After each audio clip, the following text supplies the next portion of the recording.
Chapter 1. The Wheel of Fate draws the Xianyuan Sword's martial soul. In the realm of Douluo Continent, within the royal hunting grounds of the Heaven-Do Empire. The royal hunting grounds are situated 50 kilometers southwest of Heaven-Do City. This hunting ground boasts a diverse terrain, featuring plains, forests, and canyons, with even a small section of desert, resembling a miniature ecosystem. My head aches terribly. Where am I? Xing has struggled to open his eyes, only to find himself within an opulent tent, cushioned by an unidentified silvery beast skin that offered unparalleled comfort. A golden incense burner emitted wisps of fragrant smoke, the subtle aroma seemingly possessing a calming effect. Xing grappled with his disorientation. A torrent of memories surged into his mind, revealing his current predicament. He realized he did not belong to this world. He hailed from Blue Star and, through a twist of fate, had inexplicably traversed into the familiar realm of Douluo Continent, becoming the first prince of the Heaven-Do Empire, Xing. This world is inhabited by soul masters and soul beasts, teeming with extraordinary martial souls, the sacred purity of the six-winged angel, the overwhelming might of the Haotian hammer, the unparalleled support of the seven treasures glazed tile, and the razor-sharp assault of the seven-killing sword. Yet these matters seemed inconsequential to him, for according to the plot he recalled, his life was destined to be cut short. In the Heaven-Do royal hunting grounds, it appeared that Xianren was poised to eliminate him, subsequently masquerading as him with the angel soul bone, biding her time within the Heaven-Do Empire for 2 decades until the opportune moment to seize control. This cannot be. I refuse to perish so easily. Now that I can foresee the impending events, what should I do? What can I do? Xing pondered, his head throbbing with anxiety. Should he venture into the tent of Emperor Shui Yi and divulge everything he knew, rallying the Royal Knight Regiment to lie in wait? Yet, such a notion seemed overly naive. He was merely an overlooked prince. Merely 9 years of age, his words would likely hold no credibility. Even if he exposed the Spirit Hall scheme, it was improbable that Emperor Shui Yi would believe him. Instead, it would likely sound like the most fantastical tale, further tarnishing the Emperor's perception of him. Moreover, suspicions might arise regarding how a sheltered prince could possess knowledge of such a clandestine plan. Did he harbor some hidden connection with Spirit Hall? If he was aware of Spirit Hall's intentions, why had he waited until now to speak? Did he have ulterior motives? Considering his father's suspicious nature, such thoughts were unavoidable. How could he explain himself then? However, at present, he found himself devoid of any means to ensure his own safety, lacking the strength and authority to mobilize the imperial forces, with no powerful confidants to rely upon. If he chose to stealthily depart from this place, unprotected, he would likely meet a swifter demise. Why not simply cling shamelessly to the side of the Snow Knight Emperor, trusting that the Spirit Hall would dare not act directly against the Emperor? However, it seems that in the hunting grounds, such an approach is hardly feasible. What should I do? Am I truly destined to just sit here and await my demise? No. As a transmigrator, do I not possess my own unique advantage? Suddenly, Xing recalled something with fervor. Tang San, upon his arrival, boasted the ultimate twin martial souls, a father renowned throughout the continent as the Haotian Dua, along with memories of Tang's sex hidden weaponry and secret techniques. As a direct disciple of the foremost sect, how could I possibly possess nothing?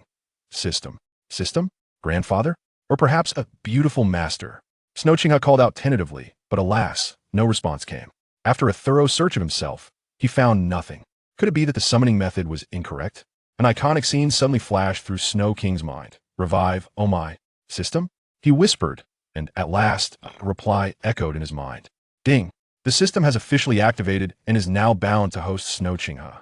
The journey of defying fate has commenced. A mechanical voice resonated within his consciousness. System, my lifeline, you have finally appeared. To defy fate is precisely what I desperately need. I refuse to perish inexplicably. It seems I simply employed the wrong method. Xing exclaimed, nearly tumbling off his bed in excitement. The saying goes, 3 parts destiny, 7 parts hard work, and 9 parts reliant on one's unique advantage now. My own advantage has arrived. Disregarding his earlier composure, Xing eagerly inquires, System, you have finally come. What should I do now to overcome this crisis? Ding.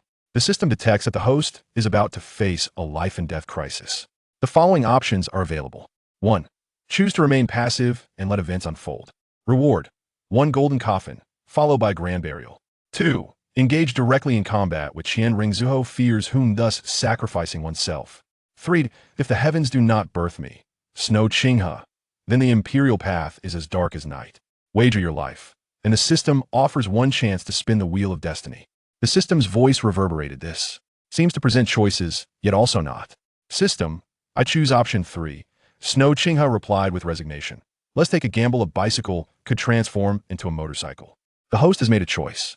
The spinning of the wheel of destiny commences. Before Snow Qinghe appeared a colossal wheel, divided into 360 segments, each promising a different reward. The ordinary blue-silver grass martial soul, the supreme Hao-Ian hammer martial soul, 10,000 gold soul coins, a golden coffin, as the wheel began to spin.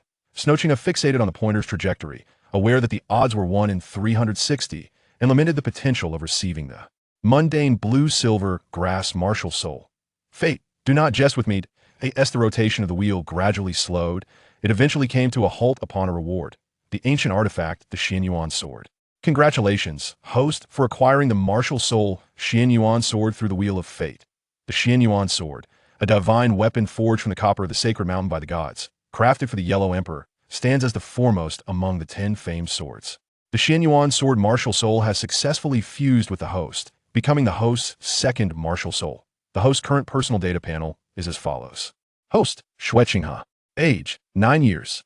Martial soul, Swana, hereditary martial soul of the Tiando imperial family, Xianyuan. Sword, soul power level, level 10 quasi-soul master. Others, none.to think I have acquired the Xianyuan sword martial soul. Now I possess a dual martial soul at the tender age of 9, yet my soul power is merely at level 10. Without a formidable martial soul, my innate soul power level is low, and my cultivation talent and speed pale in comparison to those prodigious soul masters. Nevertheless, it is fortunate that my first martial soul, the Swan, has yet to be augmented with a soul ring. Otherwise, the endeavor to cultivate the Xianyuan sword martial soul would indeed pose a considerable challenge, as the dilemma of dual martial souls is not easily resolved. However, even with the acquisition of the Xianyuan sword martial soul, my current strength is insufficient. Without even a single soul ring, I cannot unleash its true potential. A prodigy that has not matured may still meet an untimely end. What level of power has Qianrenxue achieved with her innate level 20 soul power? And what are the other formidable entities within the Spear Hall? It seems my situation has not genuinely transformed. Amidst his excitement, Xue Qinghe quickly regained his composure, and a glimmer of cunning shone in his eyes as he smiled slyly. System, now that we are bound, if I were to perish, would you not also cease to exist? Xue Qinghe inquired softly. Indeed, it is true. Should the host meet their demise, the system shall also vanish, the system confirmed. Ah, dear system, you wouldn't wish to disappear so easily, would you? Cough cough, what I mean is, aside from the Wheel of Fate, is there anything else available, perhaps a novice gift package or the like? System. Which system has ever endured such indignity, and yet it is addressed as Dear System? Chapter 2. The Arrival of Qianrenxue. The Tiando Royal Hunting Ground is vast, serving not only as a hunting ground for the imperial family of the Tiando Empire, but also as a training base for royal guards. The illustrious Royal Knight Order emerged from this very place. Early the next morning, Xue Qinghe donned his attire, admiring his fair complexion and gentle, refined features in a mirror, embodying an elegance akin to jade. He then made his way to the central grand tent, where the great Emperor Shuye resided.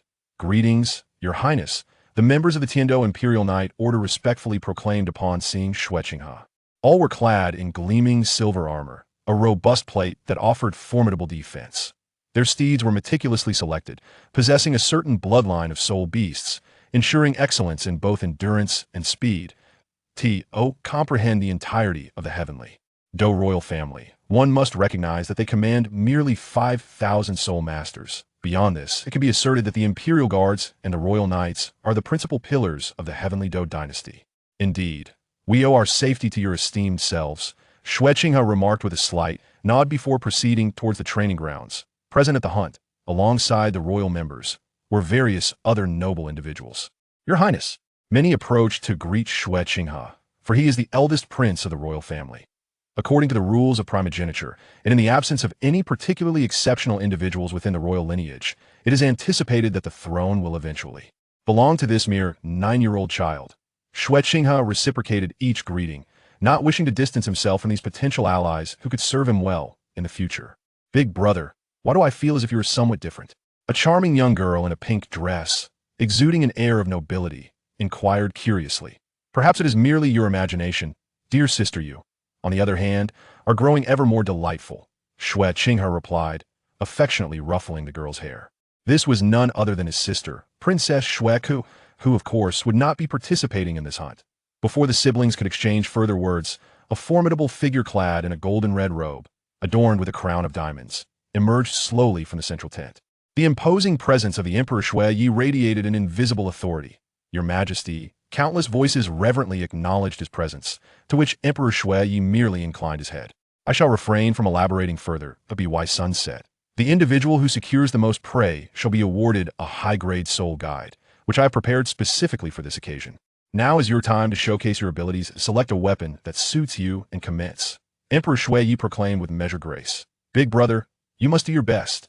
Xue Ke's innocent voice chimed, her small hands cheering for Xue Qinghe, her adorable demeanor prompting him to pinch her cherubic cheeks playfully. Rest assured, I shall not disappoint you, nor will I let father down. Xue Qinghe confidently smiled, subsequently selecting a bow and several arrows before mounting his horse and departing. The ground was alive with the sound of hooves, the royal hunting grounds serving as one of the arenas for them to demonstrate their prowess. A commendable performance could earn the favor of Emperor Xue Yi. Thus they were determined to give their all. I wonder who will emerge victorious in this hunting tournament. Emperor Xue Yi mused, watching the departing figures with a smile. These children are the heirs to the empire's various powers, the future of the realm, and it remains to be seen who will distinguish themselves. Father, do you believe Big Brother can succeed? Xueku inquired, pointing towards the direction in which Xue Qinghe had departed. I cannot say for certain, perhaps he can. As father wishes, I hope he achieves great things. After all, Qinghe is the eldest son of the royal family and must strive to uphold the family's honor. The wind outside is rather strong, let us retreat inside for a while, declared the Snow Knight Emperor as he lifted the little Xueku into his arms and turned to enter the grand tent.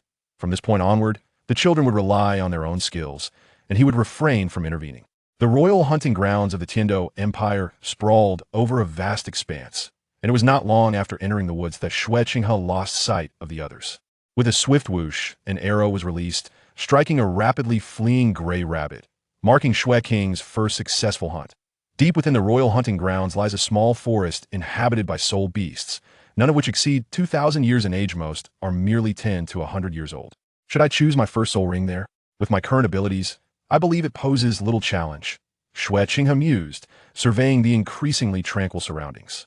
After more than half an hour had passed, Xue Qinghe gathered his various catches, marking them with his emblem to ensure recognition by members of the Royal Knights, who would periodically verify them, also serving to protect these noble youths. Just as he contemplated continuing his hunt, an unusual sound reached his ears from behind. At last, you have arrived. Fortunately, it seems you are alone. Whether it be the Wuhuan Temple's experts lying in wait or other hidden agendas, I find little reason for concern, Xue Qinghe remarked, a subtle smile gracing his lips as he turned to face the source of the sound. That a graceful figure emerged into his view. Her golden hair cascaded down to her waist, her willow-like brows elegantly arched, and her skin glimmered with a translucent radiance, fair and supple.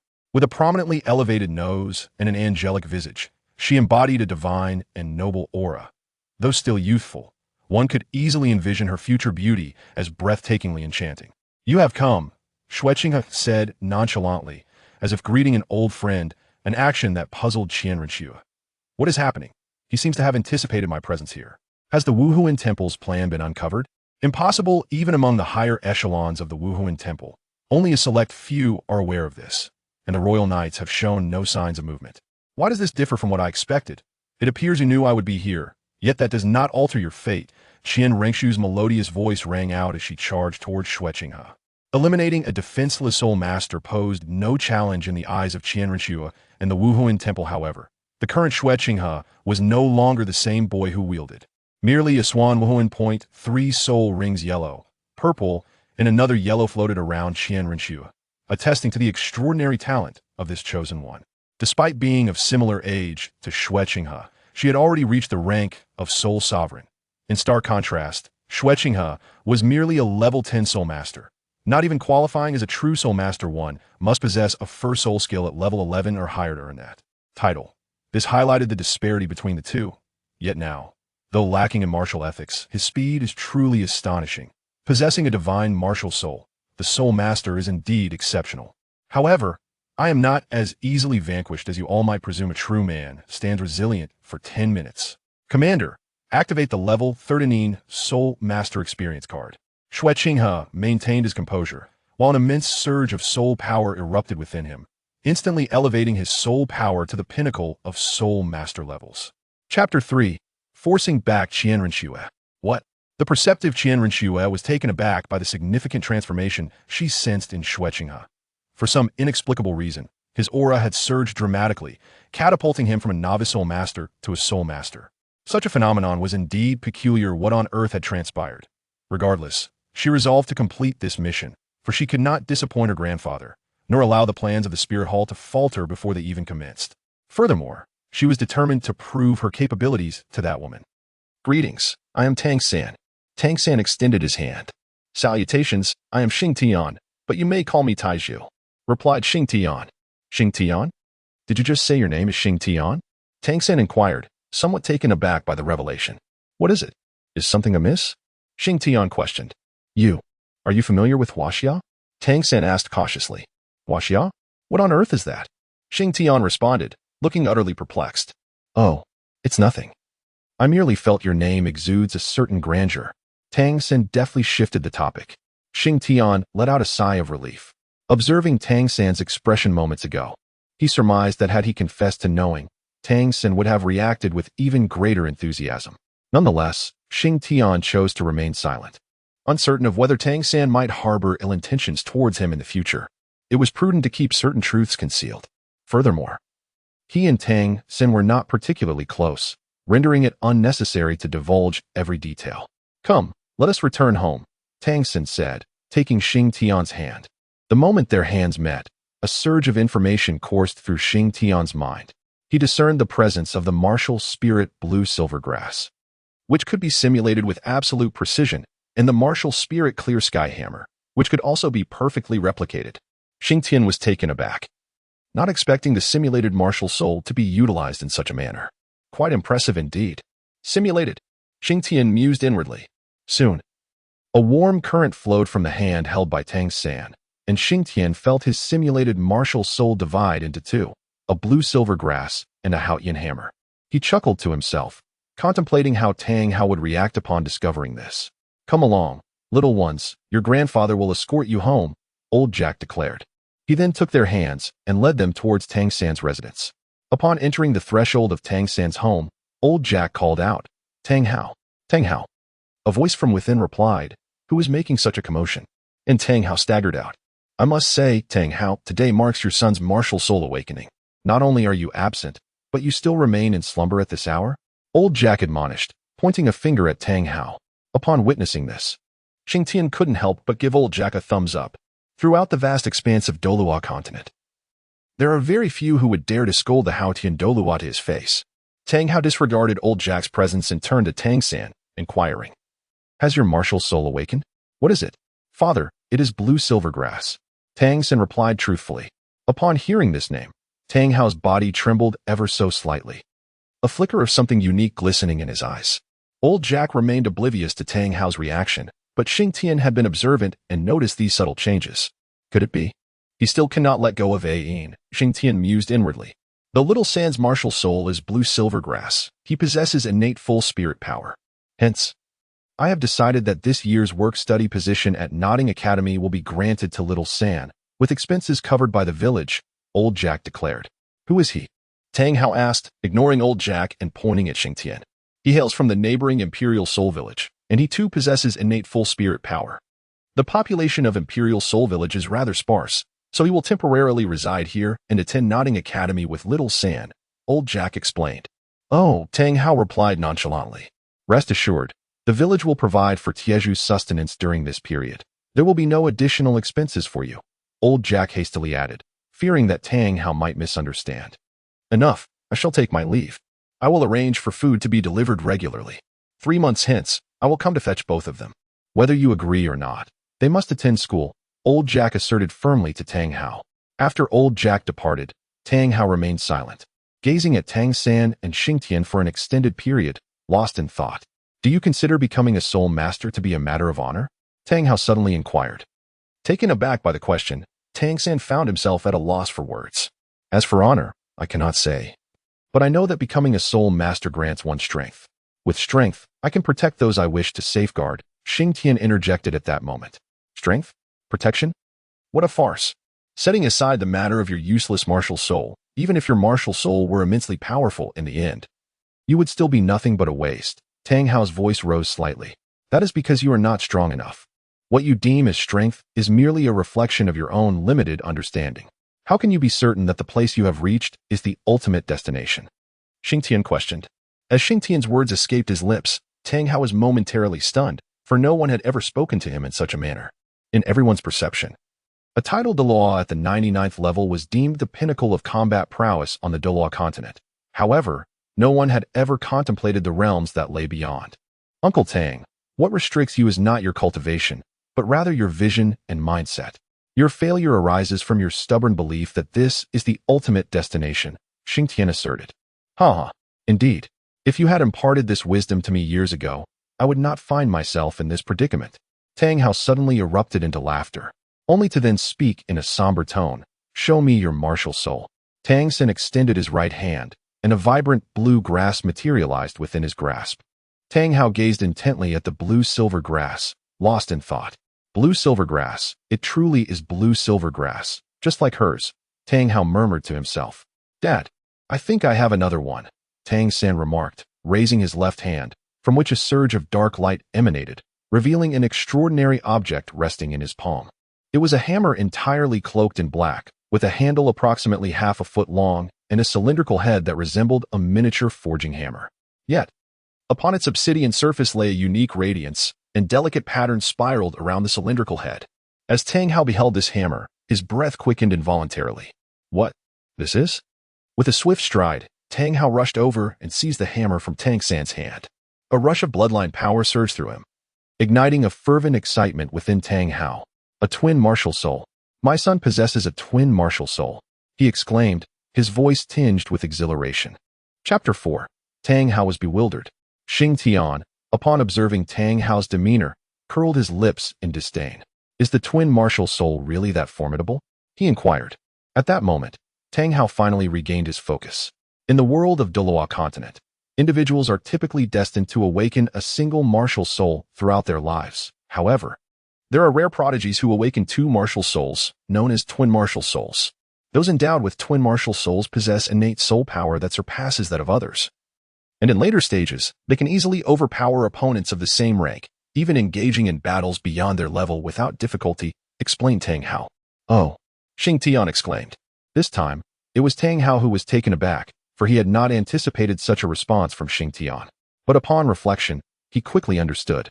This little one was still unaware of what a soul master truly was. How could he possibly grasp anything beyond that? Uncle Tang, does that mean individuals with twin martial souls are quite rare? Xing Tian inquired. No, they are not merely rare. They are exceedingly difficult to encounter, Tang Hao replied. As soon as Tang Hao finished speaking, Xing Tian raised both hands. Tang Hao was puzzled by this gesture, but suddenly, a thought struck him, and he fixed his gaze on Xing Tian. As expected, radiant light began to emanate from Xing Tian's hands.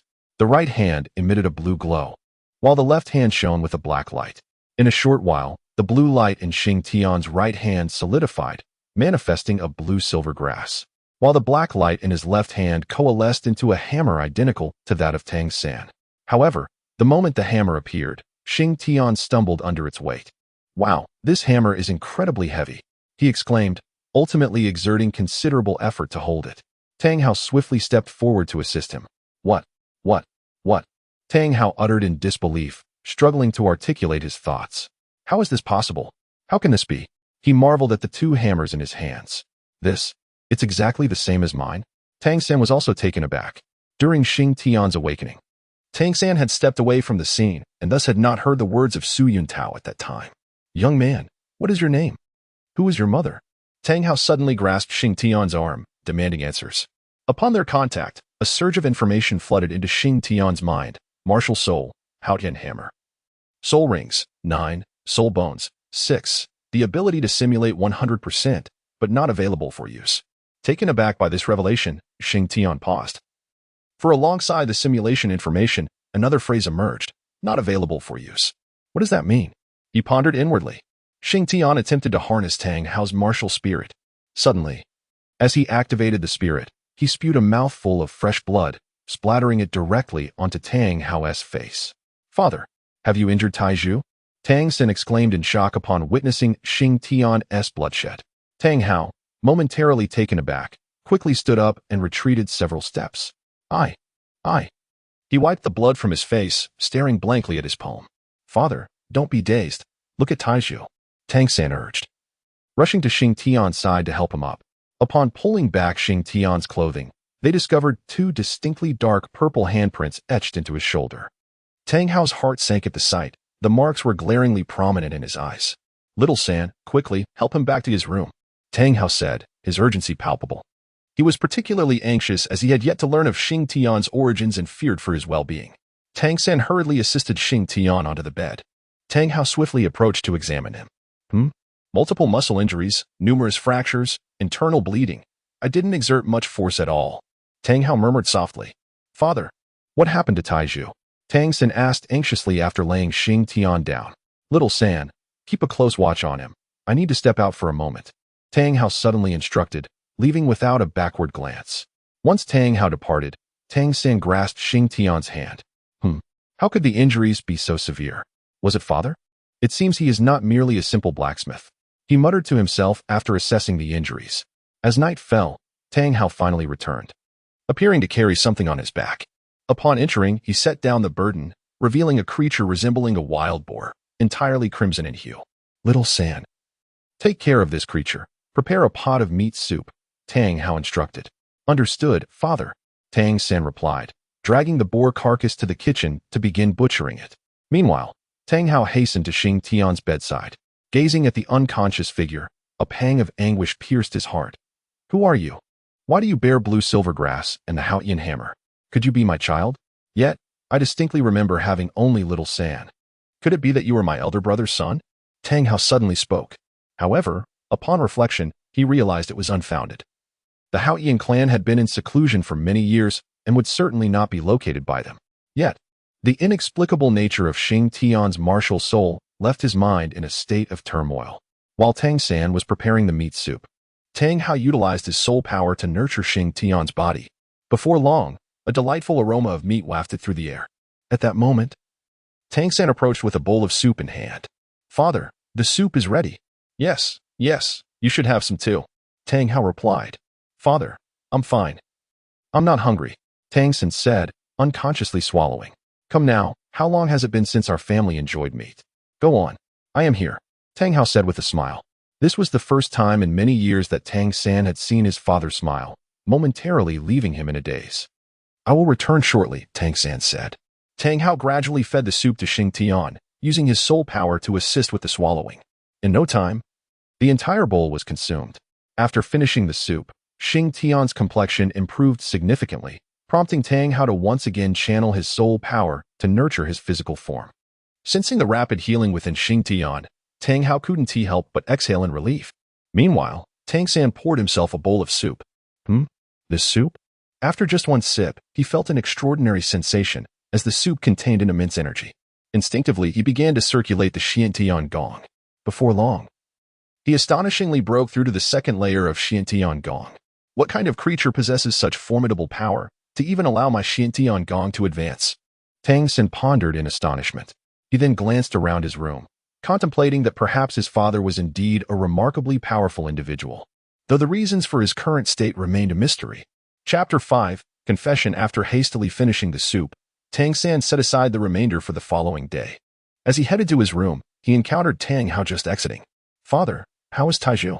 Tang San inquired. He is fine now, he is recovered. By the way, did you drink the soup? Tang Hao asked. Yes, it was delicious, Tang San replied. From now on, I will often bring some back. No need to be frugal. Eat freely, Tang Hao nodded. All right. Father, may I go in to see Taiju? Tang San asked. Go ahead. Come out in a bit. I have something to discuss with you, Tang Hao replied, nodding. Tang San acknowledged and entered the room to check on Xing Tian. When Tang San emerged, he found Tang Hao reclining in the courtyard, casually sipping from a wine gourd. Come here, sit. Tang Hao cast a sidelong glance at Tang San, who obediently approached. Little San, let me ask you, do you wish to become a soul master? Tang Hao suddenly inquired. Tang Xin hesitated for a moment, but ultimately nodded in agreement. Tang Hao sighed. So you have chosen this path after all. Remember, you must use the hammer in your left hand to protect the grass in your right. Do you understand? He stated emphatically. Yes, father. Tang San replied. The night is far spent. It is time for bed. Tang Hao rose unsteadily and wobbled toward the house. Take good care of that lad tonight. I will. Tang San responded. Observing Tang Hao's unsteady figure, a sense of inexplicable anxiety welled up within him. He knew his father had something weighing on his mind, yet he dared not inquire further. The following morning, Tang San arose early and, upon checking on Xing Tian and finding him without any issues, hurriedly set out. The dawn marked the perfect opportunity for him to cultivate the purple extreme magic eye, and he was determined not to squander it. By the time he returned, the sun had already risen. He reheated the leftover meat soup from the previous evening and prepared to call his father for breakfast. However, just as he stepped out of the kitchen, he heard a commotion emanating from his room. Could it be that Tai Zhu has awakened? Tang San mused, hastening to his chamber. Upon opening the door, he discovered Xing Tian struggling to support himself against the table as he inched towards the door. Tai Zhu, you're awake. You should lie down. Your body hasn't fully recovered yet. You mustn't move around. Tang San hurriedly assisted him back to bed. I just wanted to, Xing Tian said, a hint of embarrassment in his voice. Very well. I shall help you. Come on, take it slow. Tang San carefully guided him out of the room. Once the matter was resolved, he gently returned him to bed. I apologize, Tai Zhu. I had no idea father would put you in such a predicament. Please don't hold it against him. I apologize on his behalf. It was not intentional, Tang San suddenly remarked to Xing Tian. I'm fine. I don't blame Uncle Tang. Xing Tian quickly reassured him. At that moment, Tang Hao's voice rang out from outside. Little San, is breakfast ready? Yes, father. I'll be right there. Tang San replied. Tai Zhu, rest well. I will fetch you a bowl of meat soup. With that, he dashed out. Meat soup? Hasn't Tang San been eating porridge for several years? Where did the meat come from? Xing Tian pondered, bemused. Before long, Tang Hao entered, carrying a bowl of meat soup. You're awake? Tang Hao remarked casually. Yes. Xing Tian nodded obediently. Ever since he recklessly invoked Tang Hao's martial soul yesterday, he had gained a vague understanding of Tang Hao's prowess. Through Tang Hao, Xing Tian had also come to comprehend the nature of power within this world. Here, drink this. Tang Hao offered the broth in his hand to Xing Tian. Xing Tian took the bowl with both hands and began to drink. To be honest, he felt a bit hungry. This soup? Xing Tian abruptly lifted his head. Drink it. It is beneficial for your health, Tang Hao remarked. Upon taking the first sip, Xing Tian discerned the extraordinary quality of the broth, as he could distinctly feel his injuries healing at an astonishingly rapid pace. If he continued to partake, it would not be long before his wounds were mostly mended. After voraciously consuming a bowl, he let out a satisfied sigh. Now, can you tell me your name? Who are your parents? Tang Hao inquired after receiving the bowl. Xing Tian gazed at Tang Hao with a hint of reluctance in his eyes. For he understood the unvoiced question that lingered in Tang Hao's mind. He was not the son of Ayin. I am known as Tai Zhu. My full name is Xing Tian, and I too am unaware of my parents' identities, he declared. Xing Tian? Is your surname not Tang? Tang Hao murmured softly. Uncle Tang. I speak only the truth. I do not wish to deceive you, Xing Tian suddenly asserted. I understand now. Tang Hao's emotions were a whirlwind of confusion. He felt a twinge of melancholy, yet simultaneously, a profound sense of relief washed over him. Uncle Tang, please do not dwell on this matter. My martial soul is a simulation martial soul, which is why I possess both the Haotian hammer and blue silver grass. Observing the expression on Tang Hao's face, Xing Tian ultimately decided to reveal the truth. A simulation martial soul? Show it to me. Tang Hao turned to Xing Tian with eagerness. All right. Xing Tian promptly agreed. He began to summon his martial soul, yet this time, he still conjured the Haotian hammer and blue silver grass. What is happening? Where is my martial soul? Xing Tian expressed his astonishment, for he was certain that his martial soul resembled a transparent, jelly-like orb. Enough. Just focus on recovering. Tang Hao, seeing that Xing Tian had summoned the Haotian hammer and blue silver grass once more, shook his head in disappointment. What in the world is going on? After Tang Hao departed, Xing Tian was left in a state of bewilderment. He realized he was unable to summon his own martial soul. At that moment, a phrase echoed in his mind. A simulation martial soul can infinitely simulate. Once simulated, the original form will no longer be preserved. I am utterly defeated. In the end, Xing Tian could find no words to express his feelings, save for a single admission of surrender. Well, this prank has gone too far, he thought, unable to help but chuckle at the absurdity of it all. Once outside, Tang Hao summoned Tang San to his side. Little San, please visit old Jack's home and inform him I wish to speak with him. Of course, father, I shall go at once. Tang San replied eagerly. Moreover, from this day forth, Tai Zhu shall be your brother. You must ensure his safety, understood? Tang Hao suddenly added. Tang San paused momentarily, but soon grasped the implication, possibly due to the hammer's significance. After leaving, he hurried to the village chief's residence. Upon arrival, he knocked on the door. Knock, knock, knock. Who is it? Village chief. It is Little San. Tang San called from outside. Creak. The door swung open, revealing the village chief. Little San. Your father said he needed to see me at your home? Tang San panted. To your house? Has Tang Hao come to a decision? Has he consented to let you attend school? The village chief inquired, a glimmer of surprise in his eyes. I'm uncertain. Tang San responded candidly. Quickly, let us go. I believe this must be the matter at hand. The village chief hurriedly led Tang San towards his home. In Chapter 6, concerning Xing Tian, Tang San and the village chief soon arrived at Tang San's residence in the village chief's cart. Tang Hao, have you agreed to let Xiao San attend school? Before even stepping inside, the village chief exclaimed, Old Jack, could you refrain from shouting every time you visit? It's quite bothersome, you know? Tang Hao replied as he emerged from the door, holding a wine gourd. Look at you. Just look at what you've become. If it weren't for Xiao San's maturity, he would have started following you around. The village chief pointed an accusing finger at Tang Hao upon seeing him. All right, I didn't come here to be scolded. Tang Hao brushed old Jack's hand away. Then what brings you here? Is it about Xiao San's schooling? Rest assured, the village will fund his education. You need not worry. Old Jack hastily assured him. Sit. Tang Hao gestured towards a nearby stool. Once seated, Tang Hao took a sip from his wine. I can agree to Xiao San's schooling. But you must assist me with a favor. What favor? I wish to learn everything about Xing Tian. Tang Hao pointed towards Tang San's room. Are you referring to Taizhu? No problem. I'll make a quick trip to Dihun village. Wait for me. I should have news for you by afternoon. I hope you will truly allow Xiao San to attend school then. Old Jack stood up and said to Tang Hao before hurriedly departing. Grandpa village chief. Why not stay for a meal? Tang San called out. No need, Xiao San. Just patiently wait for Grandpa village chief to come and take you to school. Old Jack waved his hand as he left. After Old Jack's departure, Tang San turned to Tang Hao and asked, Father, is there something amiss with Taizhu's identity? Why investigate him? Nothing to worry about. I merely wish to confirm something. Tang Hao replied nonchalantly. Oh, then I shall go prepare dinner. Tang San nodded and said.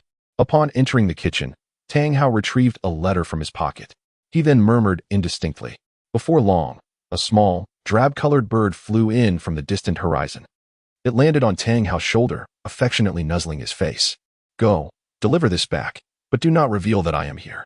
Off you go. Tang Hao rolled the letter into his scroll and tucked it into a bamboo tube attached to the bird's leg. The little bird nuzzled Tang Hao once more, then took flight.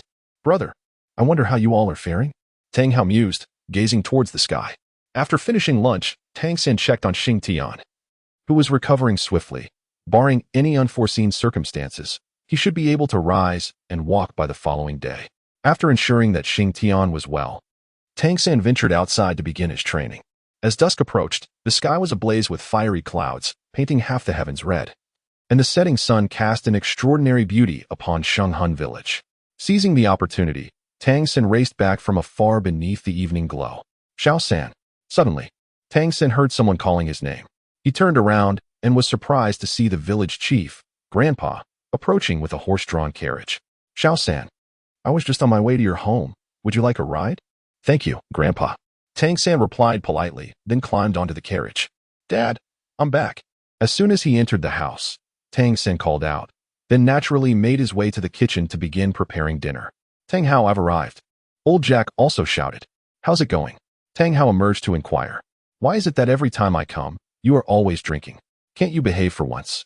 Old Jack couldn't help but scold him upon seeing his state. All right, did you find out anything? Tang Hao replied nonchalantly. I did. But why are you inquiring about Taizhu? Old Jack asked curiously. It's nothing, just a casual question. Tang Hao responded without looking up. I spoke with old Tom from Spirit Soul Village. Tai Zhu and his family settled there 5 years ago, brought by a young couple. However, they didn't stay long. They entrusted the child to old Tom and left, never to return. Old Jack explained. Upon hearing this, Tang Hao instinctively tightened his grip on the gourd in his hand. What did this young couple look like? Tang Hao inquired. I don't know, but according to old Tom, they might not be the child's biological parents. As they left without a moment's hesitation, only stating they had matters to attend to before entrusting the child to old Tom. Old Jack replied, All right, I understand. Tang Hao said.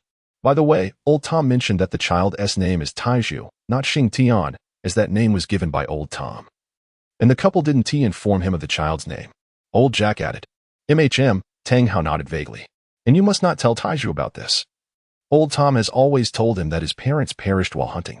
Be careful not to drink too much and let something slip. Old Jack emphasized. All right, I understand. If there's nothing else, you may leave. I have agreed to Xiao Sin's schooling. Come back in 3 months to pick them up. Tang Hao declared. That's the very thing I was waiting to hear. Also, as I, Old Jack, have stated, the village will cover Xiao Sin's tuition. So you need not worry about that. Old Jack was delighted to finally receive the answer he desired and left with a cheerful disposition. Shortly after Old Jack departed, Tang Sin emerged from the kitchen, wiping his hands. Dad, has Grandpa left? Yes, he has. I wanted him to stay for dinner. He wouldn't have been able to. Tang Hao replied. Why don't you call Taiyu to join us? He should be able to get out of bed now. Tang Hao suddenly spoke again. All right, father. After a while, Xing Tian slowly emerged, supporting himself against the wall. If you cannot endure even this minor pain, then perhaps you should reconsider your aspirations to become a formidable soul master. Tang Hao cast a glance at Xing Tian and said this in a rather indifferent tone.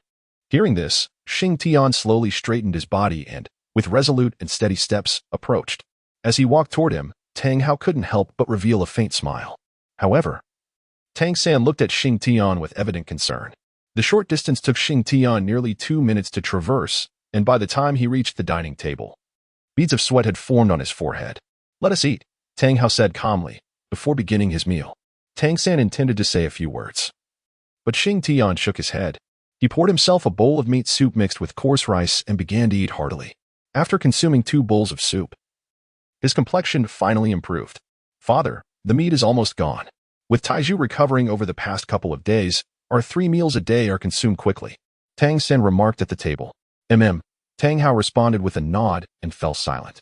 Consequently, Tang Sen refrained from further conversation. Chapter 7. Healing and Body Refinement. The next day, Xing Tian rose early, intending to move about a bit to aid his recovery. Suddenly, he sensed something different. His body was no longer in pain and felt particularly comfortable. It seems I must be on the mend. This meat soup is truly miraculous. If I am not mistaken, it must be made from a soul beast, at the very least 100 years old. Otherwise, it would not have such an effect, Xing Tian mused. In truth, even Tang Hao was astonished by Xing Tian's recovery rate, as he knew that the soul beast he had hunted was merely a century old and could not possibly yield such results. This remarkable recovery should be attributed to Xing Tian's own exceptional constitution, which possessed a formidable healing ability, though he chose not to voice this thought. As dawn broke, Tang Sen rose shortly after Xing Tian. Taizhu, you should lie down. Your body has yet to recover. Tang Sen urged upon seeing Xing Tian seated on the bed. No worries, I'm fully healed, Xing Tian replied with a smile. Are you truly all right? Tang Sen inquired, hastening over to grasp Xing Tian's hand, seeking to assess his internal condition. Indeed, I'm well aware of my own body, Xing Tian asserted. Tang San discreetly released his grip, having confirmed through his examination that Xing Tian was genuinely restored to health. Little San, what brings you up so early? Xing Tian asked. To train, Tang San replied. May I join you? Xing Tian inquired. For the sake of his martial spirit, he needed an exceptionally strong physique. Otherwise, his martial spirit would be rendered ineffective. Of course. No problem, Tang San readily agreed. Once they ventured outside, Tang San ascended to the summit of the rear mountain to practice the Xiantian Gong and the purple extreme demon eye.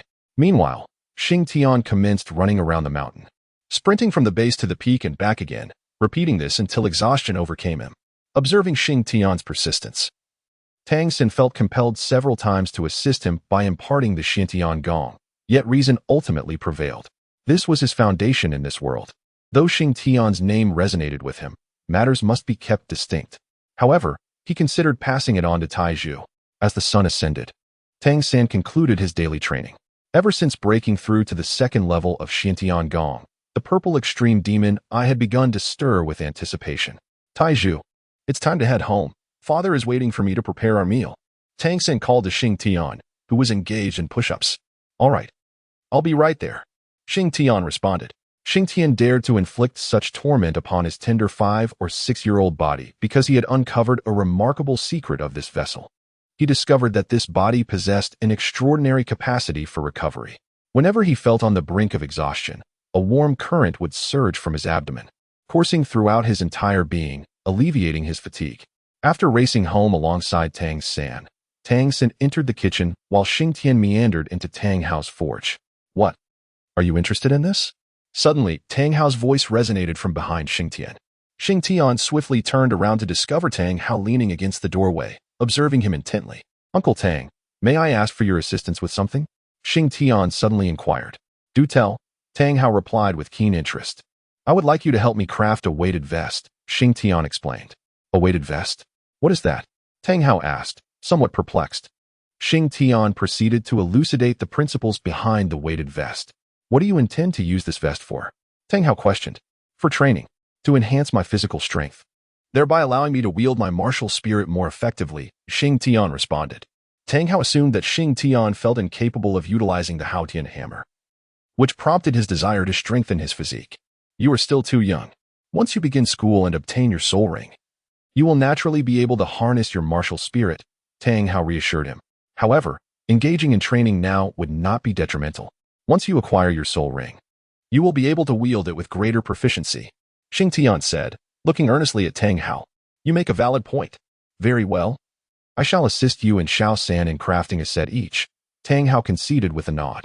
Thank you, Uncle Tang. Xing Tian expressed his gratitude promptly. All right, let us go eat. By tomorrow morning, you should be able to don them, Tang Hao remarked, stepping out of the forge. After finishing breakfast, Tang Hao wiped his mouth and stated, I have some matters to attend to shortly, so do not wait for me at noon.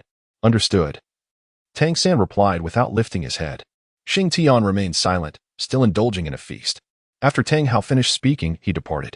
Once Tang San tidied up, he turned to Xing Tian and said, Taizhu, entertain yourself for a while. I have matters to attend to.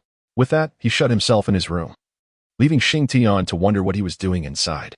Perhaps he was crafting hidden weapons. After all, he was a talented disciple of the Tang sect's outer sect, as mentioned in the original narrative. Observing the closed door, Xing Tian pondered. With Tang Hao absent and Tang San preoccupied, Xing Tian was at a loss for what to do and decided to go for a run to exercise. Meanwhile, after leaving the village, Tang Hao made his way toward the forest on the back mountain, where some century-old soul beasts resided, intending to hunt a few of them. Upon entering the woods, he spotted a small gray bird flying in from the horizon. The bird alighted on Tang Hao's shoulder, affectionately nuzzling him before using its beak to remove the bamboo tube from his leg. Good bird, you've worked hard, Tang Hao remarked. As a surge of soul power coursed into the small creature, the bird closed its eyes in comfort and nestled into Tang Hao's embrace for a nap. Tang Hao opened the bamboo tube, revealing a letter inside. Little brother, where are you now? We are all very worried about you. We are deeply saddened by Yin's departure, but you still have us. You have the entire Haotian sect. I know you don't wish to burden us, but in reality, we are inseparable. The reason we expelled you from the Haotian sect years ago was to protect you. Come back. Let us face this together. The first page was filled with these words, written in Tang Zhao's handwriting, which Tang Hao recognized. Turning to the second page, he read, Indeed, I have a son who went missing 4 years ago. That year, your sister-in-law and I believed that the Martial Soul Hall's scrutiny had lessened. So we quietly took her and our son out of the sect for a little excursion, allowing the child to see the outside world. However, we gravely underestimated the Martial Soul Hall's hatred towards you. Our child was lost, taken by those from the Martial Soul Hall, and ultimately, we received the lifeless body of a child from them.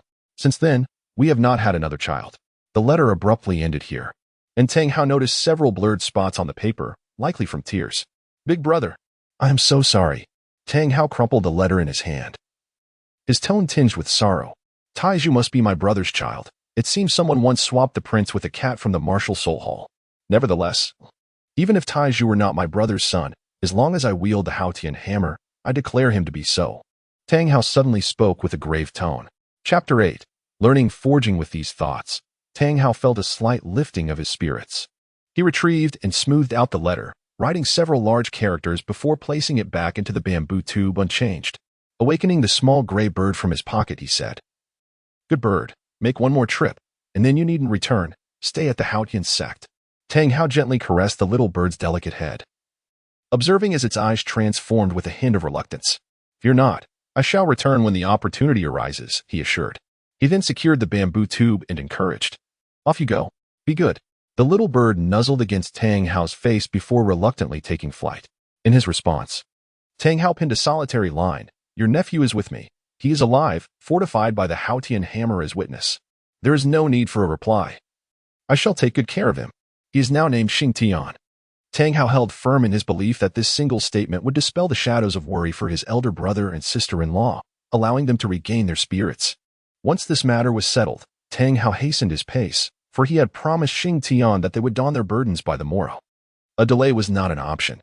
As the afternoon waned and the sun dipped low on the horizon, casting a warm glow, Xing Tian returned to Tang San's home, weary and worn. At that moment, Tang San emerged from the kitchen, immediately noticing Xing Tian sprawled out in the center of the living room, utterly exhausted. "Iron Pillar, where have you been all afternoon?" Tang San rushed over, helping to lift Xing Tian with concern. "I was training," Xing Tian replied, his voice weak. "Is there anything to eat?" "I'm so hungry," he gasped before continuing. "There is, and there is a bit of meat soup. I'll fetch it for you." With that, Tang San darted back to the kitchen. In no time, he returned carrying a large basin. Xing Tian caught a whiff of the tantalizing aroma of meat and, disregarding everything else, indulged in a hearty feast. After satiating his hunger, he regained some of his strength. "Why are you being so kind to me?" Xing Tian suddenly inquired. Xing Tian's words momentarily stunned Tang San, but he soon broke into a smile. "Father says that as the younger brother, it is only natural for an older brother to treat you well." Xing Tian found himself at a loss for words, ensnared by this theory, while an inexplicable warmth coursed through his colleague's heart. "Rest assured, my dear," Xing Tian thought, "your mother's fate shall not befall you." Just as he contemplated this, Tang Hao entered the room. "Shao San, please take care of this. I have a matter to attend to. Just save my dinner for me and do not call me." With that, Tang Hao unloaded the burden from his shoulder, revealing the rather pig-like creature that Tang San had spotted days prior. "All right, father," Tang San replied. Following this exchange, Tang Hao proceeded into the forging chamber, and soon the rhythmic sounds of metal striking metal echoed from within. "I can assist you," Xing Tian offered upon seeing the carcass on the ground. After several days of training and nourishing broths, Xing Tian felt a notable increase in his strength, and he had grown taller, as evidenced by the snug fit of his clothing. Once he moved the remains to the kitchen, Tang San busied himself with the tasks of butchering and marinating. Although Xing Tian offered his help, Tang San insisted otherwise, leaving Xing Tian no choice but to step out. Upon exiting the kitchen, Xing Tian was captivated by the rhythmic sounds emanating from the forging room, unknowingly becoming entranced. When he regained his senses, he found Tang San and Tang Hao standing before him. "Taizhu, what is the matter? I came out to find you lost in thought, and no call could rouse you," Tang San remarked, a hint of concern lingering on his face. "I am fine. I was merely entranced by Uncle Tang's forging sounds," Xing Tian replied, somewhat embarrassed. "What? You can discern my forging rhythm?" Tang Hao asked, taken aback. "Indeed, it possesses a captivating rhythm, akin to the waves of the sea, each stronger than the last." Xing Tian struggled to articulate his thoughts, settling on this description. "Would you like to learn?" Tang Hao suddenly inquired. Xing Tian and Tang San were both taken aback. "Is it possible for me?" Xing Tian exclaimed with a hint of excitement. Unlike others, Xing Tian fully understood the significance of what he was about to learn. Tang Hao was not merely imparting ordinary forging techniques.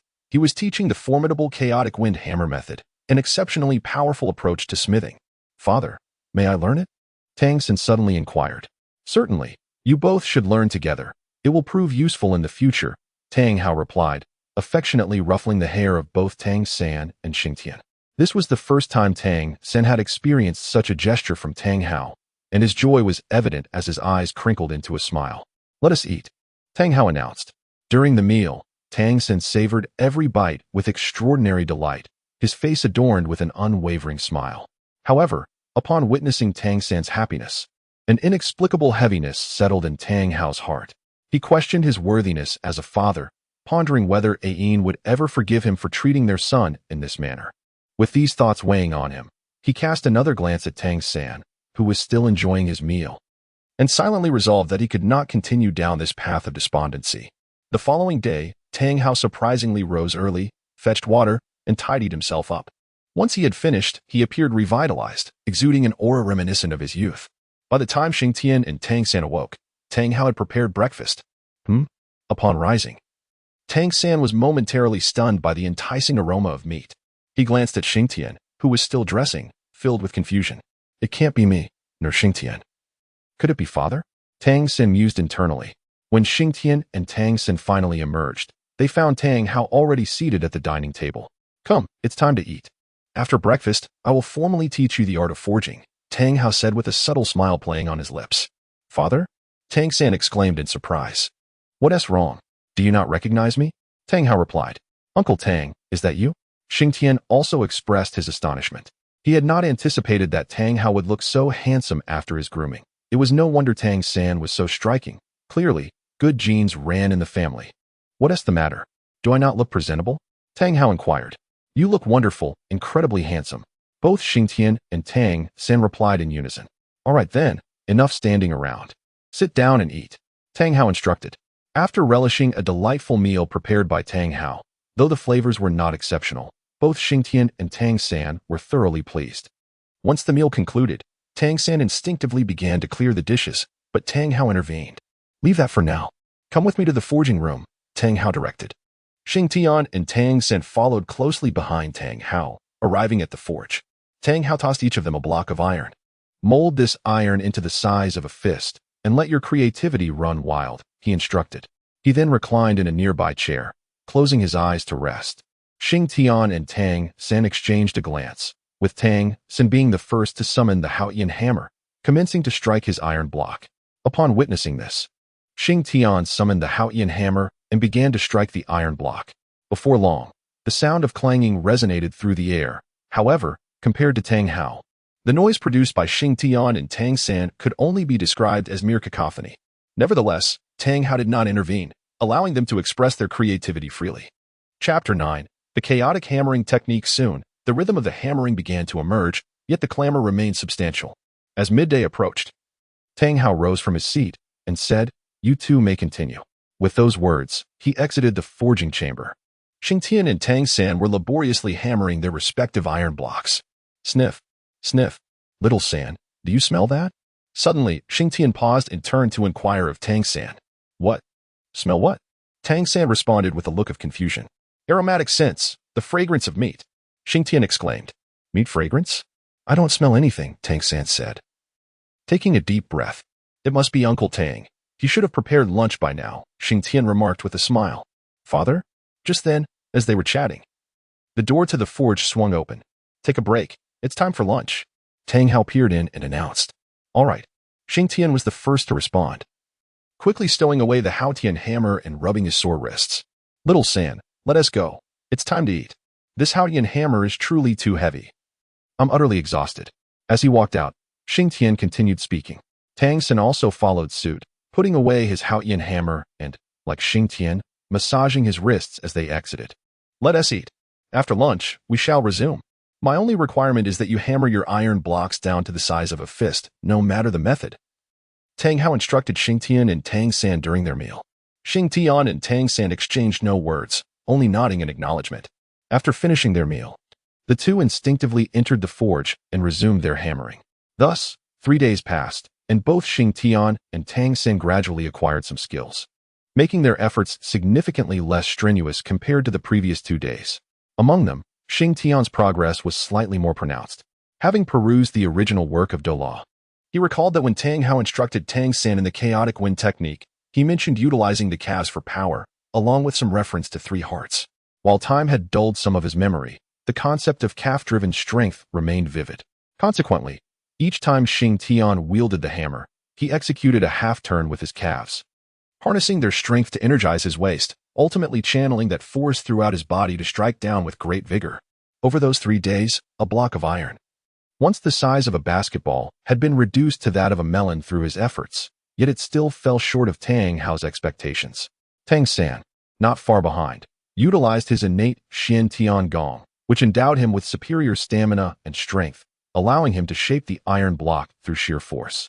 On the fourth morning, following their usual breakfast, Xing Tian and Tang San began to forge the iron block anew. Shortly thereafter, Tang Hao entered and halted their work. "You two, stop for a moment," he commanded. Approaching, he inspected the iron blocks they had been shaping, then tossed them back onto the forge table. "At this rate, you won't be able to reduce it to the size of a fist in a year," Tang Hao declared, dousing them with a dose of cold reality. "Uncle Tang, what should we do then?" Xing Tian ventured to inquire. Tang Hao replied coolly, "Tell me, when you swing the forging hammer to strike, which part of your body generates the initial force? Is it the waist or the legs?" Both Xing Tian and Tang San answered simultaneously, yet their responses diverged. Tang Hao nodded, neither affirming nor denying their claims. "Can anyone tell me, aside from the brain, which part of the human body is most vital?" He continued. "The heart." Both Xing Tian and Tang San responded in unison. Meanwhile, a sudden realization struck Xing Tian. The moment had come, and it was likely that they would delve into the theory of the three hearts, followed by an explanation of the chaotic wind hammering technique. "Now, can you tell me how many hearts a person possesses?" Tang Hao inquired. The question left Tang San momentarily perplexed. Naturally, a person has only one heart. Yet, he hesitated to respond, sensing that his father's question held deeper implications.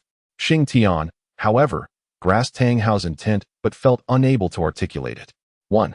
Ultimately," Xing Tian answered first, eager to avoid wasting time and following the script. "1. No, it is 3. Remember, the human body has 3 hearts," Tang Hao stated calmly. 3. Tang San responded with surprise. "Indeed, 3 hearts, and 2 more are located here." As he spoke, Tang Hao poked the legs of Tang San and Xing Tian.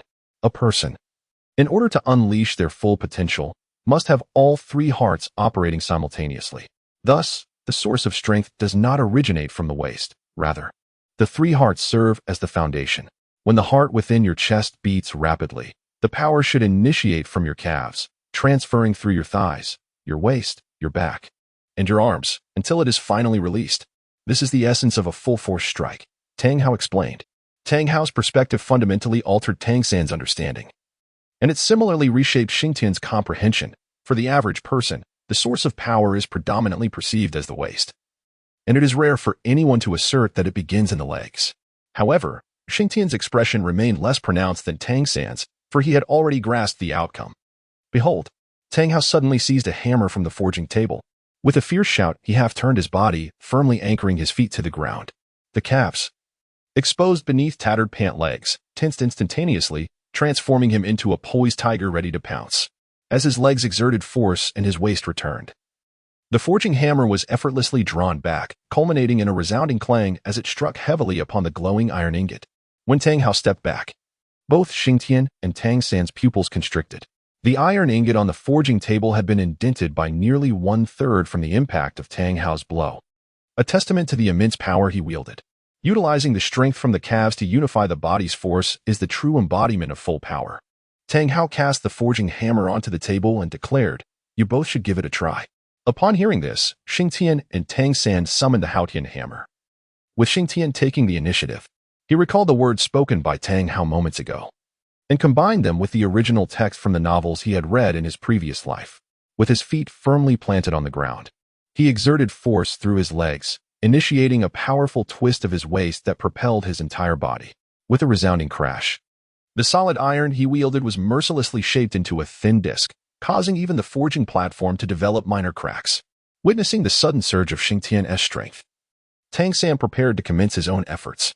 However, at that moment, Tang Hao abruptly intervened. "You two, wait a moment." "What is it, father?" Tang San inquired, somewhat puzzled. "In the future, when you forge, do not use the Haotian hammer. Instead, utilize the hammers from the forging chamber," Tang Hao declared unexpectedly.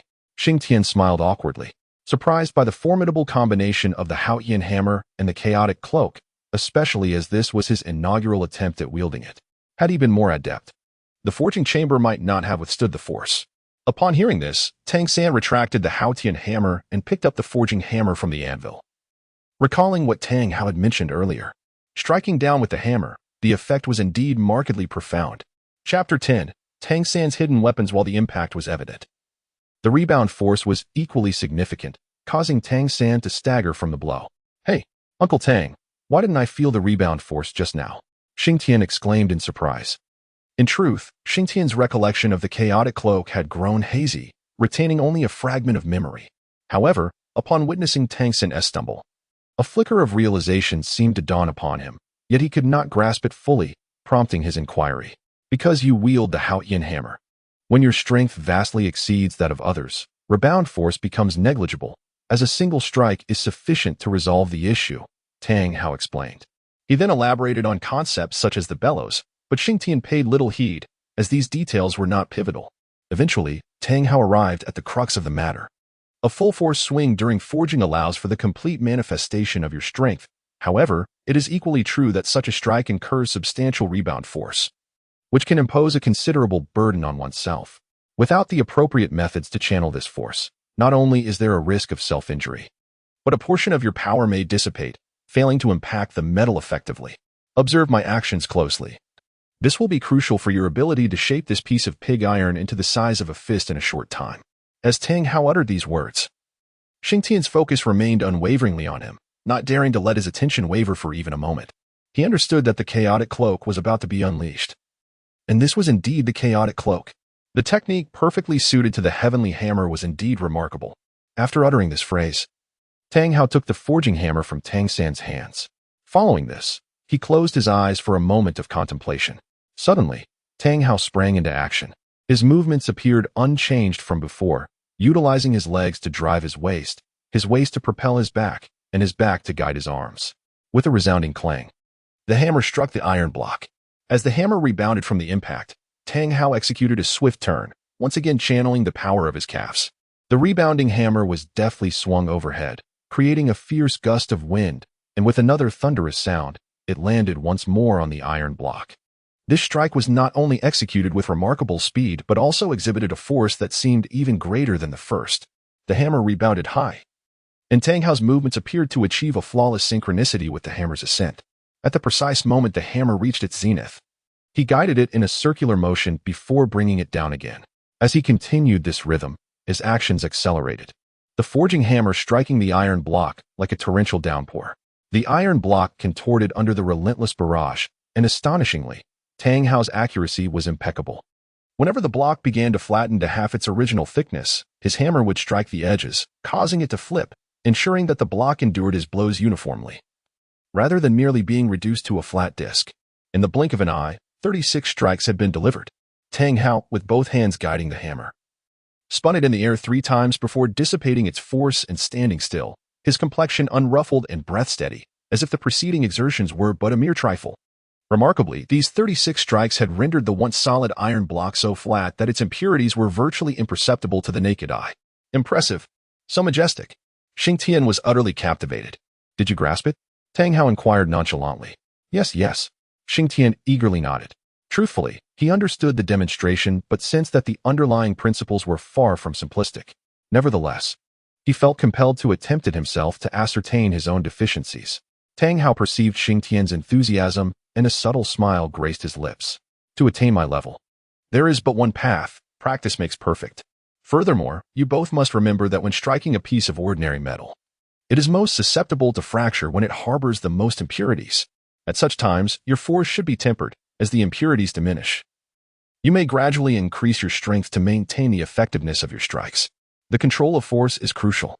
Practice diligently, but do not indiscriminately amplify power and speed. Precision is equally vital. You must at least be aware of where your hammer will land. Otherwise, what is the purpose of wielding such strength?" After uttering these words, Tang Hao tossed the forging hammer to Tang San and turned to leave. "By the way, there are a few more forging hammers in the forge. Iron pillar. Feel free to choose one," he suddenly remarked as he reached the door. Upon hearing this, Xing Tian promptly set off in search of the hammer. In the ensuing half-month, he and Tang San devoted themselves tirelessly to their training, gradually mastering the art of hammer techniques with increasing proficiency. Throughout this period, in addition to practicing the hammer techniques, Xing Tian did not neglect the refinement of his physical form. Utilizing his somewhat unrefined skills, he fashioned a set of weighted gear for himself, as the one previously provided by Tang Hao had become insufficient due to its excessive lightness.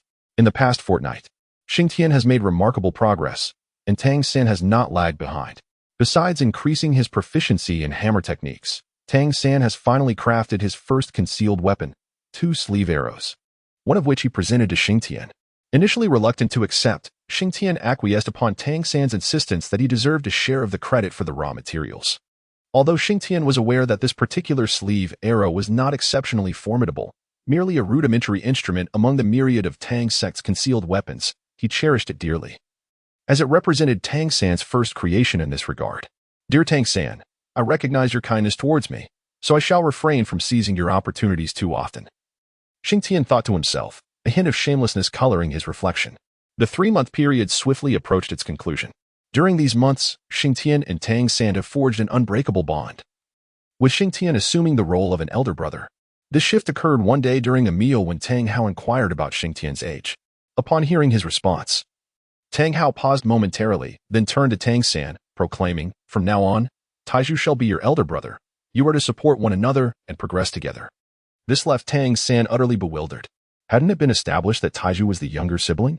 How could he so quickly be elevated to the status of an elder brother? The surprise stemmed from the fact that Xing Tian's birth date coincided with that of Tang Hao's child, further solidifying Tang Hao's belief that Xing Tian was indeed his son. Throughout these 3 months, Xing Tian has honed his chaotic cloak hammer technique to deliver 27 strikes, while Tang San managed 25, albeit with a slight deficit. However, over the past month, Tang San had devoted most of his energy to the crafting of concealed weapons, inevitably neglecting his hammer technique practice. On a certain morning, after returning from their outdoor training, Xing Tian and Tang San discovered that Tang Hao had prepared a meal and was awaiting their return. Xing Tian and Tang San had grown accustomed to such routines over the past 2 months. They would sit down, partake in their meals, set down their bowls, and then proceed to the forge.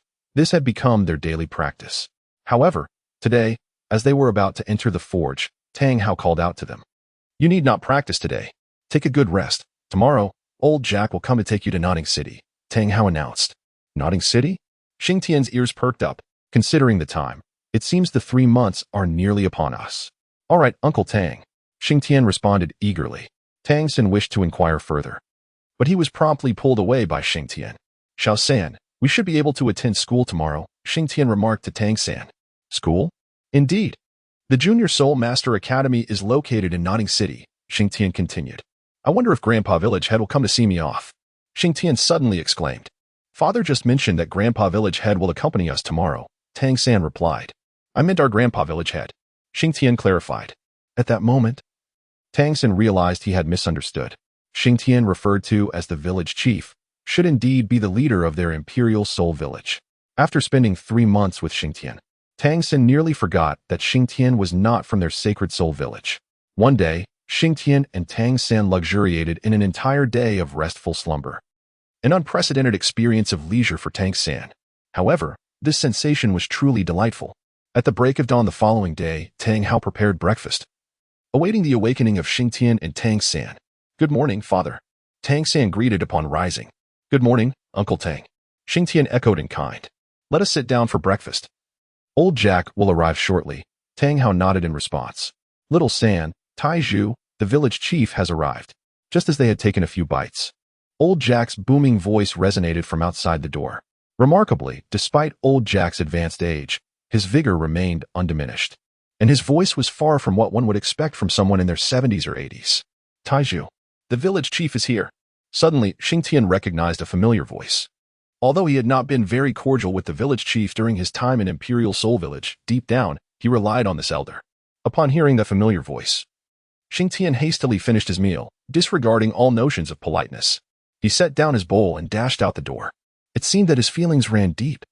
Whether he would be able to reunite with his elder brother and others remained uncertain. After all, sigh, Tang Hao watched Xing Tian's retreating figure, feeling a sense of melancholy. "Village chief, you have arrived." Upon stepping outside, Xing Tian found, as expected, that Grandpa Tom had come by in a horse-drawn cart, laden with several large packages at Tang San's doorstep. Xing Tian rushed forward, diving into the embrace of the village elder. At that moment, he was no longer the Xing Tian of the past. He had transformed into the cherished iron pillar of the Imperial Soul Village. Good boy. Come. Let grandfather take a look at our precious iron pillar, the elder exclaimed, his eyes glistening with tears at Xing Tian's affectionate gesture. Hastily, old Tom lifted Xing Tian into his arms. Grandfather, I thought you wouldn't come. Xing Tian spoke from within the elder's warm embrace. At this moment, Tang San had finished his meal, and Tang Hao emerged alongside him. Tang San was taken aback by the scene before him, for in his eyes, Xing Tian had always been a figure of calmness and composure, even exhibiting a hint of dominance. Had he not confirmed it for himself? Tang San would have believed that Xing Tian, like him, had traversed through realms. However, witnessing the current spectacle, he recognized a trace of youthful exuberance in Xing Tian's demeanor. Xiao San, are you prepared? Let us depart, old Jack said, addressing Tang San while bypassing Tang Hao. Then, father, I shall take my leave. Please take care of yourself at home. Do not drink too much, and remember to eat well, Tang San advised Tang Hao. Enough, do not fret about me. Off you go, Tang Hao replied, affectionately ruffling Tang San's hair. Tang San climbed onto old Jack's cart, and with a wave, old Jack set off. The cart swaying gently as it rolled away. Old Tom placed Xing Tian onto his own cart and followed suit alongside old Jack. As Tang San stood atop the cart, he continued to wave at Tang Hao, urging him to eat and drink adequately. Once Tang San and the others faded from view, Tang Hao exhaled slowly. Xiao San. Iron Pillar, the path ahead must be navigated by you both. Rest assured, I shall work to smooth the way for you, Tang Hao declared, clenching his fist. It is time to return, to see my elder brother and the others, he added. With that, he turned and entered the house, tidying up a bit, and in a few swift movements vanished from the sacred soul village. Xing Tian and Tang San sat in a carriage, gently swaying towards the direction of Nodding City. As noon approached, they finally beheld the city gates of Nodding. We have arrived. Soon we shall report to the Junior Soul Master Academy, Grandfather Tom said, affectionately patting Xing Tian's head. Upon entering the city, the two carriages slowly made their way to the academy. On the journey, Xing Tian and Tang San exchanged glances, for it was Xing Tian's first encounter with a city from another realm.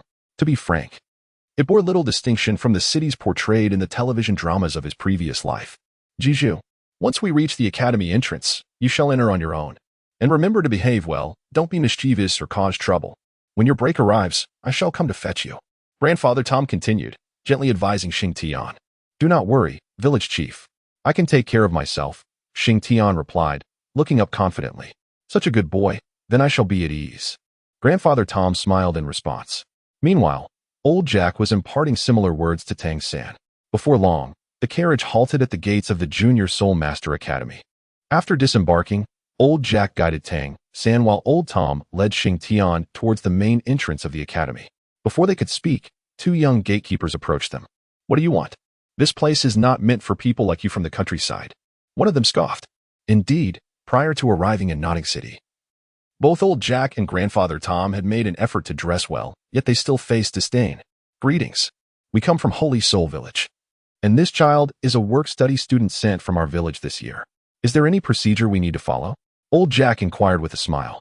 We hail from Imperial Soul Village, and this is also our village's work-study student for the year, Grandfather Tom quickly interjected. Humph. A golden phoenix could emerge from a straw nest? Are you not imposters? One of the gatekeepers retorted dismissively. Old Jack clenched his fist within his sleeve but ultimately relaxed his grip.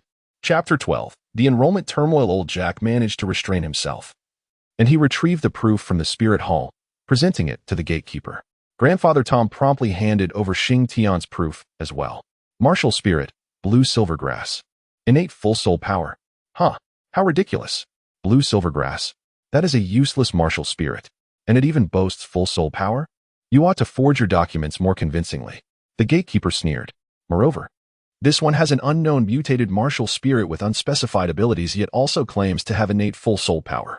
Truly laughable. Hurry along, don't block the way. The gatekeeper grew impatient. This document bears the seal of the spirit hall. How could it possibly be false? Old Jack exclaimed, increasingly anxious. I say it's fake. It's fake. Even if it were real, it would still be fake. Do you understand, old man? Now be gone. One of the gatekeepers, having lost his patience, shoved old Jack aside. Tang San's hand had already grasped the hidden dart, ready to unleash at any moment. Is this the ethos of your Junior Soul Master Academy? Do you dare to claim that the artifacts of the Spirit Hall are counterfeit? Quite impressive indeed. At that moment, Xing Tian stepped forward, seizing Tang San's hand and speaking. "Move aside. I have no time for you." One of the gatekeepers did not even spare a glance at Xing Tian. "Very well. Remember to maintain this brazen attitude at all times." Xing Tian chuckled, his mirth evident. "Grandpa Tom, Grandpa Jack, let us depart. I recall that there is a branch of the Spirit Hall in Notting City, which I noticed on my way here. We should confess our wrongdoings. We ought not to forge documents from the Spirit Hall," he declared intentionally loudly. Upon hearing this, the two gatekeepers exchanged glances but dismissed it in their eyes. These country bumpkins were merely trying to intimidate them and would soon tire of their antics and leave. However, today, they encountered Xing Tian and Tang San, and it was indeed their misfortune. "Let us go and confess."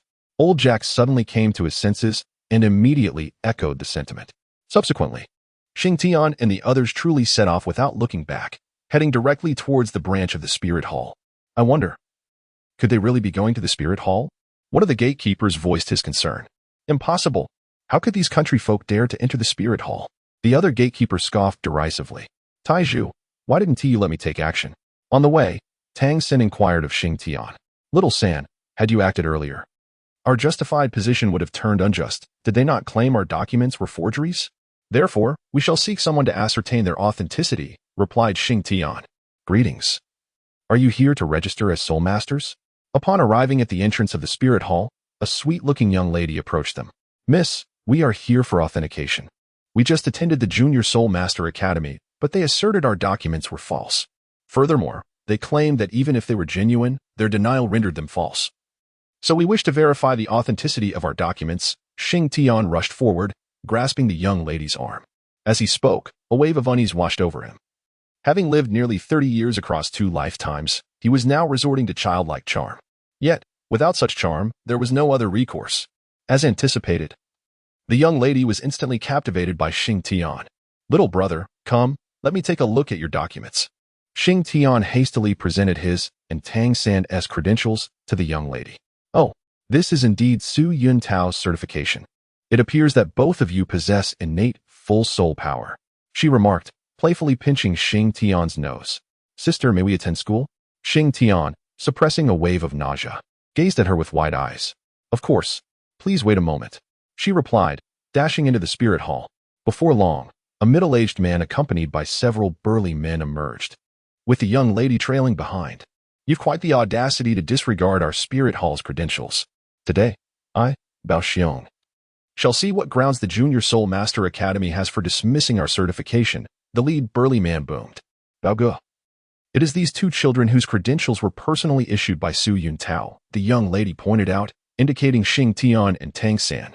"What? The credentials were issued by my Tao Gu? Follow me. You dare to challenge my Tao Ji certification? I will smash your heads." "Sister, why is he suddenly so furious?" Tang San inquired, curiosity piqued.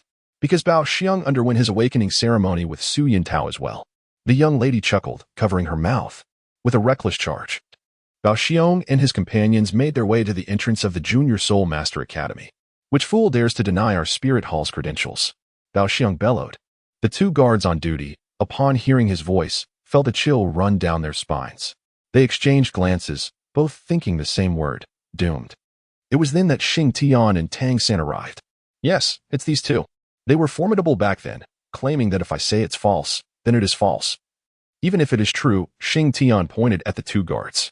"You 2, come here," Bao Xiong suddenly roared. "Impudence! The Junior Soul Master Academy of Notting City will not tolerate your insolence." One guard bravely countered, but his courage faltered in the next moment.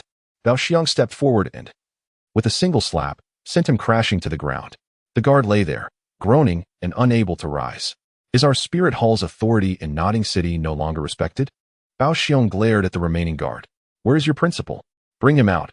I wish to see whose face holds more weight, yours or our Spirit Hall's." "What did I say? I told you to maintain that audacious attitude from earlier. Why are you shrinking now?" Xing Tian gleefully taunted. "You, what's with the outburst? Where is your principal? Bring him forth." Bao Xiong seized the guard by his collar. "The principal is not in the academy." The doorman spoke with great difficulty. "Who grants you the audacity to disregard the credentials of my Spirit Hall, especially those bestowed by my brother, Tao?" The furious Bao Xiong shouted. "How dare you defy us?" In his frustration, Bao Xiong delivered another kick to the doorman, sending him sprawling several meters away. The doorman's mind was likely a tempest of emotions, perhaps pondering why he was always the one to suffer. Even if I were to kill you today, no one would utter a word of protest. Do you understand? Ba Xiong's large hand struck the doorman's face. Brother Xiong, enough. Let us not escalate to murder. Though we fear no trouble, I dread the complications. A young lady interjected suddenly. All right then, we shall heed Sister Ro's counsel, Bao Xiong declared, unhesitatingly tossing the doorman aside. Chapter 13, Yu Xiaojiang. Upon witnessing this scene, Xing Tian could not help but chuckle. Little brother, what are you laughing at? Xiao Ro inquired, a hint of confusion in her voice. This big brother has feelings for you. Did you not notice? Xing Tian whispered mischievously. Xiao Ro instantly blushed a deep crimson. Little brother, do you even know what it means to like someone? You speak nonsense every day, she chided, pinching Xing Tian's cheek. The approaching Bao Xiong overheard Xing Tian's words and became visibly flustered, shedding his previously fierce demeanor. With her head bowed, Xiao Ro suddenly lifted her gaze and spotted the goofy grin on Bao Xiong's face, prompting her to glare at him. Big brother, what are you waiting for? Hurry up, Xing Tian urged, nudging Bao Xiong eagerly. Huh, I can't, Bao Xiong stammered, his face turning a rare shade of red. Fool, you're being foolish. I've already made it clear for you. If you don't seize this moment, and Xiao Ro ends up being pursued by someone else, you'll regret it. Xing Tian shot a disapproving look at Bao Xiong. That won't happen. Whoever dares to have ill intentions toward Xiao Ro, I will deal with them, Bao Xiong exclaimed vehemently. What are you shouting about? You truly are a blockhead, Xiao Ro said, playfully pouting. Seeing Xiao Ro in such a state, Bao Xiong was momentarily taken aback, then took hesitant steps towards her. Xiao Ro, he called out, a touch of shyness in his voice. What is it? Xiao Ro replied, her cheeks flushed. Have you eaten? Bao Xiong managed to stammer after a lengthy pause. I haven't tea. Humph. Xiao Ro, filled with joy, was taken aback by such a response, and in her irritation, she playfully punched Bao Xiong and stormed off. Hurry and chase after her. At this moment, even Tang San could no longer tolerate the situation. It was just too foolish. Once the people from the spirit hall departed, Xing Tian wiped the smile from his face and approached the two gatekeepers. What did I just say? I told you to maintain that arrogant attitude, yet you have become timid. Why is that? Xing Tian remarked. The two gatekeepers remained silent, their eyes filled with resentment. They did not blame the spirit hall, but rather Xing Tian and his companions. It's all your fault. If it weren't for you, we wouldn't be in this predicament, you bunch of country bumpkins. The gatekeeper who had first mocked Xing Tian finally erupted. Die! I want you all dead. Only then can my humiliation be avenged. He roared. Crimson Fox, possess me. The gatekeeper bellowed, and a crimson fox materialized behind him. Once the crimson fox possessed him, the gatekeeper's face sprouted a few tufts of fur and whiskers. His body hunched over, fangs bared, while beneath him, a white 10-year soul ring floated up and down. TSK, I must say, you look truly hideous like this.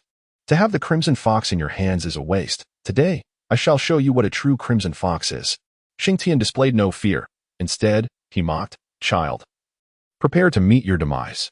The doorman, on all fours, charged towards Xing Tian. Crimson fox, embody, Xing Tian uttered with a commanding tone. In that moment, a spectral fox appeared behind him, identical to the doorman's form.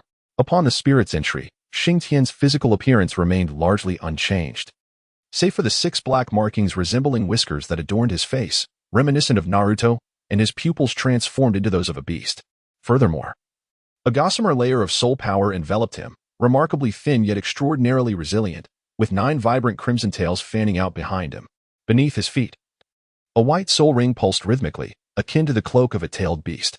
This is the proper application of the crimson fox, you fool, Xing Tian declared, his voice hoarse and dripping with disdain. At that moment, the doorman had closed the distance, and Xing Tian deftly sidestepped the incoming claw, seizing the doorman's hind leg instead. Get down, he roared, forcefully throwing the doorman to the ground. Soul-dispersing iron claw, Xing Tian soared through the air, proclaiming. Tang San, upon hearing Xing Tian's voice, felt a twinge of embarrassment, not for any particular reason, but due to the sheer ostentation of it all. With a sharp sound, for claw marks extended from the doorman's left shoulder to his right abdomen. How could you? He fell unconscious before finishing his sentence. TCH, even though this is merely a simulation, your form was undeniably grotesque. I had no choice but to make a slight alteration. Your martial soul's rank is so abysmal that I could not bear to replicate it entirely. Xing Tian spat after the doorman fainted. By this time, a throng of onlookers had gathered at the entrance. What is happening? Suddenly, a deep, slightly raspy voice emerged from the crowd. The crowd parted as a middle-aged man stepped forward. Xing Tian and Tang San turned to see a man of medium build, slightly on the lean side, who had somehow appeared beside them. He appeared to be in his 40s or 50s, with black hair styled in a 3/7 split. His features were rather ordinary, yet he exuded a unique aura. His eyes, when opened and closed, carried a hint of languor and despondency. Master, save me. The gatekeeper, upon seeing the newcomer, scrambled over to the middle-aged man. What is the matter? The master's tone was flat as he regarded the gatekeeper, although his gaze lacked intensity. It filled the gatekeeper with trepidation. It's them. They are causing trouble. The gatekeeper, steeling himself, pointed at Xing Tian and the others. Is that so? The master maintained his calm demeanor. Why, yes. The gatekeeper replied, lowering his head. You too may leave. I will inform the principal. You have been expelled. The master spoke to the gatekeeper with unwavering tranquility. And master, why? The gatekeeper grew anxious. Enough. Depart now and pack your belongings. You are dismissed. The master did not even spare him a glance. On what grounds? I refuse to leave, even if I must go. It is not for a worthless person like you to decide my fate. You are nothing but a failure. What right do you have to dictate my life? The gatekeeper, incensed by the master's indifferent tone, shouted vehemently. Such is fate. You are dismissed. The master replied, still unperturbed. At that moment, several individuals surged from the crowd and dragged the two gatekeepers away, as if they were discarded refuse. Excuse me, sir. I sincerely apologize for the inconvenience. May I see their credentials? After resolving the matter with the gatekeepers, the master approached Old Jack and Old Tom, offering a slight bow. Old Jack promptly handed over the credentials from the spirit hall. The master glanced over the documents casually before lifting his gaze to Xing Tian and Tang San, then lowering it back to the credentials. Come with me. I shall assist you with your enrollment procedures. The master instructed Xing Tian and Tang San. May we speak with the child for a moment? It won't take long, Old Tom interjected, stepping forward with a humble demeanor. Very well. No problem. The master replied coolly. Chapter 14, Apprenticeship? Rejection having gained the master's approval, Old Tom approached Iron Pillar and knelt beside him. Iron Pillar, once you enter the academy, you must behave and follow the rules. Do not throw tantrums, focus on your studies, and strive to become a formidable soul master. Also, do not hesitate to spend money. We shall spend generously where it is necessary, and do not shortchange yourself. Old Tom affectionately ruffled Iron Pillar's hair. I understand, village chief. Xing Tian nodded and spoke. Over there, Old Jack was conversing with Tang San in a similar manner. All right, let us head inside with the teacher. Grandpa Tom gently patted Xing Tian on the back. Soon after, the master stepped forward, guiding Xing Tian and Tang San into the academy. Once inside, Tang San expressed his gratitude to the master, saying, Thank you for your assistance, teacher. Teacher? I am not an instructor here. The master chuckled, shaking his head. Then what about earlier? Tang San inquired, pointing towards the entrance. Although I am not a teacher, I am indeed a friend of the principal, and I carry a certain weight within this academy, the master replied with a smile. Xing Tian, standing to the side, curled his lip in disdain, for he was well aware that this esteemed master was a theoretical genius. However, he was also an indispensable figure in Tang San's journey of growth.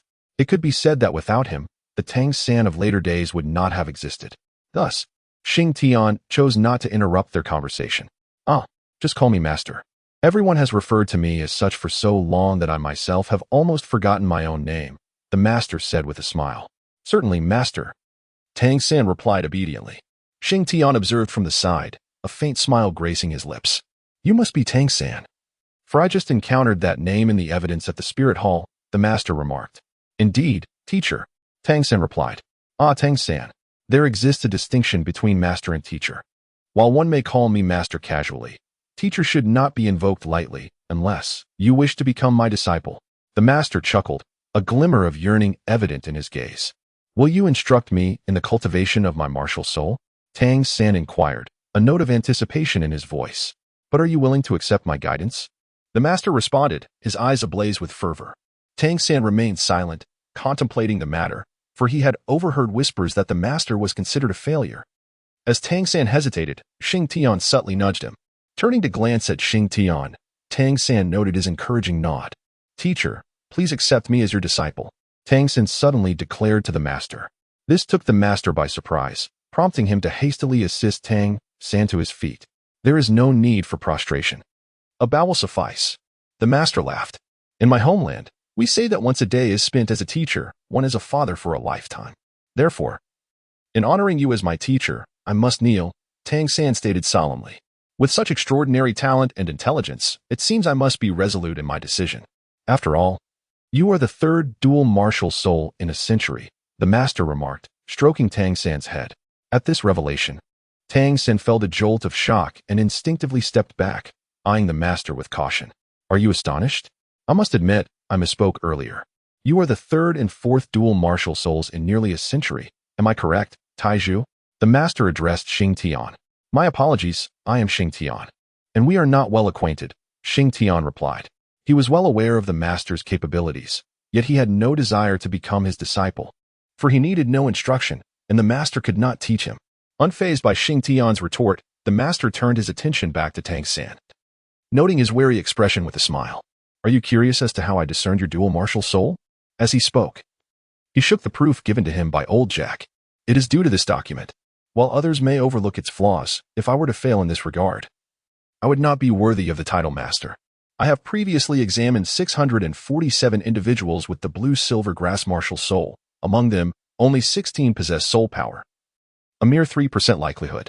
Furthermore, none of these 16 exceeded a rank of 1 in soul power, whereas you possess a full innate 10th level soul power.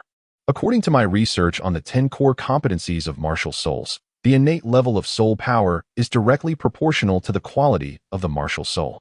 Clearly, the blue-silver grass does not suffice, thus I am confident you harbor another martial soul, and one of considerable strength. But what if Tang San is an exception?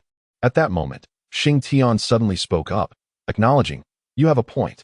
The master responded with a smile, then proceeded to elaborate further on a theory, citing the phenomenon of martial soul mutation to substantiate his hypothesis. Martial soul mutation? Tang San expressed surprise and turned his gaze toward Xing Tian. Having previously confided in Tang Hao, Xing Tian had shared this matter with Tang San, leading him to recall the concept of mutated martial souls. Could he be an exception? The master inquired curiously, observing Tang San's glance at Xing Tian. Perhaps, Tang San replied, somewhat uncertain. Haha. In a single day, I have encountered 2 prodigies. The master suddenly burst into laughter. No, just one.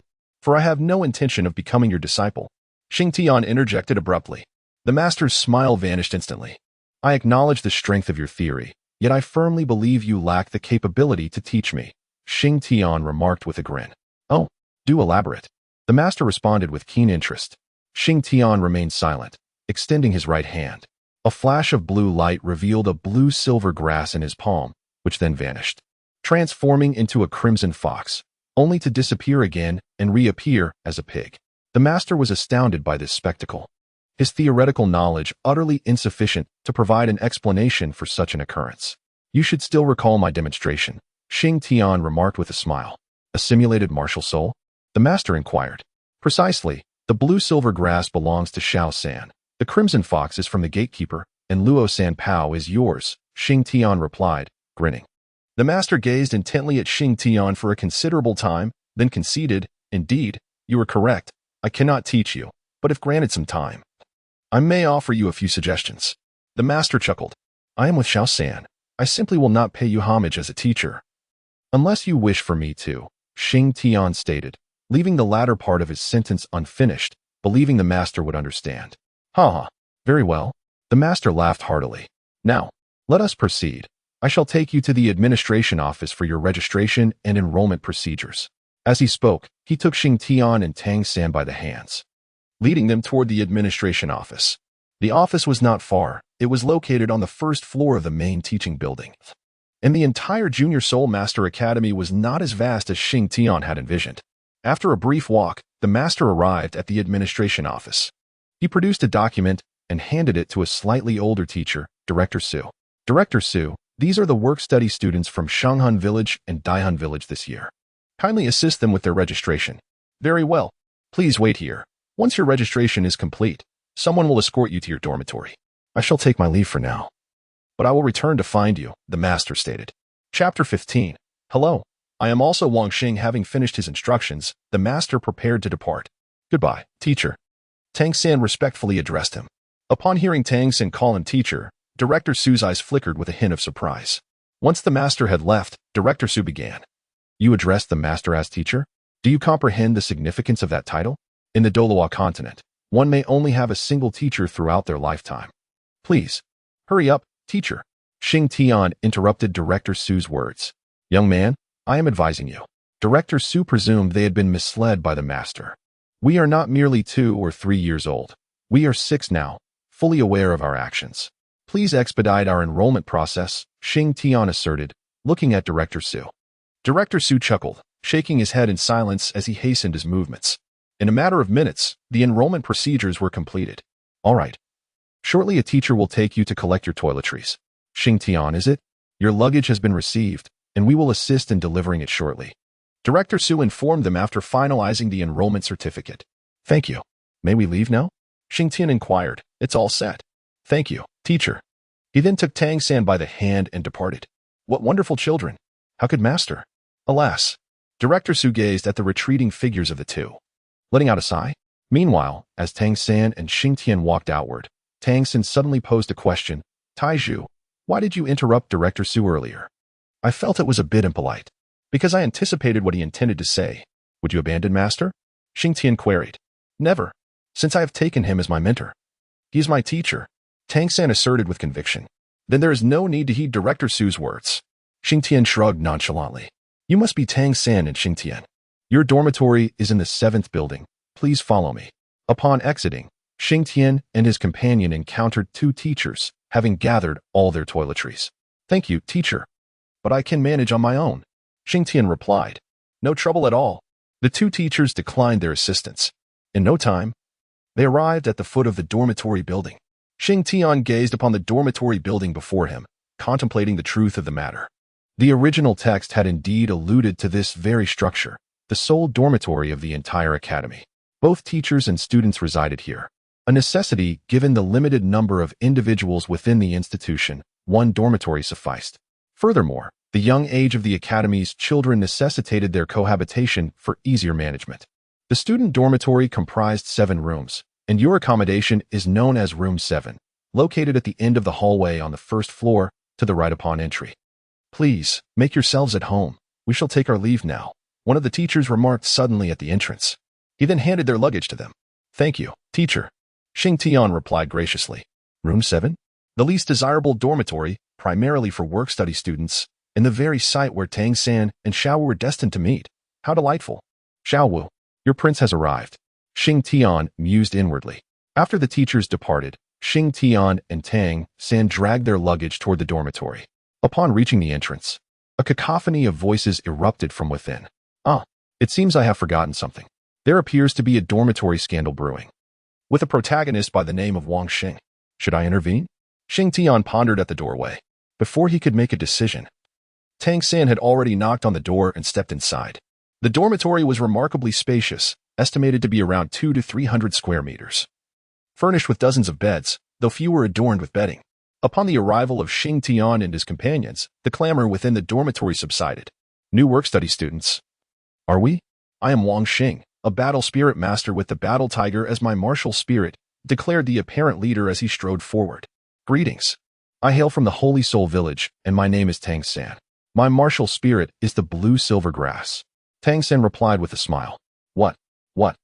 Blue silver grass? Ha ha ha, surely I must have misheard. Can one even cultivate such a thing?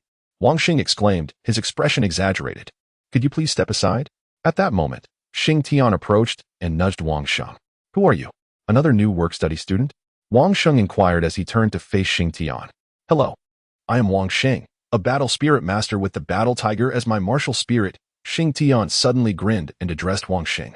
Are you jesting with me? Young man? Wang Xing initially failed to grasp the situation, thinking it was mere coincidence of names, but upon hearing the last remark, he felt anger rising within him. No, I am not jesting with you. Xing Tian insisted, raising a finger. Because I am you, there is no need for jesting. He whispered. Young man, you seek your demise. Wang Sheng lunged forward without hesitation. Xing Tian slightly tilted his body and then seized Wang Sheng's arm, executing a somewhat unrefined mountain lean that collided directly with Wang Sheng's chest. After more than 3 months of rigorous training, Xing Tian's strength had noticeably increased, causing Wang Sheng to stagger back a few steps. "May I come over now?" Xing Tian inquired with a smile. Wang Sheng scrambled to his feet, his body beginning to shimmer with a faint yellow glow. "The boss has activated his martial spirit. This lad is in trouble."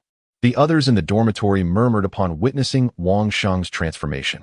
"I have already mentioned, my name is also Wang Sheng, and my martial spirit is the battle tiger." Xing Tian chuckled. Soon, a similar faint yellow light began to radiate from his own body. With the activation of their martial spirits, Wang Sheng's speed and strength escalated to a new level. In an instant, he sprang from the ground and charged towards Xing Tian. "I am you. What you can do, I can do as well," Xing Tian remarked playfully, mirroring Wang Sheng's movements perfectly. Bang! Their fists collided. Wang Sheng was sent flying. "Oh, by the way, that previous statement was incomplete. I am you. What you can do, I can do, and what you cannot do, I can also," Xing Tian said with a grin. He then bypassed Wang Sheng and approached a bed by the window. "Tang San, let us settle here. It's more comfortable by the window," Xing Tian suggested. "All right." Tang San replied with a smile, shaking his head in surprise at Xing Tian's approach to resolve the situation. However, to be honest, it was indeed the quickest and most effective method. As Xing Tian and his companions were tidying up, Wang Sheng approached and inquired, "Why did you show mercy just now?" "I did not. It was merely your weakness," Xing Tian retorted. Tang San, sensing the tension, quickly interjected, "Tieju's martial soul is a simulation type, allowing him to emulate any martial soul. Your defeat stems from Tieju's slightly superior physical prowess." Upon hearing this, the flames of anger in Wang Sheng's eyes began to subside. "I apologize for earlier. As work-study students, we are often looked down upon by other students, which is why we band together. Each work-study student has faced similar experiences," Wang Sheng explained. Chapter 16. Fated encounter. After listening to Wang Sheng's words, Xing Tian turned his head and remarked, "So, was that a show of authority or merely a warning? You just delivered a warning to me." Wang Sheng was unfamiliar with the term show of authority, but he certainly understood what a warning entailed. Xing Tian paid no heed to Wang Sheng, who remained unfazed. Once Xing Tian and his companions had prepared their resting place, Wang Sheng beckoned them to sit. "Xing Tian, you have bested me. Henceforth, you shall be the leader of the 7th dormitory," Wang Sheng declared. "I am not particularly interested. Let Xiao San take the position, for I cannot surpass him," Xing Tian replied. Upon hearing this, Wang Sheng turned his gaze towards Tang San. "I am here to learn," Tang San remarked succinctly. "Learning has no bearing on leadership," Xing Tian contended. "Then why don't you take the role?" Tang San inquired. "I am not suited to be a leader. It must be you." "So it is settled. Xiao San will be the leader of the 7th dormitory from now on," Xing Tian decisively concluded. Tang San smiled wryly at Xing Tian's resolute decision, tacitly accepting the mantle of leadership. Xing Tian observed Tang San's expression and couldn't help but mock internally. "Once she arrives, you shall revel in your joy, won't you? Do you not oppose this?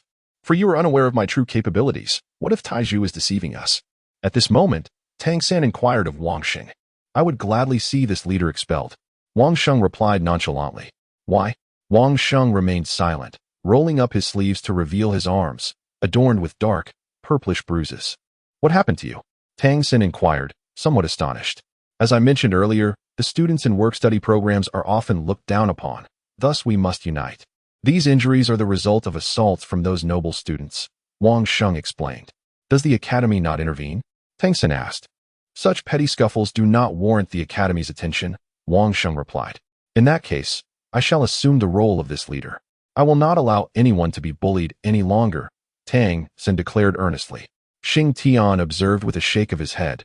Tang San was indeed like this, unable to tolerate the bullying of the weak. However, this also indirectly illustrated his inherently kind nature. "May I ask, is this the 7th dormitory?" At that moment, a melodious female voice suddenly emanated from the entrance of the dormitory. Upon hearing the voice, Xing Tian immediately recognized that it must be Xiao Wu. He thought to himself, "Ah, Xiao San, your wife has arrived." Lifting his gaze, he beheld a charming young girl standing at the threshold. She appeared to be of a similar age to both Xing Tian and Tang San, her height nearly matching theirs. Her delicate face, a lovely hue of rosy white, resembled a ripe peach in its freshness. Despite her attire being quite simple, she exuded an air of neatness. Her long black hair was styled into a braid that cascaded down her back, while her large, sparkling eyes shimmered with curiosity. In her hands, she clutched a pristine set of school uniforms. The group of boys in the dormitory gaped in astonishment at the sight. "Excuse me, is this the 7th dormitory?" The newcomer inquired, noticing the silence and adding, "Wang Sheng, is this a co-ed residence?" Tang Xin quietly asked Wang Sheng. "This is the only dormitory in the academy. And besides, we are all just children," Wang Sheng replied. "Indeed, this is the 7th dormitory. Are you also a new work-study student?" Xing Tian interjected, standing up. Yes, I am Xiaowu, as in the dance." She responded upon hearing Xing Tian's words. "I am Xing Tian, as in the heavens," he playfully replied. "Boss." "She is also a work-study student. Hurry, show her who's boss." Wang Sheng urged Tang San from the side. "This doesn't seem appropriate." Tang San hesitated. "There's nothing inappropriate about it. Go ahead. We support you." Wang Sheng encouraged him. Reluctantly, Tang San rose to his feet. As Xing Tian observed Tang San approaching, he remarked to Xiaowu, "This is our leader. Greetings. I am Tang San, the head of the 7th dormitory. You may simply call me Tang San. May I inquire about your martial spirit?" Tang San said, somewhat shyly. "You are quite an intriguing individual," Xiaowu replied with a smile. "My martial spirit is a rabbit. A particularly adorable little white rabbit," she said, narrowing her eyes playfully. "Ah? Then doesn't that mean you naturally counter me?" "My martial spirit is blue silvergrass," Tang San responded, a hint of surprise evident in his voice. "Xiao San, that's not the main point," Xing Tian interjected, somewhat exasperated. "Oh, well, you see.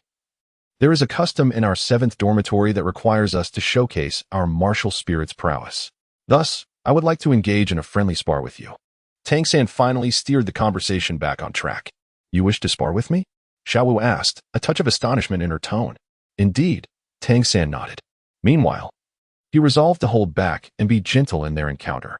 Xing Tian shook his head, aware of Tang San's thoughts. "Ah, my dear San, you still underestimate your wife's capabilities," he mused internally. As expected, after only a few exchanges, Tang San found himself struggling, primarily because he was not exerting his full strength. Otherwise, Xiaowu would undoubtedly be no match for him.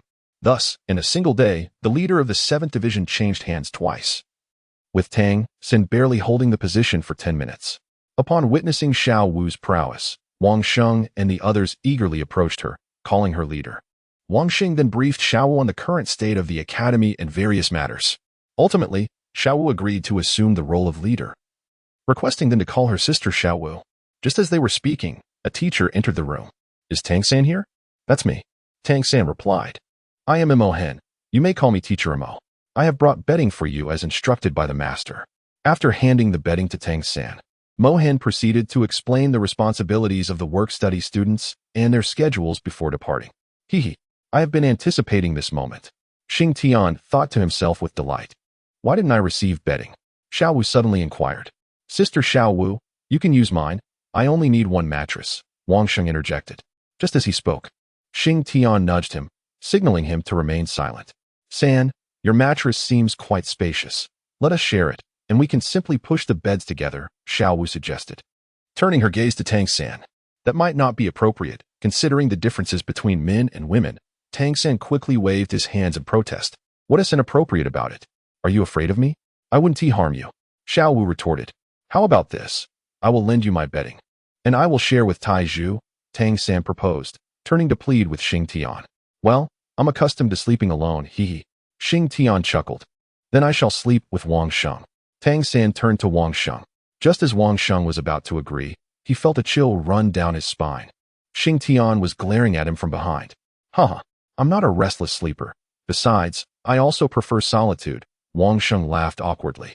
"I say, San, I am hardly a ferocious beast that would devour you. Let us settle this," Xiaowu decisively concluded. Chapter 17. The Master's Guidance. With that, Xiaowu took the bedding from Tang San's hands. "Hurry and help. Push your bed over here," she instructed. "Oh." Tang San instinctively began to move his bed closer. Xing Tian contributed nothing to the task at hand, instead choosing to sit idly by, chuckling to himself. Tang San cast a sidelong glance at Xing Tian before he and Xiaowu began to tidy up. Once they had organized everything, Xiaowu retrieved her bundle and placed it in the center. We mustn't cross the line. Otherwise, I shall not hold back, she declared, shaking her tiny fist at Tang San. Observing this, Tang San promptly produced his own bundle and set it down in the middle. Once we have everything in order, let us proceed to lunch, Wang Sheng suddenly interjected. As soon as Wang Sheng finished speaking, the expressions of Xing Tian and Tang San fell. For both of them were financially constrained, having relied on their village for funding their education, leaving their pockets utterly bare. Xing Tian possesses a cherished item bestowed by Grandpa Tom, a flower he holds dear. Where shall we dine? Inquired Xiaowu. Certainly at the Academy's canteen, came the reply. But does that mean we need to spend money? Xiaowu said, a hint of embarrassment in her voice. Wang Sheng, observing their predicament, reassured them, no worries. Since we share a dormitory, I shall cover the meals for the next few days. In truth, Xing Tian and Tang San were reluctant to accept favors from others. They had brought along some provisions, including jerky made from a boar hunted by Tang Hao. Noticing their silence, Wang Sheng approached and gently patted their shoulders. It's all right. Allow me to treat you for these 2 days. Once you become soul masters and register at the Spirit Hall, you'll receive a salary. And then you can return the favor. Very well. Ultimately, Tang San acquiesced to Wang Sheng's request. As they traversed the path to the canteen, Xing Tian suddenly recalled that, barring any unforeseen incidents, they would likely encounter some unruly noble students. Sure enough, despite Xing Tian's arrival from another world, events unfolded as anticipated. It was ultimately the master who intervened, guiding them to the second floor for lunch. Xiao San, Taizhu, I shall seek you out this afternoon, the master said to Xing Tian and Tang San as they exited the canteen. Master, I think I shall pass, Xing Tian replied. What? The master appeared surprised. Xiao San has pledged himself as your disciple, but I have not, so I shall refrain, Xing Tian said with a smile. Were you not the one who said that if I was willing to teach, you'd be eager to learn? The master questioned. Master, I merely jested. Your lifetime of knowledge is better suited for your direct disciples. Xing Tian once again declined the master's offer. Taizhu, the master has extended his invitation multiple times. You should accept. I believe you will not be overly protective of his teachings, Tang San interjected. Well, all right then, Xing Tian conceded. In truth, he was quite eager for the master to instruct him, as his own strength was limited. If the master were to assist in analyzing his martial spirit, it could potentially aid him on his future path. After resting in their dormitory for a while, Tang San felt it was time and called for Xing Tian as they made their way to the master's quarters. Upon arrival, both were captivated by the towering bookshelves lining the walls. Take a seat. The master welcomed them as they entered. You are both 6 years old this year, with innate full soul power. Xiao San, you must possess a twin martial spirit. Let me see your other spirit. At the master's request, Tang San raised his left hand. And shortly thereafter, a dark hammer materialized in his grasp. What is this? The master's eyes widened in astonishment. Tang San, your surname is Tang? No wonder. He murmured to himself. All right, put it away. Taizhu, may I call you that? The master then turned to Xing Tian. That is acceptable. Release your simulated martial soul for me to observe, the master instructed. Master, it is not that I am unwilling, but rather that my simulated martial soul lost its original form after the first simulation, Xing Tian replied, slightly embarrassed. Oh, then showcase your current martial soul, the master urged. With that, Xing Tian raised his right hand, and a brilliant light flashed. In his palm appeared blue silver grass, which then vanished, transforming into a fox, then a pig, and finally into a tiger. Even the master, who had witnessed this before, was taken aback by the spectacle. If I am not mistaken, your simulated martial soul should even be capable of mimicking twin martial souls, the master suddenly remarked. Indeed, Xing Tian affirmed. Xing Tian then lifted his left hand, and after another flash of light, a hammer appeared, identical to Tang San's. Just as I suspected, the master exclaimed. Does your simulated martial soul have any limitations? Yes, it is reliant on physical strength, Xing Tian explained. What do you mean? As long as my physical body is sufficiently powerful, I can unleash its full potential. Meaning I will possess the complete abilities of the one I am simulating, Xing Tian elaborated. Taizhu, I can now ascertain that your martial soul will be the most formidable on the entire continent, the master declared. Surely not. I have heard that the Haotian hammer is currently recognized as the most powerful martial soul, Xing Tian contended. No. The Haotian hammer is merely the most potent weapon martial soul, whereas your martial soul will surpass all others in strength, the master clarified. Upon hearing this, Xing Tian felt a slight thrill of joy within. Thus, your martial soul enhancement should primarily focus on strengthening your physical body, while for your soul rings, it is best to aim for extreme soul rings, the master pondered thoughtfully. Upon hearing this, Xing Tian couldn't help but express his admiration. The master truly lived up to his reputation. In such a brief span of time, he had already discerned the future enhancement trajectory of Xing Tian's martial soul. Taiju, I have a suggestion, the master suddenly interjected. Please, go ahead. Your simulated martial soul can flawlessly replicate others and acquire all their abilities. Yet have you considered that some individuals may possess means beyond their martial souls? In such instances, it becomes imperative for you to also harbor your own methods. My suggestion is that you refine another martial soul to serve as your trump card. Upon hearing this, Xing Tian realized the truth of the matter. For instance, if he were to engage in combat with Tang San, even if he were to perfectly emulate his martial soul, the outcome would still likely favor Tang San, for he possesses qualities beyond his martial soul. Reflecting on Tang San, Xing Tian was reminded of a little girl whose name he could not recall. But she was adept with hidden weapons, seemingly the granddaughter of either the dragon or serpent lady. Master, I understand now. I will select a superior martial soul, one that is meticulously refined, Xing Tian remarked. In truth, the Haoyan hammer would be the optimal choice. However, neither Xing Tian nor the master mentioned it, both skillfully avoiding the subject. The most refined martial souls should primarily focus on enhancing the physical body, thereby ensuring that one's combat potential is fully realized. Very well, master. Xing Tian responded. At this moment, a name suddenly flashed through his mind. Chapter 18, Master S Instruction, Part 2. After Xing Tian spoke, the master turned his attention to Tang San. Little San, from now on, you shall specialize in blue-silver grass. Without my permission, you are not to attach soul rings to your hammer. Understood, master, Tang San replied. Subsequently, the master elucidated his theories on soul masters and martial souls, imparting invaluable knowledge to both Xing Tian and Tang San. In the past, Xing Tian had only encountered fragments of stories about the legendary figure in novels. Yet he was astounded by the depth of knowledge imparted by the master, far exceeding that found in literature. How remarkable it was to discover that a single martial spirit could be intertwined with such extensive wisdom. Today truly broadened his horizons. Xing Tian mused.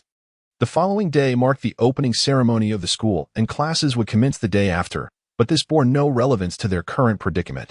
The pressing matter at hand was to acquire soul rings, enabling them to ascend to the rank of soul masters and continue their martial spirit cultivation, the master advised. Upon hearing this, Xing Tian and Tang San exchanged glances, and joy illuminated their eyes. Tang San's elation stemmed from two aspects. Firstly, upon advancing to a soul master, his Xintian skill would likely progress further. Secondly, this advancement would allow him to register at the Spirit Hall as a soul master, earning a monthly salary of 1 gold soul coin. Xing Tian's delight arose from the prospect that, should he ascend to soul master status, he could simulate a greater variety of individuals. His simulation martial spirit had the capability to replicate not only the individual, but also their soul rings.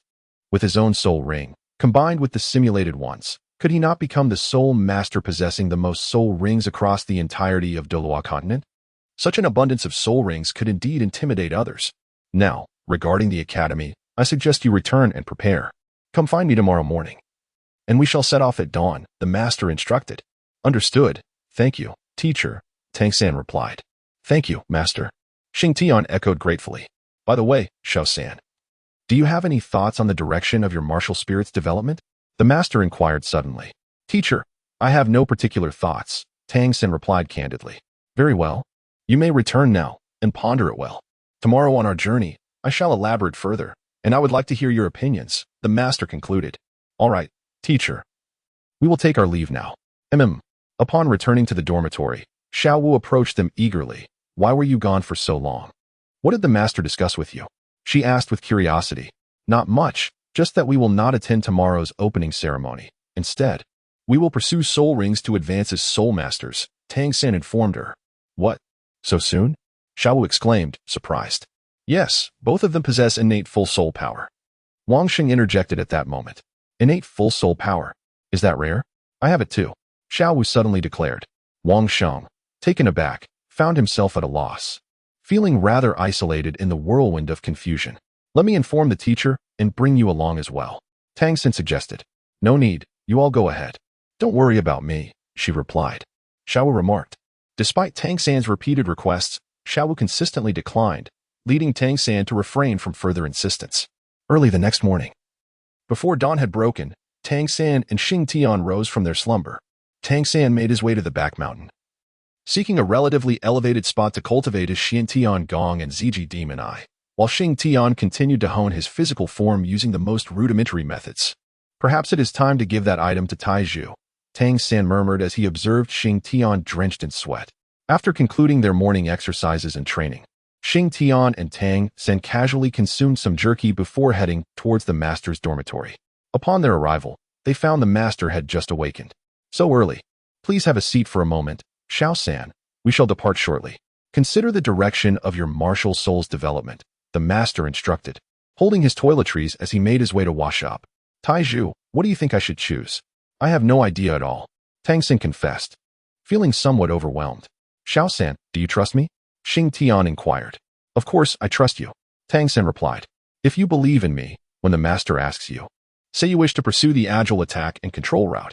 This way, the master can assist you in selecting your soul rings, Xing Tian advised. But blue silver grass is so fragile. How can it be suited for agile attack and control? I was just considering taking the support route instead, Tang San said with a wry smile. Trust me, the master's title is not without merit. All right then. Before long, the master finished his preparations. Have you had breakfast? He inquired. Yes, and this is for you. This jerky is particularly delicious, Xing Tian responded, handing a piece of jerky to the master. The master smiled as he accepted it, and after taking a bite, his expression changed. He finished the jerky in just a few bites. Let's go? All right. Upon exiting the academy, the master somehow procured a carriage. Once aboard, he asked, Xiao San, have you made up your mind? Master, I wish to pursue the agile attack and control route, Tang San declared, summoning his courage. The master responded with a hint of surprise. Master? Is that not acceptable? Tang San asked cautiously. No, I meant to say that your thoughts align perfectly with mine, the master exclaimed, clapping his hands. He then proceeded to elaborate on the people's understanding of soul rings and their ratios on Douluo Continent.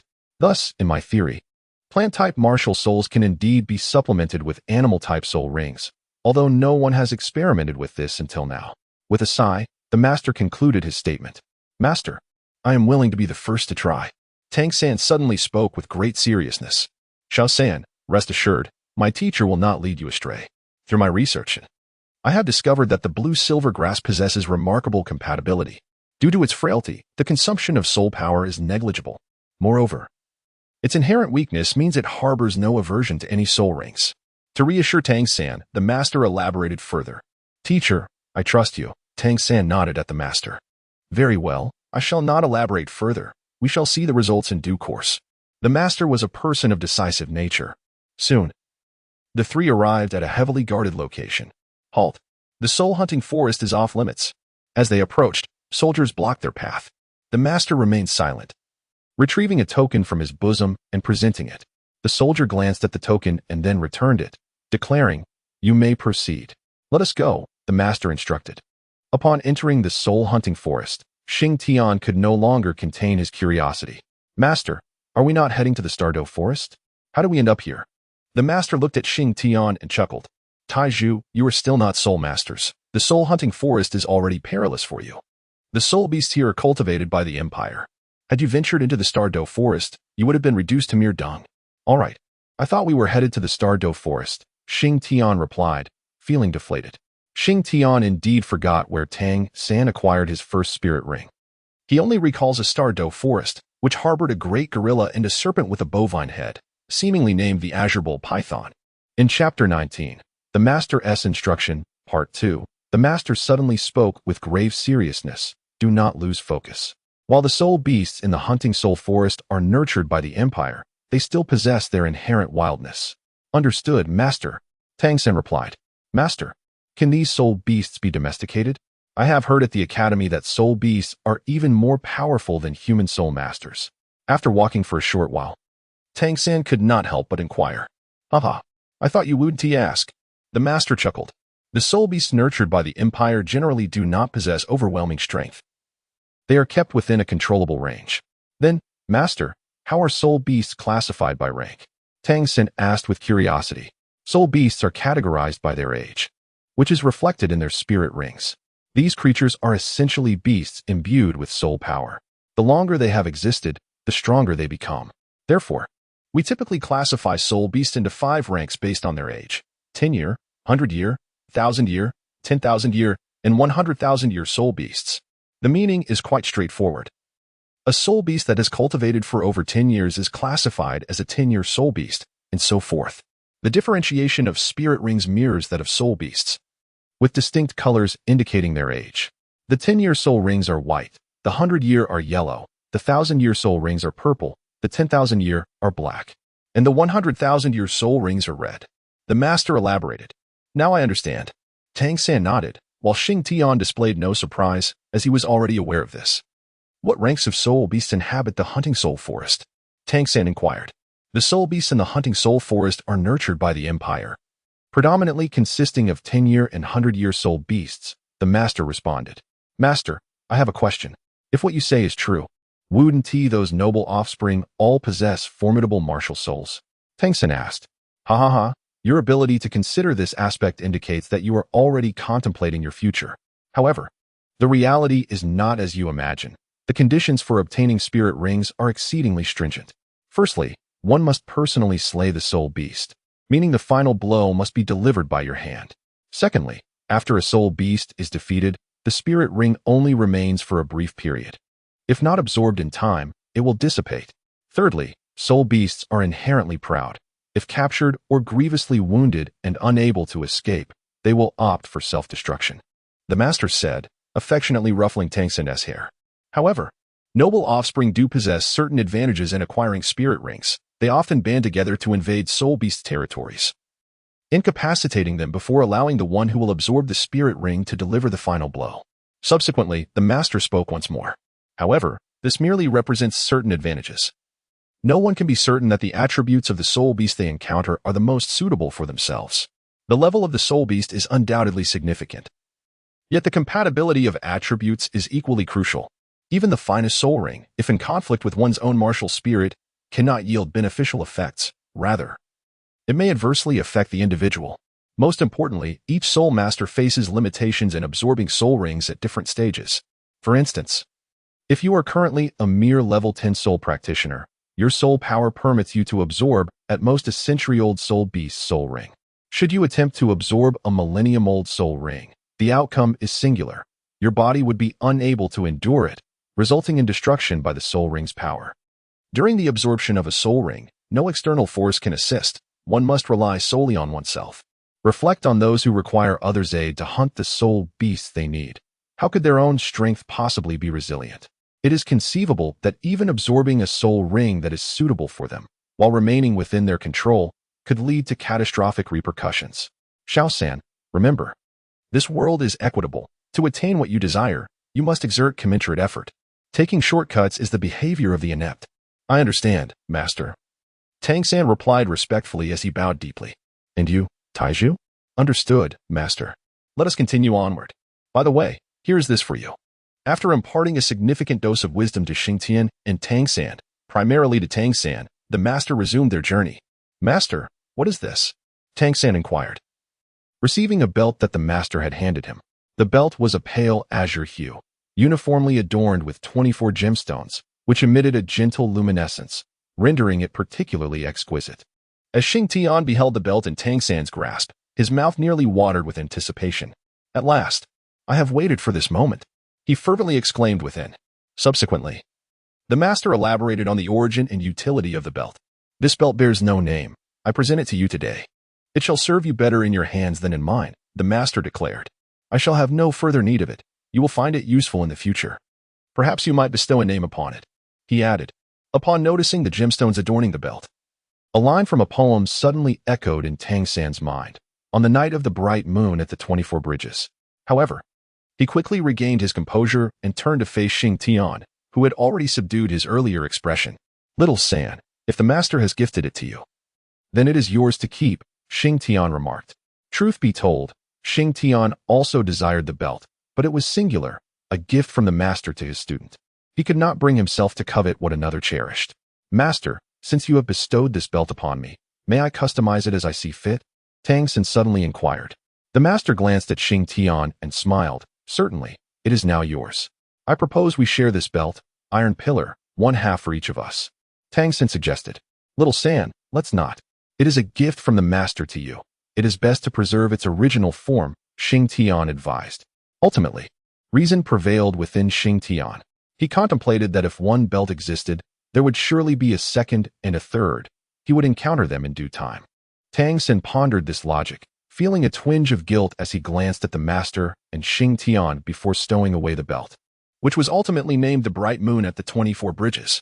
Having resolved all matters, Xing Tian and his companions ventured from the edge of the soul-hunting forest into its outer reaches. At that moment, the master abruptly summoned his martial soul, a creature resembling a dog, yet akin to a pig. San Pao, lead the way. The master commanded. San Pao barked a few times, charging ahead with enthusiasm. They encountered minor perils along the way, but under the master's guidance, they deftly evaded them. However, inevitable dangers loomed, as evidenced by the tense demeanor of Luo San Pao, crouched low with legs bent, poised for flight. Be cautious. Formidable soul beasts lurk in this vicinity, the master warned. Suddenly alert. Chapter 20. Tang San obtains the soul ring. Xing Tian encounters trouble. Upon hearing the ominous sounds, both Xing Tian and Tang San immediately adopted a vigilant stance. While Tang San remained relatively composed, Xing Tian felt a twinge of fear. After all, his previous life had not been fraught with such ferocious beasts and exotic creatures. Nevertheless, it did not take long for Xing Tian to regain his composure, and he and Tang Xin began to observe their surroundings back to back. A few breaths later, a series of hissing noises emanated from the right front of Luo San Pao, accompanied by a faint, pungent scent mixed with sweetness. Poisonous substances. In an instant, Tang Xin covered his mouth and nose. He then gazed in the direction of the sound, and through the lens of his purple extreme demon eye, he could discern only 2 red points, resembling the size of soybeans, flickering, while the rest remained obscured. When it comes to toxins, few could rival Tang San's expertise. As a disciple of the Tang sect, he was naturally adept at handling poisons and hidden weapons. However, Xing Tian recalled someone who could match him in this regard, Douluo, a master of toxic arts. Master, be careful over there, Tang Xin shouted, pointing toward the right front of Luo San Pao. Within mere moments, a snake suddenly darted forth from the underbrush. A mandala snake? How could such a ferocious serpent possibly appear in the outer region? Xiao San, be cautious, the master exclaimed upon sighting the serpent. Simultaneously, he fervently hoped that this snake was merely a soul beast of a decade or so. Xiao San, take heed. The mandala snake possesses extremely potent venom, capable not only of inducing paralysis, but also of inflicting severe damage to the nervous system. It is one of the most terrifying entities among poisonous soul beasts. Its body is remarkably resilient, impervious to ordinary blades. Only its mouth and eyes are vulnerable. Yet, the mandala snake is adept at guarding these weak points, and its speed is unparalleled. Most frightening of all is its aggressiveness. Upon encountering humans, it almost invariably attacks. Despite the master's warnings, Tang San remained unfazed, for in his past life in the land of Bashu, he had encountered countless snakes, insects, and pests. Such trivialities did not intimidate him. Xiao San, you will create a distraction while I execute a surprise attack from behind. This will be your first soul ring. Xing Tian suddenly proposed, stealthily maneuvering to encircle the mandala snake from behind. Taizhu, do not act recklessly. This is a mandala snake over 400 years old. Do not underestimate its prowess. Upon witnessing the actions of Xing Tian, the master called out in a state of urgency. However, Xing Tian paid no heed and continued to move slowly towards the rear of the mandala snake. The master dared not act rashly, for the mandala snake had now become aware of his presence. Just then, the serpent seemed to notice Xing Tian's movements and suddenly turned its head towards him. Seeing this, Tang San swiftly picked up a stone from the ground and, employing a technique akin to a hidden weapon, hurled it directly at the creature's vulnerable spot. The mandala snake, known for its volatile temper, turned sharply upon realizing that Tang San was attacking it and charged towards him. Seizing the opportunity, Xing Tian successfully circled around to its rear. Xiao San, Taizhu, run. You are no match for it, the master shouted anxiously from the sidelines. But his pleas fell on deaf ears. Frustrated by the situation, the master stamped his foot and called, Luo San Pao. Hearing this, Luo Sanpao hurried to the master's side. The master quickly fed it several white radishes. With a thunderous sound akin to a clap of thunder, Luo Sanpao, upon the master's incantation, turned its rear towards the mandala snake. With a resounding bang, a cloud of yellow smoke surged towards the serpent, pushing it back slightly.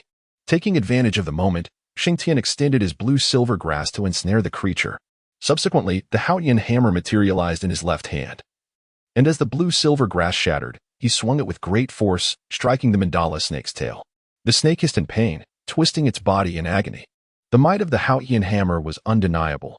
Even without the enhancement of any soul rings, it was beyond what a mandala snake of over 400 years could withstand, especially when combined with its own weight and Xing Tian's strength.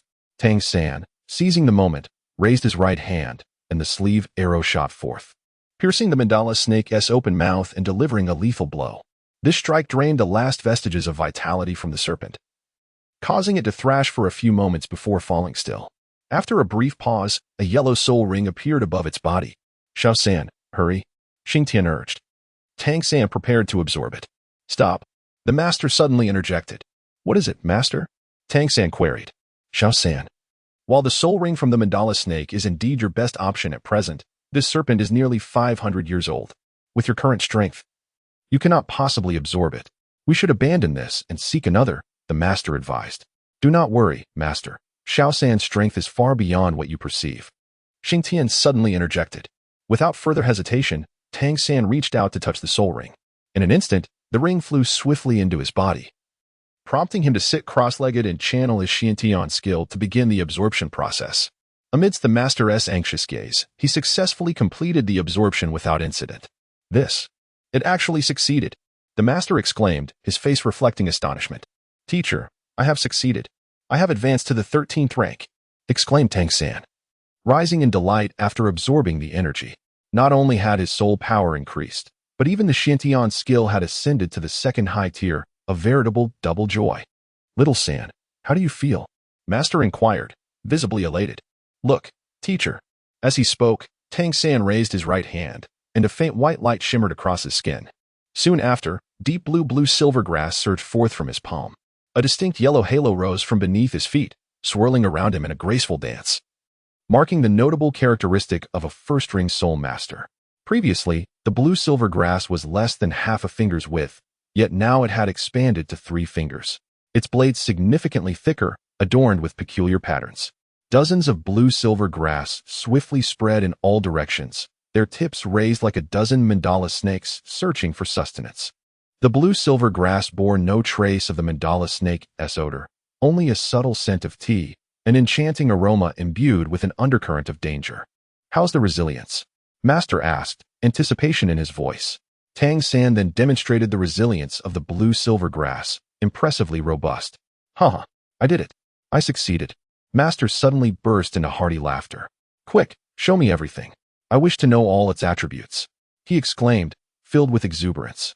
Tang San proceeded to showcase all he could, leaving Master's eyes gleaming with joy. Congratulations, little San. At that moment, Xing Tian approached, patting Tang San on the shoulder. Taizhu, thank you. We brothers need not indulge in pleasantries. If you wish to repay me, help me find a soul ring, Xing Tian said with a smile. All right, no problem. Tang San readily agreed. Let us take a moment to rest and allow little San to acclimate. Tomorrow morning, we shall seek a soul ring that belongs to Taizhu, Master suggested, calming his excited heart. Absolutely. There's no rush, Xing Tian replied with ease. Then let us find a suitable place to camp, Tang San quickly proposed, eager to settle down and familiarize himself. Let us move away from here. The scent of blood may attract other soul beasts, Master advised. The 3 swiftly departed from the area and established their camp in a relatively flat and safe location. Once the camp was set up, Tang San and Master began to discuss Tang San's martial spirit and soul ring. Master repeatedly asked Tang San if he felt any discomfort, to which he consistently replied that everything was excellent, keeping a smile upon Master's face throughout. Xing Tian, having nothing better to do, casually began performing push-ups by the side. In truth, he had not removed the weight he bore all this time. In contrast, Tang San had long since shed his burdens, as he claimed that carrying the weight hindered his performance. Xing Tian comprehended that his so-called performance was actually Tang San's hidden weapon technique. Due to the encumbrance, Tang San was unable to maneuver his body with agility. Thus, he removed the weights while Xing Tian persevered steadfastly. From an initial burden of 1 kilogram to the current 5 kilograms, this was no trifling matter for a 6-year-old child. Moreover, Xing Tian only resorted to using his soul power to alleviate the strain when he could no longer endure it. For the most part, he confronted this burden solely with his physical strength. Therefore, when he sparred with Wang Sheng, his ability to defeat him stemmed from the singular advantage of possessing a remarkably robust physique, enabling him to exert greater force. Xing Tian was diligently training, while Master and Tang San had already gathered all the data on blue silver grass. Taizhu, we shall venture deeper tomorrow morning. There exists a formidable bear soul beast within the soul hunting forest, and its spirit ring should be particularly suitable for you, Master remarked as he approached. Xing Tian paused in his actions and stood up, saying, very well, I shall heed your guidance, Master. In that case, let us retire early tonight. We shall set off at dawn. Xiao San, ensure you are in optimal condition, for you will be our key player tomorrow, the Master instructed Tang San. Do not worry, Master. I will demonstrate through practical experience that your theories are flawless, Tang San assured, patting his chest. Excellent, the Master replied with a smile. The following morning, Xing Tian arose early and commenced the day's training regimen. After completing 30 push-ups, Tang San emerged from the tent, rubbing his eyes. Xiao San, you have become quite lackadaisical. Look at the time, you are only just getting up. Xing Tian teased with a laugh. Tang San smiled sheepishly. He had been overly excited the previous night. Unable to sleep, frequently summoning his blue silver grass to admire or wave about, thoroughly enjoying himself. This excitement ultimately led to him falling asleep just as dawn broke. All right. Let us take a moment to adjust. Today is a pivotal day for you, Tang San said cheerfully to Xing Tian. Indeed. Xing Tian clapped his hands. I'll go prepare some food. You rest for a bit, Tang San suggested. After a modest breakfast, the Master led the two of them deeper into the forest. Taizhu, due to the unique nature of your martial spirit, I have selected an extreme soul ring for you. Typically, a normal person's first soul ring is 10 years. A genius might have one of 100 years. However, even a 100-year soul ring varies in quality. For instance, Xiao San's soul ring is only about 400 years old, whereas the explosive bear I have chosen for you is nearly 600 years old. Do you think you can handle it? The Master explained. Master, I wish to give it a try, Xing Tian responded, expressing a willingness to test his limits rather than asserting his capability outright. If you lack confidence, we can choose another, the Master cautioned. Master, I am confident. Up ahead is the cave where the explosive bear resides. Xiao San, you will lure it out, while Taizhu, you will provide cover, the Master instructed. Understood, Tang San acknowledged. He proceeded to provoke the bear while Xing Tian maneuvered behind, preparing to deal with the explosive bear as he had with the manta snake. However, contrary to expectations, the explosive bear's defenses were significantly stronger than those of the manta snake. Several attempts at stealth attacks yielded no results and only incited the bear's fury. Ultimately, it was the Master who achieved a breakthrough. A well-placed strike caused the explosive bear to stagger. Seizing the opportunity, Tang San swiftly launched a pair of hidden darts, blinding the bear in the process. Xing Tian, seizing the opportunity, directly hoisted the Haotian hammer, employing the clumsy and unrefined technique of the chaotic hammering method. After 4 or 5 strikes, he finally subdued the ferocious bear. Panting heavily, Xing Tian slid down from the bear's back. Truly, the Haotian hammer is exceptionally heavy. Merely these 4 or 5 blows have completely drained my strength, Xing Tian remarked with a hint of exhaustion. Taizhu, look, the soul ring has emerged. Tang San suddenly pointed at the fallen bear, exclaiming. Xing Tian turned around to behold a deep yellow soul ring hovering above the corpse of the ferocious bear. Hurry, Taizhu, Tang San urged. All right, Xing Tian replied, a hint of joy in his voice. Taizhu, are you confident? The Master suddenly inquired. Master, rest assured. I am confident, Xing Tian assured him. Subsequently, he extended his hand towards the soul ring, which, upon contact, was instantly absorbed into his being.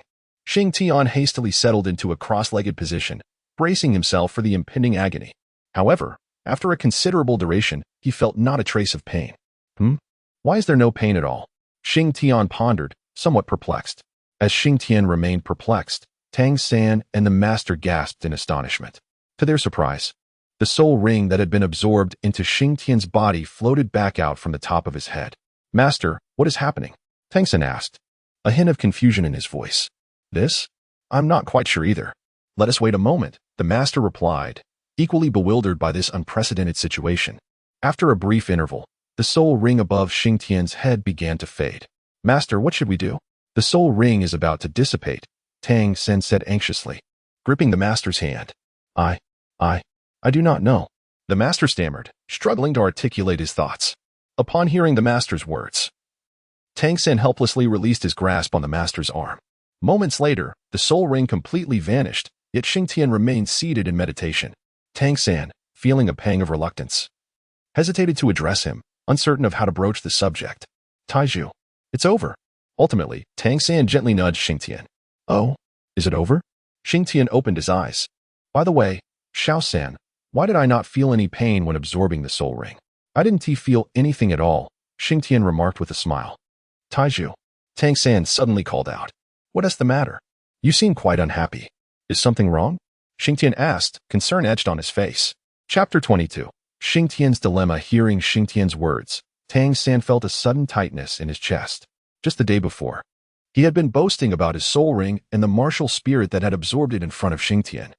He had promised to help him find an extraordinary soul ring, but now, Taiju, first, take a moment to assess your soul power and martial spirit. Tang Sen said, his head bowed and lips pressed together. What is wrong? Is something amiss? Xing Tian queried, his expression one of confusion. Yet he complied with Tang San's request. Suddenly, Xing Tian froze, the smile fading from his face. Tang San, witnessing this transformation, felt a twinge of sympathy. Yet he understood that the truth would eventually surface. Taiju, I have never encountered this situation before either. Do not worry, grant me some time, and I shall uncover the reason. The master stepped forward and assured. It's nothing. It's just a minor issue, right? Xing Tian emerged from his stupor, adjusting himself before speaking nonchalantly. However, Tang San and the master discerned the tremor in Xing Tian's voice. The atmosphere momentarily fell into silence, leaving Tang San and the master at a loss for words to console him. In the entirety of Douluo Continent, martial souls and soul rings symbolize the identity of soul masters. A person may possess a martial soul, yet without a soul ring. Even the most extraordinary martial soul would be rendered futile. Without the ability to absorb a soul ring, one's soul power would remain stagnant, unable to progress. Well, that battle was rather exhausting. I've never tasted bear paw before in my life. Let us make that our dinner for tonight. Suddenly, Xing Tian shattered the awkward silence, feigning a casual demeanor. All right, no problem. I shall prepare it. Tang Sen promptly replied, rushing to the side of the explosive bear to begin the dismemberment of its paw. Make sure to take the right front paw. That one is the most delectable. But let us take all four. Otherwise, it won't be enough to satisfy our hunger. Xing Tian instructed Tang San. Understood. Without turning back, Tang Sen quickened his pace, his heart heavy with concern. With his back turned to Xing Tian, his eyes brimmed with tears, fully aware that Xing Tian was enduring his pain, yet he could not bring himself to address it. Before long, Tang San returned with 4 bear paws in hand. Let us head back to the academy. We've already delayed for 2 days, Xing Tian declared. Wait. I wanted to say, Tang San began, but was interrupted by the master. Very well, let us return, the master affirmed. Once they distanced themselves from the explosive bear, the master found an open area and set up camp. Let us rest here tonight. We shall depart early tomorrow morning and should reach the academy by noon. Taiju, sit for a moment. I will prepare a braised bear paw for you, Tang San announced, bustling about. After a flurry of activity, dinner was finally ready. However, when Tang San approached to call Xing Tian for a meal, he found him sitting in a daze. With a sigh, Tang San gently patted Xing Tian on the shoulder. Taiju, it's time to eat. Oh, all right. Xing Tian turned to respond. Tang San felt a pang in his heart, for Xing Tian's gaze appeared vacant and devoid of life. Yet, he was unsure how to console him, so he could only watch in silence. Meanwhile, the master had been engrossed in writing and sketching since setting up camp, occasionally consulting the books he carried with him for reference. Xing Tian's mind was in a tumultuous state, a chaotic whirl of emotions coiling within his chest, initially brimming with confidence. He had accompanied Tang San and the others, hopeful that by the master's grace, he could acquire a superior soul ring. To his dismay, the outcome was far from what he had anticipated. How could this be? It was utterly inconceivable. I possess innate full soul power, an extraordinarily powerful martial soul. and remarkable talent. Why is this happening to me? If my predicament stems from my transmigration, then Tang San is also a transmigrator. Xing Tian's heart roared in protest. Yet, no matter how fervently he lamented, it could not alter the undeniable truth that he was unable to absorb the soul ring. Iron Pillar, come quickly, or it will cool down, Tang San called out, noticing Xing Tian's immobility. Coming. Xing Tian's attention was drawn back from his introspection by Tang San's voice. He resolved to push aside his troubling thoughts. Pondering would yield no answers. Perhaps upon returning to the academy, Master would have insights to offer. Surely, Master would find a way. Xing Tian murmured to himself as he rose to his feet. Come, little San, let me sample your culinary skills. Approaching the campfire, he sought to suppress the turmoil within for the time being. Iron Pillar, grant me a moment. I will surely assist you, Master approached, placing a reassuring hand on Xing Tian's shoulder. All right, Master. I appreciate your help, Xing Tian replied, though his smile bore an undertone of struggle. After relishing the bear paw prepared by Tang San, Xing Tian resumed his training, determined to fortify his physical strength in the absence of a resolution to the soul ring issue. That night, he pushed himself to the brink of exhaustion, ultimately collapsing, and it was Tang San who carried him back to the tent. At dawn the following day, the trio set out to return to the academy. The journey was notably quiet as they struggled to find conversation. Approaching noon, they finally beheld the gates of Nodding City. Home at last, Master let out a lengthy sigh of relief. Upon their return to the academy, Master addressed Xing Tian and Tang San. You two should head to your dormitory to rest. By the way, Iron Pillar, I will thoroughly examine the situation once I return. I'll come to see you in a couple of days. Understood, Xing Tian responded. They then proceeded towards their dormitory. However, upon arrival, they were met with an unexpected emptiness. What's going on? Everyone should be here at this hour, Tang San remarked, surveying the vacant room. Could they have gone to the cafeteria? Xing Tian inquired. Perhaps it's nearly mealtime, Tang San replied. Then let us head to the cafeteria and investigate. As Xing Tian spoke, Tang San inadvertently overheard comments about the 7th dormitory while passing by the playground. It turned out that Xiao Wu and her companions were not in the cafeteria, but had ventured to the back mountain to challenge the formidable senior, Xiao Laoda. Upon hearing their conversation, Tang San felt a jolt in his heart, for the wager involved Xiao Wu. Taizhu, we must hasten to the back mountain. Xiao Wu and the seniors are clashing, Tang San exclaimed, a hint of urgency in his voice. Without delay, the two made their way to the back mountain, which was already teeming with spectators eager to witness the unfolding drama among the work-study students. Xiao San, you go ahead, Xing Tian urged upon seeing the crowd. All right, Tang San replied, casting a glance at Xing Tian before nodding. It was not that Tang San wished to exclude Xing Tian, but he had chosen to refrain from involving him, considering past events. Xiao San, this is your arena. I shall not partake. If the master cannot resolve my issues, then it shall be time for us to part ways, Xing Tian murmured to himself as he observed Tang San amidst the throng.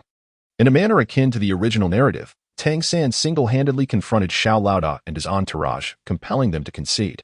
Thus, Tang San became renowned within the academy for his unwavering spirit, even wielding his seemingly useless martial spirit, Blue Silvergrass, to stand firm against Xiao Laoda and his companions. On the 3rd day following the events at the back mountain, Xing Tian received a message from the master, summoning him to visit. Upon hearing the news that the master sought him, Xing Tian's emotions became a tapestry of complexity, as he was uncertain of the outcome that awaited him. Yet he was indifferent to two possibilities. The first was that his martial spirit could indeed bear a soul ring, which would bring universal joy. The second, however, would imply that the master had no solution for his martial spirit, a burden Xing Tian would have to shoulder alone. Arriving at the master's dormitory, he stood before the door, hesitating to knock. Sigh. One cannot evade fate. Enduring a brief pain is preferable to prolonged suffering, Xing Tian murmured to himself. Knock, knock, knock. Enter. Master, you called for me? Is there a conclusion? He inquired directly upon entering. Taizhu, please, take a seat. The master did not immediately address Xing Tian's query, but motioned for him to sit. Master, please, speak freely. I can bear any outcome, Xing Tian said with a smile. Indeed, you need not be so pessimistic, the master remarked after Xing Tian had taken his seat. Is it true, master? Have you found a solution? Xing Tian asked, a glimmer of hope in his eyes. Alas, no. After a prolonged silence, the master finally spoke. Very well, I understand. I apologize for the intrusion. You have worked hard these past few days. Rising, Xing Tian bowed deeply to the master and departed without a backward glance. Taiju, wait. The master called out urgently. Yet, Xing Tian paid no heed. His heart was tumultuous, and his mind was a void. In truth, I wish to convey that even without a soul ring, it would not affect you, for you can simulate the soul rings of others. Their essence becomes yours. Furthermore, according to my analysis, beyond soul rings, there exist soul bones and soul skills, along with their interpretations, which can also be replicated. The master muttered to himself, gazing at Xing Tian's receding figure. However, these words fell upon deaf ears. After descending the stairs, Xing Tian wandered aimlessly back to his dormitory, finding it empty as all had gone to class. Unable to attach a soul ring. Unable to attach a soul ring. He repeated like a mantra.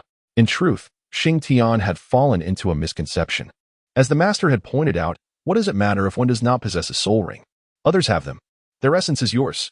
Yet, he remained ensnared in his belief that what belonged to others could never be his own. He failed to realize that once simulated, it indeed became part of him. Given the impossibility of attaching a soul ring, he concluded that attending this school had become futile. Xing Tian suddenly spoke. He then took out pen and paper, swiftly composing a letter, which he placed upon Tang San's bed. After casually gathering a few changes of clothes, he made his way directly to the academic affairs office. Upon arriving, Xing Tian expressed his desire to take a leave of absence.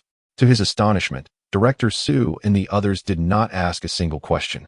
They promptly processed his request with remarkable efficiency.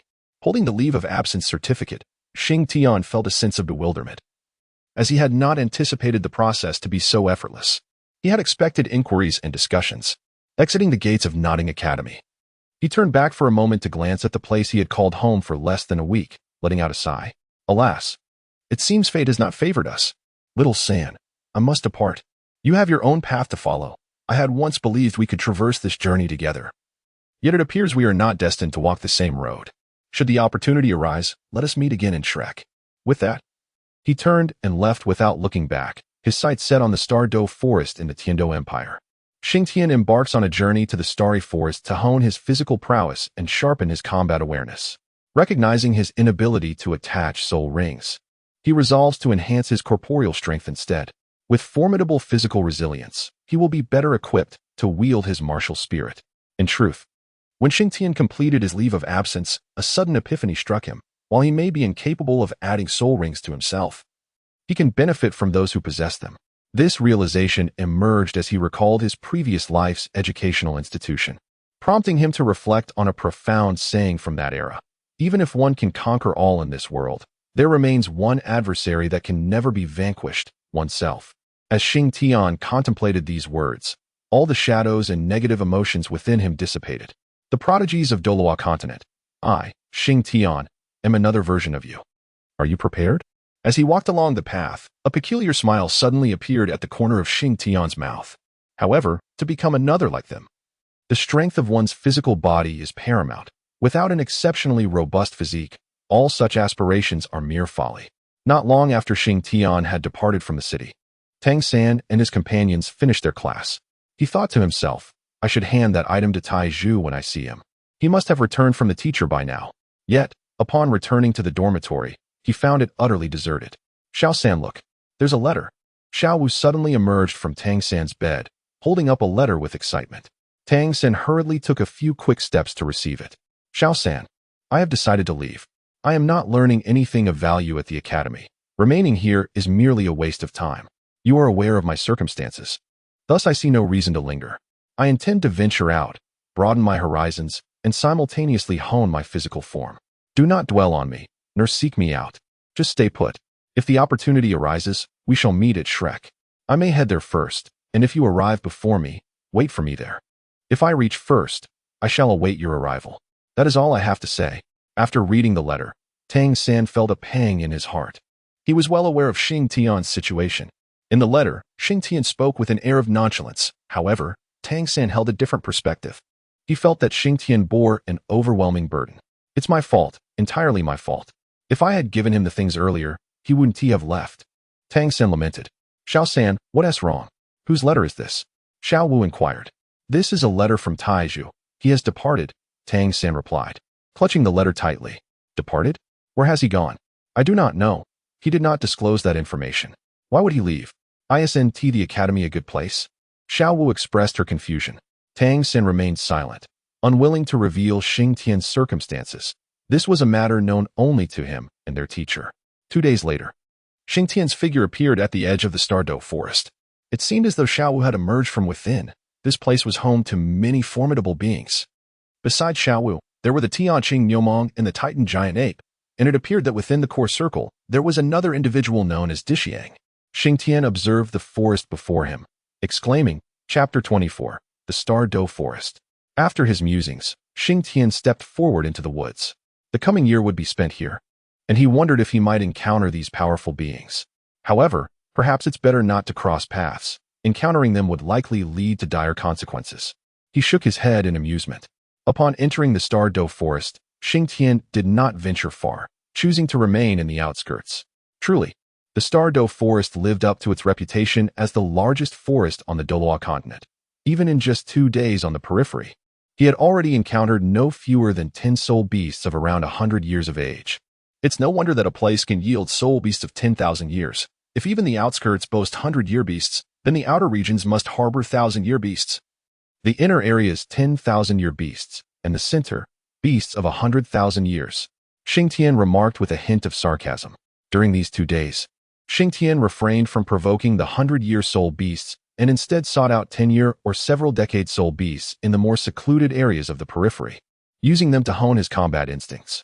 Moreover, their flesh provided the energy necessary for his physical training.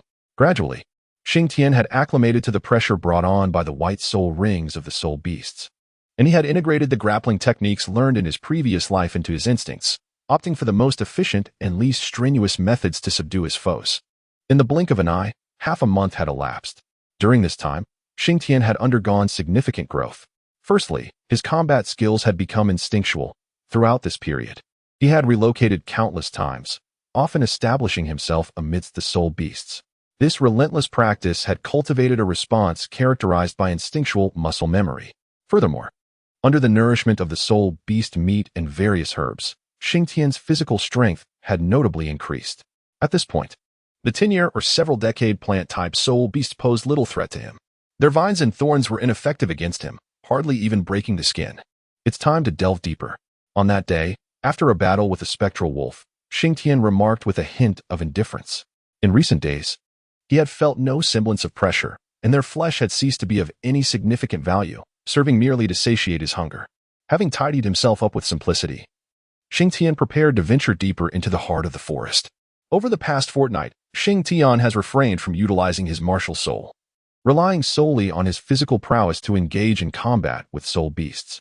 Some may ponder, we possess martial souls. Why engage in such battles? However, what if one were to be approached closely? Shall one resign oneself to fate? Moreover, as Xing Tian emulates others, he must embody all their attributes, what they possess. He must possess what they can do, he must be capable of, and even what they cannot do, he must also master. This is the essence of achieving victory. Xing Tian ventured approximately 1 to 2 kilometers into the depths of the forest, and upon sensing that he had reached the outskirts, he came to a halt. This will suffice. I shall find a suitable spot to set up camp. After surveying his surroundings, he nodded in approval. Subsequently, he discovered an ancient tree, its center hollowed out, forming a natural alcove. Ah, this shall do, he exclaimed, pleased with his makeshift campsite. After tidying up a bit, he retrieved some dried meat he had stored a couple of days prior and indulged in a modest meal. Today shall be a day of rest. Tomorrow, I shall continue my journey. On the following day, as was his custom, Xing Tian commenced with some warm-up exercises before camouflaging the tree hollow and setting out. His objective for the day was to locate a soul beast approximately a century old to begin his training. The outer expanse of the Douluo forest was vast, and not long into his exploration, Xing Tian stumbled upon a soul beast. This creature was leisurely drinking from a small pond. Hey, isn't this the type of soul beast that Tang Hao captured? He mused, somewhat astonished to finally encounter one alive. The soul beast, resplendent in a vivid crimson hue, wore a head akin to that of a pig, yet possessed formidable claws and was covered in striking red fur, exuding an air of menace. You are the one. You who have been the source of my meals. Today, I shall confront you, Xing Tian declared, preparing to advance. Suddenly, a shadow leapt from the pond, striking the soul beast directly. It was a python-like soul beast, which sent the pig-like creature staggering before swiftly ensnaring it with its powerful body. The moment it was entwined, the pig-like soul beast regained its senses and began to thrash violently. Xing Tian observed with trepidation, for this serpent-like soul beast exuded an aura of formidable danger.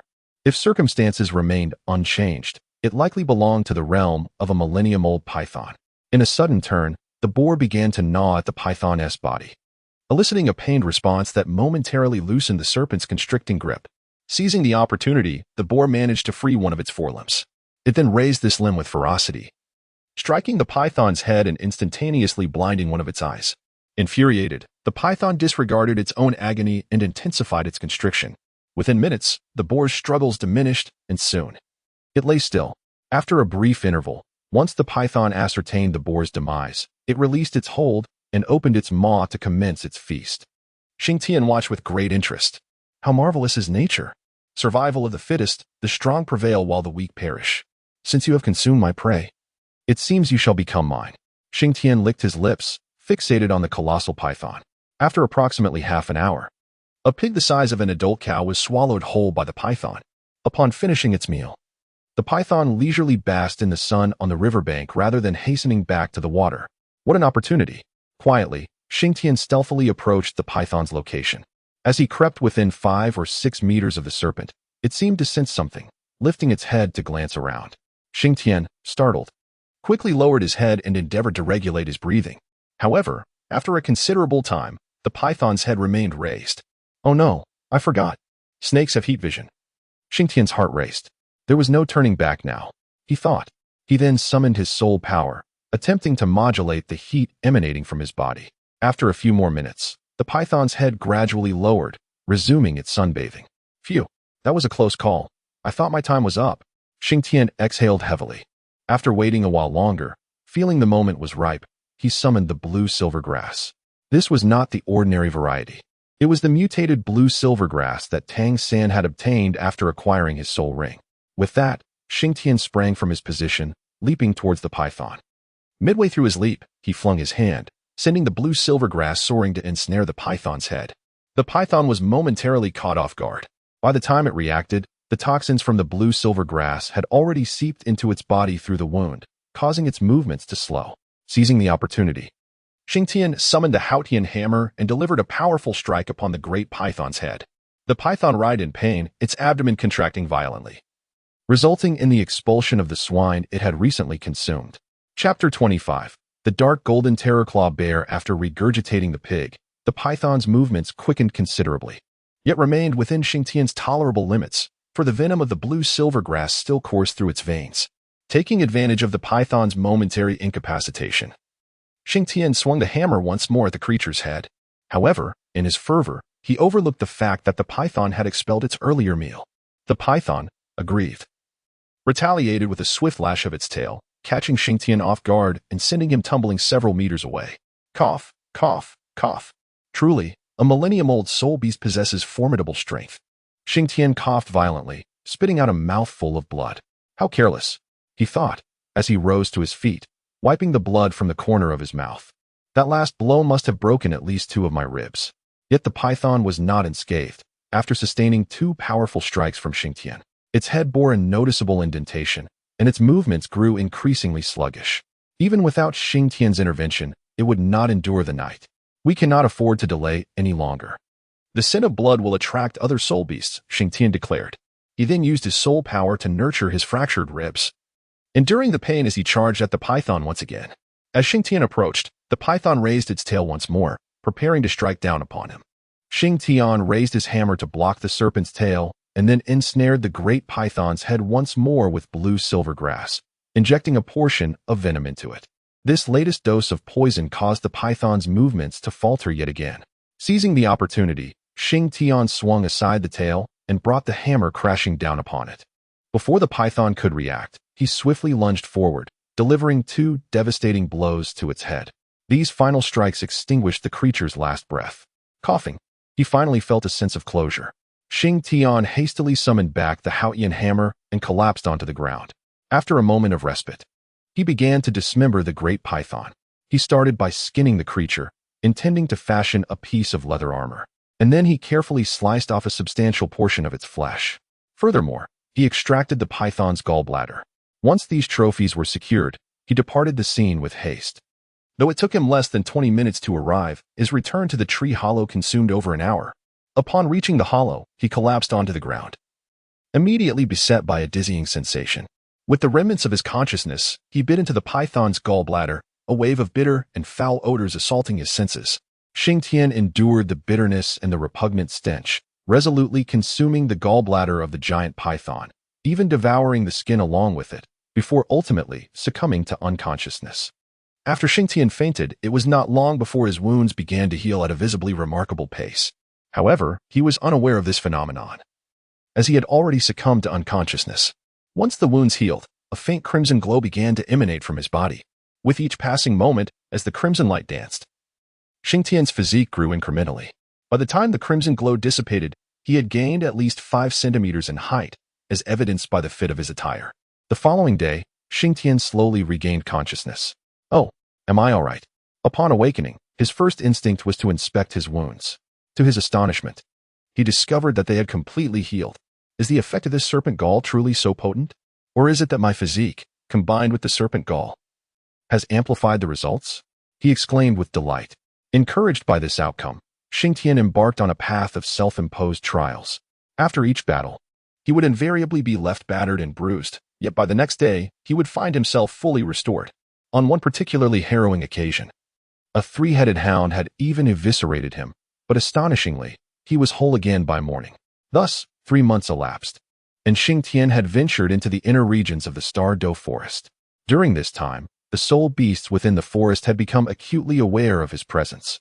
A particularly frenzied and formidable human was systematically challenging the stronger soul beasts in combat.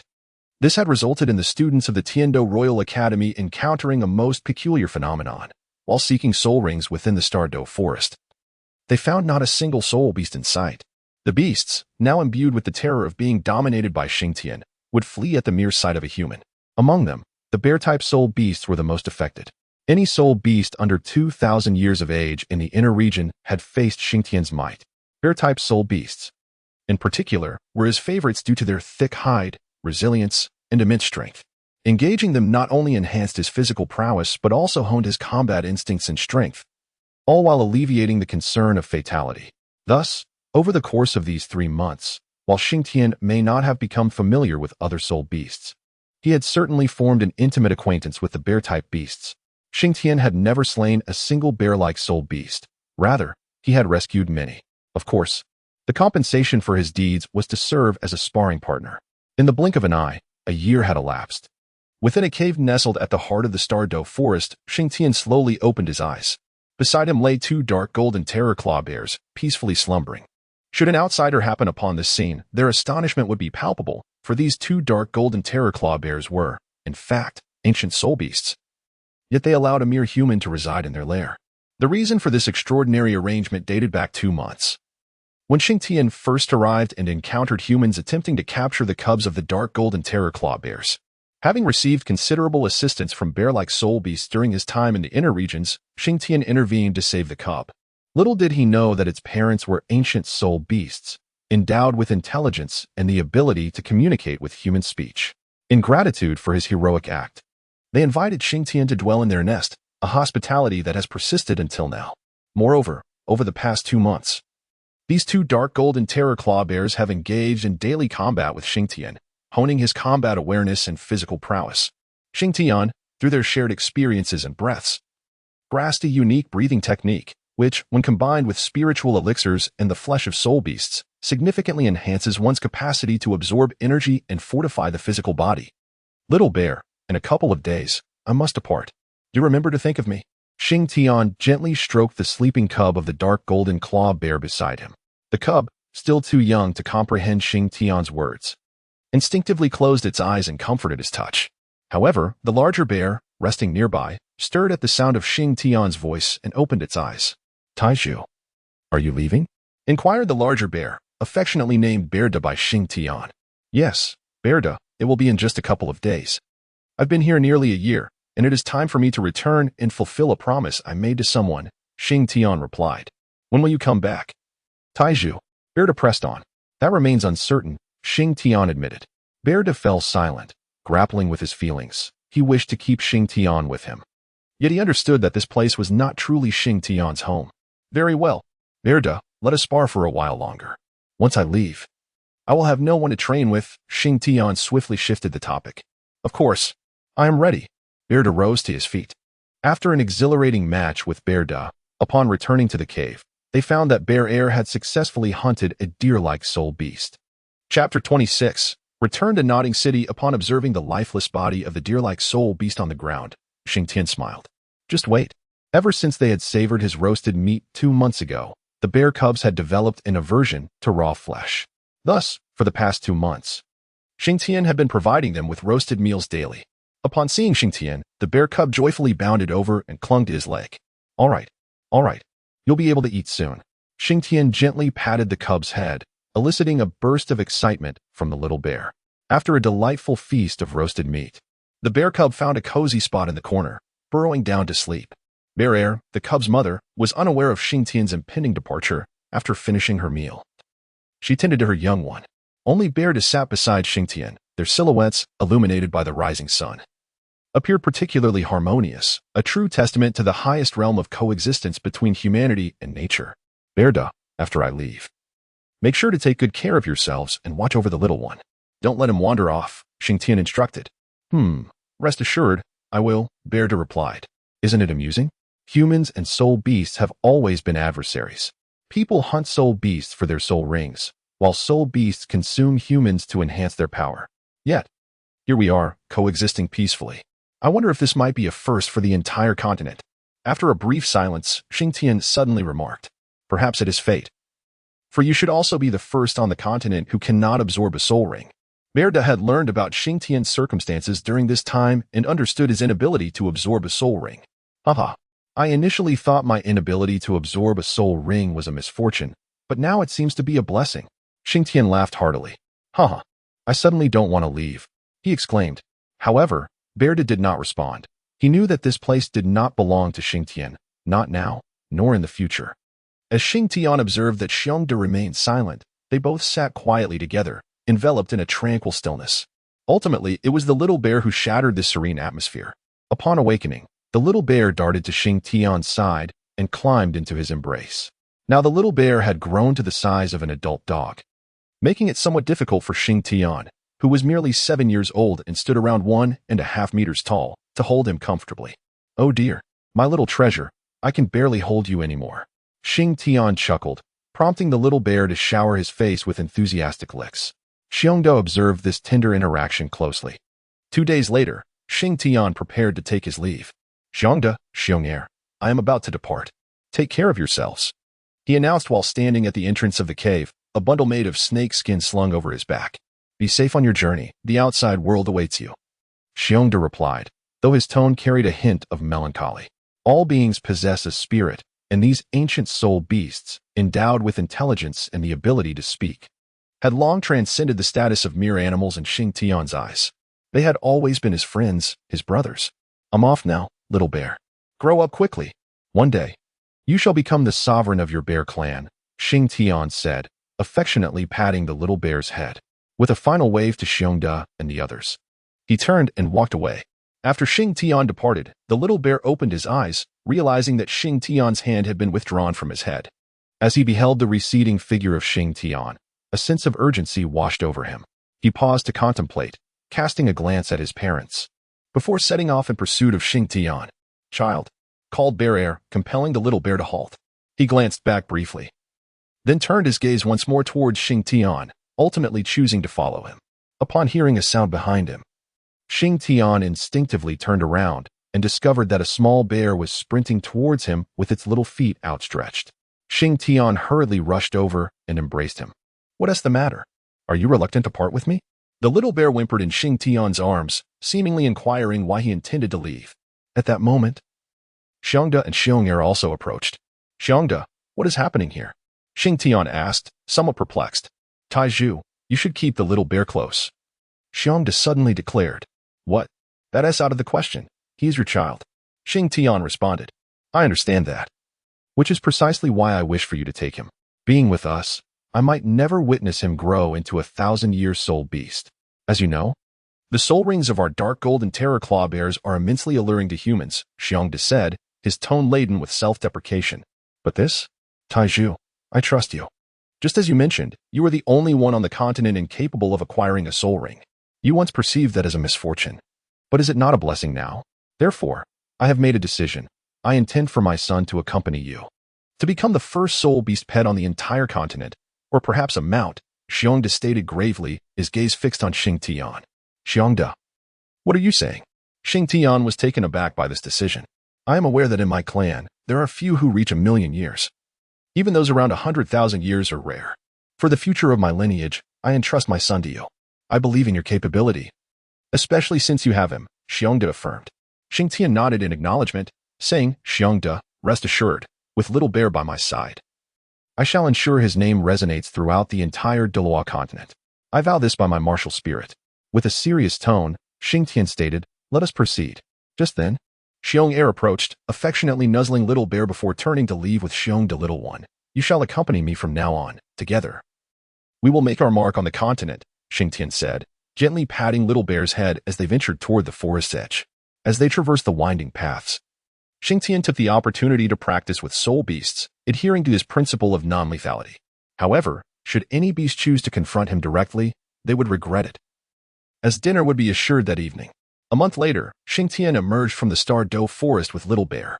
Next, we shall return to Nodding City to reunite with Tang San and the others. It has been over a year, and to be honest, I've missed them. Xing Tian mused to himself. Sensing Xing Tian's emotions, Little Bear nuzzled against his leg. Ha ha ha, fret not, Little Bear.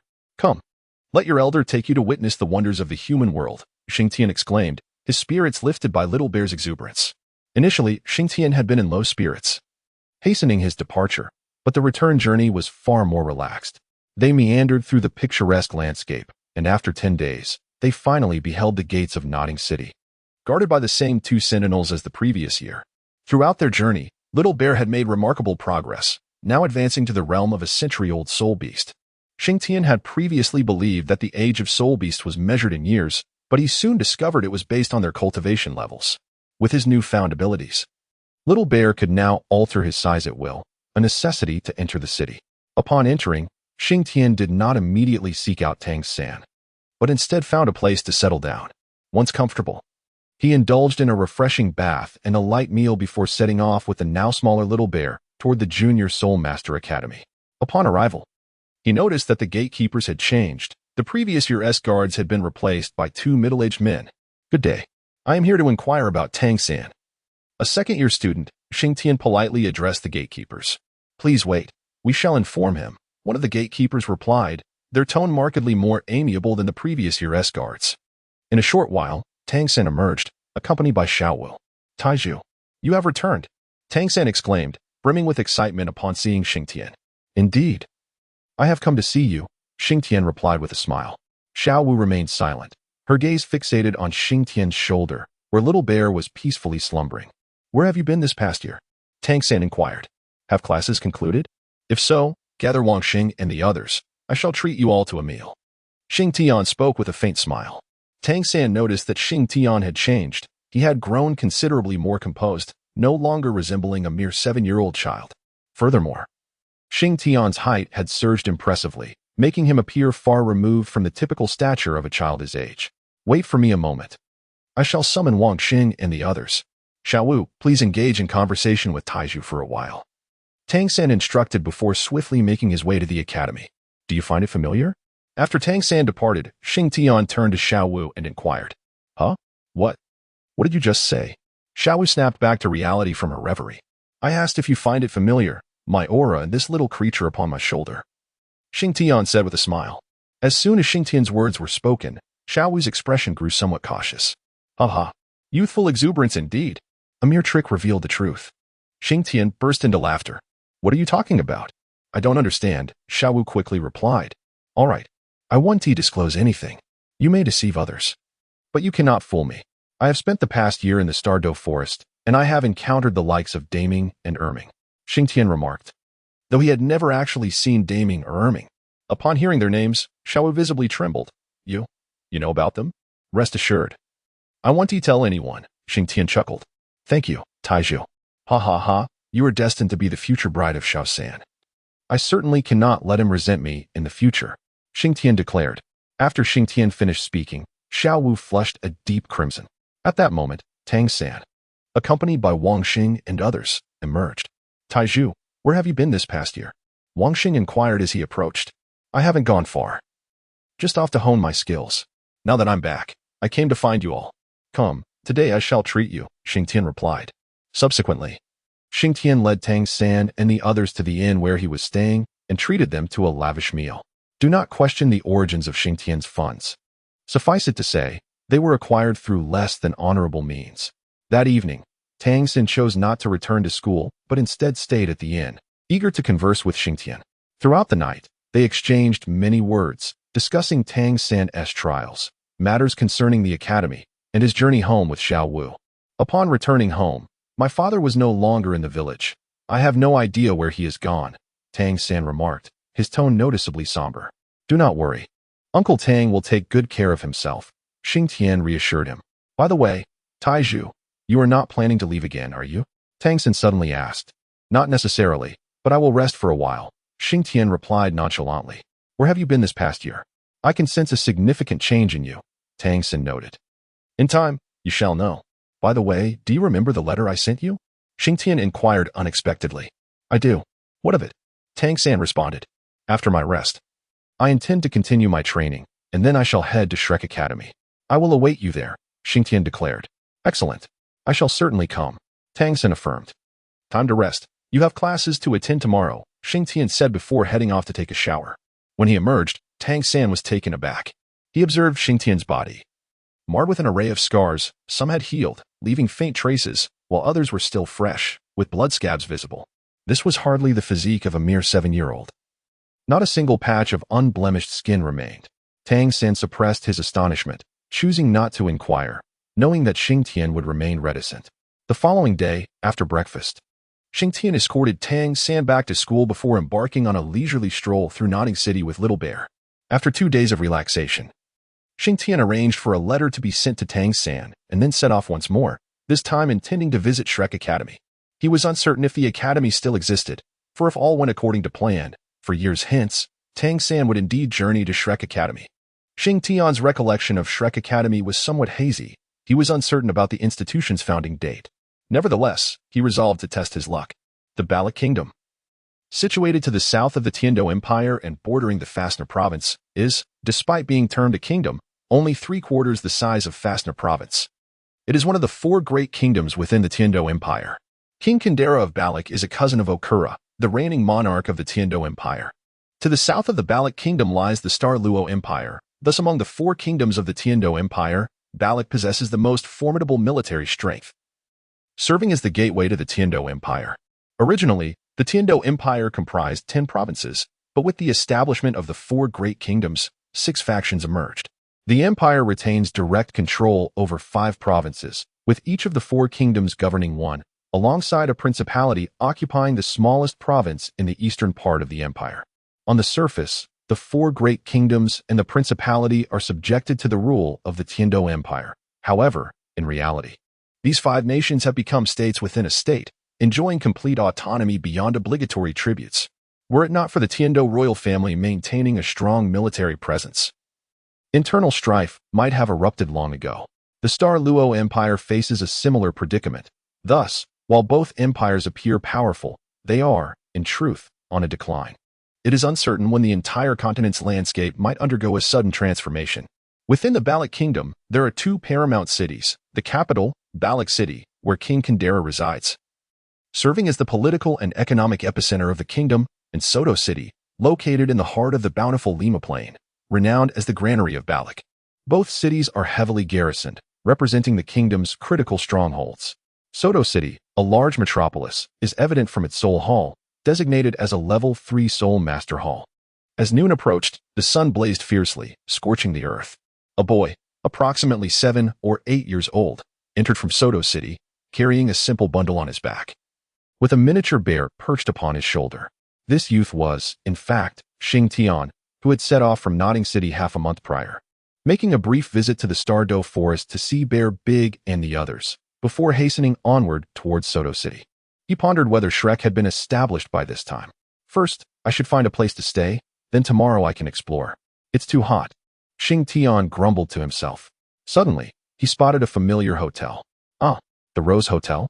That name rings a bell. The sign immediately captured his attention. Unsurprisingly, for years hence, a rather awkward scene would unfold here involving Xiao San and Xiao Wu. At that moment, Xing Tian recalled the significance of the hotel. Why not stay here? After all, it's mentioned in the original story. It would be remiss not to take a look inside. Xing Tian chuckled as he spoke, then proceeded inside. At that moment, the Rose Hotel had yet to transform into the couple's retreat it would become 4 years later. For now, it remained a rather ordinary establishment. The next step involved paying and checking in.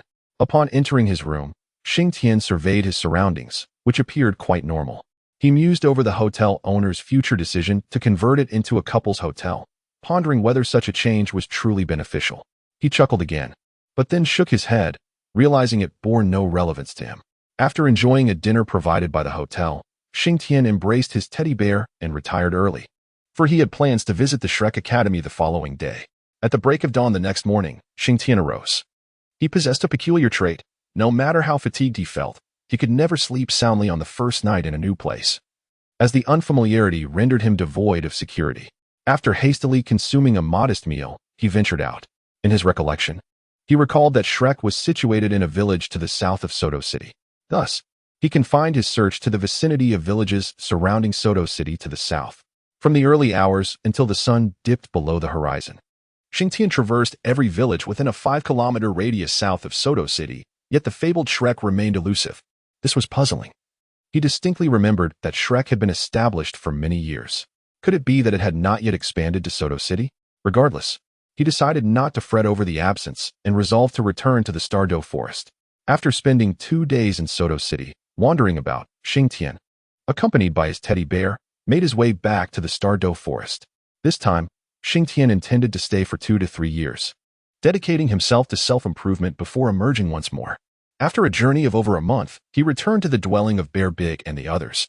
Bear Big was overjoyed, surprised to find Xing Tian back once again. Xing Tian and Xiong share a bond of camaraderie and brotherhood, perceiving each other as equals rather than outcasts. Xiong, I intend to stay with you for a year or 2. Would you welcome my presence? Xing Tian inquired. Welcome, welcome. Stay as long as you wish. Xiong replied enthusiastically. Little Bear returned to his familiar surroundings, reveling in the freedom of the cave. Has it really been a century? Xiong suddenly observed the changes in Little Bear. Indeed, Little Bear has grown into a century-old spirit beast. It is quite rare to encounter a century-old cub. This little fellow holds the potential to mature into a 10,000 or even 100,000-year spirit beast. Xing Tian remarked. It seems my initial decision was indeed wise. Xiong affirmed. Absolutely. Xing Tian praised Xiong. The two shared a knowing glance and erupted into hearty laughter. In the ensuing days, Xing Tian devoted himself to 3 primary pursuits. First, he sought a sparring partner, with Xiong serving as his foremost companion in training.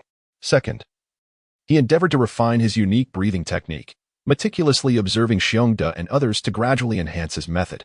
Third, he prepared meals for Xiong's family, indulging in limitless barbecues, so much so that Xing Tian grew weary of the feasting. Thus, a year passed slowly by. Throughout this time, Xing Tian had not encountered any other humans aside from Xiong's family, nor had he maintained contact with Tang San and the others.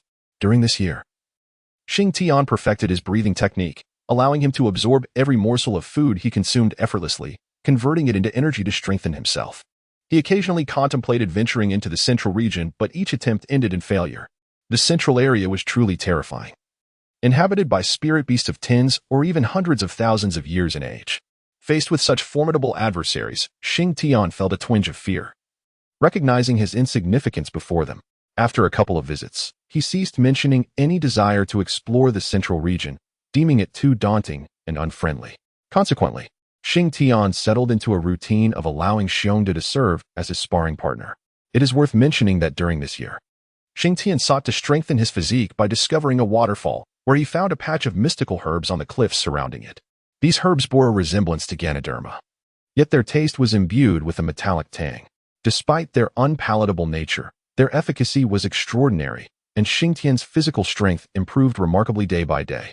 Little Bear, following in Xing Tian's footsteps, also benefited from the herb's nurturing, evolving into a 900-year-old soul beast, poised to break through the millennium with but a single opportunity. Since the discovery of the waterfall, Xiongda and his family relocated to the vicinity, both to facilitate Xing Tian's training and to claim the precious Ganoderma for themselves. This was justifiable, as the unclaimed belonged to the fortunate. At this juncture, Xing Tian had shed his burdens, transitioning his daily training regime from solid ground to the waters below. Initially, he struggled to reach the base of the waterfall. Gradually, he could touch the stones beneath the cascade, and eventually, he managed to ascend, albeit briefly, before being swept down once more. Now, Xing Tian could endure beneath the waterfall for approximately 3 minutes. Surpassing that threshold would result in being swept away. 3 minutes. That is an improvement, just a tad longer than yesterday. If I persist, I shall succeed. Xing Tian gasped after being thrown down by the torrent, his complexion resembling that of a boiled shrimp, flushed and fervent. Xiongda, witnessing Xing Tian's relentless and grueling training, could not help but feel a pang of concern. Ultimately, Little Bear joined Xing Tian's ranks, becoming a fellow sufferer in this arduous endeavor. Amusingly, the torrent stripped Little Bear of every strand of fur, leaving him despondent for several days. However, the rigorous training bore fruit, as the effects of the mystical herbs previously consumed began to manifest within Little Bear's body. After half a month, he successfully broke through, attaining the status of a millennium soul beast, and his fur began to regrow. Xing Tian had yet to test the strength of his physical form. However, after enduring a strike from Xiongda, he emerged unscathed, experiencing only a minimal degree of discomfort, though he remained uncertain of the extent of Xiongda's force. In the 29th chapter, titled Two Brights, on this particular day, Xing Tian stood beneath the waterfall, braving its relentless cascade. Suddenly, he perceived a sound akin to shattering glass emanating from within his own being. Subsequently, an invisible force erupted from within Xing Tian, displacing the surrounding waters with remarkable vigor. Upon sensing the surge of power, Xing Tian hurriedly emerged from beneath the waterfall. As he stepped into the pool, the intensity of that force diminished considerably. And then he heard a series of sizzling sounds. It turned out that his elevated body temperature had provoked a reaction from the water. Once ashore, Xing Tian stretched his body and discovered that he was imbued with a formidable energy, one that was explosively potent. It seemed he had transcended a physical limit, and he realized he would need some time to acclimatize. I must adapt, he mused to himself. In the following days, Xing Tian commenced a regimen of adaptive training. After initially acclimating to his surging strength, he felt a renewed desire to explore the central region. This urge became increasingly irresistible, and coupled with his recent breakthrough, it inflated his confidence. Once fully attuned to his newfound power, Xing Tian set forth on his journey to the central area. He was eager to witness the legendary soul beasts that were said to inhabit that realm. Fortuitously, during his expedition, he encountered no soul beast along the way. Eventually, he became unsure of how far he had traveled when a vast lake came into view before him. Upon gazing at the expansive body of water, Xing Tian instinctively swallowed hard. Those familiar with the original tale would know that the heart of the Douluo forest harbors a lake, home to a creature known as the sky blue bull python, regarded as the dominant entity of the forest. Could this be the territory of the sky blue bull python? Xing Tian stammered, peering at the azure waters with trepidation. No, I cannot linger here. Whether or not this is its domain, I must depart at once, he declared. As he scrutinized the lake, his anxiety deepened, and fear began to grip him.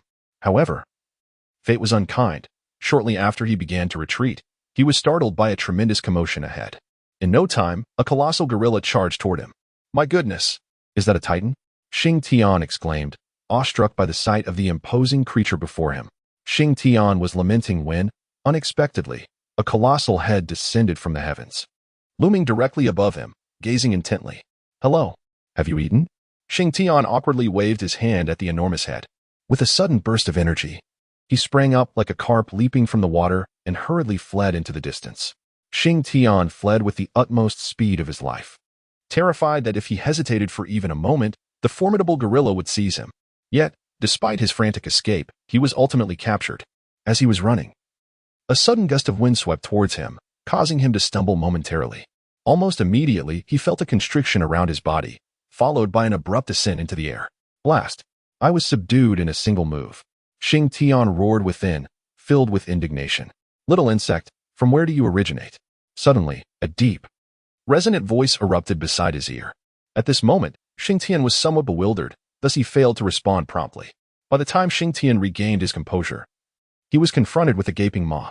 Little insect, reveal to me your origin. The voice reverberated once more. Cough, cough. Take it easy, I came from the inner circle. He stammered. Xing Tian patted the hand of the gorilla. You are deceiving me, little insect. I can sense the fragrance of Sister Xiaowu upon you. Where exactly do you hail from? If you refuse to speak, I shall crush you. Cough, cough. Be gentle, I might perish. Xing Tian exclaimed loudly. Speak. You are Erming, are you not? He suddenly shouted. Upon hearing Xing Tian address him as Erming, the gorilla loosened his grip slightly, granting Xing Tian a moment to breathe. Cough, cough. Goodness. I was nearly crushed. Xing Tian coughed a few times, expressing his distress.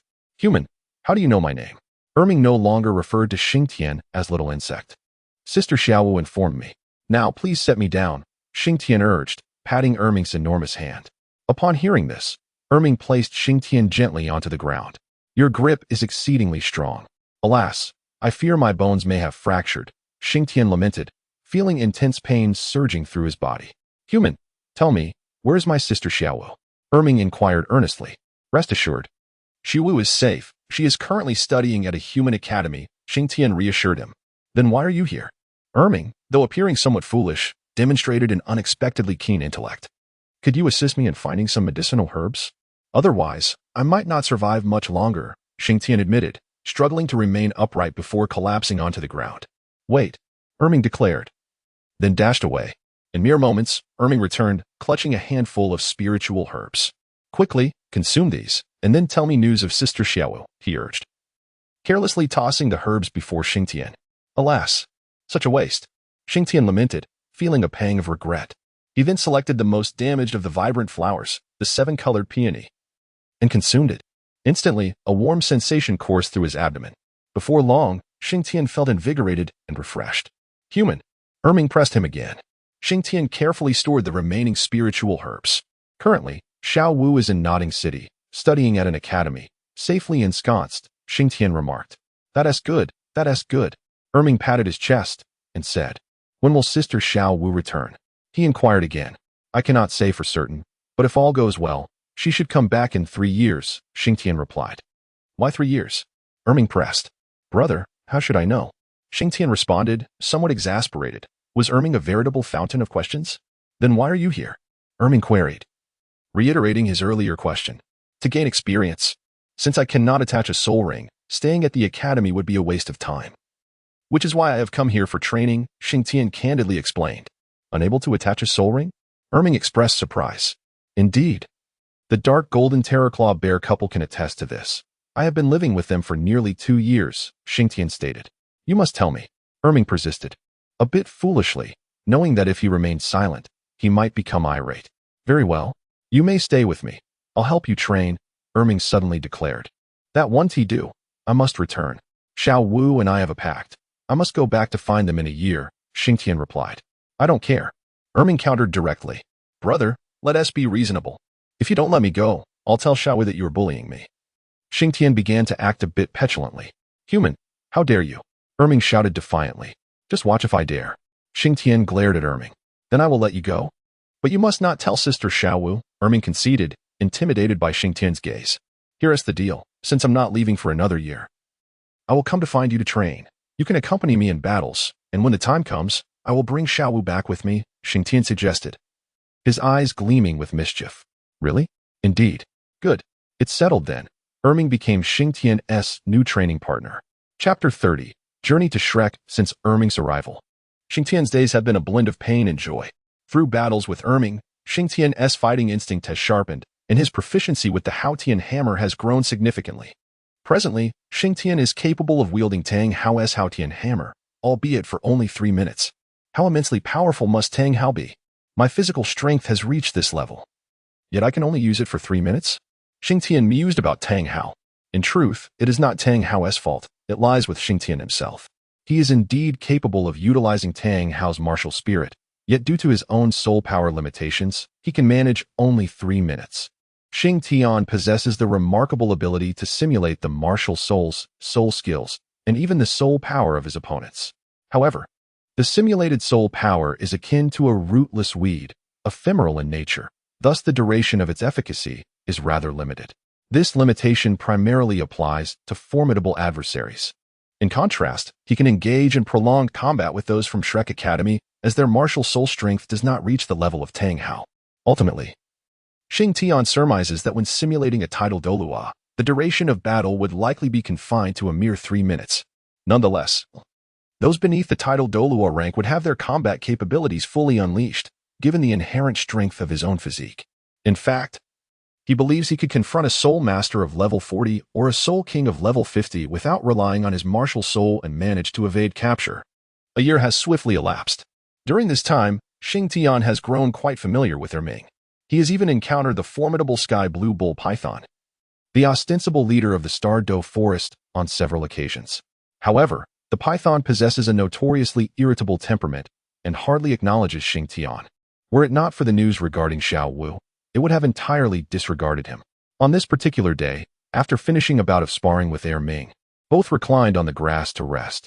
Erming, I shall be departing in a couple of days, Xing Tian suddenly declared. Depart? Are you really leaving?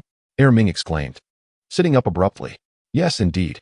The time I agreed upon with Xiao Wu and the others is fast approaching. I must seek them out, Xing Tian replied, gazing at the azure sky. Is it happening so soon? Wasn't it supposed to be a year? Erming inquired. Yes, I have already spent a year here. Xing Tian responded with a smile. Will you return? Erming asked, a hint of reluctance in his voice. Previously, Erming often played alone while the Ming dedicated himself to training, seldom engaging with Erming. Other soul beasts also feared Erming, avoiding him.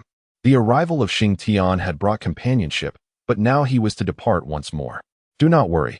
I shall return when I have the opportunity. Xing Tian reassured him, patting Erming's leg. I'll go summon Deming, Erming declared, rising to his feet. He then picked up a sizable rock and hurled it into the lake where Deming resided. The splash sent waves soaring over 10 meters high.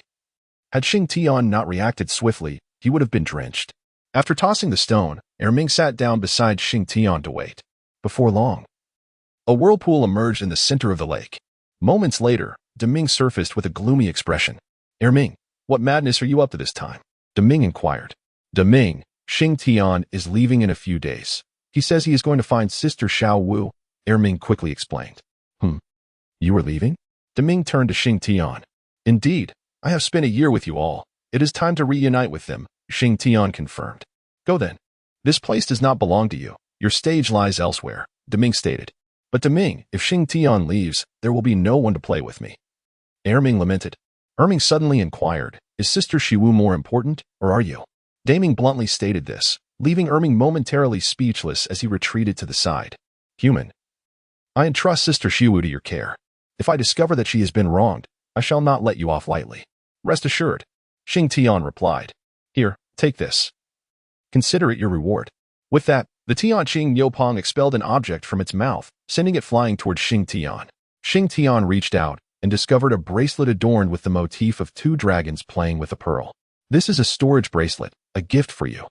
A token of gratitude for your care of Sister Xiaowu, the Tianqing Yopong remarked. Xing Tian initially hesitated, but upon hearing the mention of a storage ring, his thoughts drifted to Tang San's belt, and ultimately he accepted it. After all, the allure of the term storage was simply too compelling for him to resist. Rest assured, I will ensure that Xiaowu suffers no grievances, Xing Tian declared confidently. Then you may depart, said Erming. I shall be on my way now. I will return to see you when I have the opportunity. Xing Tian waved farewell to Erming, then ventured towards the edge of the forest. Upon returning to the residence of Xiongda, he found Xiongda engaged in play with Xiao Xiong. The moment Xiao Xiong spotted Xing Tian, he gleefully dashed towards him. Oh my heavens, after a year apart, you've grown so much, Xing Tian remarked, ruffling the little bear's head. At this point, Xiao Xiong had grown to the size of a young calf.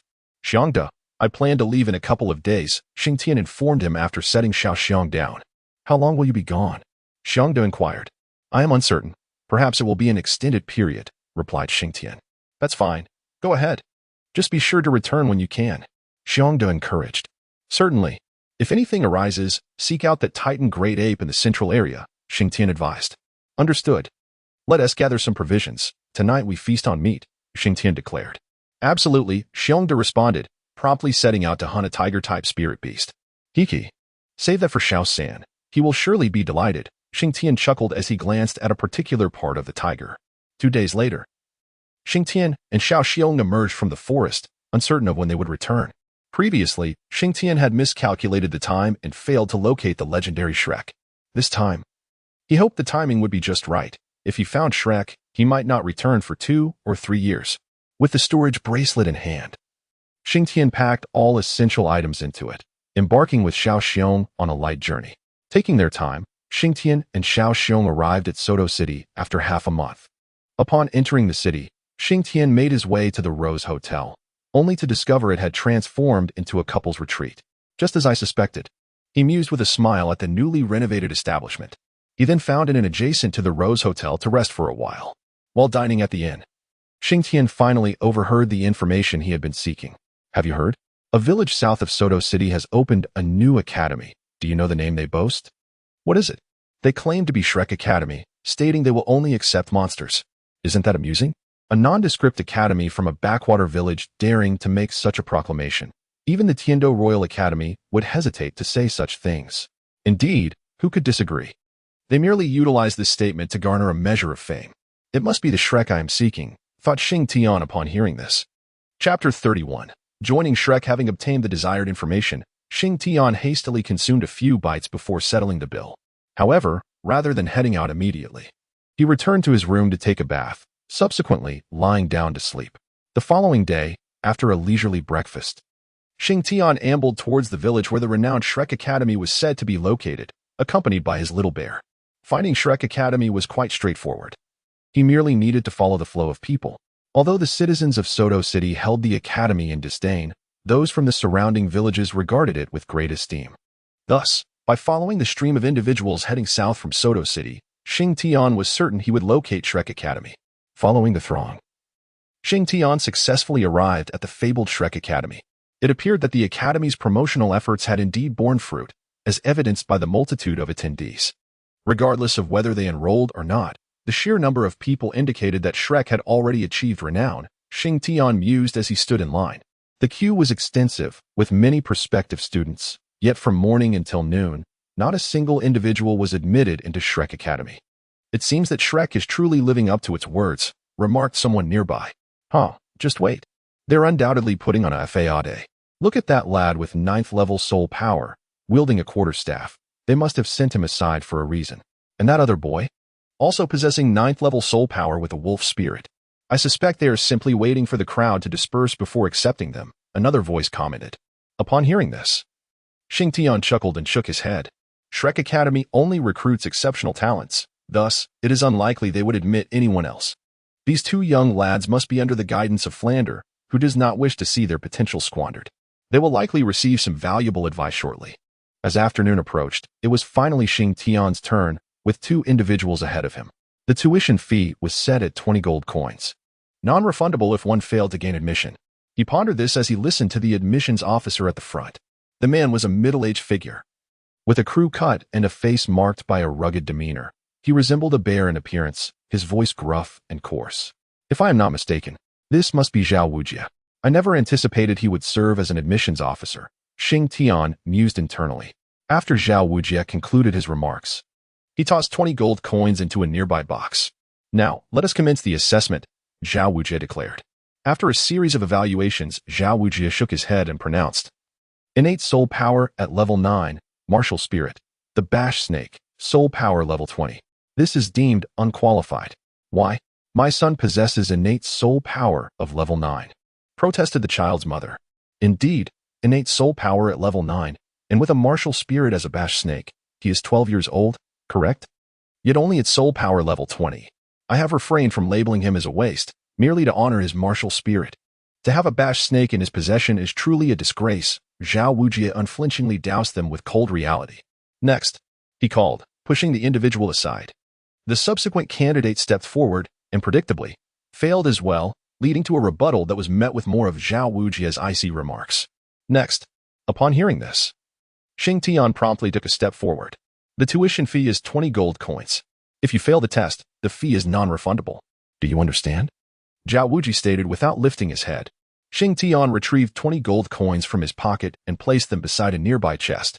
As he withdrew his hand, he inadvertently brushed against Zhao Wuji's arm.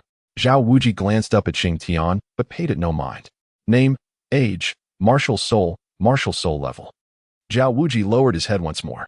Name, Xing Tian, age, 11 years, martial soul, mighty diamond bear, martial soul level, 76th rank battle soul sage.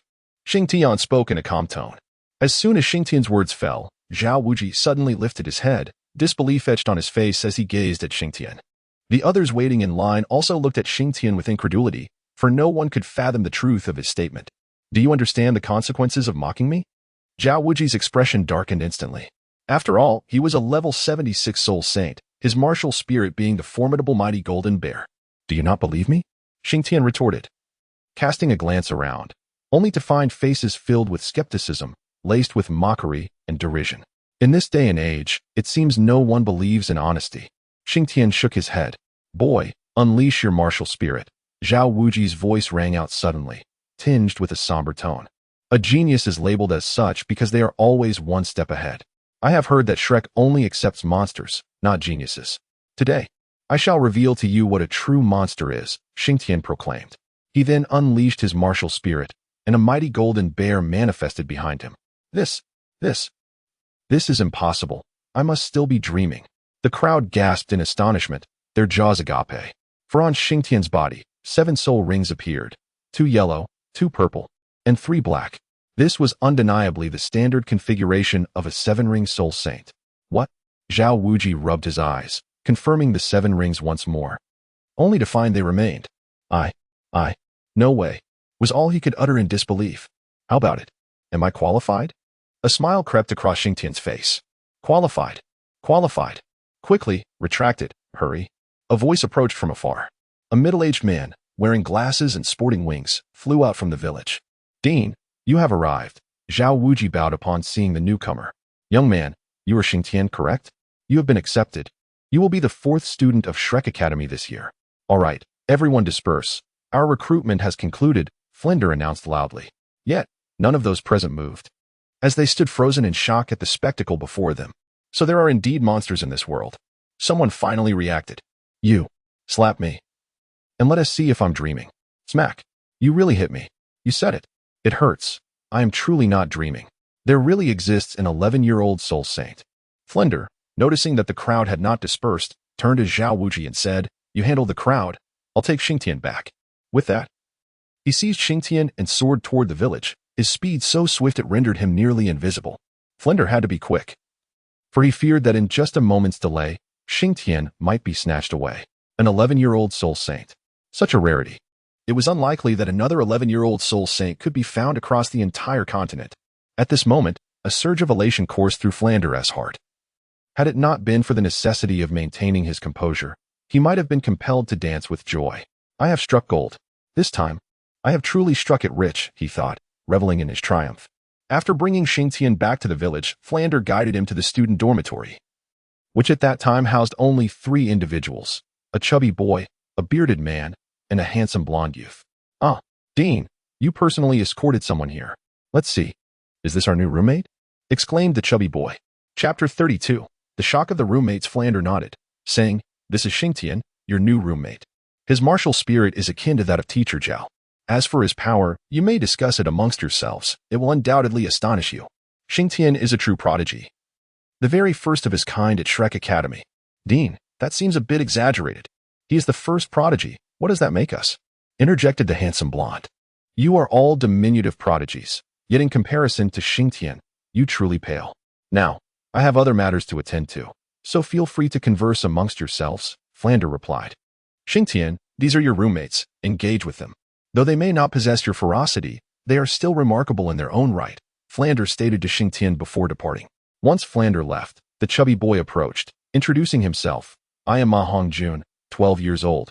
My martial spirit is the evil fire phoenix, and I am a level 28 battle soul master. And you, young lad? Be careful, you might frighten him, the bearded man interjected as he stepped forward. Greetings.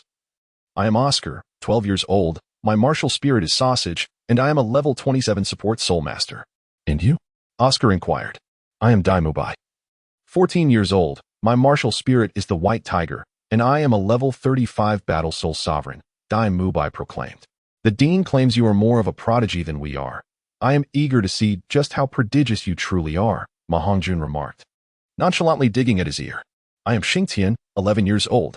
My martial spirit is the powerful golden bear, and I am a level 76 battle soul saint. Xing Tian replied calmly. What? What did you just say?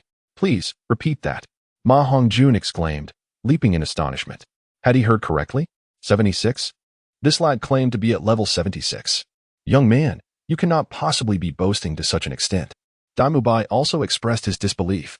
Xing Tian unleashed his martial spirit, and a colossal phantom of a mighty golden bear emerged behind him, with 7 soul rings floating around his feet. Yellow, yellow, purple, purple. Black, black, black. The 7 soul rings revealed him to be a 7-ring soul saint. How extraordinary! Ma Hongjun exclaimed. I thought my food-type martial spirit, endowed with innate full soul power, and at level 27, was already monstrous enough. How can one even live in such a world? Oscar shouted in disbelief. I told you, yet you refused to believe me, insisting on verification. Have you been slapped in the face now? Xing Tian chuckled. Wait, don't speak to me. I need a moment to compose myself, Dai Mubai interjected, halting Xing Tian's words. The other two also wore expressions of shock. Flinder had remained nearby, observing Xing Tian and Dai Mubai, concerned that Xing Tian might not fit in with them. However, it appeared that all was well. It was just these 3 little prodigies that overwhelmed the formidable Xing Tian. Ha ha ha, let this serve as a lesson for you, who have been so arrogant. With this lad Xing Tian around, let us see if you dare to boast in the future, Flinder mused inwardly. Brother, no, from now on, you are my brother. My true brother. Let me be your underling. I shall serve you and attend to your needs. Suddenly, Ma Hongjun grasped Xing Tian's leg fervently. You, fatty. Dare you aspire to something greater? Oscar scoffed from the side. How could I not? He is a soul saint. How young is he? A title Douluo is within reach. What? Am I embarrassed to be a subordinate of a title Douluo? No, I feel immensely honored. Ma Hongjun shouted, presenting his argument with fervor. Big brother, take me in as well. I am a food-type soul master and can provide you with assistance. My supportive abilities are exceptional. Big brother. Suddenly, Oscar clung to Xing Tian's other leg. Hey, Big Beard, are you copying me? Ma Hongjun remarked. What have I copied? The boss is a battle soul saint with overwhelming attack power. What use do you serve? To stoke the fire? Thus, I am clearly the better choice, Oscar retorted. Dai Mubai covered his eyes, overwhelmed by the sight. How blinding. Yet why do I feel an urge to join in? Dai Mubai pondered, but as a prince. Such actions were beneath him. It was utterly shameful.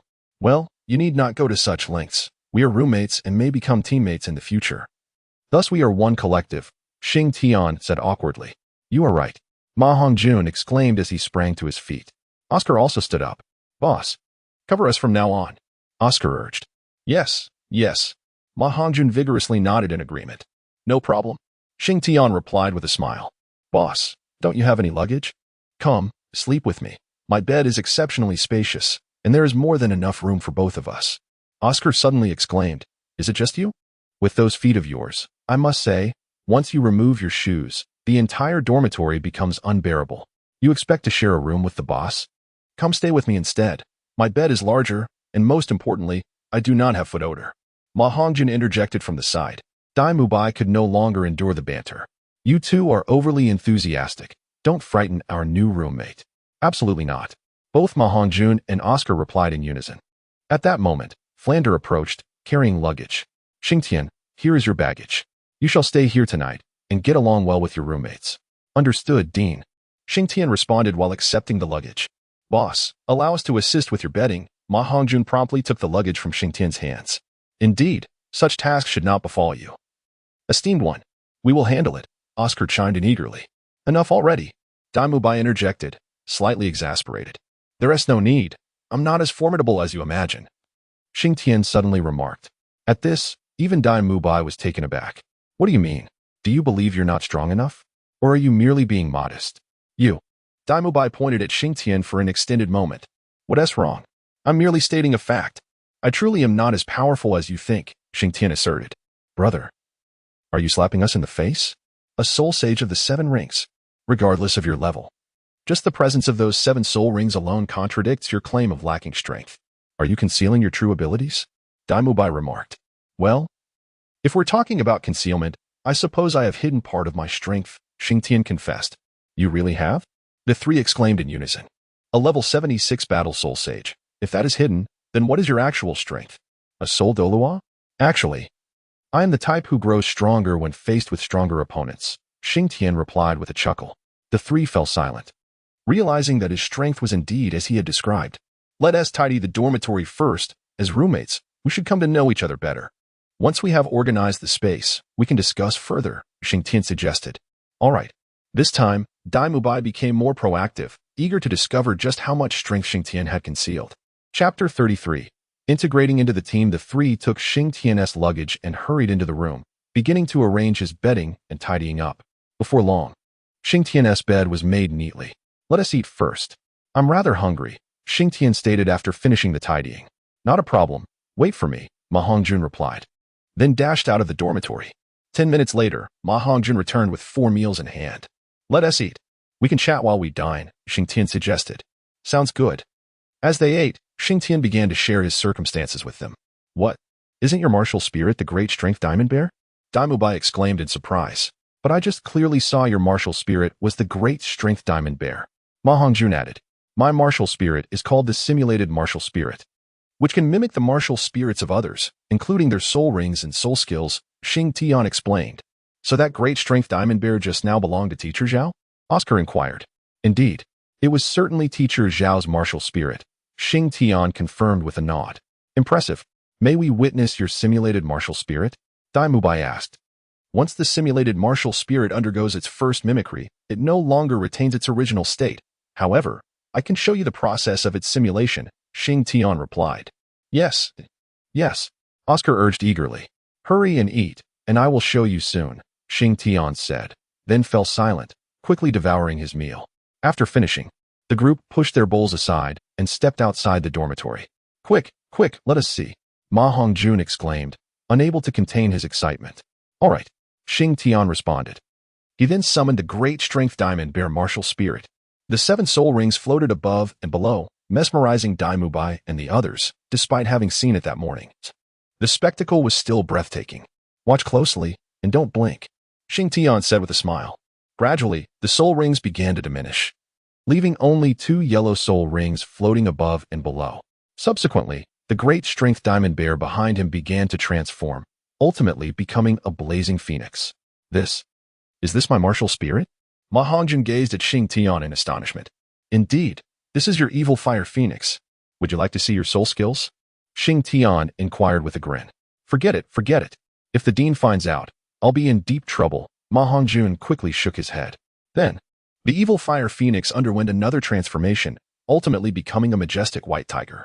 Its soul rings increased from 2 to 3. Is this my white tiger? Daimubai asked. Yes. Your white tiger is indeed impressive. I feel my physical strength has slightly increased, Xing Tian remarked. Daimubai rolled his eyes, thinking, what does slightly mean? As if my white tiger is lacking. Yet, recalling the 7 soul rings of the great strength diamond bear, he chose to remain silent. My turn. Let me show you mine, Oscar exclaimed eagerly. Here it comes, Xing Tian replied, causing the white tiger to vanish. He extended his right hand, and a sausage materialized within it. The soul rings diminished from 3 to 2, floating above and below. I have a big sausage. Xing Tian suddenly recited an incantation. The first soul ring on his body began to glow, and a sausage appeared in his hand. Tastes delightful, with excellent restorative properties. Very good, indeed. My support abilities are top-notch. After consuming a sausage, Xing Tian exclaimed, Did you see that? I told you my sausage is the most delectable. Yet you were reluctant to try it. Upon hearing Xing Tian's words, Oscar's face broke into a jubilant grin. You actually ate it? Ma Hongjun gasped in astonishment. What? Is it not permissible? I find it quite delightful. Its restorative properties are impressive, Xing Tian replied, puzzled. But don't you think that incantation of his is somewhat peculiar? Ma Hongjun remarked. You think so too? Xing Tian directed his gaze at Daimubai. Indeed, Daimubai nodded in agreement. Have you ever contemplated that when faced with peril, he is the only one who can rescue you, yet you still choose not to partake? Xing Tian pointed at Oscar. This? Dai Mubai found himself at a loss for words. You are roommates, brothers, and can entrust your backs to one another. What is paramount among brothers? Trust, Xing Tian continued. And one final point. Do you truly believe Oscar would harm you? Xing Tian inquired. Dai Mubai and Ma Hongjun shook their heads in unison. So, simply because of this ridiculous incantation, you refuse his assistance? If that is the case, you are unworthy to be my roommates, unworthy to be my brothers, Xing Tian declared, shaking his head. In his past life, Xing Tian had served in the military and understood the significance of having a brother with whom you can fully trust your life, a bond that cannot be exchanged for anything. Upon hearing Xing Tian's words, Dai Mubai and Ma Hongjun hung their heads in shame. Oscar, witnessing their reaction, felt a twinge of embarrassment. Boss, perhaps you were a bit harsh. Fatty and Captain Dai meant no offense. They have treated me well, Oscar quickly clarified. However, that does not excuse their refusal of your aid. In a team, what do you deem most crucial? The main attacker? No, it is the healer, the support. A formidable support is equivalent to gaining an additional life, or perhaps multiple lives. Xing Tian stated, addressing Dai Mubai and Ma Hongjun. At this, they lifted their heads. Oscar, let us have a whole sausage, Dai Mubai said to Oscar. Captain Dai, do you truly wish to eat it? Oscar hesitated. I want one too, Ma Hongjun chimed in. Give them to them, Xing Tian ordered. I have a large sausage. Oscar recited the incantation and then handed the sausages to Ma Hongjun and Dai Mubai. Upon receiving them, they did not consume them immediately, but instead engaged in an internal struggle. Xing Tian did not urge them. He simply observed in silence. However, after a considerable time passed, neither of them made a move. Without a formidable inner strength, I can ascertain that your journey as soul masters has reached a dead end, Xing Tian suddenly stated. Dai Mubai and Ma Hongjun lifted their heads to regard Xing Tian, their eyes reflecting a hint of indignation. Am I mistaken? How can one who dares not confront their own heart speak of anything else? Xing Tian remarked, looking at the two of them. Upon hearing this, Dai Mubai closed his eyes, preparing to consume the sausage. When he opened his eyes to gaze at it, he chewed slowly and deliberately. Xing Tian suddenly shouted, startling all three. Yet, they remained silent, for Xing Tian was correct. Without a powerful inner self, the path ahead would undoubtedly be impassable. Chapter 34, Ma Hongjun's epiphany. At that moment, Dai Mubai felt an overwhelming sense of inadequacy. He realized that he could not even conquer this simple trial. He had always believed his inner strength to be formidable, immune to fear, yet he was unexpectedly defeated by a mere sausage. Furthermore, he and Ma Hongjun had previously mocked Oscar, only to discover that they were the ones deserving of ridicule. With this realization, Dai Mubai ceased to hesitate and took a bite of the sausage in his hand. To his surprise, it was exceptionally delicious, far exceeding his expectations. Moreover, after consuming it, he felt his soul power invigorate and his mind clear. In just a few bites, Dai Mubai finished Oscar's sausage, and when he looked up, Xing Tian seemed to perceive a glimmer of brilliance in his eyes. Xing Tian, thank you. If it weren't for you, I might never have understood the significance of a support role. Dai Mubai bowed to Xing Tian. I shall seek the dean now. I believe I am on the verge of breaking through to level 36, Dai Mubai declared with a smile. Upon witnessing this, Ma Hongjun also opened his mouth to eat. But perhaps due to psychological reasons, he gagged after the first bite. Fatty, if you can't eat, then don't force yourself, Oscar remarked. What are you afraid of? Tell me. What is it that frightens you? Does the taste of this sausage truly repulse you so? Or is it your so-called pride that is hindering you? Xing Tian suddenly inquired. You believe your martial spirit is the phoenix, that you are inherently superior to Oscar, that you deserve to be the spotlight's focus, that everyone should revolve around you, and that a support role is merely a burden. Is that so? Tell me. Xing Tian's voice rose in intensity. No. Ma Hongjun spat out the sausage and shouted back. Then enlighten me. Why can you not consume Oscar's sausage? Tell me. Xing Tian glared at Ma Hongjun. Boss, enough. There's no need to be angry. These are trivial matters. I can understand, Oscar interjected. Trivial matters? Nonsense. I must tell you, no one is inherently superior to others. Even Prince Dai Mubai can accept Oscar. Why cannot you? Is it merely because of your so-called inferior martial soul? Ah, Xing Tian also raised his voice. In his previous life, he quite admired the character of Ma Hongjun. Yet upon arriving here, he found Ma Hongjun to be exceedingly pretentious, perpetually adopting a nonchalant demeanor, and, moreover, he was unable to control his lower nature. You have gone too far, Ma Hongjun exclaimed, his eyes reddening as he addressed Xing Tian. Too far? Is your martial soul not that of a mere fowl? The evil fire phoenix? Hilarious. Do you truly believe yourself powerful? If my assumptions are correct, that evil fire phoenix requires an outlet for its flames. Have you ever considered the feelings of the young lady involved? Xing Tian bellowed. Silence. Ma Hongjun shouted, flames igniting fiercely around him. What is there to be proud of? Is it merely that ridiculous incantation that allows you to disdain Oscar so brazenly? Just because of your so-called inferior martial soul? You think you can freely vent your frustrations on the village girls? Is it simply because you are a student of Shrek? Because you are deemed a monster by Shrek? Xing Tian roared. In my eyes, you are nothing but a nuisance. Today, I shall shatter your delusions of superiority. As he spoke, 9 soul rings manifested around him. Yellow, purple, black, black, black, black, red. 9 soul rings fluctuated around his form. Show me, where lies your sense of superiority? Xing Tian stepped forward, addressing Ma Hongjun directly. Ma Hongjun was taken aback by the sight of the 9 soul rings. Such power signified the strength of a title Douluo, the pinnacle of the path. Before me, you are insignificant, do you understand? Boss, enough. The fatty knows he was wrong. Oscar quickly interjected. He is not wrong. I am the one who erred. I believed that Shrek Academy was indeed a gathering of monsters, yet now it seems that, aside from Daimubai, the entire academy is filled with mediocrity, Xing Tian declared. Xing Tian's words left Oscar utterly speechless. Pick it up and eat it, he instructed Ma Hongjun. Under the immense pressure of Xing Tian's 9 rings, Ma Hongjun reluctantly retrieved the sausage he had just discarded and consumed it. Reflect on your actions thoroughly. Consider what you have done since you entered Shrek Academy. Has your character and attitude undergone any transformation? Let me inform you that there are many who surpass your strength. If you continue to harbor such a mindset, I shall be the one to end your existence, which is far preferable to allowing others to do so. Having spoken these words, Xing Tian strode into the dormitory without a backward glance. After Xing Tian departed, Oscar approached to support Ma Hongjun. Are you all right, fatty?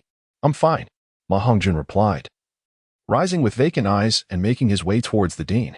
The words of Xing Tian lingered in his mind, for Ma Hongjun was not one to ignore advice.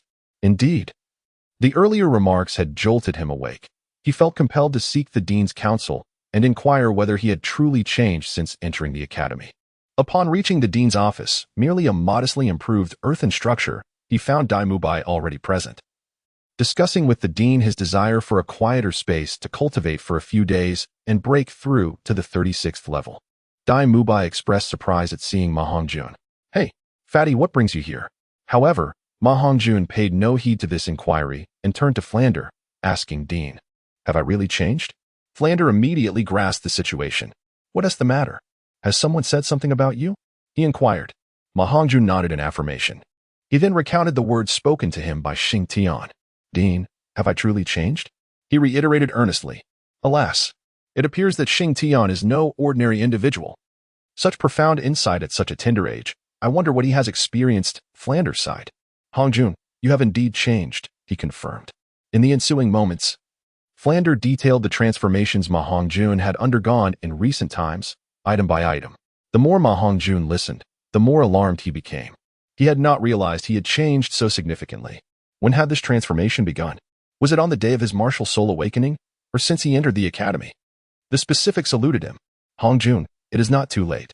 I had intended to inform you in a couple of years, but it seems Xing Tian has discovered it first. Flander remarked, shaking his head. Dean, I understand. Could you arrange for me a quiet room? I must restrain myself if I cannot overcome this hurdle. I shall not be worthy of becoming a great soul master. Ma Hongjun suddenly lifted his head, his eyes ablaze with determination. Very well, I shall make the arrangements. I hope that the day you emerge is the day of your triumph, Flander replied. Chapter 35, The Past of Xing Tian after arranging a quiet room for Ma Hongjun. Flander turned his attention to Daimubai. Mubai, this Xing Tian is remarkable. Indeed, I share your sentiment. Dean, Daimubai replied. His observations are astute and incisive, demonstrating formidable strength and meticulous thought. Such capability is hardly that of a mere child. Flander shook his head, pondering what experiences had shaped Xing Tian. Mubai, upon your return, act as if nothing has transpired. Do not harbor any estrangement from Xing Tian.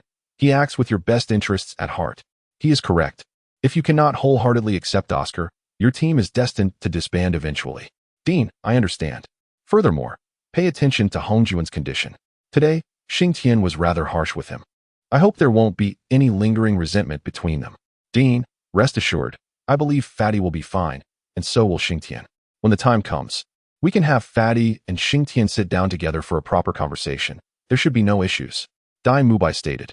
All right, then you shall cultivate here for now. And check back in the evening, Flender advised. Understood, Dean. In the evening, Dai Mubai returned to the dormitory with 3 meals. Boss Dai, you're back. It seems Fatty has also gone to see the Dean and hasn't he returned yet. Oscar hurriedly got out of bed upon seeing Dai Mubai. I know. Fatty is currently in seclusion, striving to surpass himself. We want to be seeing him for a few days, Dai Mubai replied. Seclusion? Is he all right? Do not worry. He is fine. By the way, where is Xing Tian? Dai Mubai inquired after noticing that Oscar was alone in the dorm. Xing Tian asked me if there were any waterfalls around this week. I mentioned a small waterfall at the back mountain, and he went there at noon.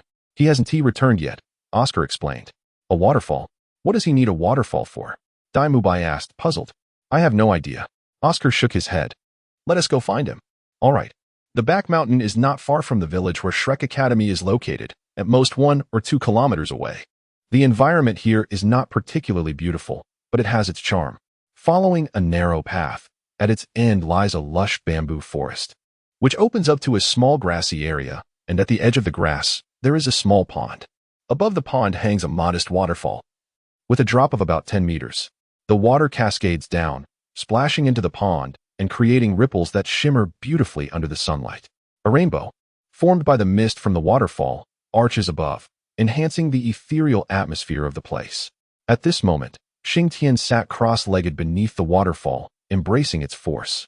This was the scene Dai Mubai and Oscar encountered as they arrived. Xing Tian appeared ethereally amidst the swirling mist, reminiscent of a transcendent sage. Is that Xing Tian beneath the waterfall? Oscar exclaimed, pointing in astonishment at the figure below.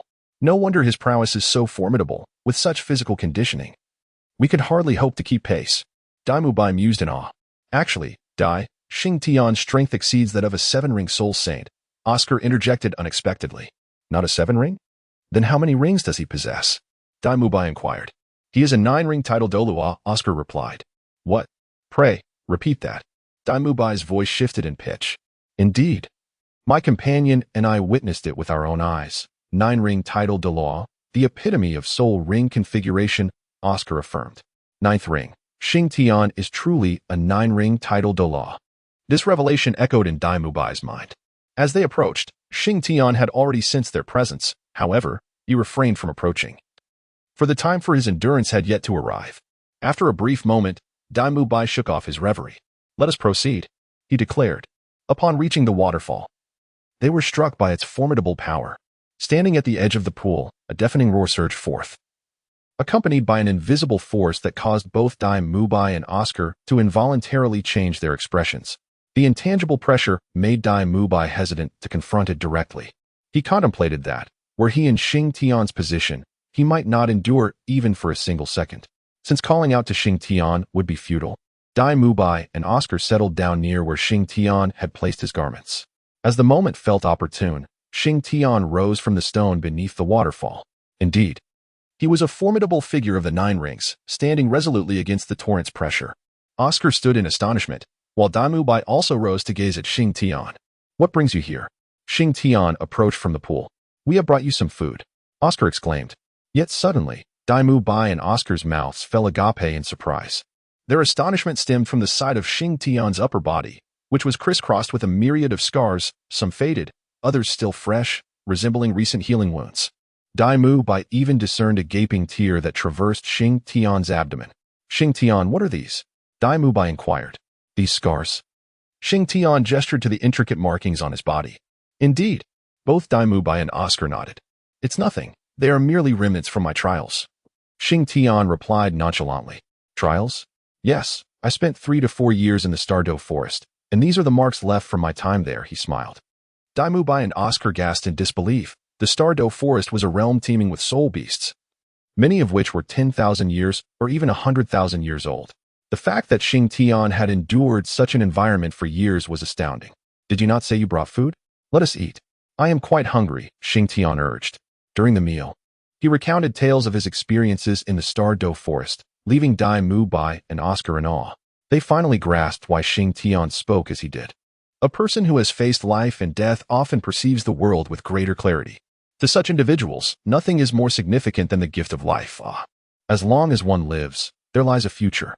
Xing Tian, the dean has sent the fatty into seclusion. I hope that when he emerges, we shall still be housemates and brothers, Dai Mubai remarked. I hardly gave it a second thought. Convey that to fatty. I regard you as brothers, and that is why I share these sentiments. Were it otherwise, I would not speak at all, Xing Tian replied while eating. I understand. I will relay this to fatty. Dai Mubai affirmed. Once you finish your meal, you may return. I have yet to complete my tasks for today, Xing Tian declared. All right. The two exchanged few words and, after finishing their meal, tidied up the dishes before returning to the academy. Chapter 36. Dai Mubai joins the training team. After Dai Mubai and his companions departed, Xing Tian returned to the pond. However, this time he did not venture to the base of the waterfall. Instead, he made his way to the depths of the pond, revealing only his head above the surface. He then began to practice kicking and punching in the water. This method was one he had learned from a film or television show in his previous life.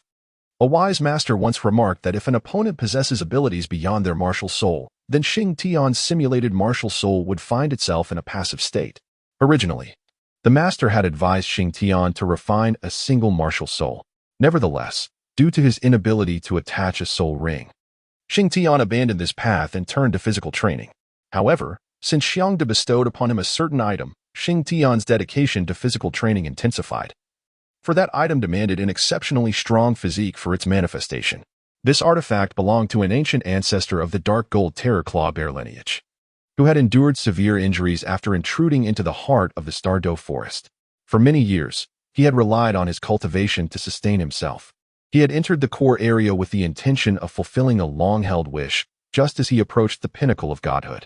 In his final moments, he encountered Xing Tian and, having heard the tales related to him by the younger generation, willingly chose to become Xing Tian's second martial soul.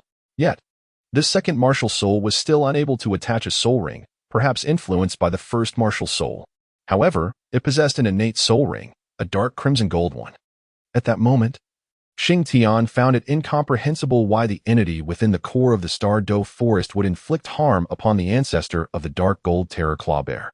For soul beasts, the path of cultivation is fraught with difficulty. 100,000-year-old soul beast must either take human form or remain in their original state, each requiring the tribulation. A perilous endeavor with a survival rate often as low as 1 in 10. A million-year-old soul beast was certainly on the path to divinity. Logically, one would expect that the being in the core area would not commit such a fundamental error. However, he indeed committed a transgression. He injured the soul 100,000-year soul beast in the Douluo forest, perhaps the only one. In the end, it inexplicably benefited Xing Tian. Yet, to unleash the might of his second martial soul, Xing Tian initially estimated that his physical strength must at least match that of a tidal Douluo without strain. Or only then could he wield his second martial soul. This explains why Xing Tian was so fervently training his body. Reflecting on this, he suddenly realized that he had not seen Little Bear for quite some time. Ever since entering Shrek Academy, Little Bear had ventured alone into the back mountains and had yet to return. As dusk approached, Xing Tian's training finally concluded. Exhausted, he trudged back to the academy dormitory. Upon entering, he found that Dai Mubai and the others had prepared a meal for him. He casually ate a few bites before collapsing onto his bed, succumbing to a deep slumber. One wonders why, despite his formidable strength, Xing Tian still engages in such intense training. Oscar remarked, somewhat perplexed. In his perception, a 9-ring tidal Douluo represented the pinnacle of the entire continent, yet Xing Tian remained unsatisfied with his prowess. This is precisely why he surpasses us. He is never content, Dai Mubai stated. Indeed, his insatiable thirst for power transcends ordinary imagination, which is why I say he is never satisfied. He yearns for strength beyond the current realm. Perhaps his ambition is to shatter the constraints of the 9 rings, Dai Mubai continued. That is implausible. A 9-ring tidal Douluo is the zenith of the continent. There can be no higher realm, as even children are aware, Oscar countered. Thus, this delineates the difference between us and him. Perhaps he has never harbored such thoughts in his heart. Surely not. Enough, let us sleep. I too must rise early tomorrow. I wish to train alongside Xing Tian, Dai Mubai suddenly declared. He then fell asleep promptly, leaving Oscar in a state of bewilderment. The following morning, upon waking, Oscar discovered that both Xing Tian and Dai Mubai were indeed absent. He rushed out of the dormitory and, upon reaching the village, overheard someone mention that early that morning, Xing Tian and Dai Mubai had been running laps around the village. After completing their circuit, they had headed towards the back mountains. Oscar hastily made his way towards the mountains, and before long, he arrived at the waterfall from the previous day. Xing Tian and Dai Mubai were indeed present at this location. At this moment, Xing Tian sat beneath the waterfall, embracing its powerful cascade, while Dai Mubai engaged in vigorous kicks and punches in the pool below. "Boss Dai?" Oscar called out. Dai Mubai turned briefly to glance at Oscar before returning to his focused training. Shortly thereafter, Xing Tian emerged from the waterfall. "Mubai, approach the waterfall as closely as you can and endure for as long as possible without utilizing your soul power," Xing Tian instructed. "Understood," Dai Mubai replied, then began to make his way toward the waterfall. Little did he know, the challenge was far more formidable than he anticipated. The torrents of water crashing down rendered it nearly impossible for Dai Mubai to approach, as he was forcefully propelled away by the cascading flow. A clear testament to the ferocity of the waterfall space, as Dai Mubai exerted his utmost effort to reach the waterfall. Xing Tian had already made his way to the shore. "If it's not too much trouble, could you bring us 2 servings of food?" "Thank you. But please make sure the portions are substantial," Xing Tian requested of Oscar upon reaching dry land. Oh, yes. No problem, I'll go right away," Oscar responded, snapping back to reality before hurrying towards the village. "Dai Mubai, haven't you eaten?" Xing Tian suddenly interjected. "If this is your current level, I suggest you reconsider your ambitions. You simply cannot succeed." The words hit Dai Mubai hard, nearly deflating his spirit. Yet, he recognized that Xing Tian's remarks were intended to spur him on, and thus he remained focused on approaching the waterfall. Indeed, Dai Mubai possesses remarkable physical prowess. He truly embodies the spirit of the divine beast, the white tiger, Xing Tian remarked. In the realm of Douluo Continent, the white tiger was not regarded as the most formidable martial soul. The blue lightning Tyrannosaurus rex held that title among beast martial souls. However, Xing Tian held a special affection for Dai Mubai's white tiger, as it was one of the 4 sacred beasts in his past life. The western golden white tiger was renowned for its prowess in battle, recognized as the mightiest of divine beasts. Thus, when Dai Mubai expressed his desire to train with him, Xing Tian readily agreed, eager to enhance Dai Mubai's strength, believing that it would unlock even greater potential within his white tiger. "If Ma Hongjun can surmount his inner demons, I would not mind facilitating his growth as well," Xing Tian chuckled. Although this training regimen was inspired by his past experiences in the military and cinematic portrayals, it was unparalleled in this world and yielded remarkable results. "I wonder what would transpire if I were to gather the 4 sacred beasts. With Dai Mubai as the white tiger and Ma Hongjun as the vermilion bird, only the azure dragon and black tortoise remain." Xing Tian mused with a playful glint in his eye. Chapter 37, The Arrival of Zhao Wujie. As Xing Tian was deep in thought, Oscar arrived, breathless, carrying the meal. "Boss, I brought the food," Oscar exclaimed. "Your physical condition is rather poor. You should take some time to exercise properly." Xing Tian patted Oscar's shoulder and advised. Though Xing Tian was the youngest, his maturity often left Oscar and the others inadvertently gravitating around him as their focal point. "Mubai, come over and eat." Xing Tian suddenly called out to Dai Mubai, who was in the water. However, Dai Mubai paid no heed to Xing Tian and continued his efforts to approach the waterfall. Time and again, after being swept away, he finally ceased his attempts and returned to shore, exhausted. "So close, just a little more, and I could have touched that rock beneath the waterfall." Dai Mubai panted as he lay beside Xing Tian. "Do not be reckless. Progress gradually, or your body may not withstand it," Xing Tian cautioned. "I understand," Dai Mubai replied. "Let us eat," Xing Tian said, then began to devour his meal. The earlier training had drained much of his energy. After finishing, Oscar returned to the academy, while Xing Tian and Dai Mubai rested by the pond. "Here, have some jerky." Xing Tian tossed a few pieces to Dai Mubai. "No thanks, I'm full," Dai Mubai replied. "Eat. It's a delicacy," Xing Tian urged with a smile. Dai Mubai took a bite, and suddenly, his eyes widened in astonishment. "This? Jerky made from a 1,000-year soul beast? It significantly aids in recovery." Xing Tian chuckled. Upon hearing this, Dai Mubai felt a pang of envy. Jerky from a 1,000-year soul beast. How extravagant, he thought to himself. Meanwhile, upon returning to the academy, Oscar encountered Zhao Wujie. "Oscar, where have you been?" Zhao Wuji inquired. Teacher Zhao, I went to deliver food to Xing Tian and Dai Mubai, Oscar explained. Delivering food? Aren't they in the academy? Zhao Wuji questioned. They are training on the back mountain. Oscar responded. Training? What are they training for? Zhao Wuji asked. Subsequently, Oscar recounted the training activities of Xing Tian and Dai Mubai on the back mountain. Interesting little fellows. All right, you may go back now. I shall check on them. Zhao Wuji said. After Oscar left, Zhao Wuji made his way to the back mountain. Upon arrival, he saw Xing Tian resting under a tree while Dai Mubai repeatedly approached the waterfall, only to be relentlessly hurled back by its powerful currents. Observing this, Zhao Wuji couldn't help but marvel. This kid is quite tenacious. No wonder someone so young can match my strength. If he continues to train in this manner, even without a martial spirit, his sheer physical power could surpass generations. Zhao Wuji settled beneath the tree where Xing Tian was resting. His gaze fixed intently on Dai Mubai in the pond. What? Teacher Zhao has taken an interest? Xing Tian's voice suddenly echoed beside him. What is the purpose of this? Zhao Wuji inquired. There are two main reasons, Xing Tian replied. What are they? Firstly, it enhances the body's strength. Once the physical strength is fortified, one can endure higher-grade soul rings. Secondly, kicking and punching in the water provides resistance. If one can perform these actions effortlessly in the water than on land, the speed of strikes would be several times faster than in water, allowing for a preemptive advantage. Xing Tian elaborated. That makes a great deal of sense.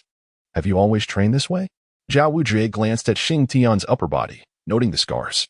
Not at all. These are insights gained later on. Well then, would you like to give it a try, Teacher Zhao? Xing Tian suddenly chuckled mischievously. Oh, are you challenging me? Zhao Wuji replied with a smile. Ha ha. Teacher Zhao has misunderstood. I merely suggested it. Your martial spirit is the great strength diamond bear. I believe your physical strength should be capable of this. Xing Tian remarked. Ha ha. Whether it's a challenge or not, I accept. I am also curious to see if your method is truly effective. Zhao Wuji laughed heartily, then removed his shirt. It was only when Zhao Wuji entered the water that Dai Mubai noticed his arrival. Teacher Zhao, what brings you here? Dai Mubai shouted. As the roar of the water was quite deafening, Zhao Wuji smiled, remaining silent, and walked towards the base of the waterfall. However, what seemed simple was far from easy in practice. In the initial attempts, like Dai Mubai, Zhao Wuji was swept away by the rushing water before even getting close. After several tries, on the fourth attempt, Zhao Wuji adjusted his stance. Ultimately, he firmly grasped the stones beneath the waterfall, but just as he prepared to advance further, he was again knocked away. Teacher Zhao, you're incredible, Dai Mubai exclaimed as he helped Zhao Wuji back to his feet. Incredible? I'm still not as skilled as that lad Xing Tian, Zhao Wuji replied. Initially, Zhao Wuji had merely intended to observe. Yet he ended up spending the entire day in the pond with Dai Mubai. By the end, he was so exhausted that he could scarcely move his fingers. Teacher Zhao, what are you after? During a break, Xing Tian asked. I find this method quite extraordinary, and it indeed has a noticeable effect on enhancing strength, Zhao Wuji said, reclining on the ground. Well then, Xing Tian thought, what could he say? If Zhao Wuji sought to challenge himself, there was little that could be done. As the sun inclined towards the west, the three companions leisurely made their way to Shrek Academy. Here, have some jerky to regain your strength, Xing Tian remarked, producing the dried meat he always carried. Dai Mubai, having previously tasted it, showed little surprise. However, Zhao Wuji took a bite and expressed astonishment. This jerky? Oh, it's from the ancient magic tiger, Xing Tian replied. Zhao Wuji clicked his tongue. I see you possess quite a few treasures. That bracelet on your wrist is undoubtedly a storage bracelet, isn't it? How rare. About that, I'm not entirely certain. It was gifted to me by the heavenly azure bowl python, Xing Tian explained. Who did you say? The heavenly azure bowl python? The king of the Douluo forest? Zhao Wuji inquired.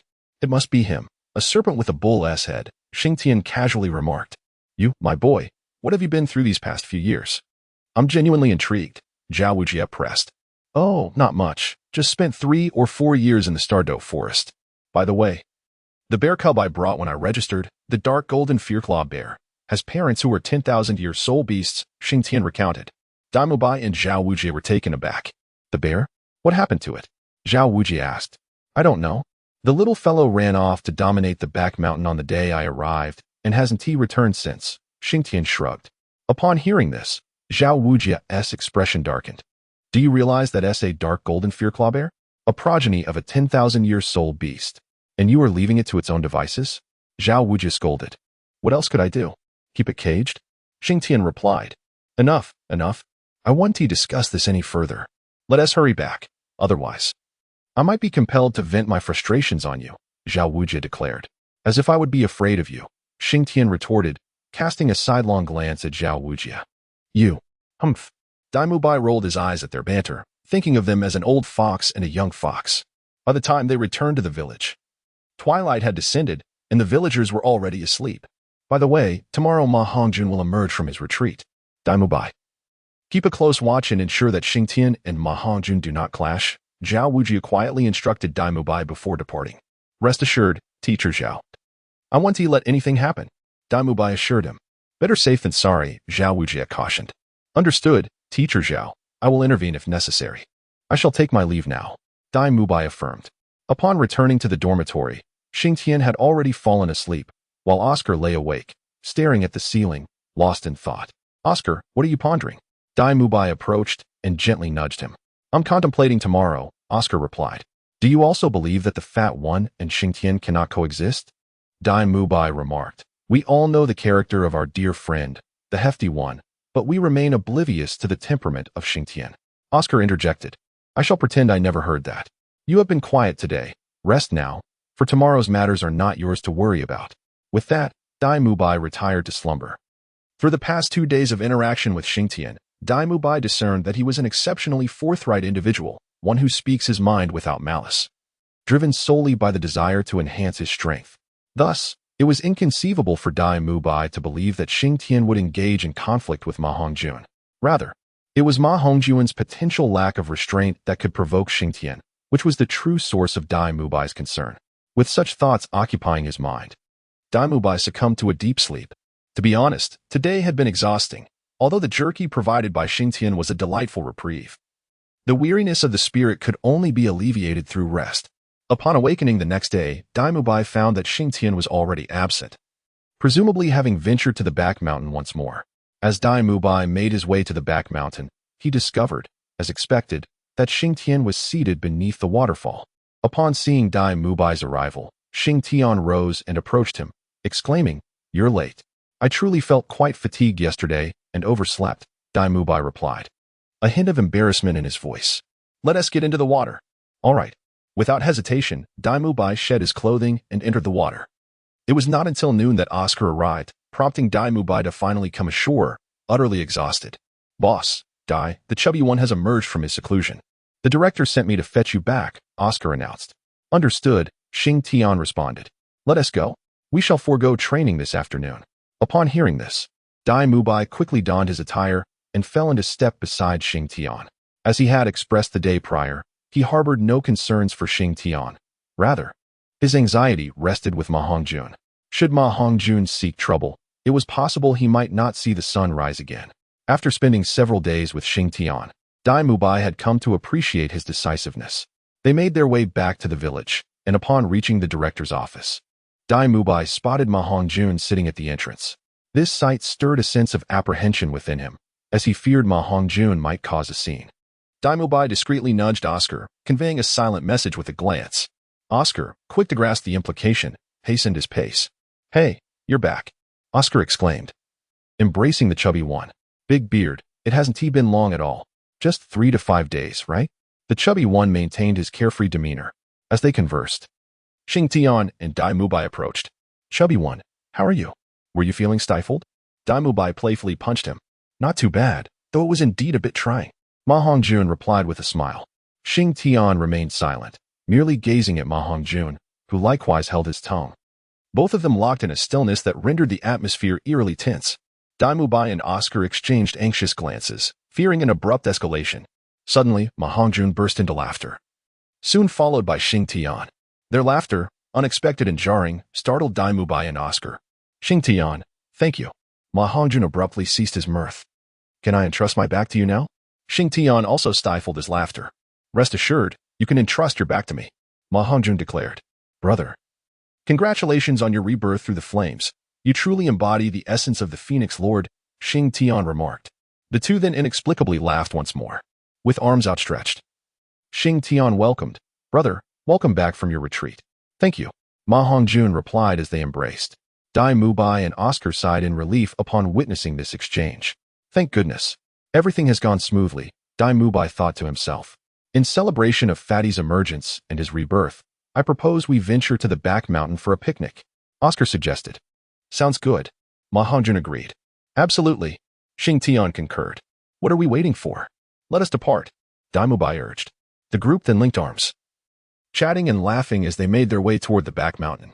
In the office, Flander and Zhao Wujie exchanged knowing glances, both unable to suppress their smiles.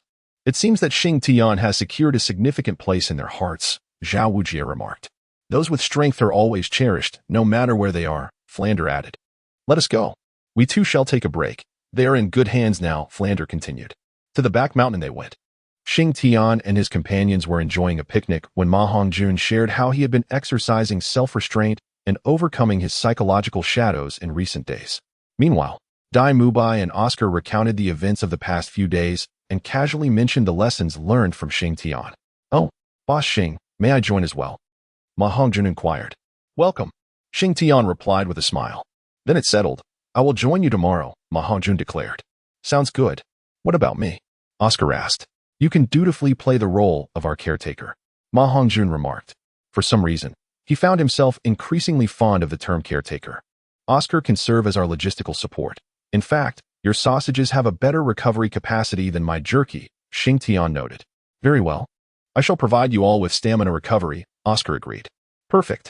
Chapter 39, The Return of the Little Bear. The next day, the four of them rose simultaneously, tidied up, and discovered that the village dining hall had yet to commence meal preparations. They each consumed a couple of Oscar-s sausages and a bit of Xing Tian-s jerky before setting off together towards the back mountain to commence their training for the day. Xing Tian remained seated at the base of the waterfall, while Ma Hongjun and Dai Mubai were immersed in the pool. Oscar, on the shore, diligently practiced his martial soul. And before long, a substantial heap of sausages had accumulated. What do you mean by this, Big Beard? Are you trying to make us vomit? Ma Hongjun exclaimed upon noticing the sausages piled on the bank. I didn't intend for you to finish them all. If you can't eat them all, that's fine. I'm merely honing my skills. I've realized that the time it takes for me to summon sausages has significantly decreased, Oscar replied. Indeed.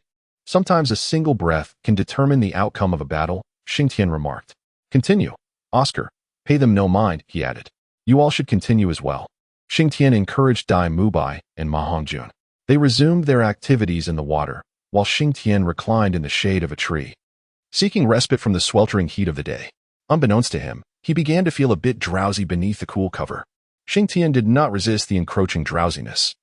Instead, he surrendered to it and fell into a deep slumber. In a state of hazy consciousness, Xing Tian sensed something seemingly brushing against his face. Xing Tian reached out and grasped something unexpectedly soft and fluffy. Upon opening his eyes, he discovered it was a long-lost little bear. Goodness, little bear, where have you been? It has been such a long time since I last saw you, Xing Tian said, gently rubbing the bear's head. The little bear, with an overwhelming display of affection, nuzzled into Xing Tian's embrace, fervently licking his face. Ha ha, that tickles. Stop licking me. Ha ha, Xing Tian exclaimed, laughing joyfully. Xing Tian's laughter drew the attention of Dai Mubai and the others. It's rare for Xing Tian to laugh.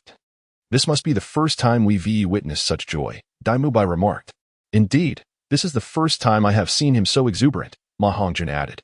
One can only wonder what experiences shaped his character, Dai Mubai mused. If we were to endure what he has, I doubt I would manage to persevere. Ma Hongjun reflected. Upon Xiaoxiong's return, Xing Tian devoted himself to playing with the little bear. By the way, Xiaoxiong, let us plan a trip back to the Stardow Forest sometime, Xing Tian suddenly proposed. Xiaoxiong paused for a moment, then joyfully leaped into Xing Tian's embrace. Since Xiaoxiong's return, Xing Tian had scarcely trained alongside Dai Mubai and the others, spending most of his time with the little bear. Xiaoxiong holds a significant place in Xing Tian's heart, Oscar observed. It's obvious even to a fool, Ma Hongjun exclaimed. What is it about Xing Tian that allows him to bond so closely with soul beasts? Oscar inquired. Who knows? Dai Mubai and Ma Hongjun replied. All right. Let us set off. Even in Xing Tian's absence, we must not neglect our training duties, Dai Mubai asserted. Let us go. Ma Hongjun agreed. With that, the three of them made their way toward the back mountain. After spending 3 to 5 days with Xiao Xiong, Xing Tian rejoined the team to resume his training. He instructed Xiao Xiong not to wander off for the next few days and mentioned they would return to the Douluo forest soon.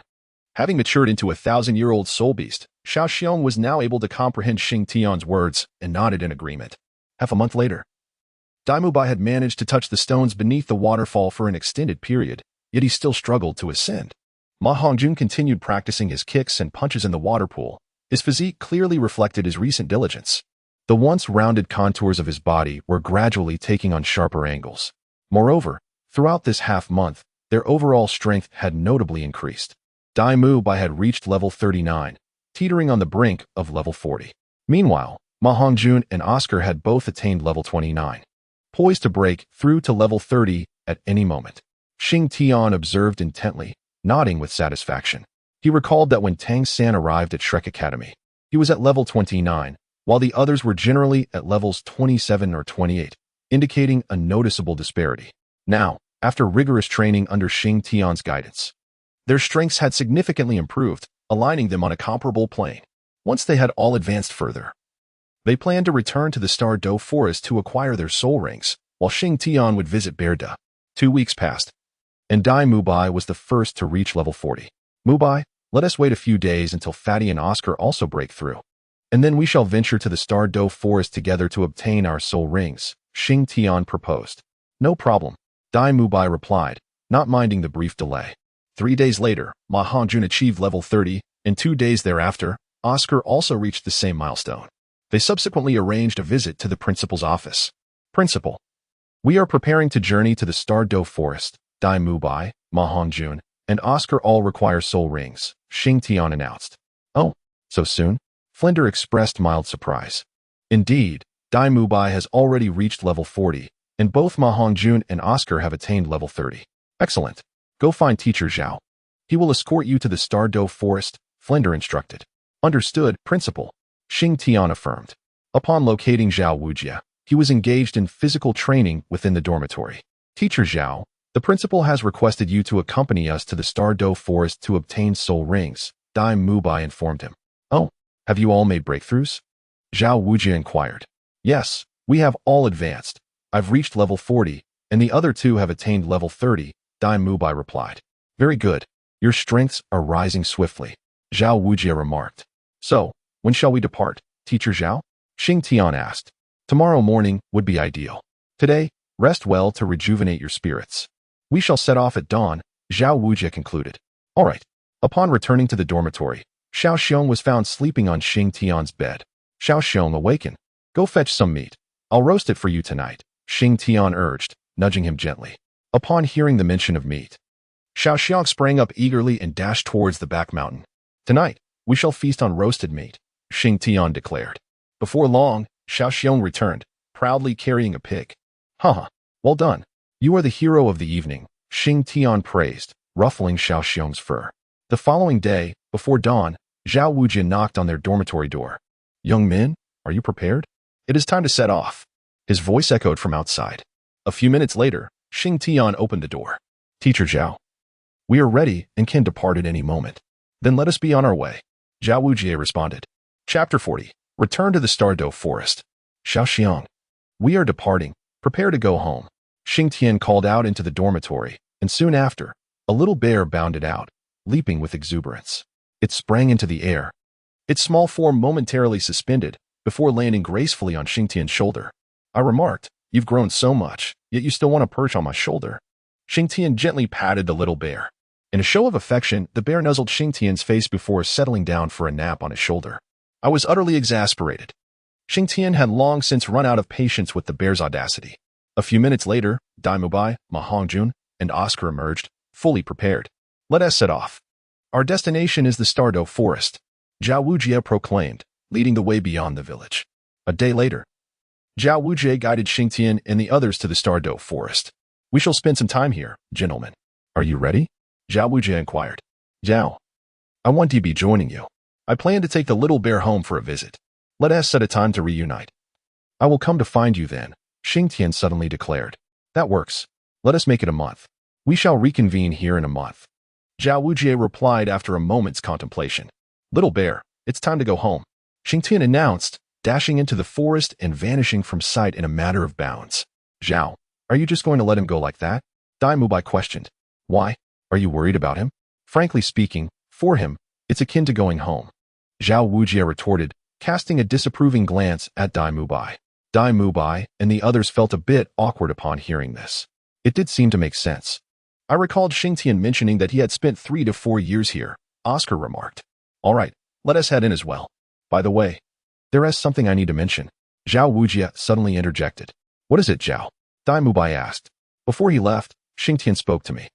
We can do as we please, but we must not set our sights on bear-type soul beasts. Otherwise, he may become hostile, especially you, Dai Mubai.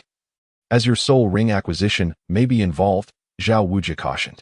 Rest assured, Teacher Zhao, we will not touch bear-type soul beasts, Ma Hongjun affirmed. Very well. Let us set off. When the opportunity arises, whoever is most suitable shall take it, Zhao Wujie concluded. Absolutely.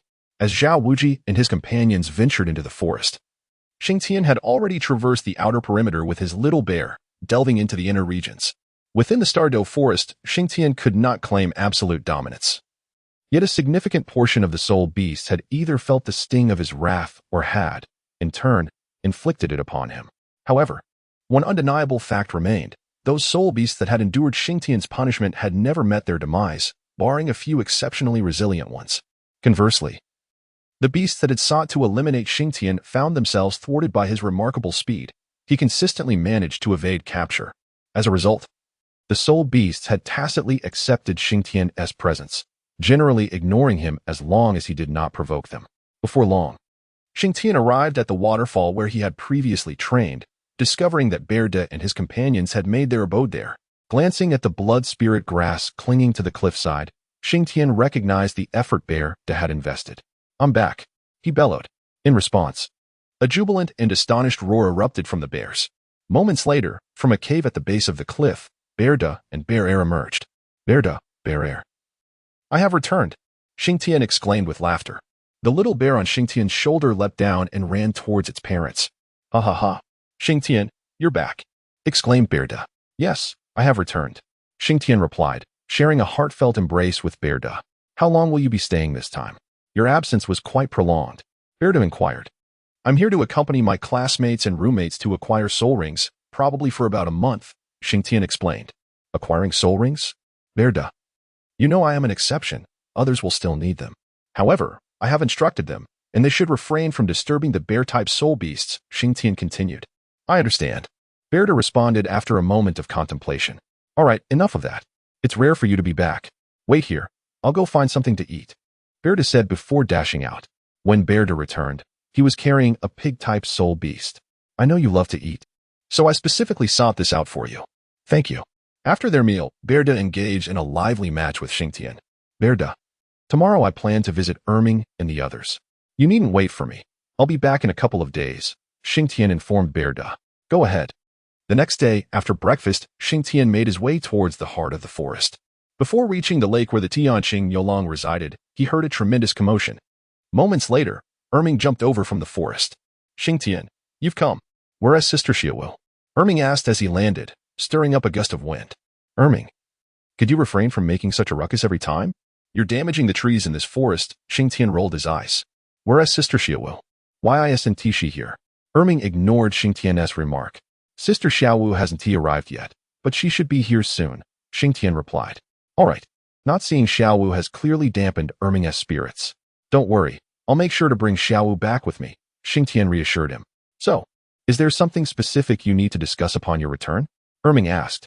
Xing Tian was acutely aware that revealing the truth would undoubtedly incite the ire of Erming. Yet he found himself unwilling to deceive him. I accompanied my roommate to acquire a soul ring, Xing Tian stated. What? Where are they? Erming's anger was instantaneous upon hearing this. Erming, I understand your fury, but the reality remains. Soul masters must hunt soul beasts to augment their strength. I cannot alter this truth. All I can do is refrain from participating, Xing Tian sighed.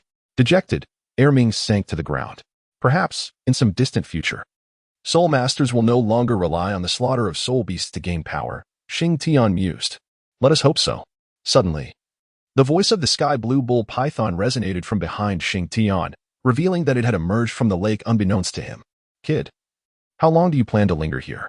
the sky blue bull python inquired. "About a month, I suppose," Xing Tian replied. The python grunted before submerging back into the depths of the lake. "Is that all?" "I anticipated it had something of significance to convey," Xing Tian remarked with a shrug. "Pay it no mind. It has been so absorbed in its training that it has become foolish." Ming retorted. Come, play with me," Ming urged. "All right," Xing Tian replied enthusiastically. "Let us move to the side. There is a particularly vast area over there," Ming suggested, extending his hand, upon which Xing Tian leaped. Chapter 41. Sparring with Ming. After a few bounds, Ming brought Xing Tian to an expansive clearing. "Come, let me observe how much you have progressed during this time. Can you protect Sister Xiaowu?" Ming challenged. "All right, here I come," Xing Tian bellowed, retracting his right leg, bending slightly, and then launching himself towards Ming. "Take this punch," he shouted. Ming also raised his fist in response. With a resounding thud, Xing Tian was sent flying. "Damn, I truly overestimated myself." Wiping the blood from the corner of his mouth, Xing Tian rose to his feet. Earlier, he had attempted to match Ming with sheer physical strength, and the blood he coughed up served as irrefutable evidence of his folly. "That doesn't count. Let us begin anew," Xing Tian declared to Ming. "Very well." Xing Tian then summoned his martial spirit, currently the most formidable being Tang Hao's, which he had managed to sustain for 5 minutes instead of the previous 3. However, he opted not to utilize Tang Hao. Xing Tian was pushed back 3 steps, while Ming only staggered back slightly. "That strike carries some weight. Now return the favor with a punch," Ming declared. Subsequently, he swung his fist forward, and Xing Tian, hearing the sound of the air being cut, recognized that Ming had exerted considerable effort. "First soul technique, unmoving king body," Xing Tian exclaimed, and in an instant, a faint golden halo enveloped him. With a resounding clang, Ming's fist struck what felt like metal, producing a sound akin to that of steel. Rubbing his fist, Ming noted that Xing Tian's unmoving king body was remarkably sturdy. Xing Tian was not faring well either. After receiving a powerful strike from Ming, he felt his vitality surge within him. "What a thrill! Bring it on," Xing Tian declared. He unleashed his 3rd soul technique, gravity enhancement, followed by his 5th, gravity compression, and then his 4th, soul power positioning and tracking. In an instant, the gravitational field within a 10-meter radius of Xing Tian underwent a dramatic transformation. Ming, caught within this gravitational domain, was immediately besieged by an overwhelming force. Just as he prepared to resist, a colossal compressive pressure surged towards him from all directions. Following this, Xing Tian employed the powerful diamond palm, guided by the positioning and tracking, delivering a decisive strike to Ming's chest, propelling him several meters away. Once Ming fell to the ground, Xing Tian dissipated his martial soul and began to breathe heavily. "Goodness, to use so many soul techniques in one go has utterly exhausted me," Xing Tian muttered. "Your attack is quite formidable. I believe you possess the ability to protect Sister Xiaowu," Ming remarked as he rose. "Sister Xiaowu hardly requires my protection. She has her own guardians," Xing Tian mused inwardly. "I'm famished. Xing Tian, prepare some roasted meat for me," Ming exclaimed. "No problem. You go hunt, and I shall handle the cooking. Later, I'll call Ming to join us," Xing Tian replied. After their meal, Xing Tian engaged in another bout with Ming, this time utilizing Tang Hao's martial soul. Unsurprisingly, Xing Tian emerged victorious. After all, Tang Hao is a titled Douluo, and with the added power of the Haotian hammer, Ming, in his current state, was somewhat unable to withstand it, having spent 2 to 3 days with Ming, during which they had met with the Tianqing Niumeng on 2 occasions for a total of less than an hour. Xing Tian bid farewell to Ming 3 days later and returned to the side of Xiangda. Over the past 3 days, Ming had persistently sought Xing Tian for sparring. Initially, Xing Tian found it quite interesting, considering it a valuable opportunity to sharpen his combat instincts. However, the reality proved otherwise. Apart from gaining the upper hand on the first day, the subsequent 2 days saw Xing Tian in a state of relentless defeat. Xing Tian is not one to seek unnecessary suffering, thus he swiftly decided to flee, for Ming had begun to recognize the extent of his strength. Their recent sparring sessions had become increasingly unrestrained. On one occasion, Ming struck Xing Tian with such force that it fractured his sternum, leaving him quite disheartened. Nevertheless, the following day, Xing Tian exhibited an unwavering vitality, as if nothing had transpired. This prompted Erming to hold back less in their subsequent encounters, resulting in Xing Tian enduring considerable hardship. Consequently, Xing Tian concluded that it was prudent to depart hurriedly. Upon returning to Xiongda, Xing Tian found him tending to the cliffside, watering the steep precipice. The water cascaded down, nourishing the blood spirit mushrooms that thrived there. These mushrooms are rather effective. Perhaps I should gather a few to bring to Dai Mubai and the others, Xing Tian mused. After informing Xiongda of his intentions, he collected some blood spirit mushrooms. During this time, Little Bear had been under Xiongda's tutelage, seemingly learning something of significance, while Xing Tian continued to hone his physical form beneath the waterfall. Although this method had ceased to prove effective, Xing Tian found himself at a loss for alternatives, resorting to this gradual process of refinement. Surely, Little Sam possesses techniques for physical training. The challenge lies in how to broach the subject. If I speak up, it may inadvertently reveal my status as a traveler from another world, Xing Tian lamented. Presently, he felt as though he had reached an impasse. His physical form had not improved in ages.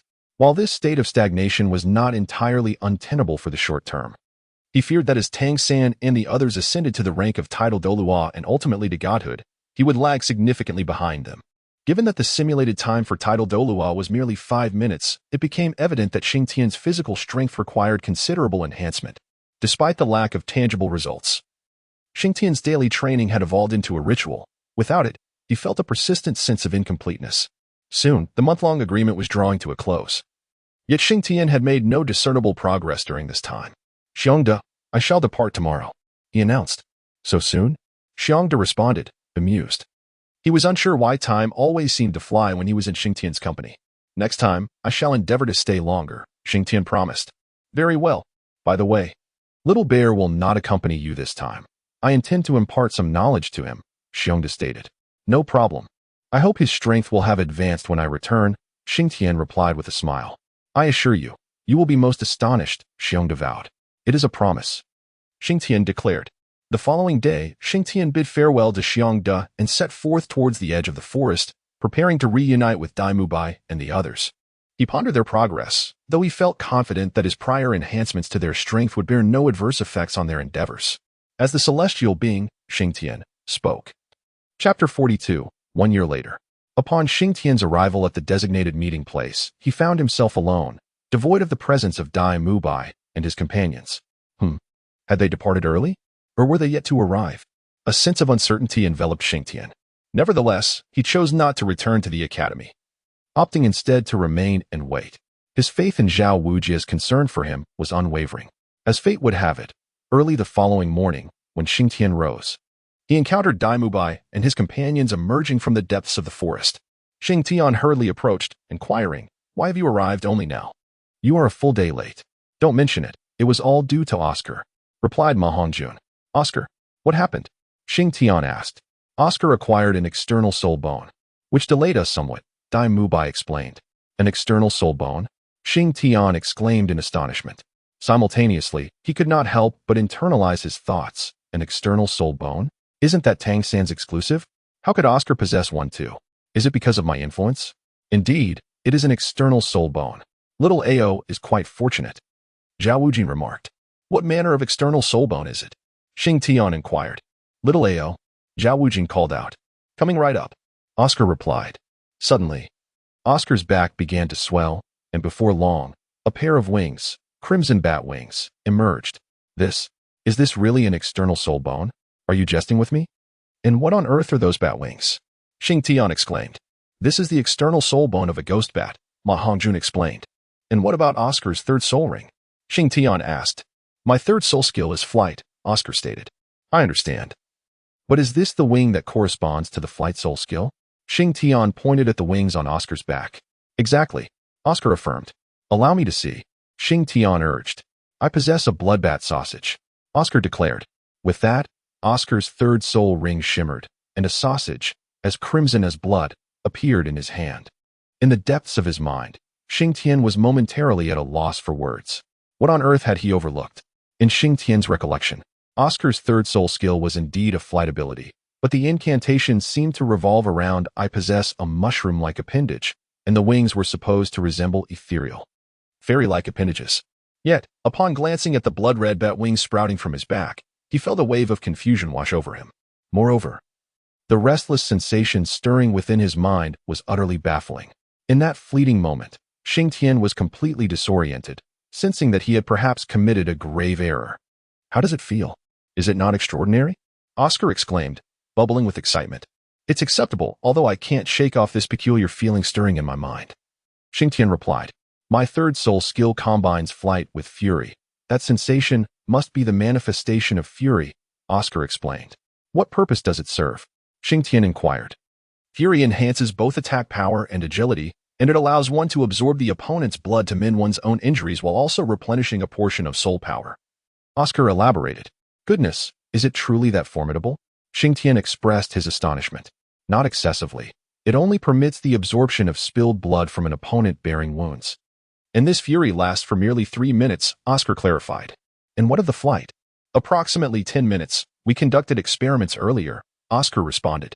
But you just stated that this is the spirit ring of a ghost bat. Yet, what about this effect? Xing Tian was left speechless. I am equally at a loss. It simply is what it is, Oscar shrugged. Everything is utterly chaotic. Xing Tian grumbled inwardly. All right, let us return to the academy. There will be ample time to study this later, Zhao Wujie suggested. Agreed. The group responded in unison. On their journey back, Xing Tian remained lost in thought, his mind adrift. What are you pondering? Dai Mubai approached and gently nudged Xing Tian. Huh. Oh, nothing at all. Xing Tian quickly replied. You certainly appear distracted, Dai Mubai noted. I assure you. It's nothing. Let us move. Xing Tian insisted, hastily quickening his pace to lead the group. Meanwhile, Xing Tian's thoughts surged. A pivotal turning point had emerged. His arrival had altered Oscar's third soul skill, enhancing its potency significantly. Most importantly, Oscar's survivability had greatly improved due to the external soul bone. If this were the case, the forthcoming academy competition might witness unforeseen changes. It was hard to believe it would remain unchanged, as the overall strength of Shrek had increased. If the powers of the others were not similarly augmented, it seemed improbable. Nevertheless, he resolved to take each step as it came. Chaos was welcome, for adhering strictly to the original narrative would render the journey rather dull. It is the unknown that truly ignites the spirit of exploration. Xing Tian pondered deeply. Upon grasping this realization, his spirits significantly lifted. Indeed, this newfound wing exuded far more grandeur than its portrayal in the original narrative. Xing Tian murmured to himself. Upon returning to the academy, Dai Mubai and the others secluded themselves to acclimatize to their newly acquired soul rings and abilities, leaving Xing Tian in solitude. How utterly dull. With Little Bear absent and his companions engrossed in their training, a profound sense of desolation enveloped him. Xing Tian gazed around the empty dormitory and sighed. Well, I might as well head to the back mountain. If I do not engage in some physical activity, I fear my bones may begin to rust, he remarked. Time slipped by unnoticed, and a year passed. Throughout this period, Xing Tian's strength saw little change, with only a marginal increase in his physical prowess. Dai Mubai had ascended to the rank of Soul Master at level 45, while Ma Hongjun, overcoming his personal flaws, made rapid progress, reaching level 38. Oscar was not far behind, attaining level 35. Observing the achievements of his peers, Xing Tian chuckled to himself. Little San, I recall when you first arrived at Shrek. Aside from Dai Mubai, you were the strongest. But this time, the tables have turned. Throughout the year, Flinder's smile never waned. He considered his decision to accept Xing Tian as a student to be his wisest choice. Unreservedly, Xing Tian had single-handedly propelled the overall strength of Shrek Academy. Even Zhao Wujie, inspired by Xing Tian and his companions, had reached level 78 and was on the cusp of 80. If all goes as anticipated, Little Sin should be arriving soon, along with Xiao Wu, Ning Rongrong, and Zhu Zhuqing. With that, the original Shrek 7 monsters would be nearly complete. Though it remained uncertain if any new talents would emerge this year, Xing Tian reclined beneath the tree by the waterfall in the back mountain, reflecting on these thoughts. At that moment, he lay bare-chested, chewing on a blade of grass, his hands cradling his head as he dozed off. Chapter 43. Shrek's recruitment over the past year. Xing Tian had relaxed his training regimen considerably, as the results were minimal. Consequently, he opted for a well-deserved rest. He mused that if all else failed, he could join Tang San and the others for a soak in the ice and fire Yin Yang well, which might yield some benefits. Following that, there was the City of Slaughter. Surely, these places would harbor methods to enhance his physical strength. In truth, Xing Tian's aspirations were modest. He would be content with fully unlocking the potential of a title Douluo. As for ascending to godhood at the 100th level, he believed that when the time came, even in the absence of a divine position, he would create his own, thereby transcending to the divine realm. After all, how exhilarating it is to forge one's own divine status rather than merely inheriting another's.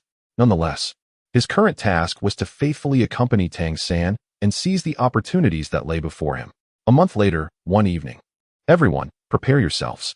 Tomorrow we shall commence this year's enrollment. Xing Tian, you and Zhao Wuji will create a stir at the venue, while I shall oversee registration. The others will be responsible for maintaining order, Flander instructed them. Dean, isn't it somewhat inappropriate for me to create a commotion? Xing Tian inquired. What is inappropriate about it? I want them to see that our Shrek Academy only admits monsters, and you, my friend, are the epitome of a monster, Flander retorted. Are you praising me or insulting me? Xing Tian replied, a perplexed expression crossing his face. Of course, I am praising you. With you here, the reputation of the Monster Academy is truly secured, Flander affirmed. But Dean, didn't the previous seniors at Shrek also qualify as monsters? Xing Tian questioned. That's beyond my concern. I am only focused on Soto City, Flander replied, shaking his head. Very well, Xing Tian nodded. All right, everyone, go rest. Tomorrow morning, we spring into action, Flander declared. Once the others departed, Flander chuckled to himself in the office. Tomorrow is yet another opportunity for profit. TSK. With so many gold coins, it's much safer in my possession. No wonder Flander oversees the enrollment every year. It's all about making money. Wait a moment. Why was it Zhao Wuji who came to Shrek when I arrived? Who does he think he is? Xing Tian pondered, suddenly struck by the laughter emanating from the dean's office. Upon returning to the dormitory, only Ma Hongjun and Oscar were present. Where's Dai? Xing Tian asked. Over the past year, Xing Tian had become quite familiar with them. However, the matter of titles had always been a mystery. Finally, Oscar suggested calling Xing Tian Boss Xing Tian since he was the strongest. Referring to Dai Mubai as Boss Dai due to his age, and Ma Hongjun, of course, remained fatty. Although he had lost quite a bit of weight due to Xing Tian's rigorous training, old habits die hard. Oscar's title was simpler: Little Oscar, Big Beard, Sausage Uncle. And so on, whatever felt comfortable. Hearing Xing Tian's question, Ma Hongjun shook his head. He went to the back mountain to train early this morning. Dai has gone to Soto City. Oscar added. Soto City? He left this morning? Xing Tian asked. Yes, he departed this morning. Ha. All right, I understand now. Xing Tian suddenly laughed. What are you laughing about, boss? Oscar asked, puzzled. Nothing. Let us get some rest. Xing Tian replied with a smile. Ha. Dai Mubai. You just couldn't avoid your fateful encounter with the third party, could you? I wonder who will emerge victorious this time. He mused as he lay in bed. The Rose Hotel. The Rose Hotel. Could it be that this establishment is where Dai Mubai is seeking to initiate something? Lying on his bed, Xing Tian suddenly had a thought. The following day, before dawn, Flander roused everyone from their slumber and set them to work. Tables were moved, chairs were rearranged, the cleaners tended to their duties, and those responsible for security took charge. Flander, as the overall commander, orchestrated the flurry of activity. By the time everything was in order, the sun had risen brightly. At this moment, villagers began to gather outside. Quickly, swiftly. Xing Tian, Wujia, come with me to the village entrance, Flander commanded. He then straightened his new attire and slicked back his hair, striding confidently towards the village entrance. Goodness, what a display. He looks just like a wealthy landlord. The only thing missing is a birdcage, Xing Tian murmured to Zhao Wujia as he followed. Indeed, at the mere mention of money, he becomes the happiest of all.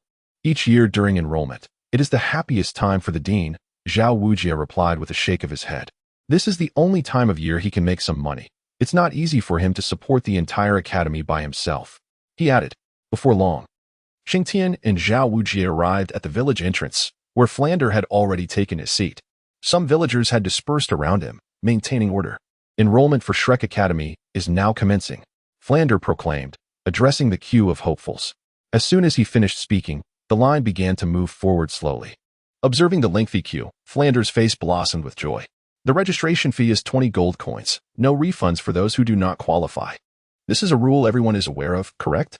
Flander always reiterated this point while collecting money. Some individuals protested, while others acquiesced. Those who objected were soon ejected by Zhao Wujia. Ultimately, everyone accepted this regulation. As with previous years, not a single candidate caught Flanders' discerning eye. However, Xing Tian remained unperturbed, for he had yet to see Tang San. He was certain that as long as Tang San arrived, he would undoubtedly gain admission to Shrek. Calculating the time, he felt it was nearly upon them. Indeed, as he glanced towards the end of the line, he spotted a familiar figure. At the back of the queue stood Tang San and Xiao Wu, with two young women behind them, one serene, the other playful. Upon seeing the two, Xing Tian confidently deduced they must be Zhu Zhuqing and Ning Rongrong. Well then, the original Shrek 7 monsters, plus me is the 8th. Could we perhaps have a lovely lady join us? Otherwise, I might find myself in an awkward position later on. The fatty will encounter someone. But I fear I may not. Xing Tian mused internally. Why is this? Last year when I came, you all said I was unworthy. Now that I've returned, why am I still deemed unfit? I have improved so much. Why am I not allowed to pass? Just as Xing Tian's thoughts spiraled, a commotion interrupted him. Xing Tian raised his eyes and noticed that the individual arguing with Flander and the others appeared somewhat familiar. Upon closer inspection, he realized that this was the same young man from last year whose martial soul was the bash. What was the level of his martial soul last year? Was it 21 or 22? Xing Tian found himself unable to recall. Chapter 44. The Trial. As Xing Tian approached, he discovered a heated dispute between Flander and a rather stout individual. His face flushed and neck thick. You have claimed to recruit monsters. Am I not one of them? I traveled all the way from Soto City to prove my genius.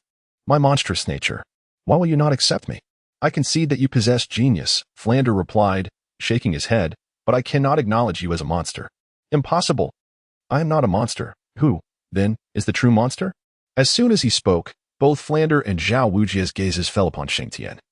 And even those nearby turned their attention towards him, causing Xing Tian to feel somewhat embarrassed. What? Is it him? A young man remarked. Are you unaware of him? A friend nearby nudged him and said, I wonder why I should know him? Oh, that makes sense. Last year he placed behind you, and by the time it was his turn, you had already departed, someone else added. Is he truly formidable? I do not think so. Who gave you the audacity to provoke our leader? At that moment, Ma Hongjun emerged from the village. Is this rotund fellow a monster? A rank 78 soul sage. What is your level? Xing Tian suddenly retorted. Haha. Did you hear that? He claims to be a soul sage. Haha. Xing Tian remained silent as he silently revealed his formidable martial soul, the great strength diamond bear, with 7 soul rings hovering above him. This is impossible. The young boy exclaimed. Wuji, throw him out. Flanders commanded. Upon hearing this, Zhao Wuji seized the young boy and hurled him away. All right, that was just a minor interlude. Let us proceed. Hongjun, you may return for now, Flanders instructed. Understood, Dean. Xing Tian, you should head back as well. Your display has put considerable pressure on others. Flanders remarked to Xing Tian. Oh. Xing Tian acknowledged, then returned to the village alongside Ma Hongjun. All right, let us continue. Next, Flanders announced. At this moment, in the rear of the group, Xiao Wu suddenly nudged Tang San. Gu, it's Taizhu. Xiao Wu. Let us refrain from calling him by his nickname. We shall refer to him as Xing Tian or Xiao Tian from now on. Every powerful individual deserves dignity. Tang San responded. Oh, understood. Xiao Wu replied.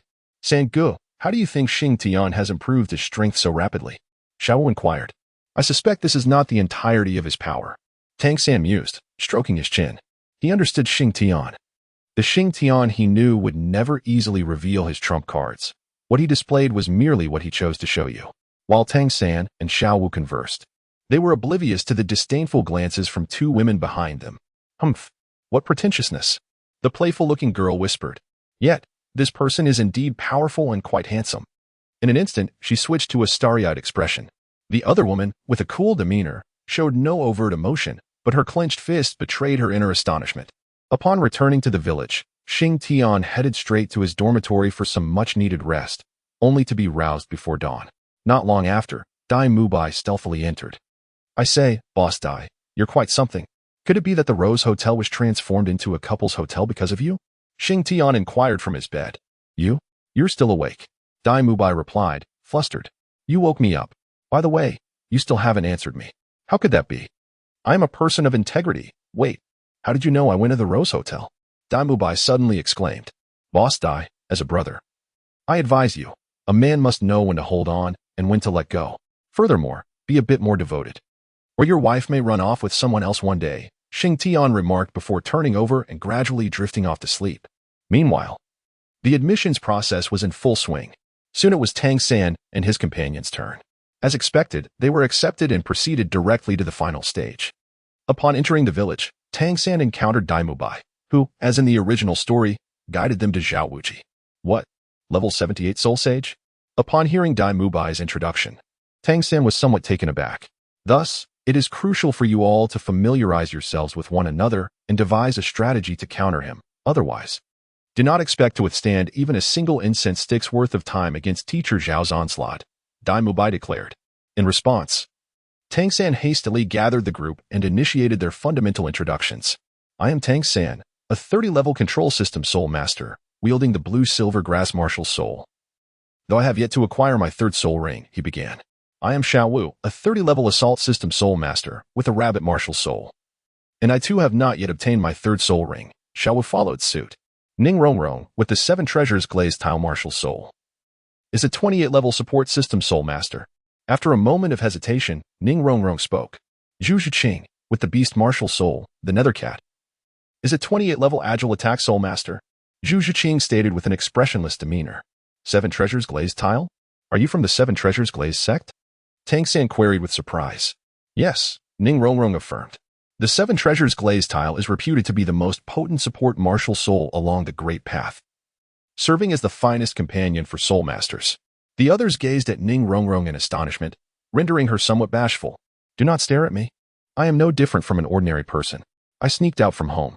Let us first overcome the trial before discussing further. My martial soul is the 7 treasures glazed tile, with 2 soul rings, capable of enhancing speed and strength attributes for everyone by approximately 30%. Sustaining this enhancement for the duration of an incense stick is certainly feasible, Ning Rongrong remarked, playfully sticking out her tongue. 30%? That is quite significant, Tang San exclaimed in astonishment. Dai Mubai inhaled deeply at this revelation. You 4 possess unique martial souls. How you withstand Teacher Zhao's assault is up to your own arrangements. After pondering, Tang San proposed, Ning Rongrong will assist the 3 of us, while Xiao Wu takes the lead in offense. I shall focus on controlling Teacher Zhao's attacks to the best of my ability, simultaneously supporting Xiao Wu in her frontal assault. Zhu Zhiqing, I ask that you flank him and utilize your speed to create diversions. Both Xiao Wu and Ning Rongrong nodded in agreement, and Zhu Zhiqing, after casting a glance at Tang San, finally acquiesced with a slight nod, endorsing his strategy. Given the limited time, they could only employ such a simplistic tactic. As for its effectiveness, only real combat would reveal the truth. Regardless, they had never before encountered such a formidable opponent. Only through engagement would they comprehend the extent of his strength. Have you finalized your plans?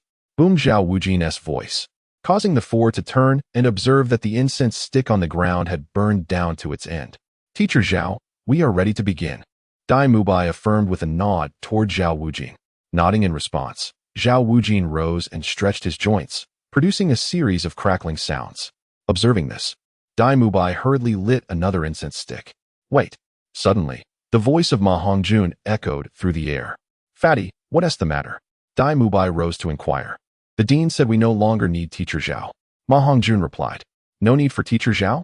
Dai Mubai was taken aback. Indeed. Then who will it be? Is it me? He asked, as he was originally designated for the task. Not you. Then who? It's the boss, Ma Hongjun declared. Xing Tian. Yes. He expressed a desire to test their capabilities, and the dean acquiesced. Very well. But where is he? Dai Mubai pressed. I don't know. The boss sent me to light some incense, stating that once the incense is lit, the trial will commence. Ma Hongjun explained. As he spoke, he ignited the incense. The trial has begun, Ma Hongjun shouted, pulling Dai Mubai aside. What is the boss up to? Dai Mubai inquired, perplexed. I have no idea. Ma Hongjun shook his head. After Ma Hongjun and Dai Mubai retreated, Tang San and the others were left in a state of confusion. What on earth is happening? Ning Rongrong asked. I'm not sure, but that little fatty mentioned that lighting the incense indicates the trial has commenced. Yet, we're the ones testing us. Xiao Wu queried. I don't know, but I feel it's prudent for us to remain vigilant, Tang San asserted. He was uncertain of Xing Tian's intentions. Yet maintaining a sense of caution could never be detrimental. Vigilant about what? There's no one here, Ning Rongrong scoffed. Hey, can someone please explain what is going on? Ning Rongrong called out to Dai Mubai and the others. Dai Mubai and Ma Hongjun shrugged, indicating their inability to assist. Be careful, Tang San suddenly shouted, swiftly lunging towards Ning Rongrong, causing her to jump back in fright. What are you doing? Before she could finish her sentence, an overwhelming force struck her waist, sending her flying several meters before she skidded to a halt on the ground, spitting out a mouthful of blood. Hiss. Damubai and Ma Hongjun gasped in shock. The boss is truly ruthless. How could he be so harsh on such a beautiful girl? Ma Hongjun exclaimed. Indeed, the boss is formidable, Damubai remarked, clicking his tongue. At the moment Ning Rongrong was propelled away, Tang Xin swiftly pulled Xiao Wu and Zhu Zhuqing behind him. There, in the place where Ning Rongrong had stood, appeared a man clad in black, his long hair cascading over his shoulders, his expression cold and indifferent. If this were a real battle, you would be dead. He addressed the prostrate Ning Rongrong. How could you be so brutal? Zhu Zhuqing's face contorted with anger. Brutal? Xing Tian questioned, then vanished in an instant. Be careful, Tang Xin suddenly shouted and reached out to pull Zhu Zhuqing. However, the moment his hand brushed against her garment, she was sent flying. Now that was truly heavy, Xing Tian remarked. Zhu Zhuqing soared farther than Ning Rongrong, and upon landing, she coughed up blood incessantly. Boss, Dai Mubai suddenly called out. What? Feeling sorry for her? Xing Tian inquired. What I mean to say is, they are new students this year. If we go too hard on them, the dean might not be pleased. Dai Mubai replied, casting a glance at Zhu Zhuqing. I know my limits, Xing Tian asserted. You, cough cough cough. Ning Rongrong struggled to rise. What do you wish to say? That I was too harsh? That I lack compassion? Or perhaps you wish to remind me that you are the princess of the Seven Treasure Glazed Tile School, and I have wronged you? Would you like your father to kill me? Xing Tian probed. You are finished. You are finished. No one has ever struck me in my life. I will have my father kill you. Ning Rongrong screamed frantically. Do you think I am unaware of your background? Do you think I would fear Ning Fengji's arrival? Or perhaps Chen Xian and Gu Rong? Xing Tian scoffed. You scoundrel. Do you believe my Seven Treasure Glazed Tile School cannot obliterate your Shrek Academy in an instant? Ning Rongrong retorted suddenly. I truly do not believe it. Fatty, take her away. She is unqualified, Xing Tian declared abruptly. Boss, she is from the Seven Treasure Glazed Tile School, the strongest support-type martial soul on the continent. Ma Hongjun exclaimed. Fine. It's your call. Ma Hongjun raised his hands in surrender. Give her this to eat, and then make her leave quickly. It's bothersome. She acts as if the entire world should revolve around her. Xing Tian instructed. Ma Hongjun accepted the item tossed by Xing Tian, which was a blood spirit grass, and approached Ning Rongrong to feed her a bit before leading her away. And you? Xing Tian turned to Zhu Zhuqing. Humph. Zhu Zhuqing huffed coldly, remaining silent. Very well. Do you understand why I acted this way? Xing Tian asked. Seeing no response, he continued. Being a soul master is no easy feat. One must have the readiness to face death at any moment. I had already instructed Fatty to remind you, yet aside from Tang San, no one listened. Remember, your enemies will not grant you time to prepare or strategize. Often, victory or defeat hinges on a mere instant. Upon hearing Xing Tian's words, the fire of anger in Zhu Zhuqing's eyes diminished considerably. If I were your enemy, just now, aside from Tang San, none of you would have survived, Xing Tian stated. The reason I did not strike you is that Tang San protected you well. However, had I wished to kill you earlier, Tang San would not have been able to shield you. Xing Tian turned to Xiao Wu and said, This is your first lesson upon entering school. Remain vigilant at all times, for you never know if you will still be alive in the next moment. Xing Tian spoke. Mubai? He called out, subsequently tossing a blood spirit mushroom to Dai Mubai. Upon receiving the mushroom, Dai Mubai approached Zhu Zhuqing. She glanced at him briefly before accepting the spirit mushroom from his hand, yet throughout the encounter, she uttered not a single word, leaving Dai Mubai in an immensely awkward position. Boss, I've seen her off. Teacher Zhao personally escorted her back, Ma Hongjun remarked upon his return. What a useless fellow. Needing someone to send her back? She could have been simply discarded outside the village. Xing Tian retorted. Both Ma Hongjun and Dai Mubai were left speechless. Boss, she is the little princess of the Seven Treasures Glazed Tile School. Is this how you treat her? Aren't you afraid her family will come knocking? Ma Hongjun couldn't help but voice his thoughts. Enough. The three of them have passed the trial. Take them to their dormitory. Xing Tian commanded. And what about you, boss? I'll head to the village entrance. If all goes as expected, Ning Fengji should arrive tomorrow. I shall meet him, Xing Tian declared. Look at that spirit. One cannot help but admire it. Ma Hongjun commented. What is his actual strength? Zhu Zhuqing, who had remained silent until now, suddenly inquired. Well, it's hard to say, but he is undoubtedly formidable, exceedingly strong. Ma Hongjun replied. Chapter 46. Confrontation with the Seven Treasures, Glazed Tile School. Upon reaching the outskirts of the village, Xing Tian discovered that the crowd had dispersed. He then chose a random spot to sit down. His animosity towards Ning Rongrong stemmed from a lingering dissatisfaction he had harbored since his previous life, where he found her demeanor, proud and imperious, particularly irksome, although she had since changed. The initial impression remained unfavorable. Furthermore, her complete lack of awareness as a soul master further vexed him. Did her noble lineage grant her the privilege to disregard others? In truth, Xing Tian's sentiments exemplified a quintessential disdain for the affluent. Xing Tian arrived at the village entrance ahead of time, uncertain of their exact arrival, as he feared that Ning Fingxi and his companions might disturb the other villagers. Besides them, there were ordinary people residing in the village, and a battle could potentially harm the innocent due to its aftermath. That night, Xing Tian remained at the village entrance, guarding the settlement. Having chosen to undertake this task, he was unafraid of the consequences. However, he was unwilling to witness any harm befall the innocent due to his actions. During this time, both Zhao Wuji and Flander arrived, but were persuaded by Xing Tian to turn back. Xing Tian's confidence stemmed from the recollection that Tang Hao was likely nearby. He remembered that in the original tale, due to Zhao Wuji's bullying of Tang San and his companions, he had been pummeled by Tang Hao that very night.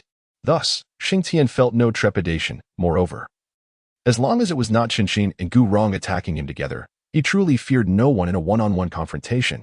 The following day, as noon approached, Xing Tian suddenly sensed several exceptionally powerful presences. Have they arrived? He mused with a smile.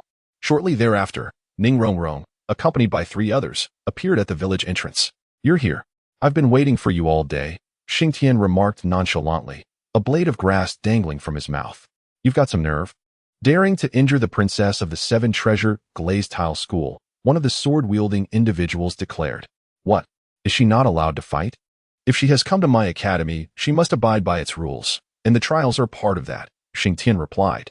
Humph, with your pathetic academy. Rongrong graces you with her presence. Do you even realize that?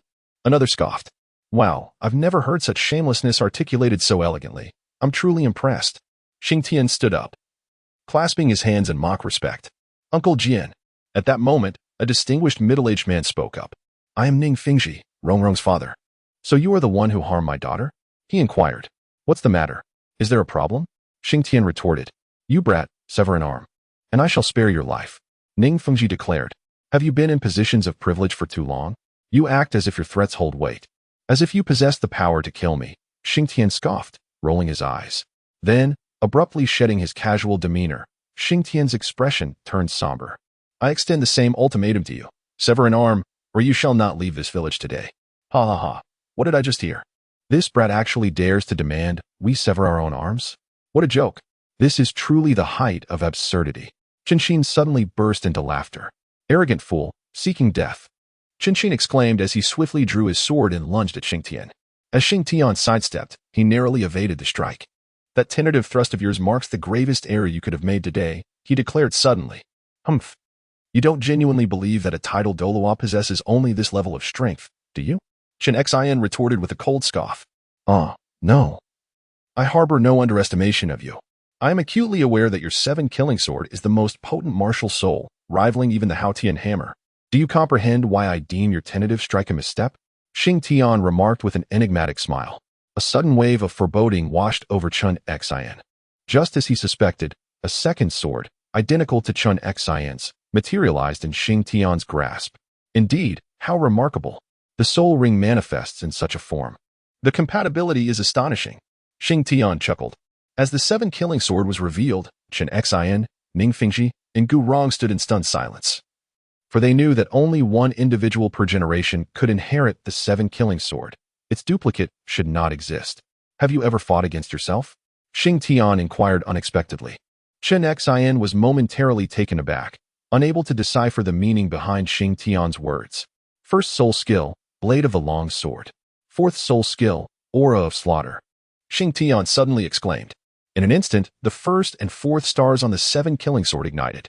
With a swift swing, he launched the sword towards Chen Xian. A razor-sharp blade hurtling forth. Only then did Xing Tian snap back to reality, hastily raising his defense. Although he managed to avoid injury in his frantic attempt, he was nonetheless sent sprawling several meters away. How about that? Your soul skills aren't so shabby, are they? Xing Tian remarked. Sixth soul skill. All swords return to the origin, he shouted, and with a sweeping motion, a multitude of swords began to densely materialize around him. Go. As soon as Xing Tian's voice fell, the swords flew towards Xing. This time, Xing was prepared, yet despite his readiness, he sustained a minor injury from the attack. Sword Master, we must not be careless, Ning Fengji suddenly exclaimed. This shout finally roused Xing from his thoughts. You are but a counterfeit, eternally a counterfeit. Xing retorted darkly at Xing Tian. Counterfeit? I believe you are the true imitation. Xing Tian laughed heartily. Let me demonstrate the true power of the 7 kills sword, the 7th soul technique, true body of 7 kills. Oh, what a coincidence. I too can wield the 7th soul technique, true body of 7 kills, Xing Tian declared in return. Shortly thereafter, both of them began to radiate the same luminescence. What is happening? Gu Rong questioned, somewhat perplexed. If my conjecture is correct, this young man should possess the ability to replicate or mimic the martial souls of others. But it's of no consequence, Ning Fengji explained. Sword Master. Employ the sword techniques, Ning Fengji suddenly urged. Upon hearing this, Xing realized that sword techniques do not fall within the realm of martial souls. However, he had never anticipated that Xing Tian could wield them as well, for Xing's use of the martial soul had etched itself into memory, rendering Xing Tian's imitation remarkably potent. First sword of the 7 kill sword technique, heavy sword with no edge, Xing proclaimed, subsequently unleashing 6 beams of sword light that surged towards Xing Tian, which astonishingly merged into a sword light shaped like the character for kill during their approach. First sword of the 7 kill sword technique, heavy sword with no edge, Xing Tian echoed. And soon an identical beam of sword light flew forth. The 2 beams collided with a resounding crash before scattering in all directions. This is impossible. This is my original sword technique. How can you replicate it? It cannot be. Xing's composure began to unravel. I have already stated, I am you. No matter how strong you are, there is one person you will never conquer, Xing Tian asserted. Who is that? Xing inquired. That would be yourself. And I am merely another version of you. A strange smile crept across Xing Tian's face. Chapter 47. Surprise attack on Ning Fengji upon hearing Xing Tian's words. Xing felt as if his mind had exploded. You are me, you are me, you are me. Then who am I? Xing questioned. This time, it was Xing Tian who was taken aback. This cannot be. How could a dignified title Douluo possess such a fragile mindset? Xing Tian thought to himself, internally lamenting. How is this possible? I haven't even begun to show off, and my opponent has already crumbled. Sword Master, Ning Fengji called out from the sidelines. However, this time, Xing Tian was oblivious, ensnared in his own turmoil. In the Chen family, only one individual per generation would inherit and awaken the 7 kills sword, rendering it of paramount importance to their lineage. Even during the relentless pursuit by the martial soul hall in the past, Xing Tian had never displayed such a reaction.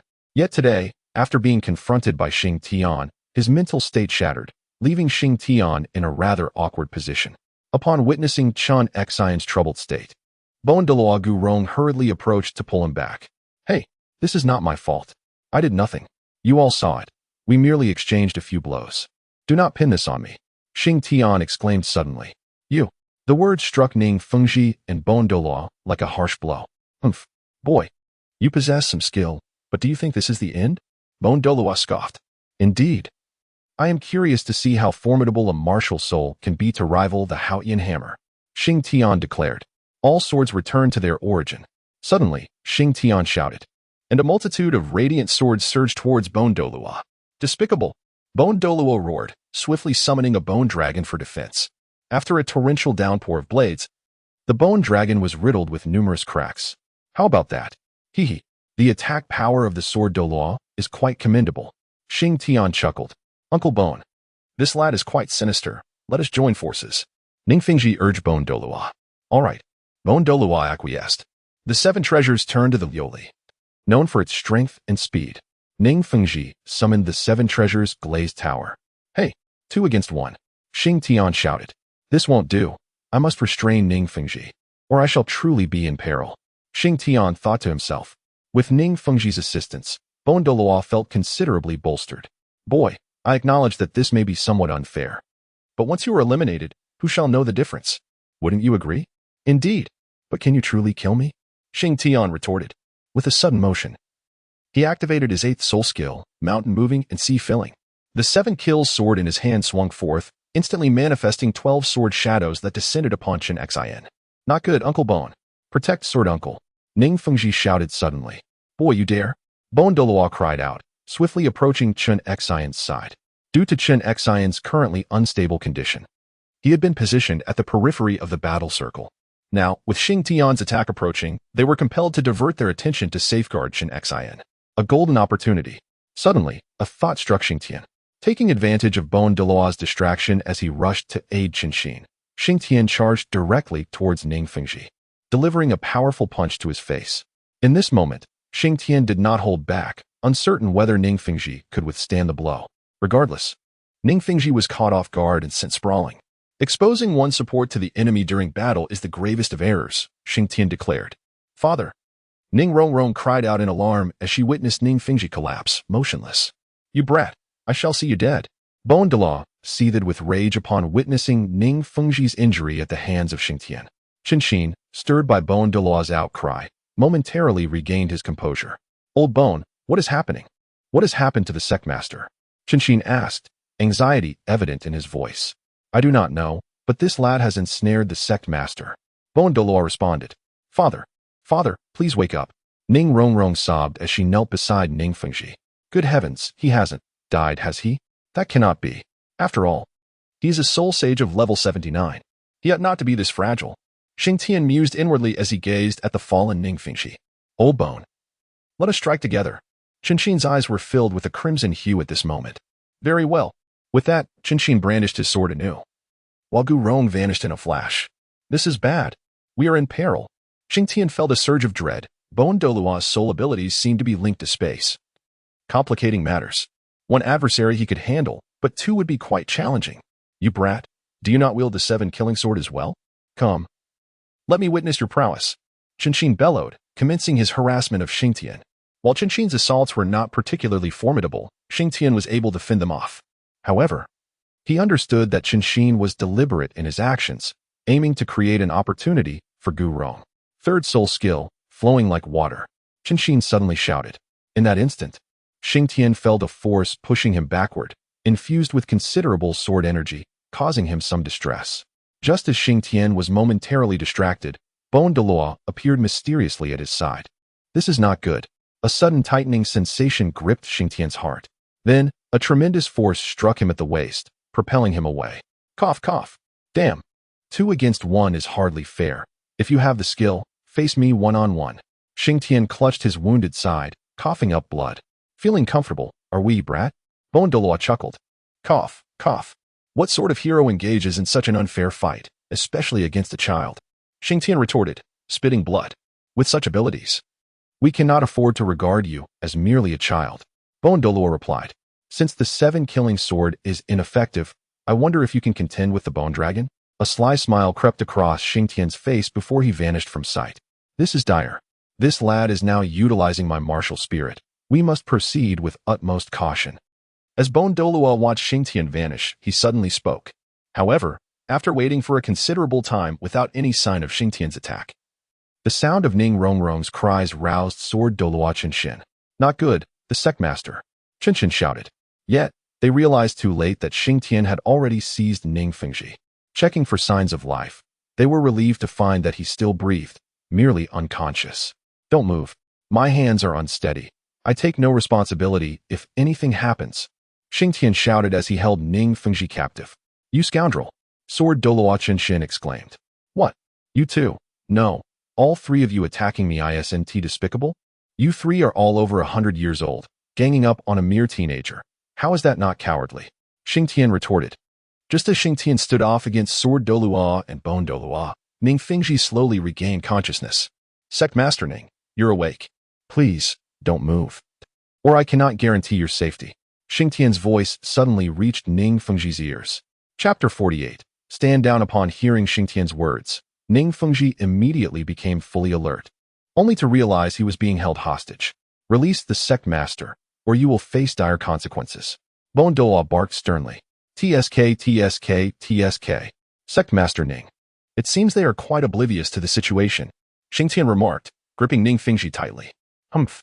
You think you can use me to threaten them? You are merely dreaming, Ning Fingji declared. Hey, I say. You three seem to be under a misapprehension.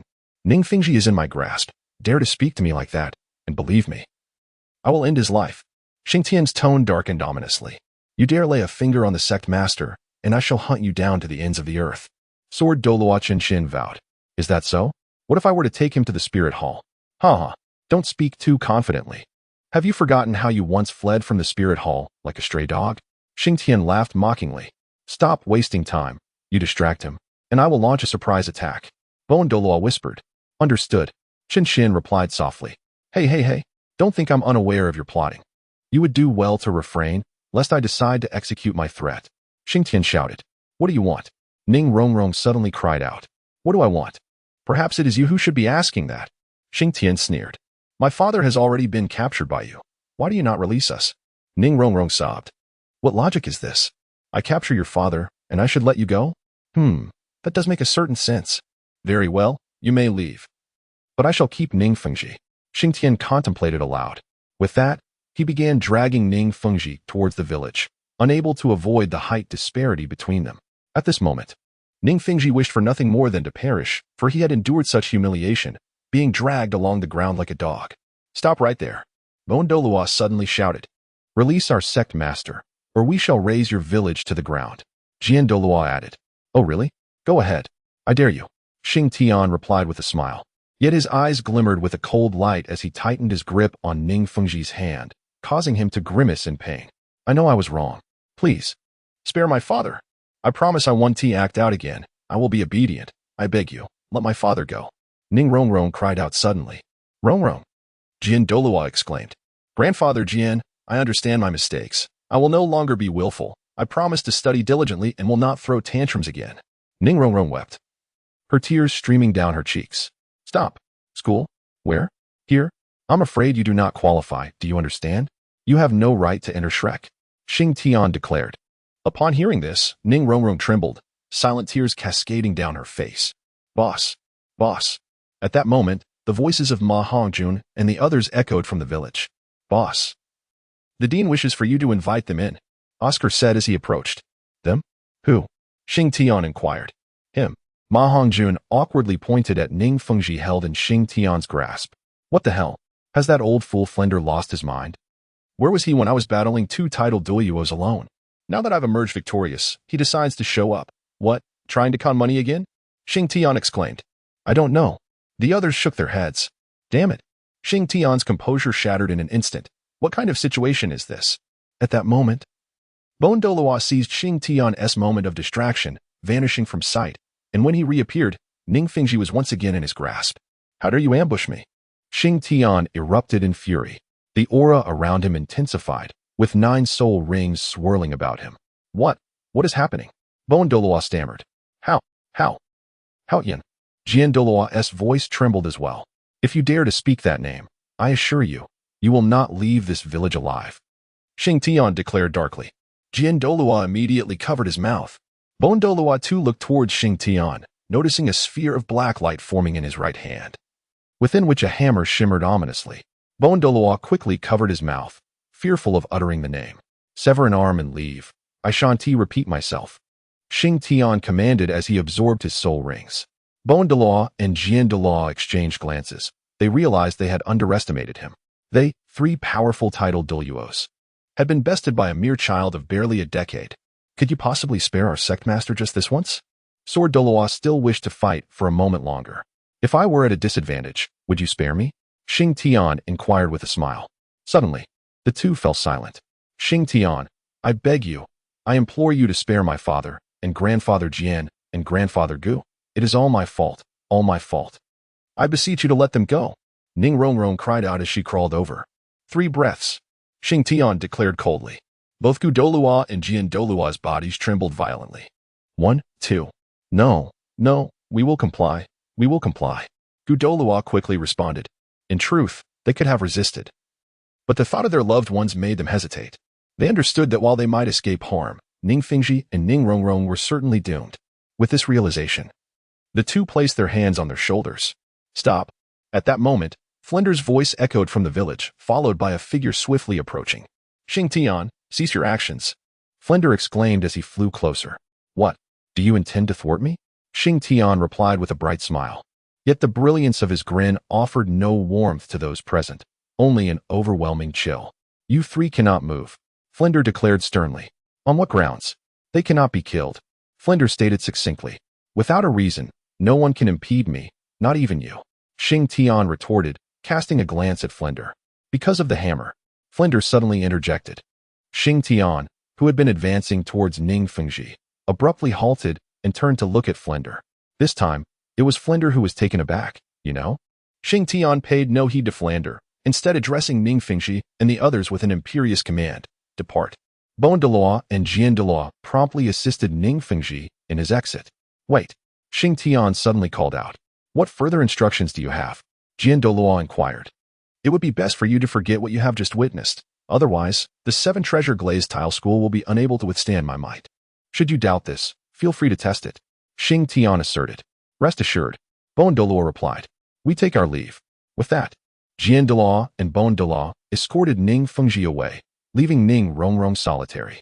I am weary. Time to return for some rest, Xing Tian remarked, stretching languidly. He then clutched his waist as he departed, the injuries inflicted by Douluo still aching despite having formed scabs. Chapter 49. The Rift After Xing Tian departed. The crowd began to engage in conversation. Director, what did you mean by that statement earlier? Xing Tian released them upon hearing it. Dai Mubai inquired with curiosity. It is nothing of significance, Flinder replied, shaking his head. Just how many secrets do you possess? Flinder pondered as he gazed at Xing Tian's receding figure. All right. Let us return. By the way, bring this young lady along as well, Flinder instructed. But, Director, what about Xing Tian? Oscar asked. No need to worry. Flinder responded with a smile. Very well then. With that, Oscar approached Ning Rongrong. The director has asked you to come back with us, Oscar said as he stood before Ning Rongrong. She looked up at him. Can I? Upon seeing her uncertainty, Oscar felt an inexplicable quickening of his heartbeat. Rest assured, the director has given his word, he said, awkwardly scratching his head. Thank you, Ning Rongrong whispered, then rose to follow Oscar. As Oscar focused ahead, he failed to notice the fleeting glimmer of resentment in Ning Rongrong's eyes. However, that hint of resentment quickly dissipated, replaced by an overwhelming sense of terror. Upon returning to his dormitory, Xing Tian changed into a fresh set of attire before collapsing onto his bed, utterly exhausted from the earlier skirmish. He had not anticipated emerging victorious. However, his triumph was certainly not a testament to his own strength. Primarily, the sword Douluo and bone Douluo had not unleashed their full capabilities. Had Ning Fengji not been present, Xing Tian would undoubtedly have met with a dire fate. Xing Tian's victory primarily stemmed from his cunning strategy. First, he disrupted the mindset of the sword Douluo, which granted him a crucial advantage. Then, through the sword Douluo's own actions, he successfully ambushed Ning Fengji. Ultimately, by taking Ning Fengji hostage, he secured the triumph in the conflict. Thus, it can be said that Xing Tian's win was largely a matter of fortune. However, at times, luck is indeed a facet of strength. Early the next morning, Xing Tian proceeded to the back mountain, having learned the previous night of Ning Rongrong's enrollment. To be candid, he held Ning Rongrong in low regard. She was nothing short of domineering. Consequently, Xing Tian deliberately proposed to test her, and without hesitation, he targeted the self-important Ning Rongrong first.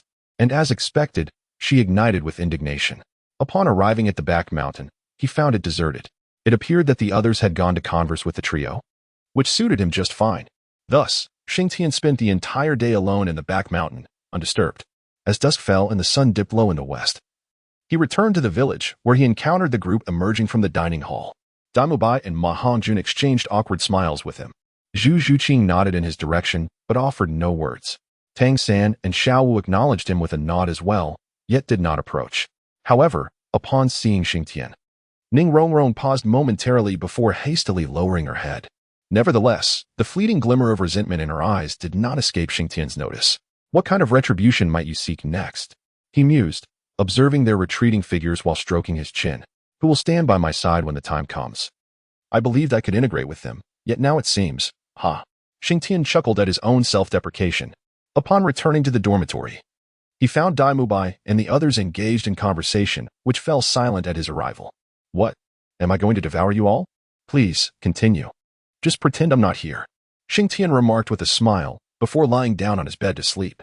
In truth, there were times when Tang Sen wished to seek out Xing Tian for a discussion, yet he could never find the right moment. Gradually, this led to the awkward situation that persisted for over half a month.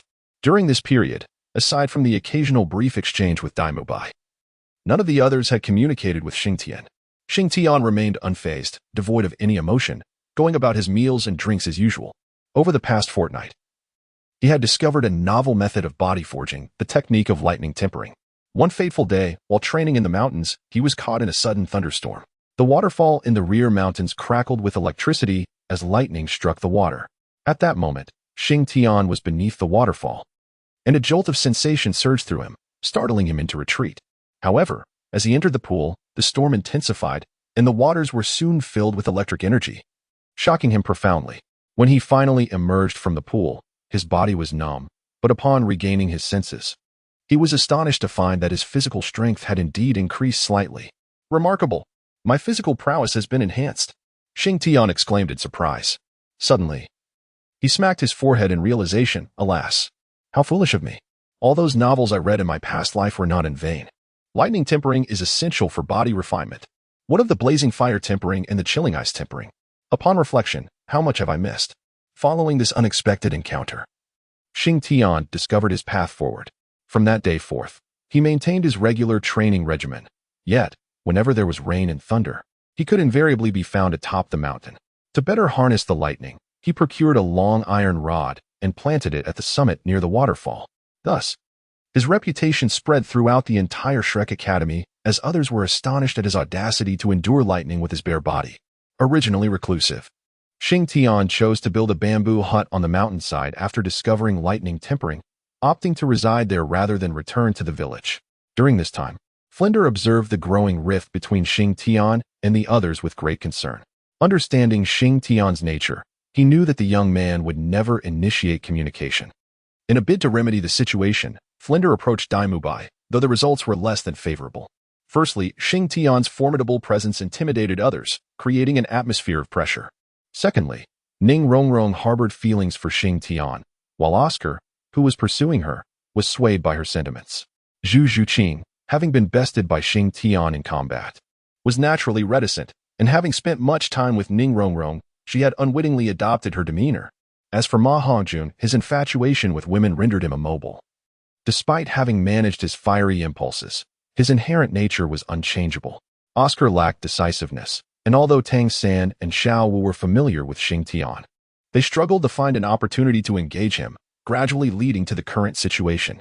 Flinder, witnessing this unfold, felt a growing urgency in his heart. If this trend continued, it was only a matter of time before Xing Tian was ostracized. Flanders stood by the window, sighing as he spoke. In truth, he overlooked the most crucial point. Ning Rongrong was brought in by his own words, yet he now refrained from mentioning himself. Chapter 50. The Conspiracy Recently. Ning Rongrong had grown particularly close to Oscar. After more than half a month of companionship, she began to perceive Oscar's affections towards her. Initially, she had little regard for him. However, an incident stirred her curiosity. Ning Rongrong discovered that Oscar had been delivering meals to Xing Tian every night. This task had been personally assigned by Flander, who deemed Oscar more amenable and entrusted him with this mission. He intended for Oscar to serve as a bridge between Xing Tian and Shrek, ensuring that Xing Tian's spirit remained somewhat buoyed. Seizing this opportunity, Ning Rongrong began to meticulously observe the times Oscar delivered the meals, leaving no detail unnoticed. Furthermore, she stealthily ventured to the back mountain, where she observed Xing Tian for an extended period. Every day, Ning Rongrong meticulously noted the times when Xing Tian departed and returned, as well as when Oscar arrived. Among other details, after a week, she had effectively memorized Oscar's meal delivery schedule and Xing Tian's return. Xing Tian, I shall ensure your disgrace. How dare you strike my father and me? I want you dead, she declared, her voice dripping with malice as she concealed herself in a shadowy corner. At that moment, the playful and charming Ning Rongrong had vanished, replaced by a profound malevolence. As 2 weeks slipped by, Ning Rongrong began to engage Xing Tian in conversation, also bringing along Zhu Zhuqing and others. Gradually, the rest started to interact with him as well. However, Xing Tian remained indifferent. He had noticed Ning Rongrong the very first day she ventured to the back mountain, yet chose not to expose her intentions, curious to observe her motives. Following that day, Ning Rongrong surprisingly began to initiate dialogues with Xing Tian, subtly hinting at her interest, which left Oscar visibly displeased. Among them, Tang San and Xiao were the most delighted, believing that Xing Tian had finally harmonized with the group. They overlooked the fact that they were the ones who initially ostracized him, and Tang San, as Xing Tian's friend, had not intervened. A month passed, and the original Shrek 7 Devils had developed a comfortable rapport. On this day, Ning Rongrong felt the moment was ripe. Xing Tian, tonight you shall pay, she proclaimed. Throughout this period, she had played the role of the obedient girl, uniting others, extending help, and becoming the source of joy for many, effectively winning over numerous hearts. Meanwhile, Xing Tian, in his bamboo cottage on the back mountain, was quietly counting down the hours. It seems the time has nearly arrived. I am eager to see what tricks you have up your sleeve, he mused, reclining on his bed with a smile. That afternoon, as Xing Tian returned to his bamboo abode, Ning Rongrong appeared. Is there something you need?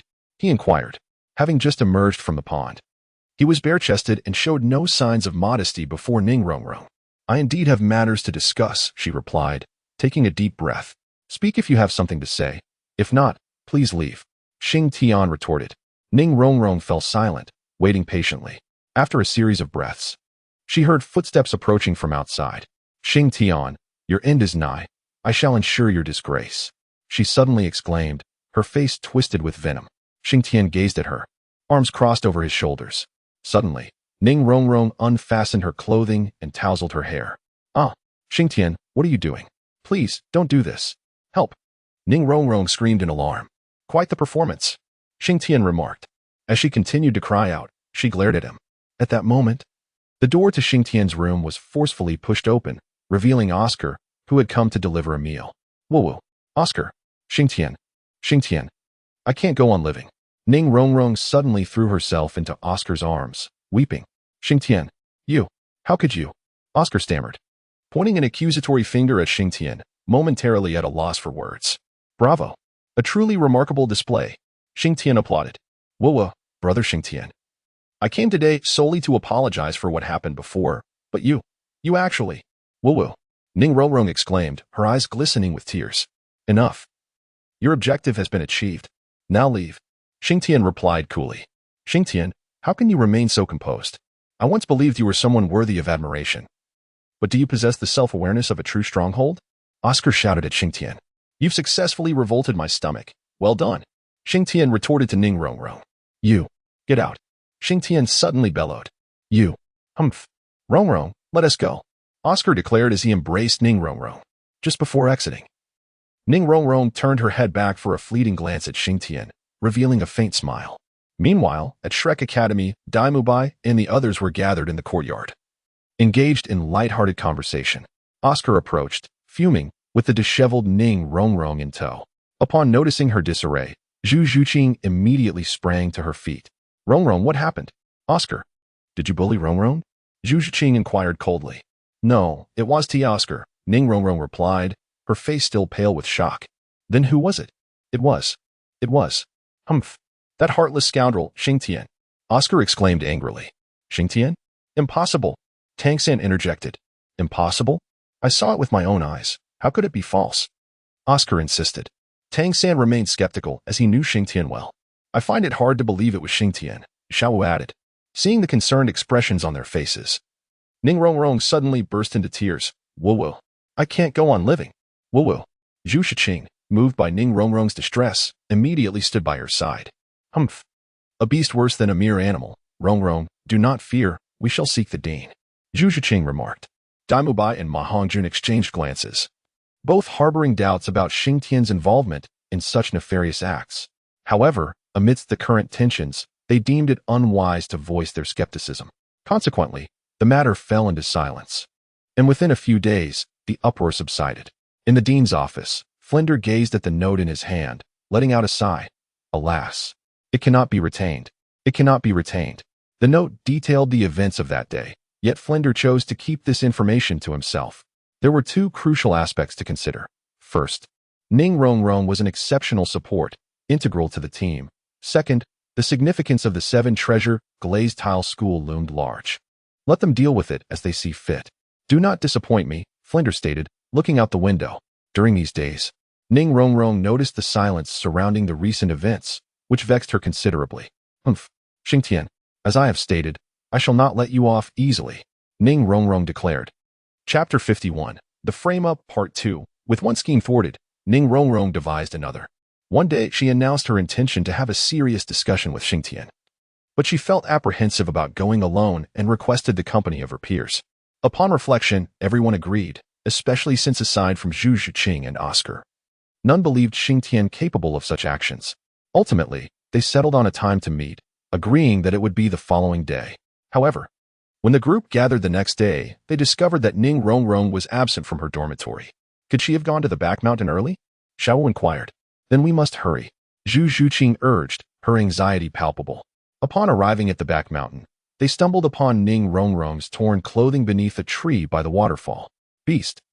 Zhu Zhiqing suddenly erupted in fury, striding towards Xing Tian's bamboo dwelling. At that moment, within his abode, Xing Tian lay on his bed, mockingly observing Ning Rongrong. Clad only in a belly band and undergarments, the rest of her attire lay in tatters around her.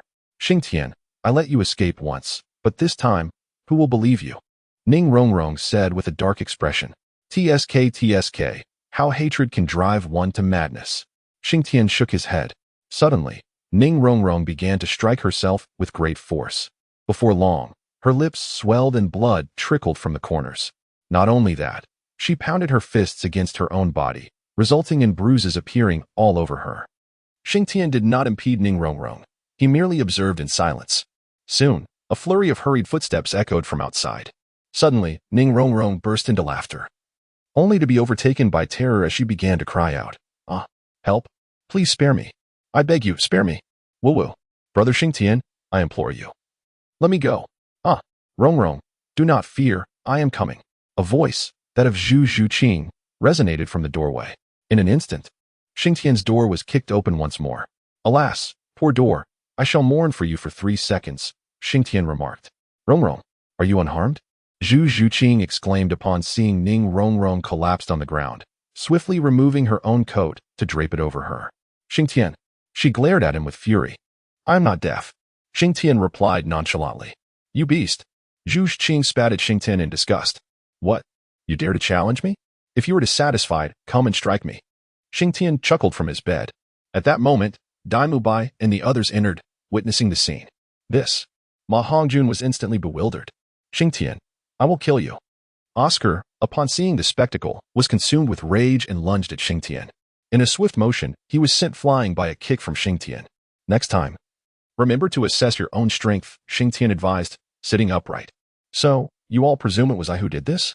The evidence is clear, yet you refuse to acknowledge it. Zhu Zhiqing retorted angrily. Indeed, the long-haired are often short-sighted. A bunch of big-chested fools. Xing Tian shook his head. Ma Hongjun instinctively touched his own chest.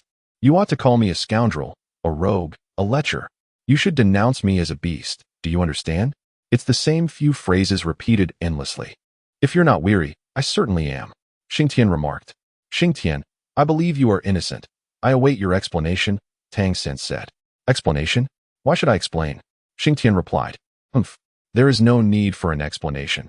He is merely a two-faced scoundrel, pretending to be noble while engaging in sordid affairs behind the scenes, Zhu Zhiqing declared, cradling the sobbing Ning Rongrong. Well, those remarks are rather refreshing. Not bad. There is progress, Xing Tian nodded. The others sighed at Xing Tian's demeanor.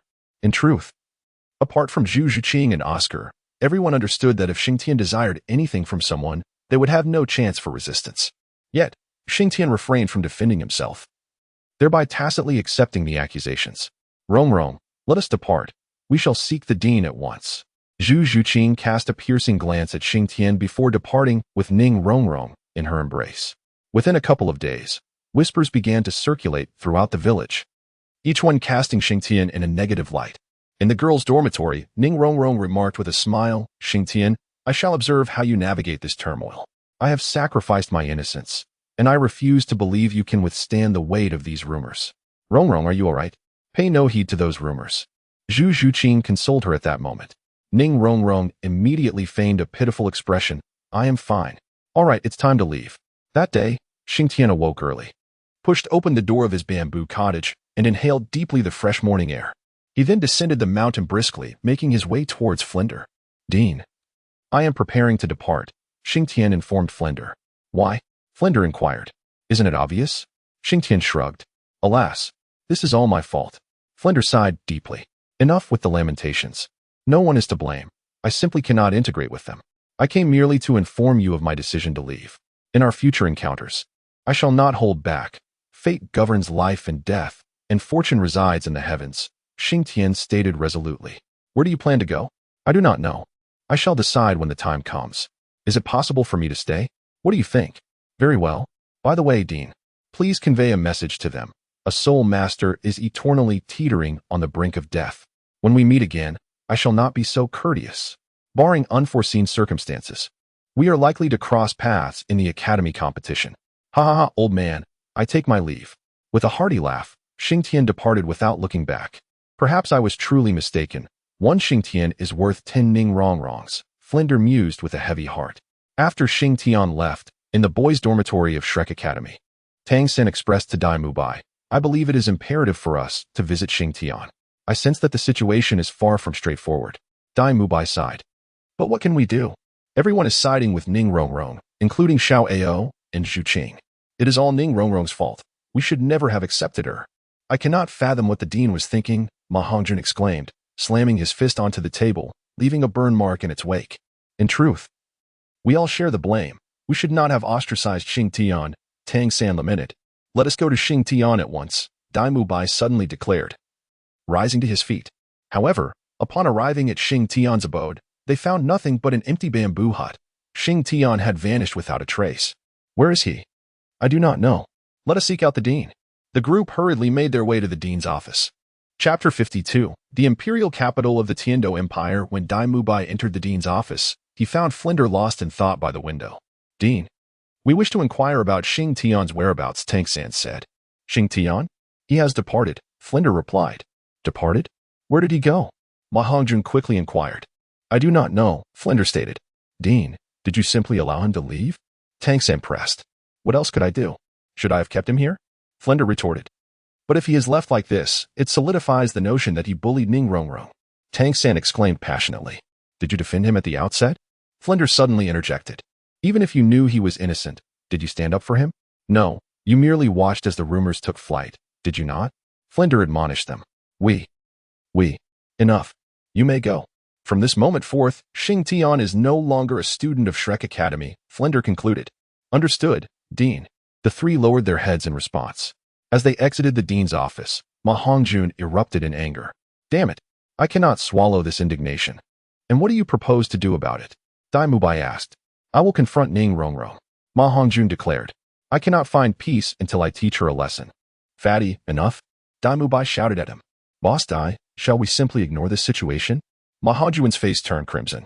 Ning Rongrong is now our classmate, our teammate. Dai Mubai asserted. You still want her? Ma Hongjun could hardly believe his ears. Enough, let us return, Dai Mubai commanded. Dai Mubai remarked. Thus this matter was left unresolved. However, apart from Zhu Zhuqing and Oscar, the others had already sown seeds of distrust towards Ning Rongrong. Perhaps their next encounter with Xing Tian would see these seeds blossom into fruition. Meanwhile, upon exiting Shrek, Xing Tian initially contemplated returning to the Star Doe Forest to visit Little Bear. Yet, after some reflection, he decided against it, wishing for Little Bear to spend more time with his parents. In due time, he would retrieve Little Bear. Casting a glance towards the direction of the Star Doe Forest, Xing Tian spoke. Subsequently, he set forth towards the capital of the Tiando Empire. He had heard commendable things about the Tiando Royal Academy and thought it worth a visit.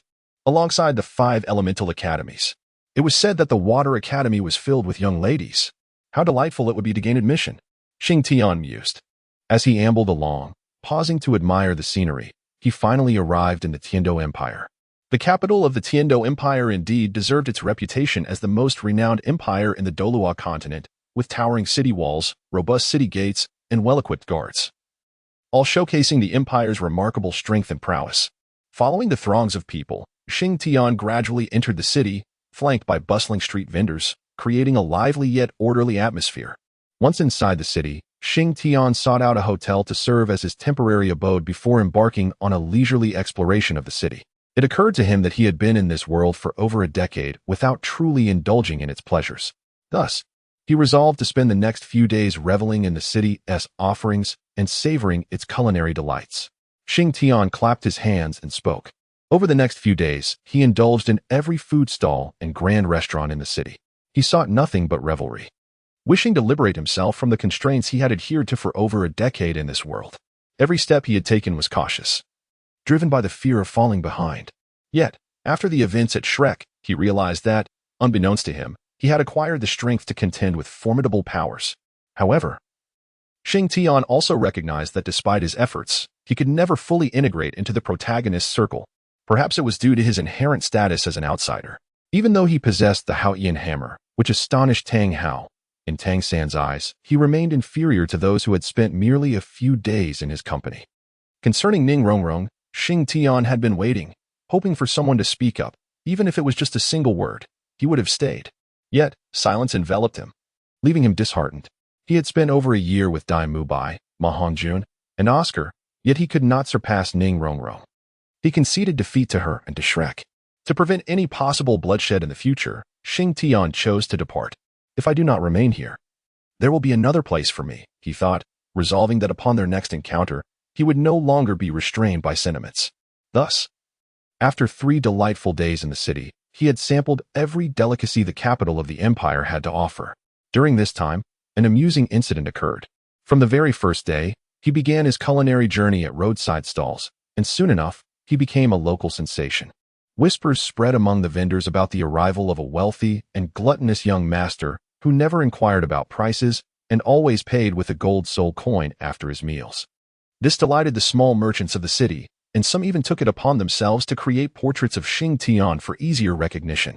In no time, his name resounded throughout the capital, even reaching the royal palace. Within the palace, Emperor Shuiyi, feeling bored, perused the reports. "Is there any news from the city today?" he casually inquired. "Your Majesty, the city is at peace, except—" "What is it?" "There are rumors that a top-tier gourmand has arrived in the city." "A top-tier gourmand? What do you mean?" "This person has managed to feast at every stall in the capital within 3 days, including all the restaurants." "But does he leave without paying?" "No. In fact, he is quite extravagant." "That's good." The crown prince, Xue Qinghe, overheard this conversation and felt a flicker of curiosity. Such a person exists? Eating for the sake of eating. How intriguing, indeed. Xing Tian never anticipated that a moment of indulgence in feasting and revelry would attract the attention of others. Yet, even if he were aware, he would remain unperturbed. Should he discover that it was Xue Qinghe who was observing him, one could only imagine the laughter that would ensue. While others may be oblivious to Xue Qinghe's true nature, Xing Tian possesses a clear and profound understanding of her. She is undeniably a paragon of beauty, truly remarkable. Xing Tian remained unfazed by the opinions of others, firmly believing that he had his own path, leaving others with none. Let them speak, he thought disdainfully. At this moment, within the palace, in the prince's chambers, Xue Qinghe instructed, "Prepare yourself, accompany me outside the palace tomorrow." "Yes, your highness," came the reply. "I am quite curious to see what such an intriguing person looks like," Xue Qinghe murmured to himself. The following day, after a brief preparation, Xue Qinghe had departed the palace with his accompanying guards. Meanwhile, Xing Tian was indulging himself on the bustling streets, astonished by his own appetite. Having feasted for several consecutive days, he had perfected a unique breathing technique that allowed him to fully assimilate the vast quantities of food he consumed. Although it did not enhance his physical form, it laid a subtle foundation for future growth. In Chapter 53, Xue Qinghe's destination was none other than Xing Tian. Prior to his departure, Xue Qinghe had received reports detailing Xing Tian's location, enabling him to proceed directly there. With real-time updates on Xing Tian's whereabouts, he had no fear of failing to find him upon arrival. Thus, when Xue Qinghe finally located Xing Tian, he discovered him relishing some pastries and sipping meat broth at a stall renowned for its baked goods. As Xing Tian was indulging in his meal, a strikingly handsome man, adorned in opulent attire, unexpectedly took a seat across from him. "Do you require something?" Xing Tian inquired, lifting his gaze. "How dare you speak in such a manner?" Bellowed a guard positioned behind Xue Qinghe. "You ought to keep your dog in check." Xing Tian swallowed the morsel of his sesame cake and addressed Xue Qinghe. Seeking death. Are we? The guard advanced menacingly. However, Xing Tian paid him no heed, continuing to savor his dish. Stand down, Xue Qinghe commanded. But stand down. What? Is my word ineffective? Xue Qinghe retorted. Hey, would you like me to teach him a lesson? Xing Tian mumbled at that moment. Hearing this, the guard slammed his palm onto the table, sending Xing Tian's bowl tumbling. Damn it, that was my meal, I paid for it. Xing Tian exclaimed, leaping up. You wish to perish, boy? The guard threatened. TSK, how bothersome. Pray tell, who is the master and who is the dog? Xing Tian queried. Xue Qinghe shrugged, curious to observe how Xing Tian would handle the situation. Compensation. Xing Tian demanded of the guard. You, a mere uncouth wretch, possess no right to speak. Repeat that, if you please. My hearing isn't quite what it used to be, Xing Tian remarked while digging at his ear. I said a mere wretch. Bang. The guard's head exploded, blood splattering everywhere. Damn it, anyone who disturbs my meal deserves death. Oh, and by the way, I just killed your dog. I trust you won't mind. Xing Tian wiped his hands on the guard's clothing. Xue Qinghe remained silent, though his pupils momentarily constricted. TCH. How dull. Innkeeper. Bring me 2 more sesame cakes and a bowl of meat soup. Xing Tian called out. The innkeeper, having never witnessed such a scene, was already trembling with fear. Hey, innkeeper, hurry up. I'm not refusing to pay. Xing Tian shouted again. Oh, coming right up. The innkeeper, trembling uncontrollably, gingerly approached with a bowl of meat soup and 2 sesame cakes, placing them on the table before hastily retreating a few paces. TCH, I'm not refusing to pay. Xing Tian remarked as he observed the innkeeper's demeanor. Would you care for a bite? Xing Tian suddenly looked up at Xue Qinghe. Xue Qinghe instinctively shook his head. Very well, then please remove your dog, as he's spoiling my appetite. Xing Tian stated without raising his head. You slay my men and expect me to dispose of the body for you? Xue Qinghe chuckled. Is that a problem, my prince? Xing Tian's countenance twisted into a peculiar smile. You know me? Xue Qinghe asked, somewhat astonished. Where are we? This is the capital of the Tiando Empire, a place where the affluent congregate. Xing Tian remarked, is this the sole reason? Xue Qinghe chuckled. No, the reason I deduced you are the crown prince is twofold. First, your beauty is so striking that you hardly resemble a man. Xing Tian smiled as he spoke. At these words, Xue Qinghe's heart skipped a beat. The second reason lies in your so-called dead dog. Oh, as I mentioned earlier, this is the imperial capital. If one were to throw a brick, it would likely strike 10 individuals, 9 of whom would be nobles. Do you truly believe there exists such a brainless person? Xing Tian continued. I must admit my oversight. Xue Qinghe nodded. In fact, I not only know you are the crown prince, but I am also aware of other matters concerning you. Do you believe me? Xing Tian suddenly flashed an enigmatic smile. Oh, pray tell. Xue Qinghe responded with keen interest. As I stated before, the moment I laid eyes on you, I recognized you as the crown prince, for your beauty is simply too exquisite for a man. Xing Tian emphasized the juxtaposition of man and beautiful with great intensity. Ha! Is that all it takes? Xue Qinghe burst into laughter. What do you think? Suddenly, Xing Tian reached out, grasping Xue Qinghe's hand resting upon the table, caressing it gently and tenderly. The actions of Xing Tian startled those around him, leaving even Xue Qinghe's guards momentarily speechless. Subsequently, they regarded Xing Tian with peculiar expressions. When Xing Tian seized Xue Qinghe's hand, the latter instinctively froze. However, as Xing Tian began to caress his hand, Xue Qinghe swiftly withdrew, as if jolted by an electric shock. When he cast a furious glare, he was met with the sight of Xing Tian observing him with an uncanny gaze. This look unsettled the typically unflappable Xue Qinghe, as it seemed to penetrate the depths of his soul, rendering him utterly exposed before Xing Tian's scrutiny. Shopkeeper, bring me paper and pen, Xing Tian suddenly exclaimed. The shopkeeper hastily complied, but during the process, Xing Tian inadvertently made physical contact with him, sending a chill down the shopkeeper's spine. After receiving the paper and pen, Xing Tian began to write with swift strokes.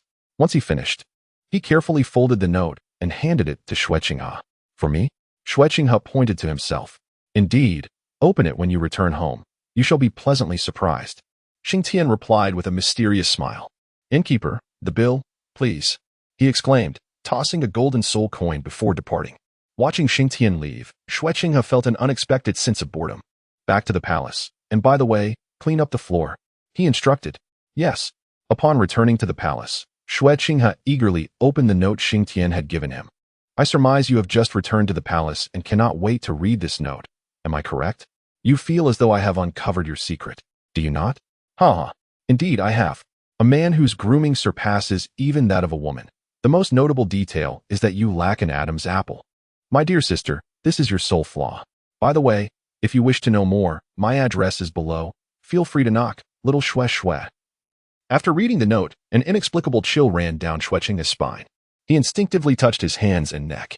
His hands were indeed exceptionally fair and tender. And when he placed his hand on his neck, he felt the absence of an Adam's apple. Damn, how could I have overlooked such an obvious detail? Thankfully, I wasn't discovered. Xue Qinghe murmured to himself. No, I must find out who you truly are. Suddenly, Xue Qinghe stood up and swiftly made his way to the rear hall. Before long, an enchanting woman appeared, dressed in the attire of a palace maid, carrying a basket as she confidently strode out of the palace. Chapter 54. The surprise of Qianren Shui as she exited the palace. Dusk had already fallen. The woman glanced at the note in her hand and then quickly headed in a specific direction. Meanwhile, Xing Tian lay on his bed, lost in thought. I wonder if this little girl will come. She seems slightly older than I am. No matter, I shall still refer to her as a little girl. Just as he pondered this, a knock echoed at the door. The door is not locked. Come in. Xing Tian called from his bed. The door creaked open. You have arrived. Hello. I am a maidservant of His Highness the Crown Prince. This has become rather dull, little Xue. Xing Tian sat up abruptly. I do not comprehend what you are implying. Have you not noticed your own fragrance? Xing Tian closed his eyes and inhaled deeply, a look of rapture spreading across his face. Ha! You rogue! Ha ha! Xing Tian erupted in laughter. Have a seat. How did you discover my identity? Qianren Shui inquired as she took a seat. I would say I was guided by unseen forces. Do you believe that? Xing Tian remarked. Qianren Shui displayed a skeptical expression. Very well. Xing Tian shrugged his shoulders. In truth, I have come to rescue you, he declared. Rescue me? On what grounds? Xue Qinghe retorted. Surely, I have long since perished. Xing Tian suddenly interjected. Indeed. At this juncture, it is only fitting that you acknowledge the truth. You are called Xue Qinghe, the saintess of the spirit hall. Your mother is Bibi Dong, your father is Qian Xuanji, and your grandfather is Qian Douluo. Am I not correct? Xing Tian stated abruptly. Who are you? Xue Qinghe rose to her feet, her voice firm.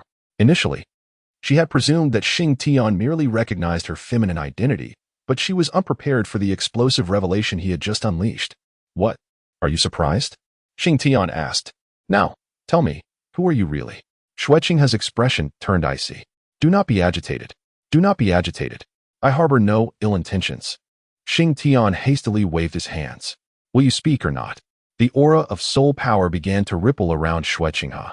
Xing Tian swiftly appeared behind Qianren Shui. I harbor no ill intentions. Remember, even if the entire world turns against you, I shall not be among them. If I truly wished to end your life, you would have perished long ago. Xing Tian's hand rested gently upon Qianren Shui's neck. Earlier that morning, she had witnessed the astonishing speed of Xing Tian. Yet it was only upon experiencing it firsthand that she comprehended the sheer terror of it.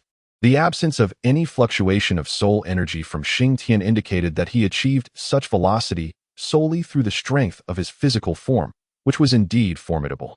There are matters I cannot disclose at present, but you must trust that I mean you no harm.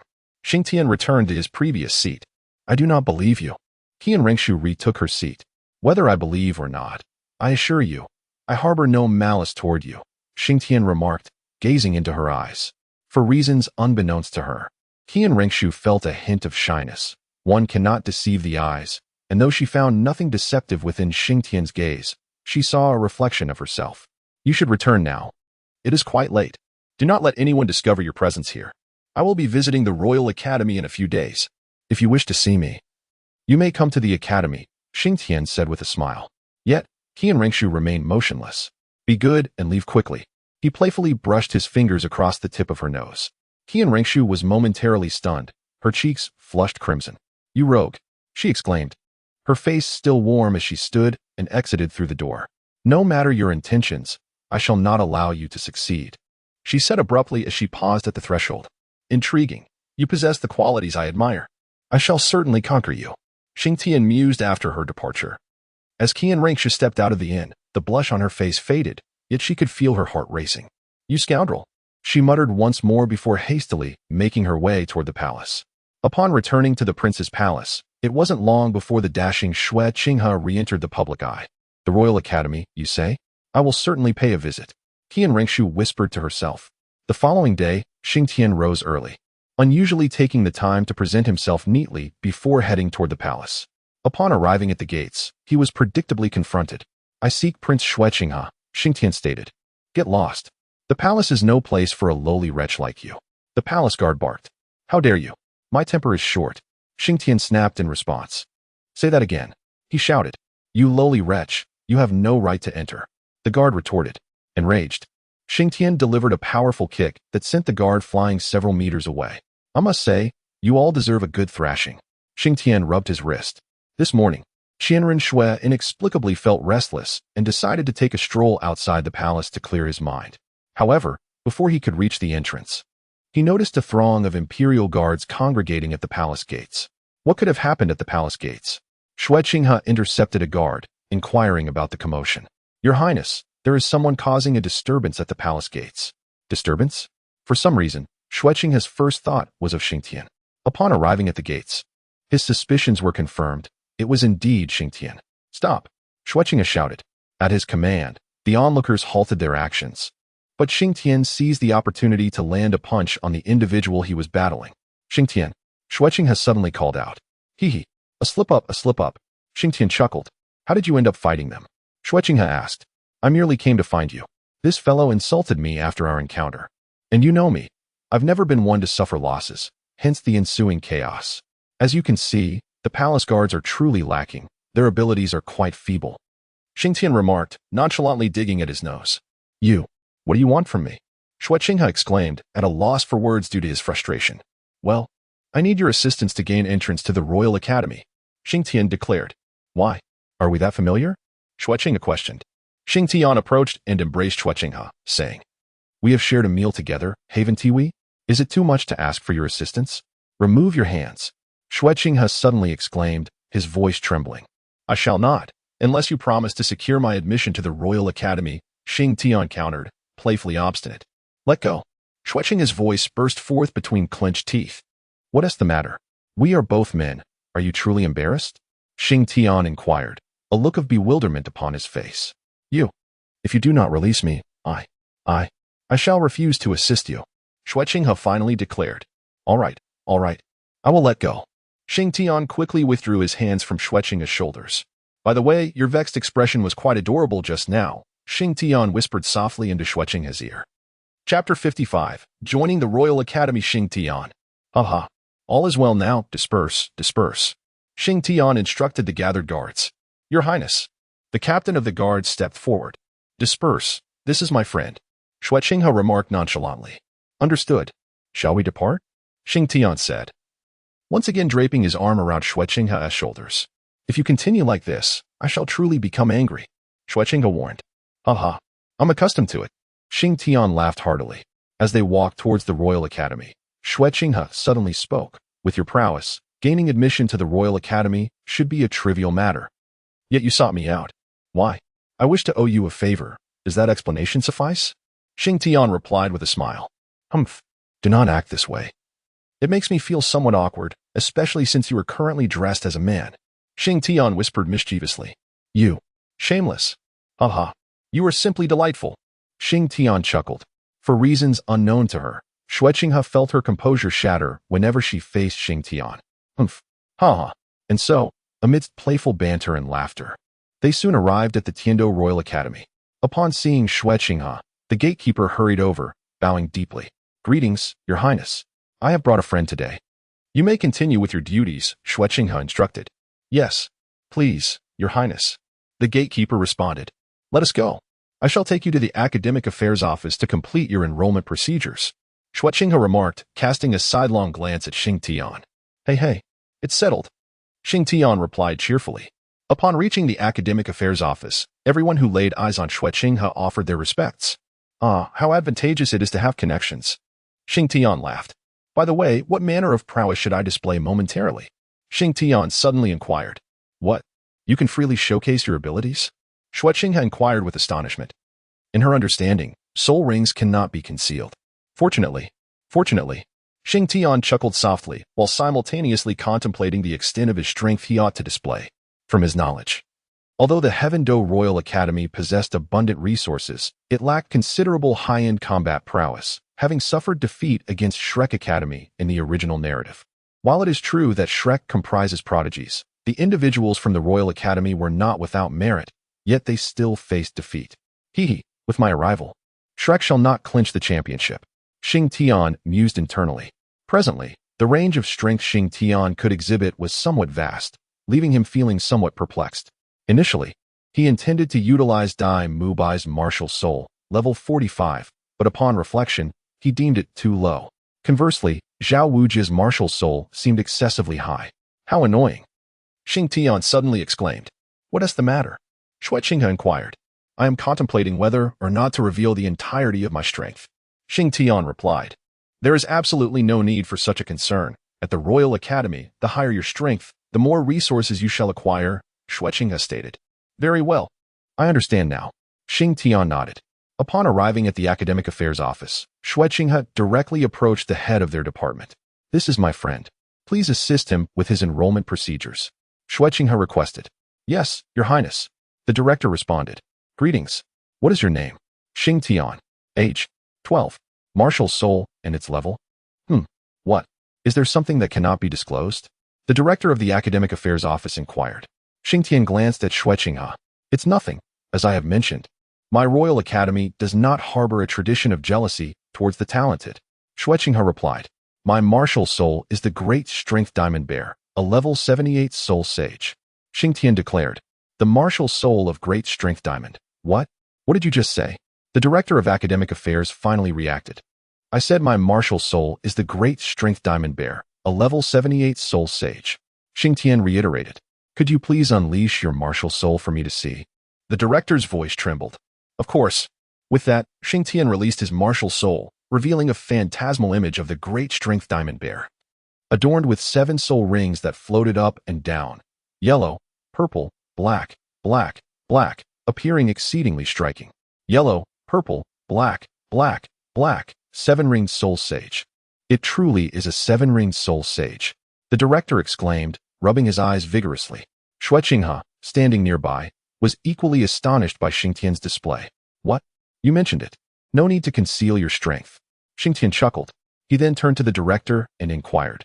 So, may I enroll? Yes. I will arrange it for you right away. Just wait 2 minutes. No, 1 minute is sufficient. The director replied excitedly. Meanwhile, Shui Qinghe's mind was in turmoil. What kind of prodigy is this? Achieving soul sage at merely 12 years old. Such talent is unseen even within my spirit hall. After approximately a minute, Xing Tian's enrollment procedures were completed. Your enrollment is finalized. I will have someone escort you to your dormitory. Thank you, much appreciated. Not a bother. Not at all. After exiting the Academic Affairs Office, Shui Qinghe remarked in astonishment, I never expected your strength to be this formidable. Isn't it? I think it's rather ordinary. I'll let you in on a secret. I've actually concealed some of my strength. Xing Tian replied. Humph. Calling you fat, and you still puff up. Shui Qinghe shot him a glare. Well then, I finished here, and I must return to the palace. She stated. I have a small request. Could you transform back into your female form for me to see? Xing Tian grinned. I cannot. I must leave. Shui Qinghe shot him another glare. It will all be mine eventually. Xing Tian murmured as he watched her retreating figure. Young Master Xing Tian, please follow me. Suddenly, a teacher nearby spoke up. Young Master? Who? Me? Xing Tian was somewhat taken aback. You are a friend of the Crown Prince, so it is fitting to address you as Young Master. No. I am not accustomed to that. Just call me Xing Tian. He hastily replied. Please, follow me. The teacher smiled and then led Xing Tian towards the dormitory. Upon arriving, Xing Tian was astonished. Truly, this is the Imperial Royal Academy. What grandeur. Young Master Xing Tian, our dormitory is divided by gender, with 2 students per room.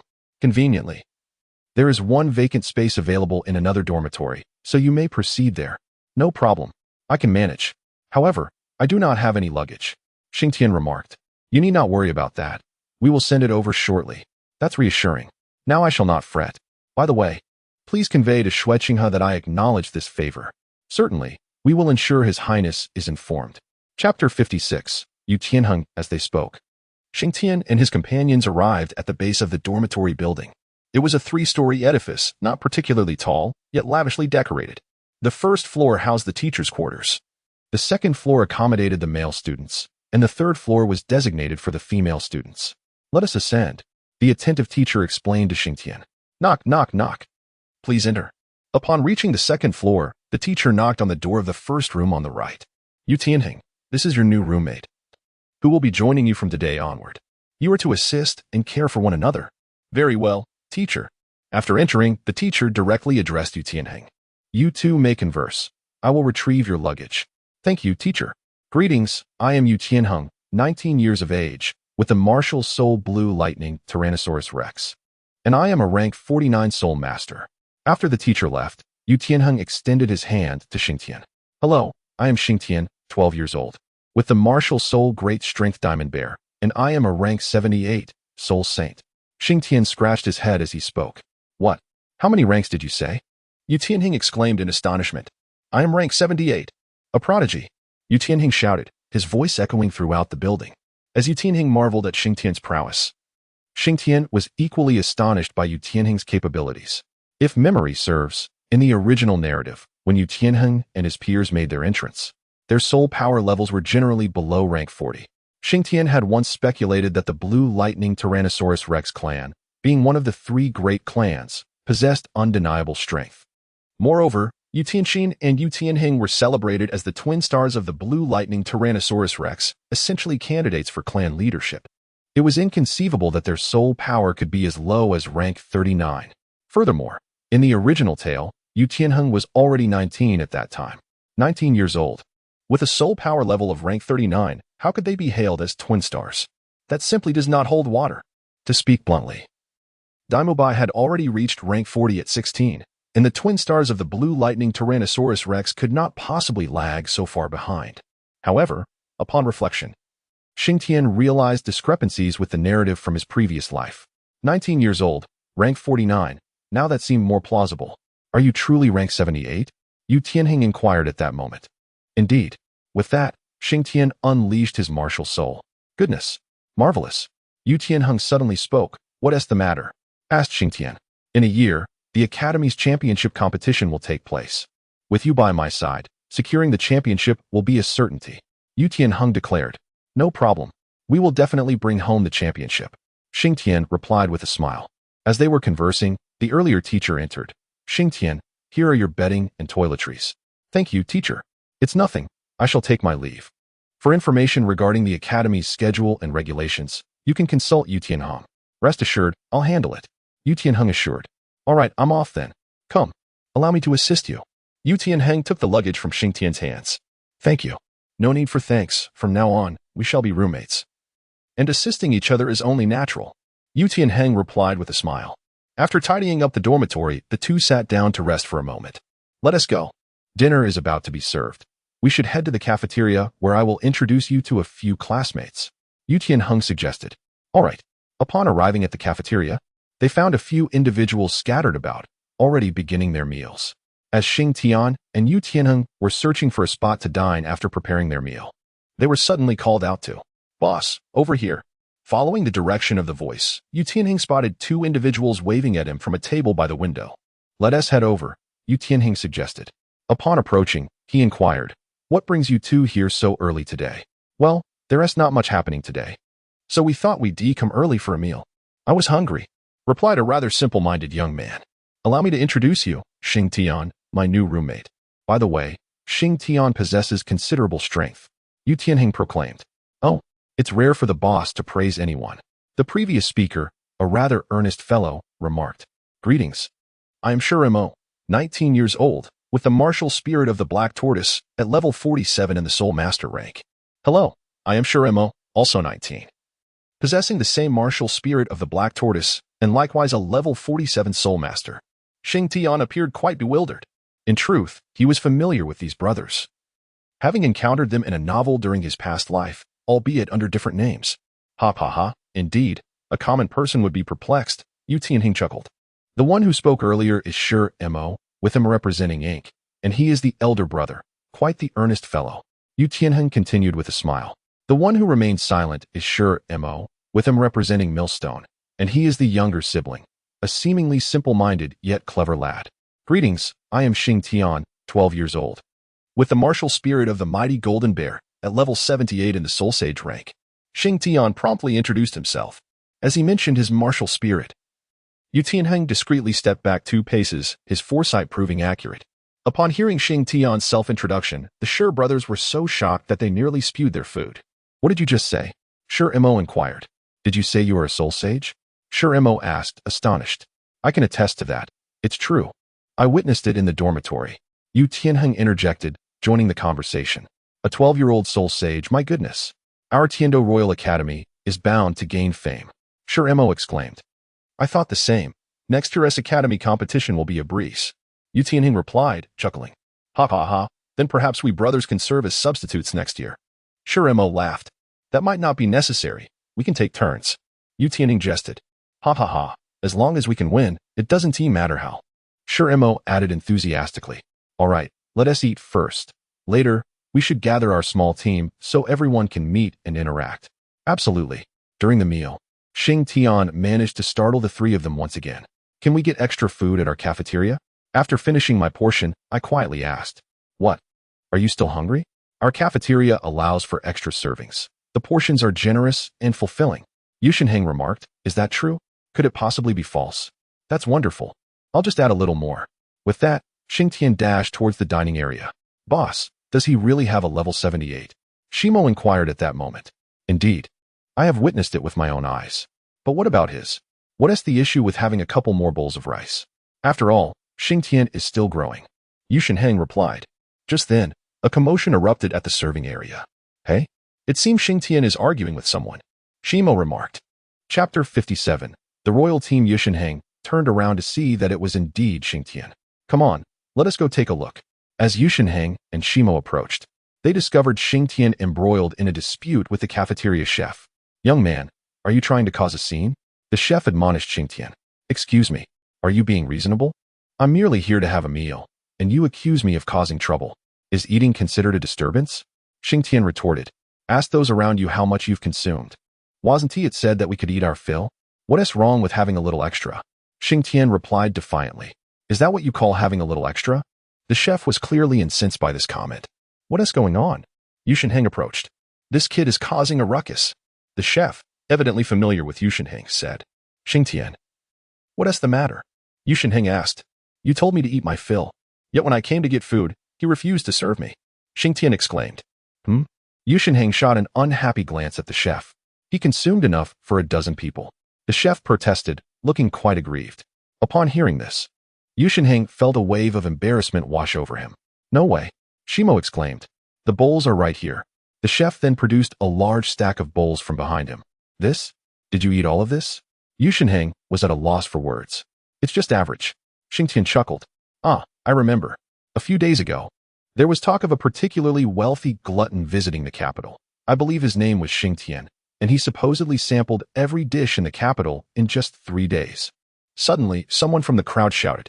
Yu Shenheng forced a dry smile at Xing Tian. They can't possibly be referring to you, can they? It seems so. Xing Tian scratched his head. Let us go, let us hurry. Yu Shenheng suddenly declared. But I'm still not full. Xing Tian protested. Shimo hurriedly covered Xing Tian's mouth, insisting, no. You are full. With that, Xing Tian was promptly lifted by Shimo and Shimo, hastily exiting the cafeteria. Goodness, he truly is Xing Tian. No wonder he can eat so much. After the departure of Xing Tian and his companions, someone remarked. Originally, Yu Tianheng intended to invite others for a meal after finishing, but under such circumstances, it was simply impossible to do so. Upon returning to the dormitory, Yu Tianheng informed Xing Tian that they would no longer dine at the cafeteria. Instead, they would prepare their own meals, with Xing Tian covering the expenses. Come on, can't you treat me? Xing Tian replied to Yu Tianheng. I fear you would drain my finances. That is my most genuine concern. Yu Tianheng earnestly stated while gazing at Xing Tian. All right. Ultimately, with no other option, Xing Tian relented. Thus, 3 days later, whispers regarding the cafeteria gradually subsided. Xing Tian, this afternoon I will introduce you to some new classmates and teammates.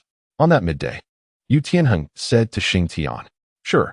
That afternoon, Yu Tianheng arranged a meeting at a restaurant outside the school. As soon as classes ended, Xing Tian followed Yu Tianheng to the establishment. Upon their arrival, the waiter greeted them warmly. Master Xing, please, come inside. Would you prefer your usual table? Yu Tianheng looked at Xing Tian in astonishment. The restaurant's quality was quite high, and even dignitaries from the palace would not receive such a warm welcome. What is this? Yu Tianheng inquired. Master Xing is our esteemed guest. Once upon a time, he single-handedly outate 6 of our chefs. The waiter exclaimed excitedly. It was indeed Xing Tian who had been entertained previously, and he was not one to be stingy with money. That day's earnings surpassed the restaurant's total for the preceding half-month, thus cementing Xing Tian's status as a distinguished patron. We won't sit at the usual spot today. He is treating us. Xing Tian indicated towards Yu Tianheng, who smiled awkwardly. Very well, gentlemen, please follow me. The waiter announced. Not long after they took their seats, the Shi brothers arrived. Where are the others? Yu Tianheng inquired. They will be here shortly. Sister Yin should be on her way, and I notified the rest at noon. Shiremo replied. Just as he finished speaking, a tall and graceful woman in a green dress ascended from downstairs. Sister Yin, over here. Shiremo called out. The newcomer was none other than Douluo Yin. Upon hearing her name being called, Douluo Yin glanced in their direction and quickly approached. Tianheng, what is the occasion today? Hosting a gathering in this place? Douluo Yin asked with a smile. Of course, there is a reason. We'll discuss it once everyone arrives. For now, let us enjoy some tea, Yu Tianheng responded with a grin. In a short while, 2 men and 3 women made their way upstairs. This way. Yu Tianheng stood up and called out, and the 3 approached. All right, everyone is here. Waiter, please bring out the dishes. Yu Tianheng exclaimed. Certainly. Please hold on. The food will be out shortly. Now that we are all gathered, today we have a singular purpose, to introduce a new teammate to everyone, Yu Tianheng announced. Gesturing towards Xing Tian beside him. This is Xing Tian, my new roommate, and he will also be our teammate moving forward. Hello everyone, my name is Xing Tian. I am 12 years old. Xing Tian introduced himself. As Xing Tian was about to continue speaking, he was interrupted by Yu Tianheng. All right. Let's hold off on the rest for now. Otherwise they might just become introverted. Yu Tianheng chuckled. Is it really that mysterious? Asked Douluo Yin. Indeed it is. Replied Shiremo at that moment. Oh, so you know something? Shiremo grinned. Fortunately, yes. I am Douluo Yin, 19 years old. With the martial soul of the azure-scaled serpent, and I am at the 48th level of the soul master rank, Douluo Yin declared. I am Yufeng, 18 years old. With the martial soul of the windbell bird, and I am at the 45th level of the soul master rank, Yufeng stated. I am Osro.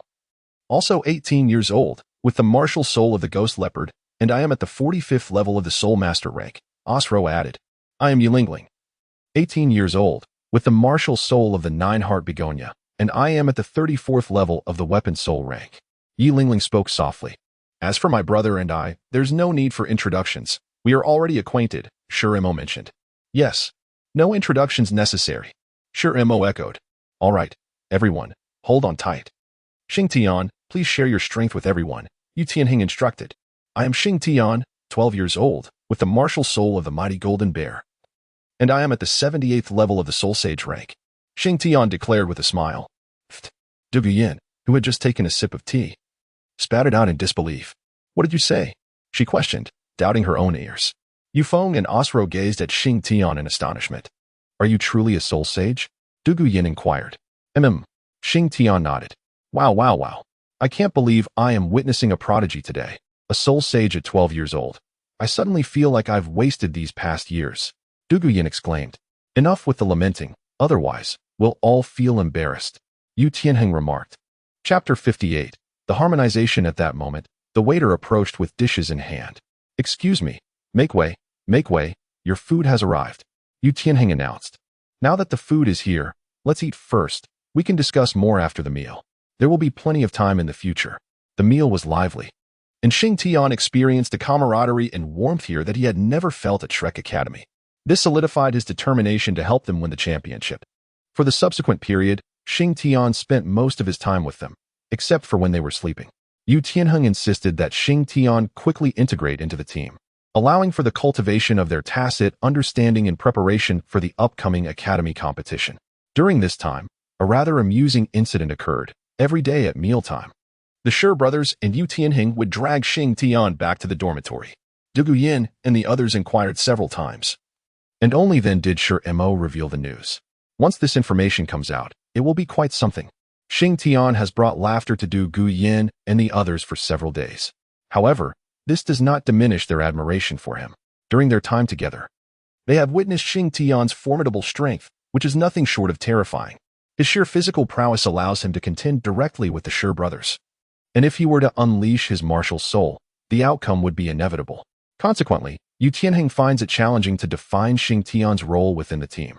Each member seems to have their own responsibilities, yet Xing Tian appears to lack a clear position. Initially, Yu Tianheng considered placing Xing Tian at the rear of the team for protection and support, but upon reflection, he realized this would be unwise. If Xing Tian could take on the role of the primary attacker, the results would be explosive. However, if he were to serve as a support, the others would likely struggle to keep pace with him, which has left Yu Tianheng in a quandary. Yin, how should we arrange Xing Tian? Yu Tianheng expressed his frustration to Du Yin. I have thought about this as well. If necessary, let Xing Tian take the lead in attacks, Du Yin suggested. But as the main attacker, the Shi brothers might not be able to match his rhythm. Even Yu Feng and AOC Luo might struggle, Yu Tianheng replied. Tianheng, we have fallen into a misunderstanding. Du Yin suddenly interjected. What do you mean? Your initial thought was to have Xing Tian as the main attacker, right? Yet, you worry that we cannot keep up with his tempo. In truth, we need not match his pace. We only need to ensure our own safety. To put it bluntly, given Xing Tian's strength, he can undoubtedly shoulder the burden alone while we all serve as his support. Do you understand? Du Yin articulated. Are you suggesting that we all support Xing Tian? Exactly. We can distract the enemies while leaving the rest to Xing Tian. While this approach may have its drawbacks, it is the only way to swiftly establish synergy, considering the vast disparity in our strengths, Du Yin sighed. Let's give it a try. We can find a time to test this in a couple of days. I recall there is a faculty training team at the academy, Yu Tianheng proposed. Let's discuss this together and see what everyone thinks, Du Yin replied. All right. Sounds good. On another afternoon, Yu Tianheng gathered everyone together. I have called you all here primarily to discuss the matter concerning Xing Tian, he announced. Xing Tian inquired, perplexed. Yes. Recently, I have observed an issue regarding your role. I propose that you become the main attacker for the team. What do you think? Yu Tianheng asked. I take the lead. And what about you? I will support you. Yu Tianheng declared without hesitation. That doesn't seem quite right. It's perfectly fine. The purpose of today's gathering is to ensure that not just I, but all of us provide support for you alone. Yu Tianheng said. What? You want me to have someone assist me? Xing Tian was utterly astonished. Indeed, all of us will support you alone, Yu Tianheng affirmed. How can this be? This is unacceptable. Xing Tian quickly shook his head. The others looked at Yu Tianheng with expressions of confusion, awaiting his explanation. I shall elaborate, Du Yin interjected suddenly. During our time together, we have all grown quite harmonious, yet we have identified a significant issue. Each time we train, Xing Tian feels quite awkward, to the extent that he can only remain by Lingling's side to protect her. However, you must remember that Xing Tian possesses the greatest strength among us, not only in offense but also in defense, Du Yin stated. Indeed, that is true. The others agreed. Thus, after conferring with Tianheng, we have decided to designate Xing Tian as the primary attacker. However, there is a concern. If Xing Tian is to be the main attacker, can you two brothers, Shimo and Shimo, keep pace with his combat rhythm? Du Yin inquired.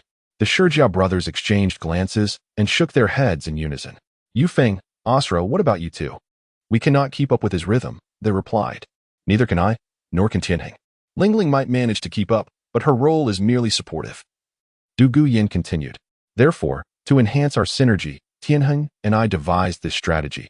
All of us will assist Xing Tian. Assist how? Yi Lingling asked. In battle, Xing Tian will take the lead as the main attacker while one person stays to protect Lingling, and the rest will create distractions for the opponents. Xing Tian's pace is rapid. As long as we can hold off a portion of the enemies, he will swiftly come to our aid. In the academy competition, it is safe to say that none can match Xing Tian's prowess. Do you all understand? Du Yin explained. Understood, the group replied.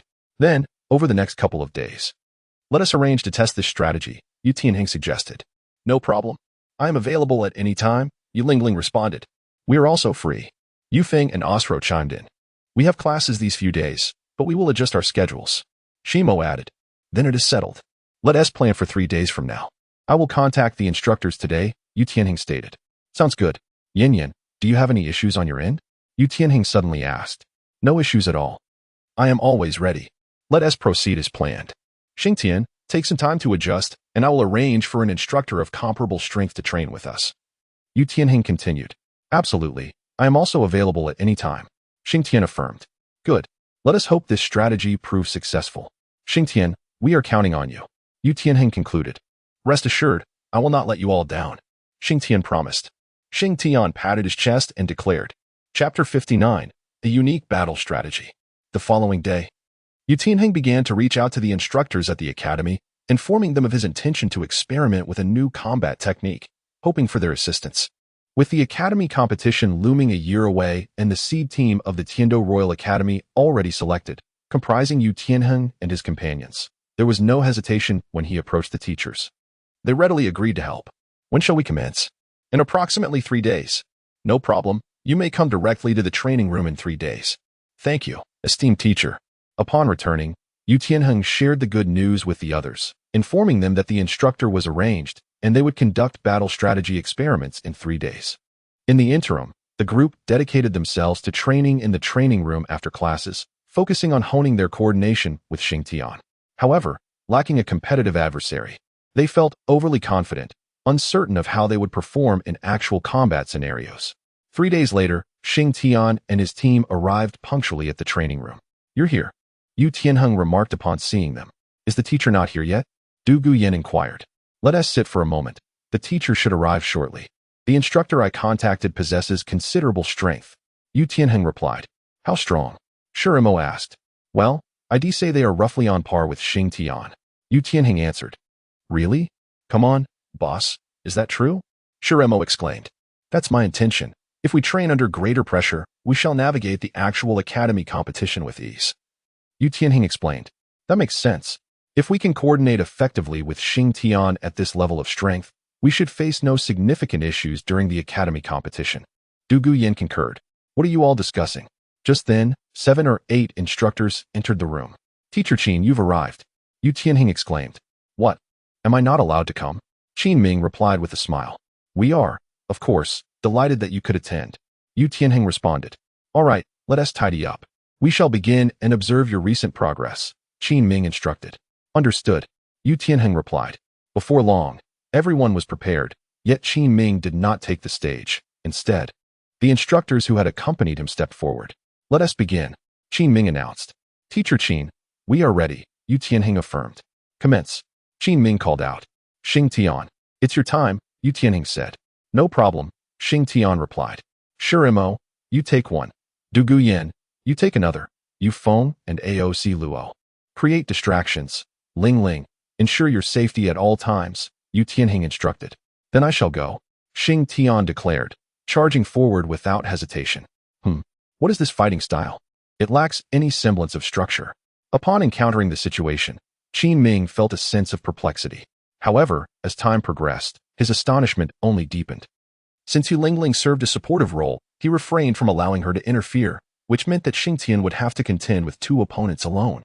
Yet, Xing Tian displayed unwavering confidence in the face of this challenge. Before Xing Tian stands an adversary, a martial soul known as the Ghost Vine, who is also the mentor of a martial soul lion, both possessing the esteemed rank of a 7-ringed soul saint. After Xing Tian charged forward, he disregarded the teacher wielding the Ghost Vine and relentlessly pursued the lion, remaining in close proximity to prevent the Ghost Vine from being utilized. Goodness, this young man's combat prowess is astonishing, Qin Ming exclaimed. Suddenly, the tide of battle shifted. As the teachers were predominantly soul emperors of the 6th ring or soul saints of the 7th ring, it wasn't long before Yu Tianheng and his companions began to struggle. However, at that moment, Xing Tian seized an opportunity, delivering a powerful punch that forced the lion back. Then, with a swift maneuver, he directly advanced toward the Ghost Vine, executing a formidable golden Buddha palm that sent the teacher flying out of the arena. Before the lion could react, Xing Tian unleashed a gravity squeeze to restrain its movements, followed by a decisive roundhouse kick that concluded the skirmish. Hold on, everyone, Xing Tian shouted. Lingling, Yu Tianheng called out. Yi Lingling immediately began to enhance their statuses. At this moment, Xing Tian approached Osro, and together they brought the battle to a close. Once Xing Tian freed his hands, The scales of victory began to tip in their favor. Osro then turned to assist Shimo, while Xing Tian hurried to the side of Yufeng. However, at that moment, the teacher engaged in combat with Yufeng suddenly abandoned him and dashed straight towards Yilingling. What a joke. You think you can succeed?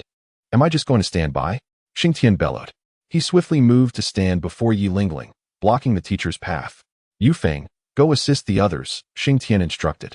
Understood. As of now, Xing Tian had already dealt with 3 teachers.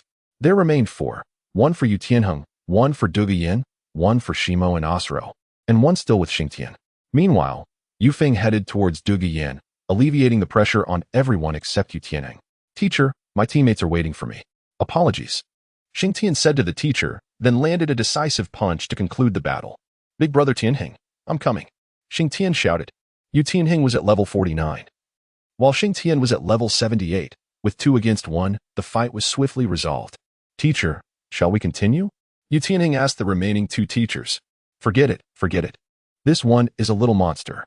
The 2 teachers replied. Ha ha ha, we won, we won. Shimo cheered from the sidelines. I knew it, Xing Tian, you are amazing. Douluo Yin exclaimed. Ha ha ha, it's mainly thanks to Lingling's excellent support, Xing Tian remarked. At that moment, Qin Ming approached. Youngsters, I initially thought you were just fooling around, but you have truly given me a great surprise. Qin Ming said. All credit goes to Xing Tian. Yu Tianheng replied. Indeed, without Xing Tian, your strategy would have been unfeasible. Qin Ming nodded. What can we do? After all, Xing Tian is our teammate. Douluo Yin added. All right, enough boasting. Your tactics, though commendable, still have a few minor flaws. Qin Ming commented. You're referring to Lingling, aren't you, teacher? Xing Tian suddenly interjected. Precisely. If Lingling had been targeted from the start, you wouldn't have been able to sustain your position for so long, Qin Ming explained.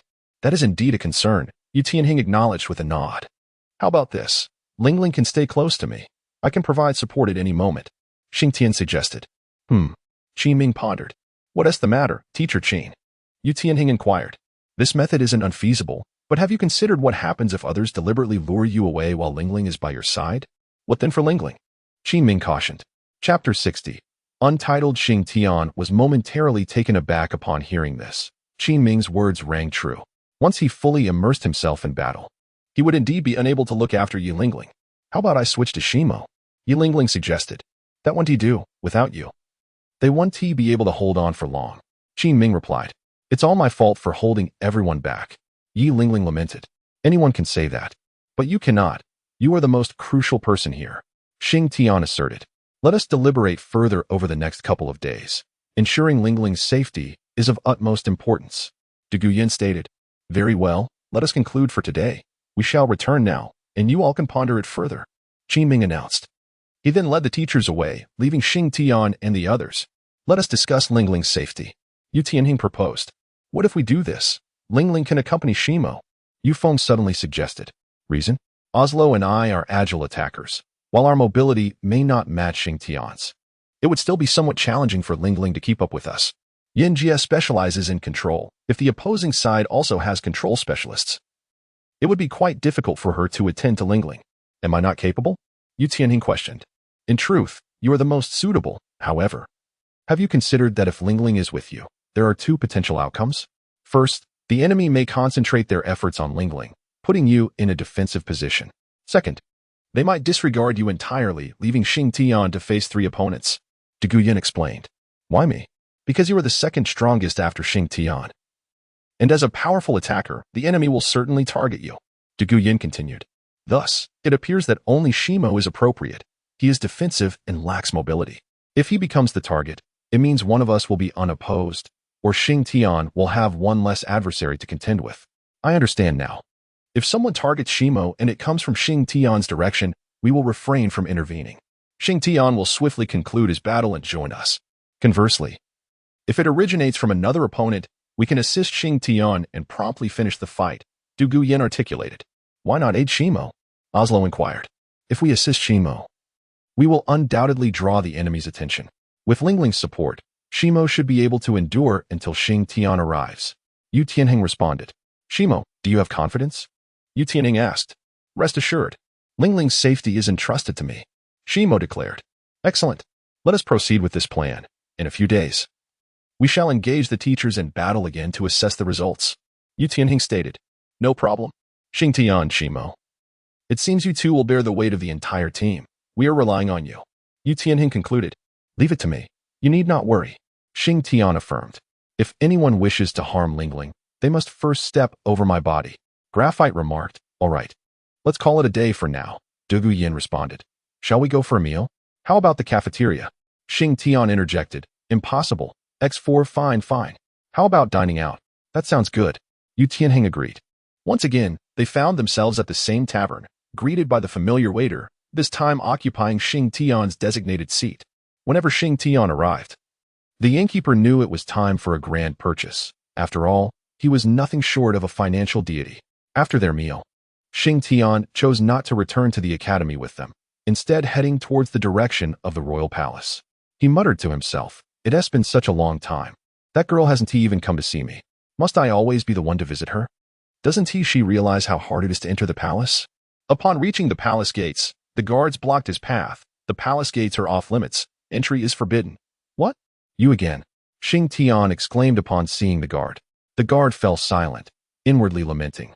Why has this esteemed gentleman come again? Should I stop him or let him pass? Well, I'm here to see His Highness, the Crown Prince. Xing Tian declared. Please hold on. The guard replied, then hurriedly dashed into the palace. Before long, the guard returned. The Crown Prince requests your presence. Please follow me. As he followed the guard into the royal palace, Xing Tian felt akin to Lu Laolao entering the Grandview Garden, gazing around in awe while expressing his admiration. Wow, this is splendid, far more luxurious than I had imagined. Truly, it is the royal palace. Oh, is that a rare herb? Should I dare to pluck it? Surely no one would notice.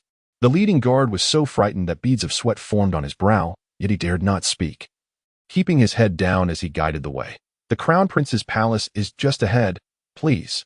After a long trek, the guard hurriedly announced before swiftly retreating. Humph, why the rush? Is there a flood or a beast lurking here? Xing Tian remarked, watching the guard scurry away. The guard had no choice but to hurry. Should this gentleman lose control, he would be left to ponder whether to speak up or remain silent. Better to leave quickly, distancing himself from the potential chaos. Upon entering the Crown Prince's palace, Xing Tian was surprised to find no guards at the entrance, which struck him as peculiar. What is going on? In such a vast palace, not a single guard in sight. This is illogical, he mused. He then hastily ventured inside, only to realize that the palace was so expansive he had become utterly disoriented. Goodness, no one is here to guide me. Weren't they just saying the Crown Prince was expecting me? Where is everyone? Xing Tian could not help but complain. What on earth? I can't seem to find my way out, he exclaimed. He began wandering aimlessly through the Crown Prince's palace. This girl is far too negligent. I must have a serious talk with her later. How can she be all alone here? Doesn't she feel frightened at night? In truth, the prince's palace is inhabited. But today is an exception. On this day, Xueqing had granted all of them a holiday, stating that they should take a respite, freely roam wherever they please, as long as they refrain from remaining in the prince's palace. The arrival of Xing Tian was entirely unbeknownst to Xueqing. The reason Xing Tian was allowed entry was due to an encounter between the guards and the prince's attendant. The prince's attendant informed the guards that the prince had instructed them to permit the man who visited previously to enter without obstruction, thus facilitating Xing Tian's entrance into the palace. As Xing Tian wandered, he stumbled upon a chamber that exuded opulence. Such lavishness surely indicated it was the abode of that young lady. At last, he had found it. Soon he would have the opportunity to speak with her. Upon entering the palace, however, he was met with an eerie silence, devoid of any presence. What on earth? Not a soul in sight? I wouldn't even want to linger here, Xing Tian exclaimed. Venturing into the inner sanctum, he was suddenly greeted by the sound of water. Following the sound, he arrived at the door of a room where the noise was emanating from. Chapter 61, Embarrassment. Could this young lady be bathing inside? Xing Tian pondered. Should I really enter? This thought led him to recall a humorous tale from his past life. It spoke of a man and a woman who had to shelter in a dilapidated temple. At night, the woman laid a blanket between them, warning the man that if he dared to cross the boundary, he would be a beast. The man, upon hearing this, behaved impeccably throughout the night, refraining from any advances. Yet, when dawn broke, he was met with a slap from the woman, leaving him utterly perplexed. The woman simply remarked, "You are even worse than a beast." Before departing, should I be the beast, or am I indeed worse than one? Such a profound dilemma. Xing Tian mused. Lost in thought, he unconsciously stepped forward. Creak. The door swung open at his touch. What is this? Is there no lock? He exclaimed in astonishment, gazing at the ajar door. This isn't my fault. Knowing I was coming, how could they leave the door unlocked? Is this some sort of hint? He muttered, wiping his nose, resolving to seize the moment. Xing Tian boldly stepped inside. The room was shrouded in a thick mist, reducing visibility significantly. As he ventured further in, the fog grew denser, and soon he discerned a vague outline within. Gulp. He instinctively swallowed hard. Xing Tian hastily touched his nose, muttering to himself, Phew. Thank goodness. Thus, one observed while the other watched. However, despite his intentions, Xing Tian found his feet betraying him, inching closer. Suddenly, Xing noticed him. Who is it? It's me. Xing Tian replied awkwardly. Then, as if compelled by some unseen force, he took 2 more steps, leading to an inevitable encounter between the two. The atmosphere became palpably tense for a few seconds. Pineapple. Xing Tian involuntarily exclaimed. Xing. No, at this moment. She should be. Qianren instantly reacted and quickly crouched down. Get out. Huh? Oh. Xing Tian flusteredly made his way outside. Once he exited, the scene he had just witnessed replayed in his mind, prompting him to smack his lips in contemplation. Suddenly, a sharp pain shot through the back of his head, causing him to stagger. What the hell? You little girl, are you trying to kill me? Xing Tian shouted, clutching his head as he turned around. Pervert. I'd rather just beat you to death. Qianren retorted, her face flushed crimson. It's a misunderstanding. Truly, it is. Xing Tian hurriedly explained. Then what were you reminiscing about just now? Qianren's cheeks were nearly as red as her ears.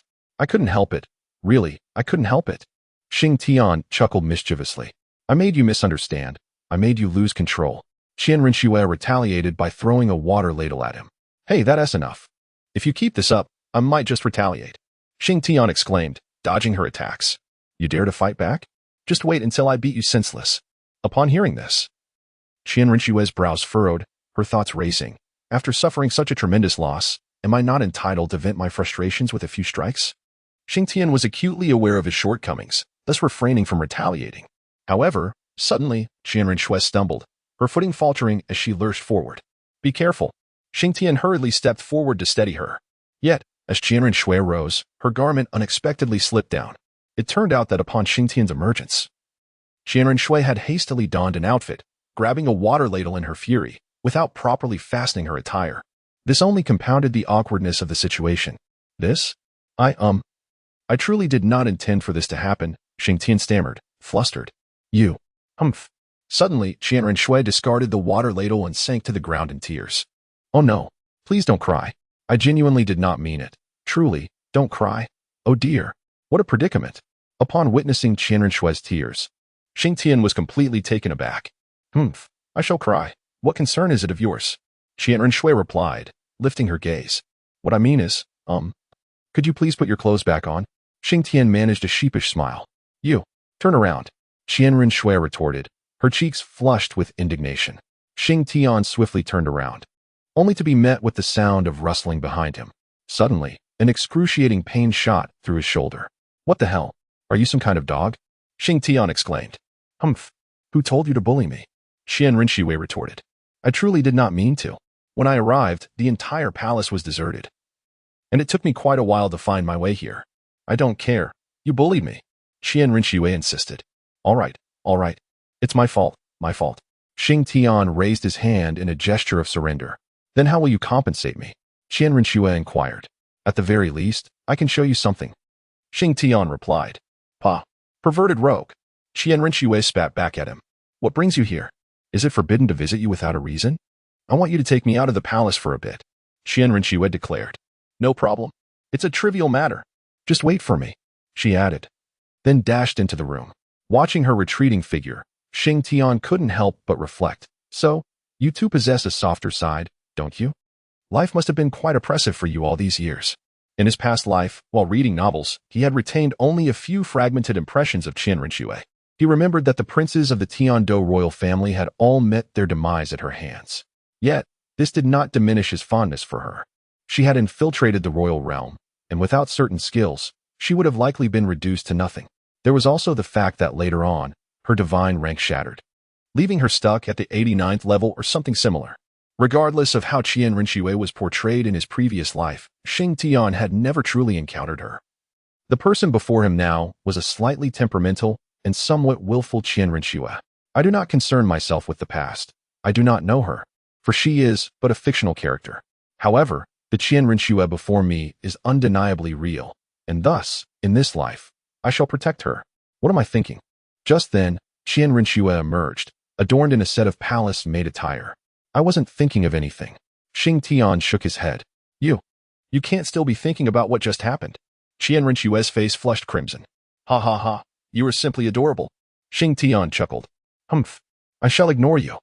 Qian Rinxue pouted. Observing her expression, Xing Tian found himself acting on impulse, leaning in for a kiss. Qian Rinxue was taken aback by his sudden boldness, momentarily stunned. Delicious, Xing Tian remarked. Perverted rogue, Qian Rinxue shouted, chasing after him as they exited the Crown Prince's palace. Chapter 62. A stroll. As they stepped out of the Crown Prince's palace, Qian Rinxue immediately regained her composure. Hey, come and hit me. Come and hit me. Xing Tian approached her with a mischievous grin. You. Qian Rinxue cast a glance at Xing Tian, refraining from any action.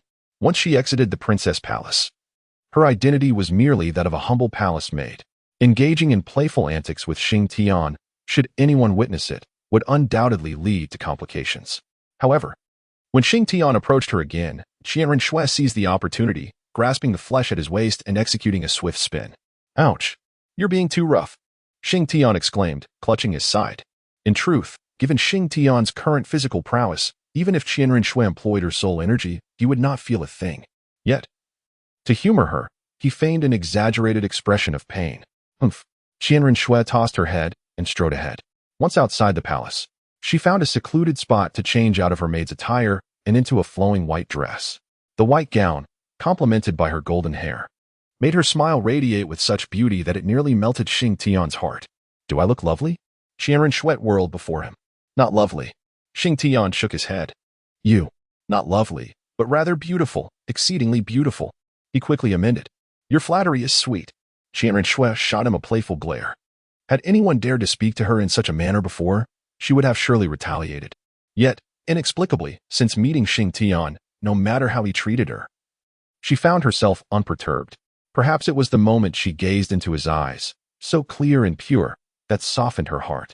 Back at the inn, she had even sensed a pang of compassion in his gaze. Thus, over time, she accepted his presence in her life, coupled with his genuine kindness and audacity. Xing Tian unwittingly etched a place in Qian Rinxue's heart. Today, take me on a culinary tour of the capital, Qian Rinxue declared. Certainly, I'll treat you. Eat to your heart's content, Xing Tian replied. Thus, they embarked on a gastronomic adventure, feasting from east to west and north to south, indulging in everything from street stalls to lavish restaurants. Throughout this time, Qian Rinxue consumed little, merely a few bites here and there, while Xing Tian relished the bounty. Yet, she found immense joy in the moment. In the palace, she was constantly ensnared in schemes and deceit. Since Xing Tian entered her life, a smile had gradually returned to her face, revealing a beautiful side of the world she had forgotten existed. Perhaps it was during their first encounter that he had already left an impression in her heart, only now beginning to unfold. Observing Xing Tian's unrefined manner of eating, Qian Rinxue suddenly smiled. Her laughter was like a warm ray of sunshine in early winter, exceptionally comforting. Eat slowly. No one is competing with you, she gently advised him. Xing Tian remarked, and his pace of eating gradually slowed. After finishing their meal, he took Qian Rinxue for a leisurely stroll. Xing Tian, I desire this, Qian Rinxue exclaimed, her eyes alighting upon a pair of earrings at a roadside stall. Purchase it. Oh, this bracelet is exquisite. Acquire it. This hairpin is equally stunning. Buy it. Before long, Xing Tian found himself burdened with an abundance of treasures. Xing Tian chose not to place these items into his storage bracelet. In his eyes, a shopping expedition must embody the essence of shopping. Can one truly shop with empty hands? Unbeknownst to him, the sky gradually darkened. And considering the impending closure of the palace gates at night, Xing Tian escorted Qian Rinxue back to the prince's palace. Why are you so kind to me? Qian Rinxue suddenly inquired as they were about to part. Perhaps it's fate. I cannot say for certain, Xing Tian replied with a shrug. Will you always treat me well? She pressed. Of course. Even if I am wicked and my hands are stained with blood, Qian Rushiwei unexpectedly declared, her gaze filled with anxiety as she looked at Xing Tian. Ha ha ha. Is that all? It's no trouble at all. I know not why you are undercover here, nor do I wish to pry. However, should you ever grow weary and wish to retreat, my embrace will always be open to you. My shoulder may be small, but wherever you are, that is home. Xing Tian assured her. Now, hurry back. I bestow this upon you. Soon the palace gates will close. Suddenly, Qian Rushiwei pressed a kiss against Xing Tian's lips, leaving him momentarily stunned. Well, you ambushed me. No, I cannot let this slide. Xing Tian exclaimed. Quickly, depart. Qian Rushiwei urged, pushing him out of the room. Xing Tian understood that soon. Xue Qinghe would emerge. Xing Tian harbored a singular desire to meet Qian Rinxue, eschewing any encounter with Xue Qinghe. Thus, upon Qian Rinxue's entrance into the room, he chose to depart. Upon returning to the academy, he found both Shi Mo and Shi Mo in Yu Tianheng's dormitory, alongside Yu Feng and AOC Luo. Ah, why have you not returned to rest? Xing Tian inquired. Let us be honest. Yu Tianheng interjected. Honest about what? Xing Tian responded, perplexed. Still pretending? We are all aware. Yu Feng remarked. What is it that you all know? Xing Tian pressed. Who is that girl? Shi Mo revealed an unusual, mischievous expression. Well, Shi Mo, I initially thought you were the most honest among us, yet it appears you harbor hidden depths. AOC Luo exclaimed, pointing at Shi Mo. Do you not wish to know? Shi Mo asked. All right. I too am curious, AOC Luo admitted. Oh, so you are discussing this matter. I shall not divulge anything. Xing Tian declared with pride. Come now, confess, or we shall resort to coercion. Shi Mo said with a sly smile. I say, you gentlemen, why all this gossip? Xing Tian retorted, exasperated. What a jest. Aside from the leader, who among us is not single?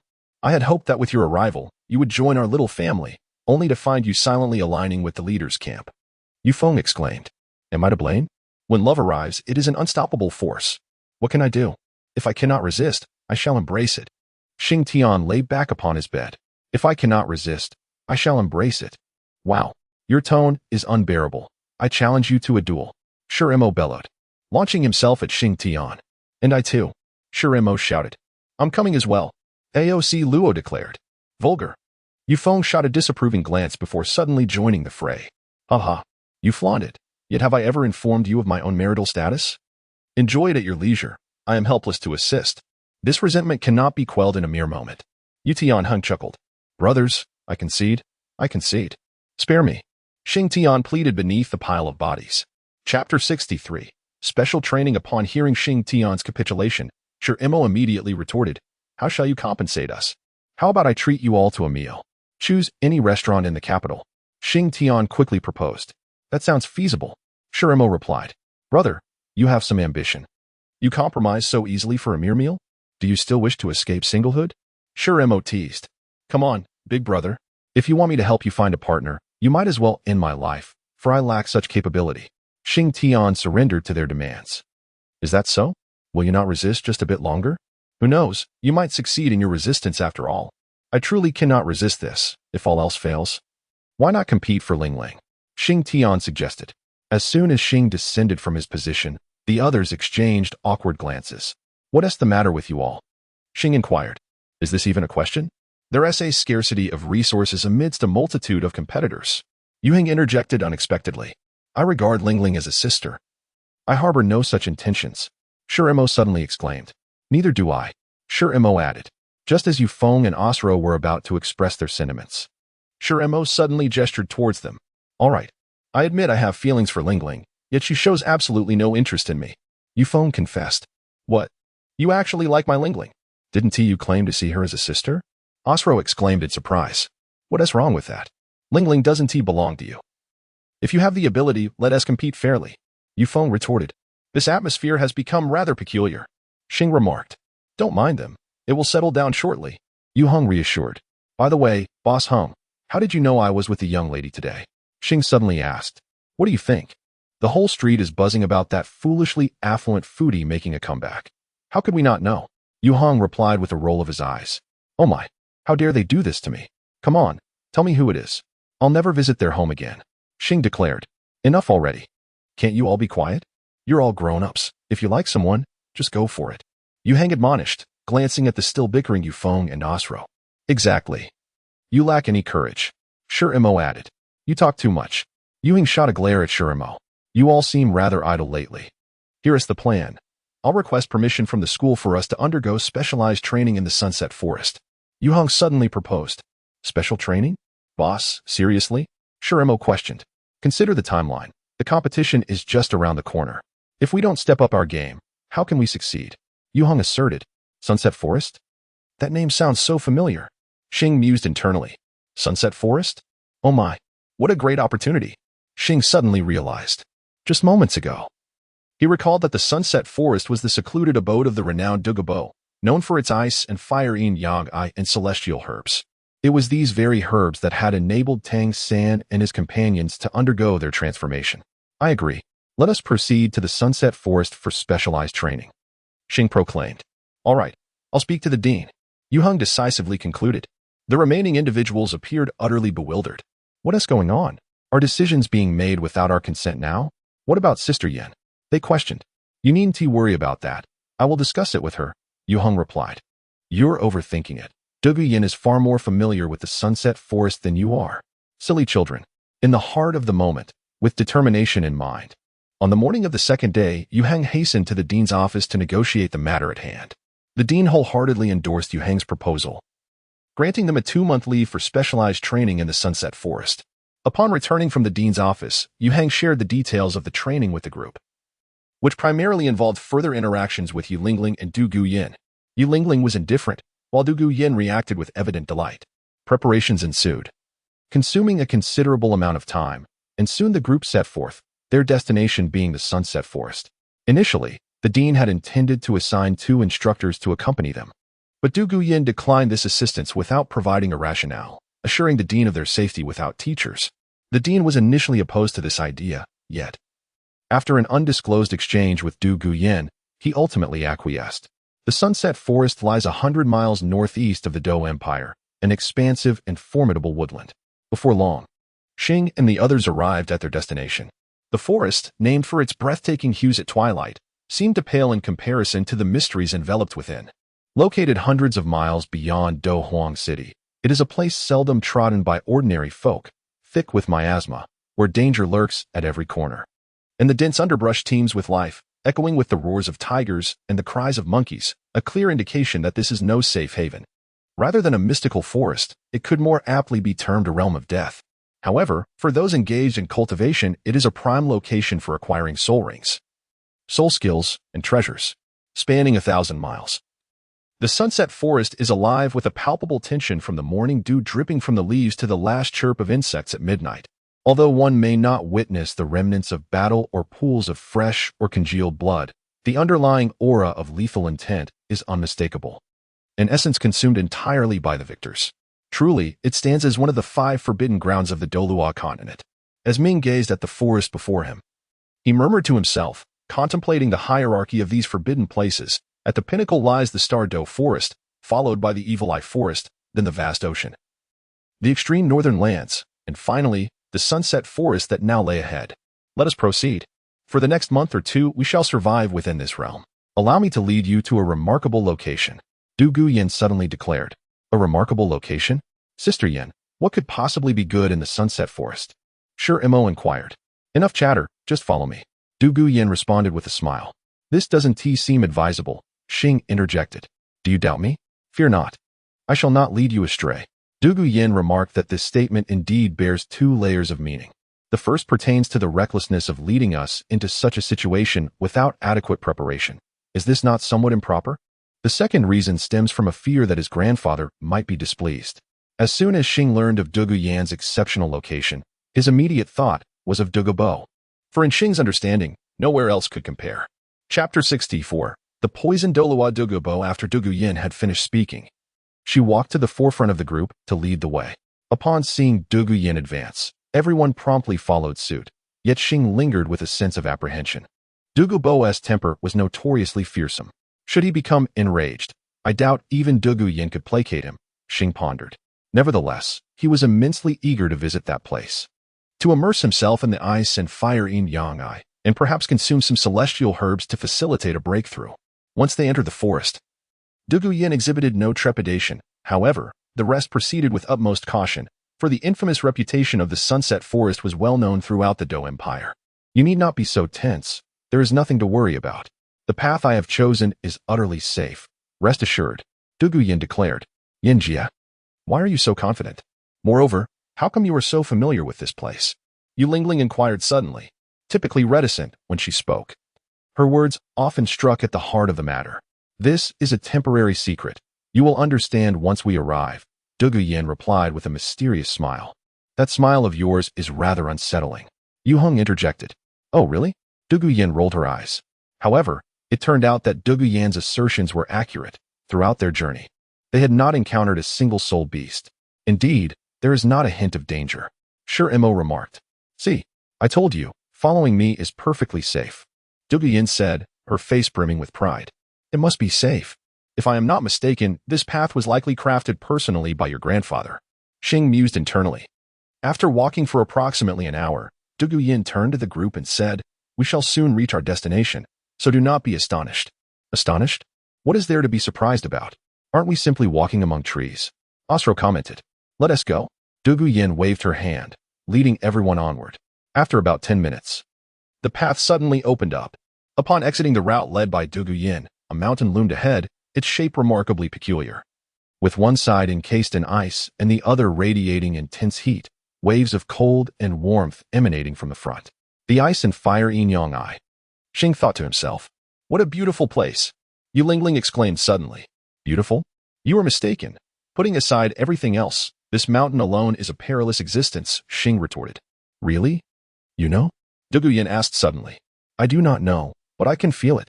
Criminal path. Indeed, your prowess speaks for itself. Douluo Yin declared. This is my grandfather's secluded abode. Be mindful. The periphery of this mountain is guarded by a plant known as the Azure Scale 7 Absolute Flower. To touch it is to court death.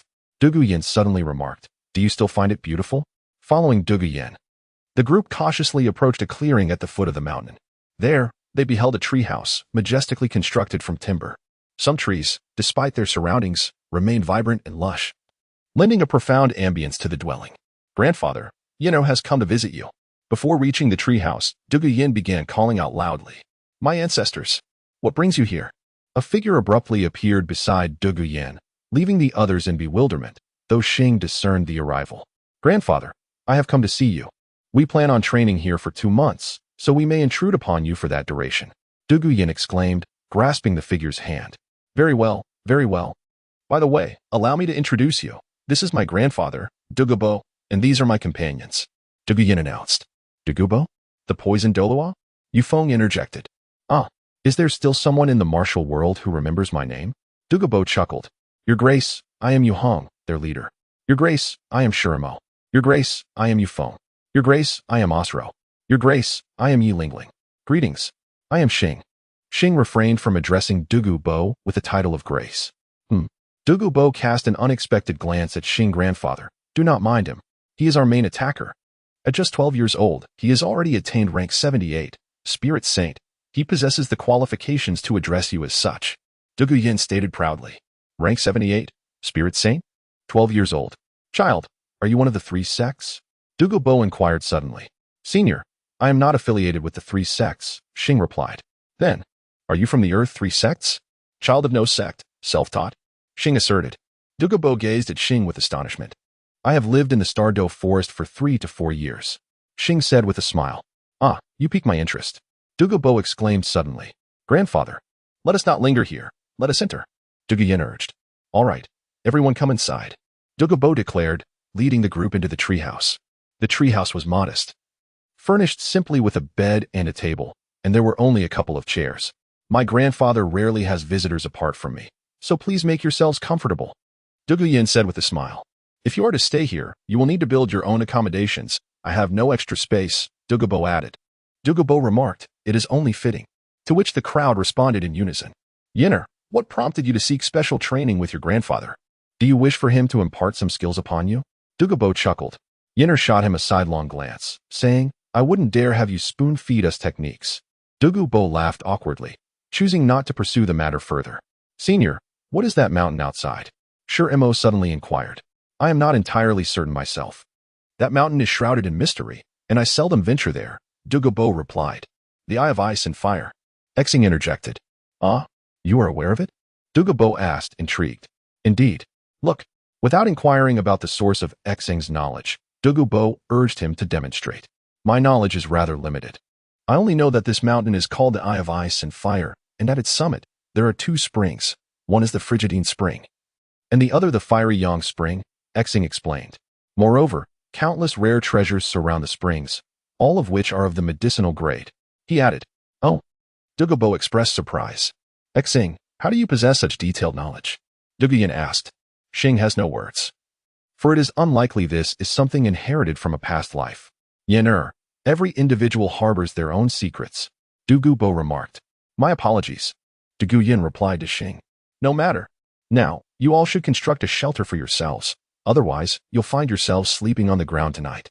Douluo advised. Chapter 65. The Eye of Ice and Fire. Upon hearing this, everyone hurried out to seek a suitable location for their dwelling. And do remember, do not venture towards the mountains. Do not blame me for not warning you. Douluo suddenly cautioned. Rest assured, we are prudent. Xing assured him. After expending considerable time, the group successfully erected their, well, let us call it a house, just before the moon ascended. Quite impressive, indeed, Shermo said, admiring his handiwork.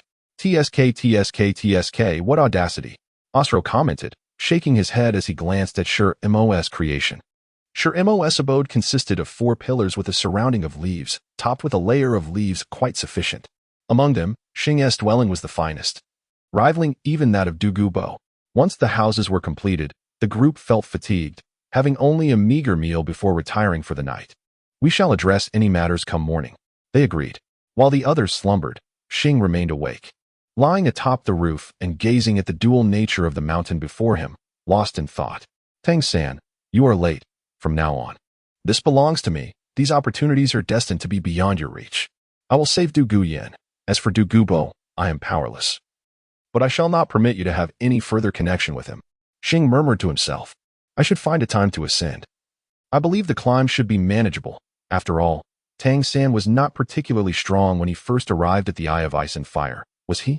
The next morning, the group awoke early, for their makeshift shelters were far from comfortable. Thus, they set about dismantling their previous constructions, intent on creating a more suitable abode.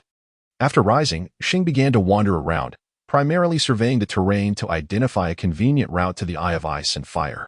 What are you contemplating? Suddenly, Douluo's voice came from beside him.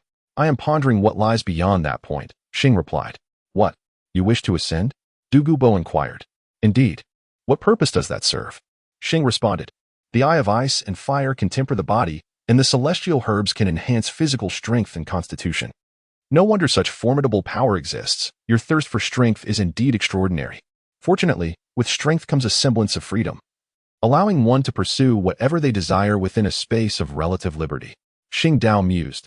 Ghost, if I had not witnessed it with my own eyes, I would find it difficult to believe you are merely 12 years of age. Are you all right? He added with a smile. If you wish to ascend, I shall accompany you, proposed Douluo. Do you have any conditions, senior? Inquired Xing. What? There is no such thing as a free lunch. Nor do good fortunes simply fall from the sky. He continued. Ha. Douluo suddenly burst into laughter. Indeed, I do have a matter at hand. Earlier, you mentioned the ice and fire yin yang possessing immortal herbs. Do you recognize them? Douluo asked. I am familiar with a portion of them, replied Xing. Among these, there exists an immortal herb capable of detoxification. Douluo asserted. That should not be the case. I am not certain, as I only know a part. Xing shrugged. Douluo's expression fell immediately. Senior, we could go take a look. Perhaps they are indeed present. Precisely. We shall only know by investigating, he affirmed. Senior, let us wait a moment. Once we have settled in and familiarized ourselves with the surroundings, we can proceed, suggested Xing. Very well. What is a mere delay of a couple of moments? Thus, after a brief pause, Yuhang and the others managed to renovate their dwelling, making it considerably more presentable than before. Brother Hong, let us first familiarize ourselves with the surroundings. I shall venture over there with Senior Douluo. Xing pointed towards the ice and fire yin-yang eye. Is it dangerous? Yuhang inquired. It should be manageable. Xing reassured him. That is good to hear. Go ahead. We shall wait for you here. No need to wait. You all proceed with your training. Xing replied. How can we train without you? Yuhang protested. Very well. I shall return shortly, Xing conceded. After tidying themselves up, Douluo and Xing set off towards the ice and fire yin-yang eye. Apart from the outer layer of the stunning by Lin Qiju flower, the entire area of the ice and fire yin-yang eye posed little danger. However, Xing recalled that the ice and fire yin-yang eye also harbored 6 formidable plant beasts, among which the Qilua tulip was one of the most notable. Nonetheless, Xing felt confident in their ability to handle any potential threats. Before long, they arrived at the summit, where they beheld a great lake fed by 2 springs. One icy cold and the other scalding hot. This is your ice and fire yin-yang eye, Douluo informed Xing. As Xing raised his gaze, he beheld a truly magnificent sight. Lush vegetation and vibrant flowers flourished around the lake. Undoubtedly, those must be the celestial herbs. Then what are we waiting for? Let us go and harvest them, Xing declared. Senior, haste makes waste. The eye of ice and fire is not so simplistic, nor are these celestial herbs. Douluo cautioned. Is there danger? Xing inquired. Indeed, the eye of ice and fire harbors 6 formidable plant beasts. Although their offensive power is not particularly strong, the peril remains considerable. A moment's inattention could cost one their life. It is a fate worse than death, Douluo replied. When can we collect them? Xing pressed. Senior, I can cultivate my body here, Douluo exclaimed. Are you mad? Do you wish to perish? Xing retorted. Douluo instantly understood Xing's implication. Senior, to harvest these celestial herbs, we must first possess their essence. Do you comprehend now? In truth, Xing harbored reservations about this plan. Fearing that Douluo might deplete the celestial herbs in one fell swoop. What will happen if we lack their essence? Douluo inquired. Then we shall face their retaliation. Even if you manage to harvest them with absolute strength, the potency will be diminished to almost nothing, Xing explained. Must we resort to this method? I am uncertain, presently. This is the only approach I can conceive. Xing shrugged. Very well, I shall assist you in safeguarding your endeavor, Douluo offered. Thank you, Senior. With that, Xing shed his garments and prepared to descend. Phew, surely there won't be any mortal danger? A twinge of fear lingered in Xing's heart. However, having come this far, retreat held no meaning. With a steely resolve, he gritted his teeth and approached the icy spring. Upon reaching the lake's edge, before even entering, an unbearable chill enveloped him. Goodness, how cold. What if I enter and cannot return? He pondered, gazing at the frigid spring. Chapter 66. Body refinement. Douluo remained on the shore, observing Xing, who had been standing at the lake's edge for quite some time. Perhaps you should come back. We can devise another plan, Douluo suggested. Senior, there is no cause for concern, Xing replied. Life is fleeting, but death can linger for an eternity. Here goes. With a low growl, Xing stepped into the icy spring. The moment he entered, a bone-chilling cold surged through him, freezing his very blood. I can't believe it. It's so cold. Xing trembled as he struggled. Before long, he realized that his limbs had begun to disobey him. Alarmed, he hastily summoned his soul energy to nourish his physical body. Thus commenced his battle against the icy spring. Although Xing's soul power was not particularly formidable, he only needed to shield his vital organs and surface with it. After approximately 3 minutes, however, he could no longer endure and quickly made his way to the shore. Upon seeing this, Douluo rushed over. Ghost, how are you? I'm fine, Xing stammered. Senior, do not worry about me. I just need a moment to recover, he reassured, his voice significantly steadier this time. Are you truly all right? Indeed, but let us return for now. A single dip is sufficient. I cannot handle more, Xing declared. Subsequently, Douluo lifted Xing and began descending the mountain. By the time they reached the foot of the mountain, Xing had largely regained his mobility. Senior, please set me down. Are you better? Yes, Xing replied. Once released, he stretched his limbs and took a few steps. Initially stiff, he soon adjusted. What manner of prodigy is this? To recover in such a short span, Douluo thought, astonished. Upon returning to the camp, they found it deserted, as everyone had likely gone out for special training to familiarize themselves with the surroundings. Xing retreated to his room to rest, eager to ascertain whether his physical strength had indeed increased. After returning to his chamber, Xing began to simulate Tang Hao's martial soul, ultimately discovering that he could now endure for 10 minutes. Goodness, this ice and fire duality is truly terrifying. I only stayed for 3 minutes, and it had such an effect. However, I believe my recovery ability plays a significant role. Without such strong recuperative powers, I would have long since rendered myself incapacitated. Xing mused. Tomorrow, I shall continue, striving to elevate my physical strength to a new level over the next 2 months. He resolved. In the evening, the others returned. Having engaged in several battles with the surrounding soul beasts, Yu Heng had substituted for Xing during the tactical drills, yielding commendable results. As long as you have practiced diligently, you will be able to synchronize with Yu Heng and his companions, a notion in which Yu Heng firmly believes. Secondly, Xing chose not to have Du Gubo accompany him. Instead, he ventured alone to the Eye of Ice and Fire. Upon arriving at this place, Xing could not help but feel a wave of emotion, even though he had encountered it before. I strive to break the 3-minute mark, he encouraged himself, shedding his garments and stepping into the frigid waters. The cold was piercing, as if his very soul were on the verge of freezing. Just as he felt he could no longer endure, he instinctively employed his self-created breathing technique. Initially, it seemed ineffective, but after a while, he noticed the chill was not as severe as before. Yet, this fleeting sensation vanished in an instant. Damn it, I can't hold on, Xing exclaimed, swiftly making his way back to the shore. Upon reaching land, he curled into a ball, trembling uncontrollably. Goodness, it's so excruciatingly cold. He stammered through his shivers. After nearly half an hour, he finally began to regain his composure. I nearly met my end here, extending my time by just a minute. I could hardly make it, he declared as he stood up. Once dressed, he slowly descended the mountain. Passing by the Bai Lin Chi Ju flower, he chuckled, regardless. I shall subdue you all. Soon, I will cultivate the entire mountain, and let us see who dares to approach. From this point onward, Xing ventured out unnoticed, returning only when darkness enveloped him, having not encountered Yu Heng and the others. Their frustration grew. Where was the promised training? Why were they the only ones practicing while Xing remained absent? To address this, Du Guyin sought out Du Gubo, who reassured her that although Xing was indeed training, his methods differed from theirs, thus he did not join them. Nevertheless, Du Gubo urged Du Guyin and the others not to worry. With Xing's strength, he would easily keep pace with them. After hearing this, Du Guyin relented and returned to training with Yu Heng and the others. Gradually, Xing could remain in the Yin Spring for over 10 minutes. After emerging from the water, a sudden inspiration struck him. He was curious to explore the Yang Spring. If I venture into the Yang Spring now, will my physical form shatter from the extreme temperatures? He pondered. Unable to suppress this thought, he ultimately decided to test his hypothesis. Since he had just exited the Yin Spring, entering the Yang Spring did not initially feel excessively hot. However, after a brief moment, an intense pain surged through him, a searing heat intertwined with agonizing discomfort, prompting him to hastily retreat to the shore. Oh, that hurts, he cried, rolling on the ground in distress.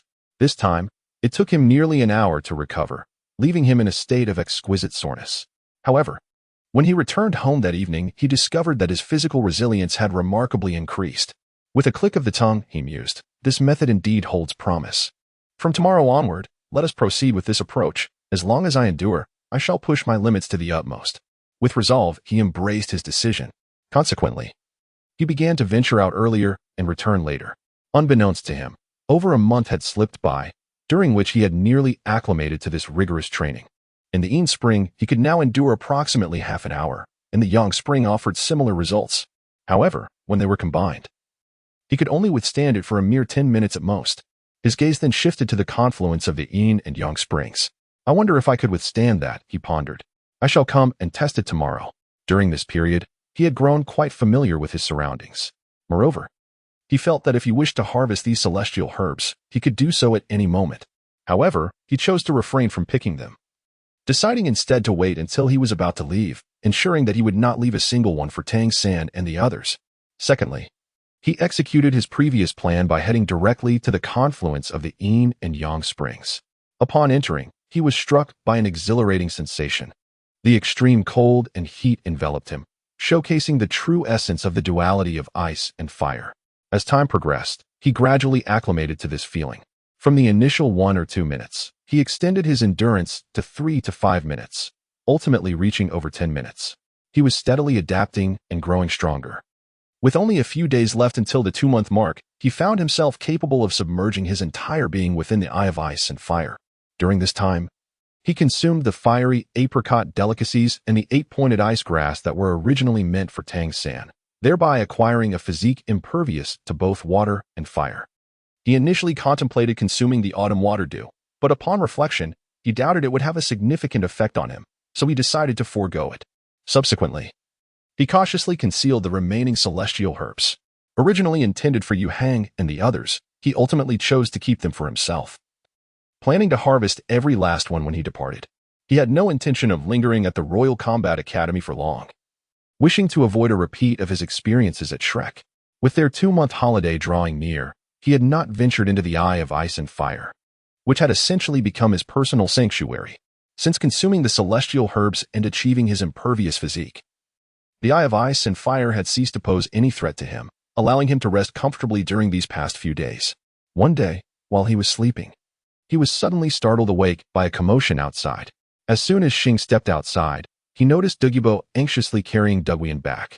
What could have happened? Xing inquired. Sister, Yin has been poisoned. Douluo exclaimed. Poisoned? How did this occur? Xing asked, somewhat perplexed. I will explain shortly. First, I must stabilize the toxins within Yin, Douluo replied. As Xie stabilized rather than eradicated the situation, a realization dawned upon him. In his previous life, there were records indicating that Douluo Yan's martial spirit, the azure-scaled serpent, possessed venom known as azure-scaled serpent venom. It must be this very poison.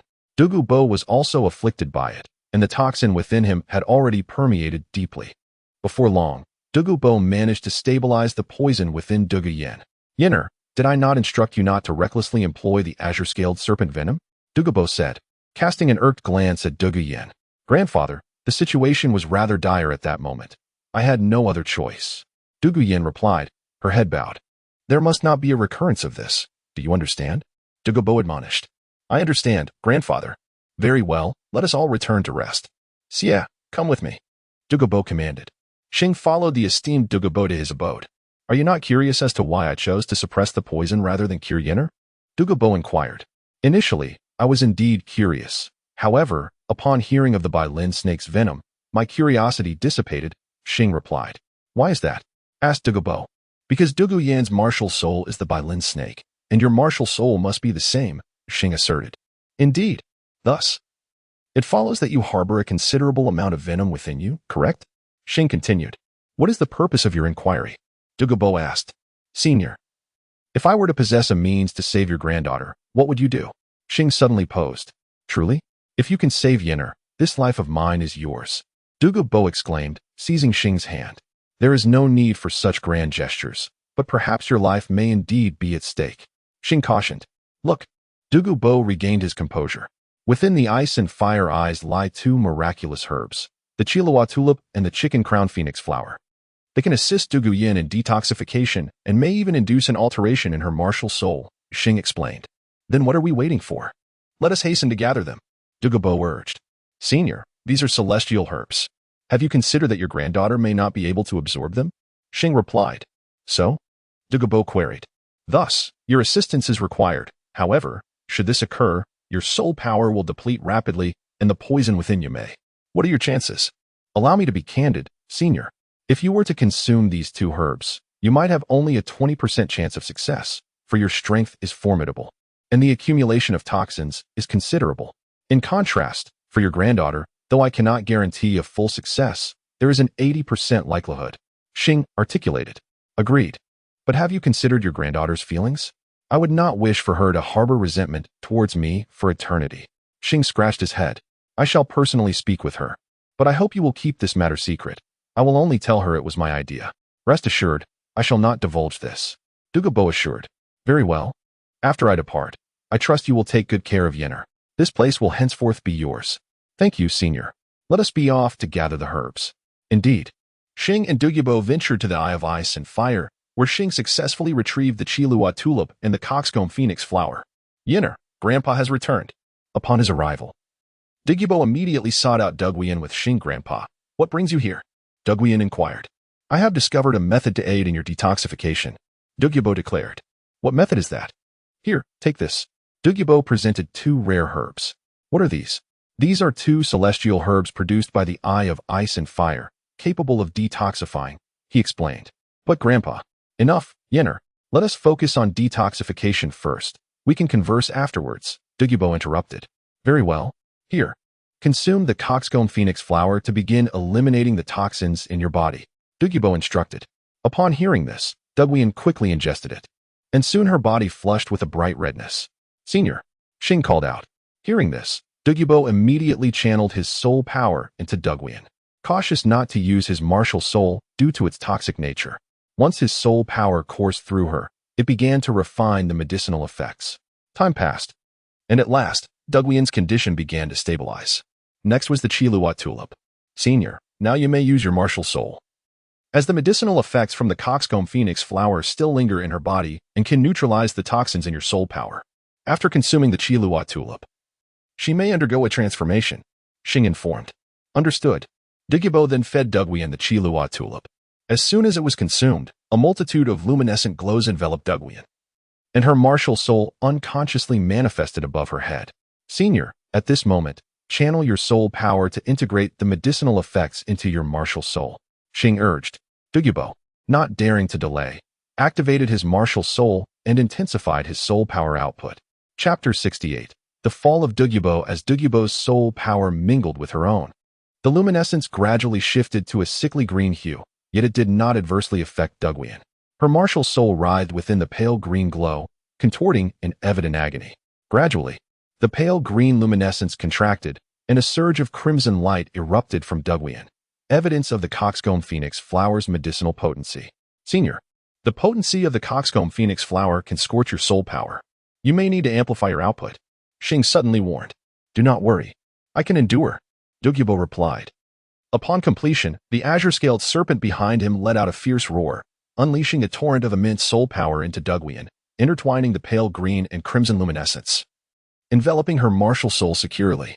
Senior, can you still hold on? At this moment, Xing inquired, is everything all right?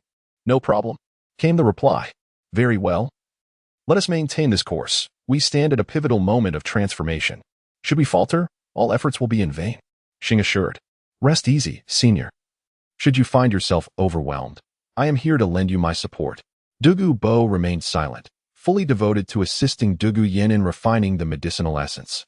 As time slipped away, night fell, yet Duguyan's martial soul showed no sign of response, while Dugubo persevered.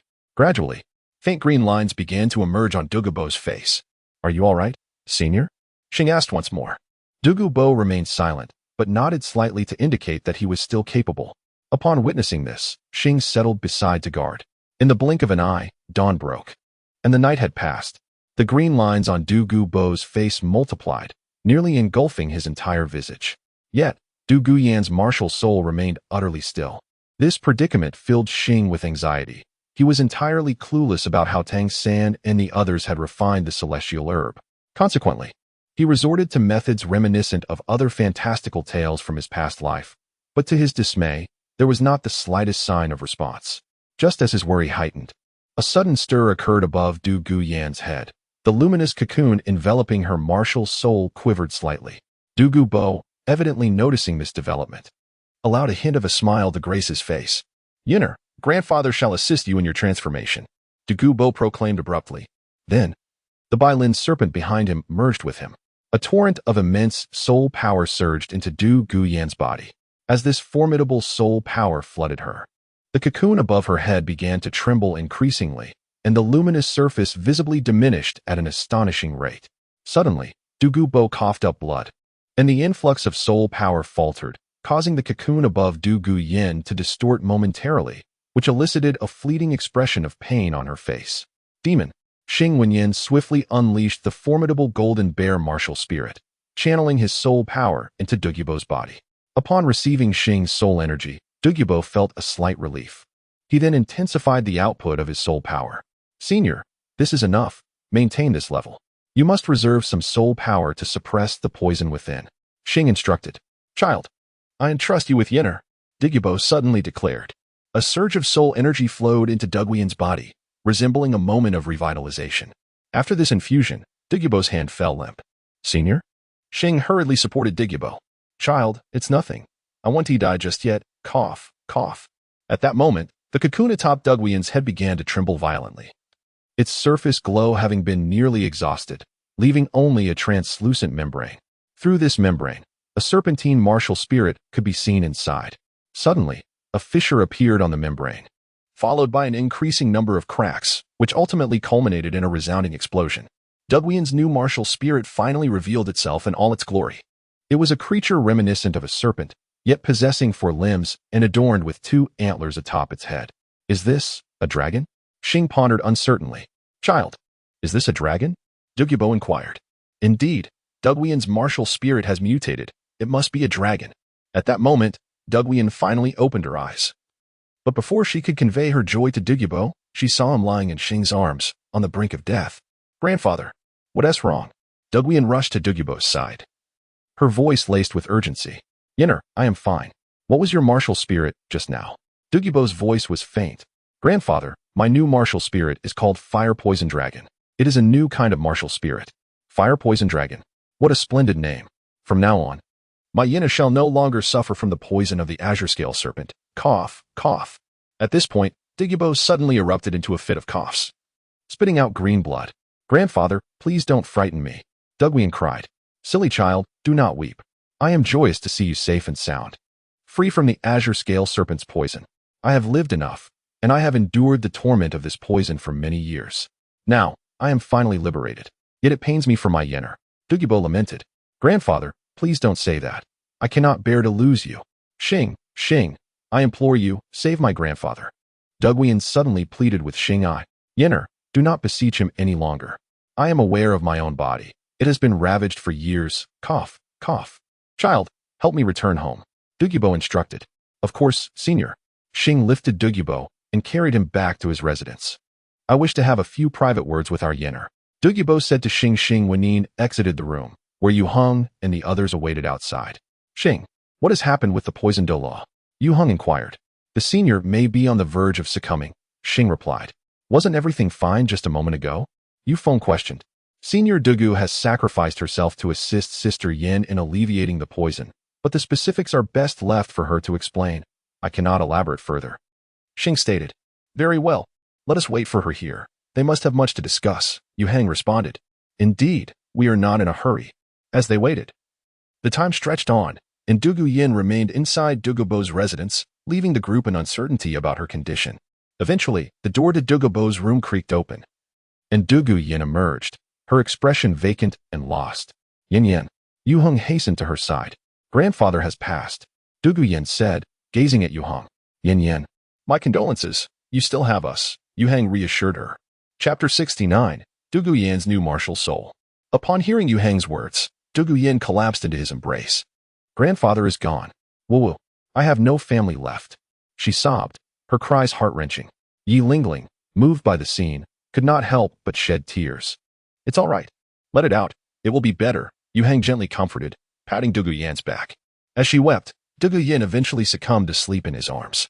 Yu Heng carefully lifted her and carried her back to her room. After a short while, Yu Heng re-emerged, stating, We may need to remain here for a while longer. It's fine, Xing replied. No worries, boss. The others chimed in. Douluo slept soundly throughout the night, only awakening the following evening. Upon awakening, her gaze fell upon Yu Heng and her fellow teammates. Sister Yin, if you don't wake up soon, the boss will begin to worry, Asra remarked. Douluo felt a rare blush creep onto her cheeks before she turned to the others and asked, Where's my grandfather? I have temporarily encased the senior's physical form in the waters of the ice-fire duality Xing explained. Thank you, Xing. Douluo expressed her gratitude. No need for thanks. We are a team, Xing replied. I wish to see my grandfather, Douluo declared. All right. The group accompanied her to Douluo's chamber. Please wait outside for a moment. I wish to enter alone, Douluo requested. No problem, she said as she stepped forward with heavy strides toward Douluo's residence. This place held countless memories for her, yet now it felt somewhat foreign.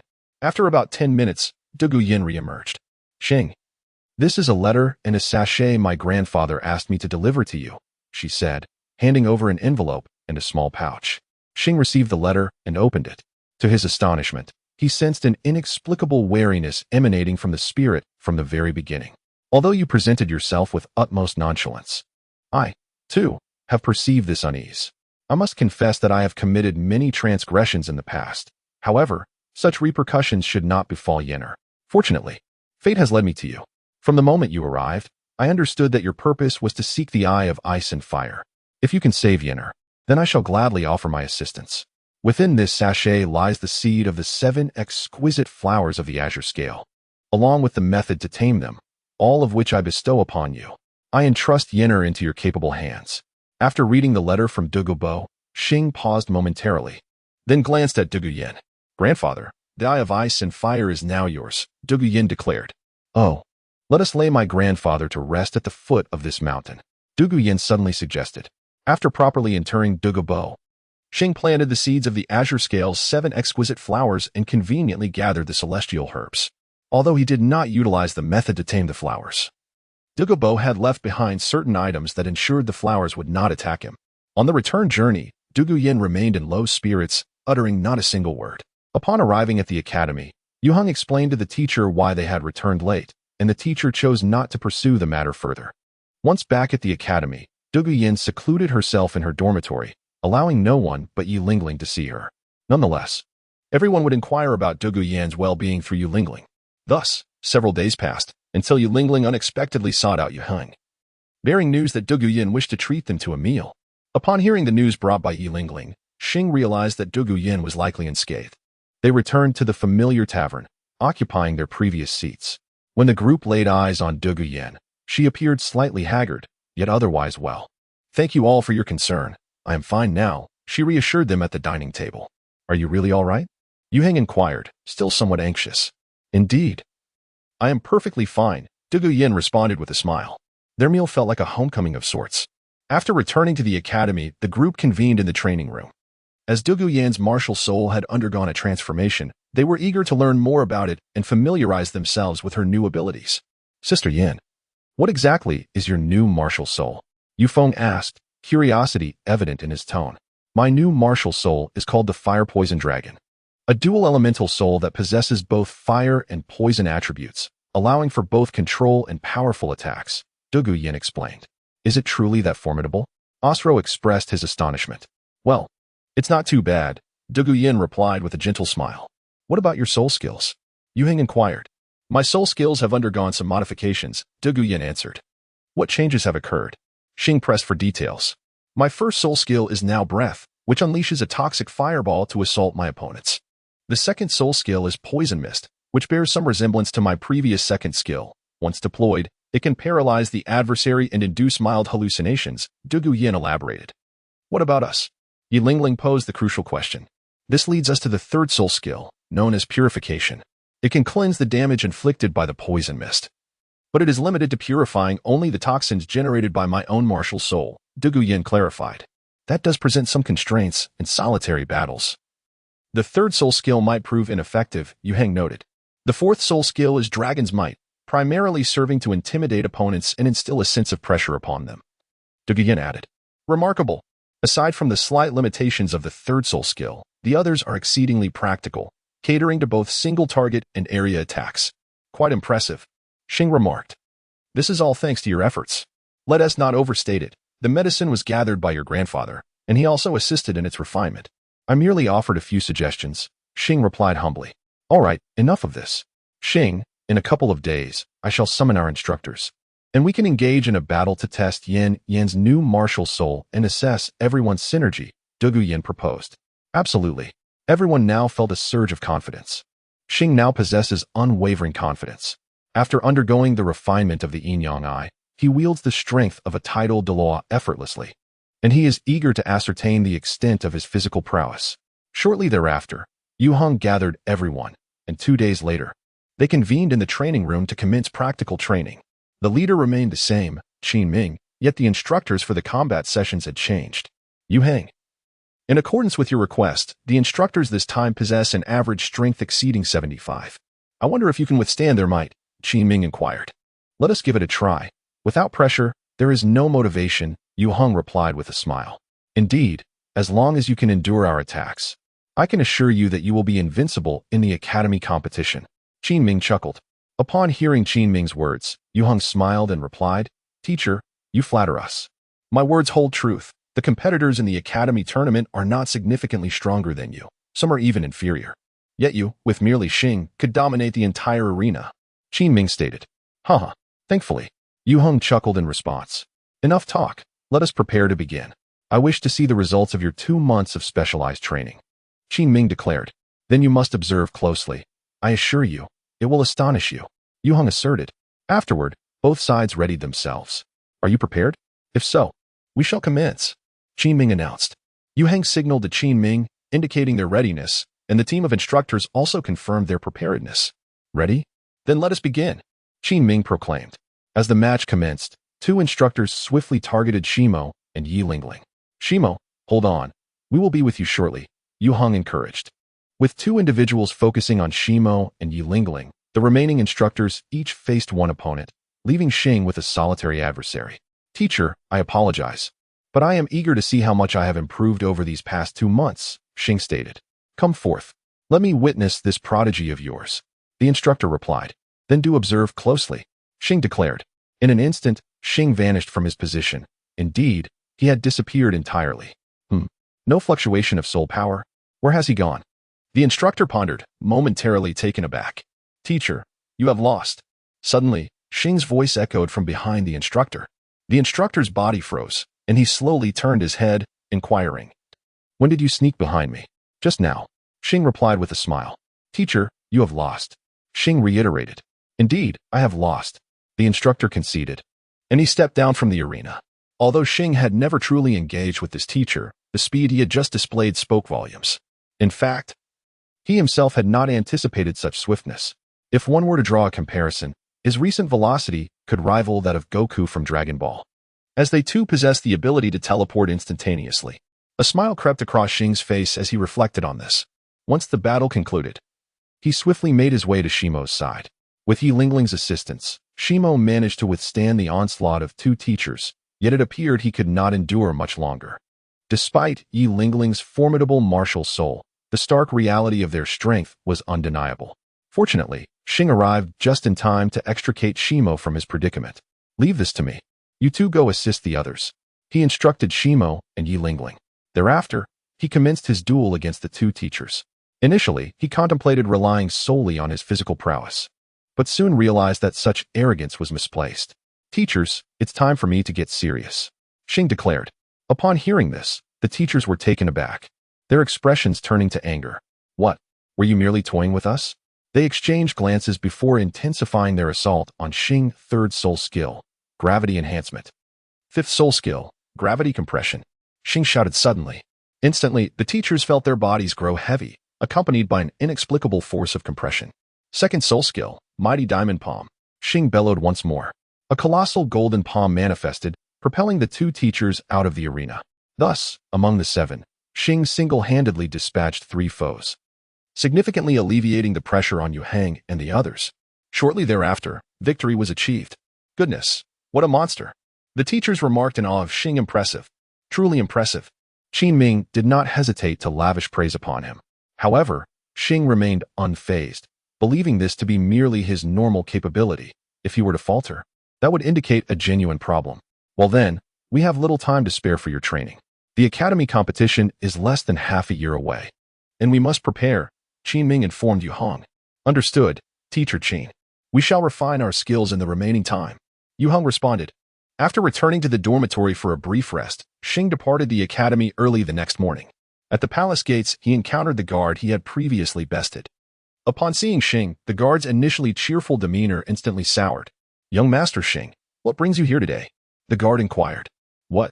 Do you look so displeased to see me? Xing teased. Not at all. The guard quickly replied. Enough chit-chat. Is your prince available? Xing asked. Yes, indeed. Please, come in. Is there no need for notification? No. As long as Master Xing arrives, he may enter directly. Is that true?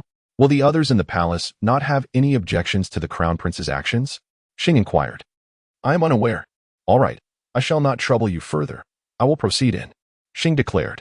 Master Xing, please. The guard gestured for him to enter. Then I shall be on my way. Xing waved his hand. Phew. The gentleman has left. I was quite startled. After Xing departed, the guard let out a long sigh of relief. Meanwhile, Xing made his way unimpeded to the Crown Prince's palace. Fortunately, there were still people at the entrance. Who goes there? I seek an audience with His Royal Highness. Please wait. The Crown Prince requests your presence. Very well. Xing followed the palace maid to the Crown Prince's chamber.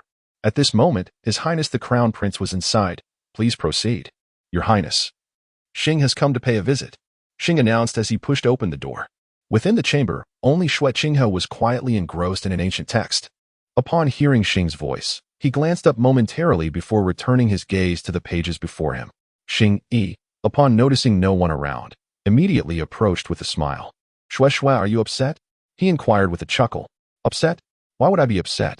Xue Qinghe glanced up at Xing. Are you blaming me for not informing you about my special training? Xing said. Humph. Upon hearing this, Xue Qinghe cast a disdainful look at him. Do not be angry anymore. I was in the wrong. What wrong have you committed? You have done nothing wrong. Xue Qinghe huffed coldly.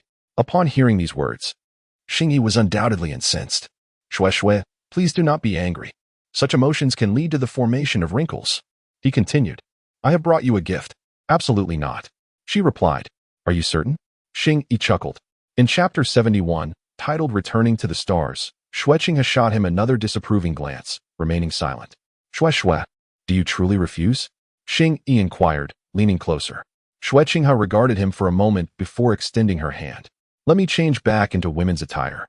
This is far too awkward. Xing Yi said, his face flushing with embarrassment. That is not possible. There are others present. Xue Qinghe shook her head firmly. Send them away.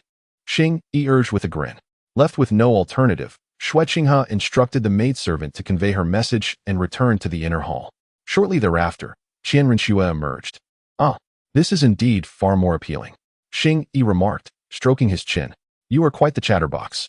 Qian Rinxue playfully tapped his shoulder. Hand it over. She extended her hand. With a flick of his hand, a miraculous herb appeared, one that had been plucked from the eyes of ice and fire. What a delightful fragrance. What is this? Inquired Qian Rinxue. This is a celestial herb known as the 8-petal immortal orchid, he replied. Isn't this far too precious? Qian Rinxue hesitated to accept it. None could be more valuable than my snow, he insisted. Come now, take it. Its medicinal properties are gentle. His resolute demeanor left her with little choice. And she ultimately accepted the herb. After consuming the celestial medicine, Qian Rinxue practiced for a while, yet most of its potency settled within her, absorbed gradually over time. You look stunning. After taking the herb, you seem even more radiant, he remarked. Really? Every woman cares for her appearance, she responded. Indeed, if you doubt. Take a glance in the mirror, he urged. Truth be told, it had been quite some time since Qian Rinxue had gazed into a mirror, as she seldom presented herself as a woman. By the way, Snow, are you free in a few days? He suddenly asked. What's on your mind? I wish for you to accompany me to the Star-Do Great Forest, he explained. The Star-Do Great Forest? Are you going to obtain a soul ring? She queried. Not quite. I intend to visit my brother and bring his son back with me, he clarified. Your brother? In the Star-Do Great Forest? Qian Rinxue expressed her surprise. Yes. What do you think? Do you have time? His eager expression was unmistakable. Initially, Qian Rinxue considered declining, but the anticipation in his eyes caused her to swallow her refusal. All right. It has been ages since I ventured out of the palace for some fun. She smiled. Then it's settled. In 3 days, come to the academy to find me, and remember to wear feminine attire. He instructed. Of course. Qian Rinxue agreed. Suddenly, Xing leaned in and planted a swift kiss on Qian Rinxue's lips, then quickly retreated, laughing. Aha, delightful. I shall take my leave now. Humph. Taking advantage of me again. Qian Rinxue huffed, her cheeks flushed. Yet, she was not truly angry. Rather, she felt a sweet shyness enveloping her. Moments later, Qian Rinxue arrived at the Royal Academy. Hello. I'm here to see Xing, she informed the doorman. Of course, please hold on a moment. The doorman was momentarily taken aback upon seeing Qian Rinxue. Her presence at the entrance of the Royal Dual Academy attracted a considerable amount of attention. However, once they learned she was seeking Xing, no one dared to approach her. For Xing's reputation preceded him. He was well known as a close acquaintance of the prince and possessed formidable strength. Before long, Xing emerged, exuding an air of triumph. Xue, you have arrived, he exclaimed, approaching her with a smile. Humph. Did you summon me to the academy merely to indulge your vanity? Qian Rinxue shot him a teasing glance. Ha! I intend to proclaim to the world that you are mine, Xing declared possessively, pulling Qian Rinxue into his embrace. Her face turned a deep shade of crimson. Yet she did not resist. In truth, within his arms, she felt an unparalleled warmth and safety, as Xing held her close. The sound of hearts shattering echoed through the crowd, greatly satisfying his vanity. Shall we be off? Xing suggested. Yes, Qian Rinxue replied. as they strolled away amidst the envious gazes of onlookers. With Qian Renxue by his side, Xing felt no loneliness on the journey to the Douluo Great Forest. They explored the mountains and waters together, and gradually, Qian Renxue became more carefree and lively, bouncing along like a child. "Fear not, my dear, in your world. There shall be only sunshine, and no more shadows," Xing vowed silently to himself. After a while, they reached the Douluo Great Forest. "Come, let me show you the breathtaking scenery of the forest's heart," Xing exclaimed. Upon entering the woods, Xing felt a weight lift from his shoulders. In his mind, the outside world posed greater dangers than this forest. Since their entrance into the forest, Qian Renxue's heart raced with apprehension, fearing potential dangers. However, she soon realized that even when encountering spirit beasts, they paid no heed to her or Xing. At times, Xing would wave to them, and some would even nod in acknowledgement. This only added to the air of mystery surrounding Xing and Qian Renxue's heart. Gradually, Qian Renxue lowered her guard and began to admire the beauty surrounding them. "Schwerer, we are almost there. Beyond this grove lies a magnificent pond and waterfall. My brothers await us there." Xing Dao. Then he hastily grasped Qian Renxue's hand and took a few quick steps. After traversing the forest, a grand water pool emerged before Qian Renxue's eyes, with a waterfall cascading above it, enveloping the area in a mist that rendered it akin to a celestial realm. "How beautiful!" Qian Renxue exclaimed involuntarily. "I have returned," Xing suddenly bellowed. However, after a prolonged silence, there was no response. What is going on? Is no one here? That shouldn't be the case." Xing voiced his confusion. "Let us proceed and take a look," Qian Renxue suggested. "Very well." As they continued, Xing abruptly caught a faint whiff of blood. The scent of blood? Could they be dining? Then why have they ignored me? Xing pondered aloud. Upon reaching the cave entrance at the cliff, he abruptly froze. His mind went blank, and he could hear nothing. Before him lay two skinned corpses, unmistakably of bear-like creatures, as inferred from their size and appearance. "Impossible, this cannot be," Xing muttered to himself. Then, in a frenzy, he dashed into the cave.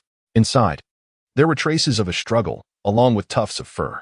Upon seeing this, Xing stood dumbfounded, rooted in place, speechless for an extended period.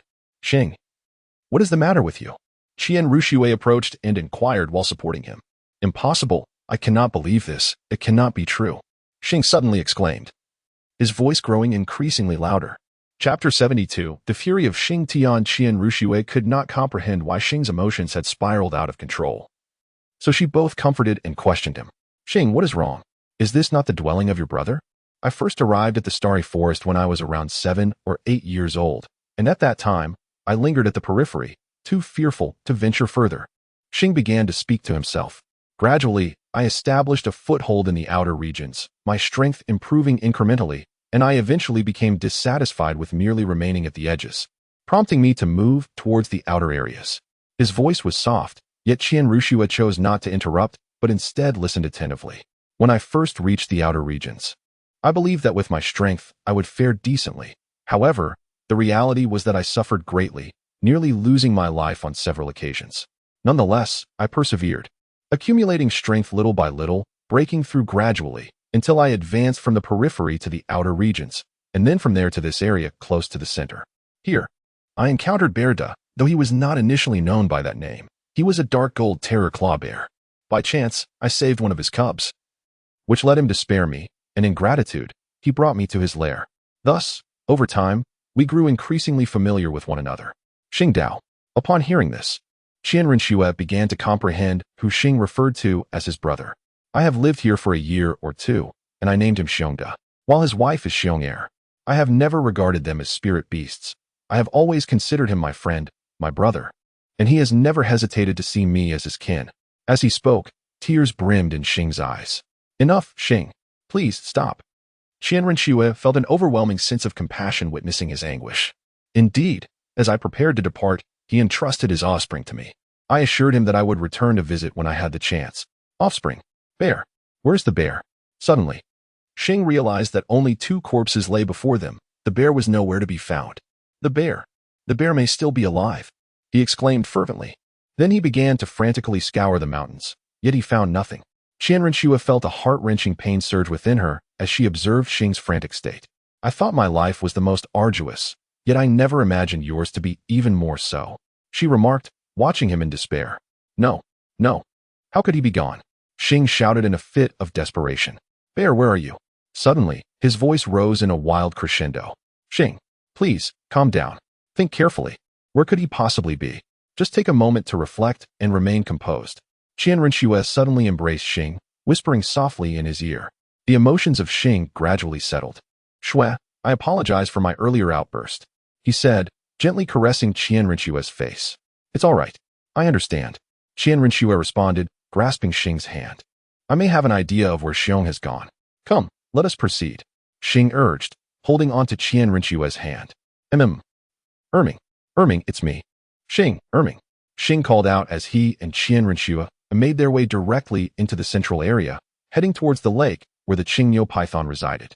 Since Xing was unaware of Erming's residence, he relied on Erming to appear whenever he arrived. With only a few shouts, a sudden series of thuds echoed from afar. Xing, what is that sound? Qianrenxue asked, a hint of fear in her voice. It's nothing. It must be Erming arriving, replied Xing. Erming? Who is Erming? Inquired Qianrenxue.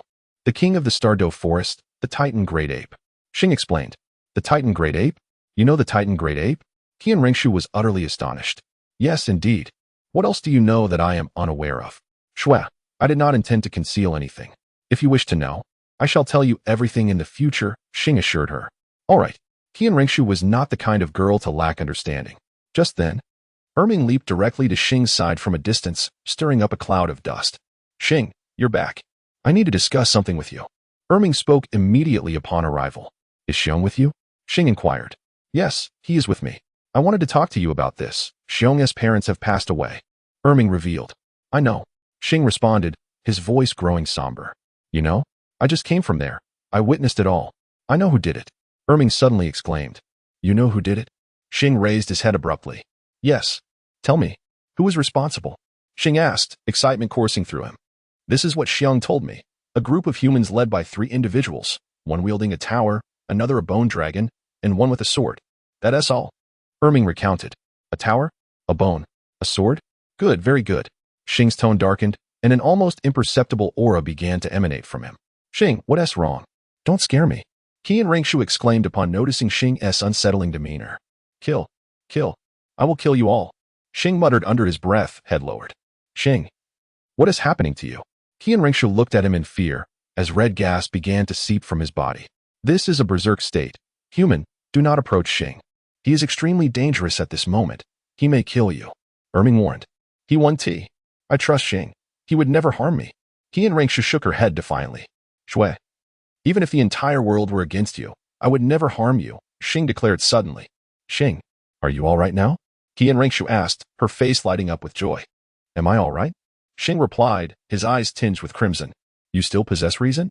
This time, it was Erming who was astonished, for in his understanding, once someone entered a berserk state, they would lose all rationality. It's because of my second martial soul. Xing explained. Second martial soul? Both Erming and Qianrenxue were taken aback. My second martial soul forcibly elevated my soul power level, which is why I am in this state now, Xing clarified. Now, let us set that aside for the moment. Erming, where is Xiong? Xing asked Erming. Wait a moment, I shall fetch the bear for you. With that, Erming turned and dashed back the way he came. After Erming departed, Xing turned to Qianrenxue and said, I apologize for causing you worry. It's quite all right. I trust you as I trust myself. Qianrenxue smiled, her expression particularly sweet and enchanting. Before long, Erming returned, pattering along with the bear perched on his shoulder. The moment the bear saw Xing, it immediately scuttled over to him, leaping into his embrace and began to weep. Do not cry, dear bear. Your elder brother will avenge you. Those who participated in this incident shall face their doom. At last, a flash of crimson flickered in Xing's eyes. Erming, I am preparing to leave. I have matters to attend to, but I shall return to visit you. Xing patted the bear gently before addressing Erming. All right. Do remember to visit when you have time. Erming replied. Although Erming appeared somewhat foolish on the surface, he understood that Xing was currently consumed by a fiery rage, seeking an outlet for his pent-up emotions. Shui, let us depart, Xing said to Qianrenxue. Where to? Back to the academy? She inquired. No, we are off to seek vengeance, Xing declared with a fierce countenance.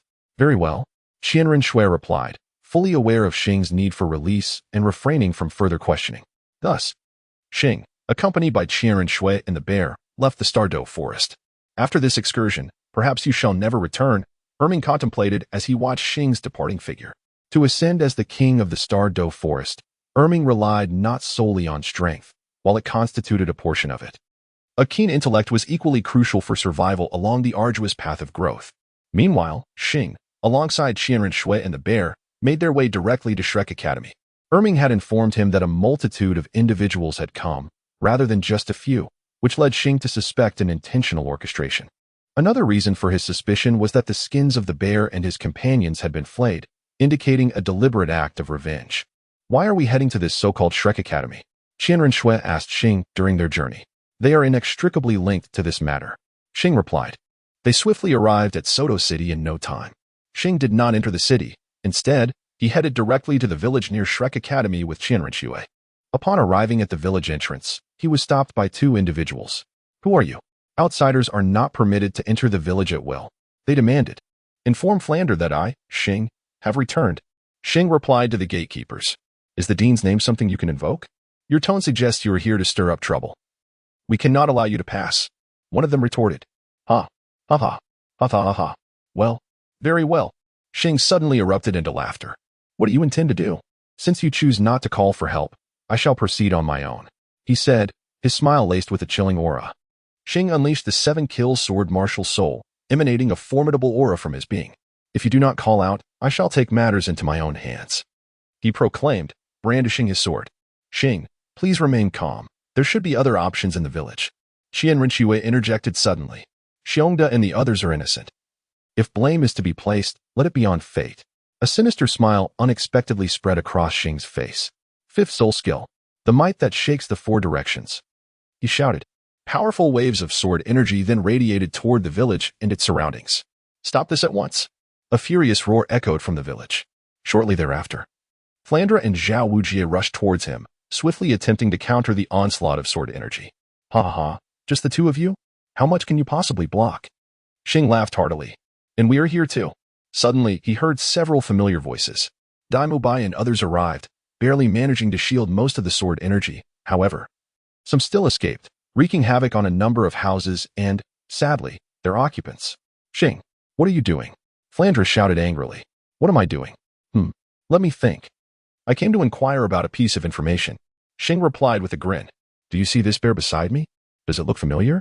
He asked them.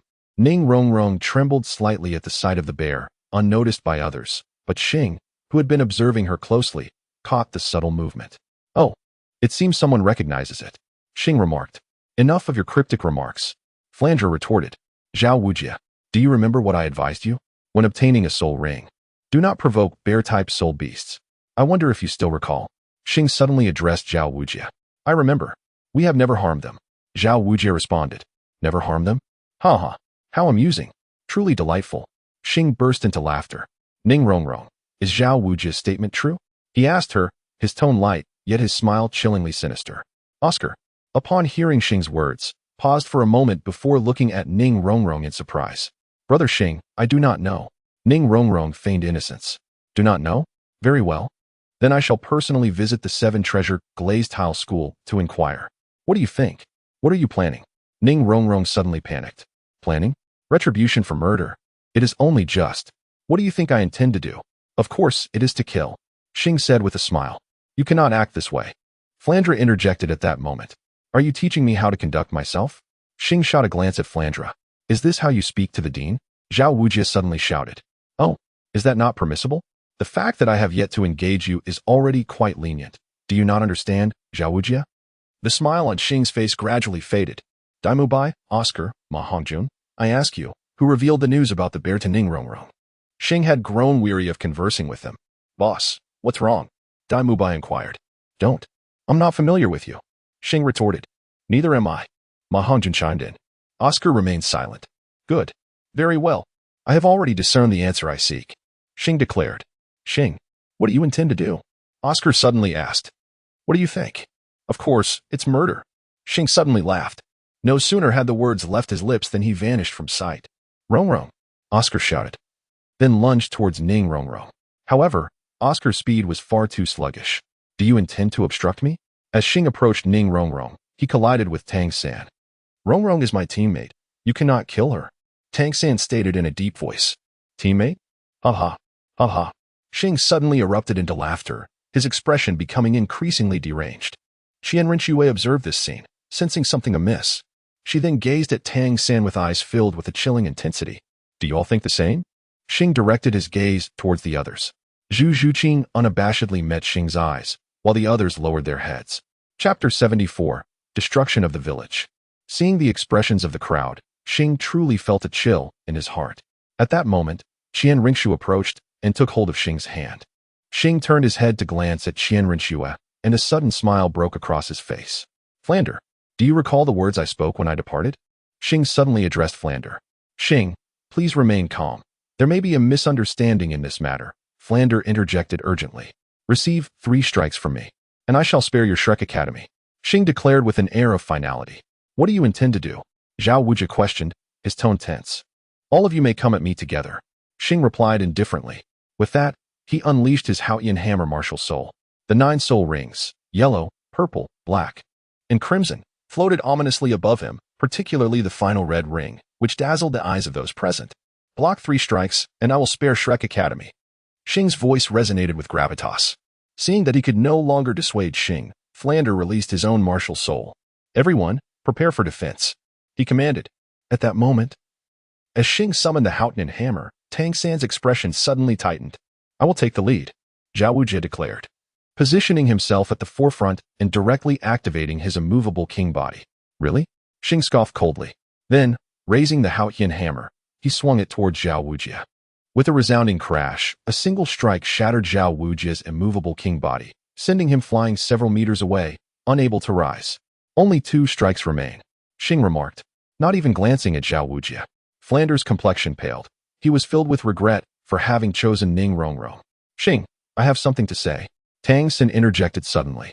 Oh, what do you wish to convey? Xing paused to inquire. You cannot proceed in this manner. Rongrong has made mistakes, but she has since changed.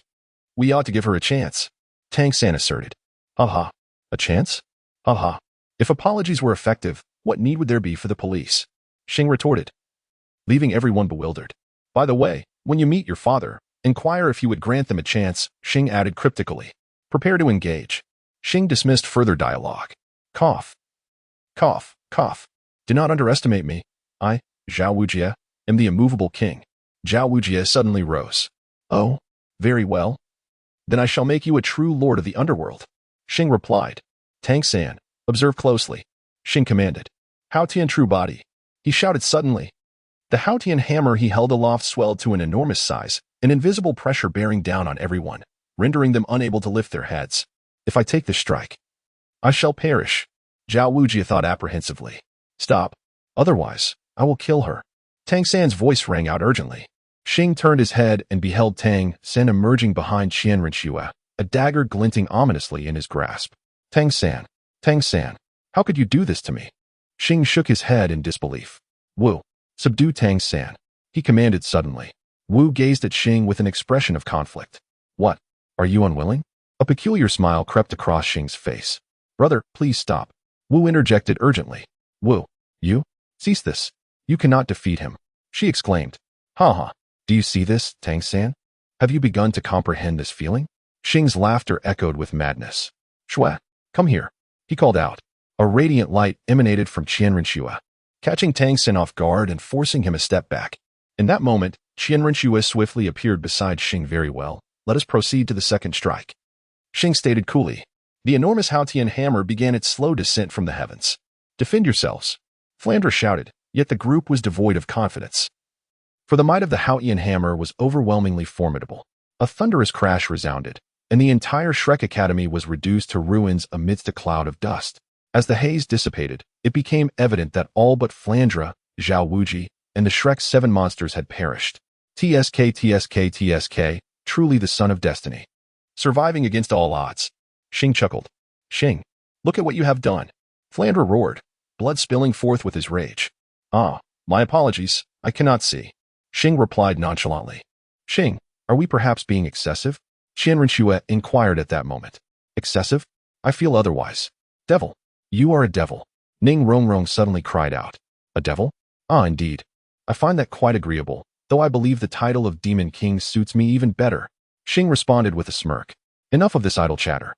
Let us commence with the third strike, he declared abruptly. Xing, why? We were once brothers. Dai Mubai shouted in desperation. Brothers? The very notion disgusts me. Xing retorted with disdain. Prepare for my attack. Great Sumera hammer. He bellowed. This is perilous. We will perish. Echoed the thoughts of all present. Xing, all the faults lie with me. I implore you, spare them. Spare them, Oscar cried, kneeling before Xing. Yet, Xing remained unmoved, the hammer in the sky descending with tremendous force towards them. At that moment, Ning Rongrong was paralyzed with fear, her heart heavy with dread for her father and the others. Given Xing's power, the Seven Treasures glazed tile school could not withstand his might. Stop! Just as the hammer was about to strike, a resonant voice from behind Xing interrupted.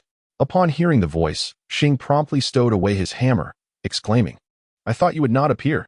He turned to face the figure clad in black. Do you know me? The mysterious individual inquired, a hint of surprise evident in their tone. Can you take a guess? Xing replied abruptly, after the toll of the hammer ceased. A collective sigh of relief swept through the crowd, a palpable sense of having survived a calamity. Yet, Flander glared at Xing with a face etched in fury. Xing, you have obliterated my hard work. You have destroyed my academy. Flander suddenly shouted at him. Shout all you want. Soon, you shall have no opportunity left. Xing retorted, casting a glance at Flander. For the sake of merely two soul beasts, you resorted to the massacre of an entire village. Do you not find that rather excessive? The cloaked figure interjected suddenly. Merely? TSK. I never anticipated such words would escape your lips. Xing chuckled. When you were rampaging for her sake, did you not consider it to be excessive? He continued to inquire. As soon as the words left Xing's mouth, the figure clad in black suddenly froze, then stumbled back a step. What? Is it my fault? In truth, we are quite alike, are we not? Xing remarked. How do you know these things? The black-clad man suddenly shouted at Xing. I possess far more knowledge than you can imagine. Xing chuckled softly. Chapter 75. Flander, death out of consideration for his reputation. I shall spare your lives this time. When we meet again, be prepared and cleanse your necks for me, Xing addressed Flander and his companions. I am granting you this mercy, yet I cannot overlook the fact that Flander dared to raise his voice against me, he said to the man in black. You cannot touch him, the man in black retorted. And how many can you protect? Xing inquired. The man fell silent. I shall take your silence as acquiescence. Xing shrugged, then vanished from his spot. The black-clad man's pupils constricted. Has he truly become this formidable? When Xing reappeared, he had already seized Flander's neck. I had no intention of killing you, but your incessant prattle has tested my patience. I initially wished to witness the prowess of your Iron Triangle's golden sacred dragon. But it seems that opportunity has slipped away, Xing declared. Xing, you cannot kill the dean. Zhao Wuji suddenly shouted. Crack. Flander's neck was brutally snapped by Xing. What did you just say? Xing turned and asked Zhao Wuji. Xing. Zhao Wuji's eyes turned red upon seeing the incapacitated Flander. Are you angry? Frustrated? Do you wish to kill me? In truth, I too harbor desires to end your lives. Yet, I have promised to let you go. Xing tossed aside Flander and dusted off his hands. Shua, let us depart, he said to Qianren Shua. By the way, I shall see you at the academy competition. I will escort you to meet Flander then. He called out to the Shrek 7 monsters before leaving. Xiong, we are leaving. The rest of you. I shall deal with your leader at my leisure, Xing said to Xiong, who bared his teeth at Tang San and the others before rushing to Xing's side.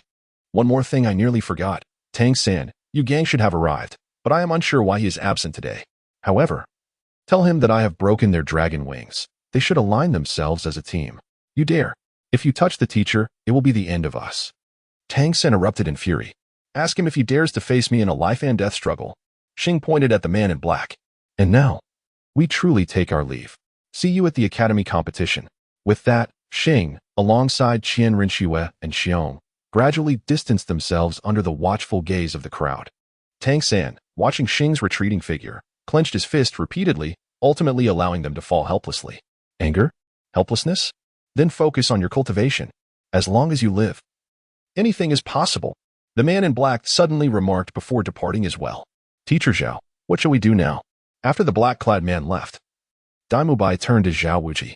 First, we must lay the dean and the villagers to rest, and then we shall head to Soto City to find the master. Zhao Wuji declared, good. Suddenly, Ning Rongrong was struck across the face by Ma Hongjun. I've longed to do this, damn it. It is because of you that we find ourselves in this predicament. I cannot find peace without striking you. Ma Hongjun exclaimed. Fatty, what are you doing? Oscar protested. And you? You bear an irrefutable responsibility for the deaths of the dean and the villagers. Ma Hongjun shouted in fury. What does that have to do with me? This is all Xing Gan's doing. Oscar retorted. Xing? Ha. Ma Hongjun scoffed lightly. Enough. Zhao Wujie suddenly bellowed, then quietly approached Flanders, gently lifting him. Dean. I shall avenge you, Zhao Wujie whispered. Upon witnessing Zhao Wujie's actions, Tang San and the others fell silent. Beginning to move the bodies, though it was hardly appropriate to call them bodies, they could more aptly be referred to as dismembered remains, or perhaps merely flesh. Ning Rongrong remained in a daze, her thoughts consumed with worry for her father and her ancestral sword master, as well as her grandfather Gu. Yet she dared not leave Tang San and the others, fearing that if she did, Xing would pursue her and take her life. For the first time, she regretted her past actions, but alas, there is no remedy for remorse in this world. Meanwhile, Xing Zheng and Qianren Xue were en route back to the imperial city. Xue, if I were to insist that you no longer remain in the palace, would you comply? Xing suddenly inquired. What's the matter? Qianren Xue asked. I simply wish for you to be by my side always, Xing confessed. Qianren Xue fell silent, pondering his words. Are you worried about the spirit hall? Xing questioned. Yes. She replied. I will protect you, trust me, Xing assured, grasping Qianren Xue's hand. In truth, I do not wish to stay there either. But my circumstances are beyond my control, Qianren Xue sighed with a wry smile. Will you place your trust in me? Xing asked. Qianren Xue gazed at Xing and nodded firmly. Rest assured, I will not allow you to suffer even the slightest harm, not even from the spirit hall. Xing vowed. I believe in you, Qianren Xue affirmed. Upon our return, let us find a place beside the academy and purchase a residence. Very well. As the discussions surrounding the purchase of a house unfolded, the Shrek team had already laid to rest all their fallen comrades. In truth, they had constructed a mound of earth at the very site where the remnants of their friends lay scattered. After completing this somber task, Tang San and his companions raised their eyes to behold a village densely populated with graves. At this sight, Tang San cast a discreet glance at Ning Rongrong. Yet he displayed no outward signs of distress. Dai Mubai clenched his fists tightly, stealing a glance at Ning Rongrong as well. Zhu Shiqing, now beside Ning Rongrong, had her fists tightly balled, her eyes ablaze with fury.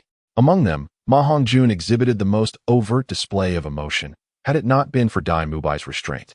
Ning Rongrong might have faced further aggression. Oscar, on the other hand, kept his gaze lowered, unable to confront the grave mound before him. Let us proceed to Soto City. Zhao Wujie's voice broke the silence, and he led the group onward. As Tang Sin observed Zhao Wujie's retreating figure, he felt an unsettling sense of aging wash over him, as though the weight of the moment had added years to his mentor's countenance. Xing.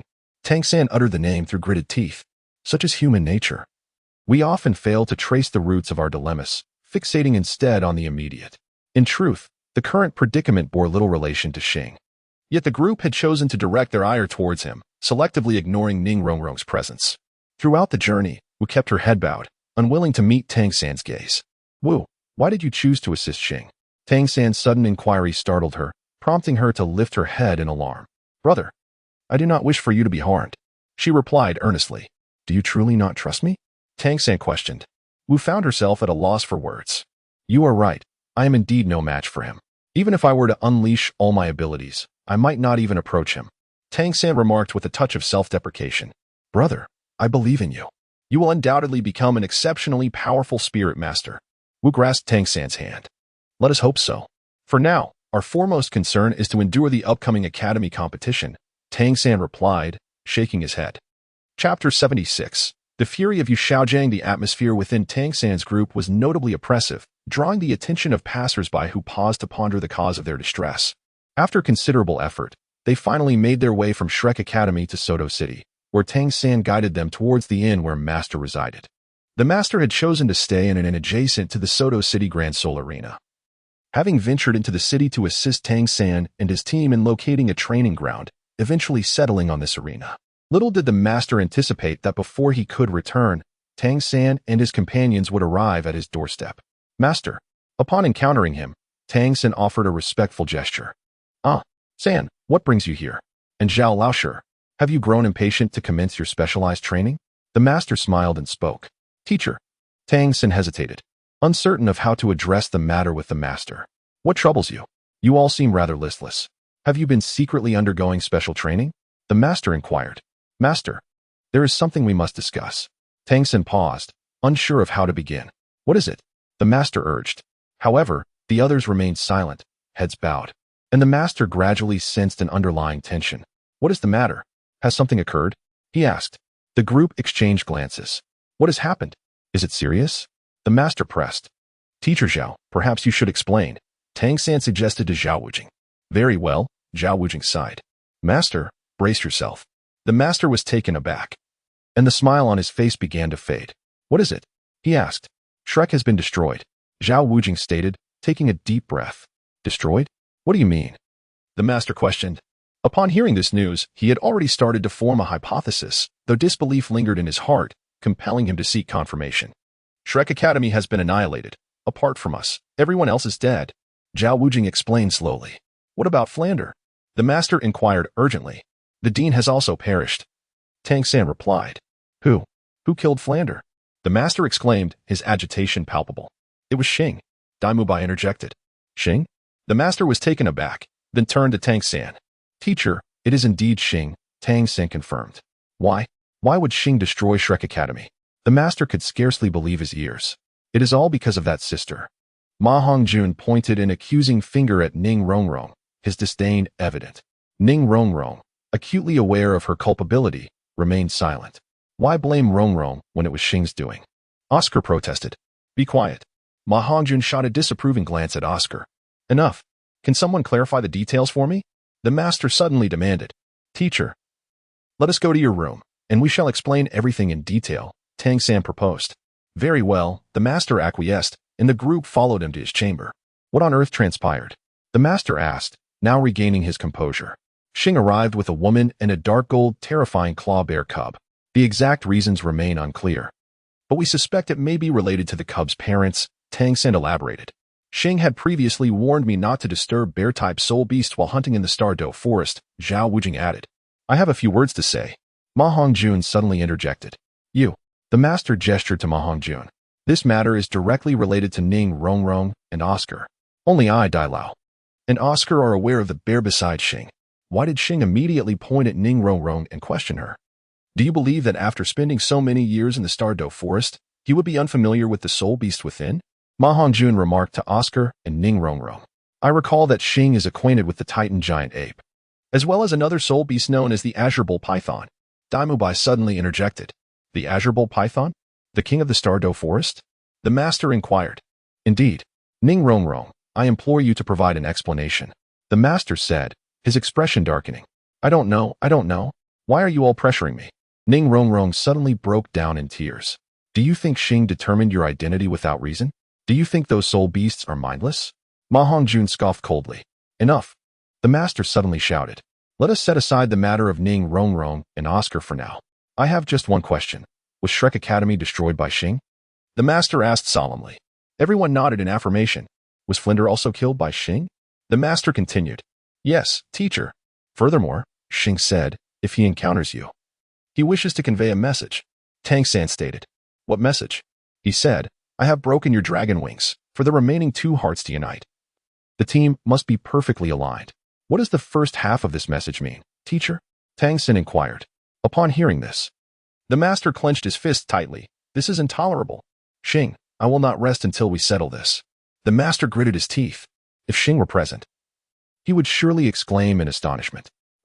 What power do you possess that you are unaware of? Are you oblivious to your circumstances?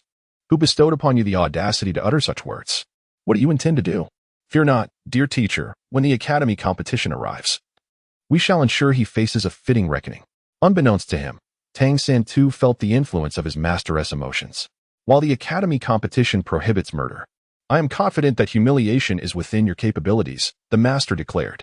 Indeed, the group expressed their agreement, yet they appeared to have overlooked a crucial point. While they might still regard the so-called rules of the academy as significant, Xie, on the other hand, saw no necessity for them. Rules are crafted for the weak. The strong are not bound by such constraints. A miscommunication from the master would later lead to significant turmoil for Tang San and his companions during the academy competition, with some even losing their lives as a consequence. Meanwhile, Xie and Qian Renxue had returned to the capital.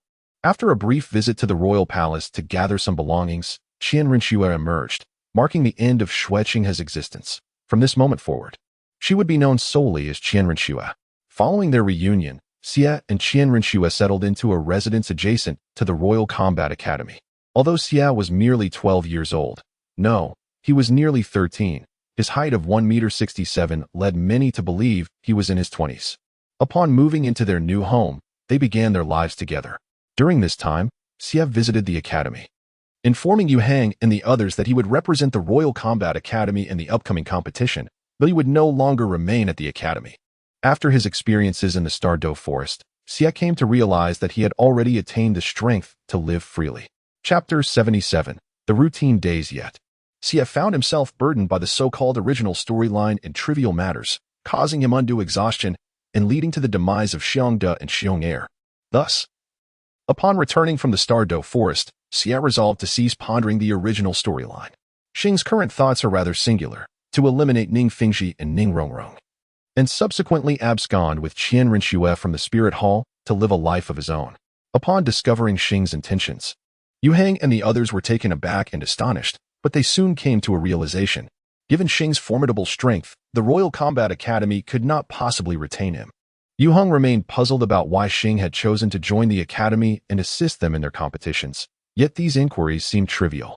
As long as Xing could represent the Royal Combat Academy in battle, nothing else mattered. Time passed gradually. During this period, an unsettling event transpired within the Dohuang Palace. The crown prince mysteriously vanished from his own chambers, inciting the wrath of Emperor Shuya. However, after several fruitless searches, Emperor Shuya was compelled to accept a grim reality. His son was likely deceased. This realization aged him significantly in an instant. Nevertheless, he found solace in the presence of his remaining son. In another development, the Seven Treasure Glazed Tile School unexpectedly dispatched individuals to locate Xing, returning the skins of Xiongde and Xiong'er and expressing a desire to negotiate with him. Ultimately, the outcome was predetermined. All the emissaries sent were slain by Xing, leaving behind only a solitary individual who returned with the severed heads as a grim testament to their failure. Xing instructed him to inform Ning Fengji and the others to clean their necks in anticipation of his arrival. Initially, Xing contemplated storming the Seven Treasures Glazed Tile School directly. However, after some reflection, he decided against it.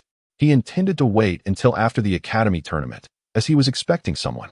Yet, Qian Renxue advised Xing that a visit to the Seven Treasures Glazed Tile School was unnecessary, for Ning Fengji would likely come during the tournament. This remark sparked a recollection in Xing, as he remembered that the original text mentioned the academy tournament was also a time for major factions to recruit talents. You better not come. If you do, there will be no leaving, Xing muttered while gazing out the window. Interestingly, just as the people from the Seven Treasures Glazed Tile School departed, individuals from the Spirit Hall arrived. Their purpose was to escort Qian Renxue back, which was something Xing vehemently opposed. No way. My woman can only stay with me. Upon witnessing Xing's resolute stance, the Spirit Hall representatives did not press the issue, but merely relayed a message to Qian Renxue. Your grandfather misses you, before taking their leave. Subsequently, Qian Renshue's demeanor seemed somewhat off throughout the day. After dinner, Xing and Qian Renxue sat in the courtyard conversing. Shue, does your grandfather treat you well? Xing suddenly inquired. Why the sudden question? Qian Renxue replied, a hint of surprise in her voice. You seem a bit off today. In truth, my grandfather has always treated me well. My mother has never liked me, but my grandfather has always been kind, she said, resting her chin on her hands. Then let us visit after the academy tournament, Xing suggested abruptly. Really? Qian Renshue's face lit up with joy as she looked at Xing. Of course it's true, Xing teased as he playfully rubbed her nose. Thank you, Xing, Qian Renxue exclaimed, planting a quick kiss on his cheek before rushing back to her room. You dare to ambush me? I must seek revenge. Xing laughed heartily, chasing after her. The reason Xing encouraged Qian Renxue to return was that he recalled she might have a legacy to inherit from the Spirit Hall. If she accepted the divine legacy, she could ascend to godhood directly. Moreover, he remembered that Qian Douluo had been exceptionally kind to Qian Renxue, even going so far as to sacrifice himself for her during her inheritance of the divine position. I must be with Xue during that time, if anything goes awry. I would never forgive myself, Xing thought to himself. As time passed, The days leading up to the academy tournament gradually approached, and individuals from various academies began to gather in the Dou Empire. Thus, Xing took Qian Rinxue out. "Shui, let us go shopping. It's been ages since we last shopped together. The last time was months ago," Xing suggested to Qian Rinxue. "Sure, I'll go change," she replied excitedly. Once they arrived on the streets, Xing noticed an influx of unfamiliar faces. "It seems the academy tournament is drawing near," he remarked to Qian Rinxue. "Yes, it's about that time every year," she replied, linking her arm with his. As they strolled along, Xing paused in front of a stall selling baked buns. "What's wrong?" As Qian Rinxue observed Xing come to a halt, she inquired, "Do you still remember this place?" Upon looking around, Qian Rinxue realized that this was indeed the very stall where she first met Xing, and she exclaimed, "Of course. This is the stall where we first encountered each other.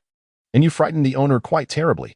"Indeed, and you ultimately never got to taste the pastries here. Shall we indulge in them today?" Xing suggested. "Absolutely," Qian Rinxue replied. "Owner, we would like 2 pastries and 2 bowls of meat soup, please," Xing called out after they took their seats. "Certainly. Please hold on a moment," the owner responded. Before long, 2 steaming bowls of meat soup were served. "Enjoy your meal," the owner said. "Thank you," Xing replied. "You're too kind," the owner responded, but then froze upon recognizing them. "Owner, please don't be alarmed. I assure you, I am here solely to dine," Xing quickly added. Noticing the smile fading from the owner's face, "Rest assured, I guarantee that no disturbances will occur today," Qian Rinxue chimed in. Seeing that Xing was accompanied by such a beautiful young woman, the owner gradually lowered his guard. "I apologize for my earlier reaction. Please enjoy your meal. And do not hesitate to call if you need anything," the owner said before hastily returning to the kitchen. "Look at that. Even after such a long time. The owner recognized you right away." Qian Rinxue laughed, covering her mouth. "It's probably because I was the first to cause a ruckus here. He certainly remembers vividly." Xing scratched his head in embarrassment. "Now, let us eat quickly. The owner seems to be watching you closely," Qian Rinxue teased. "Is it really that exaggerated?" Xing replied, glancing back at the owner, who merely nodded with a smile while pretending to wipe the table. "Haha, it truly is a bit awkward for you now," Xing chuckled.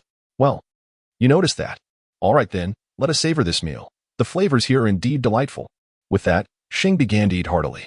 In contrast, Qian Rinxue savored her food slowly and elegantly, creating a striking juxtaposition to Xing's more boisterous manner of eating. They were enjoying their meal when 6 or 7 individuals approached from a distance, all adorned in identical attire, presumably from the same academy. Chapter 78. I anticipated this. The group in the distance was laughing as they made their way towards them. As they passed by, one of the individuals abruptly halted. In truth, X had already noticed them, yet he chose to disregard them. As long as they did not provoke him, he generally preferred to remain uninvolved. However, there are moments when fate seems to play a jest upon you. Alas, in the imperial city of there exists such a striking beauty. The individual who stopped remarked upon seeing Qian Rinxue, his laughter tinged with a lewd undertone. Qian Rinxue furrowed her brow, remaining silent, while X's expression grew cold. Yet he too refrained from speaking. "My lady, you are so exquisite. Why are you dining with this fellow at a roadside stall? Come with me, and I shall treat you to a grand feast." The man lewdly extended his hand towards Qian Rinxue. "If you desire to keep your hand intact, I suggest you withdraw it." X interjected suddenly. "Who do you think you are?" The man retorted. "Leave." X dismissed him curtly, unwilling to engage further. "Hey, do you even know who we are?" Another asked, adopting a condescending tone. "You, a mere pauper reduced to eating at roadside stalls, dare to associate with such a beautiful lady? Owner, it's time to settle the bill. Shua, let us depart." X instructed Qian Rinxue. She replied, rising to her feet. "Stop." The group suddenly surrounded them. "Do you think you can simply walk away? What more do you want?" X asked indifferently. "Were you not the one who told me to leave? With your pitiful status, do you think you can lecture me? You now have 2 choices. First, kneel and bow your head, and let us have our fun with the lady beside you. Or second, we will force you to kneel, and the lady shall still belong to us," the instigator declared. "Esteemed gentlemen, please, temper your anger." At that moment, the stall owner approached. "Leave." One of the group shouted at the owner. "Do you not realize this is the imperial city of the?" X interjected. "And what of it? Who dares to challenge us?" "Which academy do you belong to?" X inquired suddenly. "Listen closely, we are from Songhue Academy. If you are wise, promptly allow us to have our fun with the lady beside you. Perhaps in our good graces, we might spare your life." They laughed heartily. Your supervising teacher must be Xing Tian, otherwise, your arrogance would be unfounded. If it were that old fool Yi Zhiqiu, you would not be so brazen. X remarked decisively. How do you speak her teacher's name? One of them pointed at X. I do not appreciate being pointed at. X replied, meeting his gaze. What of it? Go on. Hit me. Bang. The crowd failed to perceive how Xing acted. By the time they realized it, the individual who pointed at him had already met a grim fate.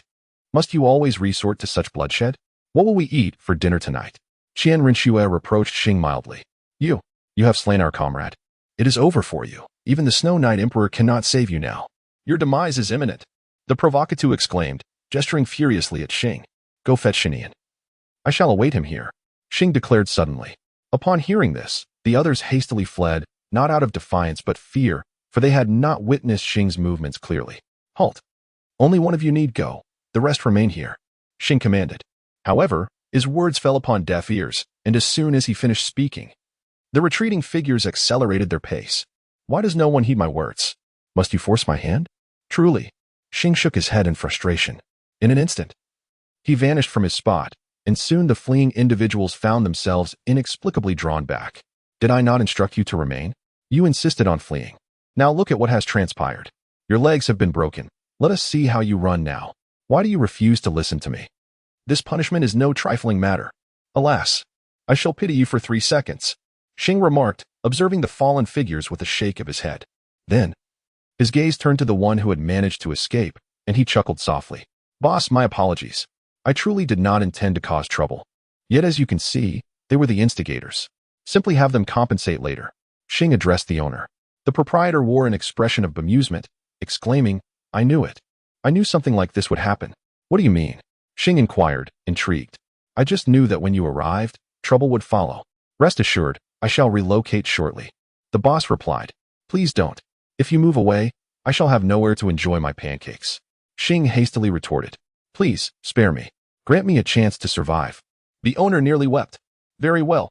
Enough of this. I shall concede. Xing agreed. Just then, the individual Xing had previously spared approached swiftly, accompanied by a middle-aged man. Are you the one who injured my student? Xinian inquired, his countenance dark upon seeing the moaning crowd. What? Do you come here to demand justice without understanding the situation? Xing responded. I require no context. I shall ask you plainly. Did you strike my student? Xinian pressed again. You seek no explanation? So, even if your student instigated, we are still at fault? Xing laughed, a radiant smile gracing his features. Qian Rinxue recognized that Xing was angered. Whenever he smiled like that, misfortune awaited someone. And what of it? Xinian replied, somewhat haughtily. Then I shall rest easy. Xing concluded with a nod.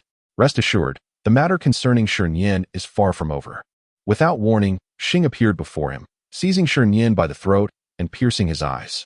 Ah, my eyes, my eyes. Xing Tian began to scream.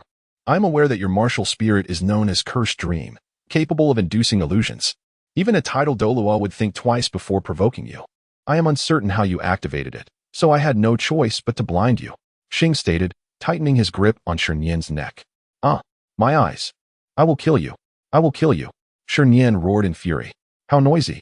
Xing scoffed, and with a swift motion, he snapped Xing Tian's neck. In truth, Xing Tian met his demise unjustly. Had he initially unleashed his martial spirit, Xing might not have been able to withstand it.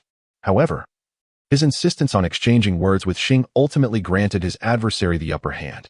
Is there anyone else around? By the way, has that old scoundrel Yi Zhiqiu arrived? If so, summon him as well, Xing commanded, addressing the only individual present who could move freely. Do not approach. You are a devil, the person suddenly shouted, retreating several steps in terror. Chapter 79, Expulsion from Tsanghui Academy. Seeing him like this, Xing felt a surge of frustration. Do not be afraid. I mean you no harm. Rest assured, I shall not take your life. Just tell me who else from Tsanghui Academy has come, and I shall set you free, all right? Xing grasped the individual firmly, his tone gentle yet his grip betraying an underlying menace. Others, however, did not perceive his words as comfort, for he was gripping the man's neck tightly. And though his voice was soft, his gaze was frigid. Please don't kill me. I beg you, I was wrong. I truly understand my mistakes. The man's face drained of color, his sanity wavering. Calm down. I want to take your life. Just inform me, aside from Xinian, who else is leading your group? Is that not a fair request? Xing spoke softly. Please spare me. I was wrong. Don't kill me. Don't kill me. The man repeated these two phrases in despair. Very well. If you remain uncooperative, I shall send you to meet your mentor. Do not worry. It will not hurt at all. Just a swift motion. My hand is quite steady. Xing smiled at him. Before the man could react, Xing swiftly snapped his neck, and the man crumpled to the ground. See? Not painful at all. Xing remarked with a smile.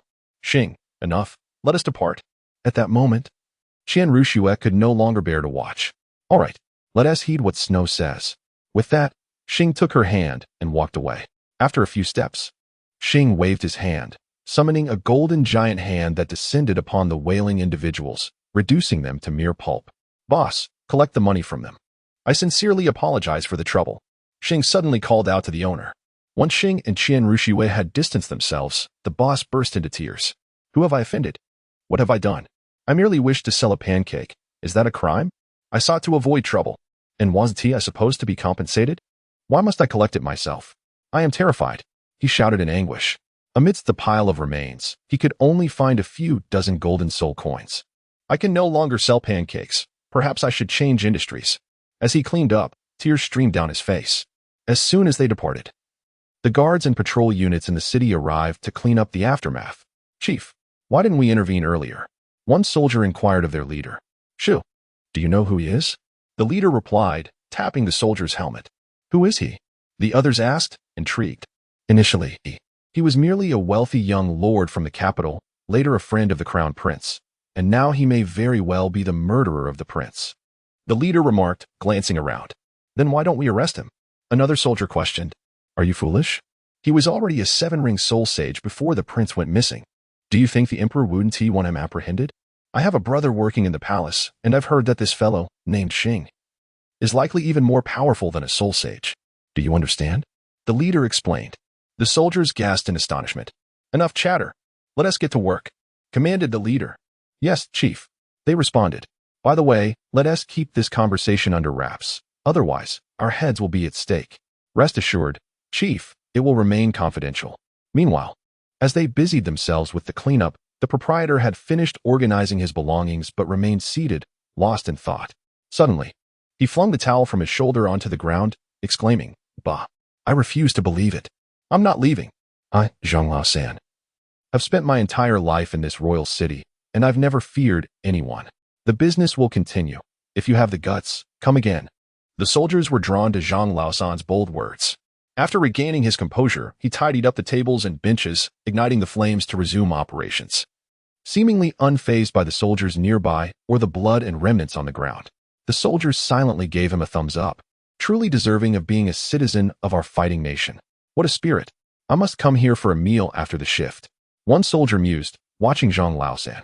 Thus, when the city defense changed shifts at noon, Zhang Laosan's stall was unexpectedly bustling with patrons, all members of the city escort. This spectacle caught the attention of others, who began to inquire about the day's events. Upon learning of the incident, they exclaimed, This vendor has quite the temperament. From that afternoon onward, Zhang Laosan's stall was filled with customers from opening until closing, much to his delight. I never anticipated that a moment of defiance would lead to such a prosperous business. It seems I, Zhang Laosan, am on the rise, he declared. Once I accumulate wealth, I shall marry the widow next door. Her beauty and figure, Zhang Laosan's mouth nearly watered at the thought. Boss, 2 more pancakes and a bowl of meat soup. A customer's voice jolted Zhang Laosan back to reality. Coming right up. Please hold on a moment. Zhang Laosan called out loudly, and soon thereafter, he became engrossed in his work with renewed vigor. After Xing and Qian Ruxue departed, Xing wore a discontented expression. Honestly, my good mood has been utterly ruined by those people. All right, now that you've let them go, there's no need to remain upset, Qian Ruxue said, wrapping her arm around Xing's. So, shall we head home or continue our shopping? Xing inquired. Let us continue shopping. We mustn't allow those few individuals to dampen our spirits. Qian Ruxue replied playfully. Very well. The world is vast, and my snow is the greatest. So I shall follow your lead. Xing chuckled. Subsequently, they both gathered their spirits and resumed their delightful shopping and dining escapade. They meandered home leisurely after wandering until nightfall, having long forgotten the events of midday. Meanwhile, at the Royal Academy, discussions regarding Xing had become rampant. Xing is truly formidable. He utterly annihilated the Zhonghui Academy. including that arrogant Xing Tian, exclaimed Shirimo. Will the royal family and the spirit hall not seek retribution? After all, the tournament is approaching, and the spirit hall would certainly prefer to avoid any complications. Inquired Osro. Are you foolish? Xing's strength is unrivaled beneath the title of a supreme. Do you think the spirit hall would trouble him over a few worthless individuals? Yuheng shot Osro a disdainful glance. True enough. Let us remain oblivious. Xing is our ally. We must all remember that even if the spirit hall causes trouble, we shall stand united with Xing, Duguyin interjected. As they debated Xing, he himself remained unconcerned, indulging in food and drink as per usual. Is X afraid? Not in the slightest. To speak candidly, as long as the spirit hall does not engage in group assaults against him, X harbors no fear of any adversary, even in the event of a collective attack. Fleeing poses no challenge for him whatsoever. On the following morning, X set out once more with Qian Ruxue. His primary intention today was to pay a visit to the owner of the pancake stall. Feeling somewhat remorseful, Xing reflected on the incidents that had transpired at his stall. During the first disturbance, he felt an awkwardness in the air. The second time, he could only wonder about the proprietor's emotional state. Thus, today, Xing purposefully accompanied Qian Ruxue to extend an apology and offer some form of recompense. Upon arriving at the stall, both Xing and Qian Ruxue were taken aback. Goodness! Is this the same stall as yesterday? Why are there so many people? Xing rubbed his eyes in disbelief. Indeed, how could there be such a crowd? Qian Ruxue echoed his astonishment. Subsequently, Xing approached a patron, asking, Excuse me, may I inquire what is going on here? Are you not aware? The owner of this stall is quite formidable. Do you know what happened yesterday at noon? I heard about it. It was shocking. Yes, indeed. This owner possesses a remarkable temperament. After a fatal incident, he remained utterly unfazed, continuing to conduct business as the city guards dealt with the situation. Impressive, isn't it? Xing pointed towards the diners and asked, But what does this have to do with all these people? Everyone is curious to see what kind of person is so unyielding. So they came here, and while here, they decided to sample the food. Thus, it has turned into this. Quite serendipitous, Xing remarked. Who isn't benefiting from this? The patron then excused himself. Well, I shall also taste the fare. I hear it is quite delightful. Now we need not worry, right? Qian Ruxue said to Xing. Indeed. How about we indulge as well? To support the owner's business? Xing suddenly proposed. Qian Ruxue shot him a skeptical glance. Aren't you afraid the owner might chase you off? Aha. Surely, that would not happen. Xing chuckled, and then he and Qian Ruxue found a seat.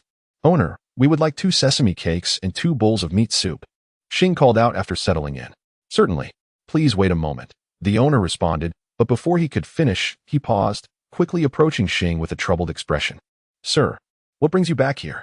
Rest assured, I promise that today, I have come solely for a meal, and once we are finished, we shall depart immediately. Xing assured him. The owner regarded him with a skeptical look. Ha ha ha, worry not. Just hurry with our order. We shall leave promptly. Xing encouraged. Very well. Please hold on. The owner replied, still looking perturbed. Look at this. You frightened the poor owner. Qian Ruxue laughed. Brother, this is the place. I've heard the sesame cakes here are particularly delicious, and the owner is very kind. Just as Xing was enjoying his meal, a female voice reached his ears. Xing looked up and beheld an exceptionally beautiful girl, accompanied by several companions, bounding joyfully towards him. They settled beside Xing and Qian Ruxue. Boss, 10 sesame pancakes and 7 bowls of meat soup, please. The girl gestured to the proprietor. Certainly. Just a moment. The boss replied. Fire dance. Can you actually finish all that food? One of the young men inquired. Brother, if I can't, there's still you all to help. Fire dance retorted playfully. Upon hearing her name, Xing turned to glance at her. The striking girl donned a golden-red uniform that complemented her appearance splendidly, and her dark red hair flowed elegantly, making her resemble a mesmerizing fire that could captivate any man. Her figure was perfectly proportioned, her face adorned with a subtle smile, and an ethereal red glow seemed to emanate from her presence. Is this truly fire dance? Xing mused inwardly, impressed by her beauty and allure. Where should I look? Qian Ruxue teased, playfully tapping Xing. Hee. I can't help it. Xing chuckled sheepishly. Humph. Qian Ruxue rolled her eyes. In truth, when Qian Ruxue decided to be with Xing, she understood she could not monopolize him. Yet, even if she could not, she would ensure that only the worthy could cross the threshold of Xing's heart. Fire dance. Having overheard their exchange, turned her attention towards them. What are you staring at? Never seen a beauty before? she exclaimed, her tone a mix of pride and challenge. Tossing her hair back with flair. Fire dance. Hu Wushuang called out to her. Apologies, she added, nodding slightly towards Xing. It's all good. I was being presumptuous. Xing quickly responded. Humph. Fire dance scoffed. Dear sister, encountering a man like this, you should kick him to the curb. He gazes at others while sitting at the table. Fire dance suddenly remarked to Qian Rushua. Dance. How could you say that? Apologize to him at once. Hu Wushuang admonished her, his tone turning serious. I won't. He was staring at me. Why should I apologize? Fire dance declared defiantly, holding her head high. It's all right. It's all right. Qian Rushua interjected hastily. But sister, I'm afraid you've been captured by him. You cannot escape his grasp. She joked lightly. You dare to kidnap this sister? Fire dance exclaimed, leaping to her feet. Hu Wushuang covered his forehead in disbelief, wondering how he ended up with such a sister who couldn't discern a jest. At that moment, the boss, sensing the rising tension, hurried over. Ladies and gentlemen, please calm down. This establishment cannot withstand such turmoil. He pleaded. Rest assured, boss. The damages will be compensated. Hu Wu pointed at Xing Dao. The boss turned around, gazing at Xing with an almost pleading look. Sir, you promised me just now. Boss, rest assured. I absolutely will not cause any trouble. I swear. Xing quickly raised his hand. Sir, this meal is on me. The boss suddenly declared. Boss, why are you so timid? Rest assured, I will surely make him submit. Hu Wu insisted at that moment. Everyone, this meal is on me. Let us maintain harmony for prosperity. Harmony brings wealth. The boss was on the verge of tears. Xing, let us depart. Qian Rinxue interjected, wrapping her arm around Xing. All right. Boss, we are leaving now. Xing chuckled heartily. My dear, I look forward to our next meeting. I like your fiery personality. Haha. Xing laughed. Chapter 81. The academy competition begins. Upon seeing Xing Tian about to leave, Wu Wu immediately blocked his path. You cannot go. Let the sister go. Apologies. Apologies. My sister has some issues with her head. I am truly sorry. At that moment, Hu Wushuang suddenly covered Hu Wu's mouth and continuously apologized to Xing Tian. It's no trouble. I quite like your sister's personality. Until we meet again. Xing Tian waved his hand and then walked away with Qian Rinxue. Brother, why did you stop me? Did you not hear that sister say she was kidnapped by that man? After Xing Tian left, Hu Wu broke free from Hu Wushuang. My silly sister. Did you not see they were a couple? Hu Wushuang sighed, covering her forehead, while others began to chuckle. Onlookers regarded Hu Wu with expressions of disbelief. Seeing the expressions around her, Hu Wu's face turned crimson. That sister actually deceived me. Humph. I shall not speak to her when we meet again. Haha. Laughter erupted from the crowd. You must not laugh. Hu Wu's face flushed with embarrassment. Boss, let us settle the bill. Hu Wushuang hurriedly sought the boss to pay, then rushed off with Hu Wu. How embarrassing. It was truly too awkward. Hu Wushuang had never felt as embarrassed as she did today. Her face was utterly lost. This silly sister. After they left, the stall owner let out a long sigh of relief. Goodness. They have finally left. Is it easy for me to run a business? I live in constant fear. At this rate, I might not survive, let alone worry about the widow next door. Meanwhile, Xing Tian was walking home with Qian Rinxue. Suddenly, Qian Rinxue spoke up. What is it? Are you interested in that young lady? Are you jealous? Xing Tian looked at Qian Rinxue. Humph. I am not. Qian Rinxue turned her head with a huff. Come now, let me see what my little Shui looks like when she is jealous. Xing Tian grinned mischievously. Humph. I am not jealous. Qian Rinxue retorted. Haha. I find that this little girl is quite amusing, but don't read too much into it. Xing Tian suddenly remarked. I haven't overthought it. Fine, fine. If you haven't, then show me a smile. Xing Tian insisted. Thus, amidst their laughter and banter, Xing Tian and Qian Rinxue returned home. Shortly after their arrival, Yu Tianheng and Dogu Yin came knocking at the door. Come in, come in. It has been quite a while since you last visited. Xing Tian welcomed them. We've been quite busy ourselves lately. Yu Tianheng replied. What is this? Is the academy competition about to commence? Xing Tian inquired. We are here today to discuss that very matter. Dogu Yin stated. Oh, is it really starting? Yes, indeed. The draw will take place tomorrow, and the competition will officially begin the day after. Yu Tianheng informed. Well, considering the time, that seems about right. Do I need to be present? Xing Tian asked. Not tomorrow, but we must prepare early the day after. I am uncertain about which round we will be drawn to compete. Yu Tianheng elaborated. It matters not which round. Regardless of the draw, we will ultimately emerge as champions. Xing Tian declared. Precisely. Let us not burden ourselves with excessive pressure. To speak shamelessly, with Xing Tian on our side, victory is already within our grasp. Douluo Yin laughed. I relish hearing such words. Xing Tian replied. Could you exhibit a touch of humility? At that moment, Qianren Shui entered with a pot of tea. Ha ha. I am merely speaking the truth. Are you not aware of your man's prowess? Xing Tian chuckled. Only you can say such things. Qianren Shui rolled her eyes at Xing Tian, though her gaze was filled with mirth. As Xing Tian had stated, with his strength, claiming the championship truly seemed effortless, devoid of any pressure. After conversing with Yu Tianheng and the others for a while longer, they prepared to take their leave. Xing Tian instructed Yu Shenheng to convey a message to others, to eat well, drink well, and rest well, preparing to seize the championship. Yu Shenheng and Douluo Yin shared a hearty laugh, promising to relay the message before returning to the academy. That evening, after dinner, Xing Tian and Qian Rengshu enjoyed the moonlight in the courtyard. Little Snow, what would you do if I were to kill someone in the academy competition the day after tomorrow? Xing Tian suddenly asked. Killing? Ning Fengji and Ning Rongrong? Qian Rengshu replied. Indeed, if I do not eliminate him, Little Bear will not find peace. Xing Tian glanced at the corner of the courtyard where Little Bear sat, lost in thought. Ever since they acquired this courtyard, Little Bear had not ventured outside, remaining in the corner with an air of deep contemplation. You are my man. Even if you stand against the entire world, I will not abandon you. You are the one I have chosen for a lifetime. Come what may, in life or death. I wish to be with you, Qian Rengshu declared earnestly, gazing deeply into Xing Tian's eyes. Xing Tian embraced Qianren Shui tightly, exclaiming, Encountering you has been the greatest fortune of my life. I feel the same, Qianren Shui replied. However, this will undoubtedly burden our leader Tian Heng and the others. Xing Tian remarked. I believe they will understand your intentions, Qianren Shui lifted her gaze to say.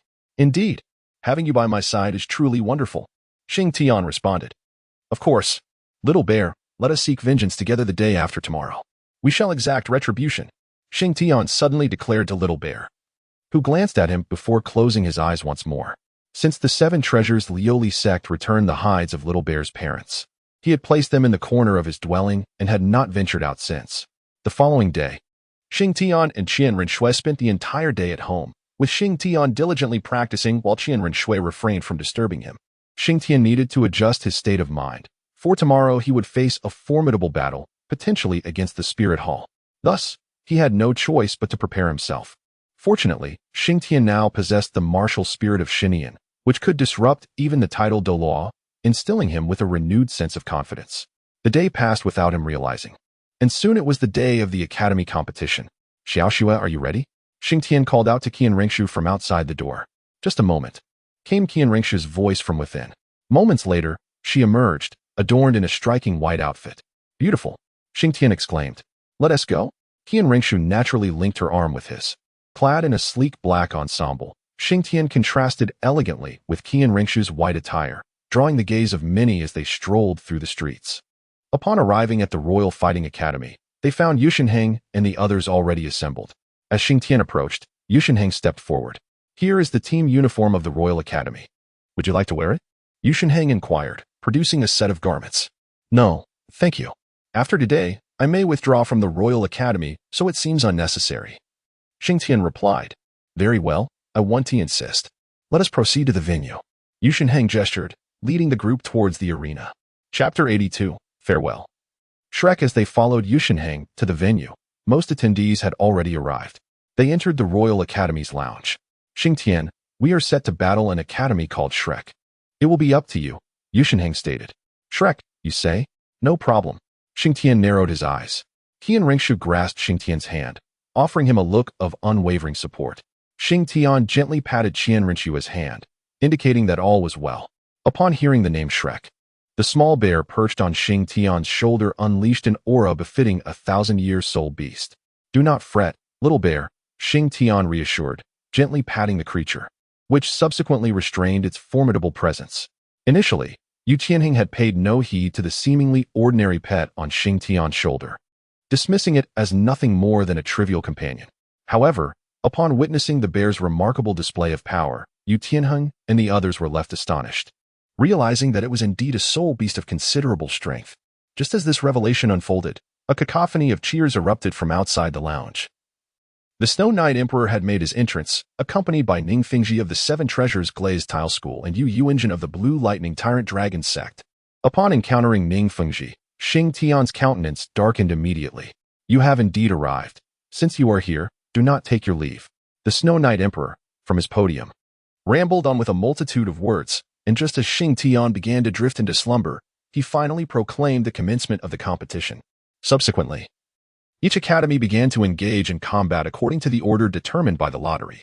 However, Xing Tian harbored no interest whatsoever to him. It was merely a contest of ineptitude, devoid of any significance. What defines a soul master? A soul master is a being that perpetually traverses the precarious threshold of life and death.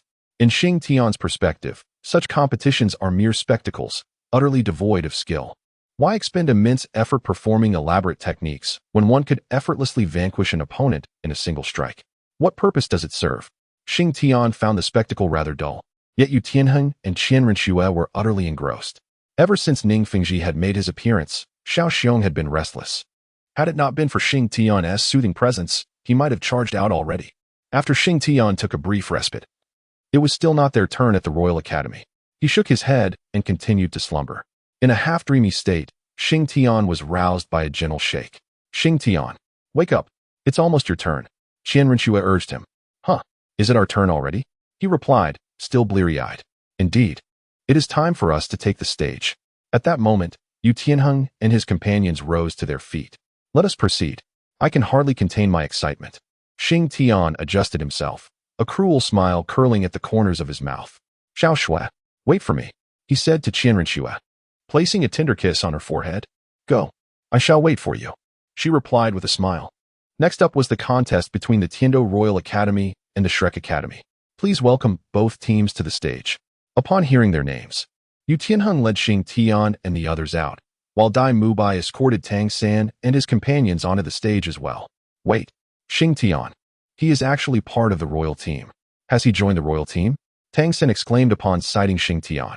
That seems unlikely. As he is not clad in the royal team's attire, Dai Mubai responded. Upon encountering Xing Tian, Oscar lowered his head, unable to face him. Ning Rongrong was momentarily taken aback upon seeing him, followed by a flicker of resentment in her eyes.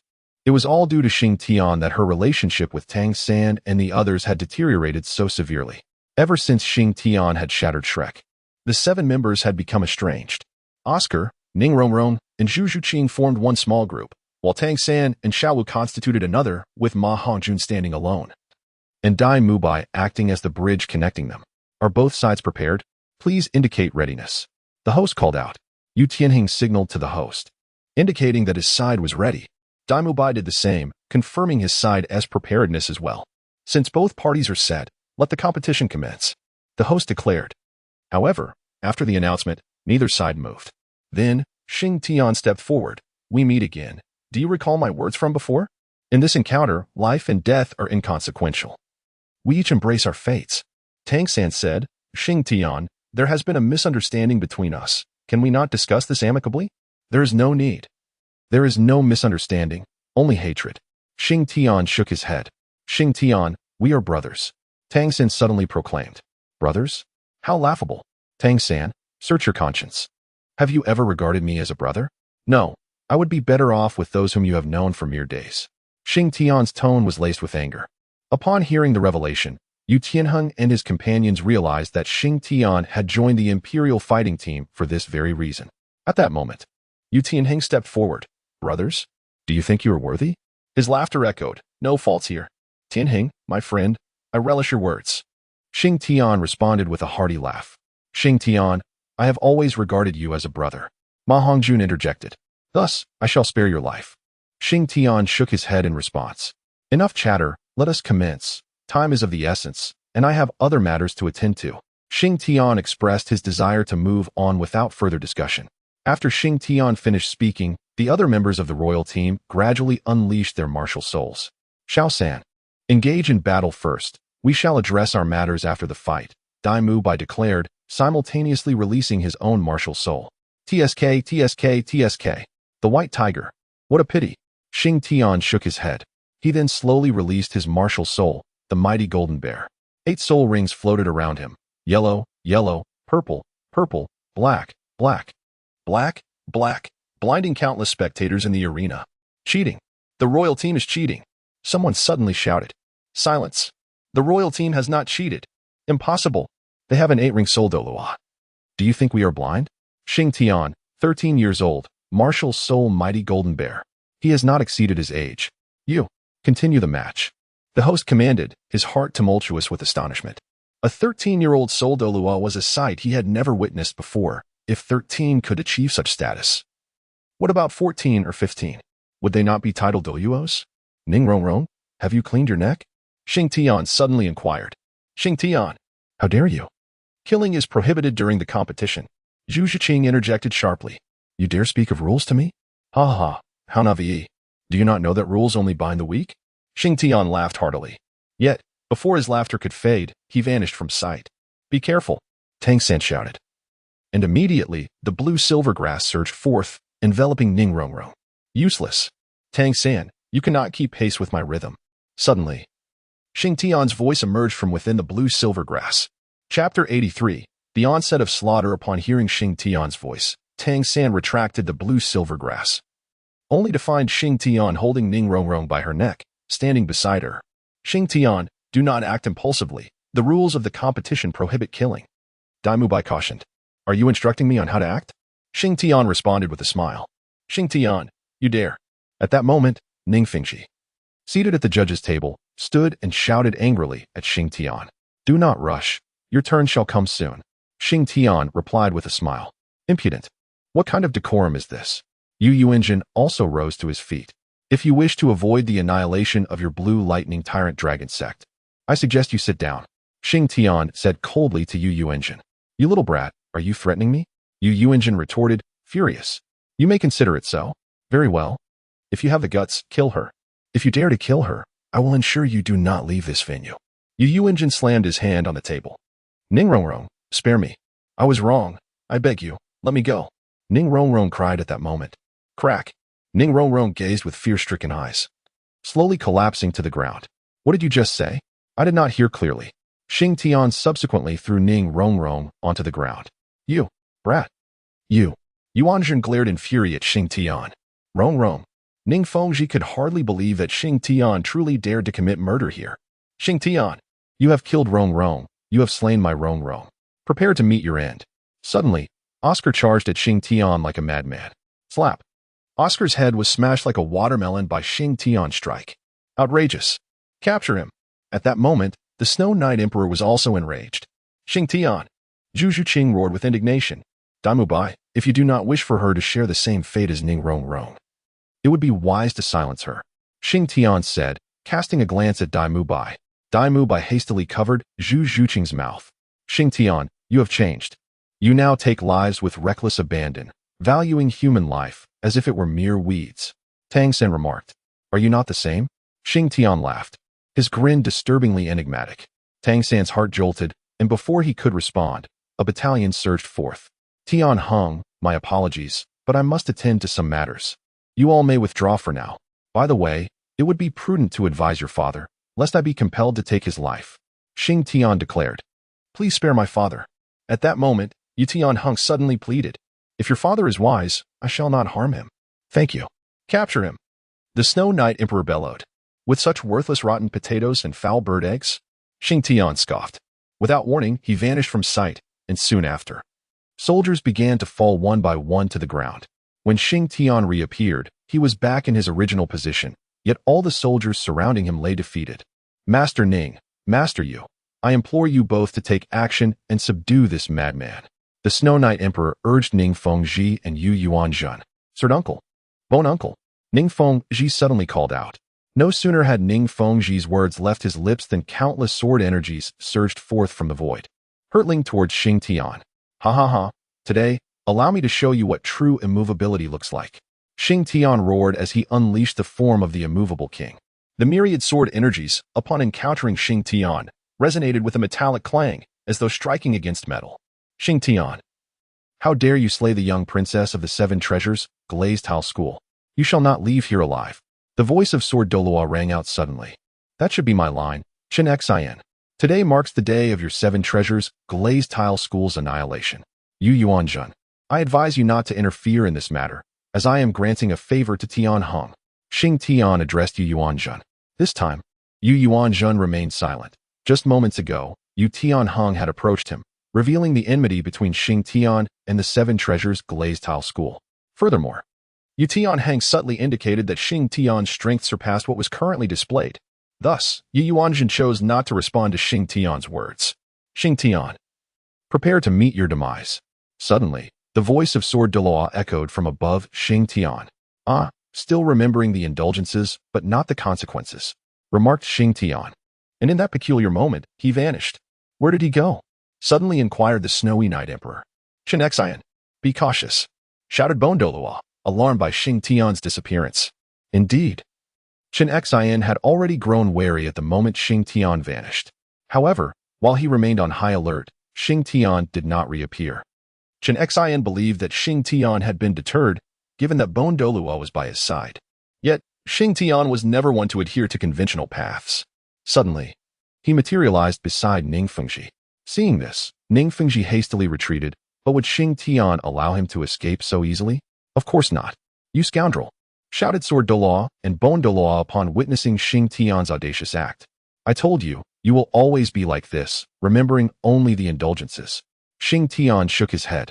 If you have the capability, then kill me. The three great sects will not spare you. At that moment, Ning Fengji unexpectedly addressed Xing Tian. Oh? Why so bold today? Xing Tian was somewhat taken aback. However, upon reflection, he realized that today was the Continental Soul Master Competition, a grand occasion. If Ning Fengji were to plead for mercy, it would tarnish the reputation of the Seven Treasures Glazed Tile School.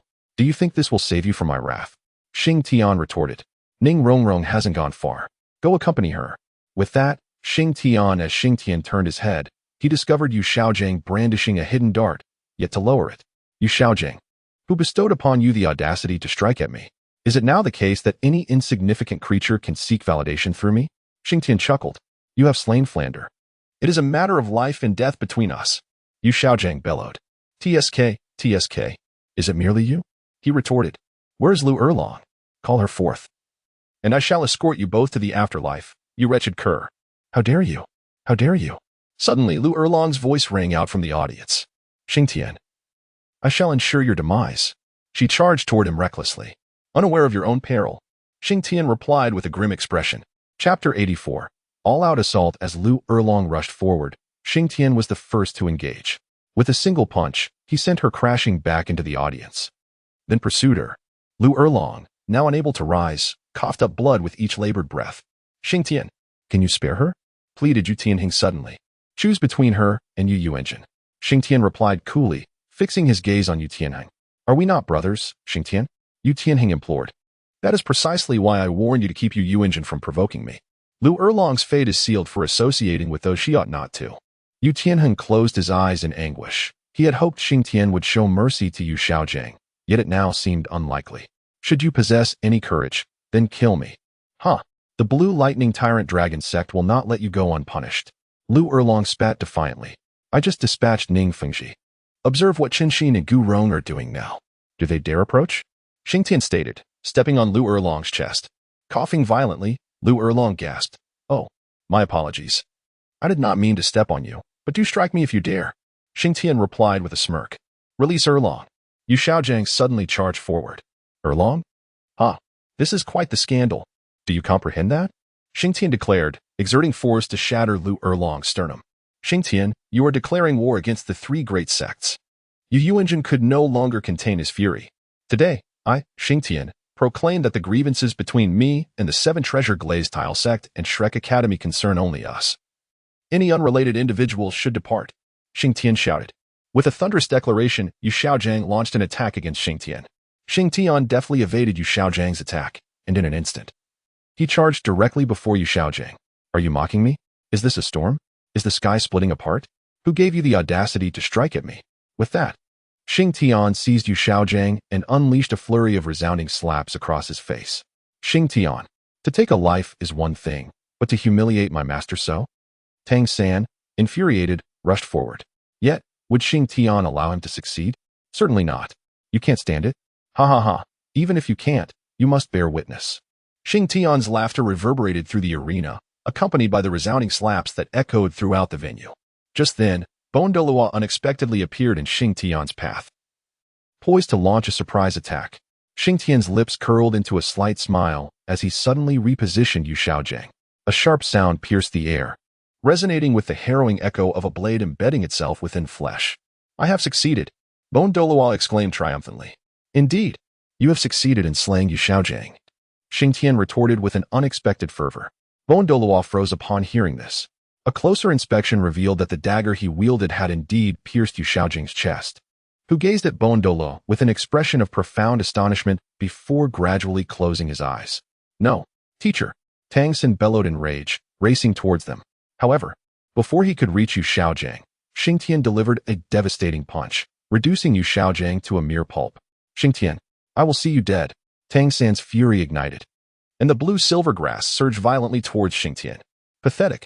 Xing Tian dismissed him with a casual glance, deftly swinging his 7-kills sword, unleashing a scintillating beam of light towards Tang Xin. A sickening sound followed as Tang Xin coughed up blood. "You are far too weak. So weak that you fail to pique my interest," Xing Tian remarked disdainfully. "Why? Why? Tell me why?" Tang Xin screamed at Xing Tian. "That question ought to be posed to you. Why have you become this way? Conscience in hand, tell me why you have turned out thus. I regarded you as a brother, but did you see me as one? Clearly not. Therefore, the path we tread today is not my fault. It rests solely upon your shoulders." Xing Tian scoffed coldly. "Enough games. Come forth. All of you together. Today, I shall send you all to your demise." Xing Tian roared suddenly.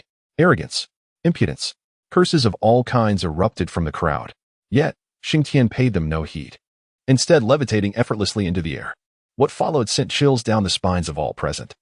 Xing Tian brandished the 7-kills sword in his left hand and the Haotian hammer in his right, while the 7 treasures glazed tower and the 9 hearts sea buttercup hovered above him, accompanied by a sausage.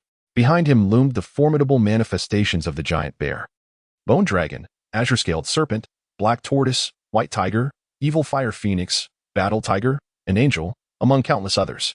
Every spirit he had ever simulated was displayed in a singular, awe-inspiring exhibition. Hiss! What is this? What is happening? Confusion began to spread among the onlookers. Is this a twin spirit? No, wait. Is it a triple spirit? A quadruple spirit? What on earth is going on? Not only the others, but even Qian Rinxue was taken aback, for she had never witnessed such a multitude of spirits concentrated in a single individual. "Who else dares?" Xing Tian called out. Silence enveloped the crowd, none daring to utter a word. "Chen Xin, Gu Rong, you two should take your own lives. Perhaps I might spare the 7 treasures glazed sect." Xing Tian addressed the dumbfounded sword Douluo and Douluo. They exchanged glances, then erupted into laughter. "Ha ha! Kill!" In unison, they charged towards Xing Tian. "Stubborn fools!" Xing Tian shook his head. A flash of brilliance ignited in Xing Tian's eyes, momentarily bewildering the sword Douluo and Douluo. Yet, in that fleeting instant, their lives were irrevocably forfeited. As they regained their senses, the 7-killing sword in Xing Tian's grasp unleashed a torrent of sword energy. By the time they comprehended the peril, it was far too late. The lethal waves had already enveloped them, instantly transforming them into a sieve. Why did they not resist? Someone inquired. It is not that they lacked the will to fight back, but rather that resistance was futile. An observant onlooker interjected. "Why so?" "Residual dream." "Residual dream?" "Indeed. It is the martial soul of Xinian. It can ensnare individuals in an illusion, and even titled Douluos are not exempt. What can be done then?" "Uncertain. Now we must await the arrival of the Spirit Hall." "The Spirit Hall?" "Yes, indeed, the Spirit Hall. Their presence has yet to be felt." The crowd clung to this glimmer of hope as if it were a lifeline. "From this day forth, the 7-treasure glazed tile school is hereby expelled," Xing Tian proclaimed suddenly. He then decapitated both the sword Douluo and Douluo with a swift stroke.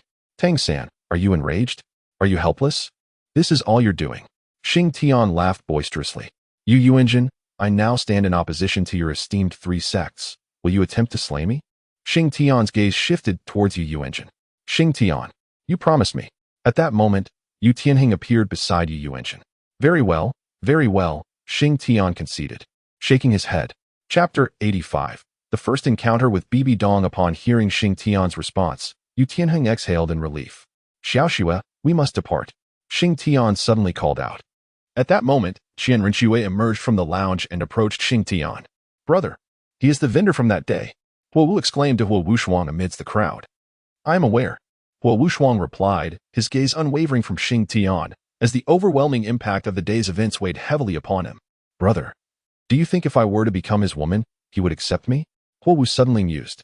What are you pondering with that little head of yours? What do you mean? Huo Wushuang retorted, poking her forehead in frustration. But I have declared that my future husband must be a grand hero, and he fits the bill perfectly. Huo Wu pointed at Xing Tian. Grand hero? I call you a grand hero. Are you blind to the fact that he is currently at odds with everyone? Huo Wushuang exclaimed, utterly speechless. I care not. I have made my decision. He shall be my future husband, Huo Wu declared with fervor. Huo Wushuang quickly covered her mouth and glanced around, relieved to find no one paying attention. As Xing Tian was about to depart with Qian Rinxue and the little bear, two figures suddenly obstructed his path. What? Are you just leaving like this? Will you not provide the spirit hall with an explanation? One of the men, holding a chrysanthemum, inquired. Chrysanthemum Douluo? And the gentleman beside you must be Ghost Douluo. Xing Tian replied with a smile. Indeed. The gaunt man, resembling a skeleton, affirmed. Are you attempting to block my way? Xing Tian chuckled. The rules of the tournament are established by our spirit hall. Is it not a bit unreasonable for you to disregard our regulations? Ghost Douluo spoke ominously. What do you intend to do then? Xing Tian asked. Step aside. Before the others could respond, Qian Rinxue interjected. Saint Lady, I insist you let us through. Qian Rinxue's expression turned icy. Saint Lady, please don't make things difficult for us. We are merely following orders. Chrysanthemum Douluo pleaded.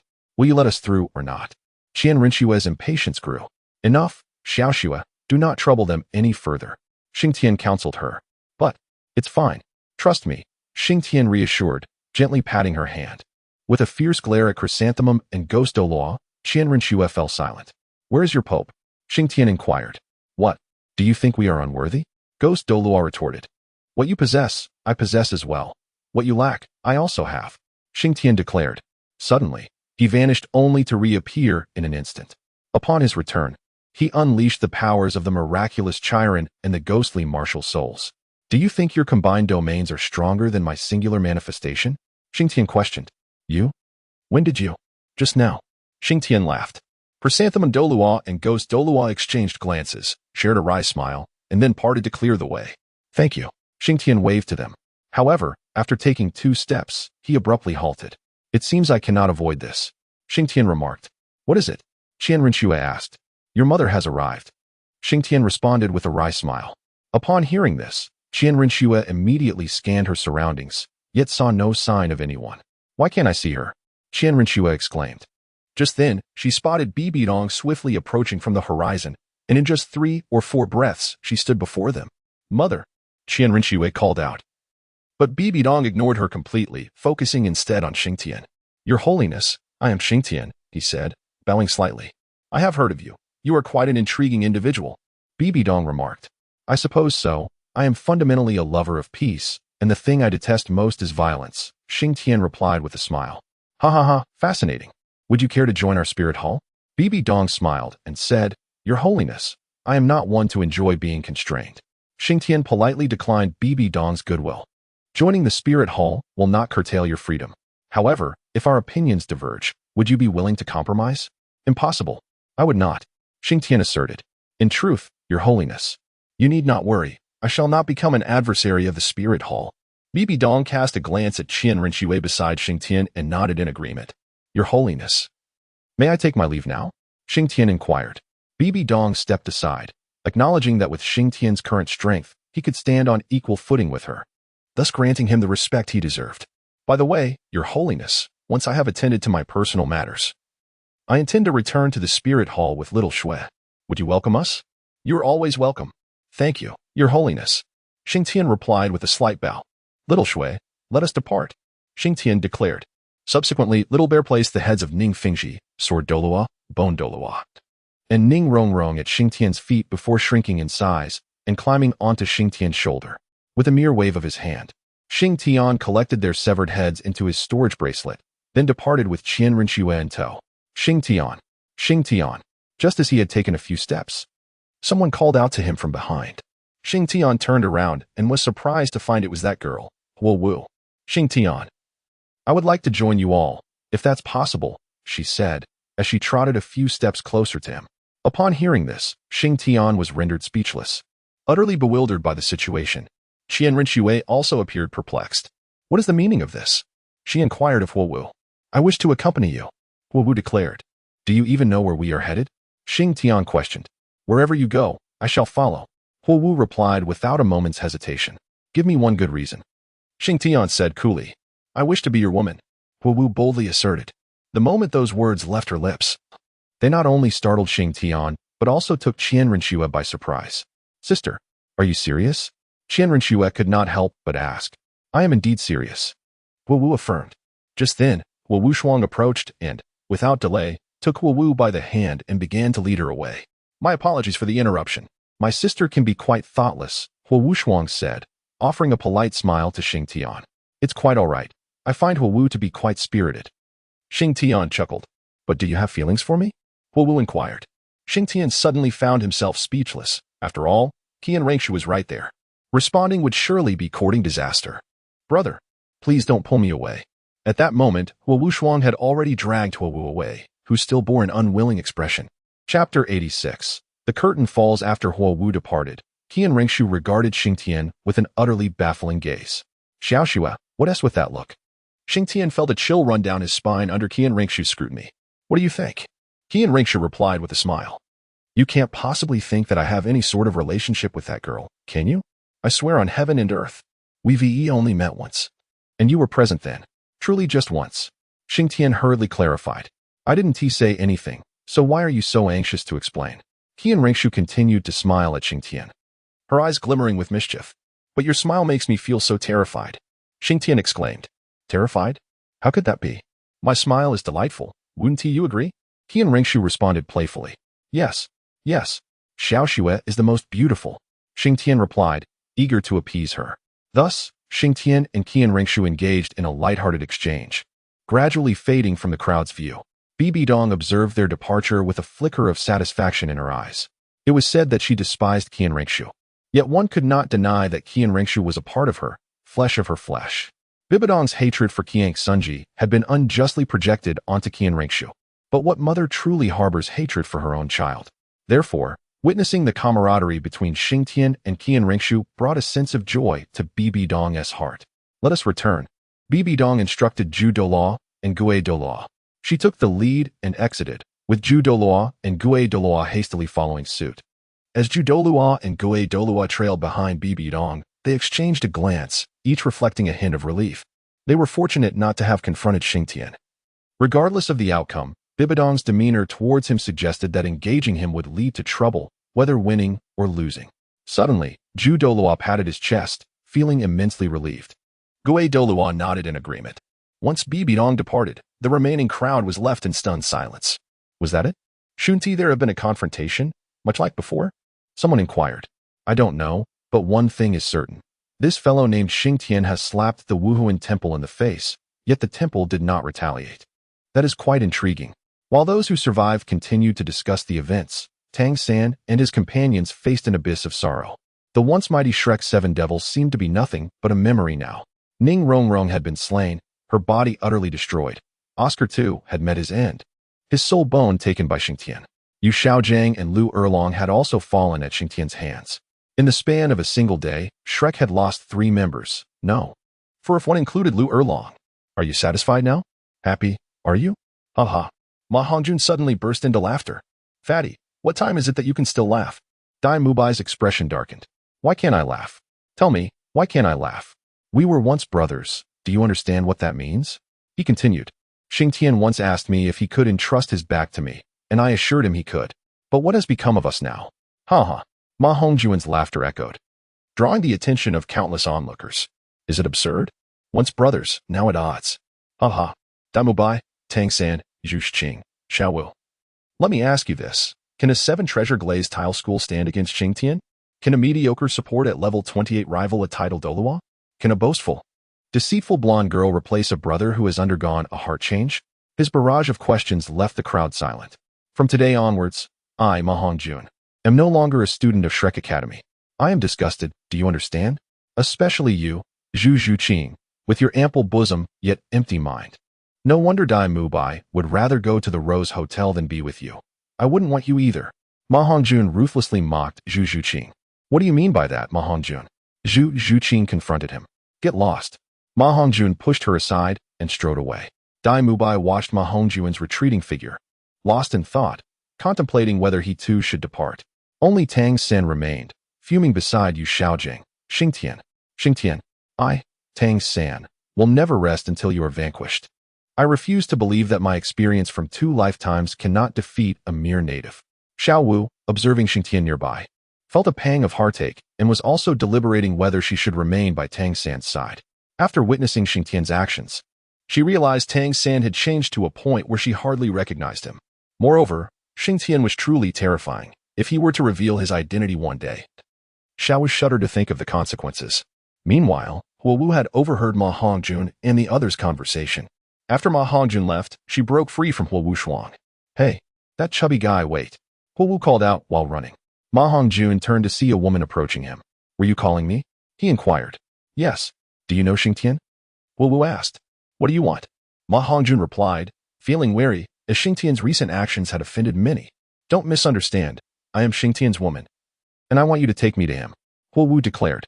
Ma Hongjun was taken aback. Were girls nowadays so bold as to claim such a title immediately? If you say you were Xing Tian's woman, then why didn't you go with him just now? He questioned. It's all my brother's fault. Otherwise, I would have gone with him. Huo Wu responded angrily.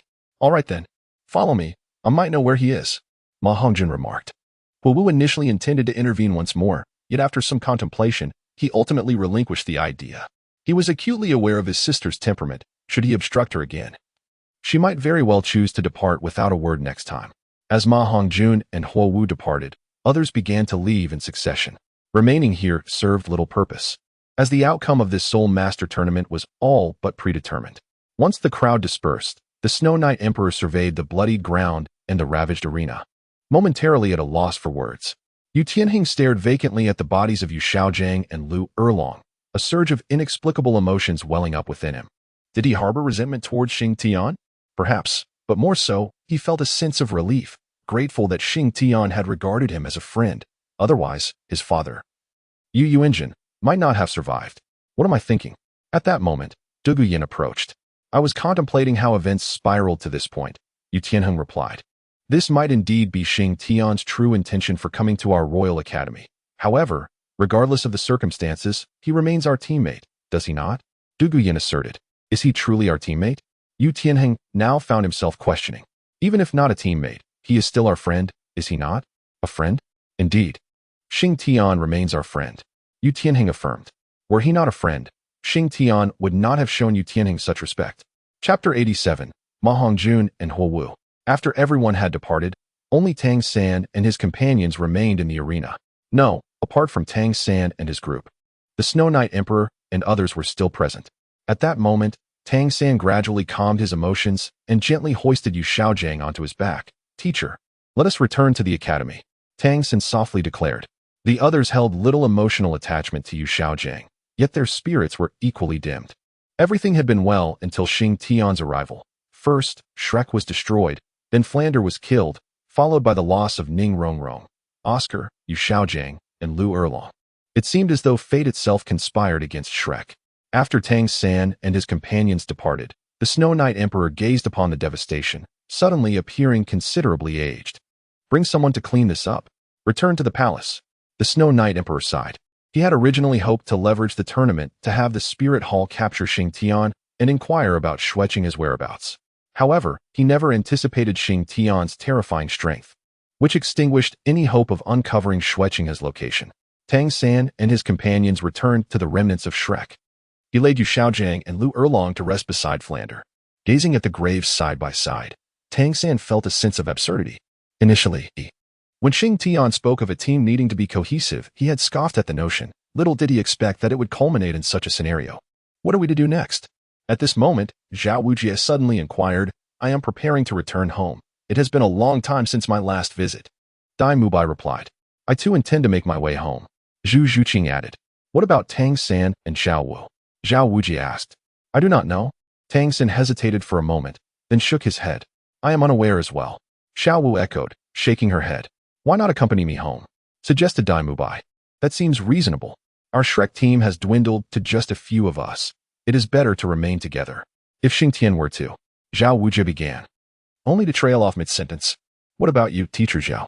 Tang San lifted his gaze to inquire. Me? I am uncertain. It matters little. I shall go wherever fate leads me, Zhao Wujie responded. Perhaps you could join us, teacher Zhao, Dai Mubai proposed. I shall pass. I am aware of your royal status, and I find the atmosphere of the palace unbearable. It has also been a while since I roamed the continent, so I will not accompany you, Zhao Wujie decided. Very well, Dai Mubai conceded without further insistence.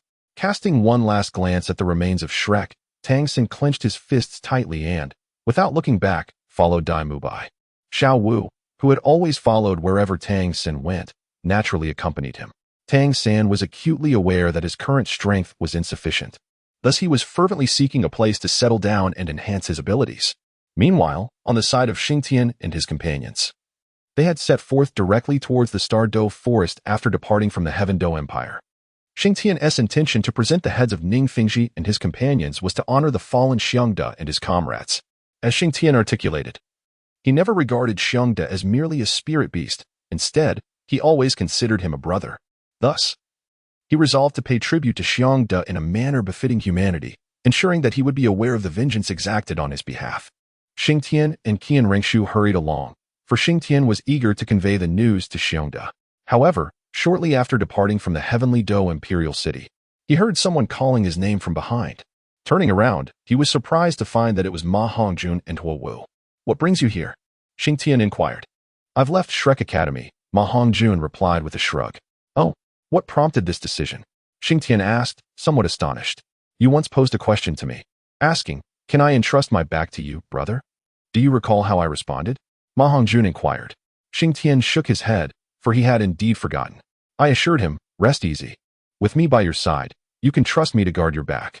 I hesitated during the incident with Ning Rongrong, and I have carried that guilt ever since. This time, I refuse to remain silent, said Ma Hongjun. Who would have thought, truly? The very person I once held in disdain has now become my brother. Xing Tian chuckled at his own irony. I never anticipated this either. Yet, the reality stands as it is. Ma Hongjun also laughed heartily. Ha ha, brother, may I entrust my back to you? Xing Tian laughed heartily and repeated this to Ma Hongjun. Rest assured, with me here, your back will always be safe, unless I fall. Ma Hongjun replied. Ha ha, good brother. Xing Tian enveloped Ma Hongjun in a bear hug. And me. At that moment, Huo Wu, who had been standing beside Ma Hongjun, finally interjected. By the way, she claims to be your woman. Ma Hongjun suddenly remarked to Xing Tian. Cough, cough, cough. What did you just say? Xing Tian was taken aback. Isn't that so? Ma Hongjun inquired. No way. Of course not. This is only our second meeting. Xing Tian insisted, casting a knowing glance at Ma Hongjun. Ma Hongjun immediately understood. No way. You little girl, how could you deceive me? Ma Hongjun exclaimed towards Huo Wu. How have I deceived you? I am indeed his woman. Huo Wu declared, her head held high.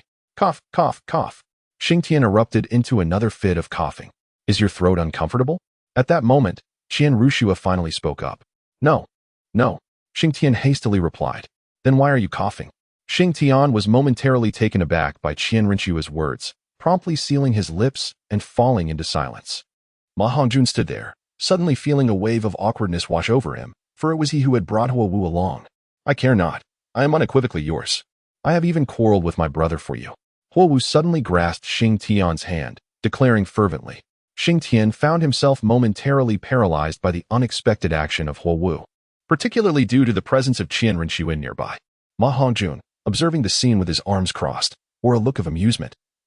Such a state of affairs for Xing Tian was indeed a rarity. Sister, why must you insist on being Xing Tian's woman? Qian Renxua initiated a conversation with Huo Wu. Because he is a great hero, Huo Wu replied with conviction. A great hero? Qian Renxua cast a glance at Xing Tian, who could only manage an awkward smile in response. Did you not call him a villain and a kidnapper just a few days ago? Qian Renxua remarked with a playful grin. Times have changed. Huo Wu defended. I did not know my husband back then. Hey, do not call him that so casually. At the mention of husband, Xing Tian felt a chill run down his spine. Sister, isn't that title a bit premature? Qian Renxua teased, her smile revealing a touch of mischief. It is not too early. After all, it is bound to happen eventually. Huo Wu replied. sensing the peculiar tone in Qian Rinxue's voice. Well then, it is getting late. Let us continue our journey to the Star-Do Forest. Xing Tian suddenly interjected. Chapter 88. The offering. After Xing Tian finished speaking, Qian Rinxu shot him a glance, then broke into a smile. All right, let us be on our way, dear sister. You may return home now. Return? To where? Huowu interjected. We go back from whence we came. I refuse. I will follow Xing Tian. I shall not go anywhere. Suddenly, Huowu clung tightly to Xing Tian's other arm. Miss, what is it that you truly like about me? Am I not allowed to change? Xing Tian abruptly asked Huowu. I like that you are alive. Huowu exclaimed unexpectedly. Truth be told, I quite enjoy that aspect of myself as well, Xing Tian remarked. There was no way to persuade Huowu to leave, so in the end, Qian Rinxu tacitly accepted her presence. With Huowu in the group, Xing Tian found himself in a state of torment, primarily because Huowu constantly teased him, thereby provoking Qian Rinxu. Each time this occurred, Xing Tian was in considerable distress, for during those moments, Qian Rinxu's hand would find its way to his waist. Sometimes, Xing Tian pondered whether this peculiar skill of pinching the soft flesh at the waist was a talent possessed by all women in the universe. Huowu, could you refrain from teasing Xiaoxue? One day, Xing Tian approached Huowu. I am not. Huowu replied with an exceptionally innocent expression. Damn, why do I even bother asking? Thus, amidst this strange atmosphere, Xing Tian experienced both pain and joy. With Huowu's addition, Xing Tian, who had originally wished to reach the Star-Do Forest more swiftly, found himself compelled to slow down. Ultimately, it took them over 3 days to arrive at the Star-Do Forest. Upon reaching the forest, Xing Tian's mood darkened as the little bear that had been perched on his shoulder leaped down, gazing at the expanse of trees before him. A wave of sorrow washed over his heart. Let us proceed, Xing Tian declared, and the little bear led the way while the others followed behind. Where are we heading? Huowu inquired curiously. To the central area of the Star-Do Forest. Qian Rinxu replied with a smile. Oh, the center. What? Did you just say we are going to the central area? Huowu exploded. What is it? Qian Rinxu asked. Aren't you afraid? The central area is. Huowu exclaimed. If you are frightened, you may wait for us outside. Qian Rinxu chuckled. You. Humph. I'm not afraid. Brother Xing Tian will protect me. Upon hearing that she could not accompany them, Huowu immediately protested. Rest assured, if the boss dares to enter, he will certainly ensure everyone's safety.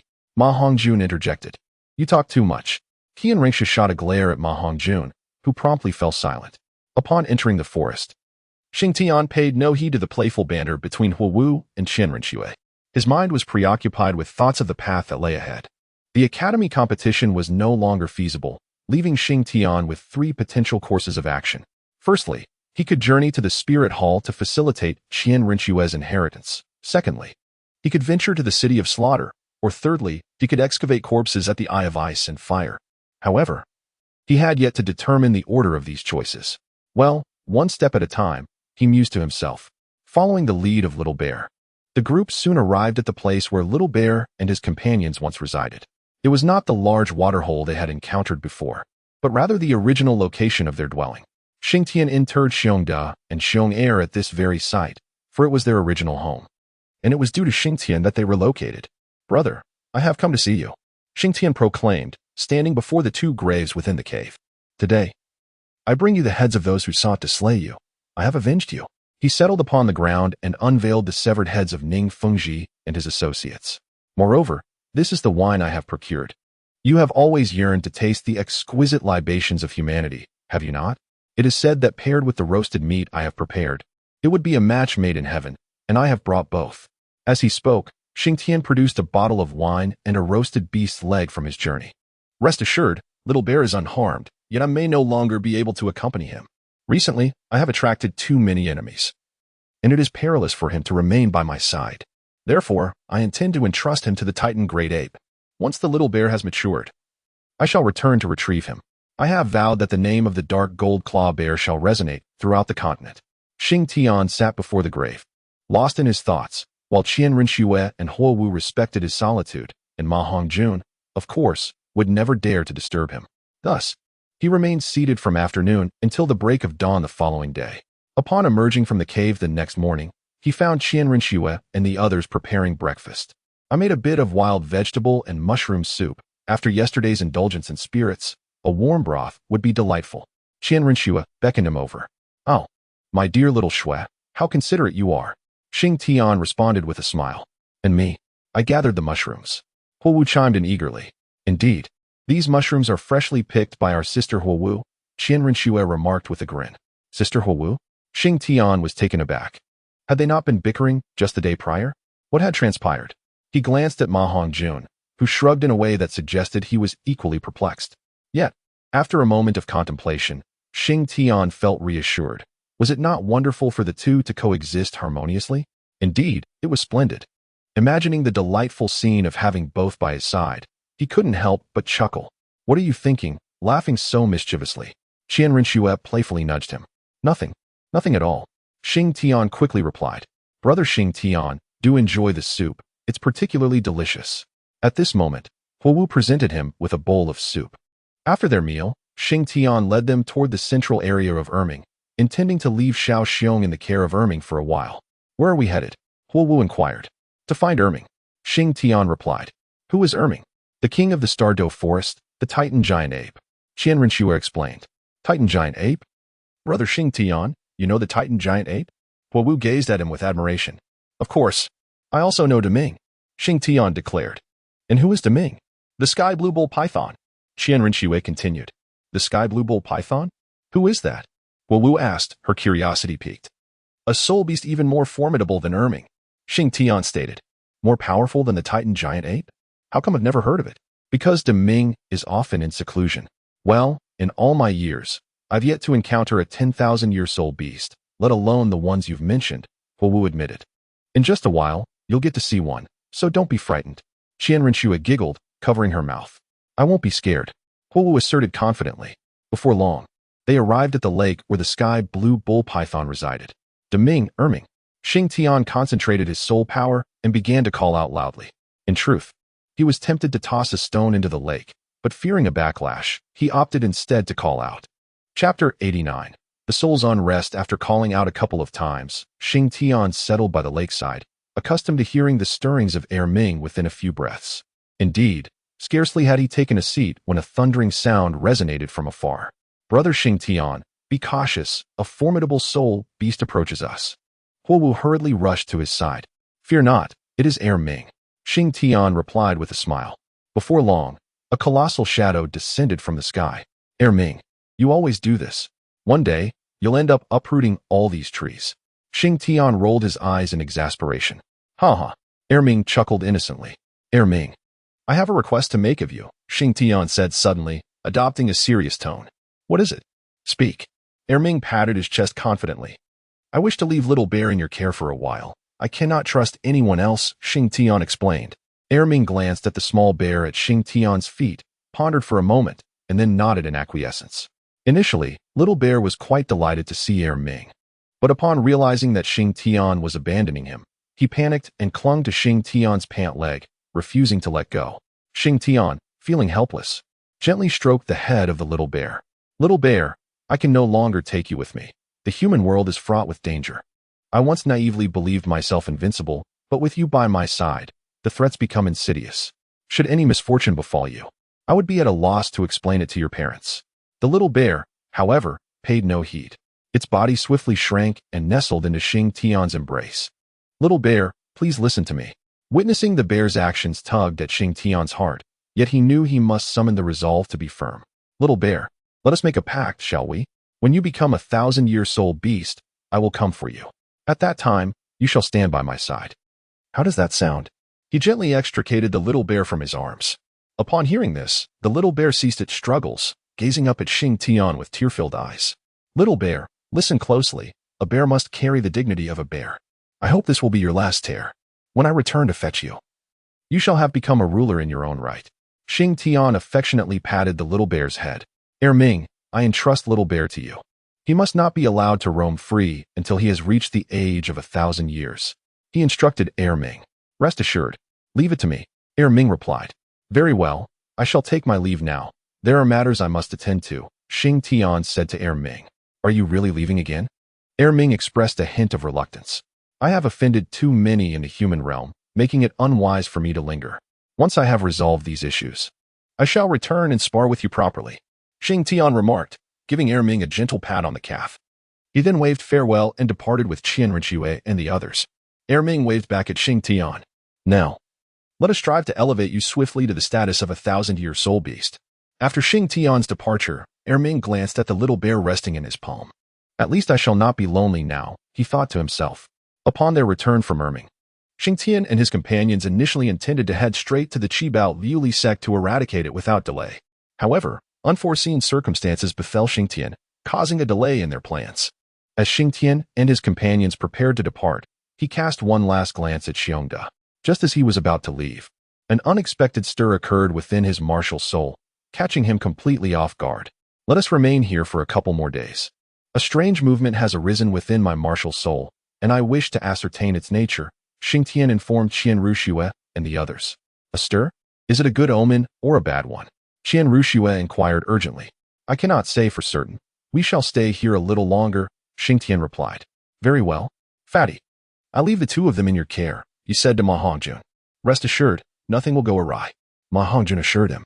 After issuing his instructions, Xing Tian commenced a period of seclusion in the cave where Xiongda was interred. Once in seclusion, he probed the depths of his martial soul, but found no anomalies whatsoever. Yet, he distinctly sensed a flicker of movement just moments prior. What's going on? There seems to be nothing out of the ordinary. Could it be merely my imagination? Xing Tian pondered, perplexed. Let me inspect once more. If nothing arises, I shall dismiss it. With that, he began a meticulous examination, and to his astonishment, he indeed uncovered something unusual. Oh, the blue silver grass, the battle tiger, and the scarlet fox have vanished, Xing Tian exclaimed in surprise. As the first batch of simulated martial souls he had acquired, these entities had long been ingrained in his memory as he honed his abilities. However, their disappearance was both baffling and disconcerting. How could they simply vanish like this? Will my simulated martial souls continue to disappear one by one? The thought sent a chill down Xing Tian's spine. If that were the case, would I not be rendered powerless? He mused again. Yet, this theory seemed flawed. After all, he possessed a martial soul. Could their disappearance signify a return to their primitive state? With this in mind, Xing Tian commenced another round of probing. However, after several attempts, he found no clues or leads. This is absolutely absurd.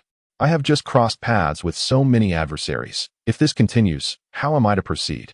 Anxiety enveloped him. No. There must be an aspect I have overlooked. It is inconceivable for them to vanish without reason.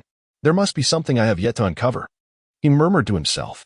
Thus, he began to search again and again, but regardless of how many times he inspected, he remained devoid of answers. Days passed, and still, he discovered nothing. Those martial souls seemed to have evaporated into thin air, leaving not a trace behind. This is impossible. I refuse to believe it. Xing Tian was now thoroughly unsettled. Do not rush. Do not rush. In a state of haste, one is even less likely to uncover any clues. Calm down. Calm down.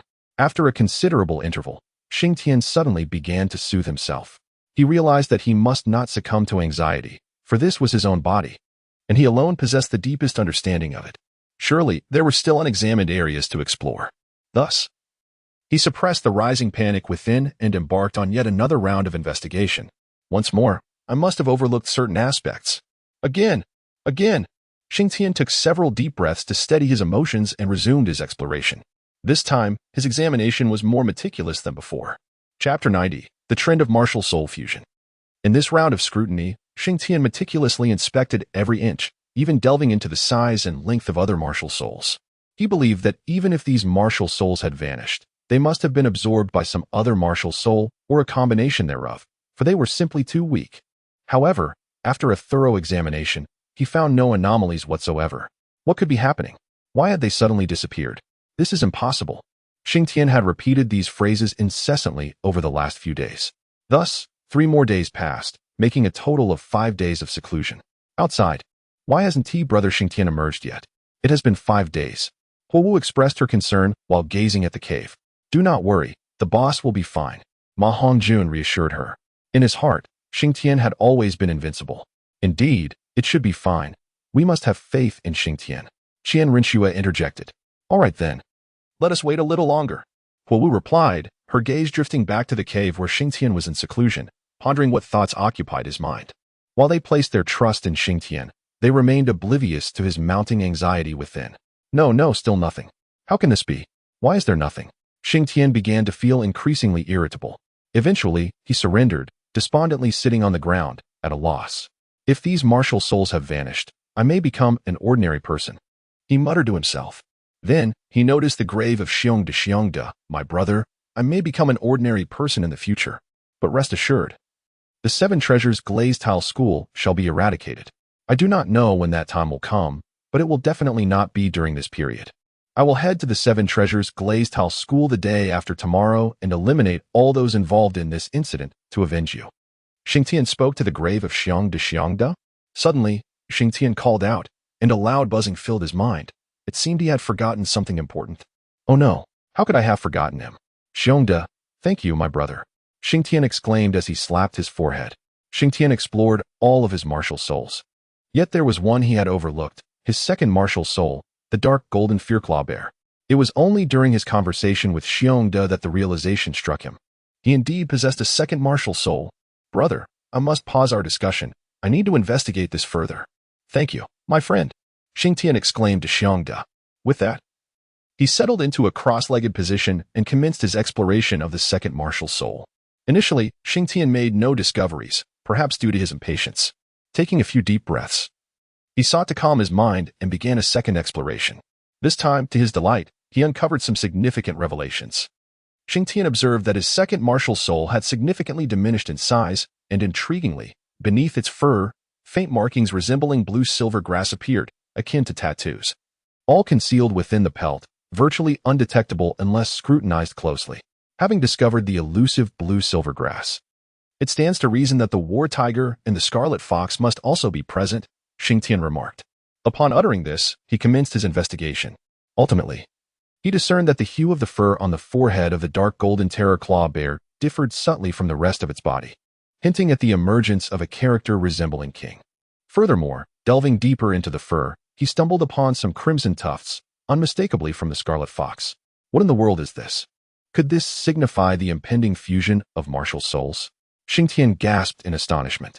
If all these martial souls were absorbed by his second martial soul, he could hardly fathom the transformation it might undergo. As long as they haven't vanished, that's what matters, he exclaimed, patting his chest. Since a fusion of martial souls has manifested, I wonder what would transpire if I simulated the entire continent's martial souls for it to absorb. What might it ultimately evolve into? Xing Tian mused aloud. With this thought, he began to envision a magnificent figure in his mind, a bear with 3 heads and 6 arms. Clad in armor, adorned with an array of weapons, wielding the Haotian hammer and the 7 slaughters sword, among others. If it truly materializes like this, my goodness, I would dare to challenge the entire divine realm single-handedly, Xing Tian exclaimed, smacking his lips. Thus, my forthcoming endeavor shall be to challenge various sects and formidable masters. If you desire fusion, then I shall facilitate it. I am eager to witness the extraordinary martial soul that may emerge, he declared with a grin. It is time to venture forth. I have tarried long enough, and if I do not appear soon, they may begin to worry. Xing Tian glanced toward the cave entrance. Brother, I am preparing to depart. I shall seal the cave to prevent any disturbances. I may not return often. I apologize, dear brother. I entrust the little bear to the Titan giant ape. He will surely rise to become a ruler in his own right. Worry not. Xing Tian spoke to the grave of Bearda. As he exited the cave, Qianren Shui was the first to approach him. How are you? She inquired. I am well. Why does your complexion appear so grim? She asked, a hint of concern in her voice. I assure you, I am fine, merely famished. By the way, is there anything to eat? Xing Tian inquired. Yes, indeed. At that moment, Huo Wu approached, holding a charred and unrecognizable piece of meat. What is this? Xing Tian asked. This is roasted meat. I prepared it, Huo Wu replied. Roasted meat? Xing Tian gazed apprehensively at the dark object before him, fearing it might be nothing more than carbon. Very well, I shall endure a little longer. He sighed, shaking his head. Then, Xing Tian approached the fire pit, picked up the remaining ingredients, and began to roast them. Suddenly, he noticed that Ma Hongjuan's mouth was smeared with something dark, and he was rolling his eyes. Fatty. What happened? I vomit. Before Ma Hongjun could finish his sentence, he dashed aside to expel the contents of his stomach. What a spectacle it was. Afterward, Ma Hongjun staggered back to Xing Tian. Boss, you have no idea what kind of life I've been living these past few days. If you don't come out soon, I'll be driven to my demise. Ma Hongjun lamented to Xing Tian. What is going on? Xing Tian inquired curiously. This young lady insisted on honing her culinary skills. And now, look at me. Ma Hongjun shook his head in exasperation. Goodness, how ruthless. What kind of dark cuisine has she subjected you to? Xing Tian gasped in astonishment. The first couple of days were tolerable. Either it was burnt or undercooked. But the worst part was that I ended up getting food poisoning for 2 consecutive days. If my martial soul weren't fire attribute, you wouldn't have seen me at all, Ma Hongjun exclaimed. Oh dear, you've truly suffered, my brother. Xing Tian replied. Wait a moment. I'll compensate you with a leg, Xing Tian said, turning the meat in his hands. Chapter 91. The 7 Treasure Glazed Tile School. Upon hearing Xing Tian's words, Ma Hongjun immediately chimed in. Now that sounds promising. Boss, honestly, I might as well have not eaten at all these past few days. All right, I understand your plight. So I'll treat you to a hind leg. The meat is succulent and delicious, Xing Tian assured. I'm all for it. Oof, always complaining. I might just stop making you good food in the future, Douluo remarked with displeasure upon seeing Ma Hongjun report to Xing Tian. Miss, do you have some misunderstanding about the phrase good food? Ma Hongjun lamented. Who do you think I've been slaving away for if not for you to be well fed? Douluo retorted. No, please don't do it for me. I haven't had a proper meal in days. Not to mention a full meal. I haven't even had a proper dish, Ma Hongjun protested. Douluo sulked as she sat beside Xing Tian. I must say, Xiao Wu, your cooking skills truly leave much to be desired. Perhaps you should practice more with your sister, Xiao Shui, Xing Tian suggested. I know, but I really want to cook for you myself. Douluo pouted at Xing Tian. Sister, would you teach Xiao Wu in the future? Qianren offered at that moment. Really? Of course. Thank you, sister, Douluo said, her eyes narrowing in delight. We are all family, after all. That's the spirit. Xing Tian smiled. By the way, Fatty, I'll find you a wife to keep you in check, Xing Tian suddenly declared. I don't want one. How troublesome, he replied, casting a glance at Douluo. Haha, that decision is not yours to make. Just don't come begging to me later. Xing Tian smiled and remarked, No. Ma Hongjun waved his hand. Very well, I shall pretend I said nothing. Xing Tian shrugged. After a while, he finally finished roasting the meat. All right, let us dine, Xing Tian declared, tearing off a leg to offer to Ma Hongjun. Delicious. Truly delightful, Ma Hongjun exclaimed as he savored the food. If it is to your liking, indulge further. I too find myself quite famished. They likely will not consume much, so let us share this, Xing Tian suggested while eating. Qianren and Douluo could only manage a few bites before losing their appetites, leaving Xing Tian and Ma Hongjun to feast heartily. The sight of their meal would have moved even the most stoic of dogs to tears.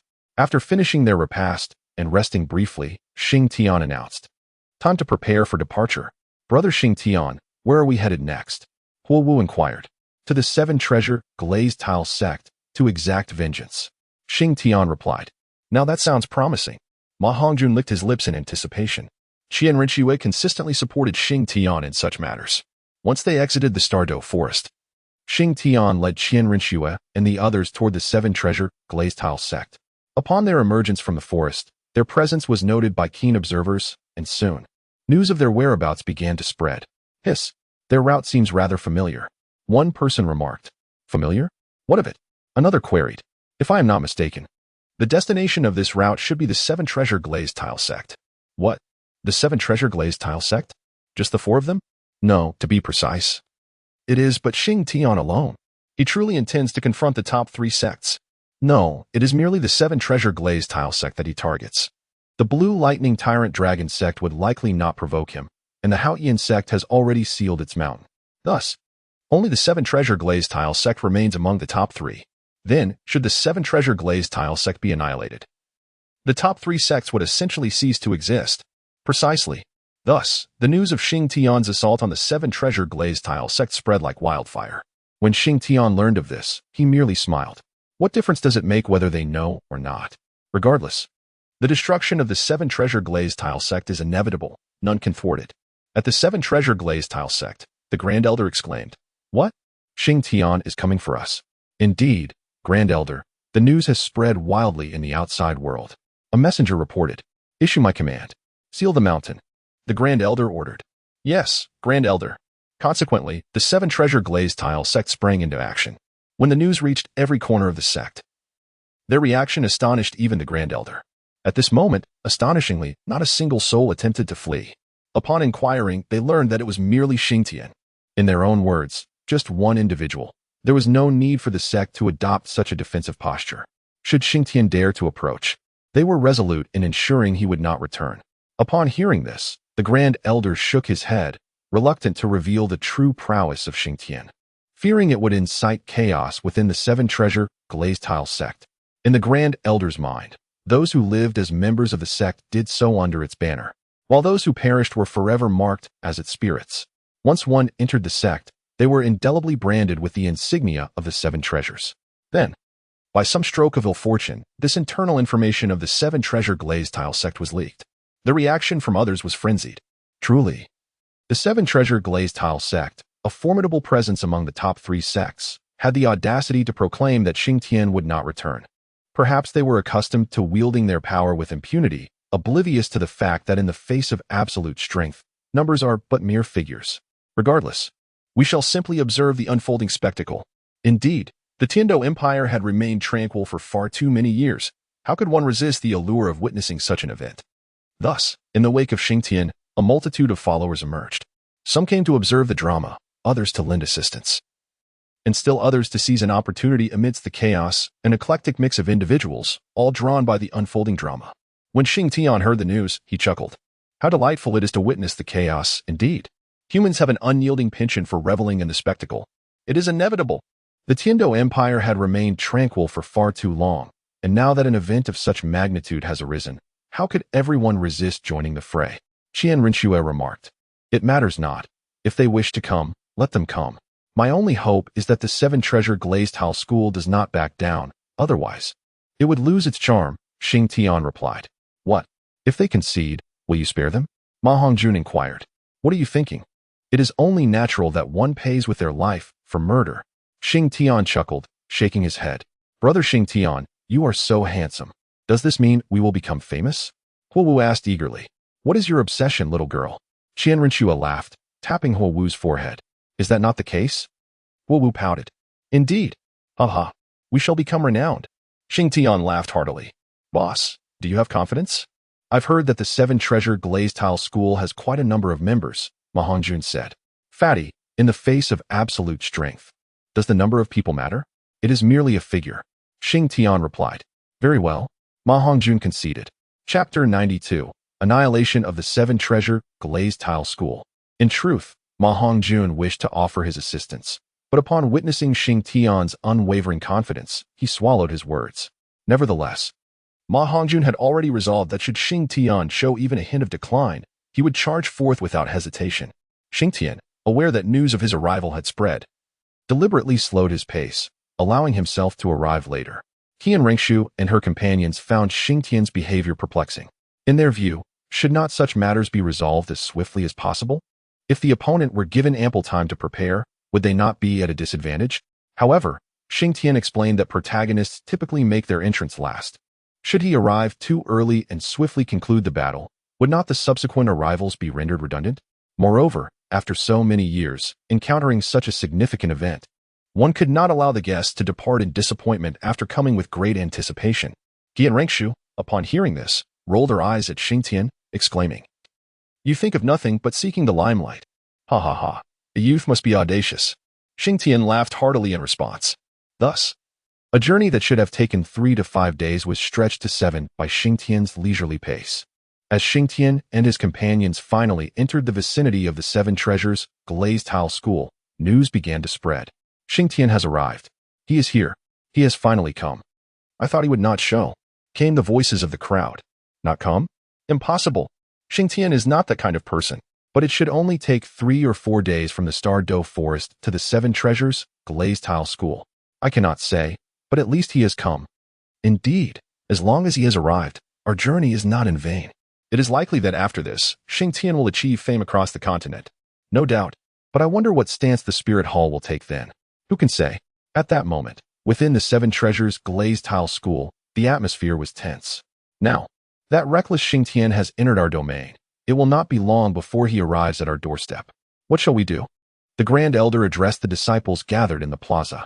Kill Xing Tian, make a name for ourselves. Kill Xing Tian, make a name for ourselves. Echoed the voices of the crowd.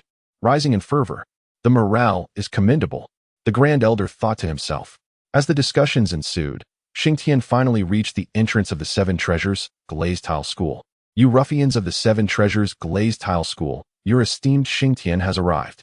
Why do you not come forth to kneel and welcome? Xing Tian called out loudly. Bah! You reckless fool!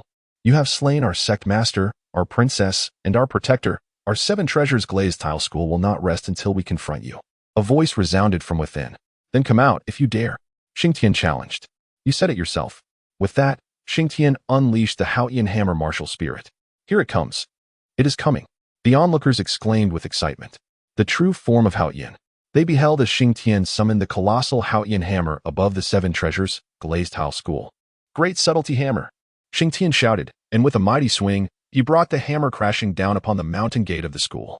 In the heavens above, the colossal hammer of Haotian descended directly upon the gates of the Seven Treasures Glazed Sect.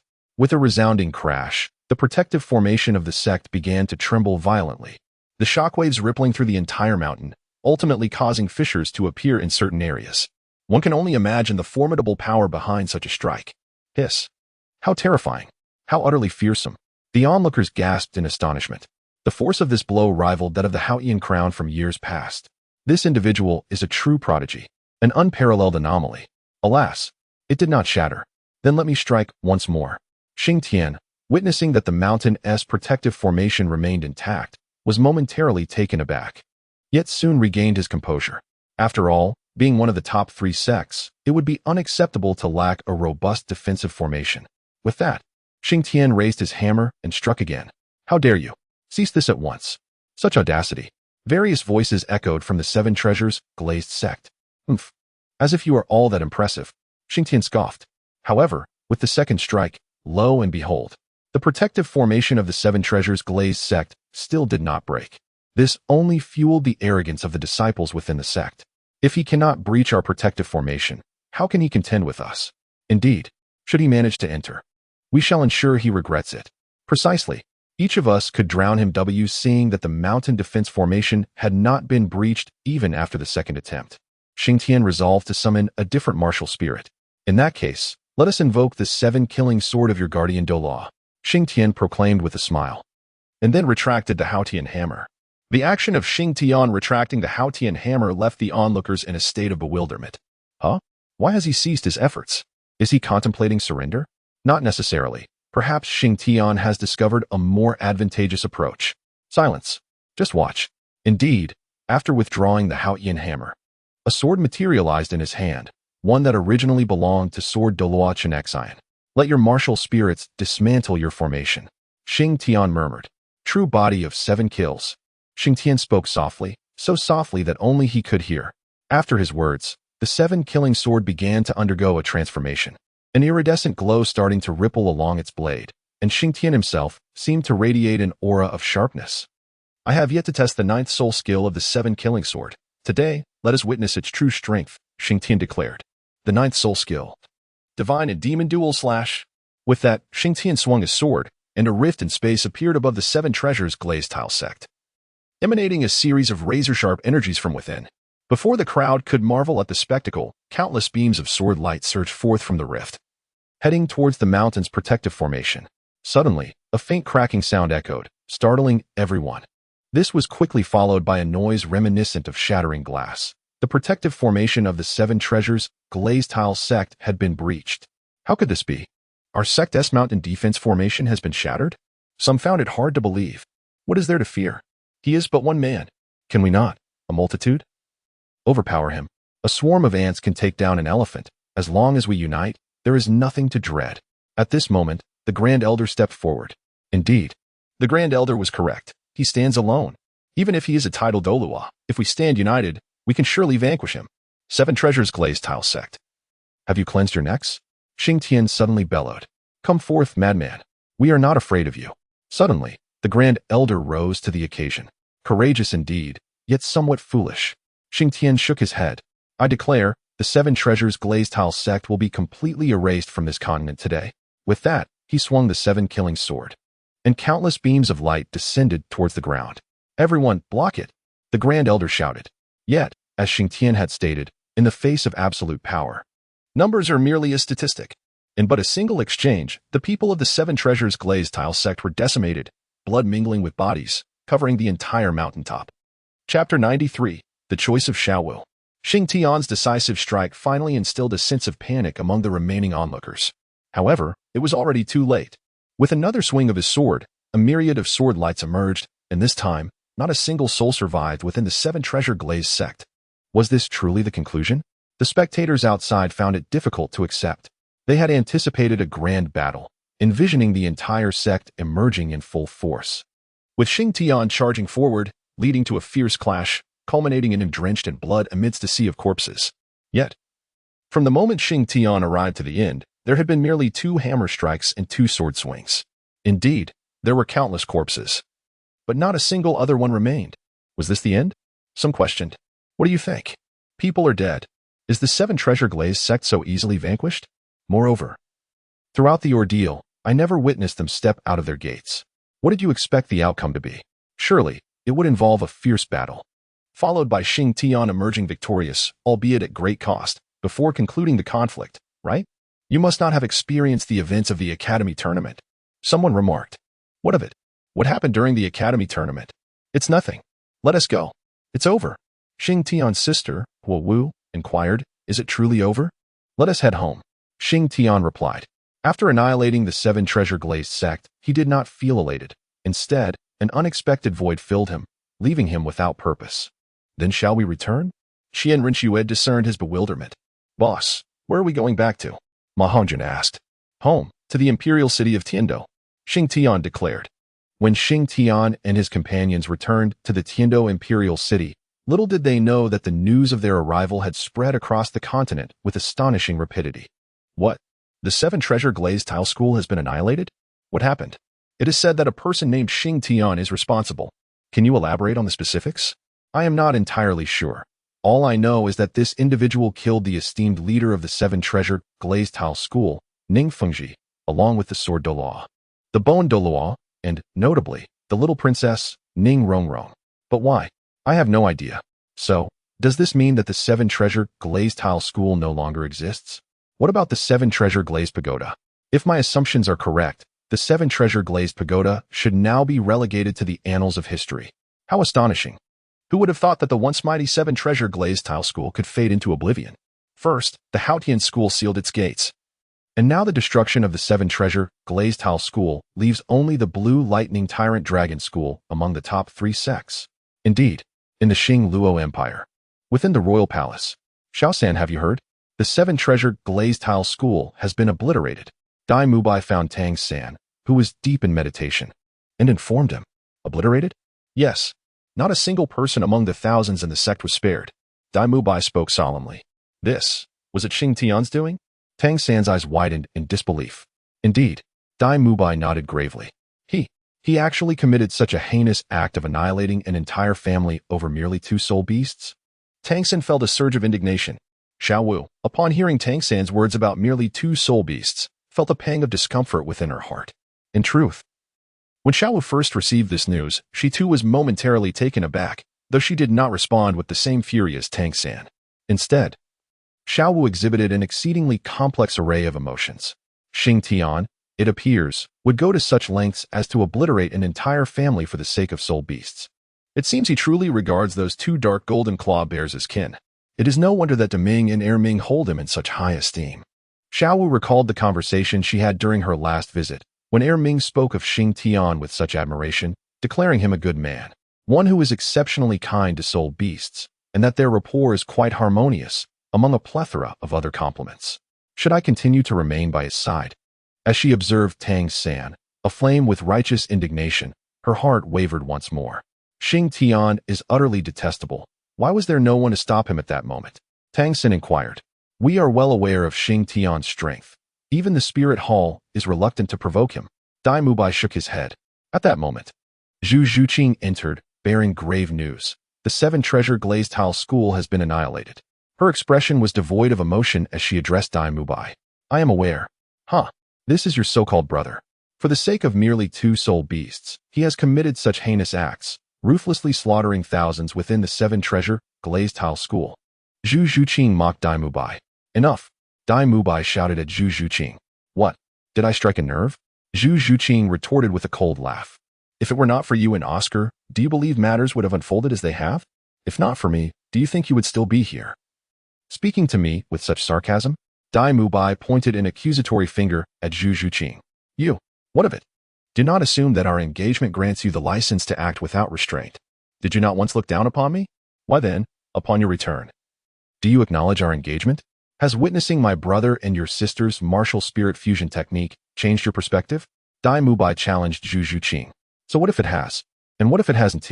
Are you still fantasizing about avenging that wretched Ning Rongrong? Do not even entertain the notion. I will not assist you. If you desire vengeance, seek out my brother instead. After all, you two are a pair of sisters. Dai Mubai laughed heartily. Do you think I am afraid? When the time comes, we shall see if your reputation as the third prince can withstand such actions. Zhu Zhuqing coldly replied, a smirk gracing her lips. Leave. Dai Mubai suddenly shouted. Since Zhu Zhuqing's return, she has frequently mocked and derided Dai Mubai, to the point where he has been tempted to silence her with violence. Tang Xin observed silently, as this was a matter between Dai Mubai and Zhu Zhuqing alone. However, Xiao Wu felt differently. While everyone protested on behalf of the Seven Treasure Glazed Tile School, condemning Xing Tian's actions as monstrous and deserving of wrath, her sentiments diverged. She found herself envying the little bear for having found such a commendable leader. Alas, I am ultimately not human. If I were to disclose my true identity to my brother, perhaps I would be left without even a friend in the future. Xiao Wu contemplated. It is best to return to Stardo at an opportune moment. Xiao Wu initially believed she had discovered her true love, yet upon witnessing Tang San's demeanor, she found herself hesitating. Dai, can you get in touch with Xing Tian? I wish to speak with him. Tang San suddenly addressed Dai Mubai. What do you intend to do? If I can approach Xing Tian with the hidden weapons I possess, I can ensure he does not return. Tang San declared through clenched teeth. I advise against such a course of action. Dai Mubai shook his head. Dai, do you not trust me? It's not that. Xing Tian is simply beyond your current capabilities. Dai Mubai insisted, shaking his head once more. Chapter 94. A reunion with the man in black. Upon hearing Dai Mubai's words, Tang San paused momentarily. Very well, I understand. Xiao San, do not misunderstand. I harbor no inclination towards Xing Tian. It's just that he is not someone you can contend with at this moment. I do not wish for you to face certain death, Dai Mubai said. Dai, why are you so certain that I cannot defeat Xing Tian? Tang Xin inquired. You are acquainted with him. You must know some of his history, Dai Mubai sighed. I know a little. Then do you understand the extent of his physical strength now? To put it bluntly, before you arrived at Shrek last year, Xing Tian could withstand the attacks of a level 50 Soul King with his bare flesh without faltering, Dai Mubai stated. After Dai Mubai finished speaking, Tang San was left speechless, retreating to his room without uttering another word. Xiao Wu, noticing his demeanor, hurried to follow him. Brother, are you all right? She asked. Xiao Wu, I am fine. I just wish to be alone for a while, Tang San replied. All right. If you need anything, call for me. Xiao Wu responded. Okay. Once back in his room, Tang San's expression darkened instantly. Why? Why is he so strong? Is it merely because he is named Xing Tian? Is that what makes him a god of war? No. I refuse to believe it. I will kill you and avenge my teacher. Tang San clenched his fists vehemently. That evening, after dinner, Tang San hurried back to his room, valuing every moment as precious. He could not afford to squander a single second. As the moon reached its zenith, he continued his training. Suddenly, a shadowy figure appeared inexplicably in his room. Who goes there? Tang San turned to see a cloaked figure standing before him. Who am I? Do you truly wish to know? The figure replied. Your voice? Tang San suddenly remarked, as he found the voice eerily familiar. Are you the senior who saved us in Soto City? Tang San inquired. Indeed. I have come to take you away. Take me away? To where? Tang San felt a sense of bewilderment. Do you wish to swiftly enhance your strength? Do you seek vengeance against the one named Xing Tian? Inquired the figure cloaked in black. Indeed. Exclaimed Tang San, clenching his fists with fervor. Then come with me. The black-clad individual commanded. But senior, I wish to bid farewell to my companions. Tang San protested. No need. The black figure insisted. Well, very well then. Ultimately, Tang San could not resist the allure of power. Upon hearing his agreement, the cloaked figure grasped Tang San's shoulder and vanished from their location in an instant. When Tang San regained his senses, he found himself in a forest outside the city. Wow, how formidable, he exclaimed. In time, you too shall possess such strength. The black figure replied. So, senior, where are we headed now? Tang Xin inquired. To the Douluo Forest. The Douluo Forest? Do not ask so many questions. Simply follow me. The black figure instructed. All right. Tang Xin acquiesced. The following day, Tang Xin and the cloaked figure arrived at a relatively concealed area within the Douluo Forest. We shall spend our days here from now on, the black figure declared. Yes, senior, Tang Xin responded. You may find a place to reside for yourself. With that, the black figure departed. This senior always evokes a sense of familiarity in me. Who could he possibly be?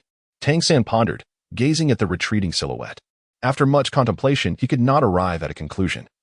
So he chose to set the matter aside. Observing his surroundings, Tang Xin found the environment quite agreeable. And he began to construct a modest dwelling in a relatively suitable location. The next morning, while Tang Xin was still in slumber, the cloaked figure returned. Rise and shine. Tang Xin sprang up in a start. Follow me. I shall take you to a special place, the black figure announced. Certainly, senior, Tang Xin replied. Following the black figure, Tang Xin arrived at a valley abundant with blue silver grass. Upon entering this place, he was enveloped by an extraordinary sensation, a warmth that enveloped him.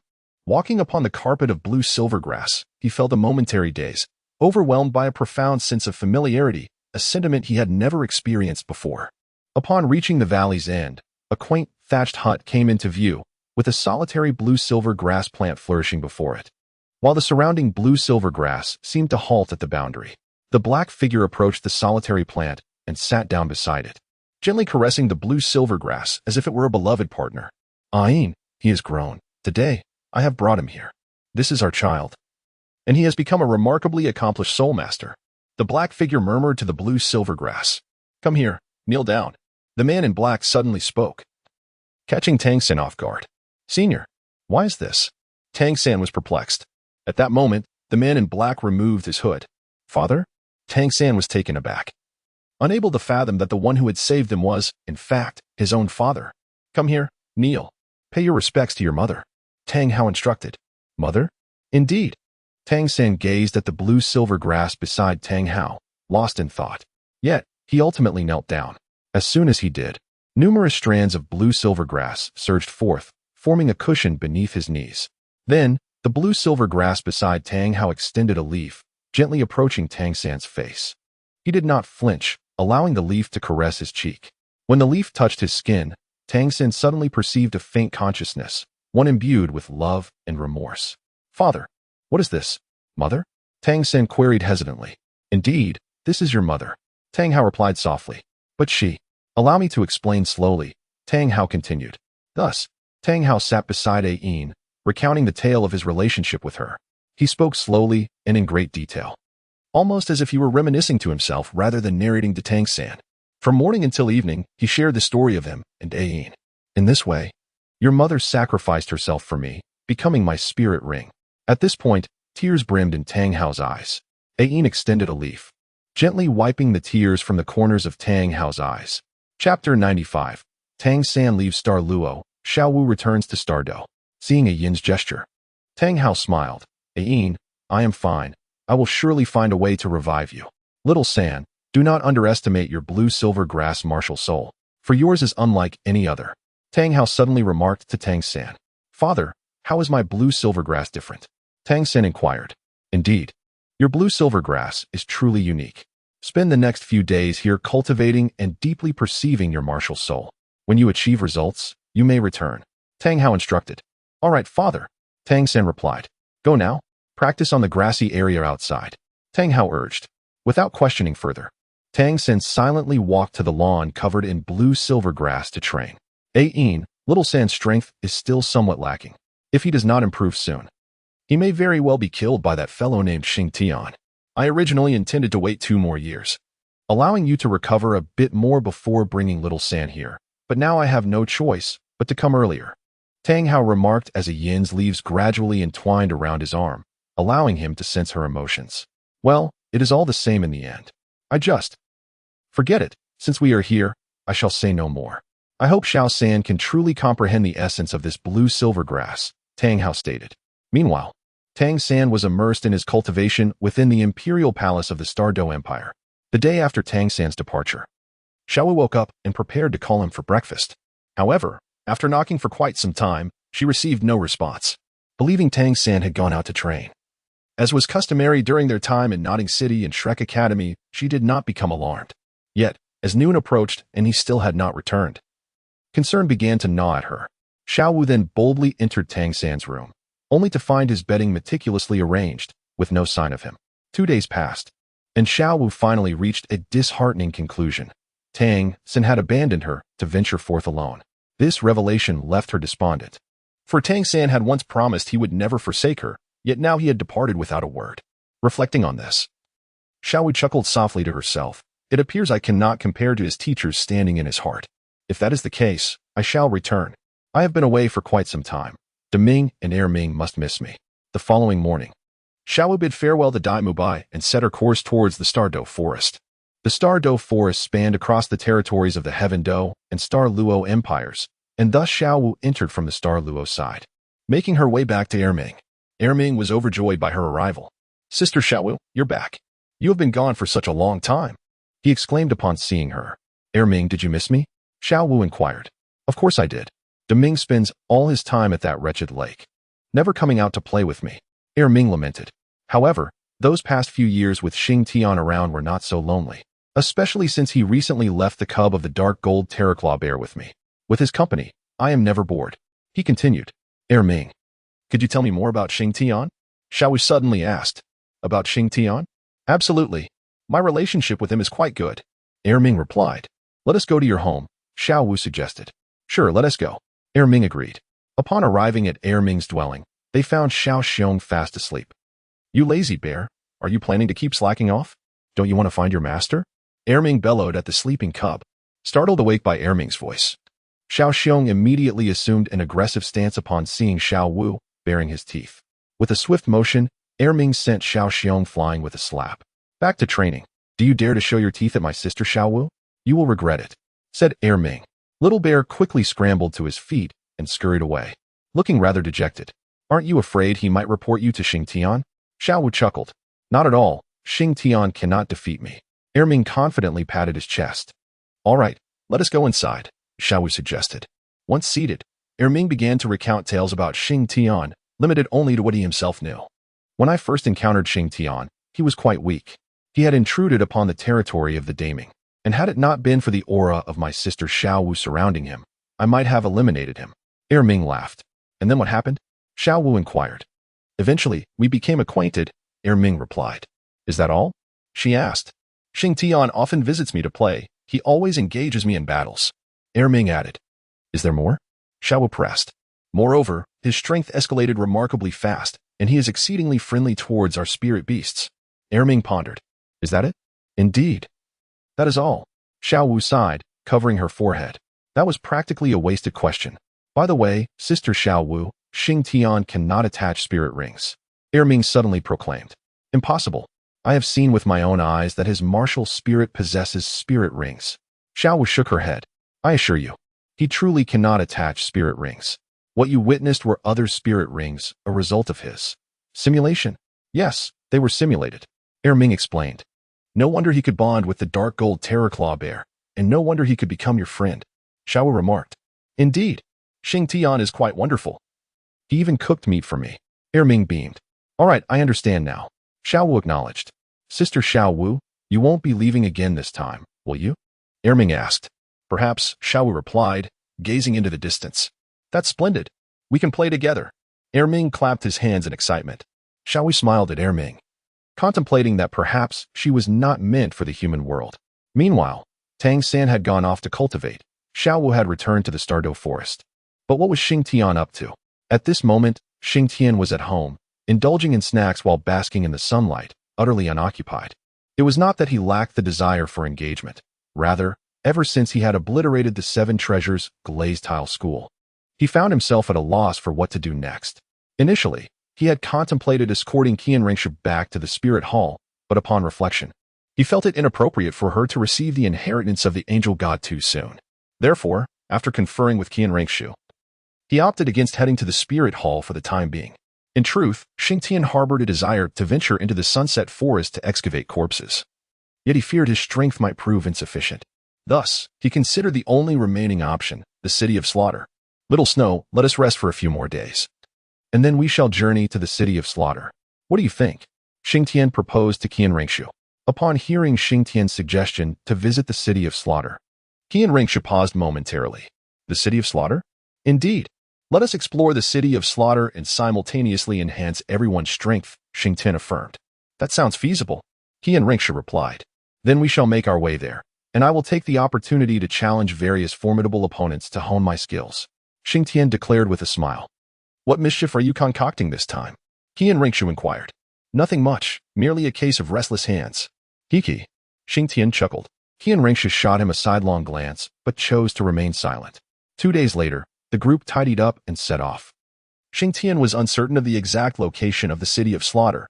He only recalled from his past life that it was situated in a tavern within a small town. But he was unaware of its precise whereabouts. Fortunately, Qian Ringshu possessed that knowledge. However, Xing Tian did not rush to embark on their journey immediately. Xing Tian's objective is to first challenge the renowned figures of the Tian-Do Empire, then divert to the Star Luo Empire, and ultimately proceed to the city of slaughter. Xing Tian yearned to simulate various martial souls and subsequently fuse them with a secondary martial soul, as he was filled with anticipation regarding the ultimate transformation of this second soul. However, contrary to his expectations, every time Xing Tian and his companions arrived at a location, the mere mention of their intent to spar led to closed doors, leaving Xing Tian in an awkward predicament. What a dilemma this is. Xing Tian felt a sense of frustration. Brother Xing Tian, what shall we do next? Huo Wu inquired. Fear not. There is still one place we can go. Xing Tian replied with a smile. Where? Ma Hongjun asked. The soul fighting arena. Xing Tian declared cheerfully. The soul fighting arena? Seriously? You possess such strength, and yet you wish to go there? Ma Hongjun exclaimed. If we can engage in a couple of matches, we shall. If not, then we shall refrain. Xing Tian shrugged nonchalantly. What is your plan exactly? Qian Rinshu probed. I currently require a plethora of martial souls, as this is vital for my future strength. Xing Tian explained. We can disguise ourselves. Huo Wu suggested suddenly. Indeed. How did I not think of that? Xing Tian remarked, tapping his forehead. Can you do that? Qian Rinshu asked Huo Wu. I cannot. How about you? Qian Rinshu turned to Xing Tian, who shook his head. Don't look at me. I cannot either. Ma Hongjun quickly added. Fortunately, I can. Qian Rinshu lifted her chin with a smile. Right. Xing Tian exclaimed suddenly. Qian Rinshu has previously assumed the identity of Xue Qinghe. Her disguise skills are exceedingly advanced. It ultimately depends on me. Qian Rinshu chuckled. After finding an inn, when Xing Tian and his companions emerged once more, they had undergone a remarkable transformation. Xing Tian had transformed into a burly figure with a face full of flesh, while Ma Hongjun had become a charming rogue. Huo Wu had taken on the guise of an unattractive woman, and Qian Rinshu had morphed into a delicate youth. Why am I like this? Huo Wu exclaimed, discontented upon seeing her reflection. Then you need not accompany us, Qian Rinshu replied with a smile. Humph. Huo Wu huffed in response, falling into silence. Then let us proceed. Our destination is the Soul Arena, Xing Tian declared. Are we not visiting the various sects first? Qian Rinshu inquired. Let us hold off on that. We shall first explore the prominent soul arenas, Xing Tian suggested. The first soul arena selected by Xing Tian was the one in Soto City, for he knew of no other. After assuming a new identity, they made their way directly to Soto City. In the following days, Xing Tian and his companions garnered quite a reputation in the Grand Soul Arena, as he maintained an impeccable record of victories. However, once he achieved fame, Xing Tian chose to withdraw, having obtained what he desired. Over the recent days, he had simulated no fewer than 100 different martial souls in the Grand Soul Arena, exploring a myriad of variations. Upon their departure from the arena, he noticed that several weaker martial souls had vanished. Yet, he soon discovered traces of them in his second martial soul. Let's proceed to the next location, Xing Tian declared. Thus, in the months that followed, Xing Tian and his companions traversed every soul arena within the Tian-Do Empire, completely forgetting their initial mission to the city of slaughter. Qian Rinshu was in no rush to visit the city of slaughter, and therefore did not press Xing Tian, while Huo Wu and Ma Hongjun were similarly unconcerned.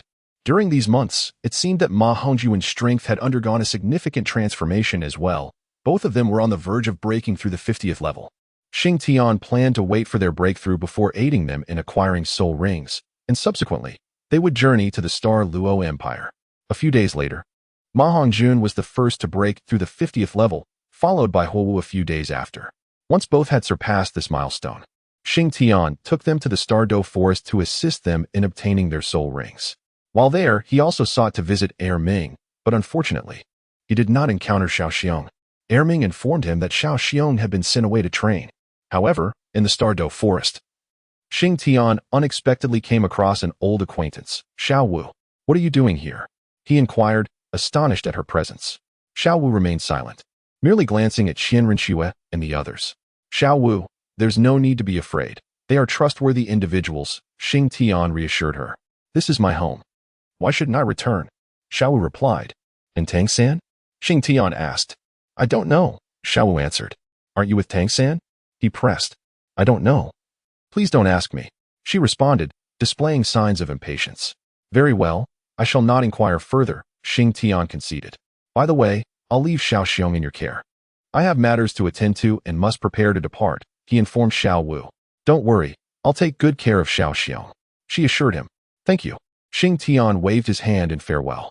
After leaving Ming, rather than exiting the Douluo forest, they cut through the forest directly toward the section located within the Douluo Empire.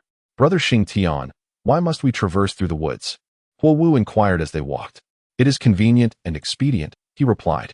Xing Tian remarked, "Wouldn't it be quicker for us to take a vehicle from outside?" Huo Wu replied, "It's too safe outside." "Safe?" Xing Tian affirmed. "Indeed, if we venture into the city of slaughter, with your temperament, you wouldn't survive even 2 days in there." Xing Tian continued, "Sister Huo Wu, I am not exaggerating, given your current state. You may not even last a single day in that treacherous place." Qian Rinxue inquired, "Then why are we even going there?" Huo Wu seemed perplexed. "To enhance our strength. And perhaps to meet someone. If fortune favors us, we might even slay a deity or two, should they exist," Xing Tian explained. "Deity?" Huo Wu echoed. "Indeed, a deity." Xing Tian chuckled. "Is there truly a deity in the city of slaughter? A legendary deity?" Qian Rinxue expressed her astonishment. "Perhaps. We shall see when we arrive. For now, let us proceed to the Douluo Empire," Xing Tian suggested.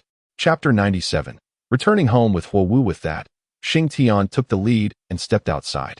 "A deity? The existence of a deity in the city of slaughter is truly astonishing," Huo Wu remarked, following closely behind. Huo Wu, Qian Rinxue, and Ma Hongjun engaged in discussions about this deity as Xing Tian, ahead of them, wore a peculiar smile. "A deity? I do not believe in deities. And I have little regard for the likes of the Shura god and the Rakshasa god," Xing Tian mused inwardly. "If conditions allow in the future, the divine realm will merely be a farce." He continued to critique in his thoughts. While Tang San and the others coveted the position of a deity, Xing Tian, to be honest, had no interest in it. The destruction of the divine realm, the creation of a new realm, or the establishment of a new divine position, wouldn't that be more appealing? This is what a traverser ought to pursue. Thus, the group discussed as they journeyed towards the Douluo Empire. During this time, the temper Ma Hongjun and Huo Wu. Xing Tian deliberately chose a path abundant with soul beasts, though their strength was not formidable enough to pose a challenge for them. Xing Tian and Qian Rinxue offered them no assistance whatsoever, relying solely on their own abilities. It was only when their lives were in peril that Xing Tian would intervene. Under such prolonged circumstances of imminent danger, the smiles on Ma Hongjun and Huo Wu's faces ultimately faded, replaced instead by a sense of vigilance. Xing Tian observed their actions, and a faint smile finally graced his face. In truth, there were moments when he wished things were different. However, the world operated in such a manner that he could not afford to be careless. He dreaded the thought of, at some future juncture, having to collect their remains due to their momentary negligence, and subsequently seek vengeance on their behalf. Such an outcome was far from his desires. After a fortnight, Xing Tian and his companions finally emerged from the starry forest, arriving within the borders of the Douluo Empire.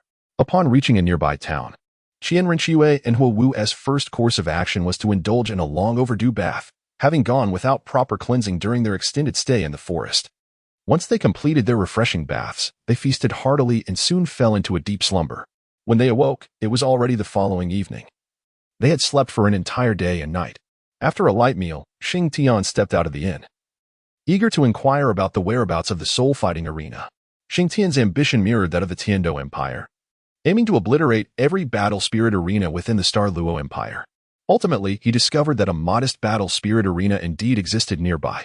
However, for Xing Tian, the size of the arena was inconsequential. The mere presence of opponents was sufficient. At the crack of dawn the following day, after a hearty breakfast, Xing Tian, accompanied by the disguised Qian Rengshu and her companions, set forth towards the arena. In just 2 days, their reputation spread like wildfire throughout the arena, boasting an undefeated record. In truth, Xing Tian rarely engaged in combat. His true objective lay in acquiring their battle spirits. The ones who garnered genuine fame were Ma Hongjun and Huo Wu. After traversing the surrounding battle spirit arenas, they began their journey into the heart of the Star Luo Empire. The battle spirit arenas within this empire surpassed those of the Tiando Empire, owing to its strong martial culture. After more than a month of intermittent travel, they had yet to reach the royal city. Brother Xing Tian, will you return home with me when the time comes? Huo Wu suddenly inquired. Return home? Xing Tian asked. Yes, yes. Huo Wu replied, a hint of shyness in her voice. Of course, Xing Tian affirmed. Thus, 2 months later, they arrived at the Star Luo royal city. Throughout this period, Xing Tian amassed over 1,000 battle spirits, and his second battle spirit had absorbed a significant number as well. Initially, he only absorbed beast and plant-type battle spirits, but surprisingly, he began to incorporate weapon-type battle spirits as well. This development astonished Xing Tian, leaving him uncertain about the outcome of the fusion of these spirits. Upon reaching the royal city, they first sought accommodation at an inn, and without delay, they began to inquire about the nearby battle spirit arenas. The following day, they set off for the arena once more. After a fortnight, they had explored all the battle spirit arenas within the Star Luo Empire. Xing Tian felt quite satisfied. Having traversed from the heavenly fight to the Star Luo Empire, and along the way, he had simulated nearly 10,000 martial spirits. Just as Xing Tian was gaining renown in the Star Luo Empire, Dai Mubai received news of them. Your Highness, recently several individuals have emerged in the Empire. They have challenged every soul arena without experiencing a single defeat, he reported. And how many are in their company? Dai Mubai inquired. There are 4, 3 males and 1 female. 3 males and 1 female? What martial spirits do they wield? Dai Mubai questioned, a hint of perplexity in his voice. Only 2 of them have made their moves. One possesses a spirit akin to a phoenix, while the other is a shadow. Very well. I understand now. You may leave. Dai Mubai responded. Once the messenger departed, Dai Mubai stroked his chin thoughtfully. A phoenix? A shadow? If my conjecture holds true, the phoenix must be the plump one. As for the shadow, it must be the woman named Huo Wu. How intriguing that they have arrived at the Star Luo Empire. After concluding their challenges at the soul arenas of the Star Luo Empire, Xing Tian decided to pause. Their next destination would be the City of Slaughter. If my memory serves me well, Tang San is not scheduled to arrive at the City of Slaughter for another 4 to 5 years. In that case, my apologies. Tang San, by the time you arrive, the City of Slaughter may no longer exist. Xing Tian sneered. How go? How go? You promised me you'd accompany me home. Huo Wu exclaimed as she noticed Xing Tian preparing to leave. Oh, I apologize, Huo Wu. I completely forgot. Let us go and visit your home. Xing Tian replied. Huo Wu nodded and then led Xing Tian and the others toward the Blaze Academy. Upon their arrival at the Blaze Academy, as soon as the guards spotted Huo Wu, one of them dashed swiftly into the academy without waiting for her to approach. What is that guard doing? Huo Wu remarked, observing the hurried figure. Are you not aware? Qian Rinxue laughed softly. No what? Huo Wu asked, slightly bewildered. It's all because of Xing Tian. Surely you are familiar with his reputation? Qian Rinxue stated. I don't think it's a big deal, Huo Wu replied. Enough chatter, let us proceed. Xing Tian interjected. In truth, he was indifferent to how others perceived him. Fear or respect mattered little to him. It would not diminish his being. Arriving at the academy's entrance, the guard jogged forward and greeted. Miss, you have returned. Is my father and brother here? Huo Wu inquired. The principal and the eldest young master are present. The guard responded. All right, I understand. Huo Wu replied. Xing Tian Ge. Let us go inside. I shall introduce you to my father. Huo Wu embraced Xing Tian's arm and spoke. Qian Rinxue stood by, smiling silently. She bore no jealousy, for she understood that, regardless of the circumstances, her position in Xing Tian's heart was of utmost importance. Her laughter stemmed from the amusingly awkward demeanor of Xing Tian. The state of Xing Tian is indeed a rarity. Chapter 98, Fire Dance's Family Affairs. Upon entering the Blazing Fire Academy with Fire Dance, everyone they encountered seemed to recoil in fear at the mere sight of her. Without exception, upon catching a glimpse of Fire Dance, they would flee in terror. Ma Hongjun observed this scene, then turned to Fire Dance, chuckling. I must ask, my dear lady, What unspeakable deeds have you committed to instill such dread in them? Mind your own business. Fire Dance shot back with a glare at Ma Hongjun. Brother Xing Tian, I assure you I am not that kind of person. I was merely immature in the past, but I have matured now. Fire Dance hurriedly explained to Xing Tian. Haha, it seems you were quite the little sorceress in your youth. Xing Tian replied with a smile. Not at all, not at all. Fire Dance quickly shook her head in protest. Rest assured, I won't hold it against you. There is no need to be anxious. Really? Fire Dance asked, somewhat skeptical. Of course. Just put your mind at ease, dear sister Fire Dance. Qian Rushua interjected, wrapping her arm around Fire Dance's shoulder. At the sound of Qian Rushua's words, Fire Dance finally relaxed. All right then, let's not concern ourselves with them, Qian Rushua declared. As they continued their journey, amidst the fearful and curious gazes of the onlookers, Fire Dance led Xing Tian and the others to a secluded courtyard nestled in a corner of the academy. Father, I'm back. Before even entering the courtyard, Fire Dance called out. No sooner had her words echoed than the doorman emerged from within. Second miss. The doorman addressed Fire Dance. Where's my father? Fire Dance inquired. The dean is inside. Good. You may leave now, Fire Dance instructed. After the doorman departed, Fire Dance ushered Xing Tian and the others into the courtyard. The courtyard was adorned with simple decorations. A narrow path led to the house, flanked by small vegetable plots that cultivated a variety of greens, exuding a quaint, homely ambience. Before they reached the house, a middle-aged man and a young man emerged, revealing themselves to be Huo Wushuang and the dean of the Blazing Fire Academy. Father, Little Dance has returned. Upon seeing the dean, Fire Dance immediately rushed towards him. You still remember to come back. I thought you had completely forgotten about this old man. Dean Hua affectionately ruffled Fire Dance's hair. These must be your friends. Please, come in, the dean said, gesturing to Xing Tian and the others. Forgive us for intruding. Xing Tian replied with a polite bow. Please, come in. Once inside, Huo Wushuang served tea to Xing Tian and the others, and they settled in the living room to converse. Little Dance, why don't you introduce your friends? The dean suggested. Father, this is Sister Xiaoxua, this is Ma Hongjun, and this is Brother Xing Tian, my man. Fire Dance boldly introduced her companions to the dean. Cough, cough, cough. As the esteemed dean of the Fire Academy took a sip of tea, he was unexpectedly caught off guard by a remark from Huo Wu, leading him to cough violently. Father, are you all right? Did you choke? Please take your time. Huo Wu gently patted the dean's back, her concern palpable. Huo Wushuang, exasperated, rubbed his forehead. You were Xing Tian? The dean inquired of Xing Tian. Indeed. I am the younger generation's Xing Tian, he replied. Was it you who caused the incident at the Soul Masters competition? The dean pressed. If there is not another Xing Tian, then it must have been me. Xing Tian responded. Youth is truly wonderful. How splendid it is to be young. The dean suddenly exclaimed. What do you think of my daughter? Xiao Wu? He inquired unexpectedly, leaving Xing Tian momentarily speechless. What? Are you hesitant to acknowledge it? The dean continued. Only after the dean's statement did Xing Tian regain his composure. Xiao Wu is a delightful person, lively and adorable. I quite like her, he admitted. Upon hearing this, Huo Wu's cheeks flushed, a rare sight. Then I shall entrust my daughter Xiao Wu to you. Will you be able to take good care of her? The dean declared abruptly. Upon hearing these words, Xing Tian felt as if preparations for a farewell were being made. Rest assured, I shall not allow Xiao Wu to suffer even the slightest harm, he declared.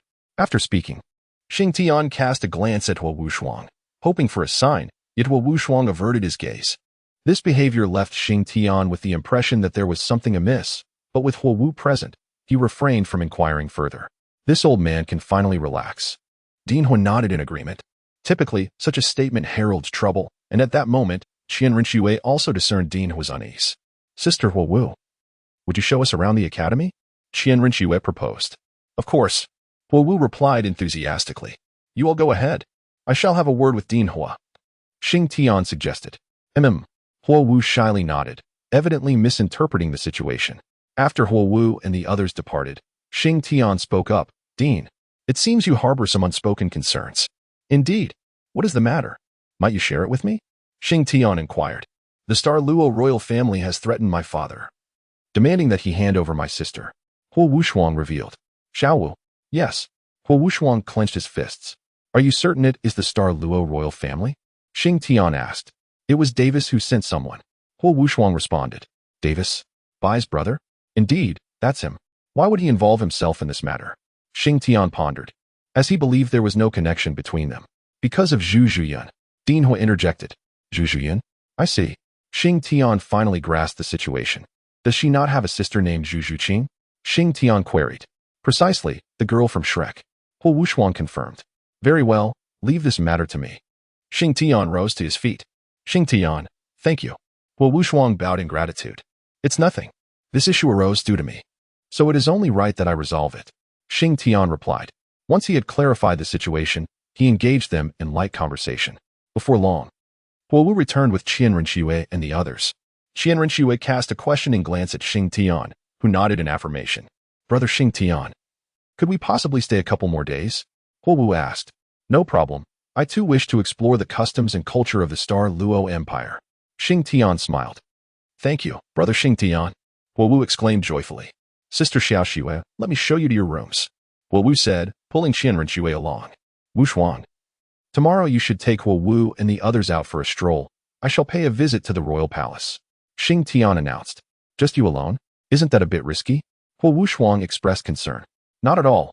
Even against the title Douluo, I can hold my ground. Xing Tian smiled and said, very well. You must exercise caution. If anything were to happen to you, I would find it difficult to explain to Huo Wu. Rest assured, nothing will occur. I merely intend to have a conversation with them, Xing Tian replied. The following day, Huo Wushuang concocted an excuse and set out with Huo Wu and Qian Renxue. Just before their departure, Qian Renxue cast a glance at Xing Tian, who returned it with a reassuring look. Chapter 99. Confronting the Xing Luo royal family after Qian Renxue and the others left, Xing Tian turned to Ma Hongjun and asked, Are you bold enough to accompany me to the Xing Luo royal palace? Why would I hesitate? To be honest, I have yet to see what a royal palace looks like. Ma Hongjun exclaimed. Then let us go. Today we shall witness the grandeur of this legendary palace. Xing Tian declared. Upon exiting the Blaze Academy, Xing Tian and his companions made their way directly to the palace. At that moment, within the palace, Davis's chamber, Zhu Zhuqing and Zhu Zhuyan were seated together. It had been an eternity since they last shared a moment. As the customs of the Xing Luo Empire dictated that only the strong could inherit the throne, and the white tiger and the nether cat had always been bound by marriage. Consequently, after Zhu Zhuyan and Davis had become betrothed, Zhu Zhuyan ceased all communication with Zhu Zhuqing, since Zhu Zhuqing had allied herself with Dai Mubai. However, due to the circumstances surrounding the Shrek expedition, the rift between Zhu Zhuqing and Dai Mubai had widened considerably. Thus, Zhu Zhuqing approached her father, seeking to annul her engagement with Dai Mubai, but was met with refusal. Nevertheless, undeterred, Zhu Zhuqing ultimately sought out Zhu Zhuyan, proposing that if Zhu Zhuyan assisted her in a certain endeavor, she would aid Davis in securing the throne.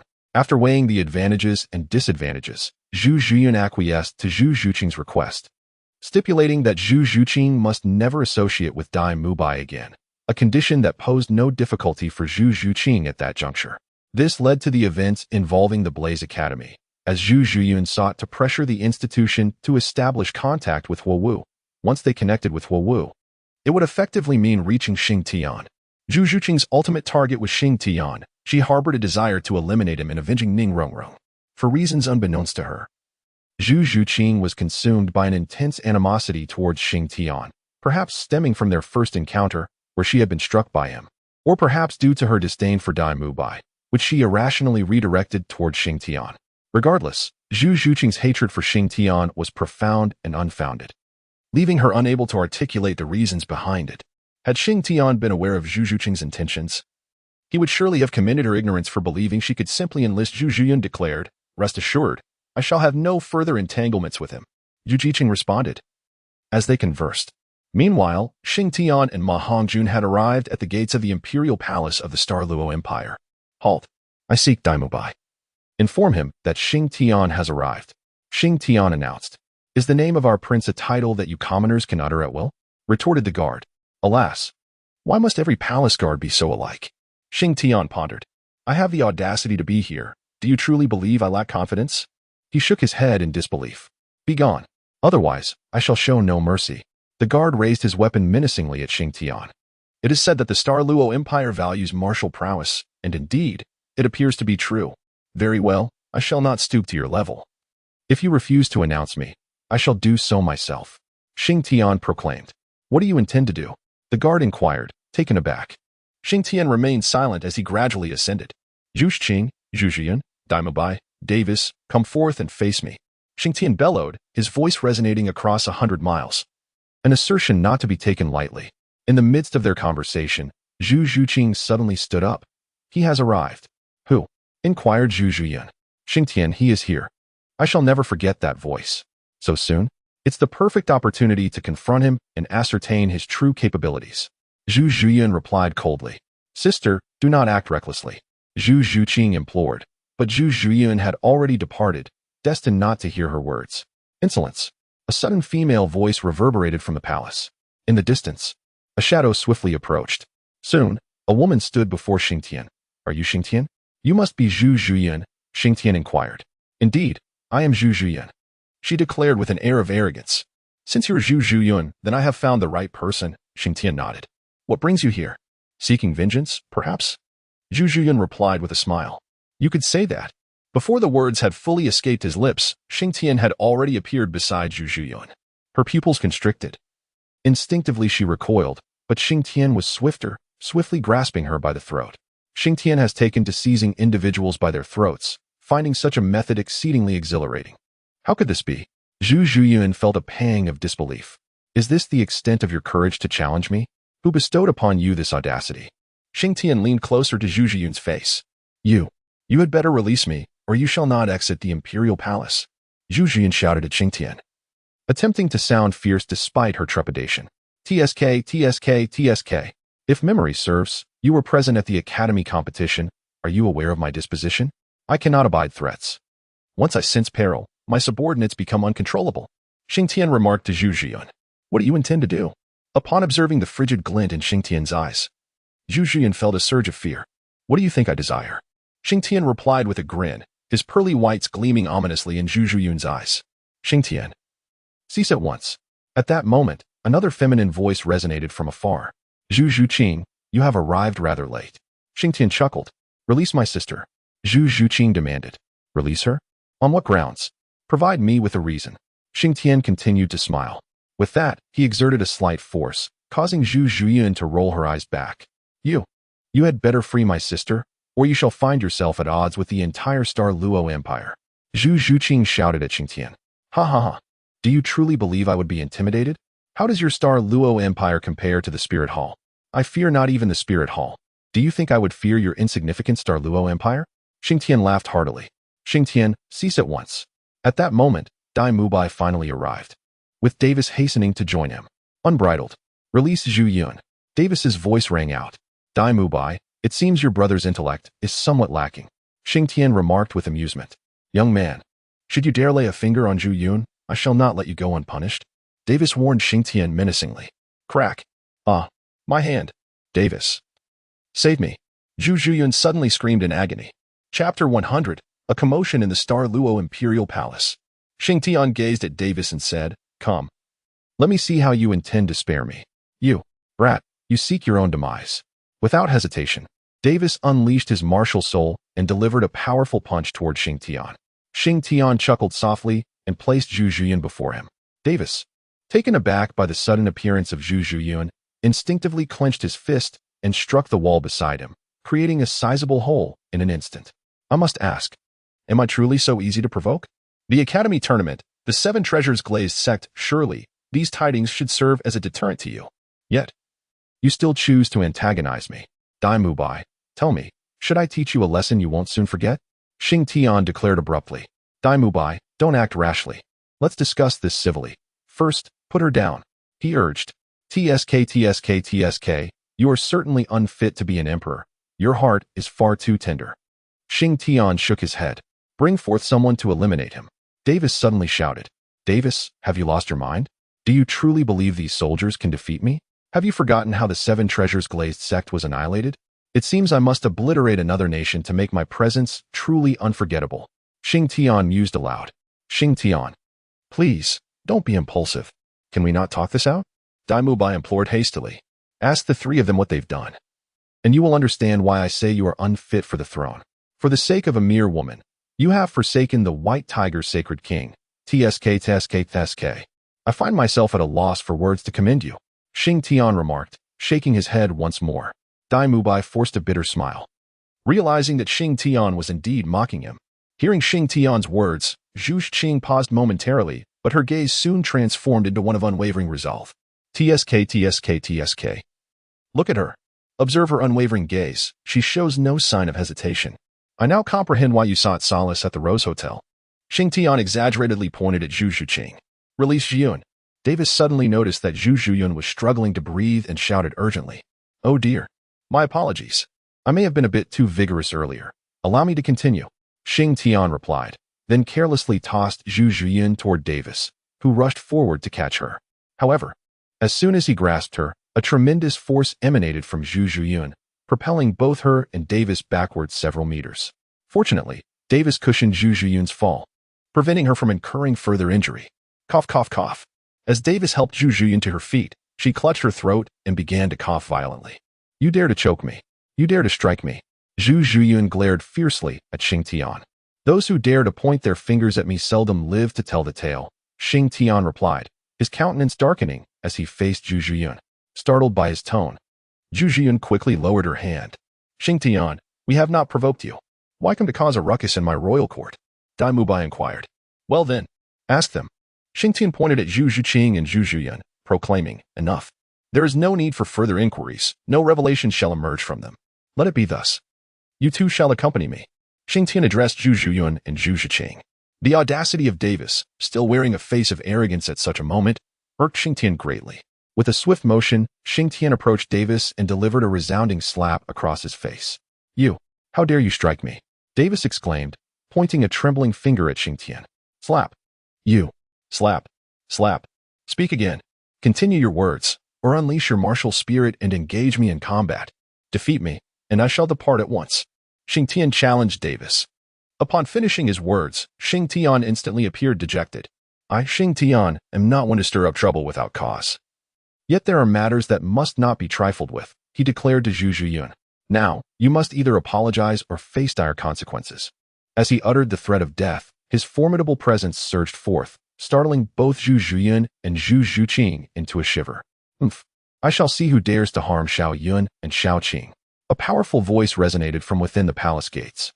Panic gripped Dai Mubai as he recognized the voice, cold sweat cascading down his brow. Following the source of the sound, he beheld individuals bearing a striking resemblance to himself, accompanied by a throng of followers emerging from the palace. Young man, if you wish to kill, I am eager to witness who can commit murder within the imperial palace of the Star Luo Empire. The voice boomed. Oh, Dai Mubai, is that your father? Has he lost his wits within the palace? Xing Tian laughed, a radiant smile illuminating his face. This is disastrous. Ma Hongjun buried his face in his hands. Now, observe closely. With that, Xing Tian vanished from sight, only to reappear moments later. Is that all? The White Tiger Emperor scoffed, but before his grin could fully materialize, all individuals within a 5-step radius collapsed to the ground. The White Tiger Emperor's pupils constricted to the size of pinholes upon witnessing this spectacle. Come, continue your words, Xing Tian said with a smile. Presumptuous. Suddenly, from behind the White Tiger Emperor, a heavily armored general bellowed. Why does this differ from the script? Why does my grandstanding always fail? Truly vexing. Xing Tian muttered to himself. With that, a sword materialized in Xing Tian's hand. The 7-kill sword? Xing Tian. Cease your actions, I implore you. Dai Mubai shouted upon seeing the weapon in Xing Tian's grasp. Hearing Dai Mubai's plea, Xing Tian halted his movements and slowly turned his head. Dai Mubai, this is the second time I have shown you mercy. One warning is sufficient. I shall refrain from violence today. However, one condition remains, they must apologize. I grant you one day. I shall await their arrival at the Blaze Academy. Should they fail to appear by tomorrow afternoon, prepare for your ascension to the throne the day after. Xing Tian asserted to Dai Mubai. Fatty, let us go. Xing Tian called out. Ma Hongjun, upon hearing this, followed suit. Before departing, Ma Hongjun cast a glance at Dai Mubai, who responded with a bitter smile. Both Ma Hongjun and Dai Mubai understood that the bond between Dai Mubai and Xing Tian had irrevocably severed. If they did not see the two by tomorrow afternoon, the Star Luo Palace might indeed be stained with blood. After Xing Tian departed, Davis bellowed with fierce intensity. Summon the troops and lay waste to his blazing academy. You dare utter such words before Xing Tian? Dai Mubai retorted. What do you mean, Dai Mubai? Zhu Zhiyun interjected suddenly. Slap. Dai Mubai struck Zhu Zhiyun sharply. You have obliterated the last remnants of brotherhood between Xing Tian and me. Tomorrow morning, go and seek atonement. He directed his words to Zhu Zhuqing before striding towards the palace. Chapter 101. Unable to conceive a title, the White Tiger Emperor observed Dai Mu Bai's retreating figure, then glanced at Davis's expression, shaking his head in disappointment. Just moments ago, had it not been for Dai Mu Bai, he might have met his demise. While it was undeniable that Dai Mu Bai shared a slight connection with Xing Tian, Davis's performance left the White Tiger Emperor thoroughly disheartened. Dai Mu Bai? What right do you have to command me? I refuse to go. I shall see if Xing Tian dares to act recklessly. Zhu Zhuqing shouted vehemently at Dai Mu Bai. Upon hearing her words, Dai Mu Bai halted in his tracks. If my Xing Luo royal family suffers misfortune due to the two of you, I, Dai Mu Bai, vow that no one in the Xing Luo Empire shall bear the surname Zhu henceforth. Furthermore, remember this, my family, the Dai clan, is the true sovereign of the Xing Luo Empire? Dai Mu Bai proclaimed to Zhu Zhuqing. Both Zhu Zhuqing and Zhu Zhuyun were momentarily stunned. They had indeed forgotten one crucial fact. The Dai clan held the ultimate authority in the Xing Luo Empire. However, the thought of apologizing in such a humiliating manner was beyond Zhu Zhuyun and Zhu Zhuqing's capabilities. Davis, Zhu Zhuyun called out. Although I harbor immense disdain, even loathing, for my brother, he spoke a truth just now. In the Xing Luo Empire, the Dai clan reigns supreme. Davis responded to Zhu Zhuyun.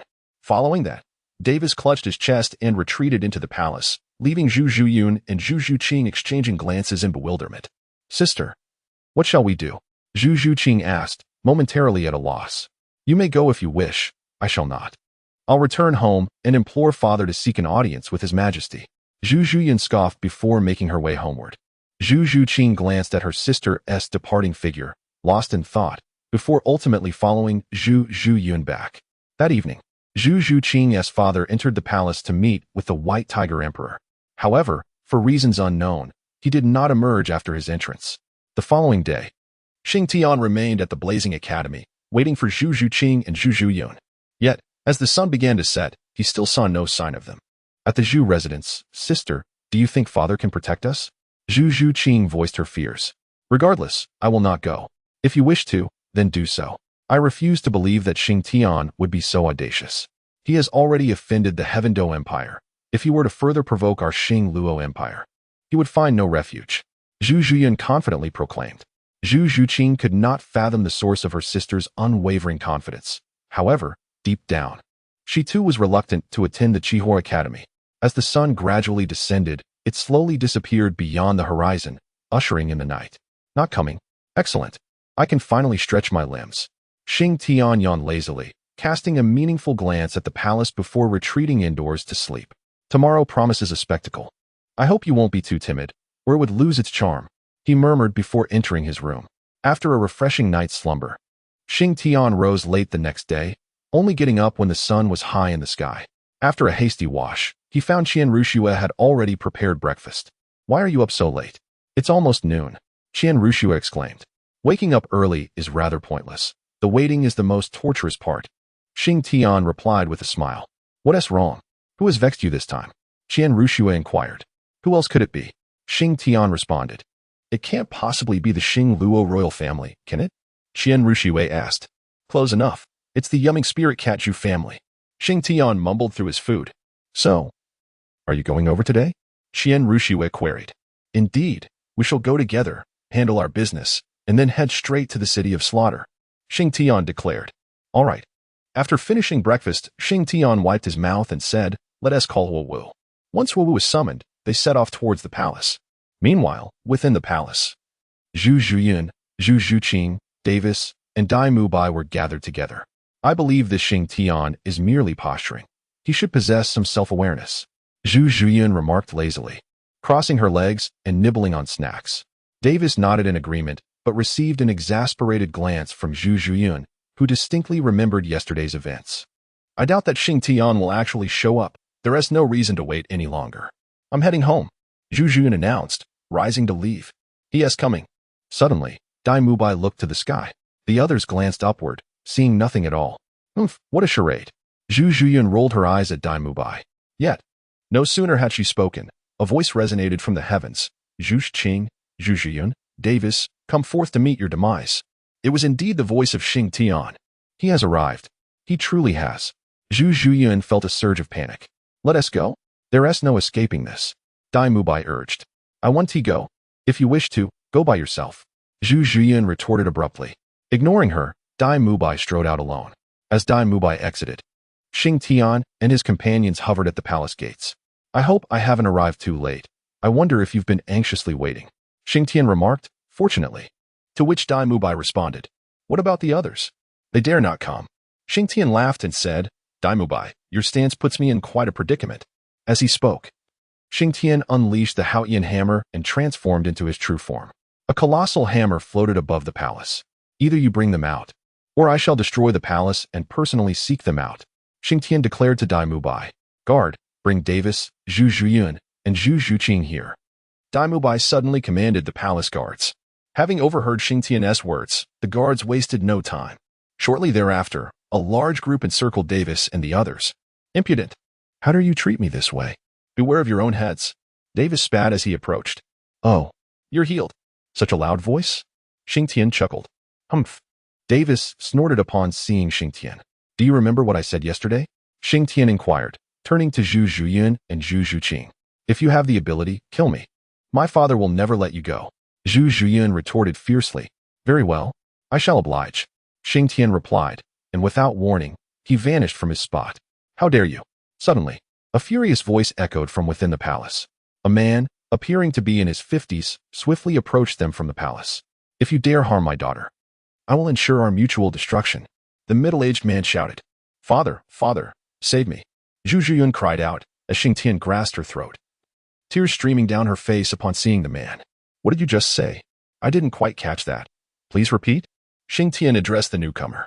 Chapter 102. The turmoil in the Xinglua Empire. Upon hearing Xing Tian's words, the middle-aged man snorted, if you dare to kill my daughter, I will perish with you. Ah, excellent. I await your arrival. While the fish may die, the net remains intact. Are you prepared for the journey? Xing Tian replied with a smile. Father, kill him. Save me, father. Kill him. Zhu Zhiyun's plea was abruptly silenced as Xing Tian crushed her life. You are truly bothersome, do you know that? Your incessant chattering is far too noisy. Xing Tian casually tossed Zhu Zhiyun's lifeless body at the feet of the middle-aged man. Shaoan, wake up. The middle-aged man cautiously lifted Zhu Zhiyun. But he could no longer hear her voice. For Zhu Zhiyun had met her end at the hands of Xing Tian, her eyes wide open in disbelief. Forever reflecting the shock and resentment she felt in her final moments. You have killed my Xiaoyan. You have killed my Xiaoyan. The middle-aged man bellowed at Xing Tian. I know.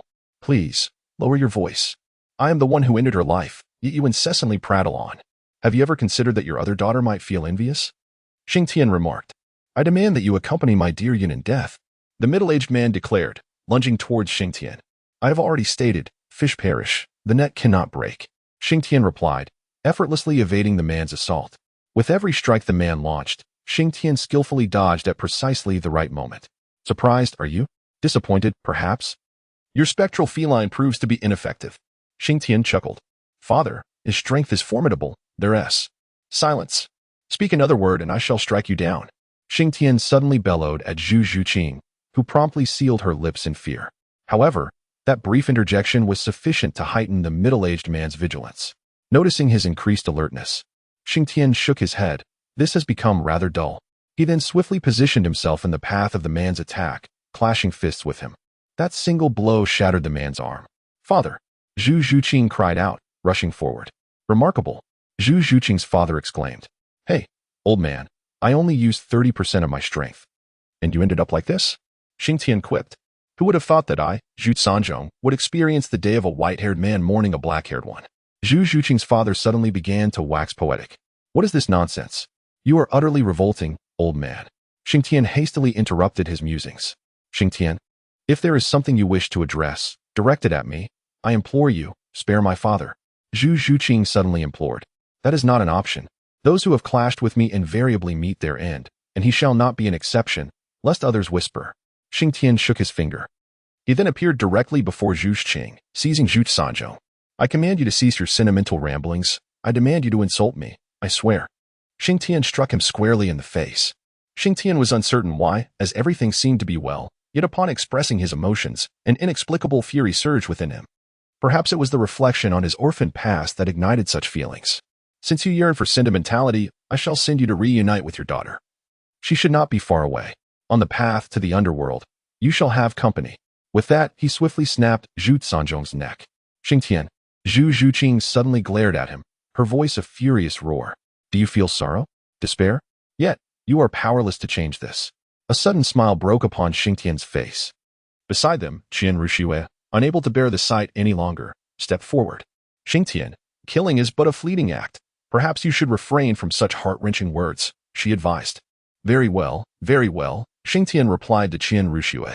By the way, I mentioned previously that when we meet again, you should prepare for your ascension, Dai Mubai. What do you intend to do, Xing Tian? Dai Mubai asked, alarm creeping into his voice. Perhaps you should first inquire what your dear father intends. Xing Tian retorted. What do you mean? Go see for yourself. Behind that wall lie numerous archers, Xing Tian indicated. Upon hearing this, Dai Mubai dashed towards the palace entrance, but was interrupted by a commanding voice. Fire! Came a sudden cry from within the palace. Whoosh! Whoosh! Whoosh! A hail of arrows rained down upon Xing Tian. I cannot fathom your thoughts. He shook his head in disbelief. Subsequently, Xing Tian unleashed the indestructible Buddha form. A cacophony of clanging sounds ensued as every arrow was repelled beyond his reach. Since that is the case, let us reciprocate. You send me a shower of arrows, and I shall return the favor with a cascade of sword light, he declared. Summoning the 7-kill sword, he swung his hand, unleashing a torrent of sword light that pierced through the wall, decimating those hidden behind it. Kill. Eliminate him. Eliminate him. Upon sensing an ambush, Davis felt a surge of courage. Enough of this. I have matters to attend to, Xing Tian proclaimed, and with another wave of his hand, a multitude of sword lights launched towards the palace. Shortly thereafter, streams of blood began to flow from within. You are a demon, Davis yelled in terror. Dai Mubai, tomorrow you shall ascend the throne. As for Zhu Zhuqing, I leave her in your capable hands. I shall lend you a hand with Davis to spare you from the accusations of fratricide. Please, do not kill me. Do not kill me, Davis pleaded, falling to his knees in desperation. Alas, I wonder what calamity would befall the Star Luo Empire should you inherit the throne. Your subjects may very well find themselves in dire straits, Xing Tian remarked, shaking his head at the pitiful Davis. Rest assured, I shall not claim the throne. It rightfully belongs to Dai Mubai. Please, spare my life. TSK, how utterly servile. In a desperate bid for survival, you have resorted to kneeling before others. Alas. Xing Tian let out a deep sigh. Suddenly, his eyes widened, and with a swift motion of the 7-kill sword, he slashed directly across Davis's neck. Davis stood in shock, then clutched his throat as streams of crimson blood began to flow down. It's time to depart. Zhu Zhuyun is waiting for you, Xing Tian spoke. Davis, pointing at Xing Tian, was rendered speechless for an extended period, ultimately collapsing in frustration. Ever since the death of Zhu Sanzhong, Zhu Zhuqing had been holding his lifeless body, lost in a daze, her thoughts a mystery. Very well, Dai Mubai. Our bond has reached its conclusion, and I have now become the nemesis of your father. I welcome you to seek vengeance upon me at any time. By the way, I leave Zhu Zhuqing in your care, granting you this final favor. Xing Tian declared, Fatty, Xiaowu, we are ready to depart. He beckoned to Qian Rinxue and Ma Hongjun. Chapter 103. The Change of the Starry Empire, Part 2. Dai Mubai remained silent, quietly observing as Xing Tian and the others gradually receded from view. It was only when Xing Tian and the others vanished from Dai Mubai's line of sight that he finally came back to his senses. Are you satisfied now? Dai Mubai spoke to Zhu Zhuqing with an expressionless demeanor. Zhu Zhuqing, however, paid no heed to him and remained lost in thought, cradling the lifeless body of Zhu Qinzhong. Are there any survivors? Dai Mubai shouted towards the palace. Soon after, several soldiers emerged. Dispose of the body, Dai Mubai commanded. Step aside, you wretches. I forbid you to lay a hand on my father. You lowly peasants. Suddenly, Zhu Zhuqing began to roar wildly, pulling her back. Zhu Zhuyun and Zhu Sanzhong set fire to the ground, declaring the annihilation of the entire Zhu clan. Dai Mubai suddenly exclaimed. No sooner had he spoken than Zhu Zhuqing raised her head, gazing at him with an expression of incredulity. I have warned you. Should my royal family be implicated because of the two of you, I shall take your lives. Dai Mubai approached Zhu Zhuqing, looking down upon her as he spoke. You must not act in this manner. You cannot do this, Dai Mubai. You cannot proceed in such a way. Zhu Zhuqing suddenly inquired. Why am I not permitted to do this? Dai Mubai inquired, I am your imperial concubine. Indeed, I am your imperial concubine. You cannot treat me this way. Nor can you treat my father and the others in such a manner. Zhu Zhuqing suddenly remarked, Empress? What a joke. How could I, Dai Mubai, be unaware that I have an empress? Dai Mubai let out a cold laugh. Bring her here, take her away, and confine her in the celestial prison. When the Zhu family faces their execution, let her witness it. Dai Mubai remarked that, in truth, he bore little animosity toward Xing Tian. Had it not been for the Zhu sisters, the situation would not have escalated to this extent. However, should an opportunity arise, he would not hesitate to eliminate Xing Tian without mercy. After uttering these words, Dai Mubai strode towards the palace, his silhouette appearing somewhat desolate. However, he could not succumb to despair, for the entire empire awaited his resilience. After Dai Mubai departed, Zhu Zhuqing remained slumped in solitude, a flicker of regret igniting within her heart. Yet, in this world, there exists no remedy for remorse. The current predicament is solely a consequence of her own pride and the so-called bond of sisterhood. When the soldiers approached to seize Zhu Zhuqing, she offered no resistance, allowing them to drag her away, helplessly witnessing their brutal treatment of her father and sister's remains. Thus, Zhu Zhuqing was taken towards the dungeon by the soldiers. Within the palace, the imperial guard had dwindled significantly, though fortunately most officials remained present. The majority of maids and eunuchs were also accounted for, ensuring that the palace operations could continue with minimal disruption. Summon the ministers to convene, commanded Dai Mubai from the seat once occupied by his father. Yes, your majesty, replied a eunuch. It is premature to address me as such. Let us wait until all have arrived, Dai Mubai remarked. In truth, the ministers had received news long ago. Yet many refrained from offering assistance, some out of fear, others from reluctance, and many simply biding their time to observe how events would unfold. Upon receiving the summons to the palace, they hastened to comply. Upon their arrival, they found Dai Mubai seated upon the throne, awaiting their presence. You, how dare you occupy that seat? Descend at once. Some obstinate elders shouted upon seeing Dai Mubai on the throne. Why should I not sit here? He replied, a hint of menace curling at the corners of his mouth. Is the throne a coveted prize for you? When my royal family faced calamity, where were you to lend your support? Now, as I merely take my place upon the throne, you object? Dai Mubai asserted. The ancestral laws cannot be disregarded. Another elder interjected. Is there anyone else who opposes? Dai Mubai inquired. After a brief silence, no one else stepped forward, and he quietly exhaled in relief. Seize those who have made themselves known and execute them, Dai Mubai commanded with a wave of his hand. You dare, cried an elderly man with a grizzled beard. I am a veteran of 2 reigns. Let us see who would dare. Suddenly, a sword flew through the air, piercing him directly. Remove him, Dai Mubai ordered coldly. Yes. Once the dissenters were taken away, Dai Mubai proclaimed, my royal family has suffered a grave disaster. My father and elder brother have been slain. We are at the most perilous juncture for the Star Luo Empire, with the Heaven Do Empire ever watchful. Thus, I must resort to unconventional means. He continued, moreover, issue a decree to announce to the world that the late emperor and my elder brother have tragically perished. I, Dai Mubai, shall henceforth serve as the new White Tiger Emperor of the Star Luo Empire. Long live the emperor. Some astute individuals began to shout. The following day, news spread among the citizens of the Star Luo Empire. A change of leadership had occurred.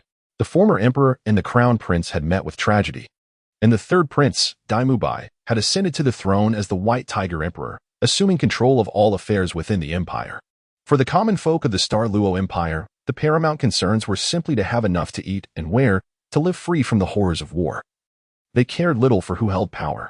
Thus, when the news was disseminated, the populace reacted with indifference, as if nothing had transpired. Upon receiving the news, Dai Mubai felt a sense of relief wash over him.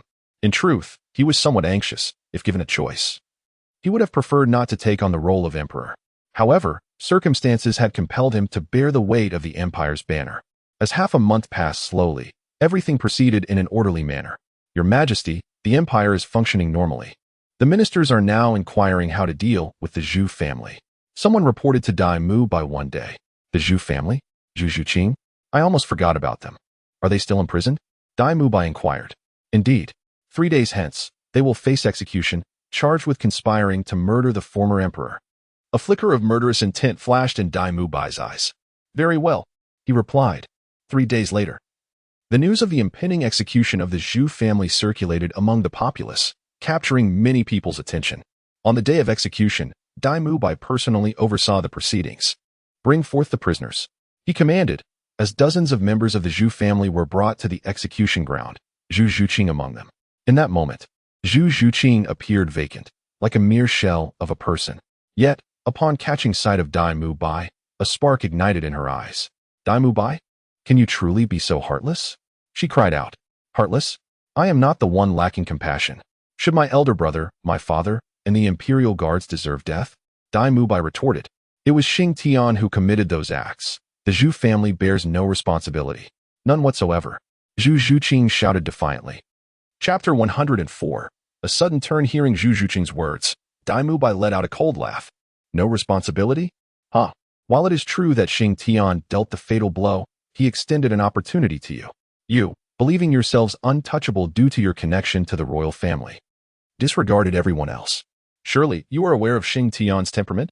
Dai Mubai, you bully the weak and fear the strong. If you have the courage, go confront Xing Tian. You do not dare, so you take your wrath out on the Zhu family, huh?" Zhu Zhuqing exclaimed. "I do indeed fear for my life. For I carry the weight of the entire Douluo Empire upon my shoulders. I must be accountable to my subjects. I will seek out Xing Tian. But you must bear the consequences." Dai Mubai declared fiercely. "If I am fortunate enough to survive today, I shall become a nightmare for your Douluo Empire."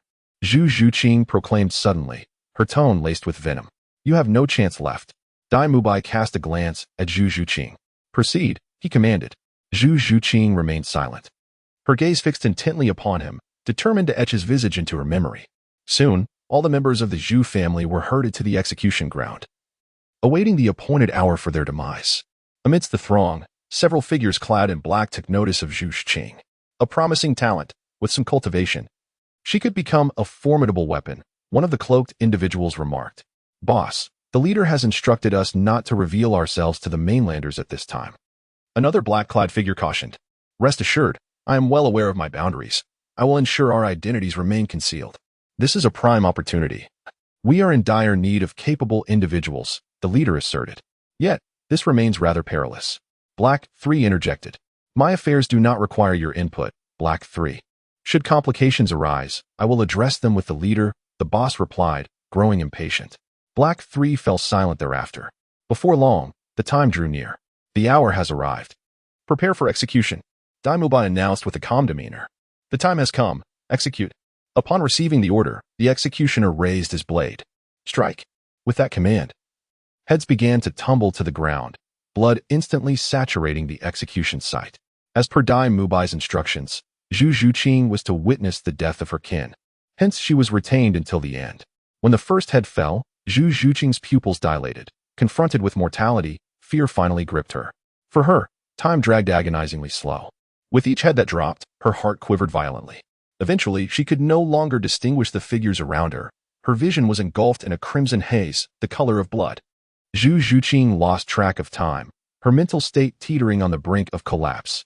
At last, apart from her, all had perished, and the execution ground was transformed into a stream of blood flowing across the surface. "Bring Zhu Zhuqing forth," Dai Mubai said, rubbing his temples. As she was brought to the execution site, a semblance of clarity returned to her. She struggled and screamed, unwilling to ascend to the platform stained with her family's blood, paralyzed by fear. Yet, no matter how fiercely she fought, it was in vain. In that moment, she even forgot that she was a soul master. "Does it hurt?" "My sentiments mirror yours," Dai Mubai remarked. Zhu Zhuqing remained silent, and as she knelt in the bloodied puddle, she fell into a quietude. "End it," Dai Mubai stated coolly. "Execute." The executioner raised the ghostly blade in his hand. Suddenly, 4 figures clad in black rushed onto the execution ground, kicking the executioner aside and seizing Zhu Zhuqing. "Intruders! Someone is attempting to disrupt the execution," shouted the official in charge. In an instant, a multitude of soldiers surrounded the area, encircling the entire execution site. "What shall we do, Chief? We cannot expose ourselves," Black 3 exclaimed. "Charge forth. If necessary, we may have to reveal a fraction of our power," replied the leader. "We have no other choice," Black 3 conceded. With that, the 4 black-clad figures commenced their breakout. To maintain their anonymity, they refrained from unleashing their martial spirits and engaged the soldiers in hand-to-hand combat. Fortunately, as these soldiers were mere ordinary men, the escape proceeded relatively smoothly. However, would Dai Mubai allow them to flee unscathed? That was highly improbable. If you were to leave just like this, what would become of my royal dignity? Dai Mubai declared, immediately releasing his martial spirit and charging forward. Chief, a soul master is coming. Black 3 warned. Run. Dai Mubai shouted, unleashing his soul technique, White Tiger's radiant wave. One of the assailants, caught off guard, was instantly reduced to ash. There is no other option. We must retreat further before using our martial spirits. The leader instructed. Understood. The remaining 3 executed evasive maneuvers, skillfully dodging several of Dai Mubai's assaults.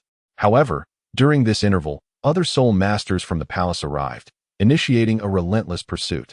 At last, the trio found a relatively secluded spot.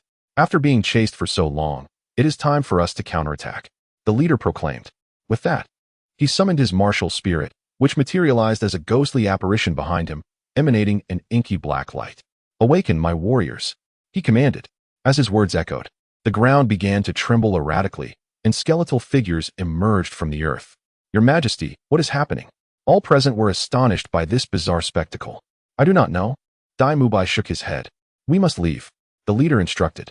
He directed the skeletons to charge at Dai Mubai and his companions while he and the others swiftly retreated, vanishing from their sight. By the time Dai Mubai and his group dispatched the last of the skeletons, the black-clad figures had long since disappeared. Curse them. Who are they? Dai Mubai's expression darkened. I do not know. Investigate immediately. These individuals did not appear here without reason. Dai Mubai commanded. Yes, let us return, Dai Mubai declared. Upon returning to the palace, he issued a decree to ascertain the identities of these individuals. However, days passed without a single lead. Your Majesty, it appears these individuals have materialized from thin air. No information regarding them can be found. Dai Mubai furrowed his brow. Convey their characteristics to the Spirit Hall. They should possess the knowledge we seek. Yes, Your Majesty. Once the envoy departed, Dai Mubai rubbed his temples, contemplating. These individuals were undoubtedly formidable. Their malevolent aura was nauseating. Now that Zhu Shiqing had been rescued by them, she might pose a future threat. Chapter 105. The Winged Tiger. After Dai Mubai sent word to the Spirit Hall, they took the matter with utmost seriousness and promptly reported it to Bibi Dong. What? Are you certain? Bibi Dong inquired, astonished. Your Holiness. This news comes from the newly appointed White Tiger Emperor of the Star Luo Empire, Dai Mubai, who has personally encountered these individuals. Dai Mubai has crossed paths with them? Bibi Dong questioned. Indeed. Very well, I understand. You may take your leave, she replied. After the messenger departed, Bibi Dong stood and approached the window. After so many years of absence, you have re-emerged. What? Is the silence too unbearable for you?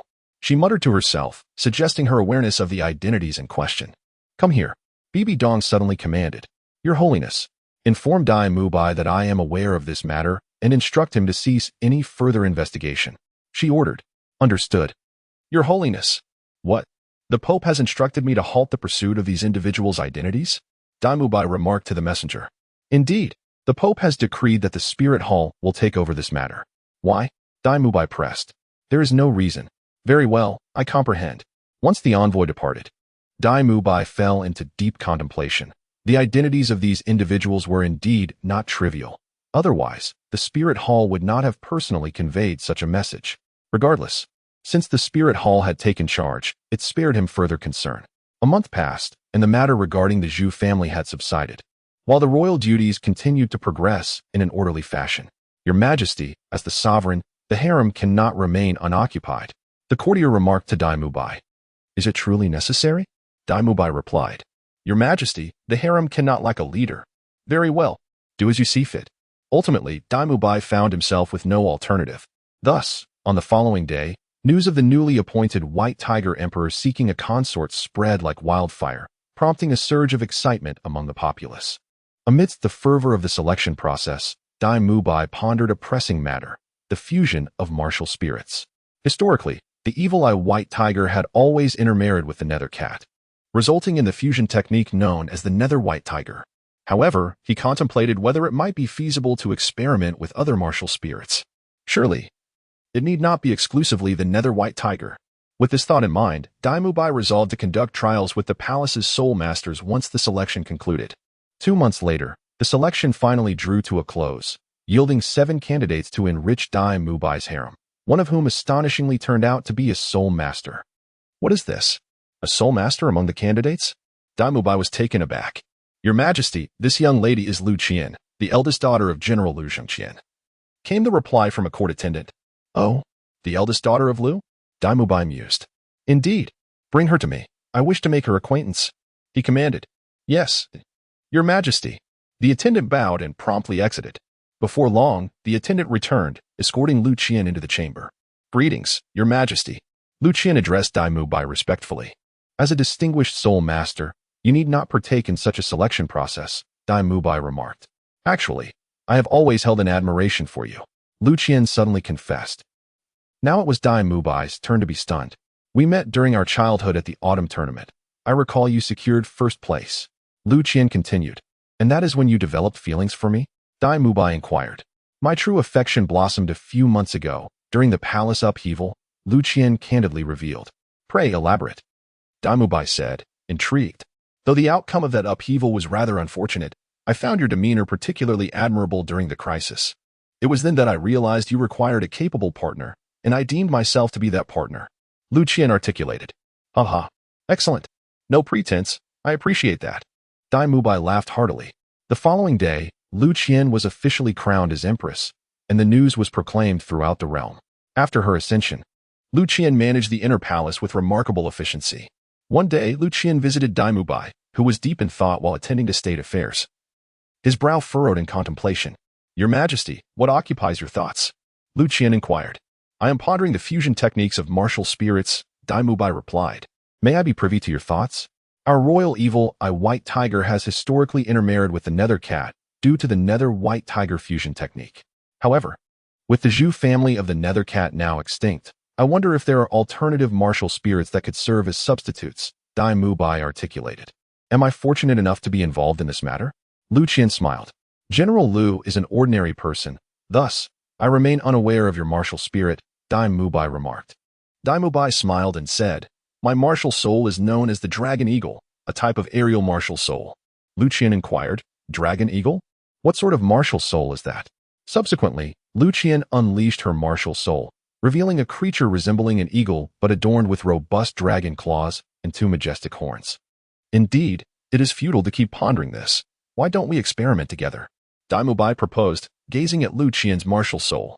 Absolutely, Lu Qian responded with a smile. In the days that followed, aside from attending court, Dai Mubai delegated his administrative duties and devoted himself entirely to mastering the fusion technique of their martial souls. The essence of this fusion technique lies in achieving absolute harmony and resonance. Thus, during this period, Dai Mubai and Lu Qian focused on nurturing their mutual understanding. After half a month, they had developed a significant level of rapport.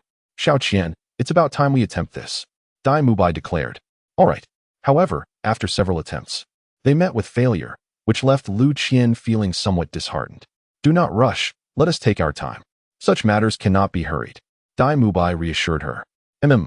Encouraged by his words, Lu Qian regained her confidence. In the subsequent days, they continued to try, yet success eluded them. Nonetheless, these efforts fostered a resonance between their martial souls. 5 days later, Dai Mubai and Lu Qian embarked on another attempt to execute the fusion technique. Xiao Qian, are you ready? Dai Mubai asked. I am prepared. This time, their efforts showed marked improvement, yet it still fell short. After several adjustments, at a pivotal moment, their martial soul fusion technique finally succeeded. In that instant of triumph, a new name emerged in their minds, martial soul fusion technique, winged tiger. Dai Mubai exclaimed. As the winged tiger manifested, an image of a tiger with a white base and black stripes, crowned with dragon horns and sporting wings, filled their thoughts. Chapter 106, The City of Carnage. Upon the appearance of the winged tiger, information about it flooded their minds. Martial soul fusion technique, winged tiger. Equipped with wings, enhances combat prowess, capable of aerial and terrestrial battles, possessing formidable strength and innate dragon-tiger pressure, among other attributes. Wow, how powerful. It surpasses even the nether spirit cat, Dai Mubai remarked in astonishment. Your Majesty, what do you think? Is this martial soul fusion technique powerful? Lu Qian inquired. Not just powerful, it is extraordinarily so, Dai Mubai replied, embracing Lu Qian. I am delighted to assist your Majesty. Lu Qian beamed. Zhu Zhiqing, I await your arrival. Dai Mubai gazed into the distance, pondering. This martial soul fusion technique would prove invaluable to Dai Mubai in the future, aiding him in evading Zhu Zhiqing and others on numerous occasions, thanks to Lu Qian and the Winged Tiger. Dai Mubai has made significant progress in the research of the martial soul fusion technique, marking a conclusion to this chapter. Where, then, are Xing Tian and his companions at present? Since their departure from the Star Luo Empire, Xing Tian and his companions have made a direct course towards the City of Carnage. This time, they did not waste a moment during their journey, for their objective was crystal clear: the City of Carnage. After approximately a month of travel, a quaint little town emerged before Xing Tian's eyes. The City of Carnage was located within this town. I am only aware that it resides in a tavern, though I cannot specify which one it is. Qian Rinxue pointed towards the town ahead and said, "Let us proceed. We can search leisurely once we arrive." The town was modest in size, slightly larger than an average village. As soon as Xing Tian and his companions entered the town, they sensed a distinct difference between this place and the outside world. The inhabitants of the entire town exuded an eerie chill, and even the air was imbued with a subtle, biting coldness. Xing Tian understood that this must be the aura of murderous intent. Let us proceed. The town is not large, and there should be only a few taverns. We shall search each one, and we will surely find it, Xing Tian declared. Upon reaching the heart of the town, they discovered a tavern that stood out prominently, situated at the town center. Let us enter and take a look, Xing Tian suggested. Ever since they had entered the town, his tone had become considerably more subdued, and a faint chill emanated from him, blending seamlessly with the somber atmosphere of the town. To an unacquainted observer, one might easily mistake him for a native of this place. When Xing Tian had once simulated Tang Hao, he had been aware of Tang Hao's domain of the god of murder. He believed he could replicate it, but in the end, he discovered he could not. However, he did manage to evoke a trace of the aura associated with the god of murder, which was the essence he now exuded. Pushing the door open to enter the tavern, they were met with a thick, murky atmosphere, accentuated by the pure black decor, creating an air of chilling darkness. As Ma Hongjun and Huo Wu stepped inside, they instinctively shivered. The tavern was eerily quiet, although it was only about 30 to 40% occupied. The patrons exchanged very few words. When Xing Tian and his companions entered, they captured a portion of attention. Yet it was merely a fleeting glance before the onlookers diverted their gaze away from them. Xing Tian, accompanied by Qian Rinxue and the others, settled into a corner. At that moment, a server clad in black, with an indifferent expression, approached. "What would you like to drink?" "4 Bloody Marys," Xing Tian replied without lifting his head, his tone casual. The server's demeanor shifted slightly. "Are you certain?" Xing Tian lifted his head, casting a cold glance at the waiter before lowering it once more. The waiter, after a brief observation of Xing Tian and his companions, hurriedly departed. Shortly thereafter, the waiter returned, bearing 4 cups filled with a murky liquid. The liquid, a deep crimson hue, emitted a pungent odor reminiscent of fresh blood, stark and overpowering. As soon as it was set down, Huo Wu and Ma Hongjun furrowed their brows, and even Qian Rinxue's expression tightened slightly. "Boss, what is this substance?" Ma Hongjun inquired, his brows still knitted in concern. Xing Tian remained silent, lifting a glass and downing its contents without a flicker of emotion. "Drink it," he commanded. "Ah, must I drink it?" Huo Wu queried. "Refuse, and you shall leave this town," Xing Tian replied, his demeanor cold and unyielding. "Brother Xing Tian, why have you transformed so dramatically upon entering this town?" Huo Wu inquired. "If you wish to remain here, then drink," Xing Tian insisted. Qian Rinxue was the first to respond, lifting a glass of Bloody Mary and consuming it in one swift motion. Once finished, she covered her mouth, for the taste was indeed quite unpleasant. Upon witnessing Qian Rinxue's resolve, Ma Hongjun followed suit, raising a glass and downing it without hesitation. With only herself remaining, Huo Wu had no choice but to pinch her nose and gulp it down. The liquid was somewhat salty, with a hint of sourness, and the overwhelming metallic taste of blood instantly engulfed her senses. Xing Tian glanced at the trio and calmly inquired, "Would you like to know what this Bloody Mary is?" "What is it?" Ma Hongjun asked. "It is a cup of human blood," Xing Tian replied in an eerily tranquil tone. Upon hearing this, the faces of the 3 instantly paled, and they bent over, violently retching. The intense upheaval shattered the tranquility of the tavern, drawing the attention of every patron present. Laughter erupted, disrupting the serenity of the establishment. "Who is this little fledgling? Go home. This is not a place for you." You can't even handle a Bloody Mary and yet aspire to enter? Huh. Go back to your mother and seek comfort. A cacophony of vulgarities filled the tavern, as the patrons seemed to find a cathartic release in their derision, mercilessly ridiculing Xing Tian and his companions, despite expelling the contents of their stomachs. The lingering metallic taste of blood remained, causing Qian Ruxue and her companions to nearly retch bile. When they finally managed to lift their gazes to Xing Tian, he suddenly raised his hand, pointing at those who mocked him, and commanded, "Eliminate them." The laughter ceased abruptly, and a peculiar tension enveloped the room as everyone turned to regard Xing Tian with newfound wariness. Qian Ruxue was taken aback by Xing Tian's unexpected declaration, her heart filled with uncertainty.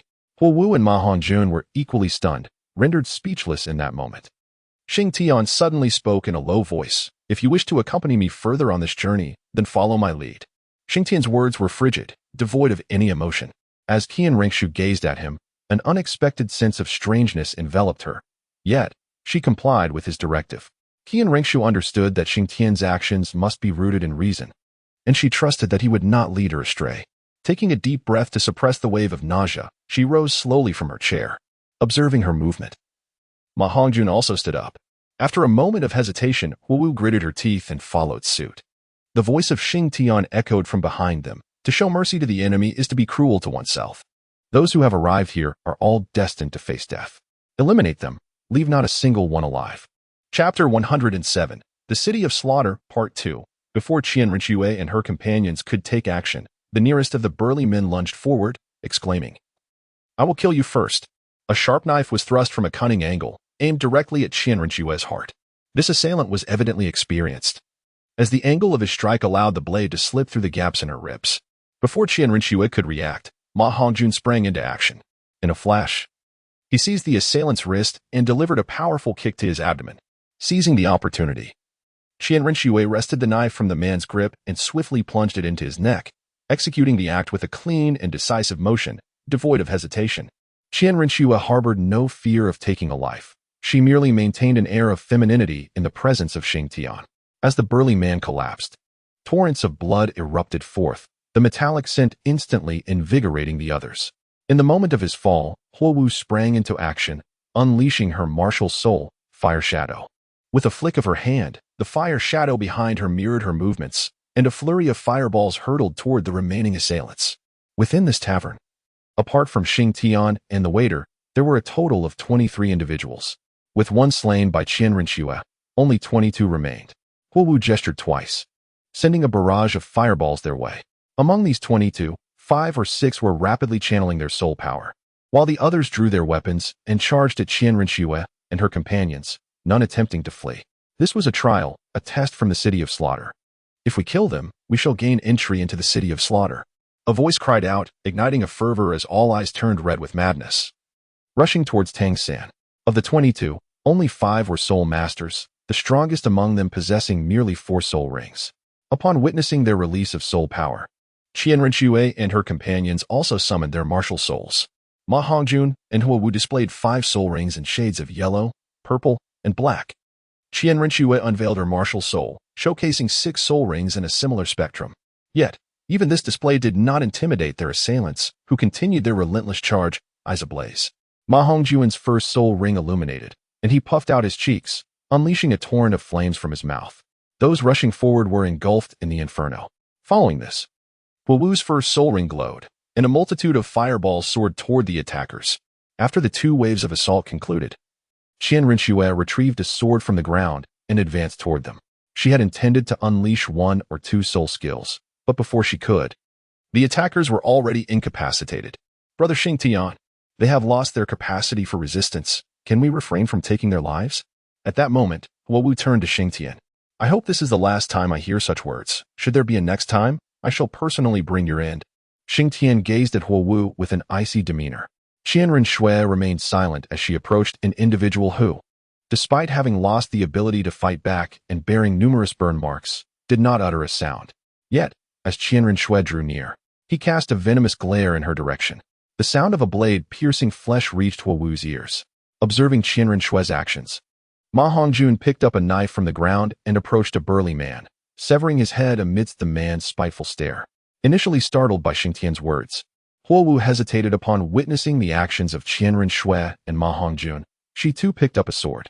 When she arrived beside a woman, the latter suddenly adopted a pitiful expression. "Little sister, will you let your elder sister go? I will leave this place and never return."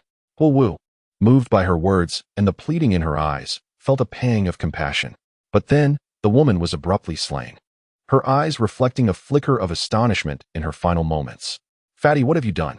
Huowu exclaimed. "Fatty, you should not have saved her. I warned you back in the Stardow Forest that being a soul master is a profession that dances on the edge of life and death. Never let your guard down." Xing Tian's voice echoed at that moment.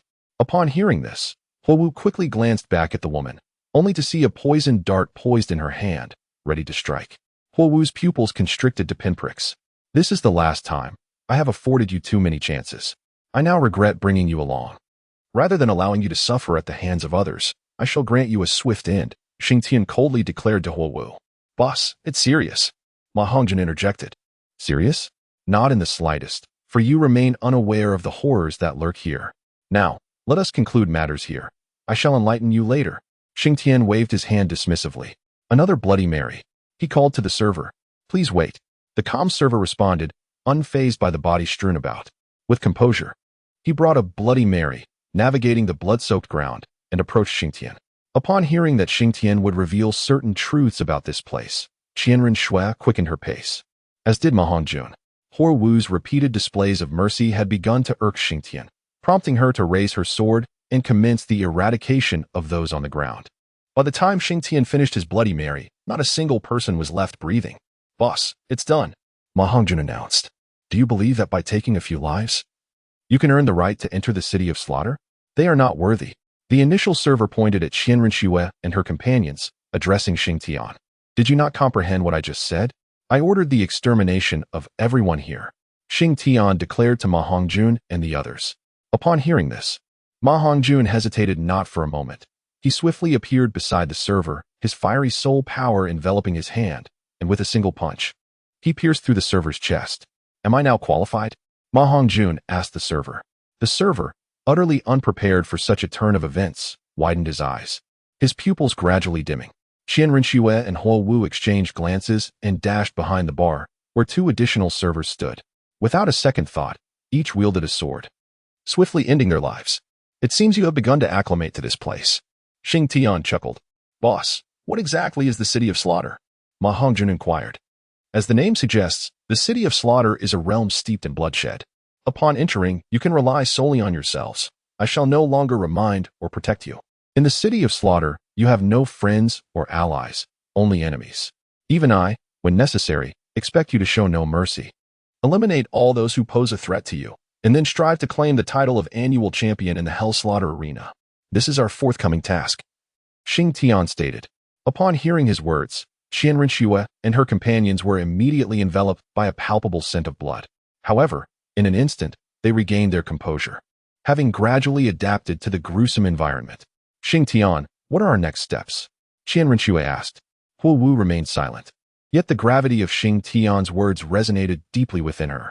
In this place, kindness and compassion were mere jokes. To harbor such sentiments here was a sign of imminent demise. Remember, the retching you just experienced was your last display of cowardice. And you, Huowu? "I do not wish to witness your compassion again," Xing Tian cautioned. Huowu lowered her head in embarrassment. "Now, let us prepare to officially enter the City of Slaughter," Xing Tian proclaimed. He then approached the bar and, with a swift kick, shattered its surface, revealing the ground beneath. "If my intuition serves me correctly, the entrance to the City of Slaughter lies right here." Xing Tian smiled.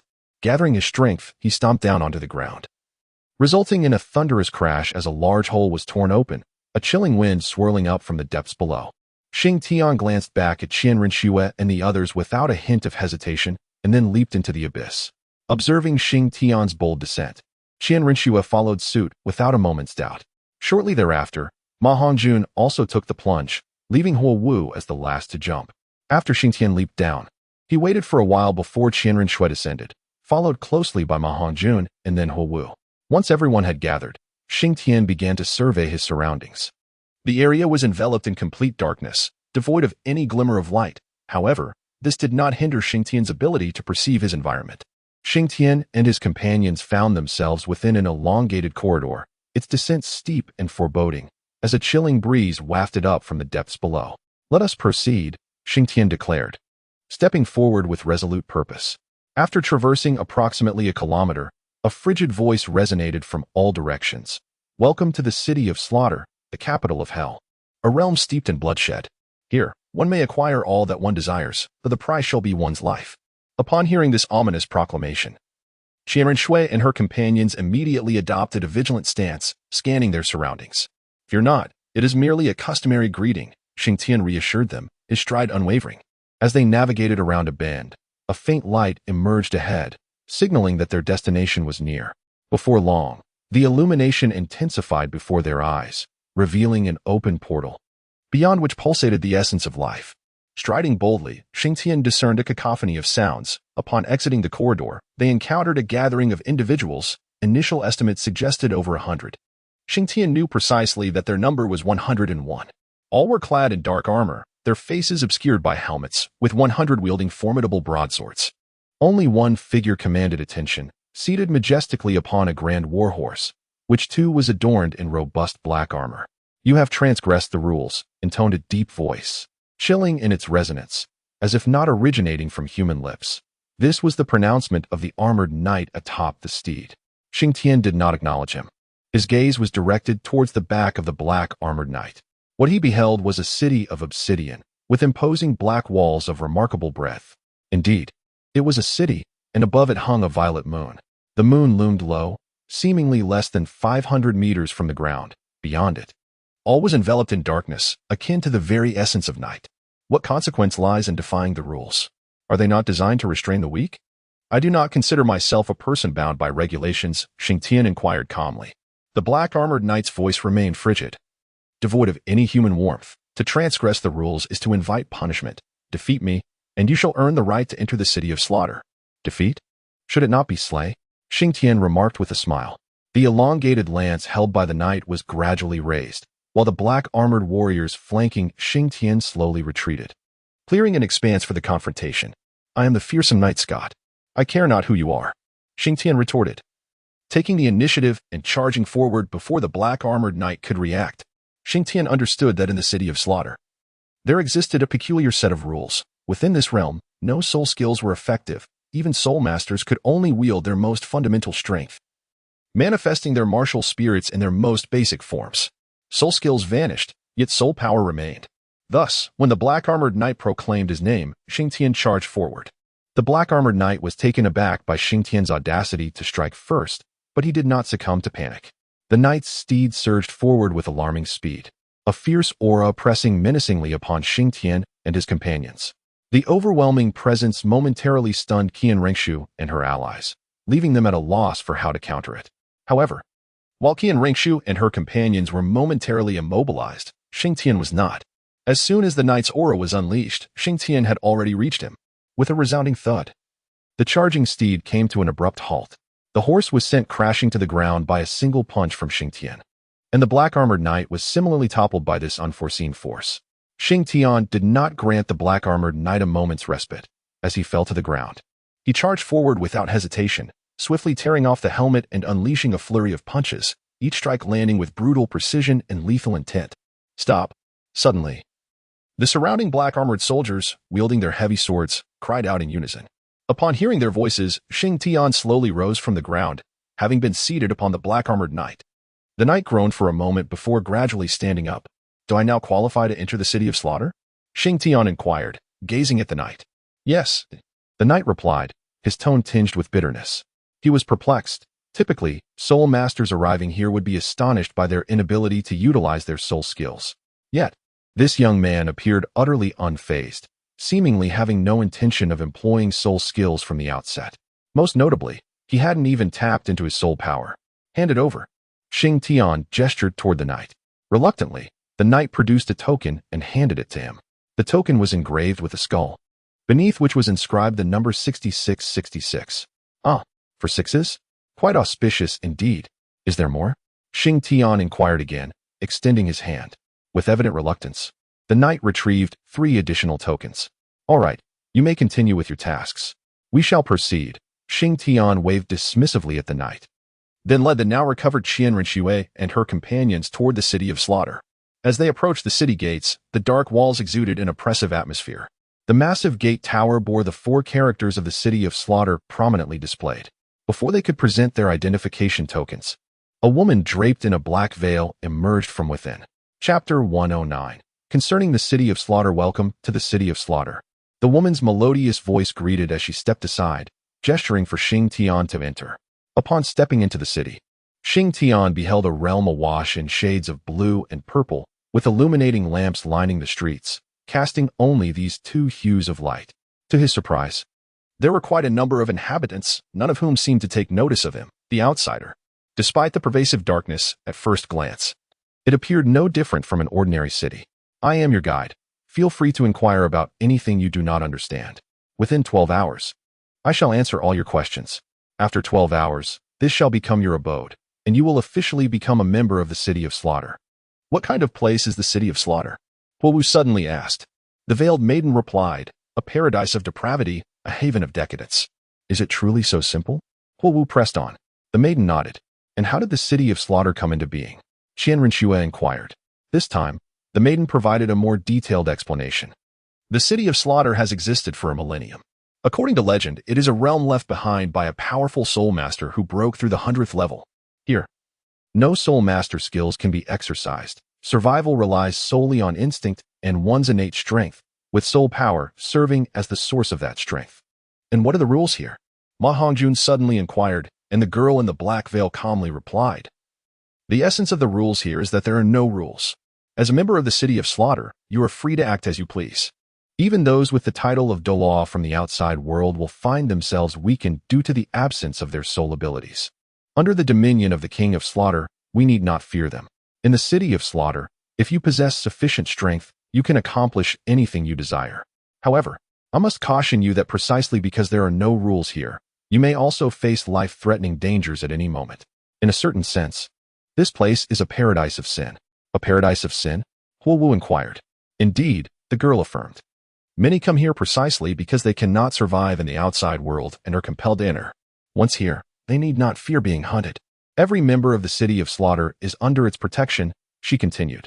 Among them, only Xing Tian remained silent, listening intently as the girl in the black veil explained to Qian Rinxue and the others. And how does the city of slaughter protect its citizens? Qian Rinxue asked. The girl in the black veil smiled and said, every newcomer to the city of slaughter poses this question, but soon they abandon such thoughts. To enter the city of slaughter, one must endure trials and the test of slaughter. Although you entered by special means, aside from this gentleman whose aura of killing is substantial, the rest of you possess little of such energy, while you have defeated the formidable Night Lord to gain entry. I must emphasize this. While entering the city of slaughter is easy, leaving it is nearly impossible. Hearing this, Xing Tian chuckled and shook his head, firmly believing that escape was not an impossibility. Only entry, never exit? Why is that? Fire Dance hastily inquired. Within the city of slaughter, there exists a specialized law enforcement team, and the terrifying Night Lord Scott is but one member of this force. The great king of slaughter wields absolute control here, and the true powerhouses within the enforcement team are composed of soul.From endowed with the ability to wield soul skills, appointed by the king himself. The captain is even a titled Douluo. Many have attempted to break free, yet all have met with failure, the veiled girl patiently elaborated. I refuse to believe it. Xing Tian interjected suddenly. The veiled girl turned to regard him, and he met her gaze with a faint smile. Indeed, there exists a means to escape the city of slaughter. One must attain victory as the champion of the Hell's killing field, thereby earning the right to challenge the Hell Road and ultimately break free. Those who achieve such a feat are bestowed with the title of God of Slaughter. The city of slaughter has existed for over a millennium, and throughout its history, only 8 gods of slaughter have emerged, the veiled girl stated. And if one fails? Ma Hongjun inquired. Death. Xing Tian replied succinctly. This gentleman speaks the truth. In the city of slaughter, there is no room for failure. Only success or demise, such is the nature of existence. The veiled girl affirmed. Indeed, the title of the city of slaughter holds true weight. Qian Rinxue remarked. Do you have any further questions? The veiled girl asked. In this city of slaughter, how do we secure lodging and sustenance? Fire Dance posed the query. Murder. Xing Tian responded, his eyes flashing with a chilling light. At this juncture, he recalled a line from the original work. where Tang Hao had told Tang San that every inhabitant of the city of slaughter possesses a path to death. Murder?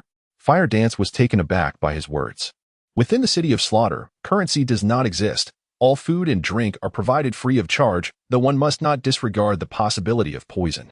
Here, a life is worth its weight in value. Individuals measure their strength by the number of skulls they possess. The blood and skulls of vanquished opponents can be exchanged for other goods, the veiled girl explained, her demeanor remarkably calm, as if discussing the most mundane of matters. Enough of questions. We have inquired all we needed to. Take us to the Hell's killing field, Xing Tian declared suddenly. The veiled girl hesitated for a moment. Are you certain? The likelihood of emerging alive from there is less than 1 in 10. It is also the place where our population dwindles most rapidly. Each individual is required to enter the Hell's killing field once a year, if one survives a single battle. They may continue to reside in the city of slaughter for another year. What do you think? Xing Tian turned to Qian Rinxue and her companions, inquiring, where you go? I shall follow. Qian Rinxue gazed at Xing Tian and replied, Boss, there is no need to consider me. I shall heed your command. Ma Hongjun chimed in with a smile. I will follow Brother Xing Tian. Huo Wu added, I too shall listen to Brother Xing Tian. Did you hear that? Now, let us forth. Xing Tian said nonchalantly. Very well, then please follow me, the girl in the black veil responded, before proceeding into the city. She maintained a steady pace, walking slightly ahead of Xing Tian, yet always remaining by his side. Xing Tian was not particularly anxious. He followed the girl in the black veil while observing the fabled city of slaughter. The entire city was enveloped in an ominous hue, with black dominating the architectural landscape, leaving no trace of any other color. How profoundly the Lord of Slaughter must adore the color black, Xing Tian mused inwardly. As he proceeded, an unexpected figure suddenly emerged from the shadows at the roadside, having been concealed in a dim corner, unnoticed by Xing Tian until that moment. Ah, newcomers have arrived. The figure cackled. And what do we have here? 2 exquisitely distinctive ladies. I wonder what the flavor of the Bloody Mary made from your blood might be. I am quite curious to taste it. Xing Tian furrowed his brow but chose to remain silent. Noticing their reticence, the shadowy figure approached them a few steps. Yet upon catching sight of the girl in the black veil beside Xing Tian, he recoiled as if confronted with something truly terrifying, swiftly retreating into the darkness. Could someone of his ilk truly partake in the hellish battlegrounds each year? Ma Hongjun felt a surge of curiosity. The figure's physique was indeed peculiar, seemingly devoid of flesh. Were it not for the layer of skin enveloping him, one might easily mistake him for a mere skeleton. He appears to be a blood seller, Xing Tian remarked. Blood seller? What does that mean? Ma Hongjun inquired. The girl in the black veil cast a curious glance at Xing Tian, sensing his familiarity with the city of slaughter. In the city of slaughter, not everyone must undergo the baptism of the hellish battlegrounds. After all, the mortality rate there is exceedingly high. Beyond the annual battle, there exists another means of survival, contributing 2 cups of Bloody Mary each month. Bloody Mary? Huo Wu exclaimed in surprise. Prior to arriving here, they each had consumed a cup of Bloody Mary, only for Xing Tian to reveal it was made from human blood. Thus, upon hearing the girl in the black veil mention it, Huo Wu was momentarily taken aback, but soon grasped the implication of Xing Tian's earlier statement. If Bloody Mary consists of human blood, then offering 2 cups monthly for a chance to survive here equates to selling blood. Does that not imply that individuals like us are merely at the mercy of others? Qian Rinxue queried. Xiaoxue, that's their affair. It has no bearing on us. Xing Tian replied. Very well. Qian Rinxue ceased her inquiries. Fear not, for we currently reside in the outer city of the city of slaughter. Not the true heart of it. Only the inner city embodies a realm devoid of rules. Those who cling to life by contributing Bloody Mary can only operate within the outer city, where random killings are prohibited. Only those warriors who survive the hellish battlegrounds earn the right to dwell in the inner city. Of course, the pleasures there surpass those outside. Yet one must constantly confront the specter of death, the girl in the black veil elucidated to Qian Rinxue. Qian Rinxue nodded, indicating her understanding. Does the spirit hall know of your existence here? Huo Wu asked. The girl in the black veil let out a cold laugh, preparing to elaborate for Huo Wu. Enough. Xiao Wu, this inquiry holds no significance for you. We should hasten to the hellish battlegrounds. Xing Tian interjected, sensing the urgency. It appears that Mr. 6666 possesses some knowledge of our city of slaughter, he added. The girl in the black veil ultimately voiced her thoughts. Earlier, she sensed something extraordinary about Xing Tian, for he hardly inquired and seemed to possess knowledge of various matters. Do not attempt to extract my words. Otherwise, the city of carnage cannot guarantee your safety. Xing Tian suddenly remarked in a cold tone. Upon hearing this, the smile faded from the girl's face. Since he had spoken in such a manner, he evidently had no fear of her intentions, prompting her to wisely remain silent.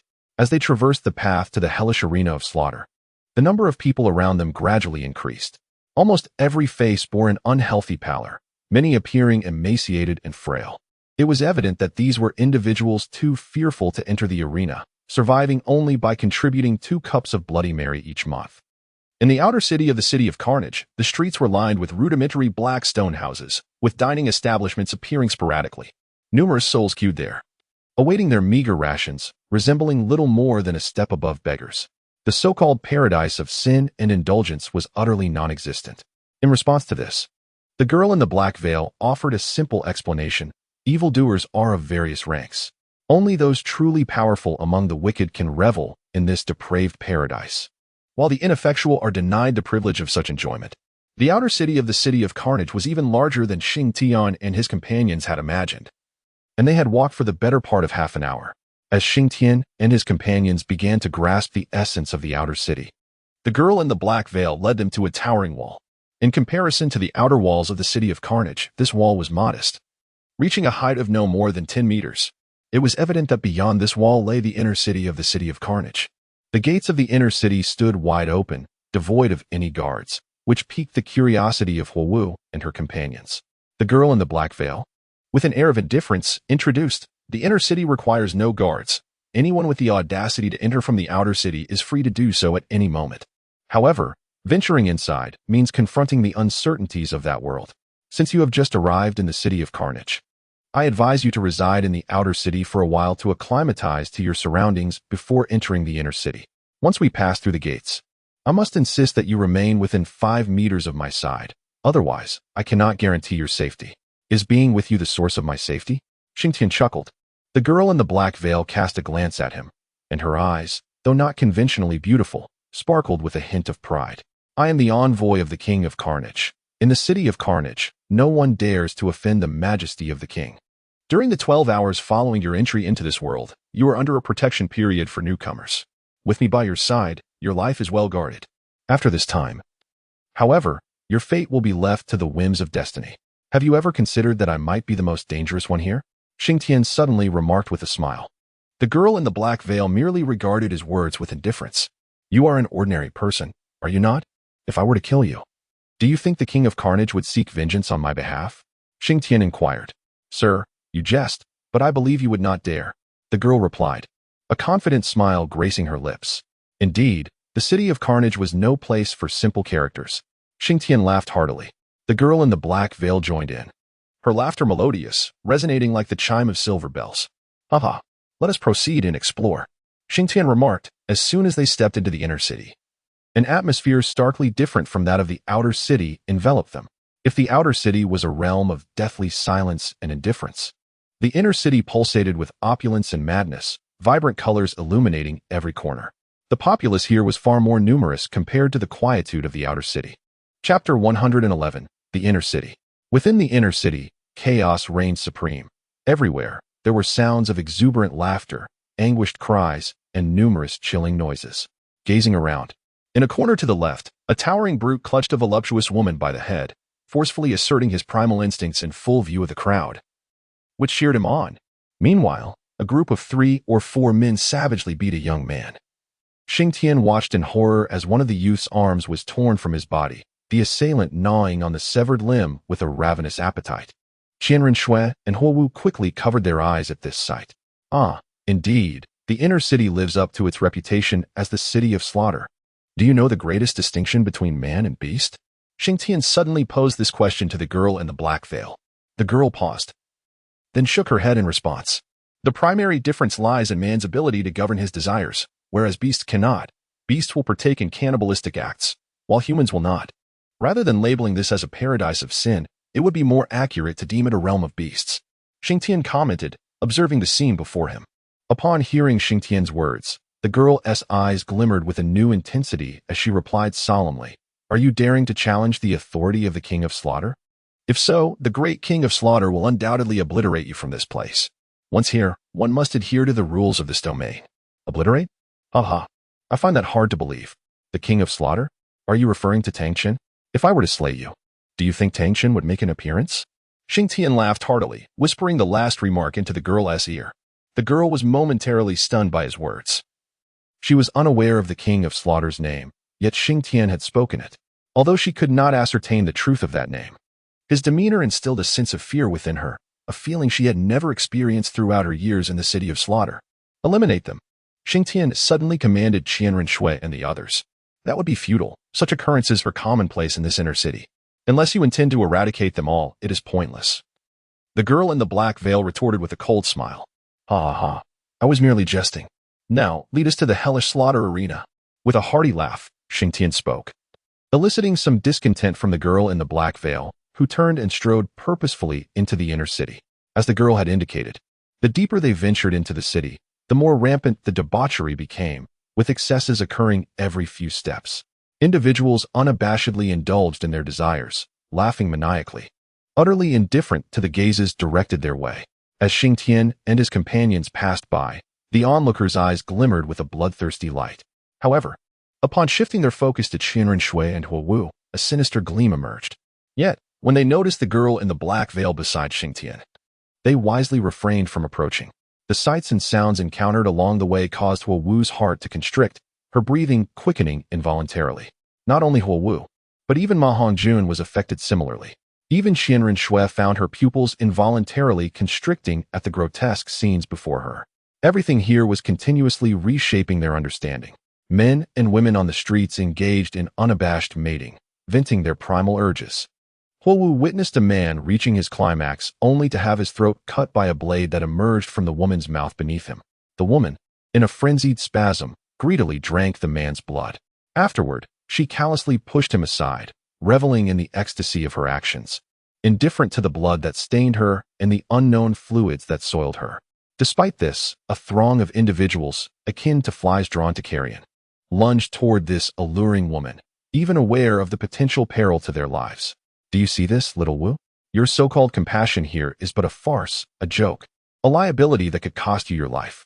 Better to stow away your laughable sense of conscience and kindness, Xing Tian remarked to Huo Wu, though his words were equally directed at Qianren Shui and Ma Hongjun. Indeed, in the city of slaughter, compassion and mercy could only hasten one's demise. At this moment, the girl in the black veil also spoke.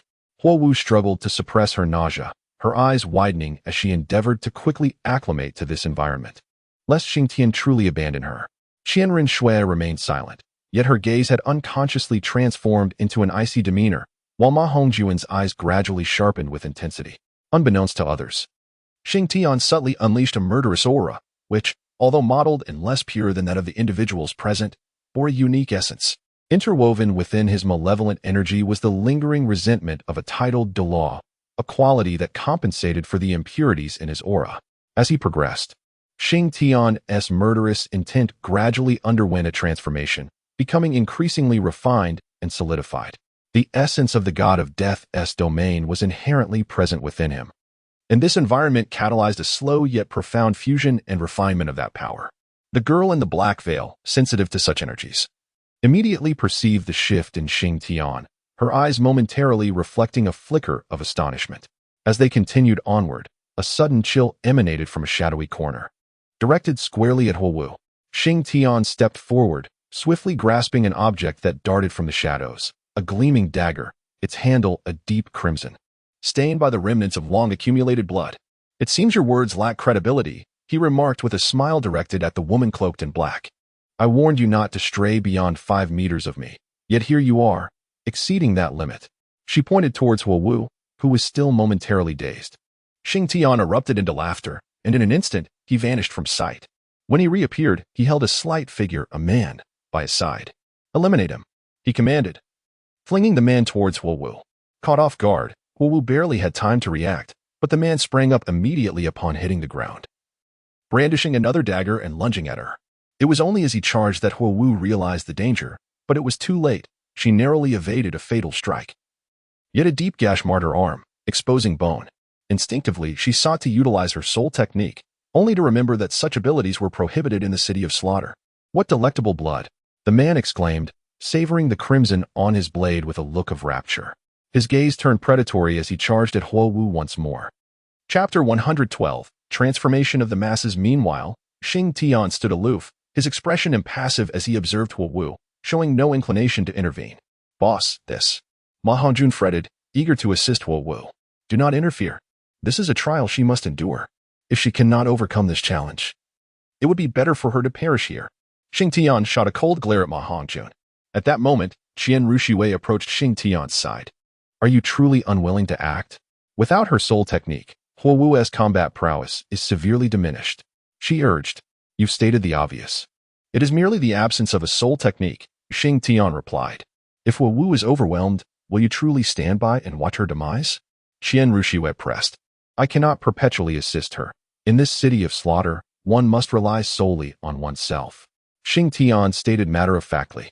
Qian Rushiwei studied Xing Tian's stoic visage, realizing the veracity of his words. Meanwhile, the man lunged at Huo Wu once again.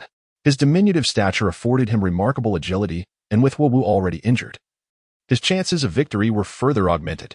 Huo Wu wished to call out to Xing Tian for help, but upon glancing at him, she found him coldly watching her, devoid of any intent to intervene. Desperate, she attempted to edge closer to the woman in black, yet the man would not grant her that reprieve. Thus, another slash met her back, blood instantly soaking her garments. My dear, I shall claim your life. He cackled. The diminutive man erupted in laughter. The injuries on his back provoked Huo Wu, who cast another glance at Xing Tian, finding him still clad in indifference, a mocking expression gracing his face. Huo Wu realized that Xing Tian would not extend his aid this time. As the man lunged once more, Huo Wu seized the moment, deftly evading the incoming blade and delivering a powerful kick to the man's waist, sending him flying. Ha ha ha, that was invigorating.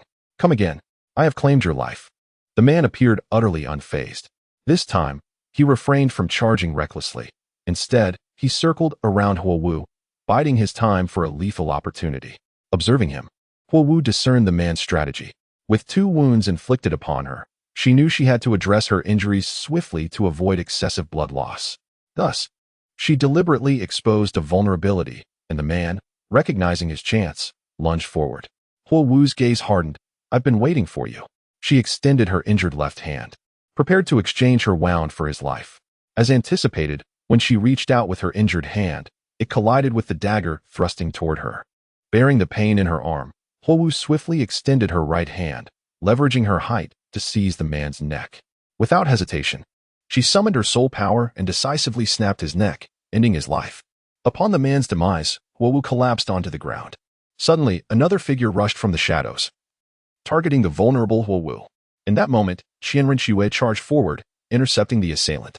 Qian Rushiwei's strength, experience, and adaptability far surpassed Huo Wu's capabilities. Within mere moments, she successfully eliminated the incoming threat and pulled Huo Wu to Xing Tian's side. I am quite dissatisfied with your performance just now, Xing Tian stated as Huo Wu approached. Already injured, Huo Wu felt tears welling up at his words, and they cascaded down her cheeks. Tears. Ha ha ha, what do I see? I am witnessing tears. In the city of slaughter, I am witnessing tears? Upon seeing Huo Wu's tears, Xing Tian erupted into a fit of laughter. Enough. Qian Rushiwei interjected suddenly. Not nearly enough. Far from it, Xing Tian retorted, fixing his gaze upon Qian Rushiwei. Xing Tian, you have changed. I scarcely recognize you, Qian Rushiwei remarked. Since your arrival in this town, you have constantly ridiculed us. What is your intent? To display your superiority? She continued. I believed you would gradually acclimate to this place, yet I was mistaken. It seems you have not adapted at all. Xing Tian shook his head. In truth, he was engulfed in profound anguish. Fully aware of the perilous nature of their surroundings, danger lurked at every corner, and a momentary lapse could result in instant death.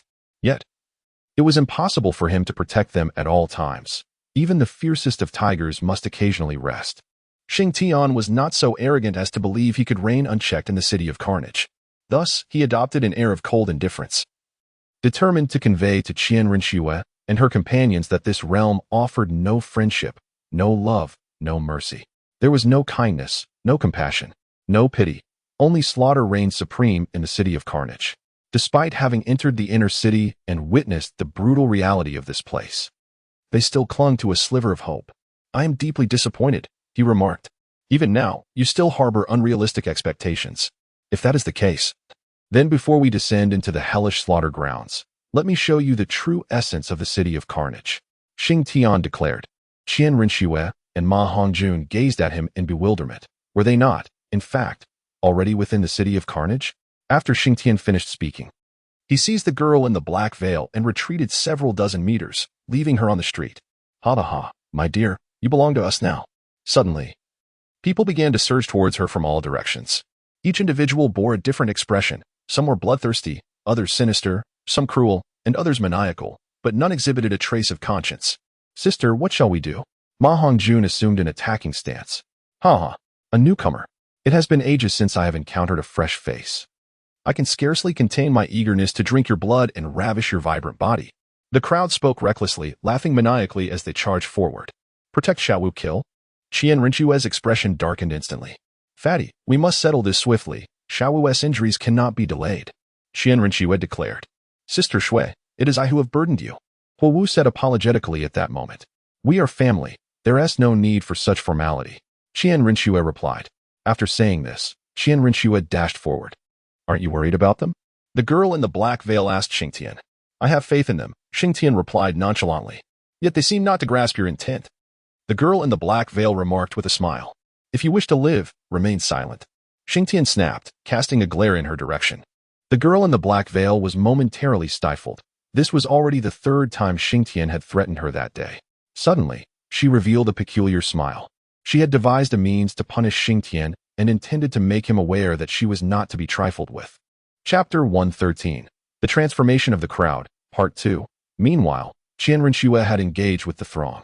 After clashing with them, she began to comprehend their madness. Even when gravely injured, they would not take a step back. Before meeting their demise, they would retaliate fiercely.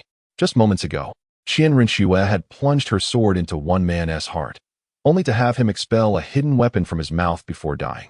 Had it not been for her swift reflexes, she might have perished. As the battle raged on, Qian Rinxue finally grasped the truth of Xing Tian's words. The chaos unfolding before her was indeed the original visage of the city of slaughter. Sister, I can't hold on any longer. Ma Hongjun suddenly called out to Qian Rinxue. He was struggling to protect Huowu while simultaneously facing the onslaught of attackers, and he was beginning to falter. Upon hearing Ma Hongjun's cry, Qian Rinxue retreated to his side. The ensuing situation found the two of them besieged by a throng of assailants. In the short term, they might manage to endure, but given enough time, their demise would become inevitable. Yet, even in such dire circumstances, Xing Tian showed no inclination to assist. Xing Tian clenched his fist repeatedly, grappling with the urge to rush in and assist. Yet, he resolutely restrained himself. If the objective was to hone their skills, he must refrain from intervening. Gradually, Qian Rinxue bore several wounds, albeit superficial and merely abrasions. Similarly, Ma Hongjun began to show signs of injury. His wounds also shallow and of a minor nature. Just as the two sides found themselves in a stalemate, the girl in the black veil suddenly approached. Upon her arrival, the crowd dispersed like mice fleeing from a cat. They could not afford to perish at this moment. 12 hours had not yet elapsed, and they were still her guests. She declared to those around her. After the crowd retreated, they suddenly noticed Xing Tian standing at the rear. Heh, kid, your life is now in my grasp. A burly man sneered, charging towards him. Ha ha, whoever seizes it first shall claim it. In a flash, an alluring woman surged past the brute, lunging at Xing Tian. The remaining individuals, seeing him isolated, immediately abandoned Qian Rinxue and the others, converging upon Xing Tian. Xing Tian gazed at the approaching figures, a peculiar smile curling at the corners of his lips, which soon blossomed into a triumphant grin. Ha ha, do you think I am like them? Today, I shall liberate you. He bellowed with laughter. Remarkably, Xing Tian charged towards them. The girl in the black veil stood beside Qian Rinxue and her companions, intrigued by Xing Tian's display, eager to witness the true extent of his prowess. Xing Tian's sheer physical prowess was formidable enough to withstand the Soul King during his time at Shrek. After undergoing the tempering of the ice and fire duality eye, his corporeal strength could even contend with that of a Soul Emperor without losing ground. The moment he engaged, Xing Tian seized the hand of the first woman who charged at him, and, with a brutal force, wrenched her arm down with a savage ferocity, causing blood to spray forth, drenching him entirely. Following the dismemberment of her limb, he wielded her severed hand as a weapon before she could utter a sound. He struck her head with it. The impact left her momentarily dazed, and seizing the opportunity, Xing Tian delivered a devastating punch that obliterated her skull. Xing Tian's actions utterly stunned the crowd before him. However, he harbored no intentions of sparing them. Discarding the severed arm in his grasp, he charged into the throng. What unfolded next left the veiled girl in utter disbelief. The air was filled with chilling cries of anguish, a sound she had not encountered in many years. Amidst the chaos, dismembered limbs and terrified heads occasionally soared into the air. Within a mere span of a few minutes, the once formidable group that had surged forward was reduced to only a handful. The ground was littered with incomplete corpses, none of which remained intact. Fear had gripped them. They were indeed terrified by Xing Tian. What is this? Are you afraid? You are seasoned veterans of the city of slaughter, and yet you still succumb to fear? Ha ha! Xing Tian, drenched in blood, proclaimed with a laugh. At that moment, he resembled a demon god standing amidst the carnage. His figure rendered even more grotesque and terrifying against the backdrop of severed limbs. You wish to escape, but I have no intention of letting you go. Xing Tian declared suddenly. Run! Came a frantic cry from an unknown source, and in an instant, the remaining individuals scattered in all directions. Xing Tian vanished from his location, only to be met with a cacophony of anguished cries and pleas for mercy that soon dissipated into silence. After a brief interlude of approximately 10 minutes, Xing Tian reappeared beside the veiled girl. You, do not come any closer, she exclaimed, her voice quivering with trepidation. Why, are you not the envoy of the King of Slaughter? Such a scene ought to be trivial for you. Xing Tian remarked with a smile as he regarded the veiled girl. Trivial? The girl was momentarily taken aback by his words. Truth be told, she had led several groups of newcomers, yet none had been as formidable as Xing Tian and his companions. Ha ha ha, merely jesting. Let us proceed swiftly. Lead us to the hellish arena of slaughter. I yearn to change my attire, Xing Tian declared. As he approached Qian Renxue and Ma Hongjun, both instinctively recoiled a step. This is the city of slaughter, do you comprehend? Here, only if you are more ruthless than them will they fear you. It is in this manner that one can endure in this realm, Xing Tian instructed them. With a wave of his hand, a blood spirit herb materialized, which he tossed to Qian Renxue. Distribute it, he said nonchalantly. Upon receiving the herb, Qian Renxue remained silent, methodically dividing it into 3 portions, with the largest given to Huo Wu, who consumed it without hesitation. Shortly thereafter, the wounds on Huo Wu's body began to heal at a visibly accelerated rate, until she was restored to her former self. You possess such a miraculous herb? The veiled girl questioned. I would advise you to keep it a secret, otherwise. And if they know, would I be afraid? Xing Tian retorted sharply, earning a dismissive glance from the veiled girl, who chose not to respond and continued onward. Under her guidance, Xing Tian and his companions beheld a unique edifice, circular in form, more accurately described as an irregular cone, its base the widest, tapering as it ascended. At an altitude of approximately 30 meters, it maintained the same diameter, extending upward to 50 meters. The hellish arena of slaughter indeed occupied a substantial area, comparable to the Soto Great Arena they had previously visited, though somewhat smaller than the Grand Arena of Heavendo City. The dark structure exuded an oppressive aura, and the veiled girl elucidated that this arena was situated at the very heart of the city of slaughter, underscoring its paramount significance within this domain. Chapter 114. The hellish arena of slaughter. Xing Tian lifted his gaze to examine the edifice before him, then turned to the veiled girl and inquired, What are the rules governing combat here? It's quite straightforward, she replied. Upon entering, you must register with your identity token and then await the commencement of the matches. During the waiting period, no hostilities are permitted. Each cohort entering the arena consists of 10 individuals, regardless of the methods employed. The only requirement for success is to emerge alive. Each group can have but 1 survivor. 10 to 1? Fascinating. Truly, this is a city of slaughter. Xing Tian remarked with a grin. So, how does one attain the title of champion here? Simply by participating in 100 matches, you would be declared champion. However, the current top contender in the Infernal Arena has only competed in 67 bouts. With each match you enter, your identity token will reflect an additional victory, granting you an extended year of existence here, allowing indulgence within the inner city, provided you can ensure your survival amidst the revelry, the veiled girl explained with a shrug. Shall we venture inside? Xing Tian proposed. If you wish to observe the matches, you must contribute a Bloody Mary, be it your own or someone else's. As long as you remain undaunted, you may watch indefinitely once inside. Matches are ongoing. As soon as 10 participants are assembled, a new contest can commence. The veiled girl elucidated. Listen, once you step into this realm, you must rely solely on yourself. As you have heard, the odds are 10 to 1. My ambition is to become the champion of 100 matches, followed by the infernal path. If you wish to escape, then you must fight. I shall await you on the infernal path, Xing Tian proclaimed. With that, he began to survey his surroundings, just as a man and a woman approached from the distance. Xing Tian stepped forward and asked, "May I borrow something?" The burly man retorted, "Do you seek death, young one?" Upon noticing the girl in the black veil, he refrained from attacking immediately. "If you provoke others during your novice period, you shall find no protection," the girl in the black veil added with a hint of warning.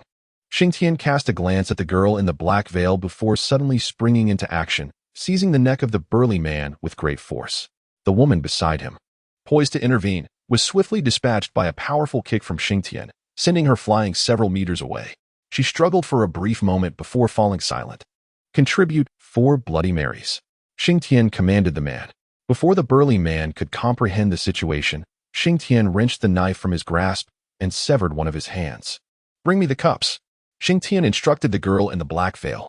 She signaled to the staff of the hellish slaughter arena, and soon, 4 cups were presented. In no time, the 4 Bloody Marys were assembled, while the burly man had already succumbed to his excessive blood loss. Xing Tian noticed a flicker of compassion in Qian Renshua's eyes. He suppressed his thoughts. Every individual who came here had blood on their hands, and each person harbored a path to death. "Enter," he commanded Qian Renshua and her companions. The interior of the Hell Slaughter Arena was even more rudimentary than it appeared from the outside, devoid of any partitions, with tiers of spectator stands rising in concentric circles. Below lay a vast arena, spanning over 100 square meters. At that moment, the audience was sparse, with less than 20% of the seats occupied. In the arena, anguished screams echoed, and among 10 combatants, 7 had already fallen, leaving only 3 to fight for survival. Upon entering, Xing Tian did not rush to register. Instead, he found a spot to sit and watched with great interest. The battles in the Hell Slaughter Arena were devoid of rules, and the combatants employed the simplest and most efficient methods to eliminate their adversaries. This scene reminded Xing Tian of the Soul Master competition, which he had deemed merely a farce of ineptitude, a mere performance. In contrast, the clashes within the Hell Slaughter Arena were genuine fights. A moment's inattention could cost one their life. Among the 3 remaining fighters, one fell victim to a trap set by his opponent, driven by an overwhelming desire to win, ultimately paying the price with his life. Soon, the remaining 2 also determined their victor, but in this instance, there was no winner, for they both perished in a mutual demise. Following this battle, the arena fell silent as they had yet to gather 10 participants. Yet the spectators did not urge for haste. They understood that the next match would commence shortly. "Do you see? This is the city of slaughter. Regardless of when you compete, it won't take long, 100 matches at most, no longer than 2 years, Xing Tian remarked to Qian Renshua and her companions. "I understand," Qian Renshua replied with a nod. At that moment, Wu Wu's eyes were filled with a chilling resolve. She had undergone her transformation, and now what she lacked was combat experience. With a mere wave of his hand, Xing Tian bestowed a blood spirit mushroom upon each of the 3 individuals. "Conceal it well. Should you lose your lives over this, I shall not seek vengeance on your behalf," Xing Tian remarked indifferently. Thus, the first day of their arrival in the City of Carnage came to a close. That very night, Xing Tian faced 3 assassination attempts and 1 poisoning, marking the night as a tumultuous one. At dawn on the following day, the veiled girl appeared punctually before Xing Tian and his companions. "Your novice period is dwindling," she stated. "I am aware. In fact, you need not have come today at all." Xing Tian shrugged in response. "It is my duty. Suit yourself." Having found another unfortunate soul, Xing Tian prepared 4 glasses of Bloody Mary and led Qian Ringshu and the others into the hellish arena of slaughter. After witnessing a match, Xing Tian turned to the veiled girl and said, "Please register me." She accepted his identity tag and stepped outside. "I am ready to begin. You may venture to the inner city to acclimate yourselves, for you are not yet worthy to compete," Xing Tian advised Qian Ringshu and her companions. With that, he closed his eyes to meditate. Qian Ringshu did not refute Xing Tian's earlier words. Instead, she quietly sat beside him, declaring, "I understand your intentions, and I shall not allow you to cast me aside." Xing Tian paid no heed to Qian Ringshu. Shortly thereafter, a girl draped in black lace approached him, stating, "I have already registered you. Your match is next. Very well, Xing Tian replied, without even opening his eyes. Coincidentally, as soon as your match concludes, your novice period will also come to an end, the girl in black lace remarked. Understood. Just then, an announcement echoed. The competition is about to commence. All participants, please make your way to the arena. Suddenly, voices from the crowd began to rise in excitement. It's my turn. Xing Tian stretched his limbs and then leaped directly from the stands. Chapter 115, The Carnage Begins. After Xing Tian finished speaking, he leaped directly from the viewing platform. Qian Ruxue gazed at Xing Tian's retreating figure, her fists clenched tightly. Finally, as if having made a momentous decision, she addressed the girl in black gauze. Please, register me for the next match, right after Xing Tian's. Are you certain? The girl in black gauze inquired. I am indeed. Qian Ruxue affirmed. Very well. Hand me your identity token, the girl instructed. Qian Ruxue complied and gave her token to the girl. Shortly thereafter, the girl returned, all set. Your match will follow right after your friend S. Thank you. Qian Ruxue replied. Big sister, what is this about? Ma Hongjun asked. One can only ascertain their true strength when pushed to the brink. We are not yet cold-blooded or ruthless enough, and thus we drift further from Xing Tian. Qian Ruxue articulated. Moreover, without a victory in the Hell's arena, one cannot tread the path of the underworld. Without access to the underworld, one cannot escape the city of slaughter. Xing Tian is my man. His power is formidable. Exaggerating slightly, his strength is beyond our reach. Yet, even so, he still seeks ways to enhance his prowess. I do not wish to be distanced from him, Qian Ruxue declared, her gaze fixed on Ma Hongjun and Douluo. Please, register me as well. Ma Hongjun suddenly interjected. The girl in black gauze declined the identity token he offered. Just a friendly warning. If you register now, you may encounter this young lady. Ma Hongjun, startled, quickly withdrew his token. Wait until I gather 10 participants for my match. Then you can register, ensuring we do not cross paths. Qian Ruxue proposed. All right. Ma Hongjun agreed. Douluo remained silent, deeply conflicted, uncertain of her next course of action. Despite her apparent indifference, a flicker of fear regarding death resided in her heart. Qian Ruxue cast a glance at Douluo but chose not to comment. Everyone has their own thoughts, and she could not impose her will upon others. Thus, she refrained from addressing Douluo's demeanor further. Meanwhile, as Xing Tian took to the arena, others followed suit in succession. Among them were both men and women, including a woman of notable beauty. She wore revealing attire, exposing even the areas one would typically conceal. However, when Xing Tian observed the gazes of others, he could not help but admire the woman's cunning. She wielded her beauty and physique as her most potent weapons. Yet, to Xing Tian, she was merely a pile of foul flesh. Being averse to filth, he would not spare her a second glance. All right, now that we have 10 participants, the match is about to commence. There are no rules. It determines both rank and life or death. The last one standing on the platform shall be crowned the champion. The host announced, and as soon as his words fell, a burly man rushed towards the provocatively dressed woman, his eyes gleaming with lascivious intent. His lower body was conspicuously bulging, leaving no doubt as to his intentions. Ah, what a spectacle! One could hardly believe such thoughts were circulating amidst this chaos. Xing Tian shook his head in disbelief. The woman, upon noticing the approaching giant, displayed no sign of fear. Instead, she tantalizingly licked her lips and gracefully arched her back. This gesture stirred the crowd, including those seated in the audience. Come on, whoever reaches me first shall possess me, she teased, her gaze sweeping over the throng. The moment her words left her lips, aside from the burly man, 3 other men surged forward. In an instant, this singular woman had captivated 4 suitors, reducing the number of participants by 5. What had transformed into a small battlefield was now a fierce struggle among several men vying for her attention. Meanwhile, Xing Tian observed the remaining 4, a cruel smile gracing his face. Are you prepared? He inquired with a grin. You, boy, possess a rather refreshing aura. You must be a newcomer, huh? A rookie daring to enter the Hell Slaughter arena. I scarcely know what to make of you. A towering figure, nearly 2 meters tall, suddenly interjected. Oh, allow me to show you where my confidence lies. Xing Tian retorted. No sooner had the words escaped his lips than he vanished from sight. The towering figure's pupils constricted in alarm. Where are you looking? Suddenly, Xing Tian's voice resonated from behind him. Before the giant could react, he felt a jolt in his lower back, followed by darkness as he collapsed, breathless. TCH. I expected more from you. Turns out, You're merely talk," Xing Tian remarked disdainfully, gazing at the fallen giant, whose body was grotesquely bent at 180 degrees. His head touching his heels. Xing Tian had shattered his spine with a single blow, folding him in half. Witnessing the demise of their comrade, the remaining 3 men instinctively chose to confront Xing Tian together.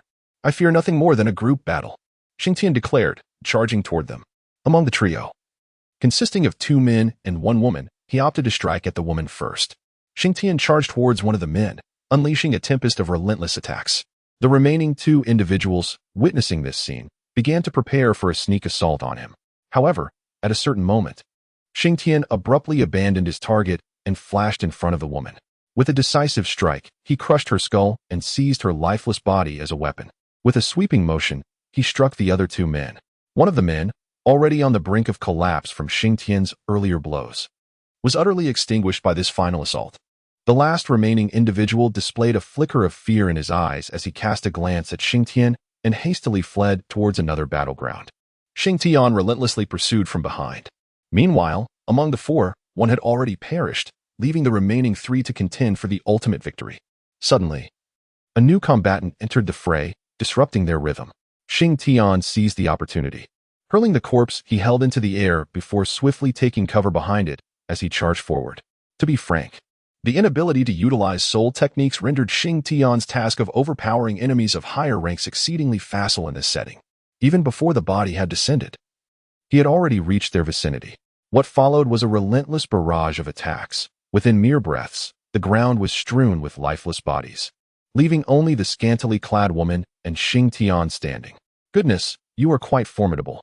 He is now yours. Do come forth. I am waiting," the woman provocatively called out to Xing Tian. "Very well. I shall approach at once," Xing Tian replied with a smile, striding confidently towards her. Chapter 116. The carnage persists. Xing Tian's face revealed a peculiar smile. The woman gazed at Xing Tian, her expression also adorned with a seductive grin. It had been an eternity since she encountered a newcomer imbued with the refreshing essence of the outside world. She resolved to savor the moment before ultimately dispatching Xing Tian. "Do you think I am beautiful?" she inquired as Xing Tian approached her, playfully tossing her hair aside. "Indeed," Xing Tian replied. "Then I am yours now," she declared, tracing circles on his chest with her finger. To his astonishment, her other hand boldly removed the scant fabric that barely concealed her modesty. The audience erupted in a frenzy, their shouts reverberating through the space, creating an astonishing uproar despite their small number. "Come on, darling. I can hardly wait," she urged, unconsciously rubbing her thighs. "But I have a penchant for cleanliness. What should I do?" Xing Tian responded. The woman paused, momentarily bewildered, struggling to grasp the meaning behind his words. "Though you are indeed lovely, I have no affinity for someone as promiscuous as you," Xing Tian suddenly exclaimed. "Promiscuous?" The woman was genuinely taken aback by his remark. Xing Tian delivered a powerful punch directly to her chest, shattering her voluptuous form and simultaneously fracturing her heart. "You." The woman did not anticipate such ruthlessness from Xing Tian. Since her arrival in the city of Carnage, her physique had been the object of fervent admiration, and she had wielded her body as a weapon to survive in this brutal realm. Yet, she never expected to fall victim to Xing Tian today. What she had once taken pride in was deemed insignificant in his eyes. As her breath faded, Xing Tian emerged as the victor of this confrontation. Upon his exit from the arena, a staff member approached him, presenting his identity badge. Xing Tian casually took the identity badge and returned to the audience seats. "Let us part ways for now," he said. "Beyond this door awaits an unending series of ambushes and assassinations." You all heard what that woman said. The hellish arena of slaughter is not truly terrifying. What is truly dreadful are the myriad crises that follow each match. He spoke calmly as he settled into his chair. "You may leave first. My turn to compete is next," Qian Rinxue suddenly interjected.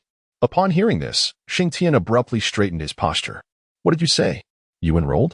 he inquired. "You feel too distant from me at present, and it leaves me feeling insecure. Thus, I desire to be closer to you," Qian Rinxue remarked, gazing at Xing Tian. Xing Tian gazed steadfastly at Qian Rinxue and said, "Go. I will shield you from 3 ambushes following the competition. After 3, fate will take its course." "Thank you, Xing Tian," Qian Rinxue replied, her eyes reflecting gratitude. The next match was about to commence. After a brief pause, the host on stage addressed the audience once more. "All right. Now please step forward those with the announced numbers. It's my turn, Qian Rinxue declared, rising from her seat. Go. Xing Tian smiled at her, a rare expression since his arrival in the city of slaughter. This smile felt particularly warm and secure to Qian Rinxue as she descended from the stage. Ma Hongjun also stood up. Hey, what are you doing? I'm going to sign up. Ma Hongjun replied with a grin. Have you thought it through? He continued. Now that we are here, overthinking it won't change much. I relayed the same message to Xiao Shui, and now I say it to you. Go. I will protect you from 3 ambushes following the competition. After that, fate will take its course. Xing Tian affirmed. Thank you, boss. Ma Hongjun said before heading off to register. I'm not ready yet. Huo Wu expressed to Xing Tian. I suspected as much. The coldness in your eyes is merely a facade, and that indifference is a guise. Thus, your ability to articulate such sentiments does not astonish me in the least. Xing Tian responded. Brother Xing Tian, am I really that useless? Huo Wu said, a hint of distress in her voice. I cannot say. That is for you to prove to yourself. Xing Tian replied. Huo Wu fell silent, settling back into her seat as she wrestled with her thoughts. Xing Tian disregarded Huo Wu. In this realm, one must rely solely on oneself. To perpetually seek Xing Tian's assistance would render Huo Wu ineffectual in the end. Meanwhile, the battle belonging to Qian Rinxue had commenced. Fortunately, Lady Luck favored Qian Rinxue this time. Among the 10 participants, apart from her and a petite woman, the remaining 8 were merely ordinary individuals. Thus, the confrontation was concluded with remarkable ease, requiring little effort on Qian Rinxue's part. The true trials were only beginning. Once they emerged, they would be besieged by a relentless series of ambushes. Are you prepared? Xing Tian inquired of the returning Qian Rinxue. I am ready. If it were not for this life and death situation, I would prefer you to refrain from intervening. After enduring the crucible of battle, Qian Rinxue had undergone some transformation. No problem, Xing Tian affirmed. First, we shall deal with the hefty opponent. Once that is concluded, we can retreat and find a moment to rest. All right, Qian Rinxue replied and settled beside Xing Tian. Today's matches are relentless, the host suddenly remarked as cheers erupted from the audience. Now, please call forth the participants by their numbers. After a brief interval, the host announced. Boss, it's my turn. Ma Hongjun said to Xing Tian. Go forth.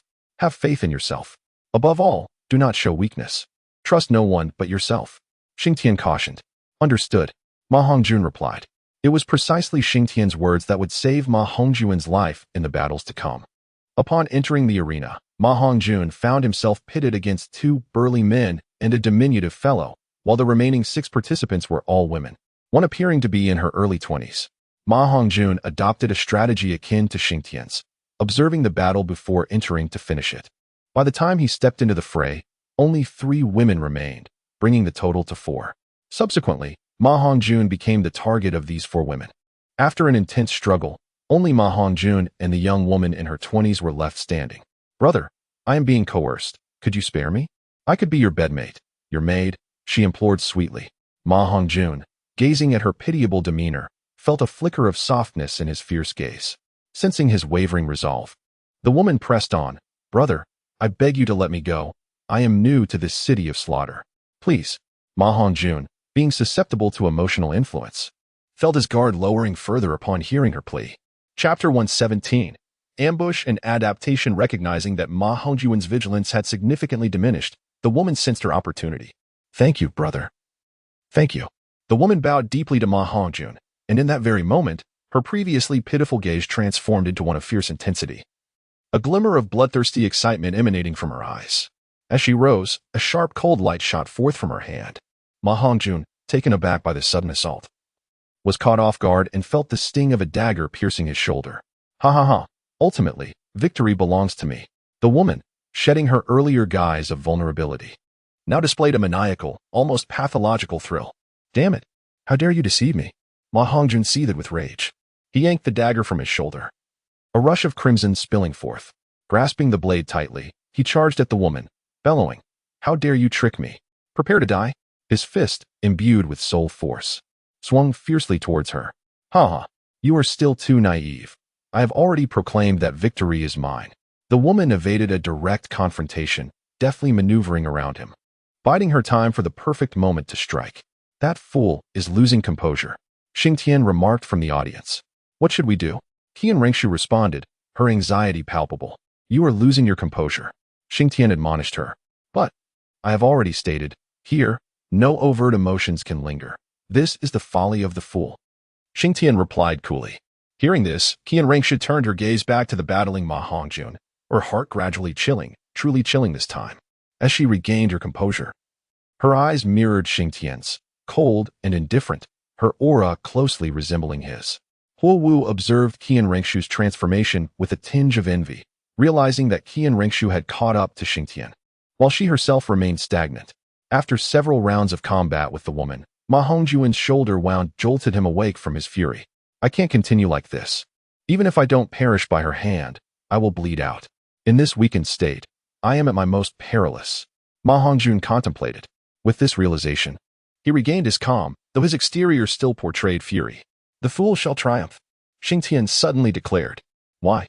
Qian Rengshu inquired. As to her eyes, Ma Hongjun appeared unchanged. "Just watch." Within these few breaths, Xing Tian replied. As expected, after Ma Hongjuan's moment of clarity, he intended to feign a weakness but feared it might be discerned. Thus, he directly channeled his soul force, impacting the wound on his shoulder. As the injury was aggravated, a surge of agony coursed through him, causing him to momentarily falter. The opportunity has arrived. The woman's eyes glimmered with intensity, and in the next moment, she lunged directly at Ma Hongjun. "I've been waiting for you." Ma Hongjun lowered his head, a faint smile gracing his lips. As the woman charged, he deftly sidestepped the dagger aimed at him. "Not good. I've been deceived." Realizing her mistake, the woman attempted to retreat. Planning to escape? Ma Hongjun sneered, executing a side kick that sent her sprawling several meters away. He quickly pursued her, and before she could regain her footing, he plunged his dagger into her chest. "It's over, and thank you for allowing me to achieve my true transformation. Your weapon now belongs to me," he whispered into her ear. The woman's eyes widened, her pupils gradually losing their luster. "Boss, I have fulfilled my duty," Ma Hongjun declared upon returning to the audience, addressing Xing Tian. "Mediocre," Xing Tian replied. "I'll be more cautious next time. Let us go," he said, rising from his seat. Qian Ruxue and the others followed closely behind. Once outside the blood-soaked arena, they felt numerous hostile gazes upon them, with many lingering longer on Ma Hongjun. "I've warned you. I will protect you 3 times, but after that, you must rely on yourselves," Xing Tian stated. As they made their way out, Ma Hongjun consumed a blood spirit mushroom, alleviating his injuries, the wounds beneath his clothing healing rapidly. "Boss, my thoughts align with Big Sister S. We shouldn't act unless it's a life or death situation," Ma Hongjun suggested. "Do as you wish," Xing Tian shrugged. Just as they turned a corner, a gleaming short sword suddenly emerged from the shadows, aimed at Ma Hongjun, maintaining a heightened sense of vigilance throughout their journey. He reacted instantly, blocking the incoming blade with his dagger and then charging into the shadows. A few breaths later, he emerged unscathed. "Let us go," Xing Tian remarked upon seeing him. The subsequent journey was fraught with waves of ambushes, which began to irritate Ma Hongjun. To survive in this environment, one must adapt. For altering the overarching circumstances is impossible. One can only be transformed by them, Xing Tian advised. Along the way, some reckless individuals attempted to attack Xing Tian, but he dealt with them with extreme brutality, leading to a cessation of further ambushes against him. Upon reaching the inn, they encountered 2 more ambushes, one involving poison. Yet they narrowly escaped unharmed. "Be cautious while sleeping tonight. Don't let your guard down too much, or it could cost you your life." That night, Xing Tian addressed them before retreating to his room, and thus the night passed. The following morning, Xing Tian awoke, stretched lazily, and descended the stairs, stepping on the still-drying bloodstains on the floor. On his way down, he encountered Qian Rengshu, who bore dark circles under her eyes, evidently having spent the night awake. Shortly after, Ma Hongjun and Huo Wu emerged as well, both displaying similar signs of sleeplessness. "You could have utilized your cultivation in place of sleep last night. Although soul techniques cannot be employed here, you may still harness your soul power," Xing Tian remarked. After breakfast, Xing Tian decided to part ways with Qian Rengshu and the others. Remaining with them would only cultivate a sense of dependency, particularly in Huo Wu. Thus, after their meal, he separated from them, opting not to visit the Hell's killing fields, but rather to explore other areas of the inner city, despite its lack of enticing attractions. In Chapter 118, the slaughter continues, Part 2. As Xing Tian wandered through the inner city, he encountered a total of 19 ambushes, 11 provocations, and 23 instances of seduction, providing him a glimpse into the true chaos of the city of slaughter. Since a particular competition, Qian Rengshu had begun to adapt to her surroundings after their separation. She faced no less than 50 instances of harassment and ambush, all of which she dealt with through brutal means. Were Xing Tian to learn of this, he would undoubtedly be astonished, for it would not be long before Hulaina arrived, employing similar ruthless tactics to establish her own foothold. Indeed, those who emerge from the spirit hall are not to be trifled with. Before encountering Xing Tian, Qian Rengshu had regarded killing as a mundane affair. However, after meeting him, she had transformed into a more delicate woman, reluctant to reveal her dark nature.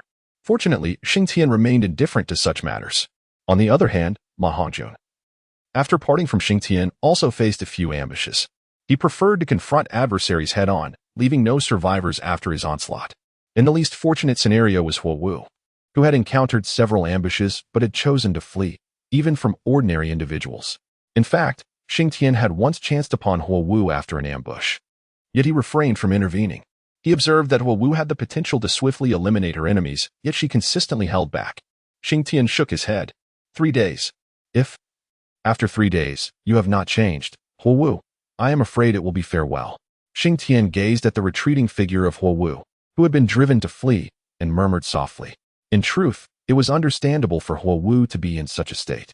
Having grown up in the academy where her father served as the principal, the students around her consistently indulged her whims. This environment fostered her capricious nature in her formative years.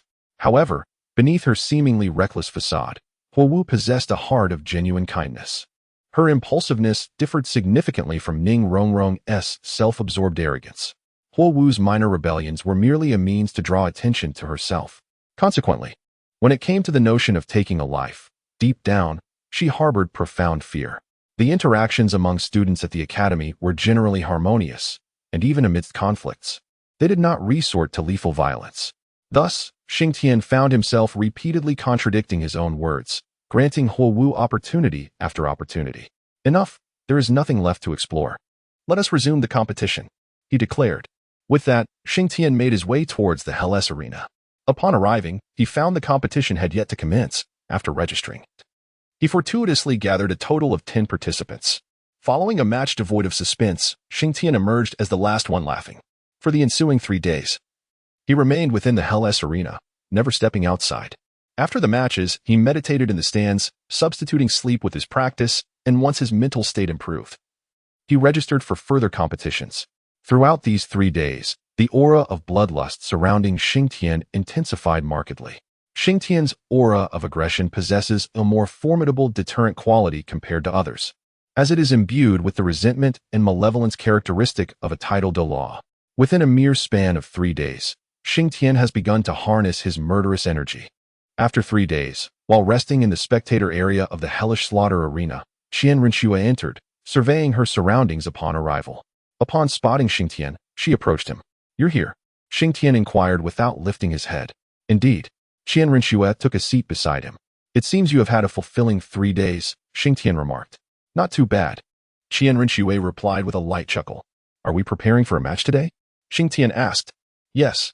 Qian Renxue nodded, a glint of cold light flashing in her eyes. "You may go first. I just got here," Xing Tian stated. "All right." With that, the two of them closed their eyes to rest. Approximately a quarter of an hour later, Ma Hongjun entered. The jovial expression that once adorned his face was now replaced by an icy demeanor. "Boss, I'm here." Ma Hongjun took a seat on Xing Tian's other side. Xing Tian nodded in acknowledgement.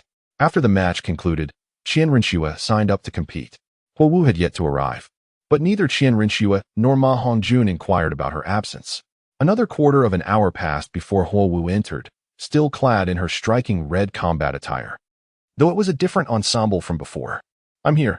Upon locating Xing Tian, Huo Wu sat beside him, prompting Ma Hongjun to discreetly shift over a seat. "How do you feel?" Xing Tian asked, his eyes closed, as he sensed the intense murderous aura emanating from Huo Wu, stronger than that of Qian Renxue and Ma Hongjun. "I feel fine," Huo Wu replied nonchalantly.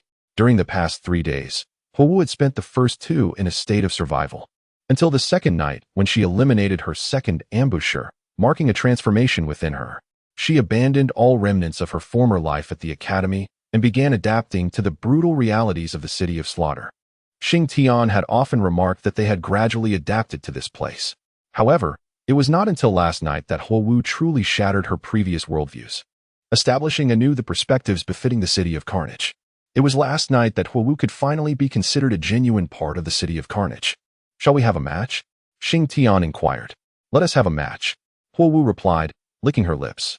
At that moment, the audience called out for Qian Rinshue's number, and without a word, she descended to the arena. When the host announced the beginning of the match, Qian Rinshue leaped into the center. As the match commenced, she was the first to charge forward, initiating a massacre.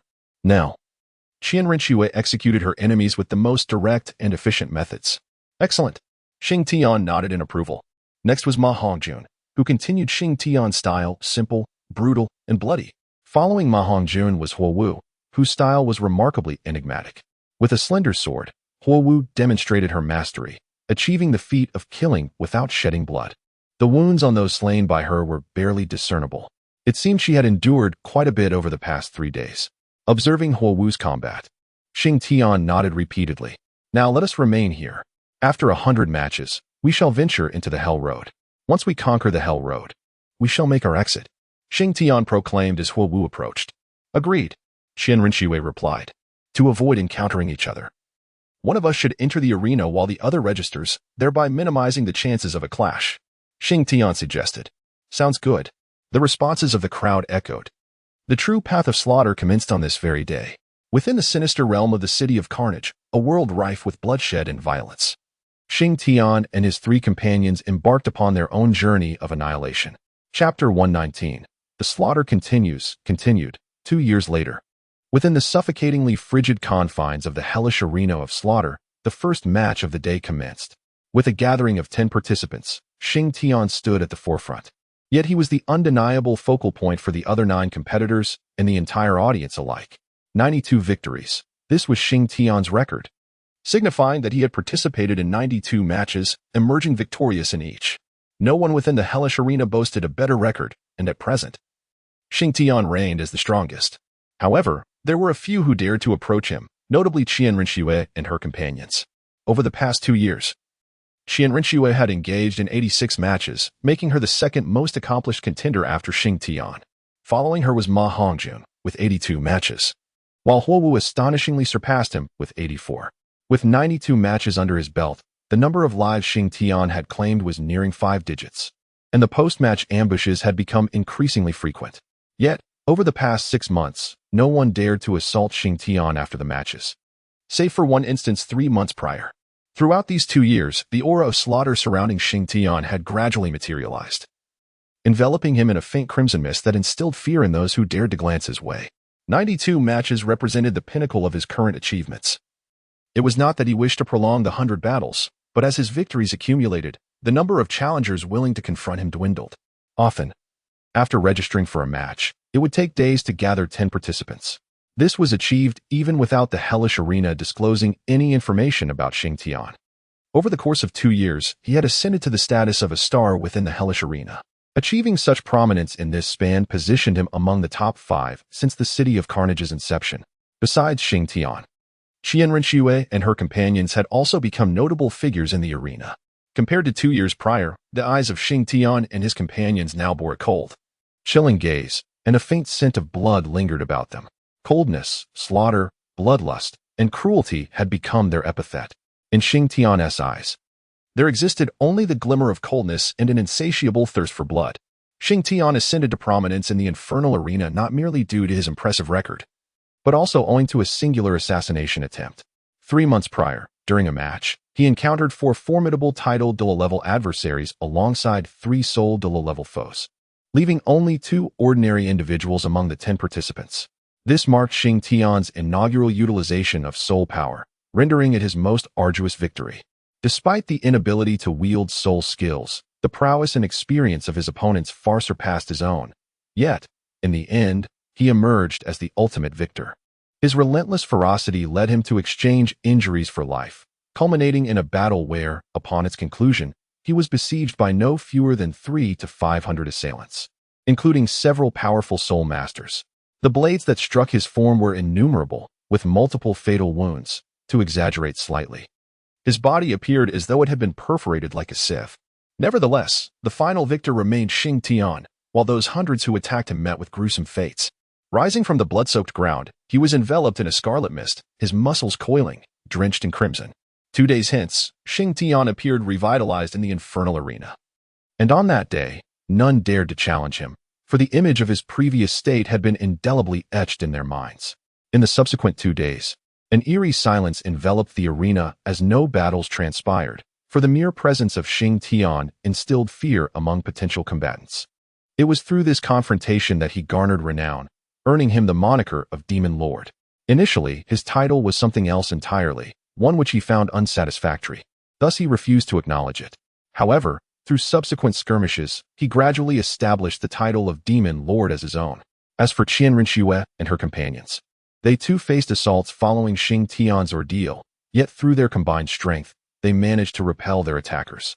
Consequently, Qian Rinxue earned the title of Hell Messenger, which elicited a smile from Xing Tian, for this designation was originally destined for Hu Liena, yet unexpectedly, it was claimed by Qian Rinxue ahead of time. Ma Hongjun, on the other hand, acquired the title of Barbarian King, due to his particularly brutal combat style, often emerging from battles injured, employing a strategy of trading wounds for his enemy's demise. Fire Dance received an unforeseen title, that of Azura, a name Xing Tian had not anticipated, as it was one that should have belonged to Tang San in the future, yet was now preemptively bestowed upon Fire Dance. Among those entering the arena alongside Xing Tian, save for one trembling individual, the remaining 8 gazed at him with bloodthirsty anticipation. Demon Lord, today your legend shall meet its end. You shall falter at 92 victories. One declared. I await your challenge. A glimmer of bloodthirsty excitement flickered in Xing Tian's eyes. As the host announced the commencement of the contest, the trembling figure was swiftly eliminated, leaving the remaining 8 to encircle Xing Tian in the center. Demon Lord, I am aware of your legendary battle, which featured 4 title Douluos and 3 soul Douluos. However, in our match, we possess 6 title Douluos and 2 soul Douluos. I do not believe you can triumph over us, declared the man who had just spoken, addressing Xing Tian. The other 7 individuals harbored unwavering faith in his words, and their willingness to cooperate stemmed from the understanding that unless they first dealt with Xing Tian, none of them would emerge unscathed. Upon hearing the words of this individual, a crimson hue instantaneously stained the blackness of Xing Tian's pupils. This shade of blood swiftly spread outwards, ultimately rendering Xing Tian's eyes a deep scarlet as he cast a fierce gaze upon them. In that moment, a chilling and bloodthirsty aura emanated from his very being. Xing Tian glared with his crimson eyes at the person before him. Come. Today, as always, it shall be your demise and my survival. This will mark my 93rd victory. Xing Tian gazed at them with a wild laugh, reveling in the intoxicating sensation of impending doom, a thrill steeped in bloodlust. In the past 2 years, Xing Tian's strength has ascended remarkably. He is now entirely capable of effortlessly surpassing 3 or 5 versions of his former self. Xing Tian wholeheartedly concurred with the words of Tang Hao from the original text. Only by incessantly struggling on the brink of life and death can one truly comprehend the essence of real combat. Furthermore, it is only through such harrowing struggles that one comes to realize the profound beauty of existence. In Chapter 120, Scene 93, Victory. These 8 individuals were profoundly provoked by Xing Tian's words. Their roars, howls, and curses erupted simultaneously from the 8 directions surrounding him. In perfect unison, they lunged towards Xing Tian. Ha ha ha, come forth. I shall send you on your way. Xing Tian bellowed, charging directly at the soul fighter before him. Not a chance. Several furious roars suddenly erupted from behind Xing Tian.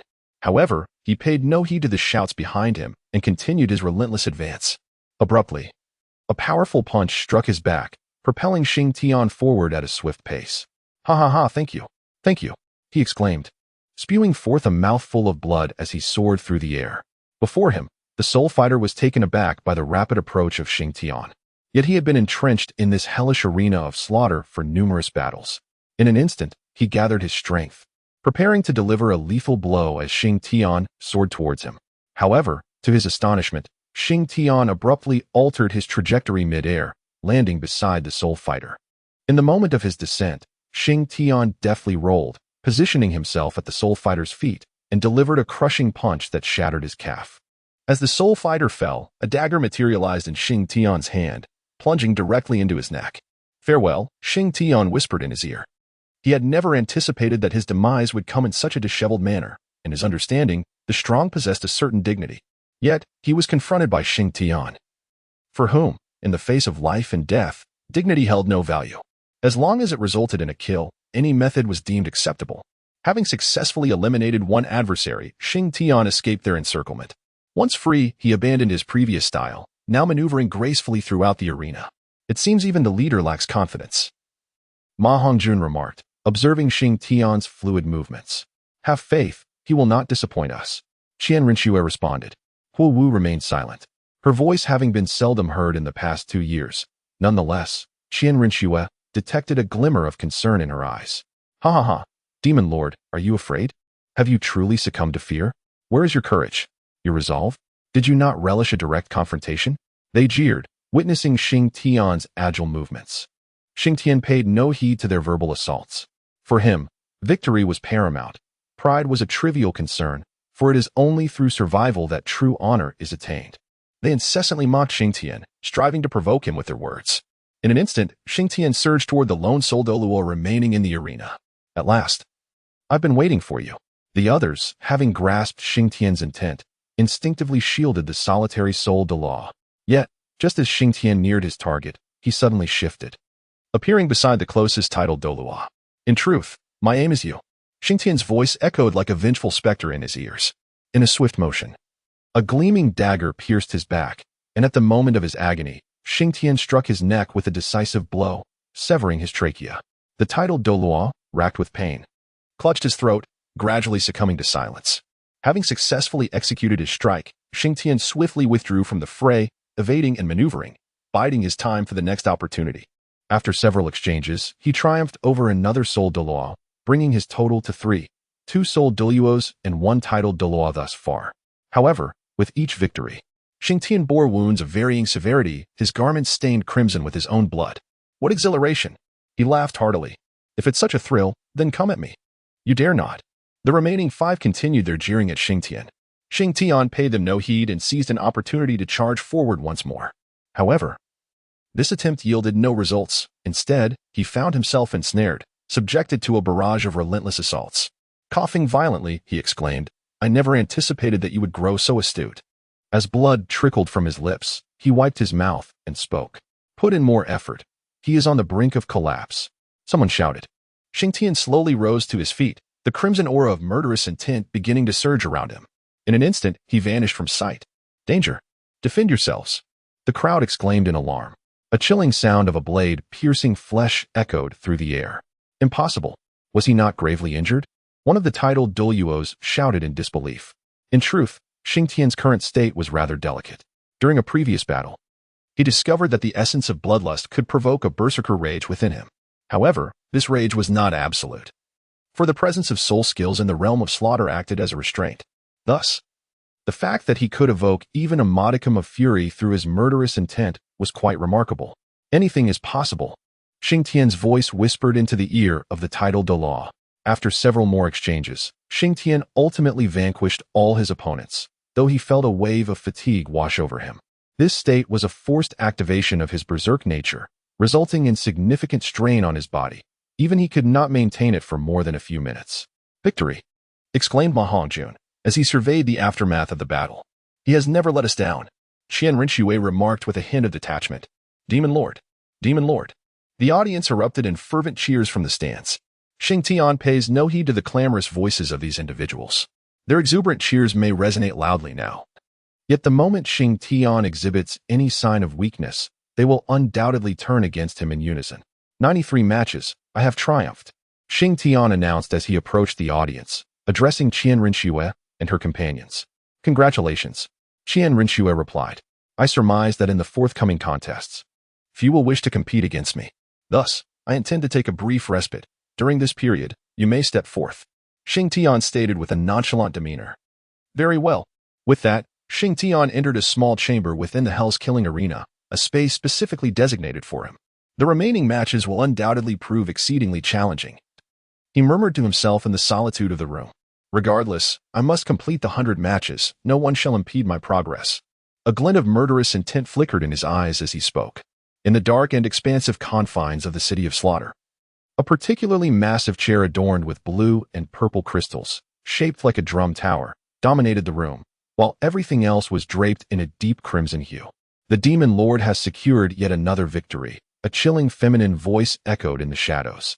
I am aware, responded a tall figure seated upon the grand chair, obscured by the darkness, revealing only a vague outline of his slender physique.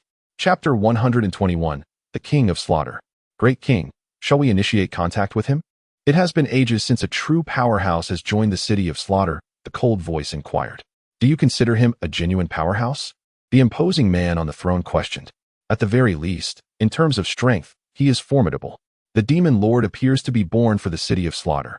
His soul power may not be particularly formidable, yet his physical prowess is astonishingly fearsome. Even a titled Douluo would find it impossible to defeat him in a one-on-one encounter without the use of soul skills within the city of slaughter. The King of Slaughter remained silent for a moment. Do you believe he can complete the 100 matches and challenge the Hell's Path? Completing the 100 matches is a matter of time, yet traversing the Hell's Path may prove beyond his capabilities, he replied icily. There is no need to pursue contact with him. Why not? Great King, do you not wish for our city of slaughter to grow stronger? Though we forged an agreement with the Spirit Hall a millennium ago, who can predict when they might choose to breach it? The icy voice expressed, laced with uncertainty. The King of Slaughter offered no response to the woman's query. Great King, might I propose an alternative? I dispatched someone to engage with the demon lord. As the woman noticed the King of Slaughter's silence, she pondered for a moment before speaking. Before her words could fully escape her lips, 2 crimson beams erupted from the King of Slaughter's eyes, causing the surrounding air to thicken palpably, as a heavy stench of blood permeated the atmosphere. The chilling feminine voice let out a shrill, inhuman scream, and in the corner, a voluptuous figure trembled violently. Do not presume that my fondness for you grants you the liberty to speak freely. In the city of slaughter, there are rules, until one has fought 100 battles. Contact is forbidden. I hope there will not be a next time. Yes, Great King. The King of Slaughter's blood-red gaze drifted through the air. I merely wish for him to complete his 100 battles and then come to me, rather than relying on your so-called contact. The pride of the strong cannot be desecrated. Great King, I understand. Depart now. Once the woman retreated, the King of Slaughter waved his hand, and a thick, dark red liquid surged forth from before him. In the shadows, a vast pool of congealed blood materialized. He opened his mouth and swallowed the blood, and in the dim light, 2 fangs faintly emerged. I wonder if you can be of use to me, the King of Slaughter murmured to himself. Time passed in a blend of waiting and cultivation. Sitting cross-legged in his humble abode, the chilling aura of death enveloped Xing Tian, as an immense murderous intent swirled around him, influencing his very being. This was the after-effect of his reckless rampage. Under the constraints of the rules, exploiting their loopholes to forcibly employ soul techniques had burdened Xing Tian greatly. Waves of murderous intent infiltrated his mind, conjuring images of mountains of corpses and seas of blood that gnawed at him, disrupting his focus. Over the past 2 years, he had lost count of the lives he had extinguished. Though these individuals deserved their fate, with each life taken, the aura of slaughter surrounding him intensified. This accumulated murderous intent, when channeled to incite his rampage, became overwhelming, even for a spirit as resilient as Xing Tian's, having lived 2 lifetimes. After considerable effort, Xing Tian managed to suppress the frenzied thoughts of slaughter in his mind. Fortunately, he had initially created a unique breathing technique, which proved somewhat effective in mitigating the murderous aura. It seems that once I venture out, a visit to the Moon Pavilion is in order. However, Bibi Dong has also been here. She did not cleanse her murderous aura at the Moon Pavilion, so she must possess her own method for purification. If all else fails, seeking her assistance may also be an option. Xing Tian spoke. Half a month later, he had completed his 99th battle, yet he hesitated to engage in the 100th. 2 reasons lay behind this delay. Firstly, he intended to wait for Qian Renxue and her companions. Secondly, he found himself struggling to contain his murderous aura. At that moment, he resembled a walking powder keg, capable of igniting at any moment. As he strolled down the street, any misaligned gaze cast upon him would provoke his bloodlust, igniting a desire for carnage in his mind. Thus, he paused, needing to dedicate some time to recalibrate his state of being. Unlike Tang San, who possessed the Xing Tian skill, Xing Tian had only his self-created breathing technique, making it considerably more challenging for him to suppress his murderous intent. Fortunately, Qian Rinxue was by his side. The mere sight of her reminded him of their pact, which helped to some extent in stabilizing his demeanor. 3 months later, Qian Rinxue had completed 92 matches, finding herself in a similar predicament as Xing Tian. However, due to her angelic martial spirit, she could purify a portion of the bloodlust, placing her in a relatively better state than Xing Tian. During these 3 months, Huo Wu and Ma Hongjun also reached 90 matches, both maintaining a slightly more favorable condition than Xing Tian. Ma Hongjun seamlessly integrated his murderous aura into his evil fire phoenix, while Huo Wu chose to merge hers with her martial spirit, exhibiting even better compatibility than Ma Hongjun. It seemed that I had been somewhat presumptuous, failing to consider this method, Xing Tian remarked as he observed their conditions.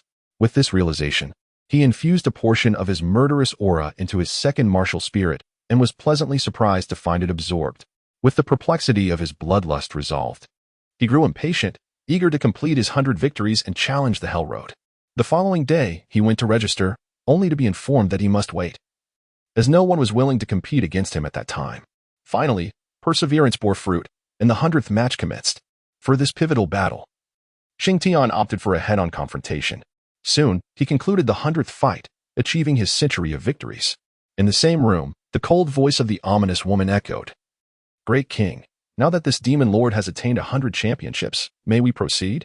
Wait a moment. He still has some companions." The King of Slaughter spoke softly.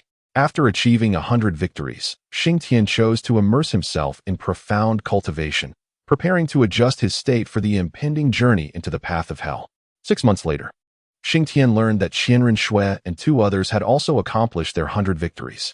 Ever since Xing Tian discovered a method to quell his murderous aura, he had entered seclusion to refine his condition. Meanwhile, Qian Rinxue and her companions competed in other areas of the hellish arena, leaving this particular region for Xing Tian. From their entrance into the city of slaughter to now having completed 100 battles in the hellish arena, nearly 4 years had passed. Indeed, a considerable span of time. Congratulations, young demon lord. A sudden, sharp voice resonated ominously from all directions. The malevolent aura emanating from Xing Tian unexpectedly surged back upon the instant the voice resounded, forcibly re-entering his body, causing his complexion to turn pale. Chapter 122, Blood Sacrifice, the path to hell unveiled as this voice echoed. The atmosphere within the hellish arena of slaughter reached a fever pitch, for in the air, a blood-red figure was descending from above. The cries of King of Slaughter, King of Slaughter, King of Slaughter rendered the fallen hoarse, yet they showed no inclination to cease. Xing Tian felt a chill in his heart as he gazed at the crimson figure suspended in midair. It was a tall man, completely enveloped in an enormous scarlet cloak. His pallid complexion and blood-red eyes made him a formidable sight as he descended gracefully from the heavens, seemingly unbound by the force of gravity. The King of Slaughter? Tangxin, perhaps? Xing Tian pondered. Hovering 5 meters above the ground, the King of Slaughter halted his descent, casting a commanding gaze upon Tang San. His deep, yet piercing voice resonated once more. "I invite the other champions of the 100 matches." At that moment, several grand doors of the Hell Slaughter arena swung open, revealing the likes of Qian Rinxue, whose eyes were nearly blood-red, her aura uneven due to the overwhelming bloodlust within her. As they stepped through the doors, their gazes fell upon Xing Tian, and their own energies stabilized somewhat. The King of Slaughter's attention shifted to the observation platform of the Hell Slaughter arena. "I am elated to witness the emergence of 4 formidable warriors today, a feat not seen for decades, the 100 victories. These young individuals, through their formidable strength and terrifying bloodlust, have instilled tremors of fear in you, have they not, my subjects?" Indeed, there was an undeniable allure to the King of Slaughter, a magnetism that drove all the fallen to a near-manic reverence upon encountering him. Alas, this charm held little sway over Xing Tian and his companions. Lowering his head, the King of Slaughter regarded the 4, Demon Lord, Hell Messenger, Barbarian King, Azura King. "I thank you for reminding me of the essence of slaughter. 100 victories, excellent, splendid. In recognition of your achievements, I shall bestow upon you the title of Slaughter God. From this day forth, you shall have unrestricted access to the city of slaughter and be honored as esteemed guests under my dominion." Xing Tian comprehended the intentions of the King of Slaughter, who harbored 2 primary objectives. Firstly, traversing the path of hell is undeniably fraught with peril, yet to claim it as a certain death would be an exaggeration. The king of slaughter, valuing talent, is reluctant to allow them to take such risks. Secondly, he seeks to prevent them from attaining the realm of the god of killing. Do not concern yourself, great king of slaughter. We cannot allow our ambitions to disrupt the established order of the city of slaughter. We are willing to endure the trials of the path of hell to earn your favor. I aspire to rely on my own strength to emerge from this place and become a true god of killing. Xing Tian remained silent, allowing Qianren Shui to speak first. The king of slaughter's gaze sharpened. You may not fully grasp the terrors of the path of hell. As a harbinger of doom, I implore you to recognize that a human life is singular and irreplaceable. Xing Tian let out a cold laugh and said, King of slaughter, is it not somewhat ludicrous for you to speak of life with us? This is the city of slaughter, a realm steeped in bloodshed. A flash of crimson light flickered in the eyes of the king of slaughter as his gaze shifted towards Ma Hongjun and Huo Wu. And what of you? Are you willing to accept my generous offer and become esteemed guest of the city of slaughter? Xing Tian smiled calmly and said, The purpose of my arrival here is to traverse the path of hell. King of slaughter, we appreciate your goodwill. Please, open the entrance to the road of hell. If fortune favors me and I emerge alive, I would gladly serve as a guest elder in the city of slaughter. Oh, the king of slaughter appeared somewhat taken aback. Despite my profound disdain, even loathing, for this place, I must concede that it indeed possesses its merits. Xing Tian shrugged in response. Very well, then. Proceed along the path of hell. Companionship on such a journey can be quite rewarding.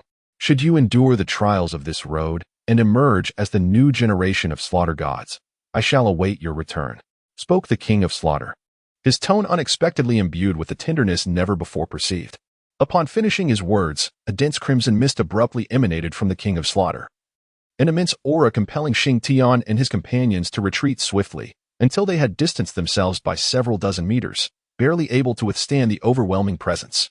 It seems I was somewhat overconfident. The disparity in strength is indeed considerable, Xing Tian mused as he regarded the king of slaughter.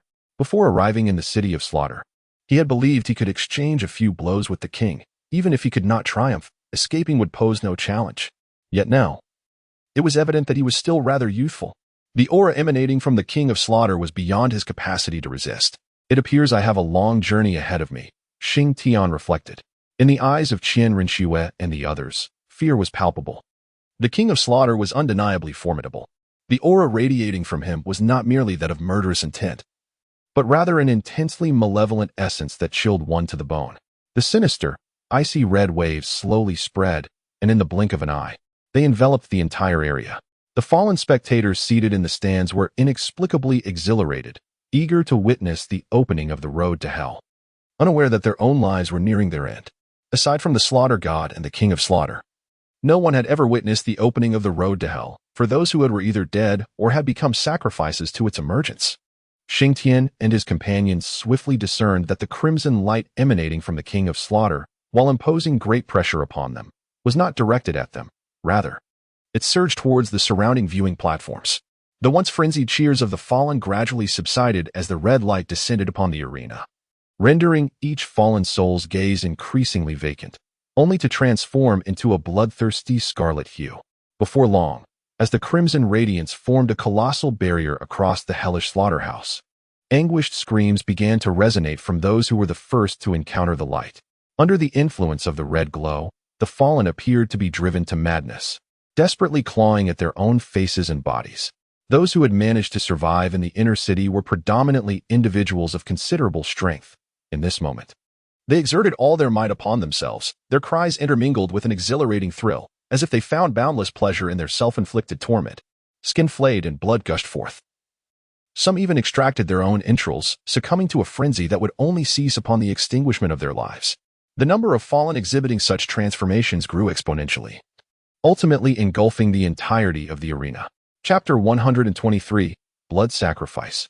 The Path to Hell Unveiled, Part 2. Despite Qianren Shui and her companions having endured countless slaughters in this city of carnage, they could not help but pale in the face of this large-scale horror, an overwhelming sense of murderous intent surging within them, increasingly difficult to suppress. The only one who seemed relatively composed was Xing Tian. Although the aura of slaughter around him surged in response to the atmosphere, his expression remained tranquil. He was already aware of how the path to hell was initiated. Furthermore, those present were hardly deserving of sympathy. the denizens of this city of slaughter were irredeemable villains. And for them, death might indeed be the most fitting conclusion, albeit a journey fraught with suffering.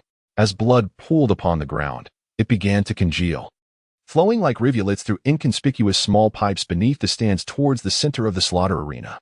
Countless serpentine streams of crimson liquid visibly snaked into the arena. Witnessing this scene, Qian Ruxue and her companions gripped their weapons tightly, the sounds of creaking echoes filling the air as the heavy aura of slaughter surged within them, primed to erupt at any moment. Suddenly, Xing Tian reached out and tapped a few individuals, pulling them back to reality. Just moments ago, they had unwittingly been ensnared by the murderous atmosphere surrounding them, drawn into a realm of lethal illusions. They were not deserving of sympathy. Every inhabitant of the city of slaughter was beyond compassion, even individuals like you and me. Thus, perhaps death was their ultimate fate, albeit a process fraught with suffering. Xing Tian remarked with a detached tone. The king of slaughter, suspended in the air, cast a glance at Xing Tian and subtly nodded in agreement. To be chosen as the sacrificial offerings for the opening of the path to hell was their honor. At that moment, the king of slaughter's deep voice resonated through the air. As his words settled, the anguished cries in the vicinity gradually ceased. Ultimately, apart from the king of slaughter and Xing Tian along with the 4 others, there were no survivors left. Blood flowed into the arena, not in a direct manner, but rather through channels that had appeared on the ground unbeknownst to anyone. The crimson liquid pooled within these grooves, gradually coalescing into a colossal scarlet pattern. Xing Tian and the others found themselves positioned within this grand design, which was so vast that its entirety was difficult to discern. However, endowed with 2 lifetimes of mental prowess and aided by Tang Hao's complete soul bones, Xing Tian managed to discern the intricate details of the formation with great effort. Xing Tian discerned that the pattern depicted a creature reminiscent of a bird. If his deductions were accurate, it was likely a bat, as referenced in the original text. After a cursory examination, he retracted his mental energy, acutely aware that in the original narrative, Tang San's probing had led to his mental force being shattered. He had no inclination to engage in such folly. Suddenly, the bat's eyes ignited with a brilliant glow, and a vast crimson light surged skyward, enveloping Xing Tian and his companions within its embrace, rendering their surroundings indistinct. At that moment, the ominous voice of the king of slaughter echoed in his ears. I wish you good fortune. Under the suffocating aura of the blood-red radiance, Xing Tian and his companions felt the ground beneath them vanish, their environment shifting into a surreal haze. All sensations were abruptly sealed off, and the anguish of being beyond control instilled an inexplicable dread within Xing Tian's heart. Unbeknownst to them, a faint white ripple of murderous intent coalesced around their bodies, providing a protective barrier. Had it not been for this presence of malice, they would have been utterly consumed the moment the sanguine tide encroached. Time became an abstraction until, amid a violent upheaval, all sensations returned, and the surrounding crimson light gradually diminished. When Xing Tian fully regained consciousness, he found himself upon a circular platform, approximately 5 meters in diameter, rather modest in size, while the others lay prostrate on the ground. Xing Tian awoke, and shortly thereafter, Qian Ruxue and her companions also regained consciousness. Upon awakening, a faint crimson mist emanated from their bodies, and their eyes momentarily turned a vivid red. However, in just an instant, they returned to their normal state. Xing Tian gazed at the restored figures before him, feeling a wave of relief wash over him. Where are we? Qian Ruxue inquired. We must have already set foot on the path to hell. Let us first recuperate, and then we shall discuss our next steps, Xing Tian replied. After a brief period of meditation, he led them to survey their surroundings. Upon closer inspection, all 4 could not help but gasp in horror. The scene before them was far more perilous than they had anticipated. Everything around them emanated a faint blood-red hue, and beyond the 5-meter diameter circular platform beneath their feet lay an abyss of unfathomable depth. Furthermore, a narrow pathway, scarcely half a foot wide and barely sufficient to accommodate 2 feet standing side by side, led into the unknown darkness. This was the sole route connecting their platform to the outside world. Xing Tian and Qian Ruxue exchanged a solemn glance, their eyes brimming with gravity. What should we do? Ma Hongjun inquired. I have no idea, Xing Tian replied, shaking his head. Wu leaned forward to glance beneath the platform and, with a hint of curiosity, asked, what lies beneath? A blood pool. All the blood from the killings in the city of slaughter must have converged here, Xing Tian explained. A blood pool? Just how much blood could there be? Ma Hongjun exclaimed. Over the years, All the blood has surely gathered here, Xing Tian continued. This narrow path must be what they call the road to hell. We do not know its length, but it is certain that traversing the road to hell is far from simple. Below lies a vast blood pool, which may harbor formidable beasts or deadly toxins. It is unwise to venture down. The best course of action is to proceed from above, Xing Tian stated, glancing at the narrow path beneath them. I trust your judgment. Qian Rinxue replied to Xing Tian. Very well. Let us first cultivate and adjust our states to their optimal conditions, and then embark on the road to hell, Xing Tian declared in a low voice. Agreed. The others nodded. They then began their cultivation on the platform, acutely aware of the unknown dangers that awaited them, striving to maintain their best conditions to confront the perils ahead. After a couple of hours, Xing Tian was the first to emerge from his meditative state. He stood up and stretched while Qian Rinxue and the others continued to recuperate. Xing Tian approached the narrow path. It was exceedingly constricted, barely allowing enough space for his feet to stand side by side. What are your thoughts? Qian Rinxue's voice echoed from behind him. Not yet.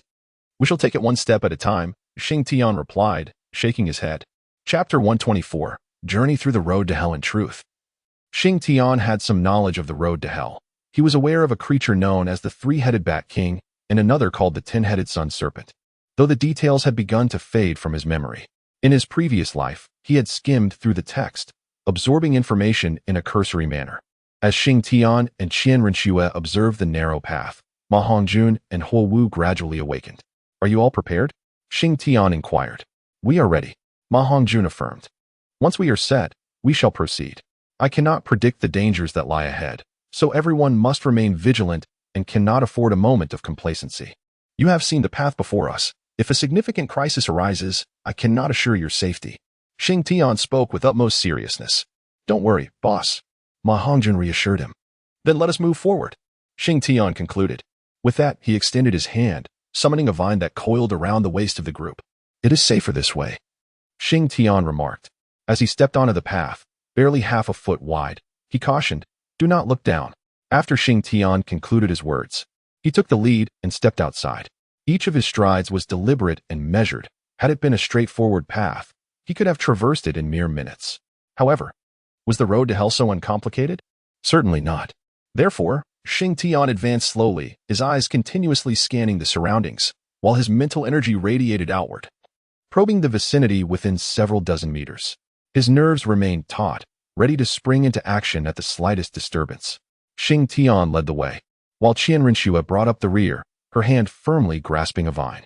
Should any peril befall Xing Tian ahead, she would be poised to render assistance at a moment's notice. Thus, the four of them gradually distanced themselves from the platform, and with each step, the platform receded into the shadowy crimson abyss behind them. Xing Tian was uncertain how long he had been walking when he abruptly halted. Following suit, Huo Wu and Ma Hongjun came to a stop as well. At the rear, Qian Rinxue suddenly tightened her grip on the vine in her hand. Do not be alarmed. There is no immediate danger, Xing Tian reassured them, turning his gaze back. Then why have we stopped? Qian Rinxue inquired. Have you not noticed that the air has grown warmer? Furthermore, this place no longer bears the silence we once knew. There are sounds, albeit faint and distant, yet they seem to be directed towards us, Xing Tian elucidated. They? Are there many? Qian Rinxue seized upon the key phrase in Xing Tian's words. I cannot say, for the sounds are too subtle, Xing Tian replied, shaking his head. Remain vigilant, he suddenly cautioned, before resuming his forward march. Xing Tian strode ahead, while behind him, Ma Hongjun and Huo Wu unsheathed their weapons, and Qian Rinxue also grasped her weapon firmly. Gradually, they began to hear a peculiar sound. It was not loud, yet its frequency was alarmingly rapid. Just as Xing Tian had indicated, these subtle sounds were hastening towards them. Suddenly, Xing Tian remarked, I have a troubling realization. What lies beneath this blood pool may not merely be blood, but rather, magma. Magma? Qian Rinxue echoed, her eyes widening. Indeed. And we are descending. Have you noticed how the blood pool has drawn closer? Xing Tian continued. Peering down, Qian Rinxue and the others were overcome by a wave of dizziness, prompting them to shut their eyes and steady themselves. I just observed that initially, we were at least a kilometer away from the blood pool. Yet now we are less than a kilometer, Xing Tian stated. But we haven't perceived any incline, Huo Wu interjected. I hadn't noticed either, but I deduced it from the temperature variations. The slope must be exceedingly slight, hence we are oblivious to it. Based on this gradient, I surmise this path is exceptionally long. Xing Tian elucidated further. Moreover, I dare assert that the final stretch will be the most arduous. Ultimately, this path may extend right into the depths of the blood pool, he added. The revelation sent a chill through Qianren Shui and her companions. Enough of this foreboding talk. Let us first navigate the immediate peril, Xing Tian urged. Just then, the humming noise intensified abruptly. In the midst of the chaos, Xing Tian discerned some crimson shadows swiftly approaching. And it soon became clear why the frequency of that sound had been so rapid. It was not a solitary creature, but a multitude, comprising at least 1,000 entities. As they drew nearer, the flying beings became discernible, a swarm of blood-red bats. Reminiscent of the smaller version of the crimson markings left on the ground of the hellish slaughter site. Each blood bat measured approximately a foot in length. Yet their expansive wingspan exceeded a meter, while one or two of these bats posed little threat. The sudden emergence of thousands created a scene akin to a billowing crimson cloud, hurtling towards Xing Tian and his companions. Even Xing Tian felt a shiver of apprehension as he beheld the dense swarm of bats. Qianren Shui and her allies clasped their weapons close to their chests and turned to Xing Tian, asking, "What shall we do? What shall we do?" "We shall do as necessary. When the soldiers arrive, we shall meet them. When the waters rise, we shall build barriers. I will confront those in front. Huowu will flank the left. The stout one will guard the right, and little Snow shall watch our rear," Xing Tian declared resolutely. The blood-red bats flew with astonishing speed, and within moments, they were upon them. Their eyes glowed a fierce crimson, and upon spotting their targets, they emitted a cacophony of ghastly cries, baring their sharp fangs. The collective flapping of thousands of wings stirred a foul wind that sent shivers through Xing Tian and his companions. The soul power of Xing Tian surged, and the vines tightened their grip around the waists of the crowd. Xing Tian summoned the Haoyan hammer, using its immense weight to stabilize his form while simultaneously anchoring Qian Rengshu and the others. Thus, even the most ferocious winds could not uproot them. With Xing Tian's assistance, the group found their footing and remained vigilant, their eyes now gleaming with a crimson hue as the pent-up killing intent surged forth. Qian Rengshu unleashed her angel martial soul. Although soul skills could not be employed in this realm, her martial soul inherently possessed the ability to purify malevolent energies. Upon its release, a refreshing sensation enveloped Ma Hongjun and Huowu, calming the bloodthirsty impulses that had clouded their minds, yet allowing their murderous aura to persist. However, the bloodbats in the air appeared almost sentient, refraining from immediate assault on the quartet. Instead, they circled rapidly above, encircling the four. At that moment, it seemed as though bloodbats were poised to strike from every direction surrounding Xing Tian and his companions. Fortunately, Xing Tian had previously arranged for adequate support from all sides, ensuring that when the bats launched their attack, they would not find themselves in a precarious situation. As Xing Tian observed the bats circling without launching an attack, he contemplated his next move and resolved to test the waters. He retrieved a golden soul coin from his storage bracelet and, with a flick of his finger, sent the coin hurtling towards one of the bats. Although Xing Tian lacked the intricate throwing techniques of Tang San, his strength was formidable, endowing the coin with considerable lethality. To his surprise, the bat effortlessly swayed its body and evaded the coin's strike. It seemed these creatures could easily dodge our assaults. "What should we do?" Qian Rengshu inquired. "Do not worry. I have a plan," Xing Tian proclaimed suddenly. Following his initial probing attack, the bats appeared incensed, initiating an offensive towards them. Unlike other avian creatures, these bats possessed a unique and acute sensitivity to their surroundings, enabling them to deftly anticipate their adversary strikes, an ability impervious even to mental influence. "Now, everyone, cover your ears," Xing Tian commanded. Upon hearing this, Qian Rengshu and the others hastily blocked their ears. Xing Tian was uncertain whether his approach would prove effective, yet he felt compelled to give it a try. After the initial probing attack had been evaded by the bats, a concept suddenly emerged in his mind: sound waves. In his previous life, during his studies, he had learned that bats utilize ultrasonic waves in conjunction with their acute hearing to navigate their surroundings. In Xing Tian's perspective, even if these bats had undergone mutations, their ability to use sound waves for localization should still be intact. Thus he decided to test this theory. After Qianren Shui and the others covered their ears, they signaled to Xing Tian, who nodded in acknowledgement. He then blocked his own ears with his soul power and let it surge, finally directing it towards his throat. With a sudden roar, an ear-splitting sound erupted from Xing Tian's mouth. As this sound was propelled by his soul power, Qianren Shui and her companions could faintly perceive ripples manifesting in the void. At the moment Xing Tian unleashed his roar, the blood bats that had been lunging towards them suddenly became disoriented, some even colliding into one another. This was the moment, Xing Tian thought to himself. He flipped his hand, revealing a substantial handful of gold soul coins, and with a surge of energy, he hurled them into the air. Bang, bang, bang. A series of sounds followed as a shower of coins felled at least 100 bats. Indeed effective. A surge of joy filled Xing Tian's heart as he gestured towards Qianren Shui and the others. Upon seeing his actions, Qianren Shui retrieved a handful of silver soul coins from her pocket and, summoning her strength, cast them forth. They didn't even need to aim, for with thousands of blood bats surrounding them, indiscriminate throws would still result in numerous kills. Ma Hongjun and Huo Wu, observing this, mimicked their actions. However, it wasn't long before the bats regained their composure. Seeing this, Qianren Shui followed suit, channeling her soul power into her throat, producing an even sharper sound than Xing Tian's. The bats, still stabilizing themselves, were once again thrown into disarray by this new sound. Thus, the group took turns, and before long, they had eradicated over 1,000 blood bats, albeit at the cost of many coins.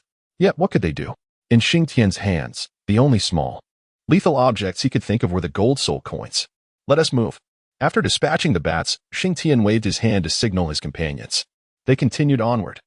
But it wasn't long before the familiar buzzing returned to Xing Tian's ears.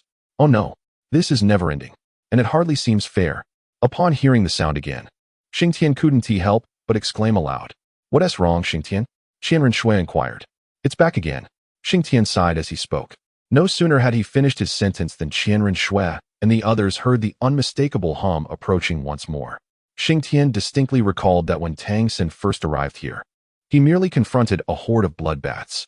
However, they were now poised to encounter a second wave, which greatly displeased Xing Tian. Attention, the second wave is approaching. He called out to Qianren Shui and the others. Upon hearing this, they immediately covered their ears with their soul power and positioned their weapons defensively across their chests. Before long, a dense swarm of blood bats reappeared ahead, their numbers not dissimilar to those of the initial wave. Xing Tian turned to Qianren Shui and the others, gesturing with a motion that indicated his lips and throat. Upon witnessing this action, Qianren Shui immediately comprehended his meaning. As the blood bats approached, Xing Tian once again hurled a handful of gold coins into the air.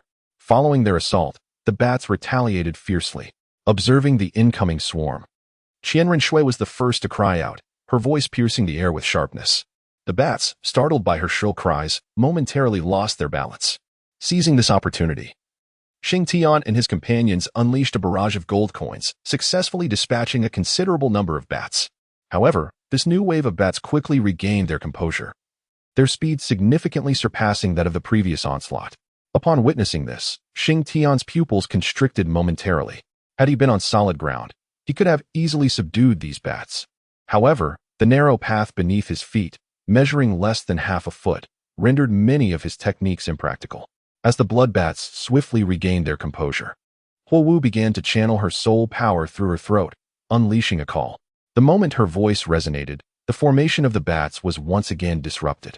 Xing Tian initially intended to seize this opportunity to vanquish them once more, yet he abruptly realized that the gold coins within his storage bracelet had been entirely exhausted.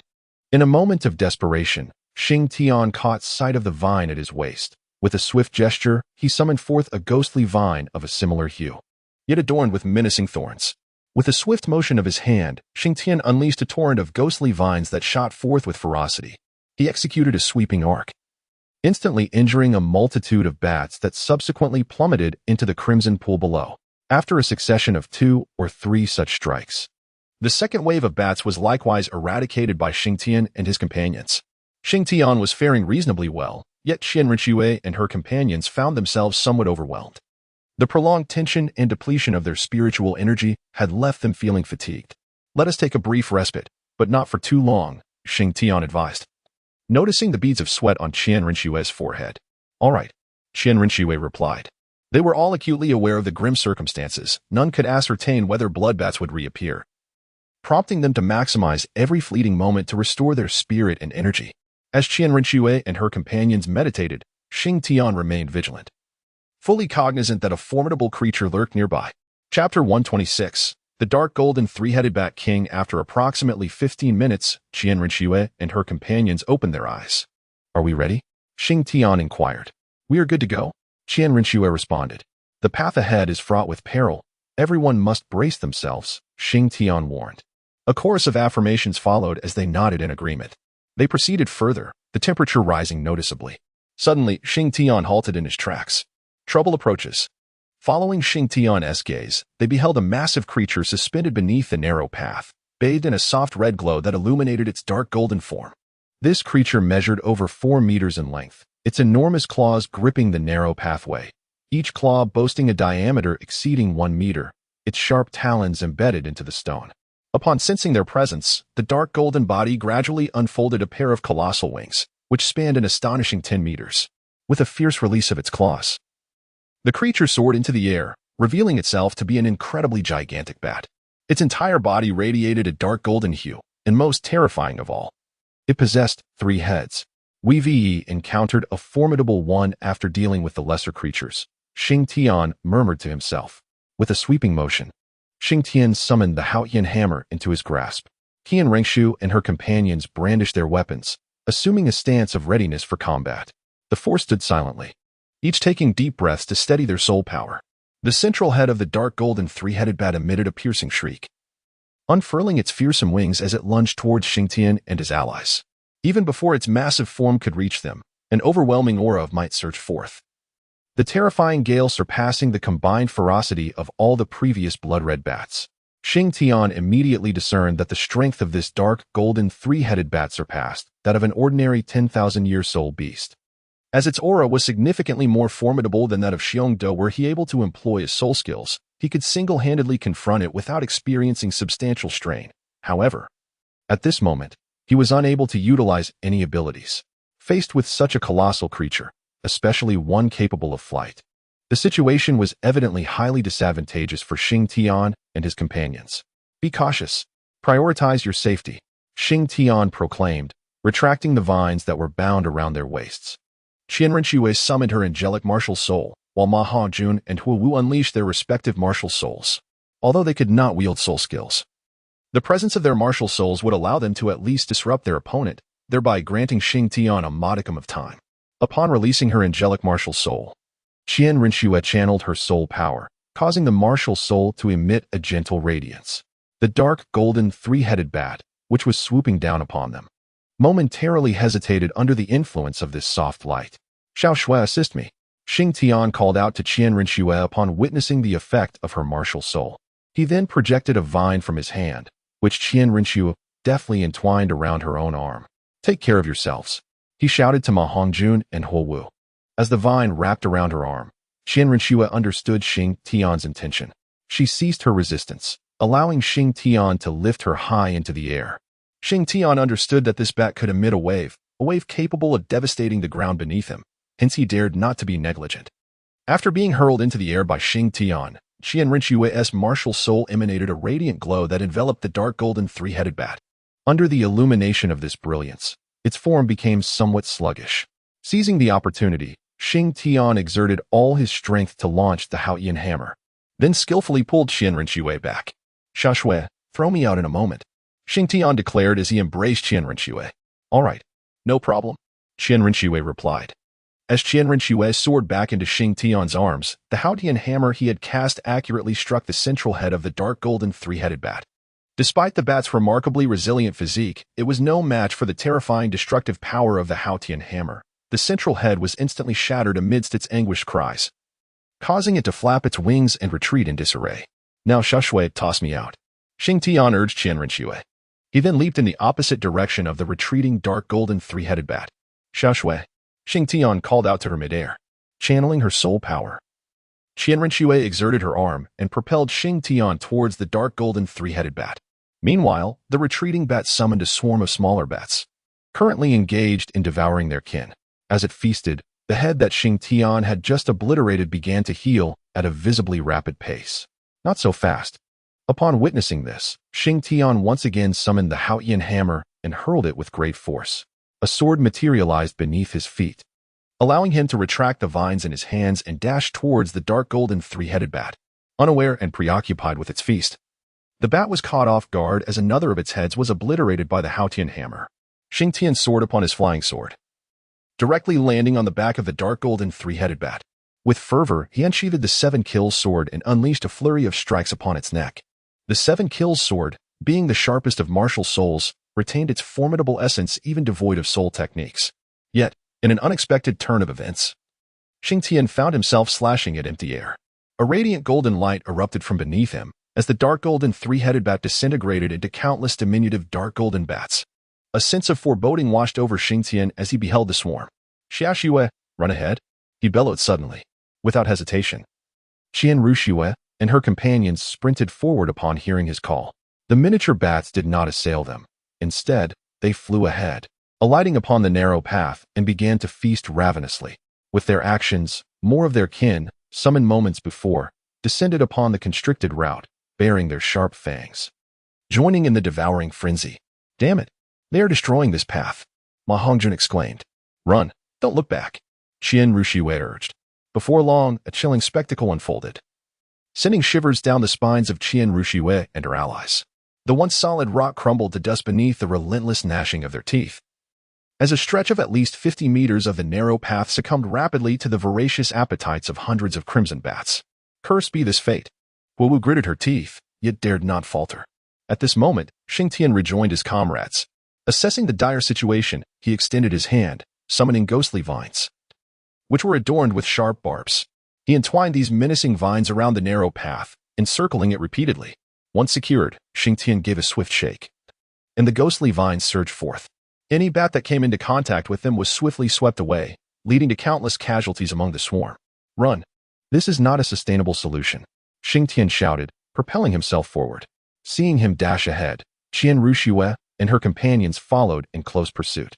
As they ran, the dark golden bats coalesced once more, and after a billow of golden mist, the dark golden three-headed bat re-emerged. Perhaps it ought to be dubbed the dark golden three-headed bat king. It hovered menacingly in the air, 3 heads and 6 small eyes fixated intently upon Xing Tian, clearly incensed by the losses of its minions. An eerie chorus of shrieks erupted simultaneously from the 3 heads of the Bat King. This is bad. It must be preparing to unleash a skill, Qian Ruxue shouted. Xiaoxue, throw me, Xing Tian commanded, as a vine coiled around Qian Ruxue's hand. Xing Tian could indeed have flown over on his sword, yet he feared this method would prove too slow. Moreover, soaring on his sword would grant his opponent preparation time. Thus, he opted for a more expedient approach by hurling his attack. While airborne, Xing Tian summoned the Haotian hammer and cast it forth. However, this time, the dark golden 3-headed Bat King was prepared, easily evading the blow. Evade? Do you truly believe you can escape? Xing Tian scoffed. He then summoned all the martial spirits at his disposal, launching them from all directions toward the Bat King. Unprepared for such an assault, the dark golden 3-headed Bat King found itself dazed by the barrage of martial spirits. Seizing the moment, Xing Tian hurled the Haotian hammer, shattering one of its newly sprouted heads. This time, there is no way for you to escape, he declared, summoning the 7-killing sword and lunging forward to sever the remaining 2 heads. Extending his left hand, countless ghostly vines erupted from within, weaving together to form a cage that ensnared the dark golden 3-headed Bat King. He began to rapidly constrict this cage of ghostly vines. With a resounding explosion of golden light, the Bat King was crushed by Xing Tian's relentless grip. In truth, it had perished the moment he severed its 3 heads. Yet for precaution, Xing Tian chose to ensure its demise, uncertain of any remaining escape mechanisms it might possess. After vanquishing the dark golden 3-headed Bat King, all of Xing Tian's strength and soul power were expended. He managed to extend a single vine towards Qian Ruxue before plummeting downward in a state of free fall. Qian Ruxue had been attentively monitoring him, and upon noticing his descent, she hastily leaped forward to grasp the vine he extended. Ma Hongjun and Huo Wu quickly rushed to assist, pulling Xing Tian back to safety. Xing Tian, what has happened? Are you all right? Qian Ruxue inquired anxiously as she helped him regain his footing. I'm fine, just drained. A short rest will suffice, Xing Tian replied weakly. That's a relief. Everything's fine. Qian Ruxue and Huo Wu reassured him, patting their chests in relief. Ma Hongjun exhaled deeply as well.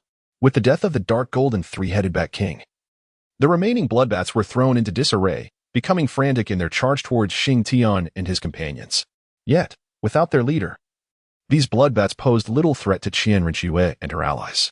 After a brief struggle, the final bloodbat fell beneath Qian Rinxue's sword, and tranquility once again enveloped the surroundings. Finally, it is over, Huo Wu exclaimed, wiping the sweat from her brow. Ma Hongjun nodded in agreement, while a faint smile graced Qian Rinxue's face as they collectively recognized their survival through this perilous ordeal. Let us take a moment to rest, regain our composure, and restore our soul power, she suggested. Qian Rinxue spoke to Huo Wu and the others, remarking on how perilous the situation had just been. Supporting Xing Tian, she added, I trust you, which is why I dared to act so boldly. With a smile, Xing Tian replied, enough of the banter. Let us focus on our cultivation and regain our strength. Qian Rinxue shot him a glance, though the smile at the corner of her lips was unmistakable. After approximately an hour had passed, both Xing Tian and Qian Rinxue opened their eyes simultaneously, sharing a knowing smile. Shortly thereafter, Ma Hongjun and Huo Wu also awakened from their meditative state. Let us have something to eat. We must be well fed to muster the strength needed for the perils ahead. We are yet unaware of how many dangers await us, Xing Tian suggested. After a light meal and a brief rest, they set off once more. This time, they secured themselves with vines around their waists and proceeded onward. As time elapsed, the surrounding temperature began to rise significantly. Shall we pause again? It is exceedingly hot, Qian Rinxue suddenly voiced after walking for an indeterminate duration. Xing Tian remained silent. With a mere wave of his hand, several shards of ice materialized, which he then offered to the gathered crowd. Ah, how refreshing, exclaimed Huo Wu suddenly.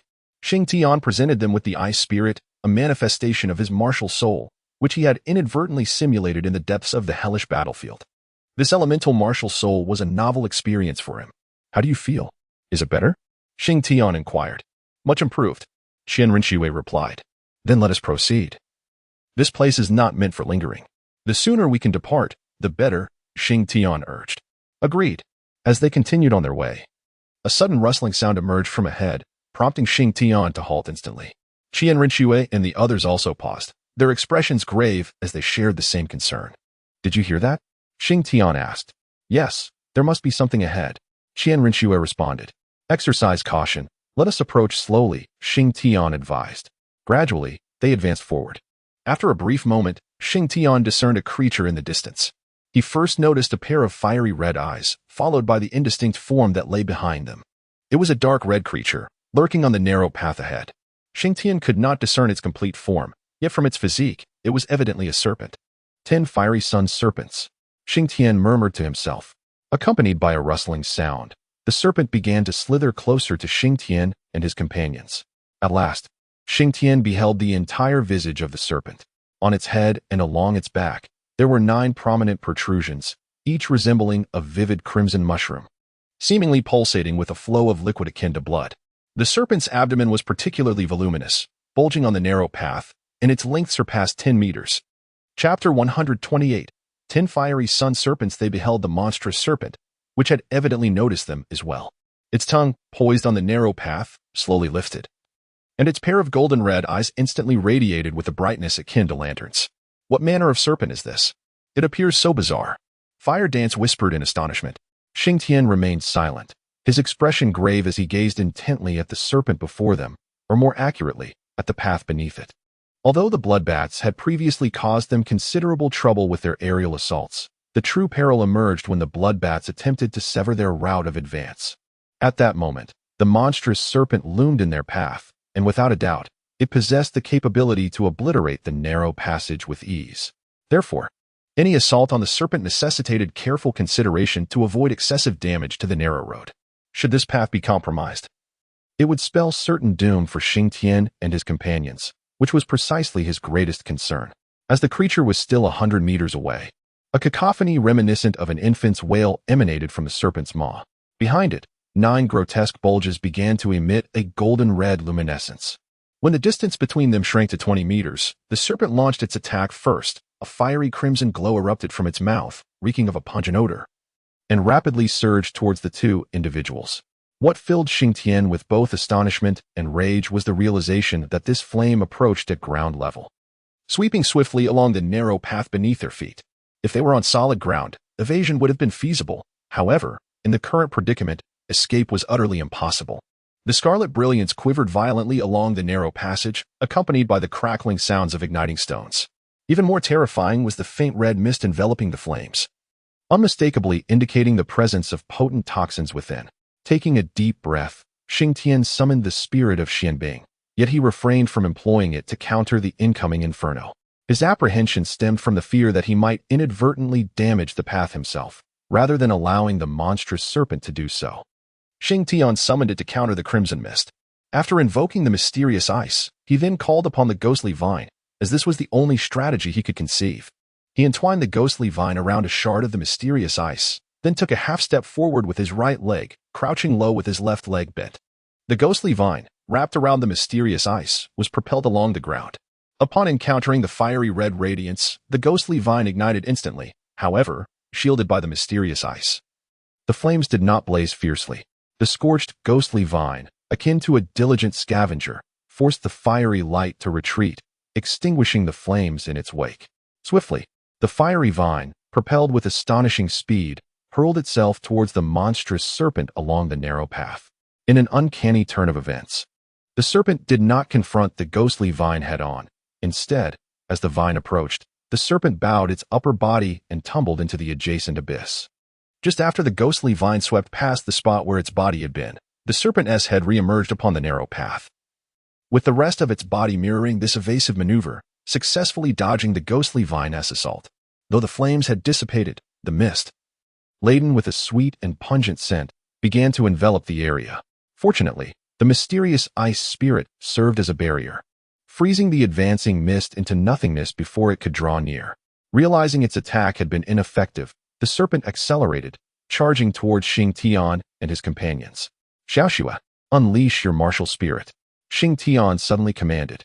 Upon hearing this, Qianrenxue released her angelic martial spirit. Xing Tian was uncertain whether the angelic martial soul would be of any benefit to him. However, it undeniably had a certain effect on the dark golden three-headed Bat King.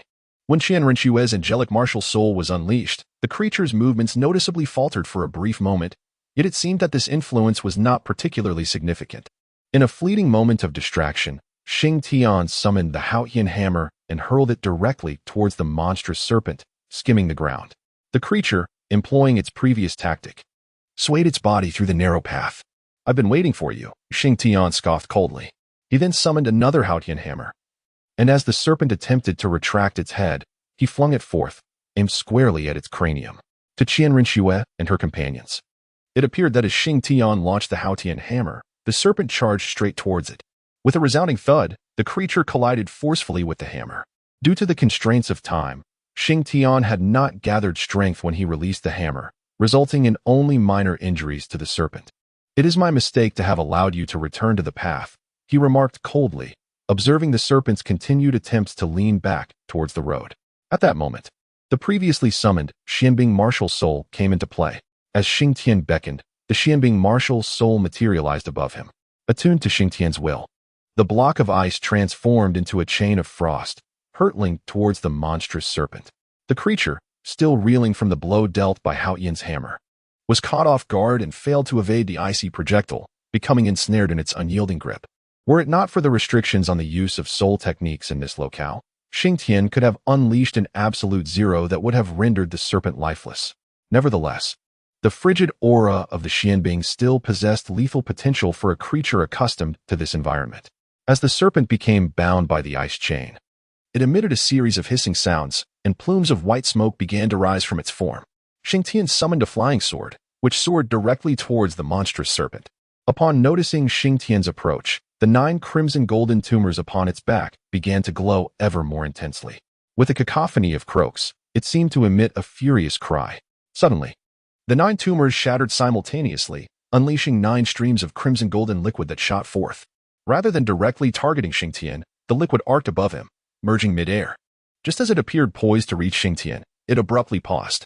Then, all the liquid simultaneously contracted, coalescing into a small orb no larger than a fist. Before plummeting towards Xing Tian, I've been waiting for this, Xing Tian declared. In response, he extended his hand, and a multitude of ghostly vines erupted forth, weaving together in the air to ensnare the small orb within a net. Xing Tian was acutely aware that the bag woven from ghostly vines could not endure for long. Thus, he swiftly retracted it, disregarding the small spheres contained within. He brandished the 7 kills sword and soared directly before the monstrous serpent. With a determined swing, he aimed for its colossal head.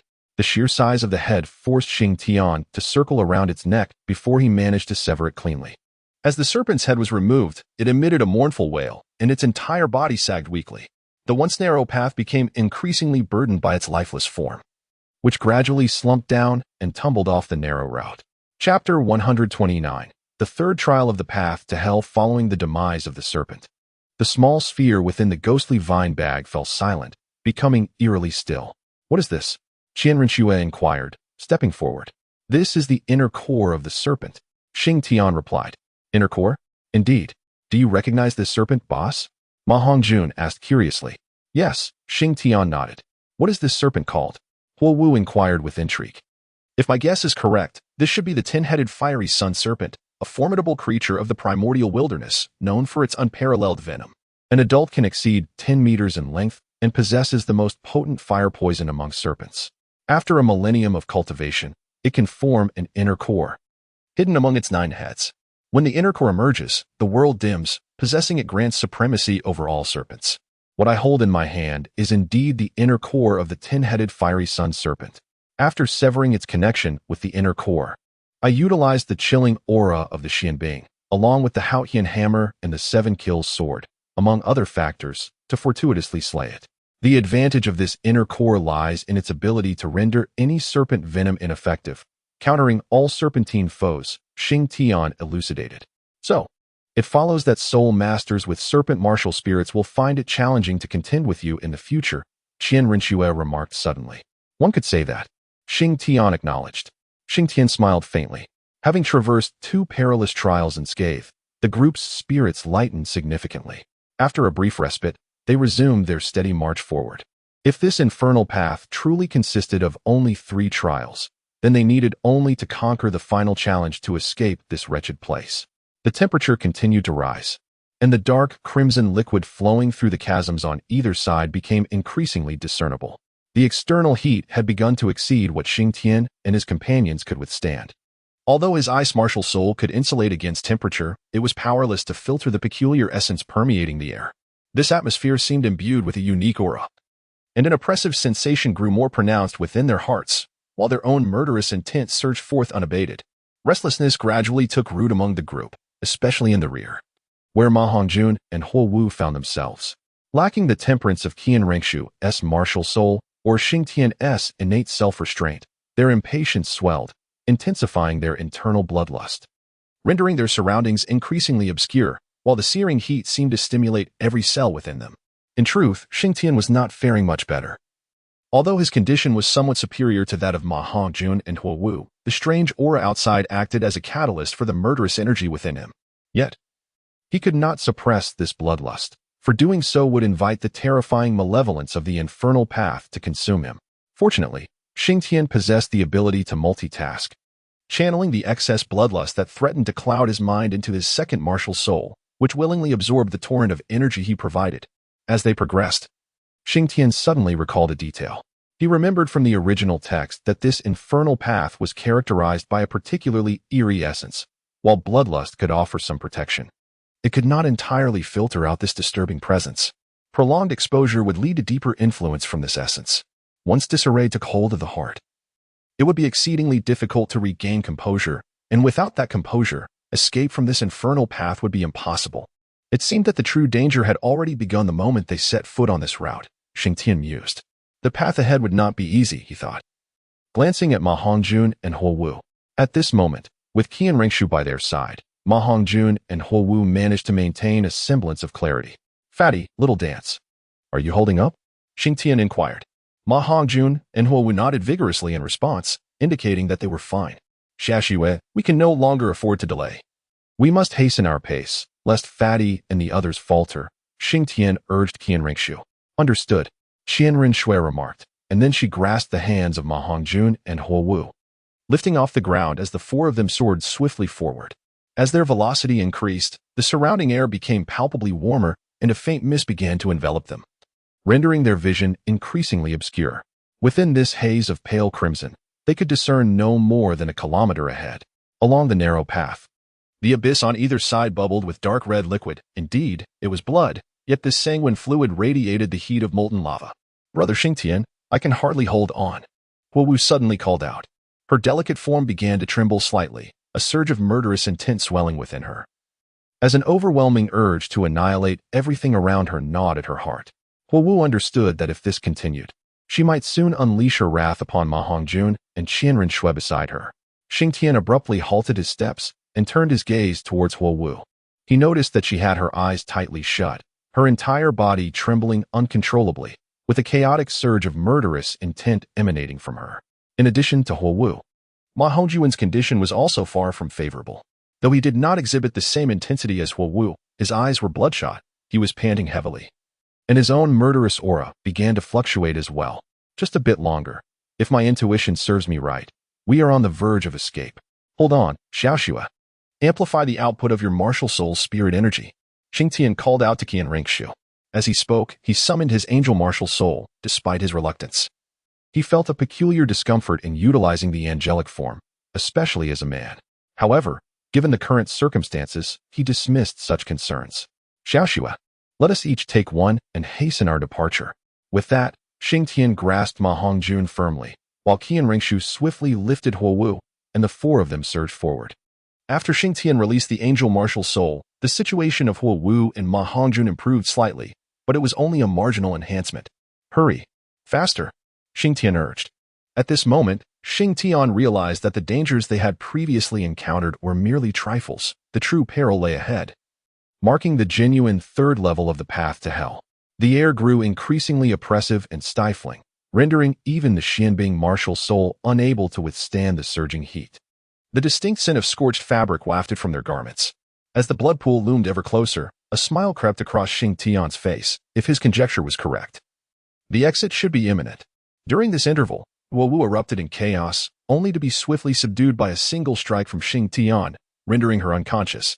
Observing this, Qianren Shui followed suit and knocked out Ma Hongjun with a similar gesture.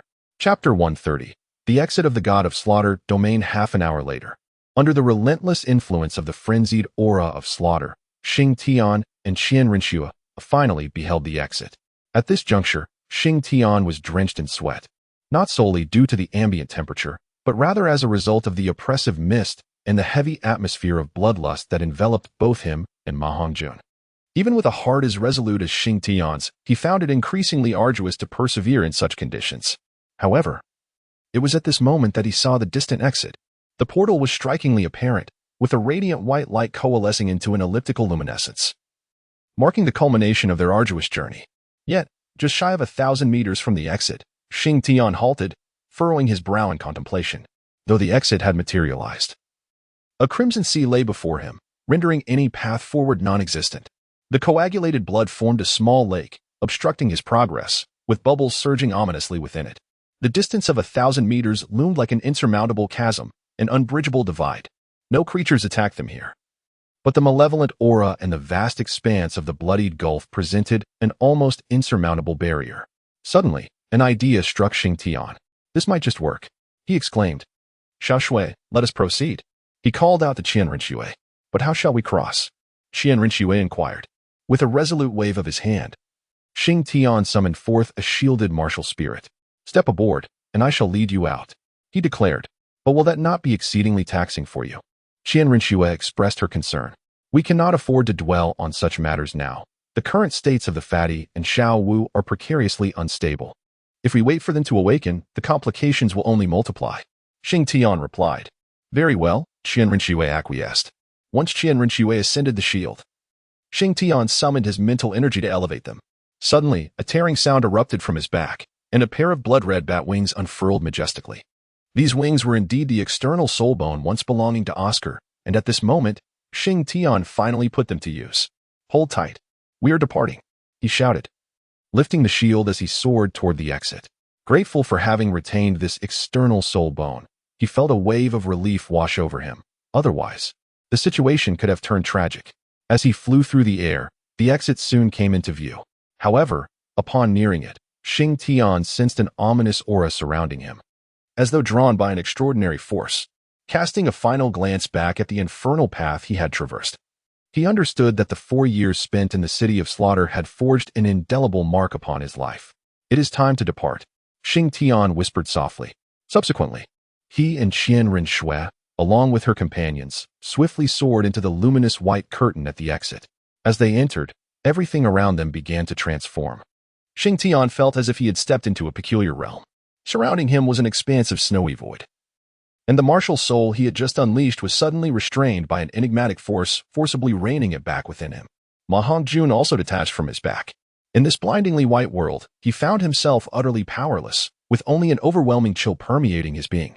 It felt as though countless icy tendrils were converging upon him, while myriad others were being expelled from his very essence. In this white void, Xing Tian bore the dreadful agony alone. A cold sensation that should not have manifested lingered. It was not a genuine fluctuation in temperature, but rather the frigid aura of slaughter, pure and unadulterated. This malevolent energy assailed his body with alarming swiftness, causing him to tremble with every incursion. As the chill gradually numbed his heart, his senses began to fade alongside his consciousness. In that moment, Xing Tian finally confirmed the legends of the city of slaughter. Indeed, this was a domain, a realm forged from the very essence of murderous intent. Time passed, though he could not discern how long, before he roused from his torment. Upon regaining full awareness, all pain had vanished, replaced by a refreshing sensation, familiar fluctuations of soul power, and the invigorating essence of soul skills coursing through him once more. As he attempted to rise, he suddenly noticed something peculiar about his left hand. Upon glancing at it, he discovered a series of white patterns had emerged on the back of his hand, resembling the bloodstains found on the ground of the hellish slaughter arenas, albeit much smaller and in white hue. When he endeavored to sense these white markings, an overwhelming brilliance of white light surged forth from his left hand, only to swiftly dissipate into colorlessness. His perception of the surrounding world transformed instantaneously. The domain of the god of slaughter? Is this truly what they call the god of slaughter's domain? Xing Tian exclaimed with a hint of joy. Yet, after this fleeting elation, a shadow of gloom washed over him as he recalled the trials he had endured over the years in the city of slaughter.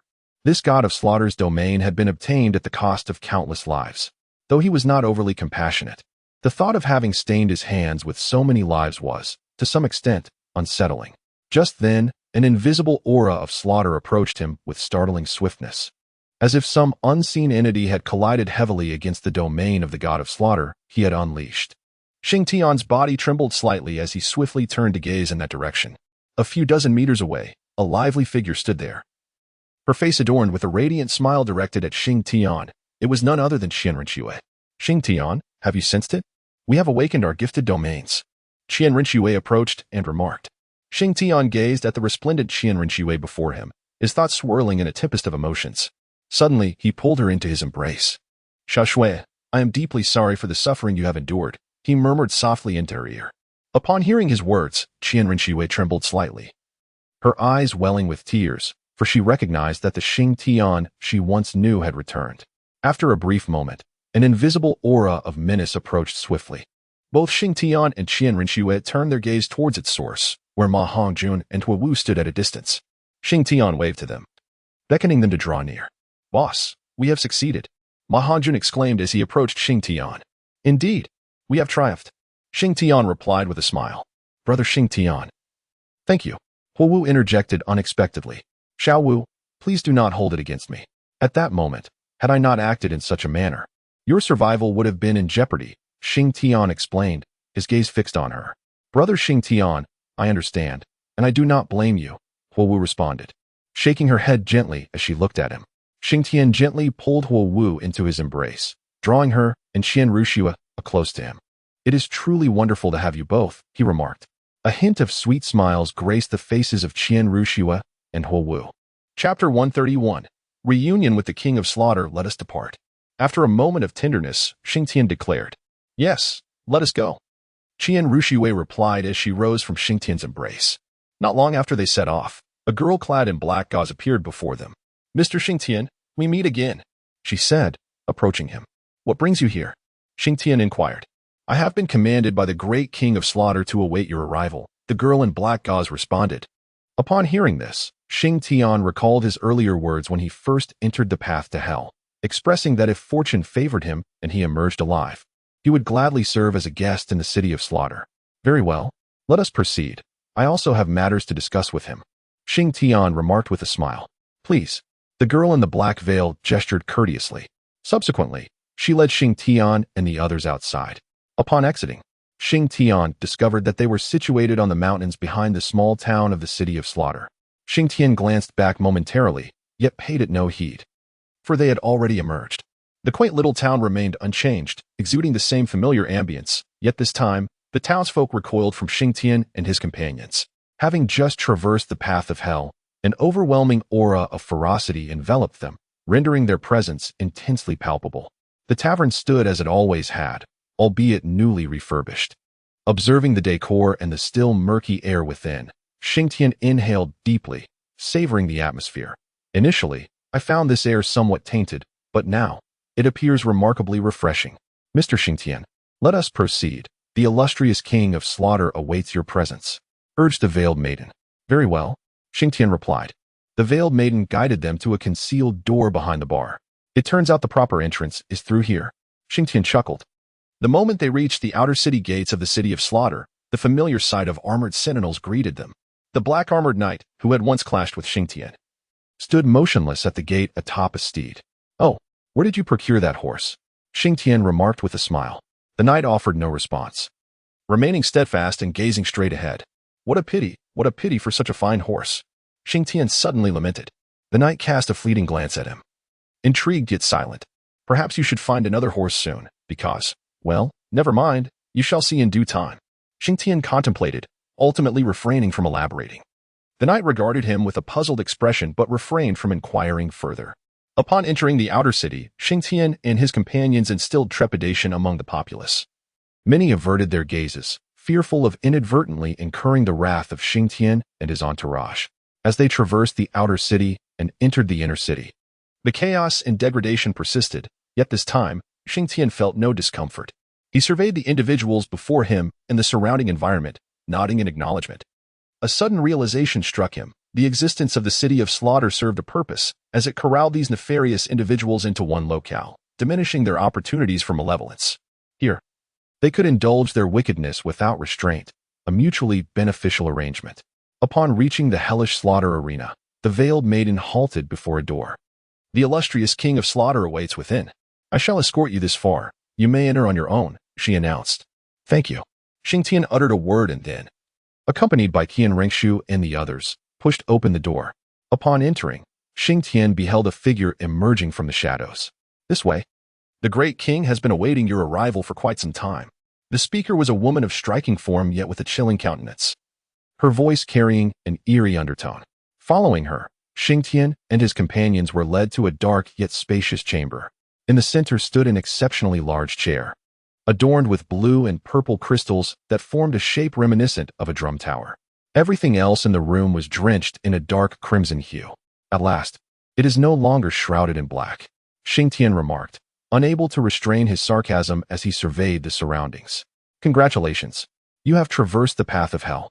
The voice of the king of slaughter resonated from the lofty chair. Congratulations indeed, Xing Tian replied with a respectful gesture. Oh, what do you mean by congratulations? Inquired the king of slaughter.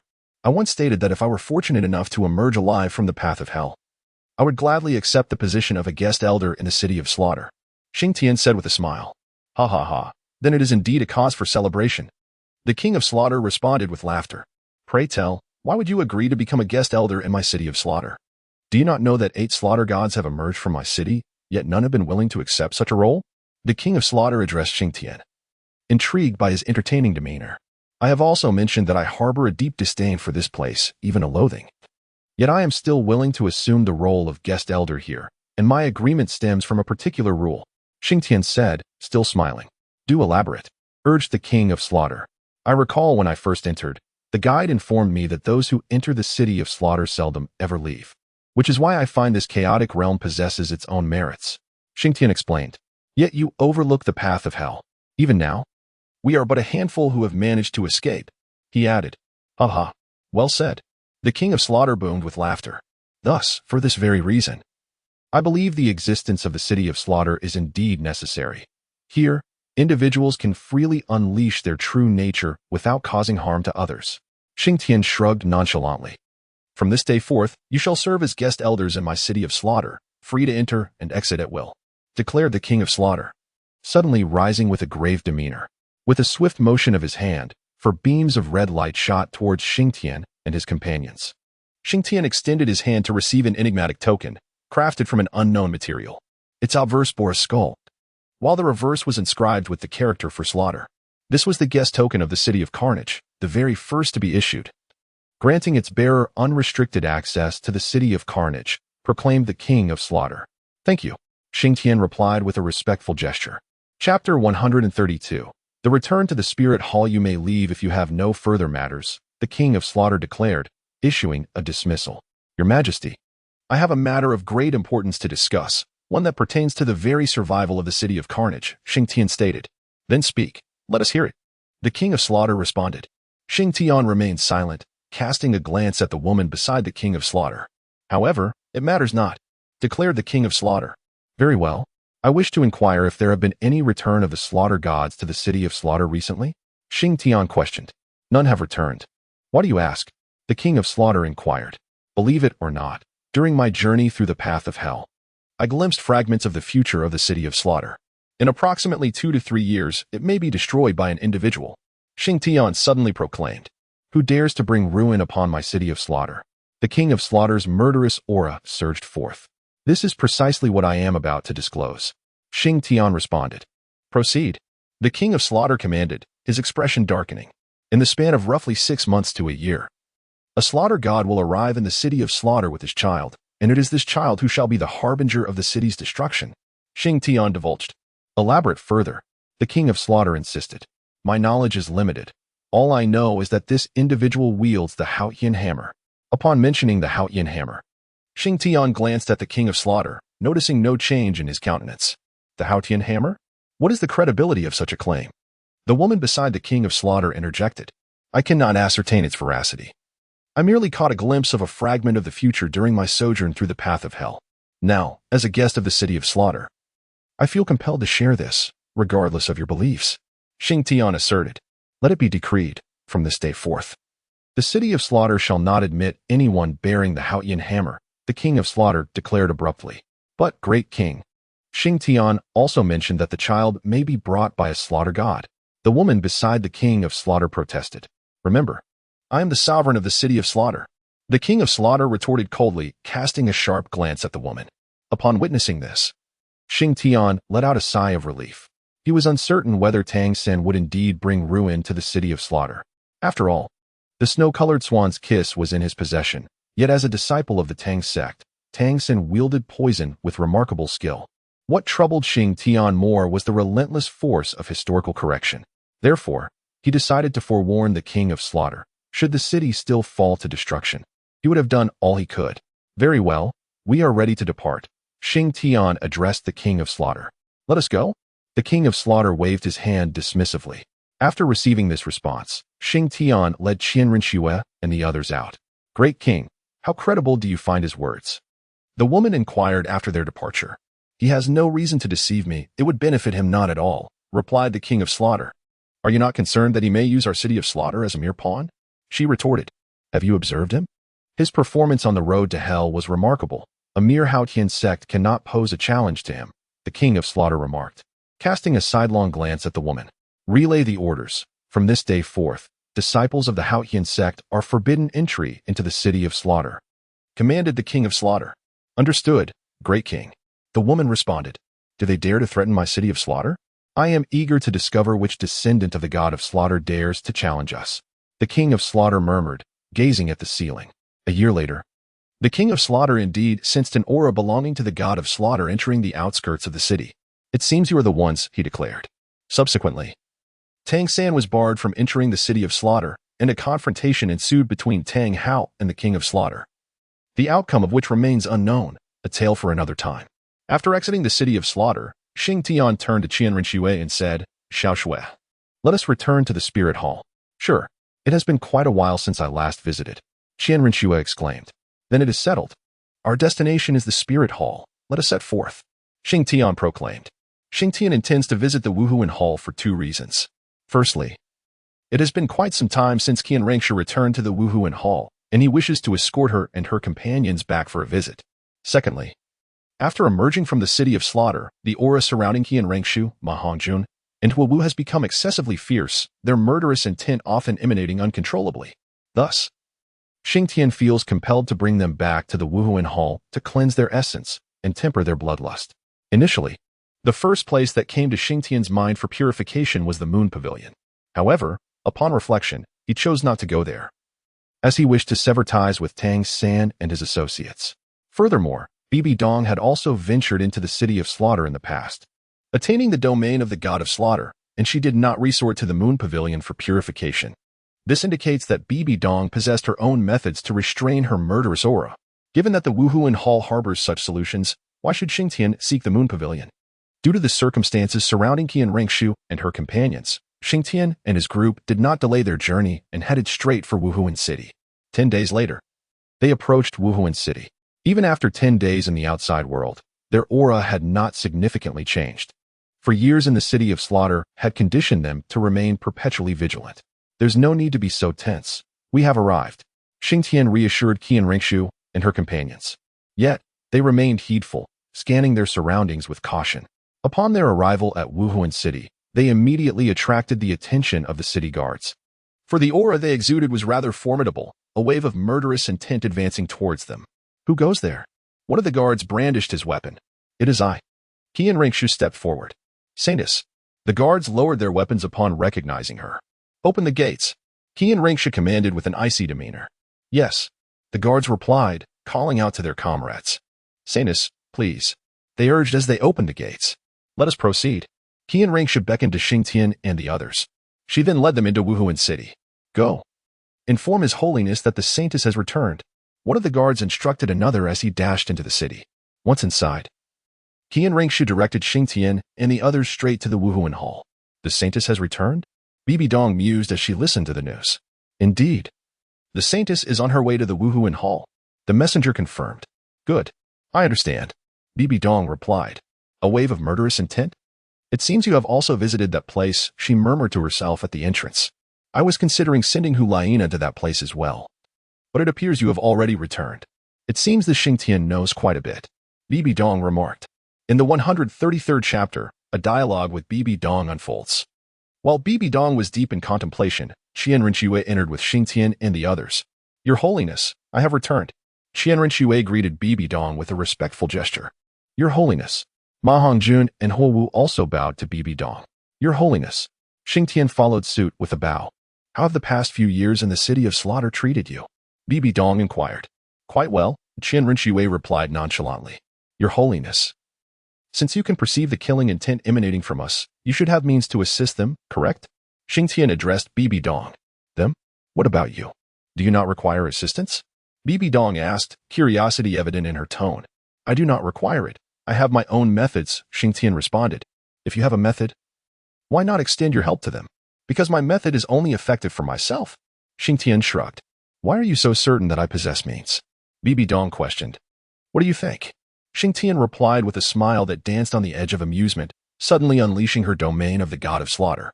Upon sensing Xing Tian's domain, Bibi Dong's own domain involuntarily activated. See, you possess it too, Xing Tian said with a smile directed at Bibi Dong, and then she retracted her domain. Qian Renshue and the others gazed at Bibi Dong in astonishment. Young one, are you aware that your actions may hasten your demise? Bibi Dong glared at Xing Tian with a dark expression. Do not misunderstand. I harbor no ill intentions. Moreover, do you truly believe that as a guest elder of the city of slaughter, I would be oblivious to such secrets? Xing Tian stated, producing the token of the guest elder from the city of slaughter. A guest elder of the city of slaughter? You have become affiliated with such a place? Bibi Dong expressed her distaste. I had thought you might hold a different perspective on the city of slaughter, yet it appears I was mistaken, Xing Tian said, shaking her head. What? Do you consider the city of slaughter a commendable place? Bibi Dong retorted. Indeed, I believe the city of slaughter is a splendid place. Xing Tian affirmed. Humph, how absurd. Bibi Dong scoffed. It seems the world holds but a singular impression of the city of slaughter. Xing Tian chuckled while shaking her head. Xing Tian, perhaps you should temper your words. At that moment, Qian Rinxue discreetly tugged at Xing Tian. Let her speak. I am curious to hear what she has to say. Bibi Dong proclaimed as she took her seat in the high chair. Your Holiness, it is undeniable that you have obtained what you desired from the city of slaughter, correct? Xing Tian stated. What does that signify? Allow me to elucidate. It is, in fact, a rather simple question. Why does the city of slaughter exist? It is said to be a domain left behind by a formidable being. What, in your estimation, is the significance of the city of slaughter's existence? Xing Tian inquired about the existence of the city of slaughter, asserting that it only breeds malevolence. Bai Dong responded, Indeed, you are correct. The city of slaughter undeniably fosters wickedness. Yet, I have perceived another facet of it. Would you care to hear? Please, speak, he urged. The city of slaughter is a chaotic realm where its inhabitants unabashedly unleash their darkest impulses. It epitomizes the shadowy aspect of this world, without a doubt. However, I have discerned a singular aspect of the city of slaughter. Xing Tian smiled. What aspect might that be? He asked. I recall upon my arrival in the city of slaughter, the guide informed me that those who enter rarely emerge. Of course, exceptions exist for those who have traversed the path of hell, but is that path truly easy to navigate? Certainly not. Thus, the city of slaughter resembles a tempting morsel for the wicked of the continent, yet they remain oblivious to the fact that this morsel is ensnared within a cage. Once they enter, they are unlikely to escape. If they cannot escape, does that not mean one less villain in the world? As long as the city of slaughter endures, even if just one enters each year, the number of malevolent individuals diminishes. You cannot deny that, can you? Xing Tian asserted. Bai Dong nodded silently, contemplating. In this world, where there is light, there must also be darkness. I personally believe that the city of slaughter epitomizes that darkness. You perceive it as chaotic. You abhor it, despise it, even wish to eradicate it. But have you considered where these malevolent souls would go if not for the city of slaughter? Would you prefer they continue their wickedness across the continent? In that case, you would bear the guilt of the entire continent. Xing Tian declared. Impudent! Bai Dong suddenly exclaimed. I speak the truth. Initially, I too found it repugnant. I loathed it, felt disgusted, and even detested it. Yet once I grasped the reality, I understood. I once heard a saying, every individual who enters the city of slaughter has chosen their path to demise. Therefore, why should we concern ourselves with the killings therein? After all, they are all deserving of their fate, Xing Tian asserted. Upon hearing this, Bai Dong fell into deep contemplation, remaining silent for a considerable time. Enough, Your Holiness. We have digressed. Let us return to discussing the murderous aura surrounding Xiao Shui and the others, Xing Tian suggested. There is a place in the Tiando Empire called Yuxian. Your Holiness, you are not unaware of who presides over Yuxian, are you? You are aware of my connection with them, hence we shall not consider Yuxian. Xing Tian interrupted Bai Dong. My methods will entail far more suffering than Yuxian, Bai Dong remarked. One must endure hardship to ascend as a superior being. Xing Tian glanced at Qian Rinxue and the others as he spoke. Very well, Bai Dong suddenly exclaimed, a note of approval in her tone. Bring the saintesses to the side hall. She commanded. Yes, Your Holiness. A guard entered, responding promptly. Xing Tian, please remain for a moment. Bai Dong instructed. What are your thoughts on the three sects? She inquired of Xing Tian. After Qian Ringshu and the others departed, Bibi Dong addressed Xing Tian. The upper three sects? She inquired. No. Now only two remain, Xing Tian replied. What are your thoughts on them? Bibi Dong pressed. I have no particular opinions. What the Pope truly wishes to inquire about is the Haotian sect, isn't it? Xing Tian remarked. Indeed. Regarding the Haotian sect, I am uncertain. But I am convinced that Tang Hao and his son will inevitably bring calamity to the spirit hall, Xing Tian asserted. Oh, I am intrigued to hear your reasoning. Bibi Dong expressed, as she found it hard to believe that merely two individuals could pose such a threat to the spirit hall. I cannot elaborate. It is merely a foreboding I possess. After all, deep-rooted enmity must be avenged. Xing Tian stated. What else do you know? Bibi Dong suddenly inquired of Xing Tian. Not much. Just this, Xing Tian replied. Very well, you may leave. In half a month, I shall return you a normal little shui, Bibi Dong declared. Then I thank you, Your Holiness. Xing Tian responded, bowing respectfully. Chapter 134. Hulaina. After Xing Tian emerged, he was assigned to a quaint, secluded courtyard, enveloped in tranquility. Young master, there are attendants outside at all times. Should you require anything, do not hesitate to call for us, the individual accompanying him remarked. Very well, I understand. Xing Tian replied courteously. If there is nothing else, I shall take my leave, the attendant stated. Indeed. Once the attendant departed, Xing Tian strolled into the courtyard, which, though modest in size, featured a straight path of azure bricks extending gracefully to the steps of the dwelling. On either side of the path, a variety of flowers and plants flourished, imparting a delightful warmth to the atmosphere. Quite pleasant, Xing Tian mused, appreciating the surroundings. Upon entering the room, he promptly commenced his cultivation, for he too harbored a formidable aura of slaughter, albeit with a greater degree of control. As he entered a state of cultivation, Xing Tian began channeling his murderous energy into his second martial soul. This soul, unpicky in nature, absorbed whatever he offered. Moreover, during his 4 years in the city of slaughter, Xing Tian's second martial soul had undergone a remarkable transformation.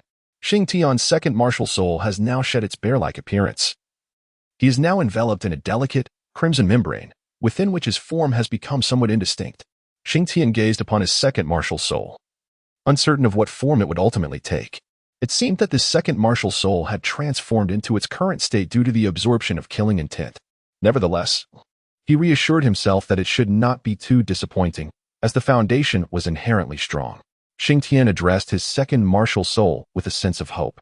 Xing Tian spent 3 days tempering his murderous aura, yet his gaze retained a certain sharpness. Consequently, in the days that followed, he devoted himself to tending to the flowers and plants in the small courtyard, cultivating his sensibilities. Occasionally, he would emulate the literati, practicing calligraphy and painting to unwind his spirit. However, his primary activities remained caring for the flora and fishing, for he discovered that fishing provided a profound solace for his mind. Gradually, Xing Tian's aura grew more rounded, and the fierce intensity in his eyes softened. Most notably, those unfamiliar with him would likely mistake him for an ordinary person upon their first encounter. Even Bai Dong was taken aback when she saw him, as he bore the semblance of a commoner. I didn't expect you to possess such depth, Bai Dong remarked. Your grace is flattering, but it's rather ordinary. Xing Tian replied. By the way, how are Xiaoshui and the others faring? He suddenly inquired. It's still early. It's only been a few days. Bai Dong responded. Did the Pope summon me for any particular reason? Xing Tian asked. I wish to send my student to the city of slaughter for some experience. And I would like you to share your insights about that place, Bai Dong explained. Are you not already aware? Xing Tian replied. You have just emerged from there. So I believe your knowledge will be more comprehensive than mine, Bai Dong countered. Very well, Xing Tian conceded. Hulaina is heading to the city of slaughter. I wonder if Tang San will gain entry. If the king of slaughter disregards my words, I shall be at a loss. Xing Tian mused inwardly. The following day, when Hulaina sought out Xing Tian, she found him leisurely fishing by the riverbank. Is this the person my teacher instructed me to find? Hulaina asked her companion. Indeed, your highness, this is Xing Tian. He arrived in our spirit city 4 days ago, returning with Princess Shui. They reportedly emerged from the city of slaughter just half a month prior, the companion answered. Just him? Hulaina scrutinized the serene figure of Xing Tian, unable to reconcile him with someone emerging from the city of slaughter. She had learned from her teacher that the city of slaughter was devoid of humanity, steeped in darkness and chaos. Yet, before her stood an individual who appeared utterly ordinary. Your highness, do not underestimate him. Do you recall the Continental Spirit Master competition? It was because of him that you could not attend, her companion remarked. Oh, he is the one who caused a stir at the Continental Spirit Master competition and annihilated the 7 treasures, Glazed Tile School? Yet he appears nothing like that. Hulaina exclaimed. It is indeed him. The Pope has remarked that his strength is on par with that of the Pope himself. On par? Humph. I must ascertain the extent of his capabilities. Upon hearing that Xing Tian could rival her esteemed teacher, Hulaina felt a twinge of displeasure, for in her heart, her mentor stood unparalleled, unmatched by anyone. With this thought, Hulaina gracefully stretched her body and swayed her hips as she approached Xing Tian. As her martial spirit was that of the enchanting fox, she naturally exuded an alluring aura. Wait here. I shall probe him a bit, Hulaina instructed those beside her. As you wish, your highness.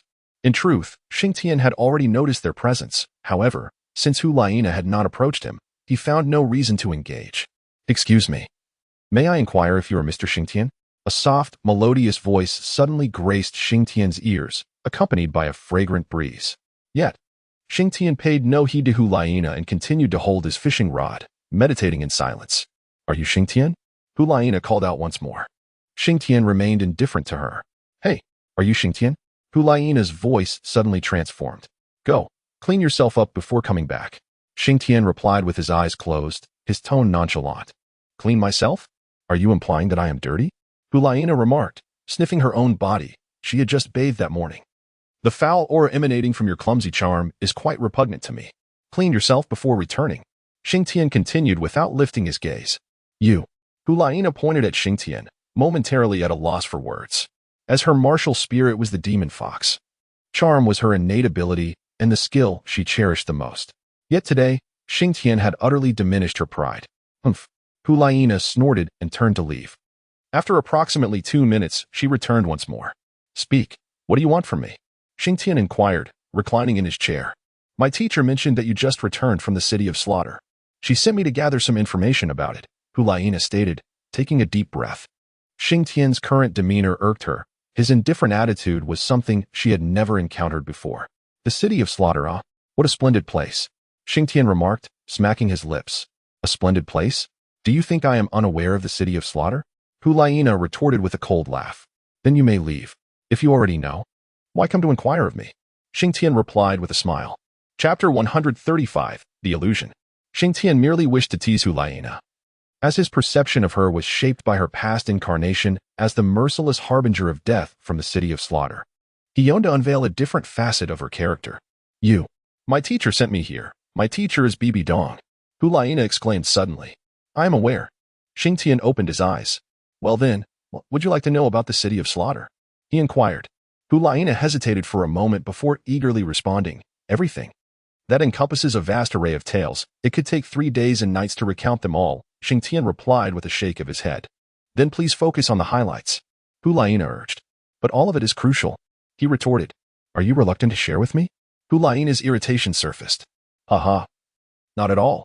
Xing Tian chuckled at her vexation, realizing that Hulaina possessed this amusing side. Well, it seems that words alone would be insufficient.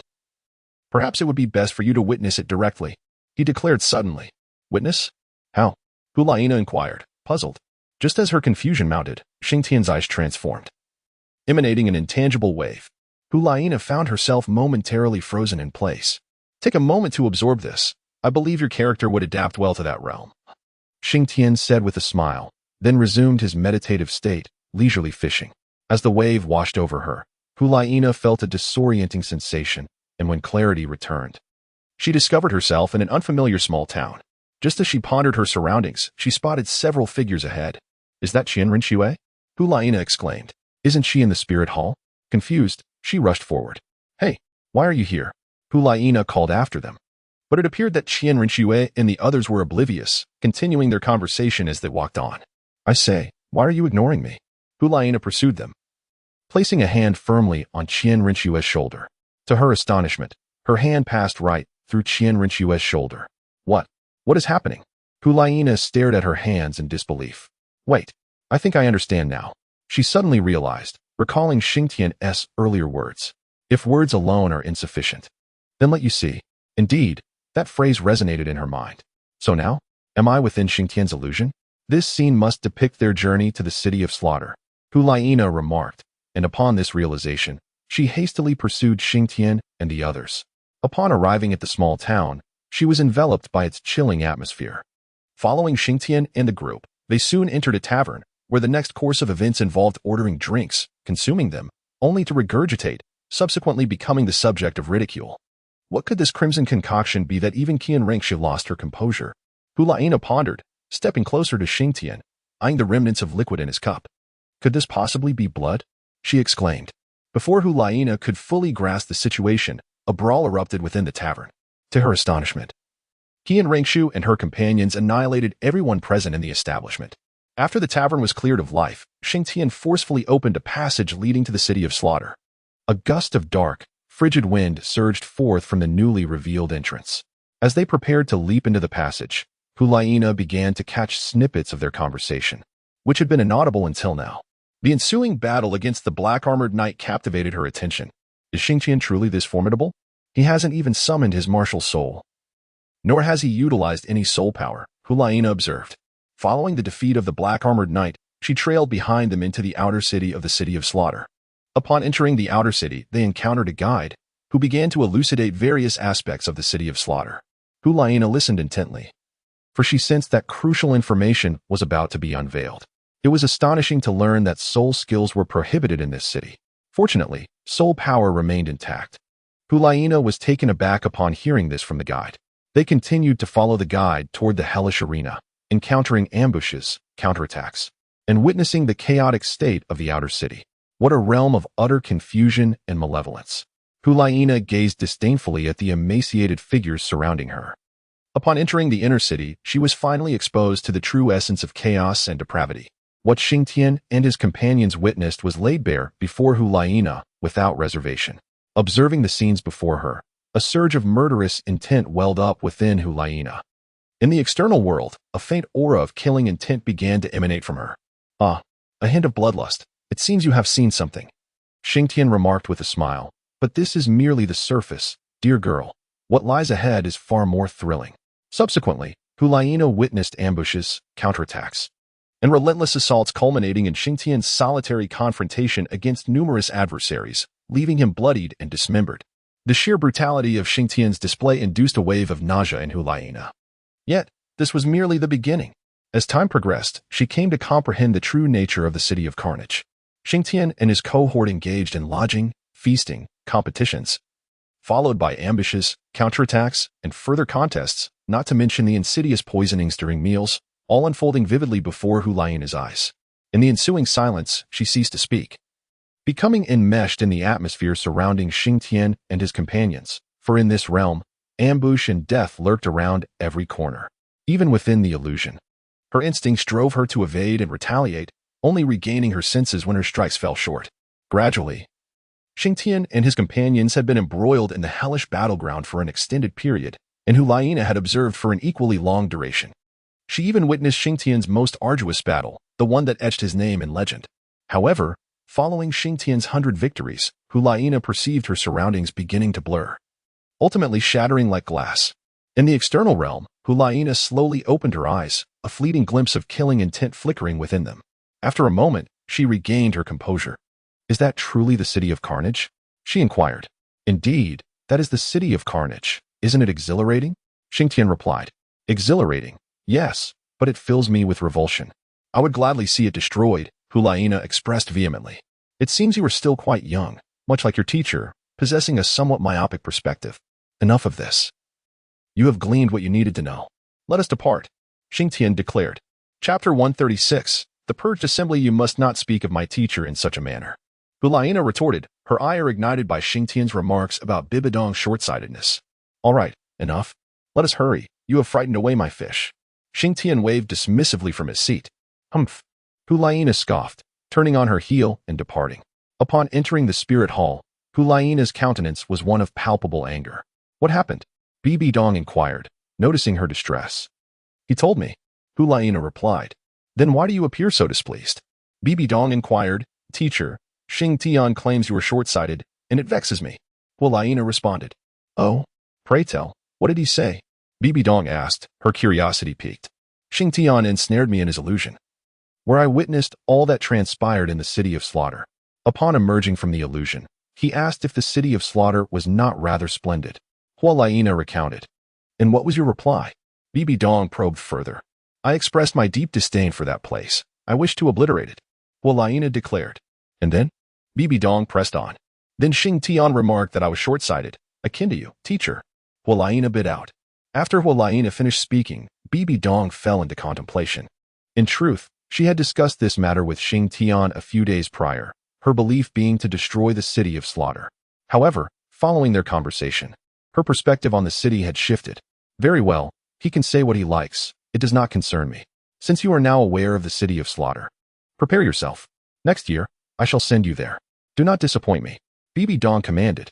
Hulaina paused for a moment before affirming. Yes, teacher. I will not let you down. Remember, the city of slaughter is devoid of humanity. I understand, teacher. All right, you may leave now, Bibidong instructed. Once Hulaina had departed, Bibidong resumed her musings. Xing Tian, what manner of person are you? Your demeanor certainly incites thoughts of hostility. After reflecting for a while, she chuckled. It matters not, as long as you are not my enemy. Otherwise, you shall become a formidable adversary to my spirit hall's unification of the continent.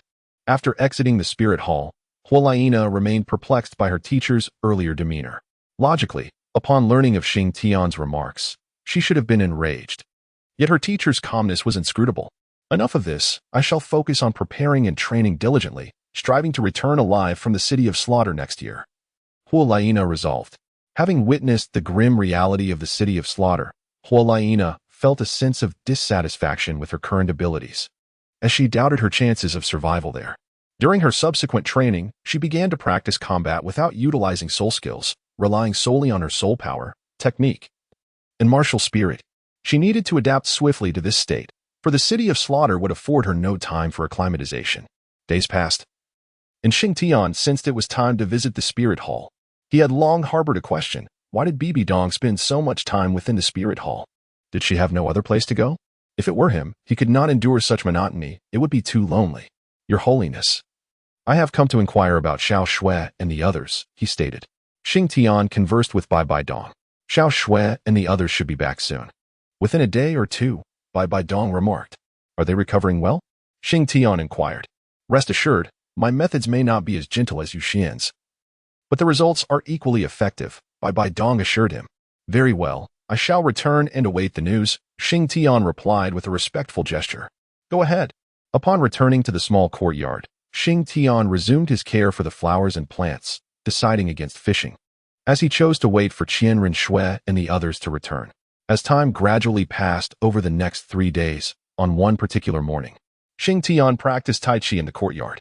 Xing Tian discovered that practicing Tai Chi is an excellent method for achieving tranquility and composure, allowing his heart to relax swiftly and then settle into stillness. Xing Tian, we have returned. Suddenly, a voice interrupted him.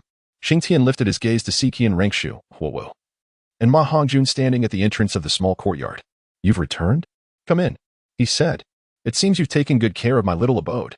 Upon entering the courtyard, Qian Rengshu remarked with a smile. Is this your residence? Xing Tian inquired. Indeed. I have lived here for quite some time, Qian Rengshu replied. Well, I truly had no idea. No one had informed me, Xing Tian shrugged. Let us go inside and chat, Qian Rengshu suggested. All right. How do you feel? Xing Tian asked after they entered the house. Pretty good, Qian Rengshu beamed. And what about you two? Xing Tian directed his question towards Huowu and Ma Hongjun. Boss, it's wonderful, Ma Hongjun exclaimed. Me too. Furthermore, I have broken through to level 55. Huowu added with a smile. That is quite commendable, Xing Tian acknowledged. Commendable? What is so commendable? Qian Rengshu shot a glance at Ma Hongjun. What is wrong? Xing Tian quickly inquired.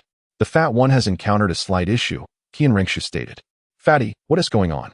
Xing Tian asked. It's nothing serious, boss. Just a minor problem. I can handle it. Ma Hongjun chuckled. What kind of problem? Xing Tian pressed. It's a matter concerning his martial soul. Qian Rengshu explained. A martial soul issue? The evil fire? Xing Tian queried. Yes. He had been keeping it in check, but ever since we returned from the city of slaughter, his condition has been somewhat off. Qian Rengshu elaborated. Fatty, tell me honestly, what is the matter? Xing Tian asked with a serious tone. It's not a big deal. It's just that the killing intent and the evil fire have fused. It has transformed into something called the nether flame. Ma Hongjun said. Nether flame? What is its effect? Xing Tian inquired. Aside from retaining the essence of the evil fire, it also adds an impact of killing intent. Ma Hongjun explained. Impact of killing intent? What does that entail? Xing Tian asked. Occasional surges of killing intent can cause him to lose rationality. It's similar to going berserk, but more severe than your situation, and it poses greater harm to his body. Qian Rengshu clarified. Indeed, he went berserk once while we were in seclusion, Huowu added. Boss, it's nothing to worry about. I can manage, Ma Hongjun insisted. Manage what? Enough, I will find a solution, Xing Tian declared. Then it will trouble you, boss, Ma Hongjun said, his face reddening. We are brothers. There is no need for such words. Xing Tian patted Ma Hongjun on the shoulder. Chapter 137. The Nether Evil Phoenix. What plan do you have? Qian Rengshu asked. Rest assured, I have a method. Fatty, take a couple of days to adjust your condition, and then I will begin your treatment, Xing Tian assured Ma Hongjun. All right, thank you.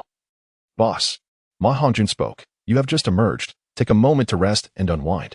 After all, we have spent 4 years in the city of slaughter without a proper reprieve. Xing Tian replied, Indeed. Let's proceed as such. After enjoying a sumptuous lunch, Qianren and her companions retired for slumber. They slept soundly for 3 days, awakening on the morning of the 4th day. It had been an eternity since they had experienced such restful sleep, and it was exceedingly comfortable. Are you ready, Fatty? Xing Tian inquired. Boss, I am in excellent condition. Ma Hongjun responded. Then let us commence. Little Snow, please inform His Holiness the Pope that we require the assistance of the Golden Douluo and the Ghost Douluo. Xing Tian instructed Qianren. Certainly. No problem. Qianren nodded and departed. Before long, she returned accompanied by the Golden Douluo and the Ghost Douluo. Xing Tian, I have brought the individuals you requested, Qianren announced. I apologize for the trouble, but I need to treat my brother shortly. Your assistance may be required. Xing Tian said, offering a respectful nod to the Golden Douluo and the Ghost Douluo. No need for formality, young Master Xing. The Golden Douluo replied courteously. Fatty, let us proceed into the chamber. Xing Tian declared. Right. Upon arriving in the secret room, Xing Tian instructed Ma Hongjun to remove his shirt, as the temperature might incinerate his clothing shortly. Once everything was prepared, Xing Tian revealed a small golden orb in his palm. Boss, that is unwise. Ma Hongjun exclaimed upon seeing the orb. What is there to be concerned about? Its true value can only be realized when utilized properly. Otherwise, it is merely a decoration. Xing Tian replied. Is this item truly precious? The Golden Douluo asked. This is the inner core of the 10-headed fierce sun snake. Naturally, it is exceedingly precious. Ma Hongjun explained. The 10-headed fierce sun snake? What is that? The Golden Douluo inquired. To put it simply, with this inner core, no serpentine martial spirits will hold any power before you, Ma Hongjun elucidated. So formidable? The Golden Douluo expressed surprise. As I said, true value lies in proper usage. Otherwise, it serves no purpose. Xing Tian shook his head. Enough talk. Consume it. Then begin channeling your killing intent into your martial spirit. Xing Tian commanded. Golden Douluo, Ghost Douluo. Once Fatty has ingested this inner core, I will require your assistance in refining it. Xing Tian stated. A minor task, responded the Golden Douluo. Boss, this feels rather inappropriate. Ma Hongjun hesitated. Enough with the chatter. Eat it. Xing Tian insisted. Noticing the unusual expression on Xing Tian's face, Ma Hongjun reluctantly accepted the inner core and swallowed it. Now, begin channeling your killing intent into your martial spirit. Golden Douluo, Ghost Douluo, I will rely on you both from here on. Xing Tian instructed them. Understood. As they spoke, the two of them took a seat and began to assist Ma Hongjun in refining the inner elixir. Before long, Ma Hongjun's body started to glow a vivid red, emanating waves of intense heat. Fatty, hold on. Continue to channel your killing intent, Xing Tian urged. At this moment, Ma Hongjun was struggling to endure. The pain coursing through his body, coupled with the tearing sensation from his martial soul, made his suffering even more acute. Yet, upon hearing Xing Tian's voice and recalling the inner elixir of the 10-headed solar serpent, he gritted his teeth and persevered, unwilling to let Xing Tian's effort go to waste. Time seemed to stretch endlessly, feeling both like a fleeting moment and an eternity. Ma Hongjun became numb, the pain robbing him of his sense of time.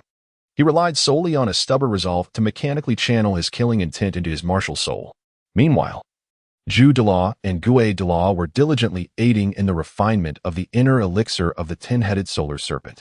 After what felt like an indeterminate duration, the intense heat radiating from Ma Hongjun's body abruptly vanished, as if it had simply ceased to exist.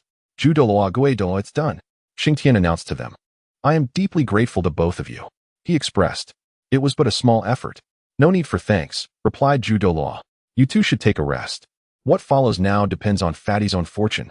Xing Tian continued. Young Master Xing Tian, we take our leave. Zhu Douluo responded. Once the heat dissipated from Ma Hongjun, his martial soul suddenly manifested above his head, writhing in agony. Fatty, keep going, Xing Tian thought, feeling a bead of cold sweat form. Fortunately, Lady Luck appeared to be on Ma Hongjun's side today. After a tumultuous struggle, his martial soul ceased its thrashing, and a ghostly green flame erupted from it, gradually increasing in intensity. Ultimately, this ethereal flame entirely supplanted the former crimson blaze. As the ghostly green flames enveloped his body, the color of Ma Hongjun's martial soul transformed from a bright fiery red to a dark crimson, finally settling into a hue reminiscent of deep, shadowy red. Well, there may not be 7 heads, but this is impressive in its own right, Xing Tian remarked, observing Ma Hongjun's newly evolved martial soul. Upon completing its transformation, The martial soul stretched its form, emitted a piercing cry, and then dove into Ma Hongjun's body. Consequently, he collapsed to the ground. Xing Tian hurriedly approached to support Ma Hongjun, only to discover that he had fainted. "You rascal, how could you faint at such a critical moment? Fortunately, we succeeded. Otherwise, we would both be in tears," Xing Tian chuckled. As he carried Ma Hongjun out of the secret chamber, Qian Rinxue and the others had already been waiting outside. "Xing Tian, what happened? I just saw Ju Douluo and Gui Douluo leave." Qian Rinxue inquired. "Do not worry, everything is fine. The chubby one merely fainted," Xing Tian replied. "So, was it successful?" Qian Rinxue asked. "It must have been successful. Otherwise, I would have regretted losing my inner core." Xing Tian laughed. "Brother Xing Tian, you gave the inner core of the 10-headed sun snake to the chubby one?" Huowu questioned. "Indeed, since I have no use for it, it is better to give it to him," Xing Tian responded. "All right, let us not linger. He is rather heavy. We should take him back," Xing Tian declared. "Okay." Upon returning to the small courtyard, Xing Tian placed Ma Hongjun in a room and then waited for him to awaken. The following day, the chubby one regained consciousness. "How do you feel?" Xing Tian asked. Ma Hongjun took a moment to assess. "Boss, I feel fantastic, incredibly powerful," he exclaimed excitedly. "As long as you feel powerful, that is what matters." Xing Tian's heart finally eased. Chapter 138, Qian Dalu Boss. "Thank you," Ma Hongjun suddenly said. "We are brothers. What is mine is yours." "There is no need for such formality," Xing Tian replied. Xing Tian refrained from inquiring about Ma Hongjun's martial soul abilities, wishing instead to be pleasantly surprised by him at an opportune moment. Likewise, Ma Hongjun did not divulge any details, harboring his own desire to astonish Xing Tian one day. Following the resolution of matters concerning Ma Hongjun, the group found themselves with a brief respite. On that day, Qian Rinxue turned to Xing Tian and asked, "Could you accompany me to visit my grandfather in a couple of days?" "Of course. I would be delighted to pay my respects to him," Xing Tian replied eagerly. Qian Rinxue's grandfather is none other than Qian Daolu, a peerless titled Douluo of the ultimate assault system, renowned as the invincible of the sky. Qian Daolu is a figure of equal stature to both Poseidon and Tangchen. In his time, Tangchen was hailed as the invincible of the land, Poseidon as the invincible of the ocean, while Qian Daolu holds the title of invincible of the sky. Such a remarkable individual warrants a visit from Xing Tian, especially since Qian Daolu has always treated Qian Rinxue with kindness. "Then it is settled. We shall go the day after tomorrow," Qian Rinxue declared. "Sounds great." 2 days later, Qian Rinxue prepared a selection of delicacies, intending to present them to Qian Daolu for his enjoyment. All of these treats were crafted by her own hands. "Let us depart. Grandpa is in the bamboo grove behind the spirit hall," Qian Rinxue announced. In silence, Xing Tian and Qian Rinxue made their way to the rear mountain, where amidst a grove of bamboo, Xing Tian spotted a quaint bamboo house. "Grandpa is in the bamboo house ahead. Let us proceed," Qian Rinxue said. Upon arriving at the bamboo house, Qian Rinxue called out, "Grandpa, little Shui has come to see you." The door, unlatched, opened by itself, revealing an aged voice from within. Qian Rinxue led Xing Tian inside. "Little Shui, isn't your grandfather a high elder of the spirit hall? Why does he reside here instead of the elder hall?" Xing Tian whispered to Qian Rinxue. "I am uncertain. Grandpa seldom stays in the elder hall. He usually prefers this place." Qian Rinxue replied, shaking her head. "Very well." Xing Tian shrugged. The bamboo house was modest, consisting only of a living room and a bedroom. Upon entering, they found Qian Daolu meditating in the living room. "Grandpa, little Shui has come to visit you." Qian Rinxue placed the delicacies on the table. "Little Shui, it has been several years since your last visit. I thought you had forgotten about me." Qian Daolu opened his eyes and spoke. "How could that be?" "Grandpa, little Shui loves you dearly," Qian Rinxue exclaimed as she leaped into Qian Daolu's embrace. "Is this lad the one who has taken my little Shui away?" Qian Daolu raised his gaze to scrutinize Xing Tian. "Greetings, esteemed elder Qian Daolu. I am Xing Tian, the man of little Shui." Xing Tian bowed respectfully. "Humph. Your words flow quite smoothly, yet this old man has not yet given his consent." Qian Daolu snorted coldly. "Grandpa." Qian Rinxue began to act coyly in Qian Daolu's embrace. "Senior, you can trust me with Xiao Shui. I assure you, I will not let her suffer even the slightest harm," Xing Tian declared. "Humph. Such easy words. Do you think I am unaware of where you have been these past few years? Not even the slightest bit of harm, you say? Nonsense." Qian Daolu's anger flared upon hearing Xing Tian's statement. Upon hearing this, Xing Tian felt a twinge of embarrassment. Xiaoxue, steer clear of such men. They merely utter sweet nothings to win your favor, Qian Dalu remarked, patting Qian Rushue's hand. But Grandpa, I've already made up my mind about him, Qian Rushue replied, gazing at Qian Dalu with her large, innocent eyes. At that moment, both Xing Tian and Qian Rushue discerned the hint of reproach in Qian Daoliu's tone. He was not truly angry. Grandpa, we will visit you frequently from now on, Qian Rushue declared. Do you genuinely believe that? I certainly do not, Qian Dalu retorted, casting a pointed glance at Xing Tian. The intensity of Qian Daolia's gaze left Xing Tian feeling quite awkward, rendering him momentarily speechless. Enough of this matter. How long do you intend to stay this time? Qian Dalu inquired. Senior, it shouldn't be for long. I plan to visit the Sunset Forest next, Xing Tian replied. The Sunset Forest? What is your purpose there? Qian Dalu asked. Some personal matters, Xing Tian answered. Oh, in that case, you may go, but Xiaoxue shall not accompany you, Qian Dalu asserted. Please, senior, Xing Tian hastily interjected. What? Do you wish for Xiaoxue to endure the harsh elements alongside you? Qian Dalu glared at Xing Tian. Not at all, senior. My intention in going to the Sunset Forest is to enhance my strength, and I also aim to assist Xiaoxue in strengthening her abilities, Xing Tian quickly explained. Enhance your strength? Why must you go to the Sunset Forest? Is the Star Do Forest not sufficient? Qian Dalu probed. Grandpa, I can handle it. I am not afraid of hardship. Qian Rushue chimed in. Yet my heart aches for you. Qian Dalu gently stroked Qian Rushue's head. Senior, the Sunset Forest holds a great opportunity, which is why I intend to seize it, Xing Tian declared. Oh, a great opportunity? What kind of opportunity? Qian Dalu inquired. That, I regret to say, I cannot disclose, Xing Tian replied. Humph, do you think this old man would be swayed by your so-called opportunity? Qian Dalu remarked. Xing Tian forced a smile, choosing silence over words. All right, grandfather. Let us not dwell on such matters. I have prepared some pastries. Let us savor them while they are still warm. It has been quite a while since you have tasted the treats made by Xiaoxue. At that moment, Qian Rinxue deftly shifted the topic. You still remember? Qian Dalu remarked, tapping Qian Rinxue gently on her forehead. Kiki.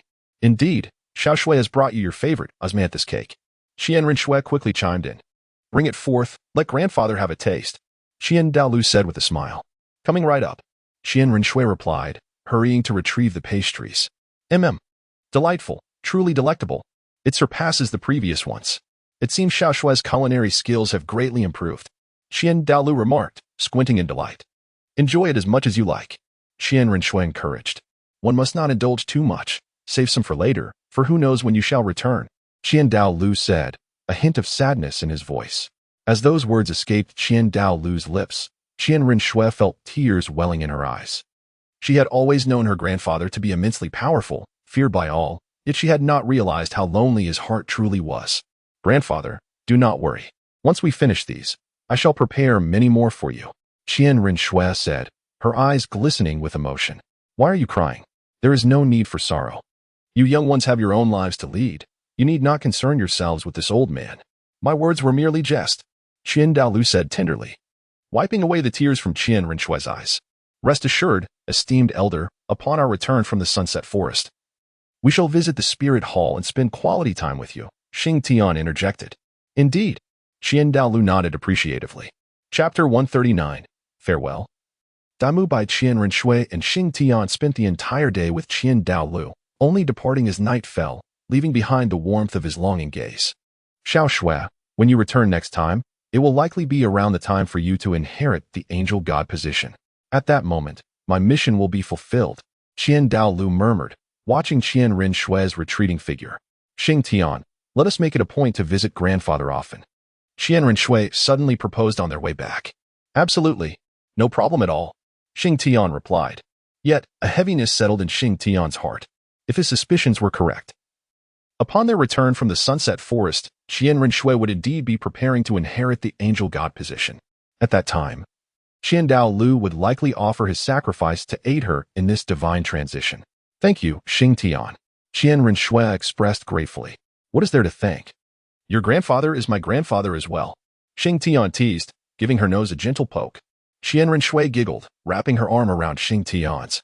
And together they strolled towards Spirit City. Upon returning to their small courtyard, they found Ma Hongjun deep in training, solidifying his mastery of his martial spirit. While Huowu had already retired for the night, after a brief respite, Xing Tian and his companions took some time to rest. They lingered in the martial spirit city for over half a month, during which they visited Qian Daolu almost daily. Over this period, the smile on Qian Daolia's face had noticeably increased. After half a month, Xing Tian approached Qian Daolu to bid farewell. "Senior, we are preparing to depart in the next couple of days," Xing Tian announced. "Go ahead. Remember to take good care of Qian Rushua," Qian Daolu replied. "Grandfather, as soon as we finish our business in the Sunset Forest, we will return to see you," Qian Rushua chimed in. "Very well," Qian Daolu said kindly, gazing affectionately at Qian Rushua. In Xing Tian's eyes, Qian Daolu was also a figure of misfortune. His son had perished tragically at the hands of his daughter-in-law, if one could indeed refer to her as such. Therefore, it was understandable that he poured all his affection into Qian Rushua, which illuminated his constant exhortations to safeguard her well-being. After parting from Qian Daolu, Xing Tian and his companions went to inform Bibi Dong. She merely acknowledged them with a sound, and Xing Tian chose not to elaborate further. He then set off once more with Ma Hongjun and Huowu. Their journey was marked by intermittent travel, and after approximately half a month, they arrived at the capital of the Star Luo Empire.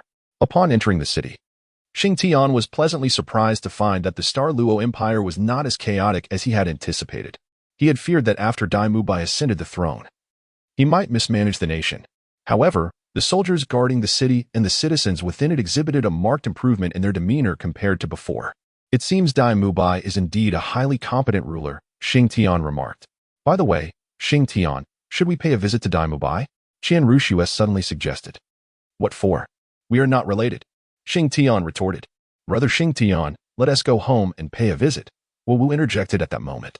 Xing Tian suddenly recalled that Huowu hailed from the Starry Luo Empire. "Very well, let us rest at your abode for a day or two," Xing Tian remarked. Upon their arrival at the Blazing Fire Academy, they found that, apart from the gatekeepers, the students had entirely changed. The vibrant atmosphere they once knew had dissipated. As Huowu surveyed the familiar surroundings, her spirits lifted. Upon reaching Huowu's home, she discovered that her father and brother were absent, likely still away. So she graciously hosted her guests. Just as the evening approached, Huowu's father and brother returned home. After spending 2 days at the Blazing Fire Academy, Xing Tian and his companions prepared to depart, for they had matters to attend to. Upon exiting the capital of the Starry Luo Empire, they made their way directly to the Sunset Forest. However, just as they were about to enter the forest, Xing Tian unexpectedly encountered someone he never anticipated. At that moment, in Sunset Town, he crossed paths with Dai Mubai. Sunset Town was a settlement established on the outskirts of the Sunset Forest when Xing Tian and Dugu Yin first visited. It had not existed, but this time, they found a quaint town thriving with life. "How delightful to see a bustling town here," Xing Tian mused. "Is this town particularly special?" Qian Rushue inquired as they entered. "Not particularly. When I first visited the Sunset Forest, this town was non-existent," Xing Tian replied. "Shall we take a moment to rest and procure some provisions?" Qian Rushue suggested. "That works, although I must confess my funds are quite depleted. I squandered them all on the Hell Road," Xing Tian chuckled awkwardly. "It's a good thing you mentioned it. I thought you were quite wealthy with all those gold soul coins." Qian Rushue shot him a teasing glance. "Circumstances dictated my spending," Xing Tian explained. As they conversed, a group approached them, their attire indicating they were members of the royal family of the Starry Luo Empire. "Ah, it appears we have encountered royal personnel," Ma Hongjun remarked, observing their impressive retinue. "What does it matter who they are? Our business lies elsewhere. Let us quickly gather our supplies and venture into the forest," Xing Tian urged. After a brief interval, approximately an hour or two later, they had acquired all necessary provisions and were ready to embark. At that moment, a young man approached them and said, "Greetings, esteemed guests. My master requests your presence." Xing Tian gazed at the young man, a sense of familiarity washing over him. Suddenly, it struck him. This youth was none other than the individual from the convoy earlier. "Is it your master?" Xing Tian inquired. "Indeed, my master has sent me to invite you all." "Claiming you are old acquaintances," the young man replied. "Old acquaintances? Quite right. In that case, let us meet. It has been 4 or 5 years since we last crossed paths," Xing Tian remarked with a smile. Following the young man, they arrived at an inn in Sunset Town. "My master awaits you upstairs. Please follow me," the youth stated. Upon reaching the second floor, he led them to a room at the end of the corridor. where two burly figures stood guard, presumably spirit masters, likely retainers of the Star Luo Empire. "My master is inside. Please, do enter," the young man gestured invitingly. The two guards, upon seeing this, swung the door open. "Ah, being an emperor surely has its perks. Spirit masters for guards? Quite impressive." Xing Tian chuckled, striding confidently into the room. "Your confidence remains unshaken. Are you not afraid of an ambush within these walls?" A man's voice emerged from behind a screen. "You wouldn't dare? Or perhaps you lack the confidence," Xing Tian replied with a grin. As he circled around the screen, he was met by a man and a woman. The man was none other than Dai Mubai from years past. "I didn't expect you to come," Dai Mubai exclaimed upon seeing Xing Tian. "Why would you think that?" Xing Tian queried. "I cannot say. It was merely a hunch," Dai Mubai responded with a smile. "It seems your intuition is rather flawed," Xing Tian said, taking a seat opposite Dai Mubai and pouring himself a cup of tea. "Fatty, it has been a while." Dai Mubai then noticed Ma Hongjun behind Xing Tian. "Long time no see." Ma Hongjun greeted Dai Mubai with a casual wave. "You seem to be doing quite well these past years," Dai Mubai noted. "Not too bad. Life has been fulfilling," Ma Hongjun replied. Dai Mubai detected the underlying meaning in Ma Hongjun's words. "By the way, what brings you all here?" Dai Mubai suddenly asked. "What? Are we not allowed to be here?" Qian Renshue interjected, having no prior acquaintance with Dai Mubai, spoke bluntly. "Indeed. Is the Sunset Forest your family estate?" Guowu added. "Still haunted by events from years ago. What I mean is, how do you find the time to visit?" Dai Mubai clarified. "Some personal matters," Xing Tian replied nonchalantly. "Be cautious. The Sunset Forest has been rather turbulent of late," Dai Mubai said, taking a sip of tea. "Do you think we would be afraid?" Xing Tian chuckled. "I believe you should be wary," Dai Mubai remarked. "Why is that?" "Zhu Zhuqing has returned," Dai Mubai remarked. "But what does this have to do with me?" Xing Tian shrugged. "Years ago, I ordered the execution of the Yuming Spirit Cat clan, yet during the execution, Zhu Zhuqing was rescued by a group of mysterious individuals clad in black, and now she has returned." Dai Mubai responded. "Oh. So this is also a matter concerning your Star Luo Empire. What? Is she actually seeking me out?" Xing Tian chuckled. "The group that rescued Zhu Zhuqing is enigmatic and formidable. Zhu Zhuqing once declared that as long as she lives, she shall be a nightmare for your Star Luo Empire. And she will also haunt you." Xing Tian, Dai Mubai countered. "A nightmare? I find that hard to believe." Xing Tian replied nonchalantly, "It matters not. I merely wanted to inform you. She has returned, and my royal offerings have already been slaughtered by her on several occasions. Which is why I ventured out to draw her attention." Dai Mubai questioned. "Is the offering of your Star Luo Empire truly so ineffectual?" Xing Tian laughed. "Say what you will. In any case, Zhu Zhuqing has returned with a vengeance. Those she has slain are left as mere skeletons. Nothing remains but the bones." Dai Mubai added. "Moreover, anyone touched by the dark mist emanating from Zhu Zhuqing will find their flesh corroded." Suddenly, Xing Tian exclaimed, "Hiss! Such a familiar sensation. This resembles the work of an evil soul master. How can it be that they have already emerged at this juncture? It seems rather premature." Xing Tian pondered, as Dai Mubai's words increasingly led him to believe that this was indeed the style of an evil soul master. As only they would act in such a manner. "It matters not.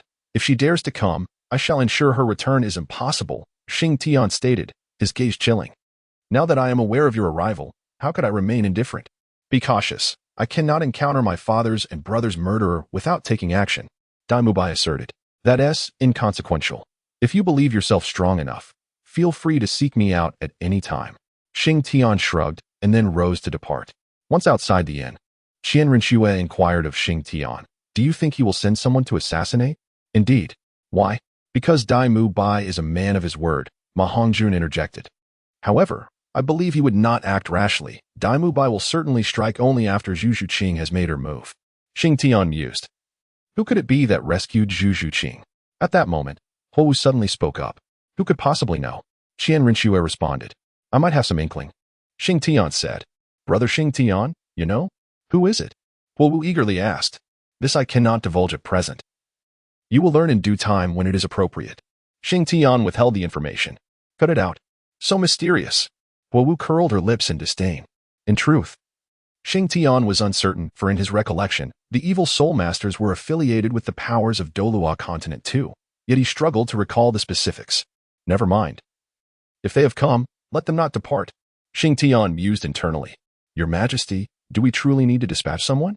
After Xing Tian departed, the young man from earlier stepped forward. Why not send someone?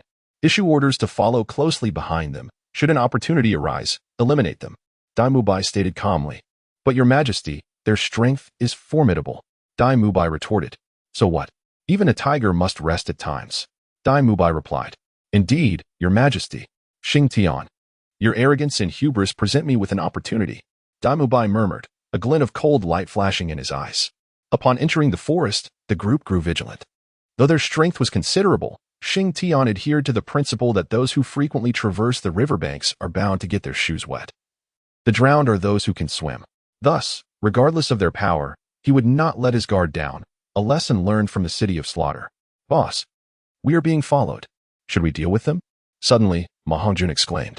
It must be Dai Mubai's men. Let them follow if they wish. Just remain cautious. Xing Tian replied. All right. By the way, let us not rush to our destination. Let us first explore this sunset forest. I am curious to see who rescued Zhu Zhuqing. Xing Tian suggested. Certainly, Qian Rinxue responded. At that moment, in a secluded corner of Sunset Forest, 4 or 5 cloaked figures were resting. Boss, should we launch another surprise attack? One of them inquired. Not yet. Let us bide our time. Allow them to search for us. As long as they cannot find us, they shall remain vigilant. I want them to live in this state of fear. The leader, a woman with a cold, venomous voice, declared. As she spoke, another cloaked figure rushed back from a distance. Boss, we have a situation. 4 individuals are approaching us. The returning figure reported. Who are they? Unknown. 2 men and 2 women. Understood. Let us observe them further, the leader instructed. Before long, they beheld the newcomers, precisely the 4 previously mentioned, 2 men and 2 women. It's you? What a stroke of fortune, to find you here without effort. The leader sneered at them. Boss, shall we capture them? One of the cloaked individuals asked. Wait a moment, let them draw closer. Remember, once we initiate the attack, strike with full force. Be sure to restrain the man in black. The cold female voice commanded. Rest assured, boss, we shall ensure that man is slain. The leader cast a glance at the man clad in black who spoke, and then turned away. Xing Tian, I too wish for you to experience the anguish of losing beloved friends and family. The leader's words seemed to erupt from between clenched teeth. After a while, Xing Tian and his companions approached, laughing and chatting. Humph, you remain as arrogant as ever. Today, this place shall be your grave, the woman remarked, directing her words at Xing Tian and his group. In truth, while Xing Tian and his companions appeared to be engaged in light-hearted banter, they were acutely aware of their surroundings at all times. Boss, there's a murderous aura to our right. At that moment, Ma Hongjun stepped forward with a grin. Addressing Xing Tian, I am aware. Let us ignore them for now and observe their intentions, Xing Tian replied. Having spent numerous years in the city of carnage, Xing Tian and his companions had developed a keen sensitivity to the aura of death. Thus, when these individuals inadvertently released a trace of murderous intent, they were immediately detected by Xing Tian and his group. However, Xing Tian refrained from rushing in. He wished to discern the intentions of these newcomers. Approaching to within approximately 20 meters, the leader of the group clad in black raised her hand, prompting her followers to adopt aggressive stances. Kill! Came a sudden roar as the woman charged forward. Xing Tian, prepare to meet your doom, she shouted as she advanced. The distance of 20 meters vanished in the blink of an eye. Yet she did not direct her assault towards Xing Tian, but rather towards Huowu and her companions. Following her lead, the black-clad individuals surged forward as well. Their sights set on Xing Tian. In no time, Xing Tian had been separated from Qian Ringshu and the others, establishing 2 distinct battlegrounds. Xing Tian, today I shall make you experience the anguish of losing your beloved and dear ones. Kill! The woman's voice dripped with malice and venom. Zhu Zhuqing? Xing Tian did not rush into action. Instead, he evaded while speaking. Indeed, I am Zhu Zhuqing. I warned you, if I do not perish, I shall become your nightmare. Zhu Zhuqing declared. Where do you derive such confidence? Xing Tian countered. Do you think I am unaware of your strength? You are merely a titled Douluo. Do you believe you are the only one to have slain a titled Douluo? Zhu Zhuqing retorted with a cold smirk. Ah, no wonder you dare to launch a surprise attack, and no wonder Dai Mubai personally seeks you out. Xing Tian remarked. Do not mention him. Not a single one of you men is worth a damn. Zhu Zhuqing exploded with rage upon hearing Dai Mubai's name. Let us settle this swiftly. Kill! Zhu Zhuqing commanded, spurring her allies to intensify their assault on Xing Tian.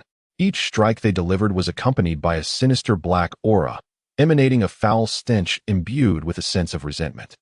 Such an evil presence, Xing Tian observed, his tone turning icy. Yet Zhu Zhiqing, allow me to impart a lesson today. Even titled Douluos come in varying degrees of strength.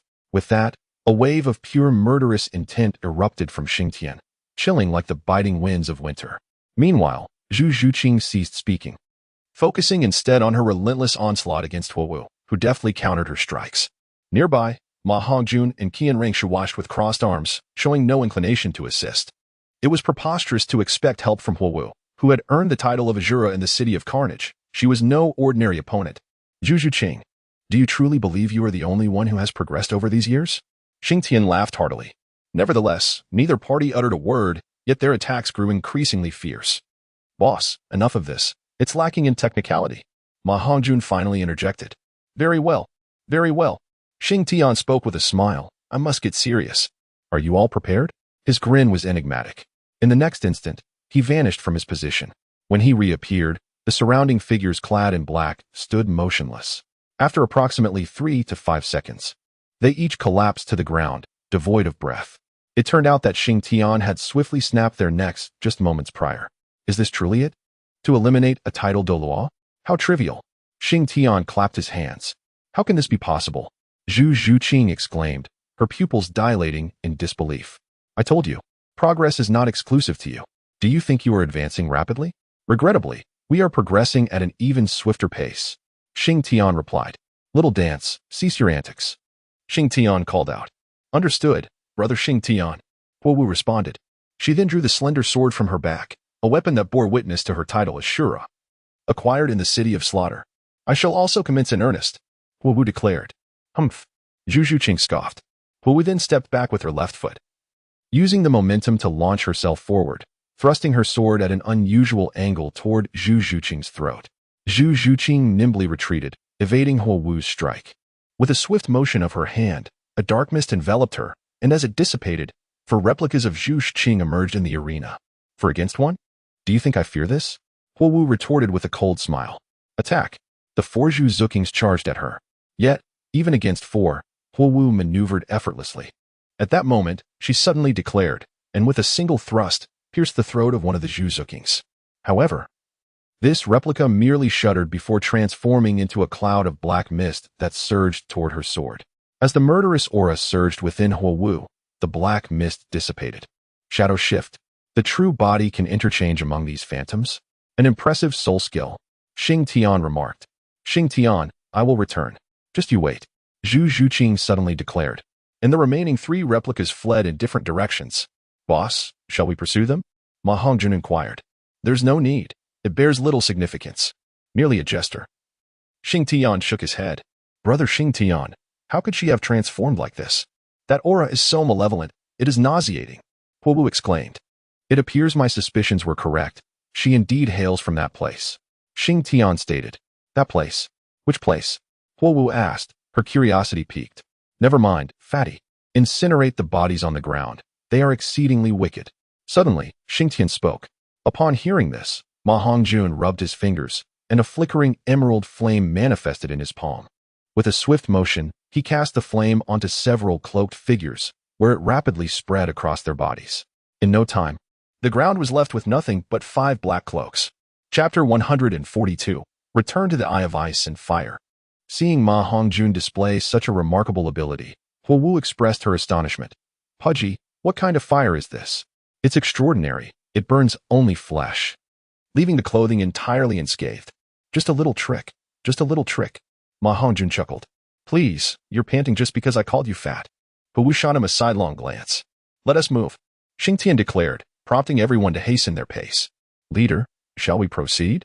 Just as Xing Tian and the others departed, a voice emerged from the thicket behind them. This group comprised individuals dispatched by Dai Mubai, ready to seize an opportunity should Xing Tian and his companions encounter trouble. Are you foolish? Did you not see they emerged unscathed? Did you catch a glimpse of that man's figure? A leader inquired, addressing the speaker. Are you eager to charge in and meet your demise? What about the matter His Majesty entrusted to us? Another asked. Return and inform His Majesty that we found no chance to act. They are simply too formidable, the leader responded. Understood. Let us retreat. Continuing to follow them serves no purpose. He concluded. Boss, the ones behind us have retreated. As soon as they withdrew, Ma Hongjun noticed. Let them go. We need not concern ourselves with them. We shall proceed on our own path, Xing Tian stated. All right. Brother Xing Tian, what exactly is this Eye of Ice and Fire you mentioned? Huo Wu inquired, leaning closer. The Eye of Ice and Fire? It is an extraordinarily mystical place. Truly, it is fraught with danger, yet equally breathtaking. Xing Tian explained. Then what is our purpose for going there? Qian Rinxue asked. To unearth corpses. Xing Tian replied. Unearth corpses? Boss, you intend to disturb graves? Ma Hongjun exclaimed. What are you shouting about? What are you shouting about? Xing Tian shot Ma Hongjun a glare. No, boss. Are you truly going to disturb graves? Ma Hongjun reiterated. Disturb graves? Disturb graves? I am going treasure hunting, do you understand? Xing Tian retorted, rolling his eyes at Ma Hongjun. Isn't that essentially the same thing? Ma Hongjun muttered under his breath. Can it be the same? It is entirely different, all right. Xing Tian insisted, observing the banter between Xing Tian and Ma Hongjun. Qian Rinxue couldn't help but stifle a laugh. Enough. You will understand in due time. Do you think I'm the type to disturb graves? Xing Tian, with a hint of arrogance, spoke. During the battle with Zhu Shiqing, it was around noon. By the time the sun began to descend in the afternoon, Xing Tian led Qian Rinxue and the others to the outskirts of the Eye of Ice and Fire, specifically along the narrow path that Douluo Yin had initially taken. Once we traverse this path, we shall reach the Eye of Ice and Fire. After arriving, we will rest for a while, and the following day, I shall take you on a treasure hunt, Xing Tian declared. It's so dark, could there be dangers lurking? Huo Wu inquired. Are you afraid of danger? Qian Rinxue chuckled. Not particularly afraid, but I do have a fear of those creepy crawlies. Huo Wu replied. Our illustrious Azure King is afraid of bugs? Ma Hongjun burst into laughter. What is wrong with that? After all, I'm a girl. Huo Wu shot him a glare. All right. Ma Hongjun quickly surrendered upon seeing Huo Wu's fierce expression. Let's move. If we head over now, we can still rest a bit. Xing Tian urged. As they passed through the narrow path, the moon had risen high in the sky, casting a gentle light on the surroundings of the Eye of Ice and Fire, creating a beautifully enchanting scene. There it is. We shall venture there tomorrow. Xing Tian pointed to a mountain in the distance. The group followed his gesture and spotted a solitary grave. Boss, isn't this just digging up a grave? And it's so small, what could possibly be inside? Ma Hongjun remarked. That may not necessarily be the case. Those buried in such a place are likely not ordinary individuals, Qian Rinxue asserted earnestly. I concur with Sister Shue's perspective. Look at the surroundings. It's so secluded. And the environment is exquisite. This could very well be the hermitage of an esteemed elder. Perhaps there are indeed treasures to be found. Hey, what are you all staring at? It's that mountain, the mountain. Xing Tian exclaimed in exasperation. I told you so. How could Brother Xing Tian possibly dig up someone's grave? Who instantly changed her demeanor. Miss. Just a moment ago you said this was the hermitage of an esteemed elder. Ma Hongjun retorted. Xing Tian, this mountain is quite peculiar. Half of it is extreme yang, and the other half is extreme yin. Qian Rinxue noted. There are two springs at the summit. One is a scalding yang spring, and the other is an icy cold yin spring. What I seek lies beneath these springs, Xing Tian revealed. Is it truly that remarkable? Ma Hongjun asked. Indeed, if possible. You all could take a dip. The effects on body refinement are quite potent. Xing Tian smiled. That? I think I'll pass. Huo Wu responded. Yes. Perhaps we should refrain. We might not withstand the power of those springs. Qian Rinxue agreed, shaking her head. Suit yourselves, Xing Tian shrugged. All right, let us rest for now. Other than that house which is uninhabitable, you may choose any of the surrounding houses. Xing Tian pointed to the residence where Douluo Bo had previously stayed. Boss, is there something special about that house? Why can't we stay there? Ma Hongjun inquired, for that house was once the residence of a revered predecessor. Xing Tian gestured towards the solitary grave and asked, which esteemed elder lies buried here? Do you know of Douluo Yin from the Heavenly Royal Academy? Xing Tian suddenly interjected. Indeed. What of it? Qian Rinxue responded. The one interred here is her grandfather, Douluo Bo, Xing Tian proclaimed. Douluo Bo? Are you referring to the poisoned Douluo Bo? Qian Rinxue exclaimed in astonishment. Precisely, that is he, Xing Tian affirmed. Is it not said that Douluo Bo had long since passed? How could he be interred here? Qian Rinxue questioned. This was Douluo Bo's secluded haven in his later years, and he was the one who discovered the ice and fire yin yang eye. albeit he remained oblivious to its secrets. Now it belongs to me, a gift from Douluo himself, Xing Tian elaborated. Then how did Douluo meet his demise? Huo Wu inquired with great curiosity. He succumbed to poison, Xing Tian replied. Succumbed to poison? But he was the poisoned Douluo. Who could have poisoned him? Ma Hongjun exclaimed. I possess some knowledge regarding this, Qian Renshua stated. Then please enlighten us, Sister Shui, Huo Wu urged. The Douluo family's martial soul is the emerald-scaled serpent, which is said to possess a lethal toxin, Qian Renshua explained. But how does this relate to his poisoning?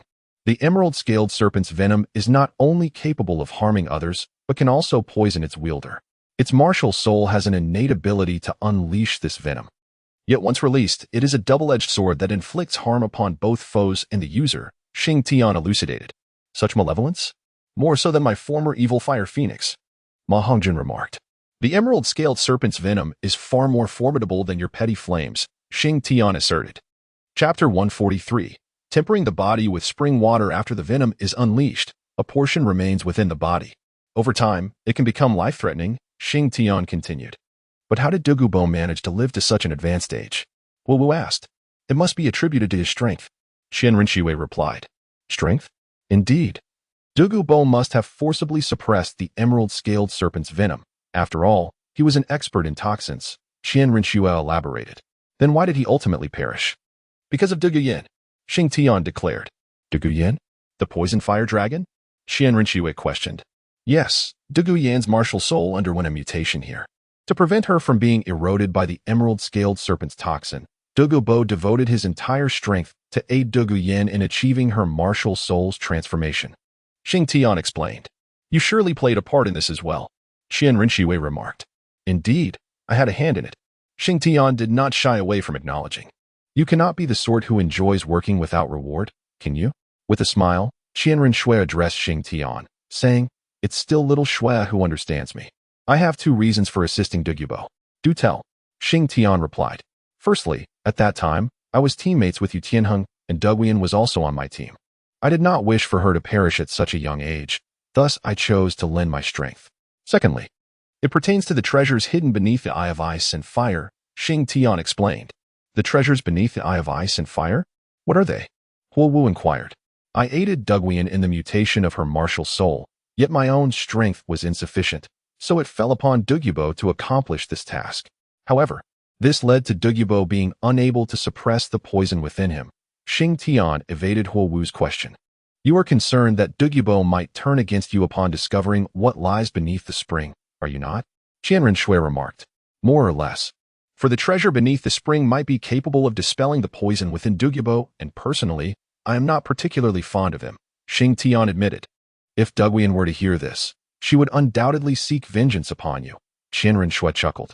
Actually, I believe I am also liberating Douluo. His existence is fraught with suffering.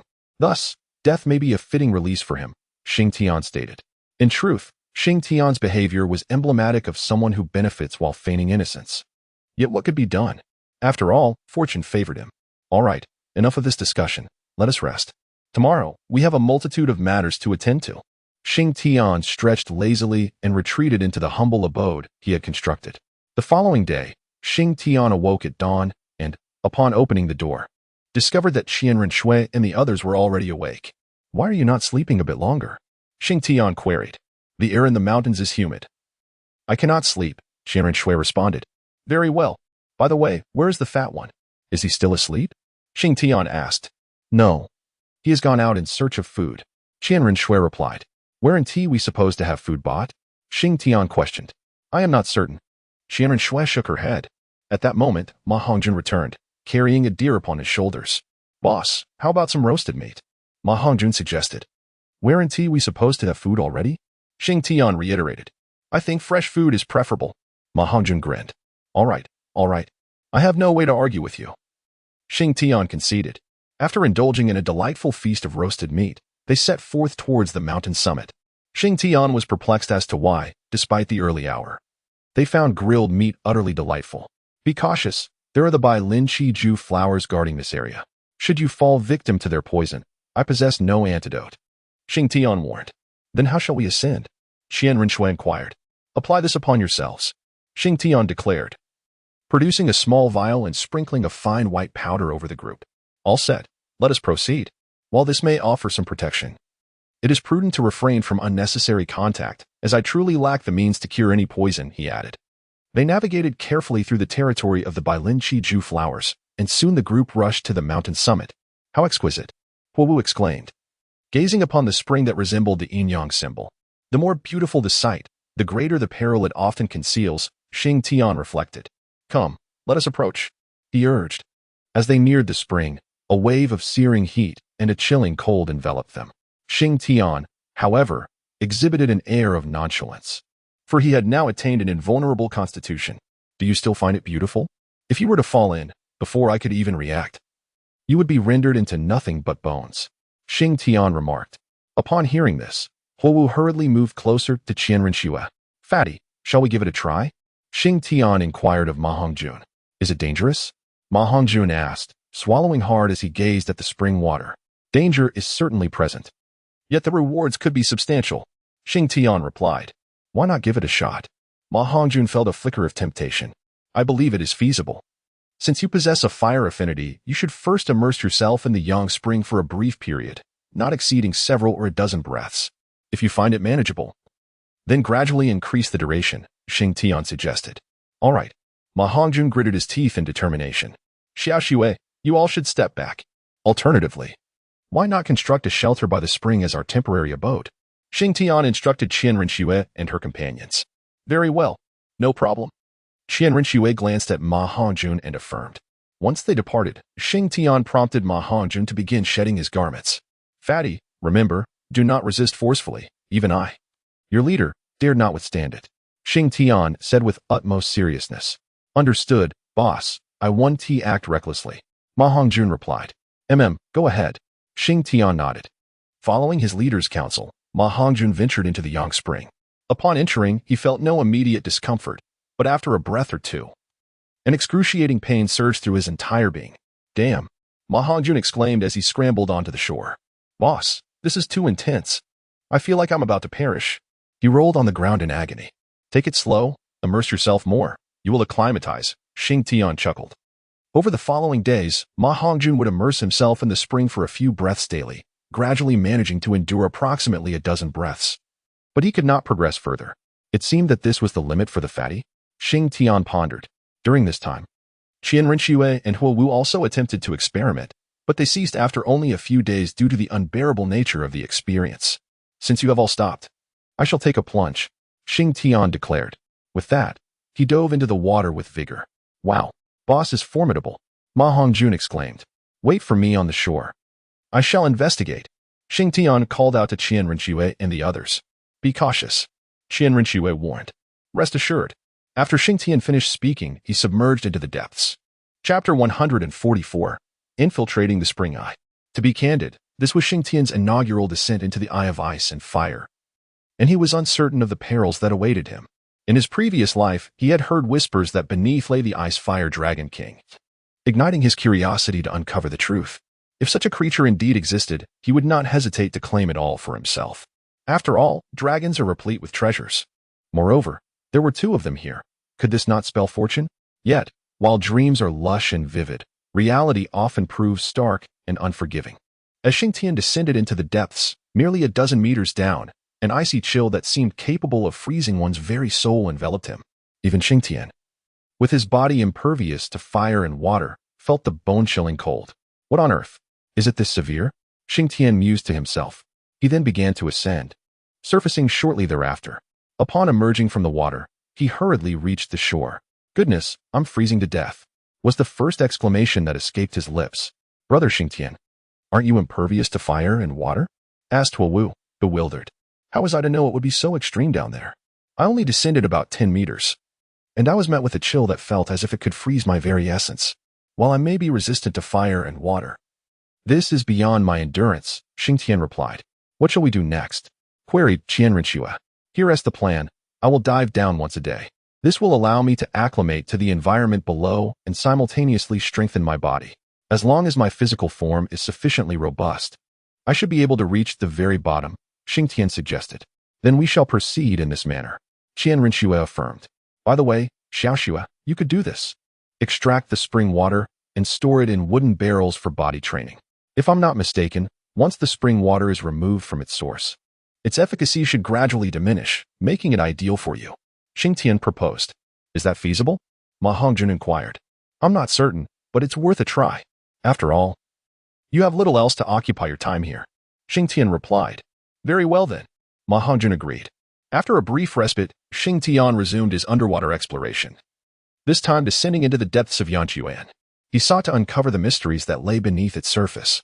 After plunging approximately 10 meters, he was overwhelmed by an intense sensation, akin to a searing heat that threatened to engulf him. Unable to endure it any longer, he opted to ascend once more. Upon reaching the shore, Xing Tian observed that Ma Hongjun had procured 3 large wooden barrels, diligently pouring spring water into them. You should sample it first. I will take a moment to rest before I attempt it again, he remarked. After a short period of repose, Xing Tian decided to venture into Yiquan, as he felt a greater resilience against its chilling depths. During this descent, he refrained from delving too deeply as soon as he detected the biting cold. He halted his progress and began to cultivate within the frigid waters of Yiquan.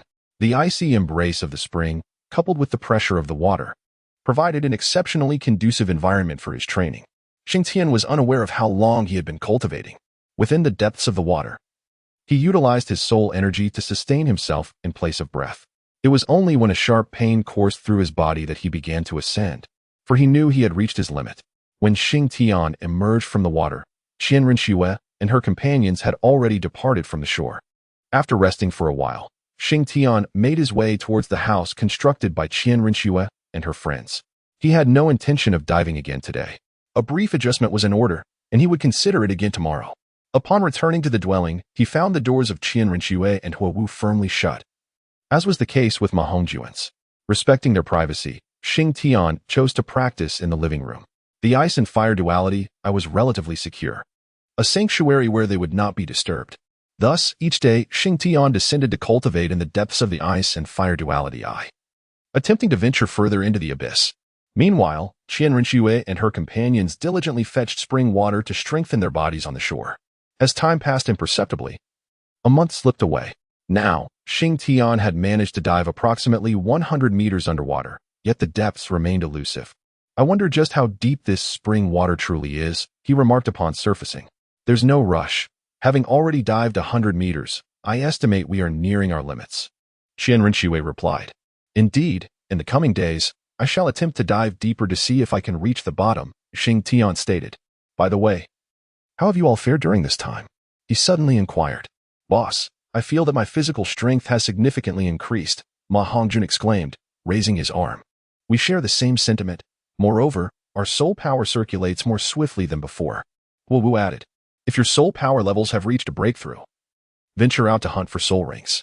With your current strength, dealing with ordinary 10,000-year soul beasts shouldn't pose much difficulty, Xing Tian advised. Absolutely, Ma Hongjun affirmed. On the following day, prior to his descent, Xing Tian meticulously prepared himself, resolved to explore even deeper waters. Upon entering, he swiftly reached the depth he had attained in the preceding days. After a brief period of acclimatization, he endeavored to dive further. As he descended, the frigid cold enveloped him, yet he found it bearable. However, as he plunged deeper, discomfort began to take hold. His limbs grew stiff, and his soul power faltered. Nevertheless, recalling how far he had already ventured, Xing Tian gritted his teeth and persevered. After descending approximately 10 more meters, he noticed a shimmering light below. Light? That must be the destination I seek, Xing Tian thought to himself. At that moment, a sudden wave of dizziness washed over him, followed by a sharp, piercing pain throughout his body, rendering his limbs unresponsive. This is bad. I've reached my limit, Xing Tian realized. In a moment of urgency, he hastily ascended. But due to his rapid ascent, upon breaking the surface and reaching the shore, he involuntarily expelled a mouthful of blood. Brother Xing Tian, are you all right? At that moment, Huowu and Qian Renxue happened to approach, and upon seeing him spitting blood, Huowu rushed over. Xing Tian, are you unwell? Qian Renxue hurried over. Cough. Cough, cough.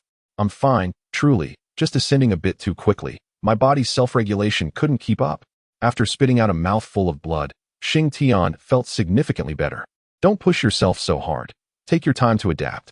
There's no rush. Qian Rengshu assumed Xing Tian was feeling anxious and hastily reassured him. I'm all right, really. I was at the spring and was nearing the bottom. Xing Tian exclaimed, his eyes sparkling with excitement.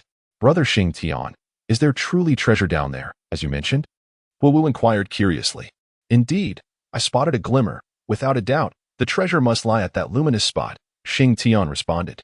Since you have identified the exact location, take it easy for the next couple of days. Adapt slowly, just like before, Qian Rengshu advised. All right, I'll take my time to adjust, Xing Tian acknowledged. Chapter 145.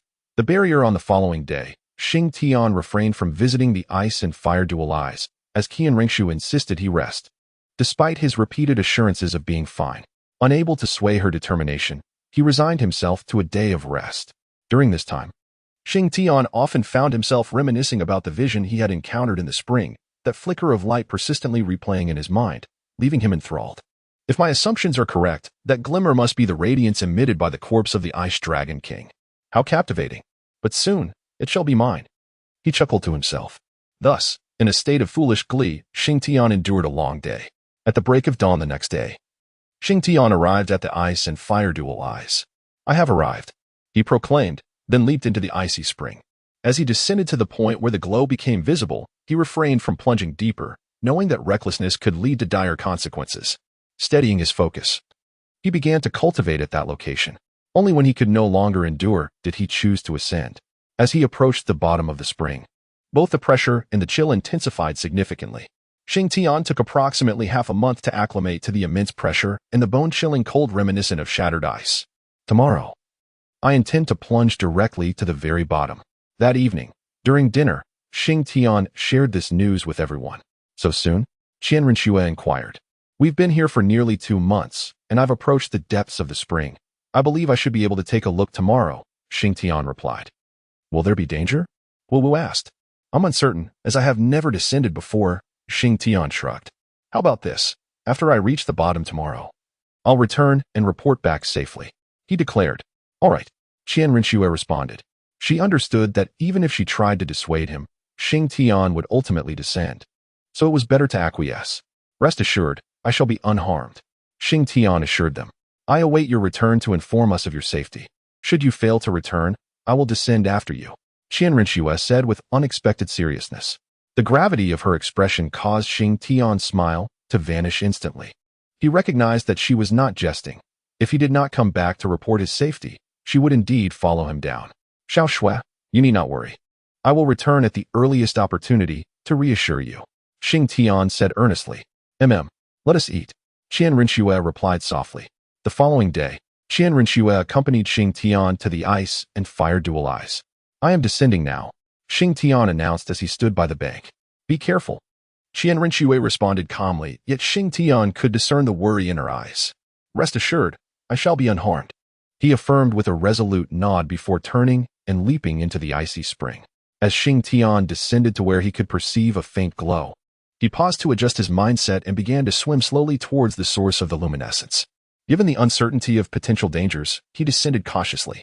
Throughout his descent, visions of monstrous sea creatures from past science fiction films haunted his mind, startling him with their sudden appearances.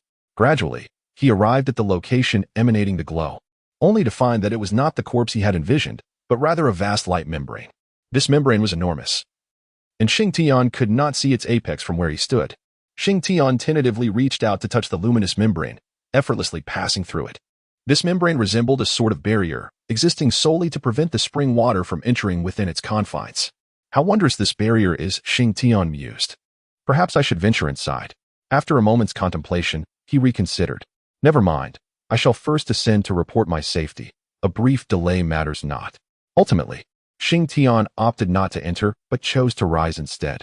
On the shore, Qian Renxue and the others had been waiting for quite some time without sight of Xing Tian's return.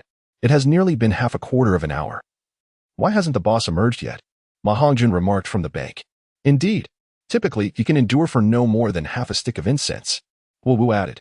However, as soon as the words left their lips, regret washed over them, for they observed Qian Renxue suddenly stand up. Sister-in-law, remain calm. You must stay composed. The boss is likely on his way back and shall appear shortly. Ma Hongjun hurriedly reassured Qian Renxue. Step aside. Qian Rinxue responded coldly.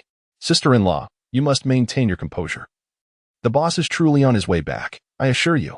Huowu interjected, grasping Qian Rinxue's arm. Sister Shui, please do not become agitated. Let us wait a while longer, just a bit longer, perhaps until the tea is brewed.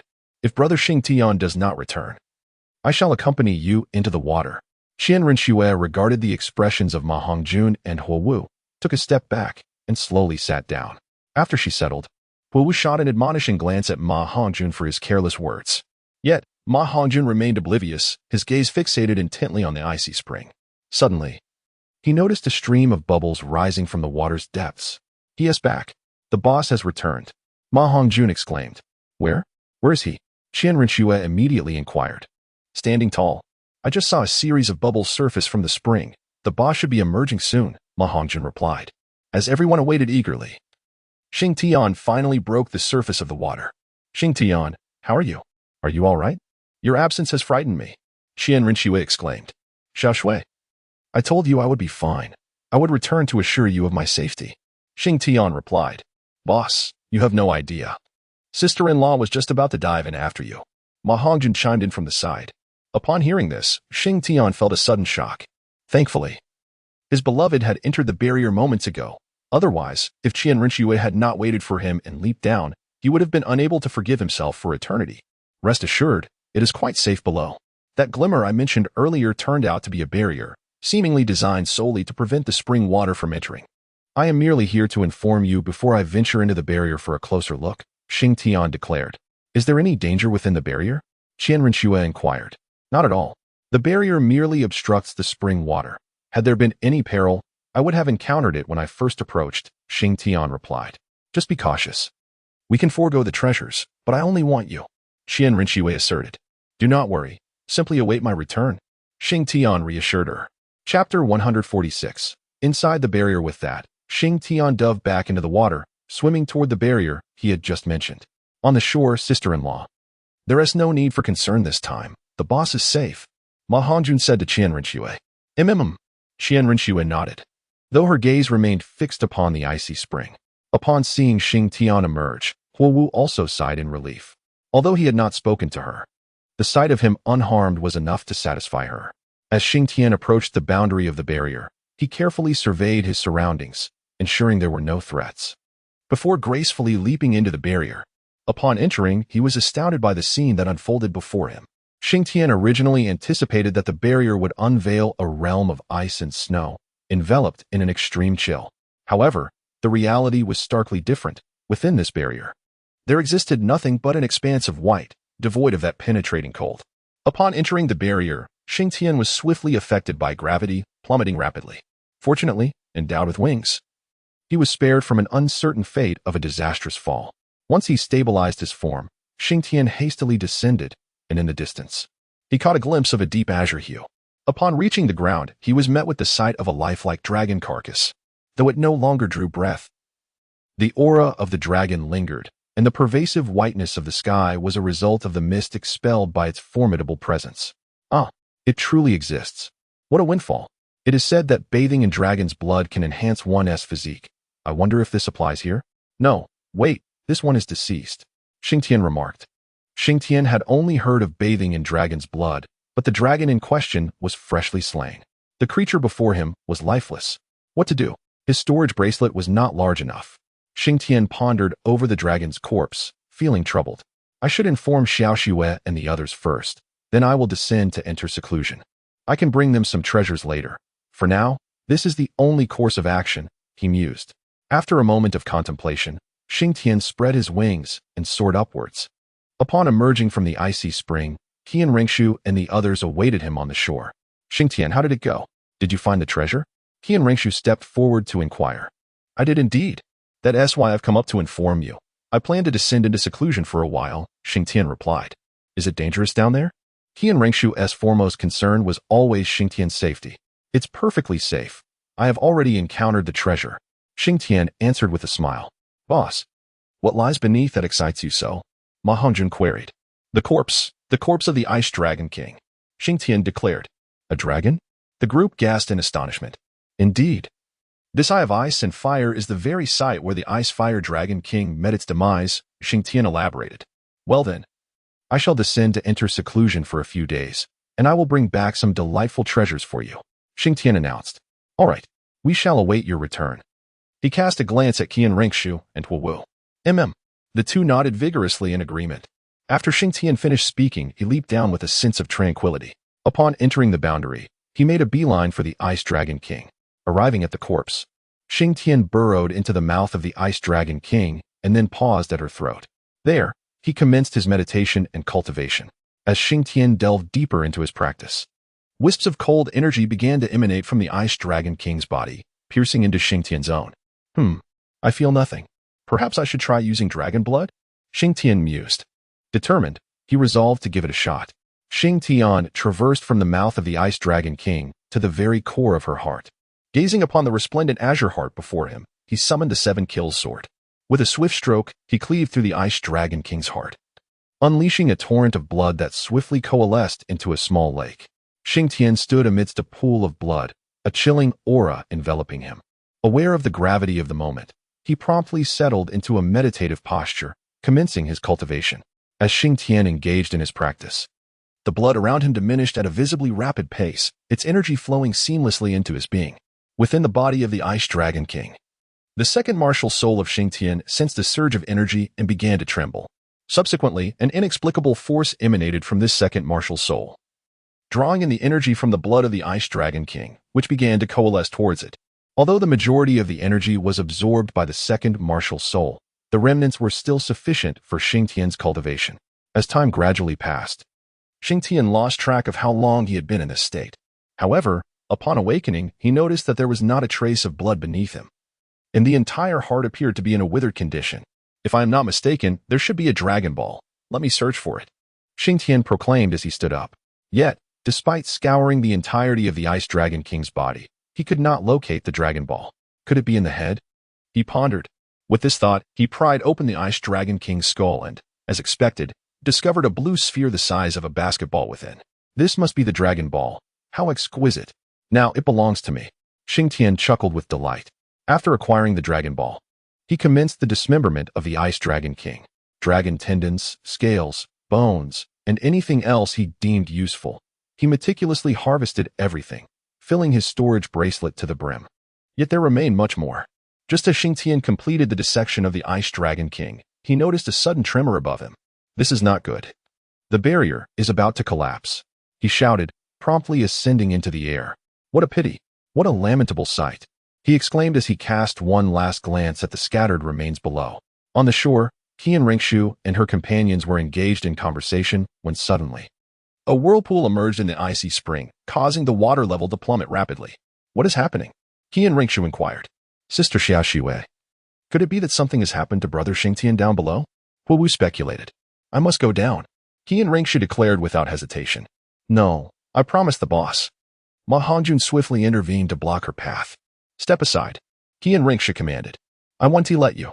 Just as they were locked in the standoff, a figure suddenly burst forth from the water with a splash. It was none other than Xing Tian. The moment he soared out of the barrier, it shattered, releasing a torrent of spring water that surged back in a colossal whirlpool. In a moment of carelessness, Xing Tian found himself ensnared by a swirling vortex. Fortunately, he swiftly stabilized his form with the Haotian hammer. Once grounded, he began to gather and compress his soul power, ultimately retracting the hammer and releasing the energy. With a swift whoosh, Xing Tian soared out of the vortex, revealing the scene that Qian Rinshiwe and the others had witnessed. What happened? Why are you all still arguing? Xing Tian inquired as he descended. Boss, just now, Big Sister insisted on going down to find you, Ma Hongjun exclaimed. There's no need to worry, Xiaoshui. Am I not back now? Xing Tian reassured her. You nearly frightened me to death, Qian Rinshiwe replied, her voice laced with concern. Everything is fine now. Xing Tian chuckled. By the way, Xiaoshui, you must have some storage equipment, right? He suddenly interjected. Xing Tian pondered that Qian Rinshiwe, as a distinguished saintess of the Spirit Hall, ought to possess a certain item, for he recalled that Hulaina seemed to have one as well. I do have it, Qian Rinshiwe declared, revealing a necklace around her neck. Why have I never seen you use it? Xing Tian inquired. Do you not possess one? One is sufficient, Qian Rinshiwe replied. Very well. Xing Tian shrugged. By the way, Xiaoshui, "How spacious is the storage space of your necklace?" he asked. "It's quite adequate. Why do you ask?" Qian Rinxue responded. Xing Tian remained silent, raising his hand as a multitude of bones and scales cascaded from his storage bracelet. "What is this?" asked Qian Rinxue. "These are the bones and scales of the Ice Dragon King. I have absorbed the blood, and these remnants are all that remain. There are still many more scales and bones that I could not store because my storage bracelet is too small," replied Xing Tian. "This is quite a considerable amount," remarked Wu. "By the way, I also have a Dragon Ball that I intend to keep for myself, so please gather the rest. When we return to the Spirit Hall, we can have them forge some equipment for you," Xing Tian added. "All right," Qian Rinxue exclaimed as she collected the materials from the ground. After gathering the items, Xing Tian engaged in conversation with them on the shore, as the vortex in the ice spring had yet to settle. Meanwhile, the water from the Yang spring began to flow into the ice spring, and upon contact, a hissing sound resonated. Soon, the air above the ice and fire duality I was enveloped in thick mist, resembling a celestial paradise from afar. After a considerable passage of time, approximately half an hour, the ice spring vanished without a trace, leaving only the Yang spring. "Xiao Shui, please wait a moment. I will dive once more into the depths of the Yang spring," Xing Tian announced to Qian Rinxue and the others. "Be careful," she cautioned. Little did Xing Tian know that this descent into the Yang spring would nearly cost him his life, primarily due to the Dragon Ball within his storage bracelet. After bidding farewell to Qian Rinxue and the others, Xing Tian plunged back into the Yang spring, determined to reach the barrier. He swiftly navigated to the corpse of the Fire Dragon King. Upon gazing at the remains, Xing Tian licked his lips and directly entered the mouth of the Fire Dragon King, making his way to the heart. After a series of actions, he and his second martial soul drained the blood from the Fire Dragon King. At that moment, Xing Tian's second martial soul underwent a profound transformation. After absorbing the blood of the Fire Dragon King, it manifested a striking appearance of half azure and half crimson. The azure chased the crimson, and the crimson pursued the azure, forming a taiji pattern upon the cocoon of his second martial soul. It seemed that things were straying further from my original intention.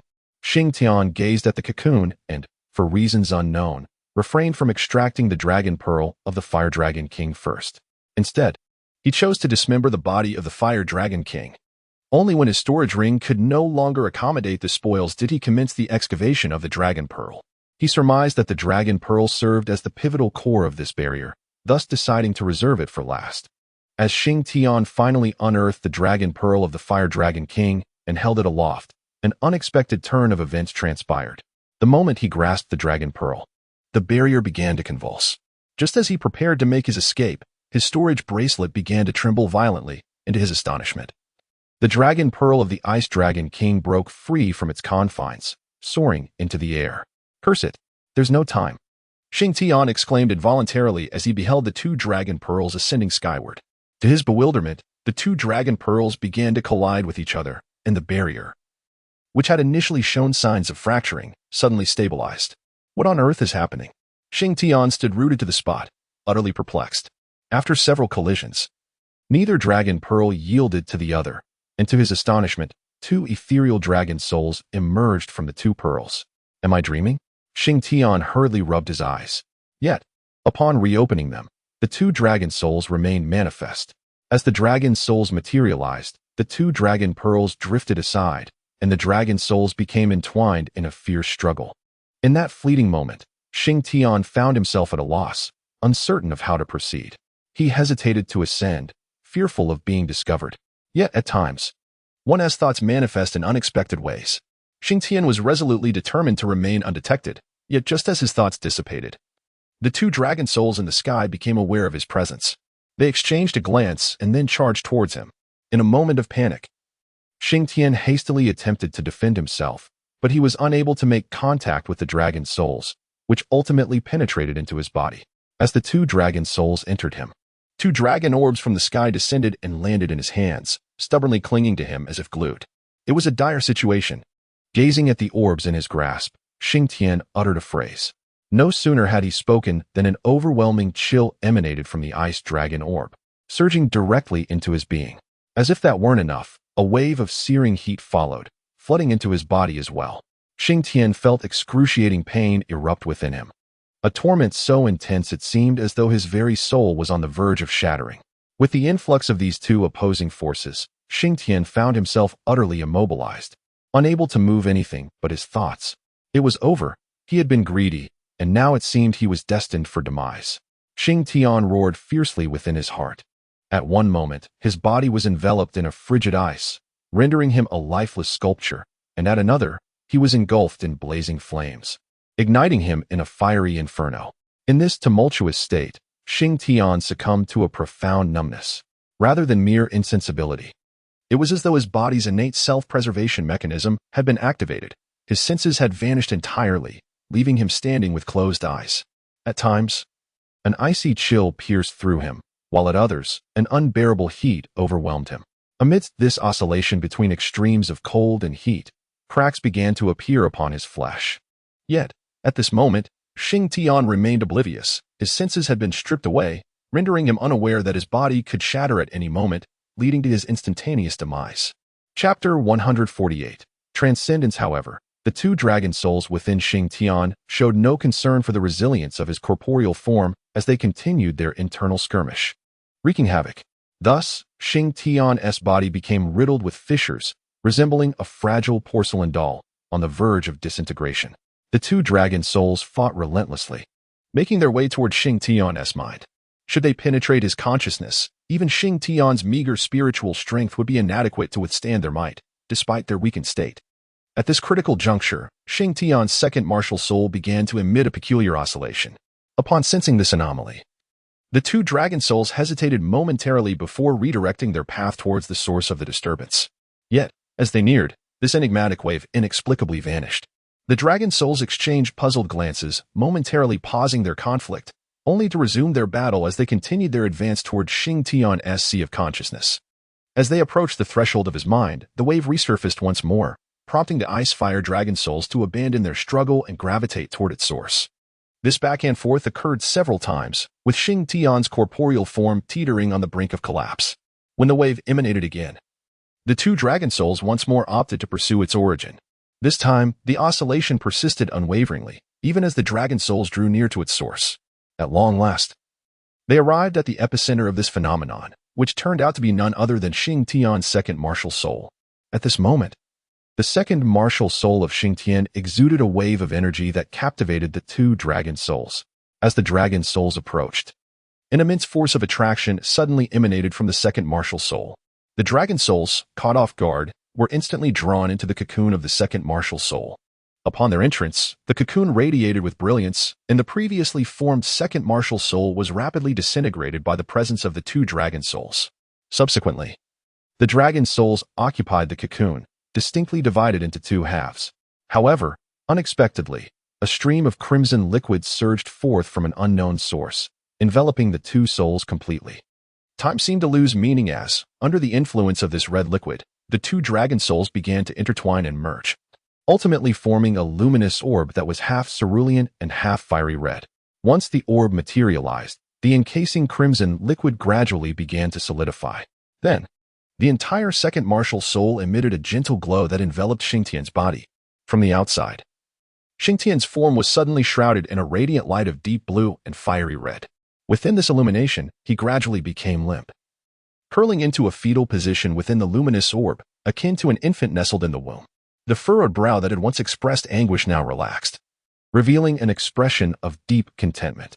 The fissures on Xing Tian's body were mending at a visibly rapid pace, with the shattered organs and meridians within swiftly healing as well. Time seemed to stretch indefinitely.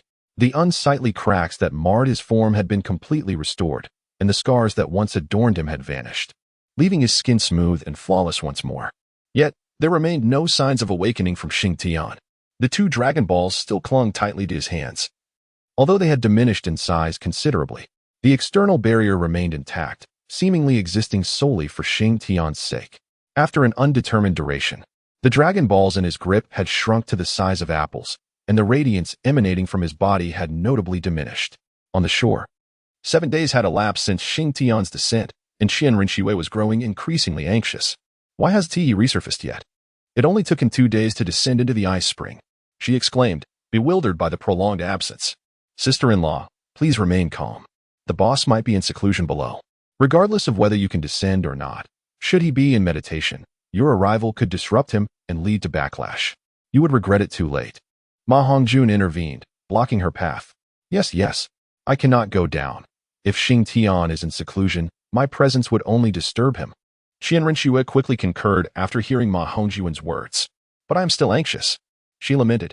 Then take a cue from Xiaowu and observe her, Ma Hongjun suggested. Pointing towards Huowu, who was kneeling on the ground, her hands clasped in prayer. What are you doing, Xiaowu? Qian Rinxue inquired.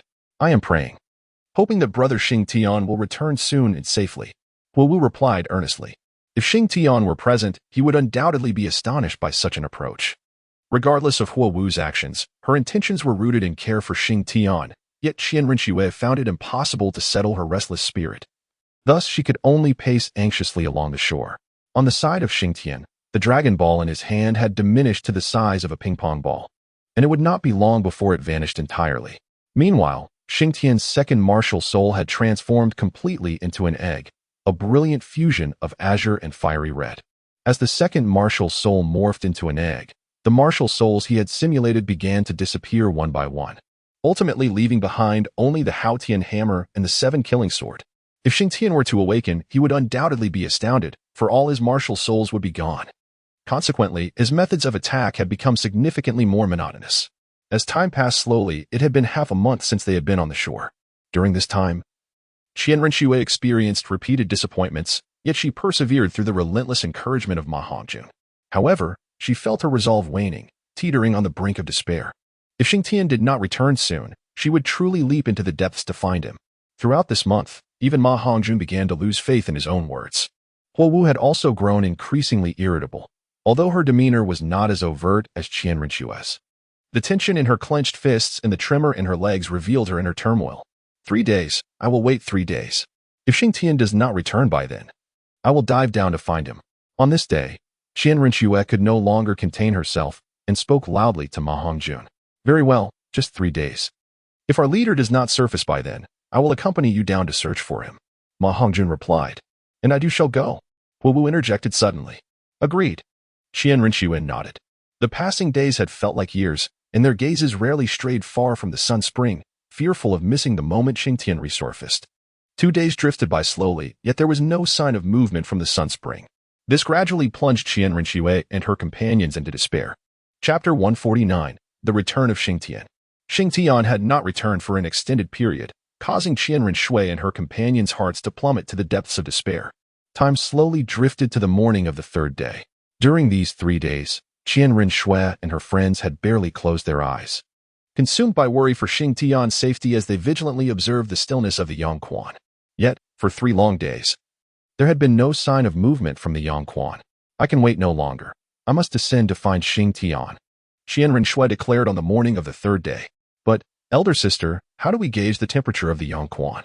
Ma Hongjun inquired. I shall utilize my martial spirit and soul power to delve deep. I am determined to find Xing Tian. Qian Rinxue responded, her gaze resolute. All right. Then we shall go together. Ma Hongjun exclaimed. Yes. Let us set forth. Qian Rinxue affirmed. Just as they prepared to leap into the Yongquan, a series of bubbles abruptly erupted from its depths. Wait. Huowu suddenly interjected. What is it, Xiaowu? Qian Rinxue asked. Look, there's movement. Huowu pointed towards the Yongquan. Before their eyes, a succession of bubbles continuously surfaced from the water. It must be the boss. He is coming up. Ma Hongjun shouted excitedly. Xing Tian. Qian Rinxue echoed, her voice filled with hope. Indeed, moments later, ripples began to dance across the surface of the Yongquan, gradually forming a small whirlpool. This whirlpool then slowly expanded into a larger vortex. After several breaths, a shadow shot forth from the whirlpool. Soaring towards the sky, it was Xing Tian. As he landed, Qian Rinxue and Huowu rushed forward, enveloping him in their embrace. You had me worried sick. Do you have any idea? Qian Rinxue said, her eyes glistening with tears. Brother Xing Tian, we thought you were in danger. We were ready to go after you. Huowu added. It is my fault for causing you such anxiety, Xing Tian said, gently patting Huowu and Qian Rinxue's backs. In truth, Xing Tian had come perilously close to not returning. Just moments ago, while beneath the Yongquan, the dragon pearl had dwindled to the size of a peanut. As Xing Tian absorbed the energy from the dragon pearl, the barrier began to destabilize, yet he remained unconscious at that moment. Furthermore, the radiance surrounding him flickered uncertainly, clearly indicating that he had reached a critical juncture. Thus, the story unfolds. After a few breaths, a sharp crack echoed, reminiscent of shattering glass. This sound soon intensified, culminating in the shattering of the entire barrier. Once breached, torrents of spring water surged forth, forming a colossal vortex. At that moment, the radiance surrounding Xing Tian flickered with increasing rapidity. However, the deluge of water afforded him no respite, as it loomed closer, threatening to collide with him. Just then, the erratic light momentarily paused, releasing a wave of energy. This disturbance caused even the incoming waters to hesitate for a fleeting instant, a pause that ultimately saved Xing Tian's life. After this brief intermission, lasting scarcely a breath, the waters resumed their assault. Yet, Xing Tian had already opened his eyes before he could fully comprehend the situation. A surge of water struck him directly. Fortunately, he had undergone a transformation, quickly stabilizing himself before making his way towards the vortex's center. This time, Xing Tian relied not on the Haotian hammer, but on the sheer strength of his physical form to withstand the incoming pressure, resolutely advancing to the vortex's heart. He then engaged in the familiar process of stirring his soul power, compressing it, and soaring skyward. As if fated by some unseen force, Xing Tian burst forth from the Yang Spring just as Qian Ringshu and the others prepared to leap down. Upon emerging and landing, the scene unfolded as it had moments before. "Why did you take so long? You've been down here for 10 days. Qian Ringshu exclaimed, her eyes glistening. 10 days? Has it truly been that long? Xing Tian responded, astonished. As he had presumed, it was merely a brief interval. What else could it be? Otherwise, I wouldn't be so anxious alongside Sister Xiaoxue. Hu chimed in. All right, my fault. My fault. I assure you it won't happen again. Xing Tian promised Qian Ringshu and the others. Qian Ringshu murmured and then nestled against Xing Tian's chest. Listening to the steady beat of his heart, her anxious spirit finally finding solace, as did Huowu. Gradually, Qian Ringshu and Huowu succumbed to slumber, resting peacefully against Xing Tian's chest. Xing Tian held each of them by the waist and lifted them up, making his way toward the constructed house. After settling Qian Ringshu and the others, Xing Tian engaged in conversation with Ma Hongjun for a while before returning to his room, eager to inspect the rewards he had obtained beneath Yanchuan. To his astonishment, he discovered that out of the nearly 10,000 martial souls he had simulated, only the Haotian hammer and the 7 killing sword remained. The rest had vanished without a trace. Subsequently, Xing Tian beheld the egg formed by his second martial soul. An egg? He wondered what creature would eventually emerge from it. With the addition of the Ice Fire Dragon soul, the quality of this raw material had indeed become extraordinary. Gazing at the egg, which was adorned in hues of red and blue, Xing Tian could not help but marvel. Beyond these revelations, Xing Tian realized that his physical body had grown astonishingly powerful.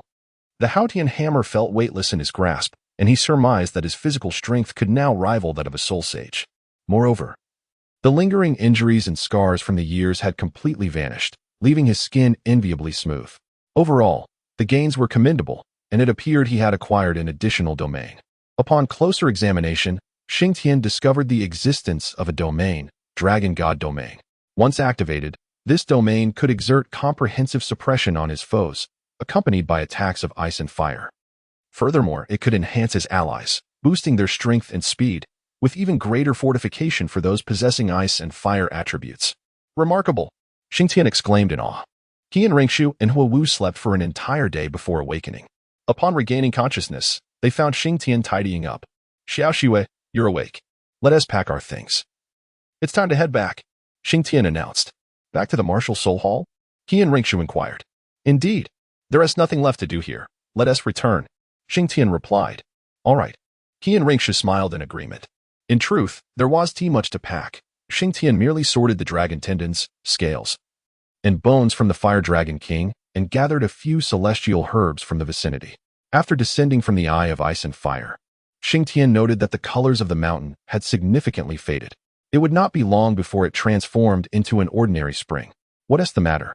Are you reluctant to leave? Qian Ringshu cast a sidelong glance at Xing Tian. Not at all, just feeling a bit nostalgic, Xing Tian chuckled. Let us go, Qian Ringshu urged. Onward. Home. Xing Tian commanded with a sweeping motion of his hand.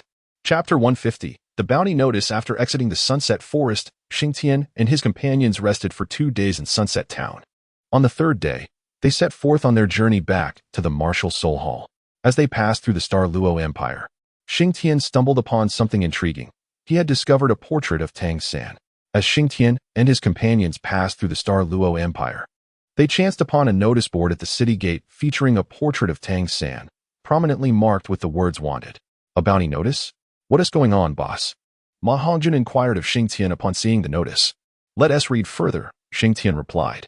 After perusing the details, Xing Tian shook his head in disbelief. It turned out to be a bounty issued jointly by the City of Slaughter and the Spirit Hall, calling for Tang San's capture across the continent. Though the specifics were not disclosed, Xing Tian surmised that it might relate to the City of Slaughter, as the notice stated that anyone with information about Tang San could trade it for entry into the City of Slaughter. Moreover, anyone who successfully captured Tang San would gain direct admission without any trials. This announcement sent the continent into a frenzy. While some might not know the location of the City of Slaughter, many were aware of its existence and the implications it held. Consequently, they frantically searched for the individual depicted in the portrait. The Spirit Hall also offered rewards, stating that those who provided credible information about Tang San would receive guidance from a titled Douluo of the Spirit Hall, with hands-on instruction for 3 days. Furthermore, those who captured Tang San would be awarded a soul bone, though the specific part was not disclosed.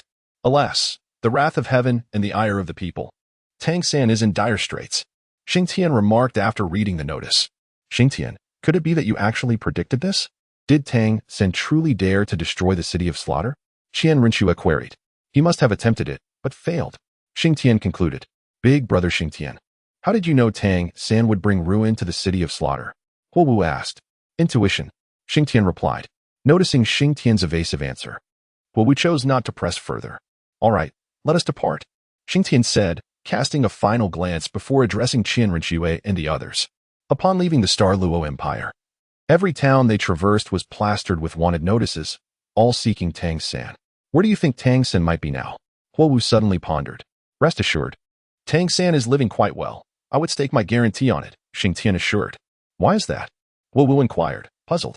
Because of his disguise techniques, Qian Rinxue interjected. Indeed, it is his disguise techniques, Xing Tian affirmed. Furthermore, Tang San need not possess extraordinary skills in disguise to evade capture. But his martial spirit cannot change, Huo Wu protested. Martial spirit? The notice claims his martial spirit is the Haotian hammer, but if you were to ask the fatty, he would tell you that Tang San's martial spirit is actually blue silvergrass. Xing Tian chuckled. Ma Hongjun remarked, a twin martial soul? Huo Wu responded with astonishment.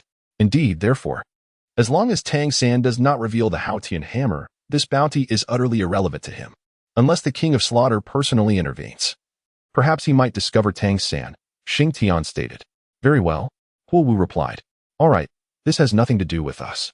Our primary task now is to return to Wuhuan City and rest for a few days, Xing Tian continued. As they traveled, the passers-by appeared hurried, often congregating in groups of 3 to 5, discussing news regarding Tang San. Throughout their journey, Xing Tian had already heard no less than 10 pieces of information about Tang San, each one distinct and unprecedented. Impressive. What a masterful diversion. Xing Tian chuckled. Diversion? What do you mean? Ma Hongjun inquired. Oh, nothing much. I meant that someone is intentionally spreading false news about Tang San. Xing Tian clarified. Hey, didn't we agree not to discuss Tang San? Qian Rinxue suddenly interjected with a smile. Ha, I couldn't help it. It's just that all the news we've encountered along the way pertains to him, and it naturally led to our conversation. Xing Tian laughed. Thus, as they journeyed while absorbing news about Tang San and occasionally discussing him, the group took their time, taking over 10 days to reach Wuhuan City. This return to Wuhuan City lacked the urgency of their previous visit. The city guards, upon spotting Qian Rinxue and the others from a distance, promptly opened the gates to welcome them inside. Your Holiness, we have returned, Qian Rinxue addressed Bibidong upon arriving at the Wuhuan Palace. It seems you have gathered quite a bounty this time, especially you, Xing Tian, Bibidong remarked, looking at Xing Tian.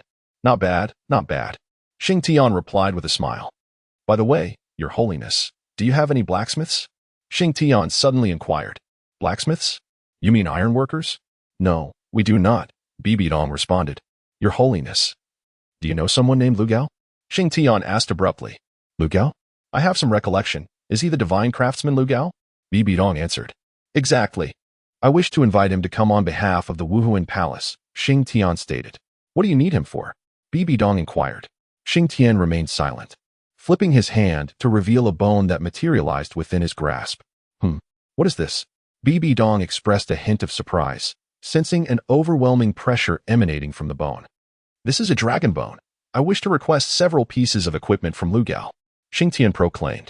How many do you possess? Bibi Dong inquired. A multitude. Excellent. I shall send someone to request Lu Gao immediately. Without hesitation, Bibi Dong summoned a messenger to venture to Gangjin City. Wait. Xing Tian called out to the departing individual. Take this. Lu Gao will likely be intrigued by it. If there is no substantial offering, he will be reluctant to assist, Xing Tian asserted. The messenger accepted the dragon bone tossed by Xing Tian and hurriedly departed. It seems that your journey has not only enhanced your strength, but also yielded additional treasures, Bibi Dong remarked. Fortunately, they are merely trifles of little value, Xing Tian replied with a smile. Very well, you may take your leave to rest. Within a month at most. I shall ensure Lu Gao makes an appearance in Wuhuan City, Bibi Dong stated. Thank you, Your Holiness, Xing Tian said, bowing respectfully. Back in the familiar courtyard, the group refreshed themselves before collapsing into slumber. Chapter 151, A Snatch? The following day, they awoke well after the sun had risen high in the sky. After cleaning up and consuming a light meal, Xing Tian and his companions began to indulge in the rare leisure time that had befallen them. In Xing Tian's words, he would refrain from further training and instead savor this precious moment. Such leisurely times are indeed scarce. After 2 or 3 days of relaxation, Qian Rinxue took Xing Tian to visit Qian Douluo. Qian Douluo appeared pleased, yet Xing Tian discerned a hint of reluctance in his eyes. However, Xing Tian felt powerless. Qian Rinxue's divine status relied on Qian Douluo, and he could neither impede nor wish to impede it. Thus, Xing Tian chose to feign ignorance. During this visit, Xing Tian finally achieved physical contact with Qian Douluo, successfully simulating his martial spirit, thus granting Xing Tian access to 3 martial spirits. His other spirits had all been absorbed by his second martial spirit. Recently, Xing Tian noticed Qian Daolia's growing impatience. He understood that Qian Daolu wished to discuss Qian Rinxue's divine position, yet he had attempted to broach the subject several times without success. In such instances, Xing Tian would often suggest to Qian Rinxue that her grandfather was fatigued and propose that they return the following day, effectively delaying the conversation for over half a month. On this day, as Xing Tian prepared to accompany Qian Rinxue to visit Qian Doulu once more, they encountered the messenger who had gone to summon Lu Gao. Ah, you there? Wait a moment. Xing Tian was unaware of the name of the individual he was addressing. Hence he resorted to calling him simply by his title. Young Master Xing Tian. Are you calling for me? The man inquired, offering a slight bow. I recall that you went to summon Master Lu Gao from the Divine Craftsman Pavilion. What brings you back? Has he returned? Xing Tian questioned. Young Master Xing Tian, I was just about to seek an audience with His Holiness regarding this matter. Master Lu Gao has not been summoned back. The man replied. Not summoned back? What transpired? Xing Tian probed further. I traveled to Gangjin City and indeed met with Master Lu Gao. However, just as we were about to exit the city, he was intercepted, the individual explained. Intercepted? Did you not show him my belongings? Xing Tian inquired, a hint of surprise in his voice. I did, and Master Lu Gao stated that he would come to Wuhuan City when time permitted. But what of my dragon bone? Xing Tian pressed. It was taken by Master Lu Gao. The man responded with a chuckle. Haha, Lu Gao, quite audacious. He dares to swindle my possessions. By the way, who was the individual that intercepted Lu Gao? Xing Tian suddenly asked. I do not know him, but he is called Tang Yin, a middle-aged man. He presented a blueprint to Lu Gao, and immediately, Lu Gao altered his course and left with him, the man disclosed. Tang Yin? How bold of him to encroach upon my territory. Xing Tian scoffed. Xing Tian, do you know this Tang Yin? Inquired Qian Rinxue, who was nearby. Of course. How could I not? Xing Tian replied with a disdainful smile. By the way, do you know where they headed? Uncertain. But it is rumored they are heading towards the Heaven Do Empire, the man responded. Very well, I have gathered what I need. You may leave now, Xing Tian instructed. What are your plans, Xing Tian? Qian Rinxue asked. My belongings are not so easily acquired, humph. Xing Tian retorted with a cold snort. Shall I accompany you? Qian Rinxue offered. But what of your grandfather's affairs? Xing Tian inquired. How long do you believe this endeavor will take? Qian Rinxue asked, considering the round trip. At most 10 to 15 days, Xing Tian replied. Then I shall accompany you, Qian Rinxue declared. Very well, This time, we shall not involve Fatty and the others. Xing Tian agreed. Excellent. Upon concluding their discussion, Xing Tian sought out Bibi Dong, relayed his intentions, and then, without delay, he and Qian Rinxue hastened towards Tiando City. Upon their arrival in Tiando City, Xing Tian and Qian Rinxue entered without diversion, proceeding directly to the residence of the Li family. According to Xing Tian's recollections, the Tang sect, founded by Tang San, was situated here. Although his arrival had disrupted many affairs, he deemed it prudent to investigate this location first. Upon reaching the Li family's estate, they presented their invitation and were welcomed inside. Once within, Xing Tian exchanged pleasantries with the patriarch of the Li family and discreetly inquired about Lu Gao. Together with Tang San, yet no news was obtained. After bidding farewell to the Li Ji clan, Xing Tian gazed into the distance. A cold smile escaped his lips. Where shall we go now? Qian Rinxue inquired. Yuexian, Xing Tian replied. Yuexian? What purpose do we have there? Qian Rinxue questioned. The owner of Yuexian is Tang Yuehua, who happens to be Tang San's aunt. Xing Tian explained. Do you suspect Tang San is there? Qian Rinxue asked. Because apart from Yuexian, he has nowhere else to go. Xing Tian asserted. Very well. Let us proceed there immediately. Qian Rinxue declared. Upon their arrival at Yuexian, Xing Tian and his companions casually found a spot to sit. Summon Tang Yuehua. Xing Tian commanded the maidservant as he settled down. The maidservant's expression turned sour upon hearing Xing Tian address their master so directly. You lack the standing to show me disdain. Go and fetch Tang Yuehua. I have matters to discuss with her. Xing Tian insisted. The maidservant remained silent. Her face darkened as she turned and left. In a short while, a resplendent and dignified woman descended the staircase, accompanied by two enchanting young maidens. At first glance, this noble woman appeared to be in her late 20s. Yet her eyes seemed to have penetrated the depths of the world, far beyond what any woman of that age could possess.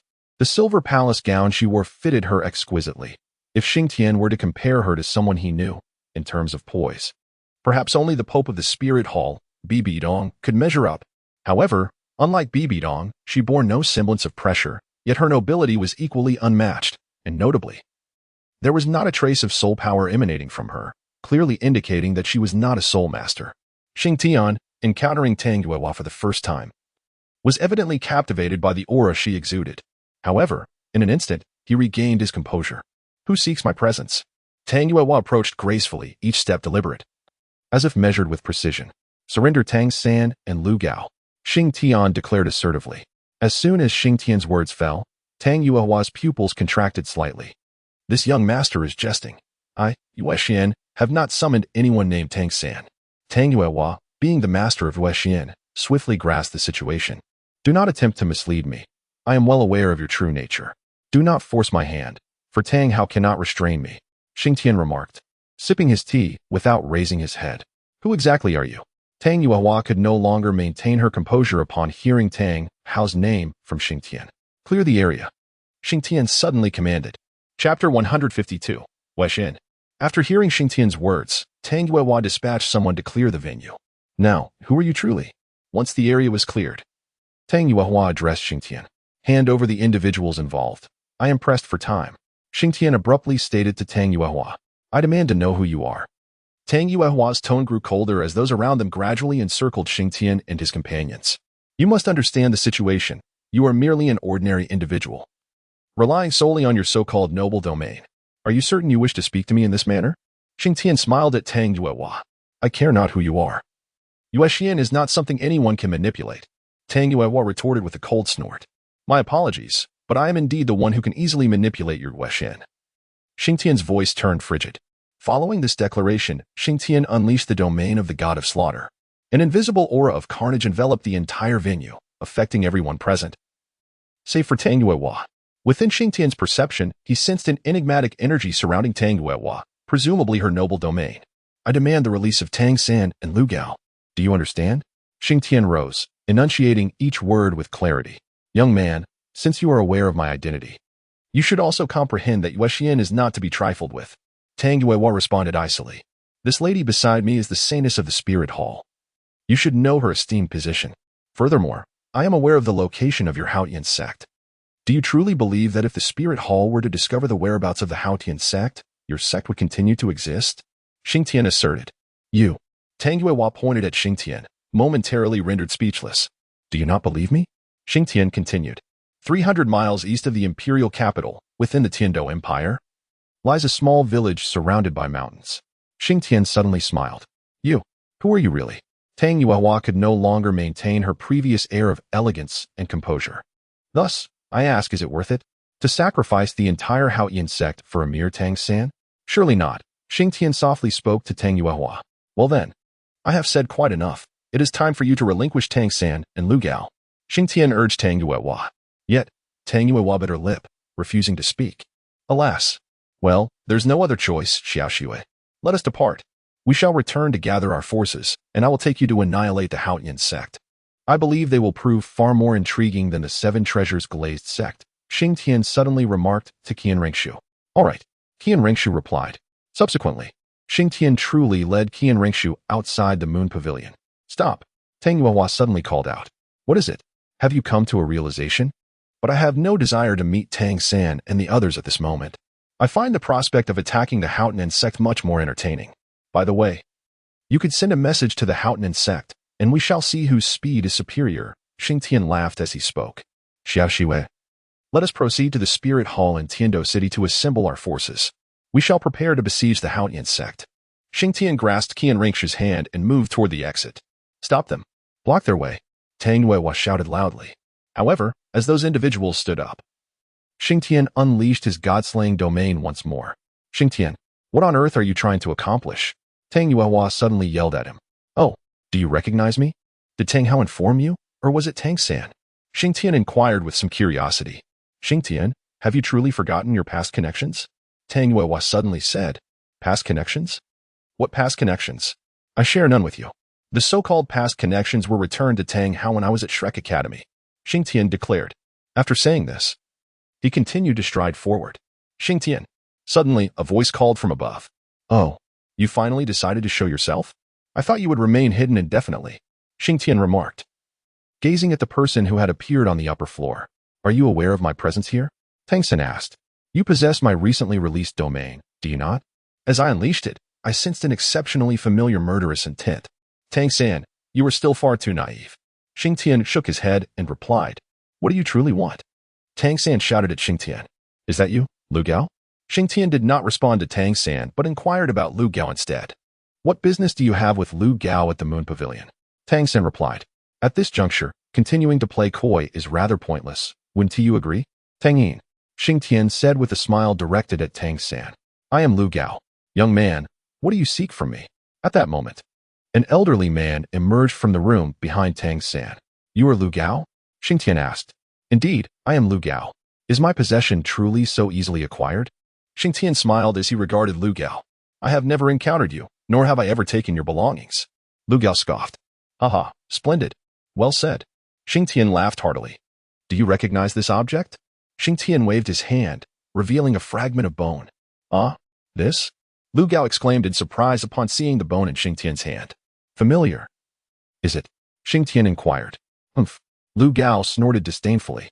What now? The owner has come to collect, yet you still refuse to hand over my belongings? Xing Tian scoffed coldly. Who can attest that they belong to you?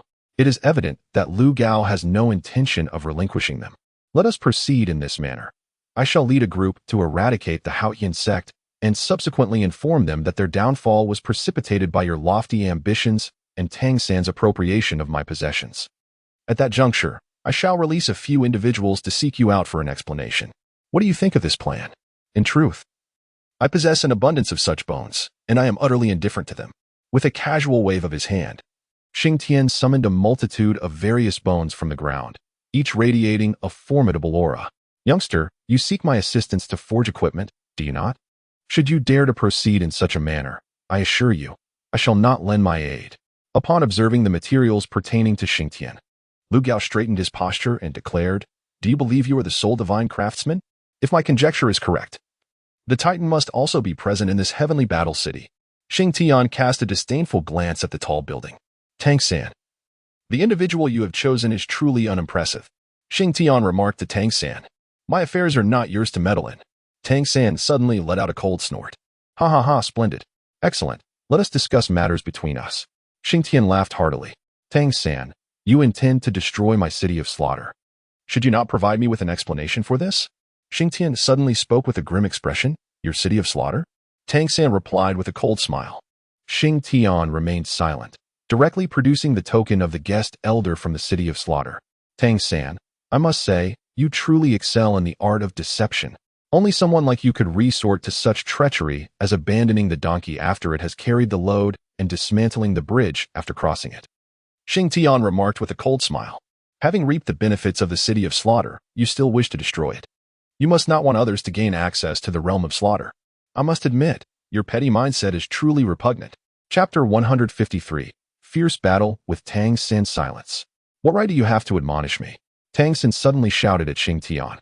Only a bloodthirsty fiend like you would consider the city of slaughter a fine place. Tang San glared coldly at Xing Tian. Swear on your mother that the sole reason for your destruction of the city of slaughter is its darkness and chaos. Do you dare? Xing Tian suddenly challenged. Xing Tian, do not take your arrogance too far. Tang San retorted, raising his voice in anger. What? Are you afraid? It seems your heart is even more corrupt than mine.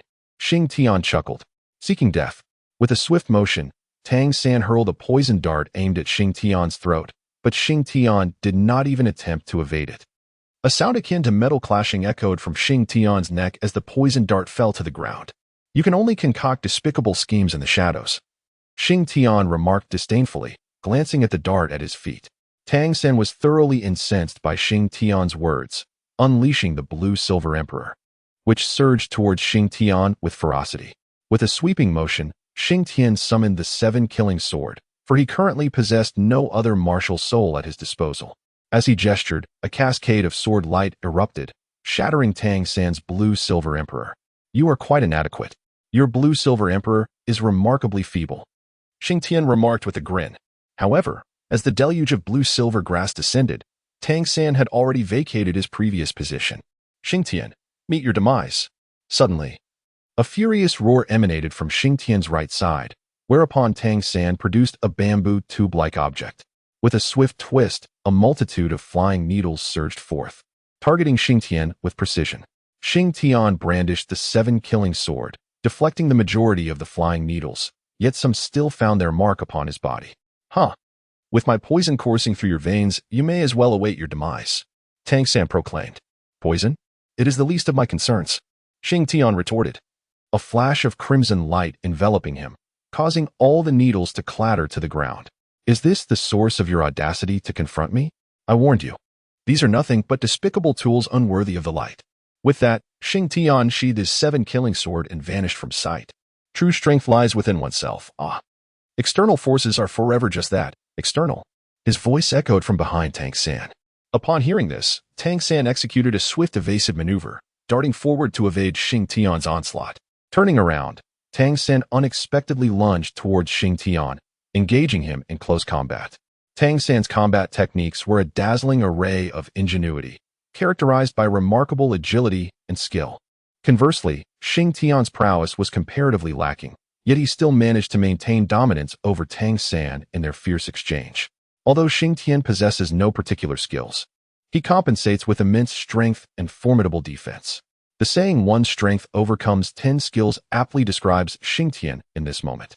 With his current physical form, it would take Tang San several strikes to inflict pain upon Xing Tian, whereas a single blow from Xing Tian could shatter Tang San's bones. How dull, how tedious! Xing Tian suddenly shouted, then vanished, only to reappear beside Lu Gao. I have already stated that my possessions are not so easily taken, Xing Tian declared, gripping Lu Gao by the throat. Release Master Lu Gao, Tang San exclaimed. Why should I? Who do you think you are? Xing Tian retorted. Xiao Xue, keep an eye on this old man, he commanded, abruptly tossing Lu Gao towards Qianren Xue. She caught Lu Gao with ease and swiftly rendered him unconscious with a single strike. Tang San, I can see that I cannot contend with you in close combat, but this is the realm of soul masters. Today, I shall conclude this battle using the Haotian hammer of your Haotian sect, Xing Tian proclaimed. He then summoned the Haotian hammer, 9 soul rings swirling around him. Years ago at Shrek Academy, Tang Hao saved you. Now, I shall unleash the great Sumera hammer that I withheld back then and see if you can withstand it this time. Xing Tian laughed heartily. With that, he charged out of the moon pavilion and into the open air. Haotian's true form, great Sumera hammer. Tang San, prepare to receive it, he bellowed. lifting a colossal hammer to strike down upon the moon pavilion. Xing Tian, you dare? Tang San's eyes blazed with fury. Not daring to delay, Tang San immediately unleashed the domain of the god of death to counter the shockwave from the great Sumeru hammer, simultaneously summoning the Haotian hammer and employing the chaotic cloak hammering technique within the domain. In no time, a swirling black tornado formed around Tang San, directed towards the hammer descending from the sky. However, the tornado was short-lived, quickly shattered by the hammer's descent. Tang San had no choice but to reinforce the domain of the god of death to withstand the force. Fortunately, the domain absorbed some of the power, yet it could not fully negate it. With no other option, Tang San released the blue-silver domain, successfully dissipating the impact of the great Sumeru hammer. Ultimately, the reason he could withstand it was that Xing Tian had not exerted his full strength. Otherwise, Tang San would have been utterly overwhelmed. Xing Tian currently harbors no desire to slay Tang San. Should he choose to end Tang San's life now, he would forfeit a great deal of enjoyment. Thus, he opts to refrain from action. Tang San, brace yourself for a continent-wide manhunt. Ha ha ha. I hope you manage to survive. With a hearty laugh, Xing Tian, accompanied by Qian Rinxue and Lu Gao, soared into the distance. The recent battle had left Moon Pavilion in utter ruins. And my apologies. I never anticipated that Xing Tian would dare to commit murder in public, causing you trouble. Tang San addressed Tang Yuehua. No matter. Tang Yuehua restored her usual calm demeanor. And I must take my leave. Otherwise, I may bring calamity to Moon Pavilion. Tang San insisted. But I promised your elder brother to take good care of you. Tang Yuehua replied. And if I remain, Moon Pavilion could suffer an undeserved disaster. Tang San shook his head. Very well. Be cautious while you are out. The spirit hall will surely not let you off easily. Tang Yuehua warned. Not let me off? Humph. I shall not let them off either. A fierce fire flickered in Tang San's eyes at the mention of the spirit hall. The following day, Tang San restored his original appearance and swaggered away from Moon Pavilion. After his departure, news of him swiftly spread to the surrounding areas, eventually reaching further and further afield. Come, all of you. I, Tang San, shall make a name for myself in battle. Tang San thought as he sensed those lurking in the shadows. Thus, various factions across the continent began to stir, all targeting Tang San.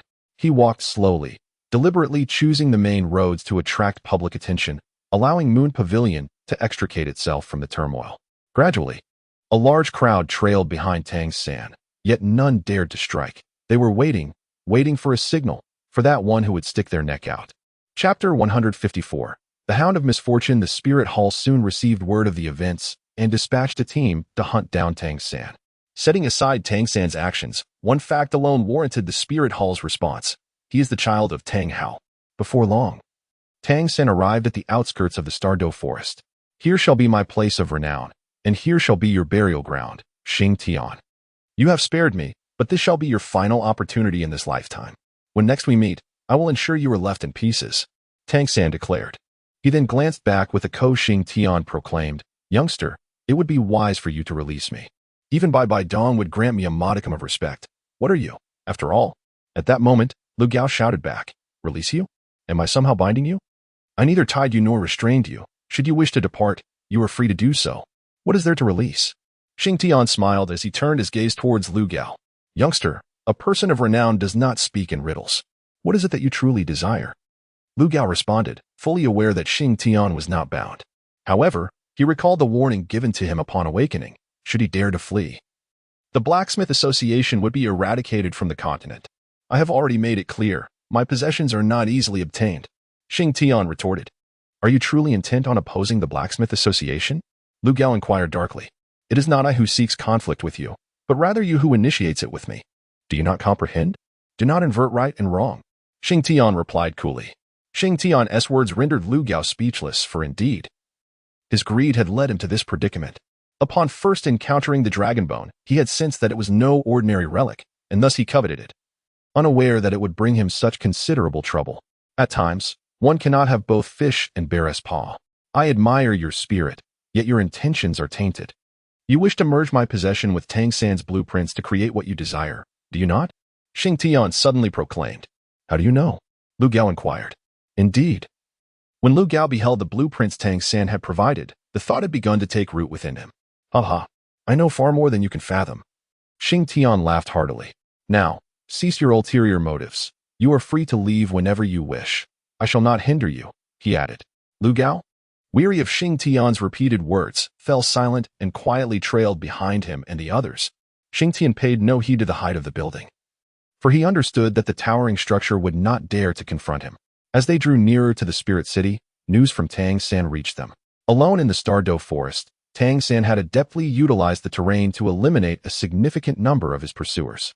The Douluo forest is indeed Tang San's domain, Xing Tian remarked, shaking his head. Why is the Douluo forest considered Tang San's domain? Qian Rinxue inquired. Because the forest is filled with Tang San's eyes, Xing Tian replied. What do you mean? Qian Rinxue asked. Tang San's martial spirit is the blue-silver grass, though it should now be referred to as the blue-silver emperor. Wherever blue-silver grass exists, all of it becomes his eyes, Xing Tian explained. Weren't you saying that Tang San would face considerable difficulties? Qian Rinxue retorted. Do not be hasty. Human strength has its limits. He may fend off one wave, 2, or even 3, but one must remember that he is but a solitary warrior. Xing Tian chuckled. The rewards from the City of Slaughter and the Spirit Hall are not of inferior quality. Under substantial rewards, brave souls will inevitably emerge. Just wait and see, Xing Tian asserted once more.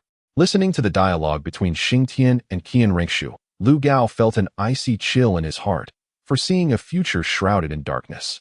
Reflecting on this, he could not help but want to slap himself, pondering why he had been so greedy, coveting what belonged to Xing Tian. As expected, upon their return to the Spirit Hall, news regarding Tang San resurfaced. Tang San had sustained serious injuries. Had they not momentarily let their guard down and begun to vie for his allegiance, he would not have escaped.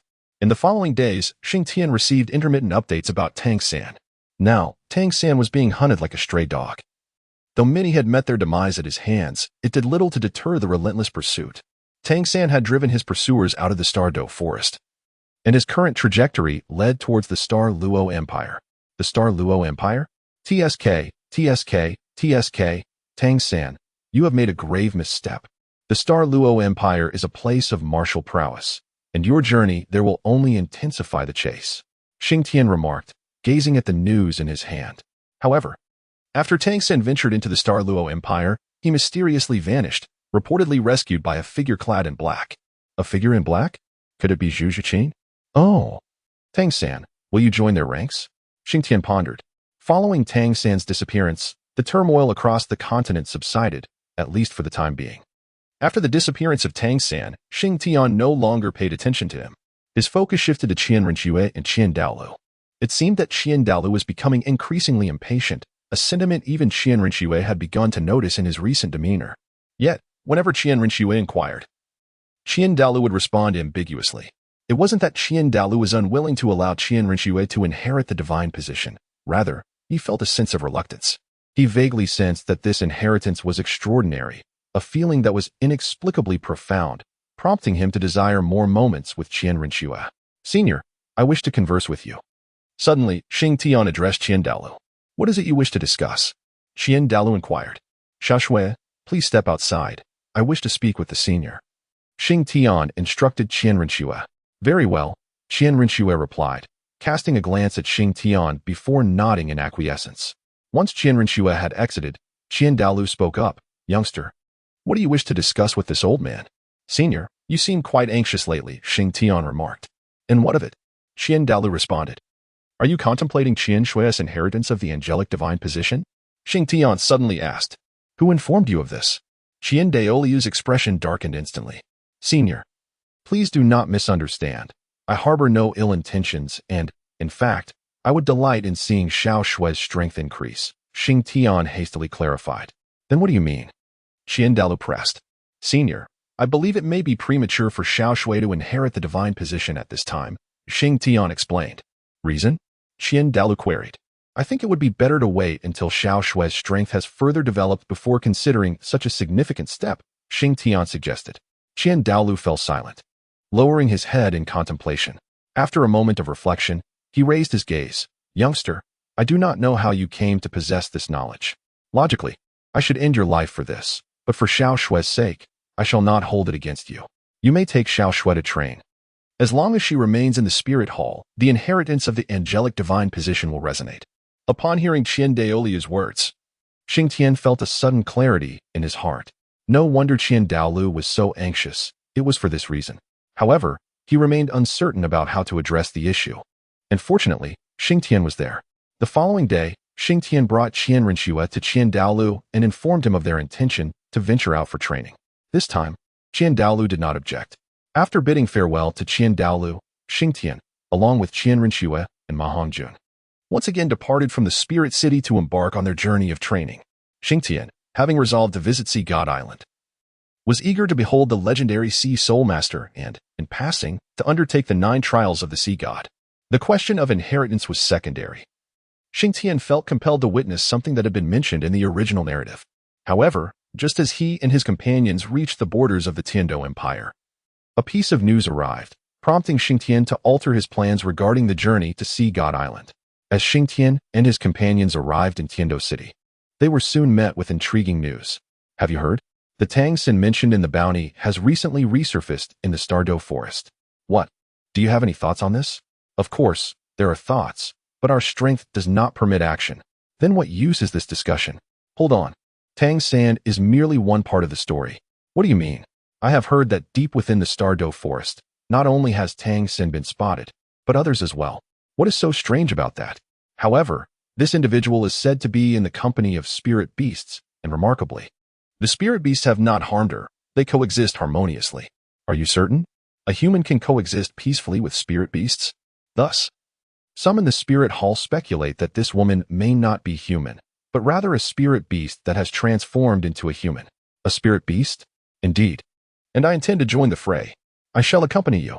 This was the conversation that transpired among Xing Tian and his companions in an inn in Tiando City. Boss, do you think the woman they are discussing could be Xiaowu? Ma Hongjun inquired. It is possible.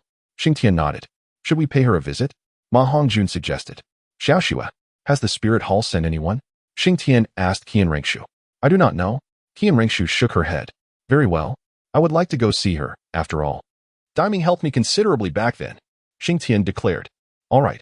Let us go and take a look. Qianrenxue agreed. Xiaoxue, if the spirit hall intends to hunt Xiaowu, I hope you can intercede on her behalf, Xing Tian urged. Despite having the strength to repel the spirit hall's forces, Xing Tian preferred to avoid direct confrontation, knowing that Qianrenxue would find herself in a difficult position. No problem. Qianrenxue nodded affirmatively. Thus, Xing Tian and his companions altered their original plans and set off towards the Douluo Forest. On their journey, they encountered numerous individuals making their way to the Douluo Forest, estimating there to be at least 100 people. Could it be that they are all searching for Xiaowu? Ma Hongjun speculated. Most likely. Xing Tian nodded in agreement. Xiaowu? How peculiar. I have this strange feeling they are calling me, Guowu suddenly remarked. Xing Tian was taken aback, then burst into hearty laughter. Ah, indeed. You are named Xiaowu. Just as she is. It seems you share quite a fateful connection. In that case, we must lend her our assistance. The fiery dance of the flames was accompanied by a resolute shake of her fist. Upon entering the Douluo Forest, Xing Tian had never perceived it to be so bustling. However, this vibrancy was not what he had anticipated, for he witnessed the terror etched upon the faces of the spirit beasts in their frantic attempts to flee. Some of the beasts, unable to escape in time, fell victim to the hands of these individuals. Though these spirit beasts posed no threat to them, they were mercilessly slaughtered nonetheless. Upon witnessing this, Xing Tian clenched his fists tightly. Xing Tian, you cannot interfere. These are the laws of the continent, and you are powerless to change them. Qianrenxue suddenly grasped Xing Tian's hand and said, Let us take a shortcut. Xing Tian abruptly closed his eyes, and when he opened them once more, his gaze was filled with tranquility. Subsequently, Xing Tian led Qianrenxue and the others down a narrow path. The movements of Xing Tian and his companions did not go unnoticed. However, upon observing the path chosen by Xing Tian, they could not suppress a derisive snicker. Humph! Such youthful naivety, they scoffed. To them, the route selected by Xing Tian was fraught with formidable soul beasts, many of which possessed significant strength. Yet, unbeknownst to them, the soul beasts along Xing Tian's chosen path were well acquainted with him. In no time, Xing Tian and his group swiftly arrived at the central area. Upon entering, Xing Tian made a beeline for Erming's residence. As he approached, he discovered that Xiaowu was engaged in playful antics with Erming. Oh, Xing Tian, what brings you here? Erming was the first to notice him. Xiao Xiong is in seclusion, striving to confront a 10,000-year soul beast. He shall succeed in no time. Erming continued. Oh, is that so? That is splendid news. I appreciate your care for Xiao Xiao. Xing Tian expressed his gratitude to Erming. What brings you here? Xiao Wu interjected, walking over. Have you seen Tang San in the past few days? Xing Tian inquired. Yes, what of it? Or are you here to hunt him down? Xiao Wu responded, her tone laced with coldness. We are here to rescue you, Xing Tian declared. Rescue me? Indeed. Your whereabouts have been compromised and have drawn the attention of those with ill intent. They have all entered the Douluo forest, and their target is you. Xing Tian spoke candidly. Is it Tang San? Xiao Wu immediately connected the dots. Precisely, it is he, Xing Tian affirmed. Impossible. He would never harm me. Xiao Wu retorted suddenly. Do you truly believe that Tang San would not recognize your identity upon encountering you here, especially with Erming by your side? Do not be so naive. Are you unaware of why you have returned to the Douluo forest? Xing Tian unmasked Xiao Wu's facade without hesitation. Please, you should leave. I appreciate your warning. Xiao Wu abruptly insisted. What? You are not leaving? Hu Wu interjected. Leave? Where would I go? My home is here. Where else could I possibly go? Xu Wu countered. You must hide. Once they cannot find you, they will depart. Hu Wu implored. I will not leave. Xu Wu asserted with unwavering determination. I must say, child, why are you so stubborn? How can you bear to share the same name as Xiao Wu? Hu Wu expressed her concern, while Xiao Wu looked at her in confusion, unable to comprehend Hu Wu's urgency. Chapter 156. The hunt for Xiao Wu. Observing Hu Wu's anxious demeanor, Xiao Wu felt a pang of perplexity. Her name is Hu Wu, and we also call her Xiao Wu. Xing Tian clarified. You are also named Xiao Wu. Xiao Wu exclaimed in surprise. Indeed, those close to me all call me Xiao Wu. Hu Wu replied. What a remarkable coincidence. Xiao Wu exclaimed. Thus, I implore you, why are you so obstinate? One must be adaptable. As long as the Green Mountains remain, there is no fear of a lack of firewood. Hu Wu urged, grasping Xiao Wu's hand. But this is my home. Where could I possibly hide? Moreover, one can evade for a moment, but not for a lifetime. Xiao Wu remarked. Indeed, as you said, this is your home. Who could possibly know it better than you? No matter where you wander, who can find you? In this vast forest, do you think they could dig 3 feet into the ground? Hu Wu exclaimed passionately. But what about my other companions? Xiao Wu replied. Survival of the fittest. The law of the jungle dictates that those who endure cannot perish, while those destined to die have already been marked. You won't linger in the human world much longer, so forget all of this. Xing Tian interjected suddenly. Enough. Do not hesitate any longer. If you do, it will be too late, Hu Wu exclaimed abruptly. Just then, a group of 3 or 5 individuals donned in spirit hall attire appeared. Ha ha. Ultimately, the spirit hall has taken the lead. One of them laughed heartily. What are you laughing at? Do you not realize how unpleasant your laughter is? Xing Tian interrupted, cutting through the mirth. Kid, this area is under the jurisdiction of the spirit hall. If you wish to live, you better get lost. The loud one retorted. Impudence. Qian Rinxue suddenly shouted. Saint. Lady Saint. The group immediately called out upon seeing Qian Rinxue. Leave this place. Qian Rinxue commanded coldly. Lady Saint. We are here under the orders of the Pope. We cannot withdraw, one of them said, bowing slightly to her. Are you from the spirit hall? Xiao Wu suddenly asked Qian Rinxue, her tone laced with frost. Xiao Wu, do not misunderstand. Although Xiao Shui is affiliated with the spirit hall, she harbors no ill intent towards you. Xing Tian hurriedly interjected. Humph. There isn't a single good person among those from the spirit hall. Xiao Wu retorted icily. I understand your animosity towards the spirit hall, but Xiao Shui is not like that. Otherwise, we wouldn't have come to warn you. Xing Tian stated. But are they not the ones you brought here? Xiao Wu pointed at the individuals from the spirit hall. What the hell? How can I make you understand? I told you, we have no connection, damn it. Xing Tian exclaimed, his frustration boiling over. Ming, take Xiao Wu and leave. I will hold them off. Xing Tian instructed Ming. Ming, you must not listen to him. Xiao Wu shouted at Ming. Why are you being so unreasonable? If we were allies, you would have perished long ago. Hu Wu's temper flared. Humph, anyone associated with the spirit hall is no good. Xiao Wu asserted. Get lost. If you wish to die, then so be it. I kindly came to inform you, and you don't appreciate it. Those over there come to slay beasts and claim their rings, damn it. Xing Tian erupted in anger. Xiao Shui, let us depart. Kindness is wasted on the ungrateful. Xing Tian resolved to disregard such individuals. Brother Xing Tian. At that moment, Hu Wu grasped Xing Tian's arm. I will not take this any longer. Fatty, are you just going to stand there? Xing Tian called out to Ma Hongjun, who remained standing nearby. Xiwu observed the transformation in Xing Tian, biting her lip in silence. Go, capture her and bring her back to the spirit hall, so she can be reunited with her mother, Xing Tian declared as he passed by a few individuals from the spirit hall. Xing Tian, are you really going to ignore this? Wu exclaimed anxiously as she saw Xing Tian preparing to leave. How should I care? What should I do? She does not wish for it herself. What can I do? If she desires death so much, then I shall send her to meet her mother. Xing Tian responded. I knew it. Xing Tian, I knew you were coveting my soul ring.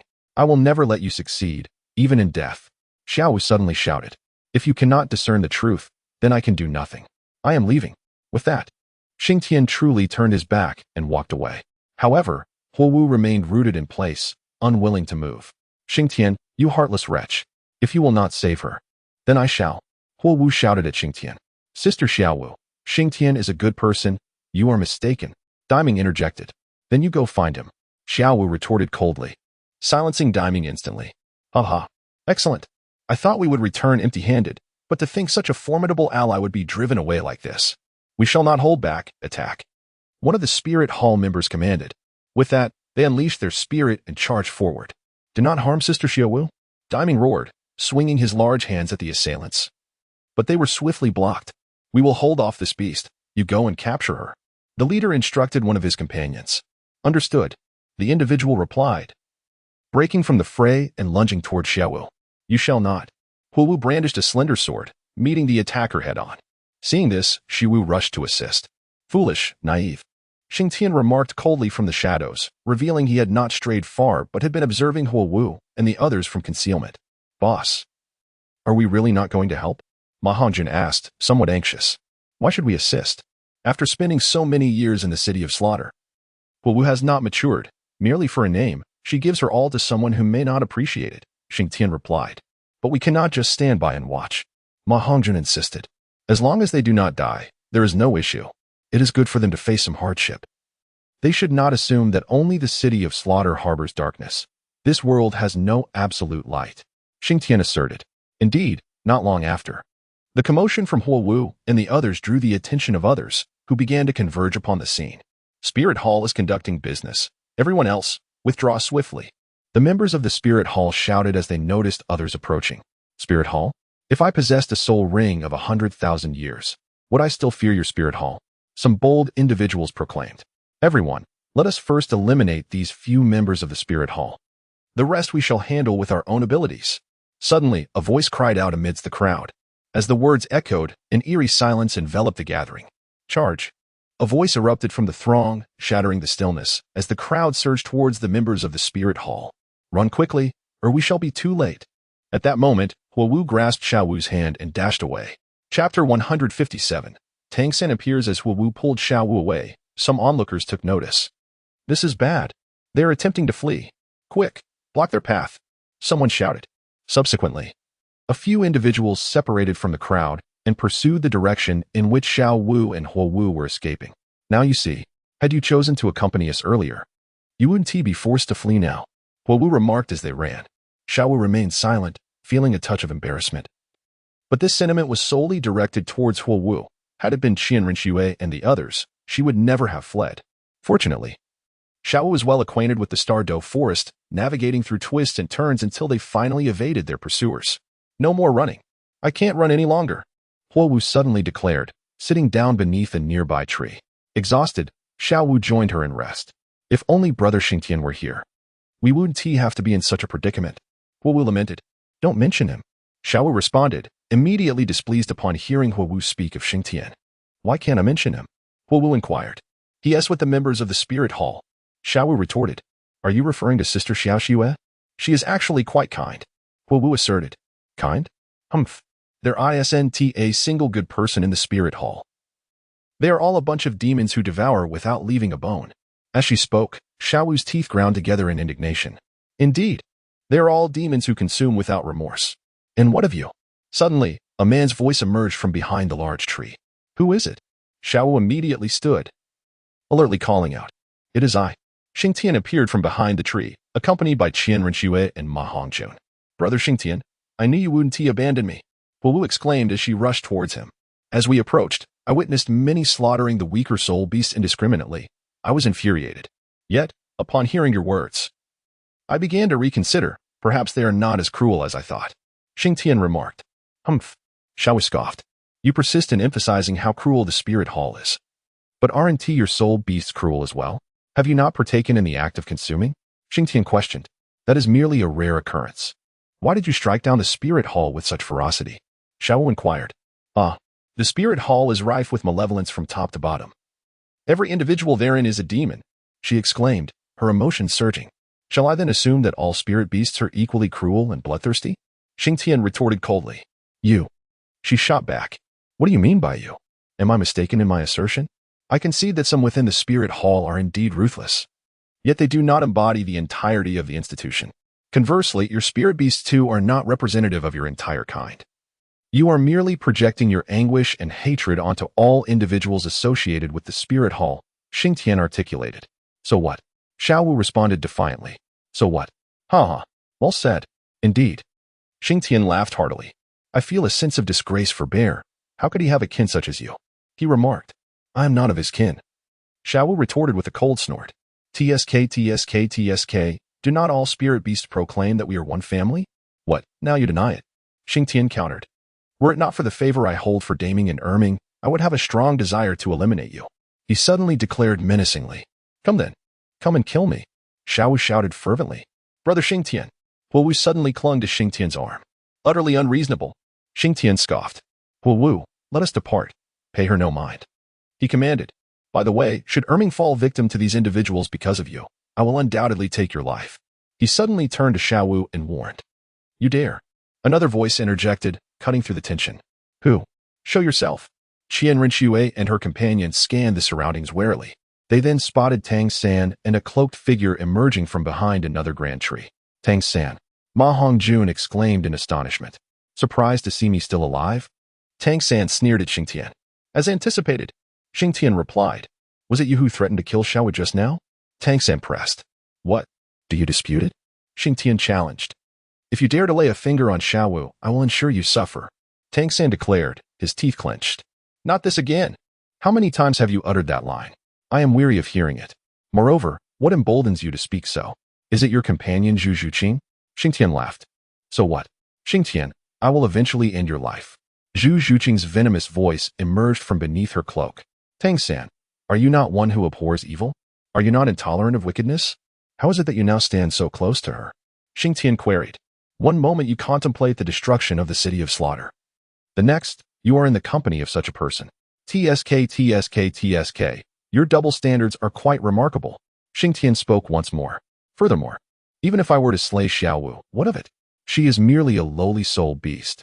Xing Tian declared suddenly. You dare. Tang San retorted, his fury ignited. Those are your own words. Have you forgotten?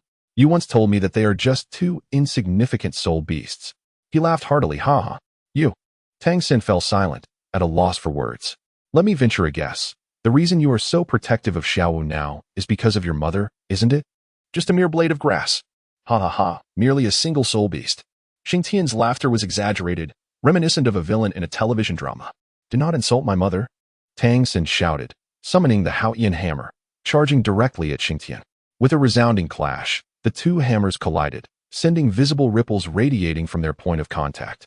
And Tang San was forcefully pushed back several meters. You lack the strength. Tuck your tail between your legs, for otherwise, I might truly be compelled to crush you. Xing Tian remarked. If it were Tang Hao, I might consider holding back, but against you, I could easily best you twice over. Do not force my hand into slaying your recently awakened mother. That would weigh heavily on my conscience. Xing Tian said abruptly. Tang San's expression darkened as he fixed his gaze upon Xing Tian. Had looks been lethal, Xing Tian would surely be riddled with countless wounds by now. Xiao Wu, I reiterate. I wish no harm to come to Erming. Moreover, although Xiao Xue hails from the spirit hall, she is unlike the others. Believe it or not. Should you encounter any troubles in the future, you may still seek me out. This is my promise to Daming and Erming. However, should you align yourself with Tang San, this promise shall be rendered void. Xing Tian said to Xiao Wu, before departing with Qian Rengshu and the others. Chapter 158, Refusal of Tang San. Xing Tian strode away with audacity. Leaving Tang San to gaze at his retreating figure, his fists clenched tightly. However, he wisely refrained from taking action.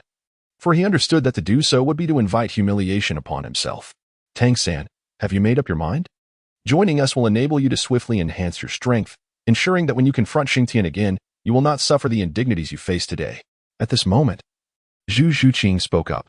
I will consider it further, Tang-san replied, contemplating Xing Tian's departure for a long while before voicing his thoughts. Zhu Zhuqing observed this, a faint smile gracing her lips. The longer Tang-san hesitated, the more it signified that his mental defenses were gradually crumbling.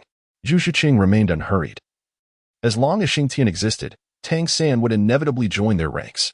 From the moment Zhu Zhuqing appeared, Xiaowu harbored a profound aversion towards her. For the aura emanating from Zhu Zhuqing made Xiaowu exceedingly uncomfortable. It was a malevolent presence, palpable even from a distance. This essence was a conglomeration of hostility, resentment, and various negative energies which nauseated Xiaowu. Boss, what do you think Tang-san's return here signifies? On the way back, Ma Hongjun suddenly inquired of Xing Tian. He must be here to seek Xiaowu, Huowu suggested. That seems unlikely, Qian Renshua countered. Why not? Huowu pressed. Tang-san likely encountered Xiaowu by chance, and subsequently learned of her true identity, Qian Renshua explained. Do you think Tang-san will persuade Xiaowu to accompany him? Xing Tian suddenly interjected. I doubt it, Huowu responded. He will, for with Xiaowu, he essentially possesses the power of several overlords of the Douluo Forest. This is an invaluable asset for Tang-san, Qian Renshua affirmed. Indeed, Tang-san will undoubtedly implore Xiaowu to join him, Xing Tian declared. Boss, will Xiaowu agree? Ma Hongjun questioned, unwilling to become adversaries with her. I cannot say, Xing Tian shrugged. Meanwhile, Tang-san indeed approached Xiaowu. Xiaowu, I have come to take you away. He stated. Take me away? Where to? Xiaowu cast a discreet glance at Zhu Zhuqing. We can go to the Douluo Empire, to Dido's place. Tang-san replied. Do you think I could survive if my identity were discovered? Xiaowu asked. Dido should not mind. We were teammates once, Tang-san reassured her. Yet you are now homeless, and you wish for me to depend on you? Xiaowu queried. Xiaowu, trust me, this is but a temporary situation. Besides, we share a common enemy, the Spirit Hall, which is why I believe we should unite our strengths.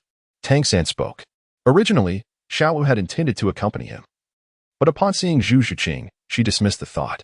An instinctive sense of danger emanated from Zhu Zhuqing. A primal intuition belonging to soul beasts that repelled her from the woman. She was unaware of Zhu Zhuqing's ordeals. Yet the notion of remaining in her presence was utterly inconceivable. Never mind, I do not have any plans to leave just yet. Xiaowu firmly rejected Tang-san. But this place is no longer safe. You could be discovered by the Spirit Hall at any moment, Tang-san insisted. Forget it. You should go. I cannot leave with you, Xiaowu replied. In a matter of moments, she vanished into the depths of the forest. Can't you see? Xiaowu still harbors feelings for Xing Tian. Her reluctance to leave with you is precisely due to him. Did you not hear what he said earlier? Only she is in danger, and she can seek him any time. Zhu Zhuqing remarked beside Tang-san. Tang-san fell silent. His gaze fixated on the direction where Xiaowu had disappeared, his expression as cold as the depths of water. Let us depart, he said to Zhu Zhuqing. Where to? She inquired. It depends on you, Tang-san replied calmly. A flicker of hope ignited within Zhu Zhuqing. Then let us return to the headquarters, she suggested. There is no rush, Tang-san replied. First, we need to find a safe location. I must create some items. All right, Zhu Zhuqing agreed. Swiftly leading Tang-san away from their current position. Xing Tian, I refuse to believe I cannot defeat you. Tang-san roared within his heart. Although he had contemplated seeking his father, he ultimately decided against it, believing the time was not yet ripe. Only when he felt utterly powerless would he consider turning to his father for help. After Tang-san and Xing Tian departed, tranquility returned to the forest. Albeit only in that particular area, as a large group continued their search for Xiaowu's whereabouts. Gradually, their actions angered other formidable soul beasts within the Douluo Forest, leading to inevitable skirmishes. Upon returning to Heaven-Do City, Qian Renshue sent a message to Bibi Dong, urging the cessation of the hunt for Xiaowu. Bibi Dong did not respond, leaving Qian Renshue uncertain of her final decision. She had done all that she could, but ultimately, Bibi Dong held the authority. Let us wait a while before heading to see God Island. I have a foreboding sense that something is amiss, Xing Tian addressed Qian Renshue and the others. What kind of trouble? Qian Renshue inquired. I do not know, Xing Tian shook his head. Sister-in-law, let us remain here for a while. I trust our leader. Ma Hongjun affirmed. Very well, she conceded. Qian Rengshu remarked, In truth, the reason for Xing Tian's change of plans lies with Xiao Wu and Tang San. For Xing Tian envisioned a scenario, one where Tang Hao confronted Bibi Dong. Although his arrival had altered many events, some to the point of being unrecognizable, Xing Tian remained vigilant. As expected, during the ensuing time, Tang San continued to face relentless pursuers. However, an organization known as Tang Min began to take shape. The power of historical correction is indeed formidable. In the city of Tiando, within the courtyard that Xing Tian had once purchased with Qian Rengshu, he scrutinized the intelligence in his hands and mused, "Is it not time for the Haotian sect to emerge?" He continued, "Tang Min is developing rapidly, having gathered a significant following in a remarkably short span. These individuals are drawn by the allure of Tang Min's hidden weapons, which are indeed invaluable for survival. Undoubtedly, the headquarters of Tang Min should still be located within Tiando City, likely at the estate of the Li family." Xing Tian added, "Now, we shall see what waves this Tang Min can stir. I am eagerly anticipating your next moves, Tang San." He gazed skyward, lost in thought. Subsequently, he set aside the intelligence report and reclined in his chair, succumbing to slumber. Chapter 159, The Emergence of the Haotian Sect. Half a month later. The reputation of Tang Min had begun to resonate throughout the Tiando Empire, yet the identity of its leader remained a mystery to the populace. During this time, Xing Tian had successfully taken in Huo Wu, who, now a newlywed, had shed her youthful innocence in favor of a more mature demeanor. Presently, she was engaged in the culinary arts under the tutelage of Qian Rengshu. However, each time Xing Tian cast a glance at Qian Rengshu, he would encounter her gaze filled with a lingering sorrow. Xing Tian's reluctance to accept Qian Rengshu was rooted in his concerns regarding the inheritance of the angelic divine position. The original text does not elaborate on whether the inheritance necessitates virginity, yet out of prudence, Xing Tian refrained from engaging with Qian Rengshu. "Boss, news from the outside world." On that day, Ma Hongjun hurriedly approached Xing Tian with a revelation. "What news?" Xing Tian inquired. "The 4 affiliated sects of the Haotian sect have announced their return to Haotian sect," Ma Hongjun exclaimed. "Ah, how intriguing. It appears that the Haotian sect is indeed preparing for its emergence." Xing Tian responded, taken aback. "It should be about time," Ma Hongjun replied. "It seems an epic confrontation is inevitable," Xing Tian remarked. "A confrontation? What sort of confrontation?" Ma Hongjun questioned. "Years ago, the Spirit Hall forced the Haotian sect into seclusion. Do you believe they would simply let that matter rest?" Xing Tian asserted. "Are you suggesting that the Haotian sect will engage in battle with the Spirit Hall?" Ma Hongjun asked. "Precisely. When the Haotian sect emerges, they will proclaim to the continent that the former leader of the 7 sects has returned. And the Spirit Hall will serve as a prominent target. Do you understand?" Xing Tian elucidated. "Boss, you truly guessed it right. Indeed, significant events are unfolding," Ma Hongjun remarked. "Let us bide our time. I will ensure that the Haotian sect is caught off guard." Xing Tian suddenly broke into a mysterious smile. If the Haotian sect aims to utilize the Spirit Hall to announce their resurgence, they are gravely mistaken. Soon, news spread across the continent that the Haotian sect would emerge in a month, boldly issuing a challenge to the Spirit Hall under the pretext of vengeance. Indeed, it was vengeance for Ain. The challenge from the Haotian sect detailed the persecution suffered by Tang Hao's family at the hands of the Spirit Hall, triggered by Tang Hao's possession of a precious artifact, which the Spirit Hall sought to seize. This ultimately led to the ruin of Tang Hao's family and more. Ah, what a deft maneuver in public opinion. The Spirit Hall's reputation may very well suffer as a result, Xing Tian mused. Indeed, in the ensuing days, the masses expressed sympathy for Tang Hao's family, while the Spirit Hall became vilified as a ruthless entity, guilty of murder and theft. "Fatty, has there been any movement from the Spirit Hall?" Xing Tian inquired of Ma Hongjun. "Boss, there have been no developments from the Spirit Hall," Ma Hongjun replied. "Understood," Xing Tian acknowledged. In truth, any stirrings from the Spirit Hall would only validate the claims made by the Haotian sect. The strategy of maintaining a steady course amidst uncertainty is paramount. What further actions might the Haotian sect undertake next? Xing Tian pondered. Gazing towards the direction of the Haotian sect, "Xiao Wu, let us prepare for any eventuality and stand ready to support the Spirit City." Xing Tian instructed Qian Rengshu and Huo Wu. No problem. Qian Rengshu and Huo Wu conversed as a month gradually passed, drawing closer to the time indicated by the Haotian sect. Recently, the atmosphere across the continent had grown exceedingly peculiar, with many gathering towards the Spirit Hall, eager to witness the clash between the Haotian sect and the Spirit Hall. This was, after all, the Haoyan sect's debut battle, destined to be spectacular. And it was also a matter of dignity for the Spirit Hall, leaving no room for negligence. Thus, this event promised to be nothing short of extraordinary. 3 days later, the Haoyan sect's forces assembled grandly, making their way towards the Spirit Hall. Simultaneously, Xing Tian received word of the Haoyan sect's emergence. Prepare to return to the Spirit Hall. Xing Tian instructed Ma Hongjun. Understood, Ma Hongjun replied. That night, under the cover of darkness, Xing Tian and his companions quietly returned to the Spirit Hall. Bibi Dong was somewhat taken aback by their arrival. What? Weren't you supposed to be at Sea God Island? She inquired. It was a last-minute change, and besides, such a significant event cannot be missed. Wouldn't you agree, Your Holiness? Xing Tian replied with a smile. Do you think the Spirit Hall would falter against the Haoyan sect? Bibi Dong, believing Xing Tian had returned to offer support, felt a tinge of displeasure. I wouldn't say that. I have faith in the Spirit Hall. I'm merely here to witness the excitement. Xing Tian chuckled. Go rest. Bibi Dong instructed Xing Tian and his companions. In truth, she felt a sense of gratitude for their return, yet she refrained from expressing it openly. The Haoyan sect advanced slowly, creating a tremendous commotion along the way, which puzzled Xing Tian. His memories of the Haoyan sect from his previous life were somewhat hazy, yet they had never been as audacious as they were now. This momentum had begun to permeate the entire continent. Finally, after half a month, the forces of the Haoyan sect arrived at the gates of the Spirit Hall. Bibi Dong, come out and meet your demise. A voice echoed throughout the Spirit Hall. What is happening? This is utterly outrageous. Xing Tian exclaimed as he gazed out the window. It was not yet time for him to intervene, so he remained quietly in the courtyard. Humph, what is this? Has the Haoyan sect grown wings, daring to provoke the Spirit Hall? Suddenly, the chrysanthemum Douluo and the ghost Douluo appeared atop the walls of the Spirit Hall.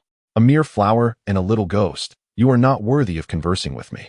The Haoyan sect sealed its gates not out of fear, but to avoid unnecessary bloodshed. Tang Xiao retorted. Do you truly believe that? The chrysanthemum Douluo laughed heartily. Back then, you were like a stray dog, forced to seal your gates by the Spirit Hall. Now, do you think you have grown strong? Humph. Summon Bibi Dong. Tang Xiao ceased his dialogue with the chrysanthemum Douluo. Tang Xiao, who gave you the audacity to approach the Spirit Hall? Was it Tang Hao? At that moment, Bibi Dong emerged upon the city walls. Bibi Dong, at last, you dare to show yourself? Tang Xiao chuckled coldly. At last? Do you truly believe that my Spirit Hall has any reason to fear such a ragtag assembly? Bibi Dong responded with a sneer. In truth, after his return, Xing Tian had sought out Bibi Dong and shared his suspicions with her. Xing Tian speculated that the reason the Haoyan sect had come to confront the Spirit Hall was likely due to their acquisition of Tang San's Tanmin hidden weapons. Otherwise, it would be improbable for the Haoyan sect, known for its customary demeanor, to approach so grandly. In light of Xing Tian's conjecture, Bibi Dong made some adjustments, vowing to astonish both the Haoyan sect and the continent at large. Chapter 160. The battle commences upon hearing Bibi Dong's words.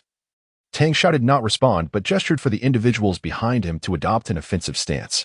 Boss, it seems a fight is about to break out over there. At that moment, Ma Hongjun rushed in from outside. Let us go, we should join in, Xing Tian declared as he rose. Regarding this siege, Xing Tian truly could not ascertain how long the Spirit Hall could withstand the assault, especially considering the formidable power of the Haoyan hammer. If a few titled Douluo were to wield the Haoyan hammer together, Xing Tian could hardly fathom the scene that would unfold. Without further ado, when Xing Tian and his companions reached the city wall, the battle had already commenced. A few disciples from the Haoyan sect had emerged, but fortunately, none were titled Douluo. They summoned the Haoyan hammer and began to strike wildly, yet it merely caused the protective barrier of the Spirit Hall to tremble slightly. How peculiar. Is this merely a child's play? Xing Tian remarked, puzzled by the spectacle. Peculiar? What seems odd? Huowu inquired. Do you not find that the Haoyan sect resembles children at play? There is no semblance of a real battle. Xing Tian replied. Something is amiss. There must be an underlying issue. He insisted, shaking his head.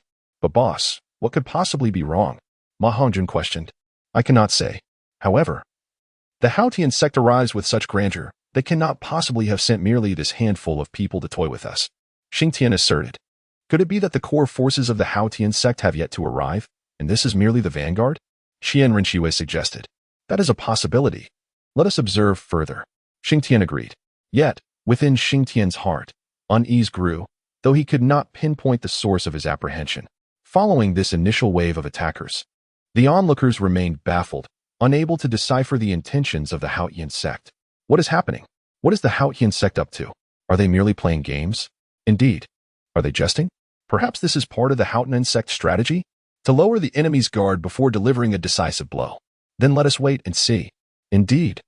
Following this round of attacks, the Haotian sect began to display more seriousness. The second wave of attackers consisted of the affiliated sects of Haotian, namely the four prominent families, Li, Yu, Pe, and Min. When they took the stage to assault the city, they appeared somewhat more formidable, at least visibly exerting themselves. However, the more they exerted themselves, the more Xing Tian's unease grew. For Tang Xiao had yet to make a move, and apart from Tang Xiao, no other high-level combatants from the Haotian sect were present, which was rather perplexing. What scheme, indeed, lay hidden within the Haotian sect's intentions? Xing Tian remarked. Observing the retreating four prominent families, clearly not exerting their full strength. Haotian sect, Tang San, Tang Min, what precisely are your intentions? As Xing Tian gazed upon the seemingly playful scene below, he pondered endlessly about their true motives. Ah, do you smell that? It's quite fragrant. Suddenly, one of the guards atop the city tower exclaimed. Indeed, now that you mention it, it does possess a certain sweetness. Another guard responded. Xing Tian, upon hearing their words, felt a sense of bewilderment. A fragrance? Where did this scent emanate from? How come he had not detected it? Xing Tian inhaled deeply a couple of times, finally catching a whiff of a subtle fragrance. This aroma was indeed particularly enchanting, sweet, and remarkably comforting to the senses. A fragrance? Sweet? Damn, I see what the Haotian sect is up to. Curse it. Tang San, you are truly ruthless. Xing Tian cursed vehemently. Xiao Shui, go find the Pope. The Haotian sect is stalling for time. Someone is administering poison. Xing Tian declared. Poison? Qian Rinxue asked in astonishment. Indeed, the faint aroma in the air must be the poison. Hurry. Xing Tian urged Qian Rinxue. Upon hearing this, Qian Rinxue quickly set off to seek Bibi Dong. Poison? Tang San, I will ensure you pay dearly for this. Xing Tian remarked as he observed the battle below. Fatty, keep an eye on things for a moment, he instructed Ma Hongjun before swiftly descending from the city tower. As he descended, he encountered Qian Rinxue and Huo Wu. Xiao Shui, have you informed the Pope? Xing Tian inquired. I have, but she doesn't believe me. Qian Rinxue replied. That matters not. Gather a few people. I need to create some devices. Xing Tian commanded Qian Rinxue. Understood. Shortly thereafter, Qian Rinxue returned with a dozen individuals. I will draw something. You all just need to construct it. Xing Tian stated. He then sketched a large fan. Indeed, a fan. However, as they began crafting it, the fragrance in the air grew increasingly potent. This scent was so pleasant that it dulled the will to fight, ultimately leading to a gradual loss of breath. All while one would be smiling. As the first individual succumbed, panic began to spread. Tang San is truly treacherous. Qian Rinxue gritted her teeth. Let us focus on getting this done. Xing Tian urged. But what purpose does this serve? Ma Hongjun questioned. Just do it. Brother Xing Tian would never engage in futile labor. Perhaps replied. Meanwhile, the Haotian sect had commenced their siege. While the majority of the Soul City defenders had lost their combat effectiveness, leaving only the stronger individuals to hold the line. At this moment, the core strength of the Haotian sect finally made its appearance, signaling the true onset of battle. The conflict was fierce and dynamic, with soul power and techniques colliding, creating rippling waves of energy. Finally, just as their forces began to wane, Xing Tian's fans were completed, exactly 10 in number. By this time, the forces of the Spirit Hall were ready to deploy their high-tier combatants, as the fragrance in the air had become overwhelmingly potent. With the Soul City now at a disadvantage, every breath inhaled a significant amount of the intoxicating scent, diminishing their battle prowess. Ha ha ha, Bibi Dong, do you see? Destiny favors my Haotian sect. At that moment, Tang Xiao suddenly erupted into laughter. Nonsense. What is destiny? Destiny is your treachery. At this juncture, Xing Tian unexpectedly stood atop the city wall, exclaiming, Xing Tian? Shouldn't he be out honing his skills by now? A young man at the back of the crowd from the Haotian sect remarked upon seeing him. Humph, this is even better. I shall send you to your end. He then proceeded to add more material to the fire before a gentle breeze carried the smoke towards the martial spirit city. Were Xing Tian to witness this, he would surely be perplexed, wondering why those in the crowd remained unscathed while poison was being unleashed from behind them. Poison? The onlookers were taken aback, as they had never anticipated such treachery from the Hautian sect. Ha ha ha, now you realize, but it is too late. Tang Xiao laughed heartily. Chapter 161. Losing both the lady and the troops. Too late. In truth, it was not too late. Xing Tian shook his head, and with a wave of his hand, summoned 10 fans to be brought forth. What? Do you think these contraptions can withstand the might of the Hautian sect? Tang Xiao scoffed. Prepare. Unleash your soul power. Xing Tian suddenly commanded. As soon as Xing Tian finished speaking, the 10 individuals who had arrived began to channel their soul power into the peculiar fan. Initially, the fan turned slowly, but gradually it accelerated faster and faster until the gusts generated by the 10 fans began to carry the noxious air towards Hautian sect. Not a chance, Tang Xiao declared. Subsequently, he unleashed the chaotic wind strike, using this technique to obstruct the fierce wind and redirect it back towards Soul Master City. Damn, how could I forget this? Xing Tian thought to himself, realizing the predicament. What should we do? Qian Renshua inquired at that moment. Fatty, Wu, I will have them dismantle the fan shortly. You two must unleash your soul skills to create a firewall, incinerating the gathered gases. Otherwise, many lives will be lost when the wind blows back. Xing Tian commanded. Rest assured. Boss, leave it to me. Ma Hongjun replied confidently. Don't worry, Xing Tian Gij. Wu added. Remove the fans. Xing Tian suddenly shouted, catching everyone off guard. Trust me. It will be fine, he assured them. Reluctantly, the group complied and dismantled the fans. As the fans were removed, Ma Hongjun waved his hand, conjuring a massive plume of ghostly green flames in the air. Wu followed suit, summoning a vibrant orange flame. In no time, the previously accumulated gases were completely incinerated. However, this was merely a temporary solution. Once the wind returned, the situation would revert to its previous state. What to do?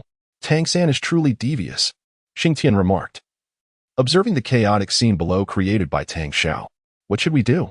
What should we do? In that moment, Xing Tian felt quite flustered. In the original narrative, Tang San had never resorted to poison in his confrontations with the Spirit Hall. What was going on this time? Oh, right. The Spirit Hall must have auxiliary soul masters. Xing Tian suddenly exclaimed, slapping his forehead. Xiaoxua, does the Spirit Hall have auxiliary soul masters capable of detoxification? He inquired of Qian Renshua. There are auxiliary soul masters, but whether they can detoxify, I cannot say. Qian Renshua shook her head. Go ask His Holiness the Pope. Have them hold the line for a bit. Tang San is truly insidious this time, Xing Tian urged. Understood, Qian Renshua replied, hastening towards Bibi Dong.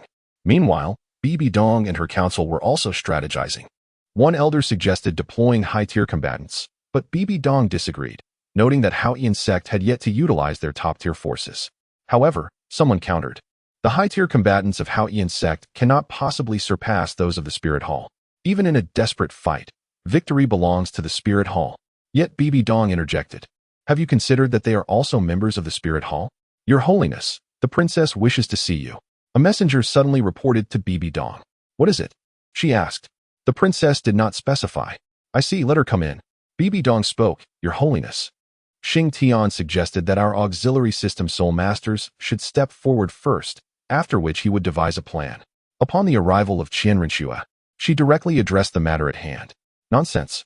How much combat power can auxiliary soul masters possess? An elder interjected.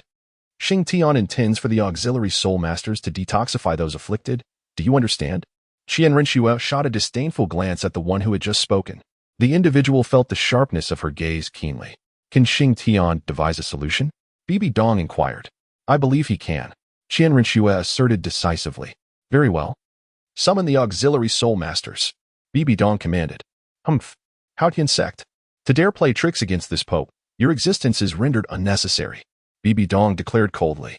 Even in the past, the poisoned Douluo, Dugabo, had never rendered Wuhuan City this passive. Who would have thought that the Hautian sect would manage to put them on the defensive? After Xing Tian finished speaking, he began to contemplate strategies. While Bibi Dong had already dispatched auxiliary soul masters to provide support, a young man from the Hautian sect, standing amidst the crowd, smirked upon seeing the glow emanating from the city walls. Humph, is the poison of my Tang sect so easily resolved? There is no choice. Let us give it a try, Xing Tian suddenly remarked. Xue, does the Wuhuan Palace have elemental system soul masters? Xing Tian inquired. What do you need elemental system soul masters for? Qian Renshua questioned. I have an idea, but I'm uncertain if it will work. Nonetheless, I wish to experiment.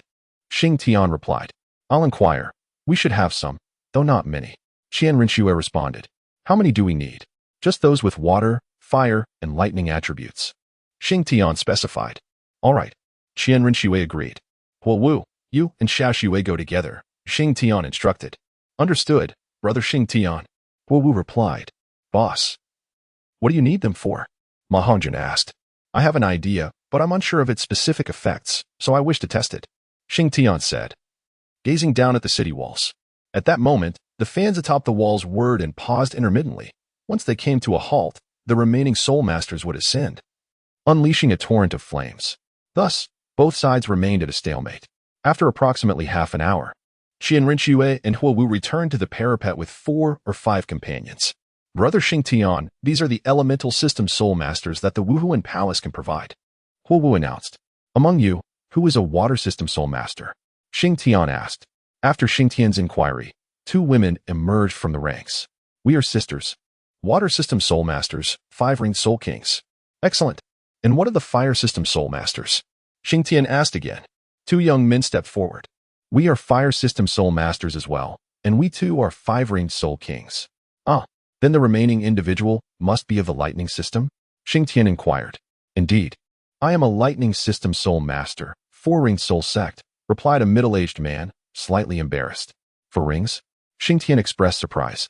The middle-aged man nodded shyly. What is the matter? Xing Tian whispered to Qian Rinxue. He is rather timid, somewhat indolent, and primarily, the lightning system soul power is quite domineering, demanding much from the physical body, Qian Rinxue explained. Leaving the thought unfinished, yet Xing Tian grasped the implication. Very well, 4 rings will suffice, Xing Tian ultimately conceded with a nod. Now, listen closely. The water system soul masters shall take the lead and unleash a water assault upon them. Xing Tian commanded. A water assault? I fear it may prove ineffective. Qian Rinxue remarked. Trust me. Xing Tian replied with a smile. Very well, Qian Rinxue acquiesced. The 2 water system soul masters began to summon a torrent of water towards the members of Haoyin sect. Chapter 162. Losing the Lady and the Soldiers. Part 2. Tang Xiao of Haoyin sect observed the surging water from atop the city wall and scoffed disdainfully. Do you think this paltry amount of water can trouble Haoyin sect? He paid no heed to the advancing water. In a short while, the water had already risen above their ankles. Although it posed little threat to Haoyin sect, it did disrupt Tang San's process of releasing poison. Did you think this was the end? Your optimism is misplaced. Tang San sneered at the extinguished fire before him. Yet, before Tang San could make a move, Xing Tian orchestrated further developments. The fire system soul masters stepped forward. Remember, it is unnecessary to incinerate them. Merely let them feel the heat. Your target is the water beneath their feet. Ensure it is completely evaporated. Xing Tian instructed the 2 fire system soul masters. Understood. No problem. They affirmed. They did not question Xing Tian's motives. Their purpose was to follow his commands, and so they proceeded as directed. In an instant, a sea of flames enveloped the air. Yet it did not engulf the crowd of Haoyin sect. Nevertheless, the searing heat proved unbearable for some. Futile efforts, scoffed a spectator from the crowd. Meanwhile, Tang Xiao had his soul power barrier erected, effectively isolating the external heat. I am eager to see what other tricks you may conjure. When you exhaust your means, that shall be the day your city falls, Tang Xiao declared. Xing Tian gazed at the diminishing water on the ground and the clouds gradually gathering in the sky. A smile unconsciously forming on his lips, fortunately. Thankfully, I owe it to my physics teacher. Approximately half an hour later, the heat had vaporized all the water from the ground. Haha, Bibidong, are you jesting with me? Tang Xiao remarked as he dispelled the soul power barrier. Once the water had vanished, Tang San sought a windward spot to begin releasing poison. It's about time. Xing Tian observed the thick cloud hovering over the Haoyin sect. Lightning-type soul master, unleash a bolt of lightning into that cloud layer. Remember, be swift and stealthy. Xing Tian instructed the lightning master. Understood. The lightning master nodded. And with a swift motion, a bolt of lightning shot into the cloud with a crackling sound. It's my turn to perform now, Xing Tian declared with a grin. Xiao Xue, have you ever witnessed the might of heaven? He inquired cheerfully. Why do you say that? Qian Rinxue asked. Today, allow me to show you what constitutes the might of heaven and what is destined by fate. Xing Tian responded with a smile. Very well, you may withdraw. He patted the lightning master on the shoulder as he passed. Then, unfurling his bat-like wings, he ascended into the sky. Tang Xiao, Haotian sect, you claim that fate resides with you. I remain unconvinced. Today, let me reveal to you who fate truly favors. Xing Tian laughed heartily. You are quite arrogant, young man. I shall see how you prove to me that fate is on your side. Tang Xiao retorted. Have you ever witnessed the might of heaven? Or shall I say, the wrath of heaven? Xing Tian suddenly grinned mischievously. Humph, you're merely putting on a show. Tang Xiao scoffed. It must succeed. It absolutely must succeed. Xing Tian silently prayed as he gazed at the now ominous clouds above. Putting on a show? Then do not blink, Xing Tian proclaimed, as vast amounts of lightning began to manifest in his hands. Sasuke, if you dare deceive me, I shall surely kill you. Xing Tian internally grumbled. Lightning release. Qilin, he shouted. Subsequently, Xing Tian hurled the lightning sphere he had formed into the cloud overhead. Upon entering, the cloud surged violently, and thunderous roars erupted from within. Oh dear. I seem to have overlooked a crucial step, Xing Tian suddenly realized. He then condensed another lightning sphere, infused it with his mental energy, and once more threw it into the cloud. This time, the sounds emanating from the cloud grew even louder. As Xing Tian's spiritual energy ascended into the clouds, he discovered an abundance of lightning within their depths. Thereafter, he began to manipulate a sphere of thunder, absorbing the surrounding electrical energy. Before long, under Xing Tian's guidance, a magnificent Qilin emerged from the clouds, poised to burst forth at any moment. Outside, the onlookers waited in vain for any sign of movement within the clouds, only to be greeted by the resounding rumble of thunder. Darn, I miscalculated. It seems I called for the dramatic moment too soon. Xing Tian muttered to himself.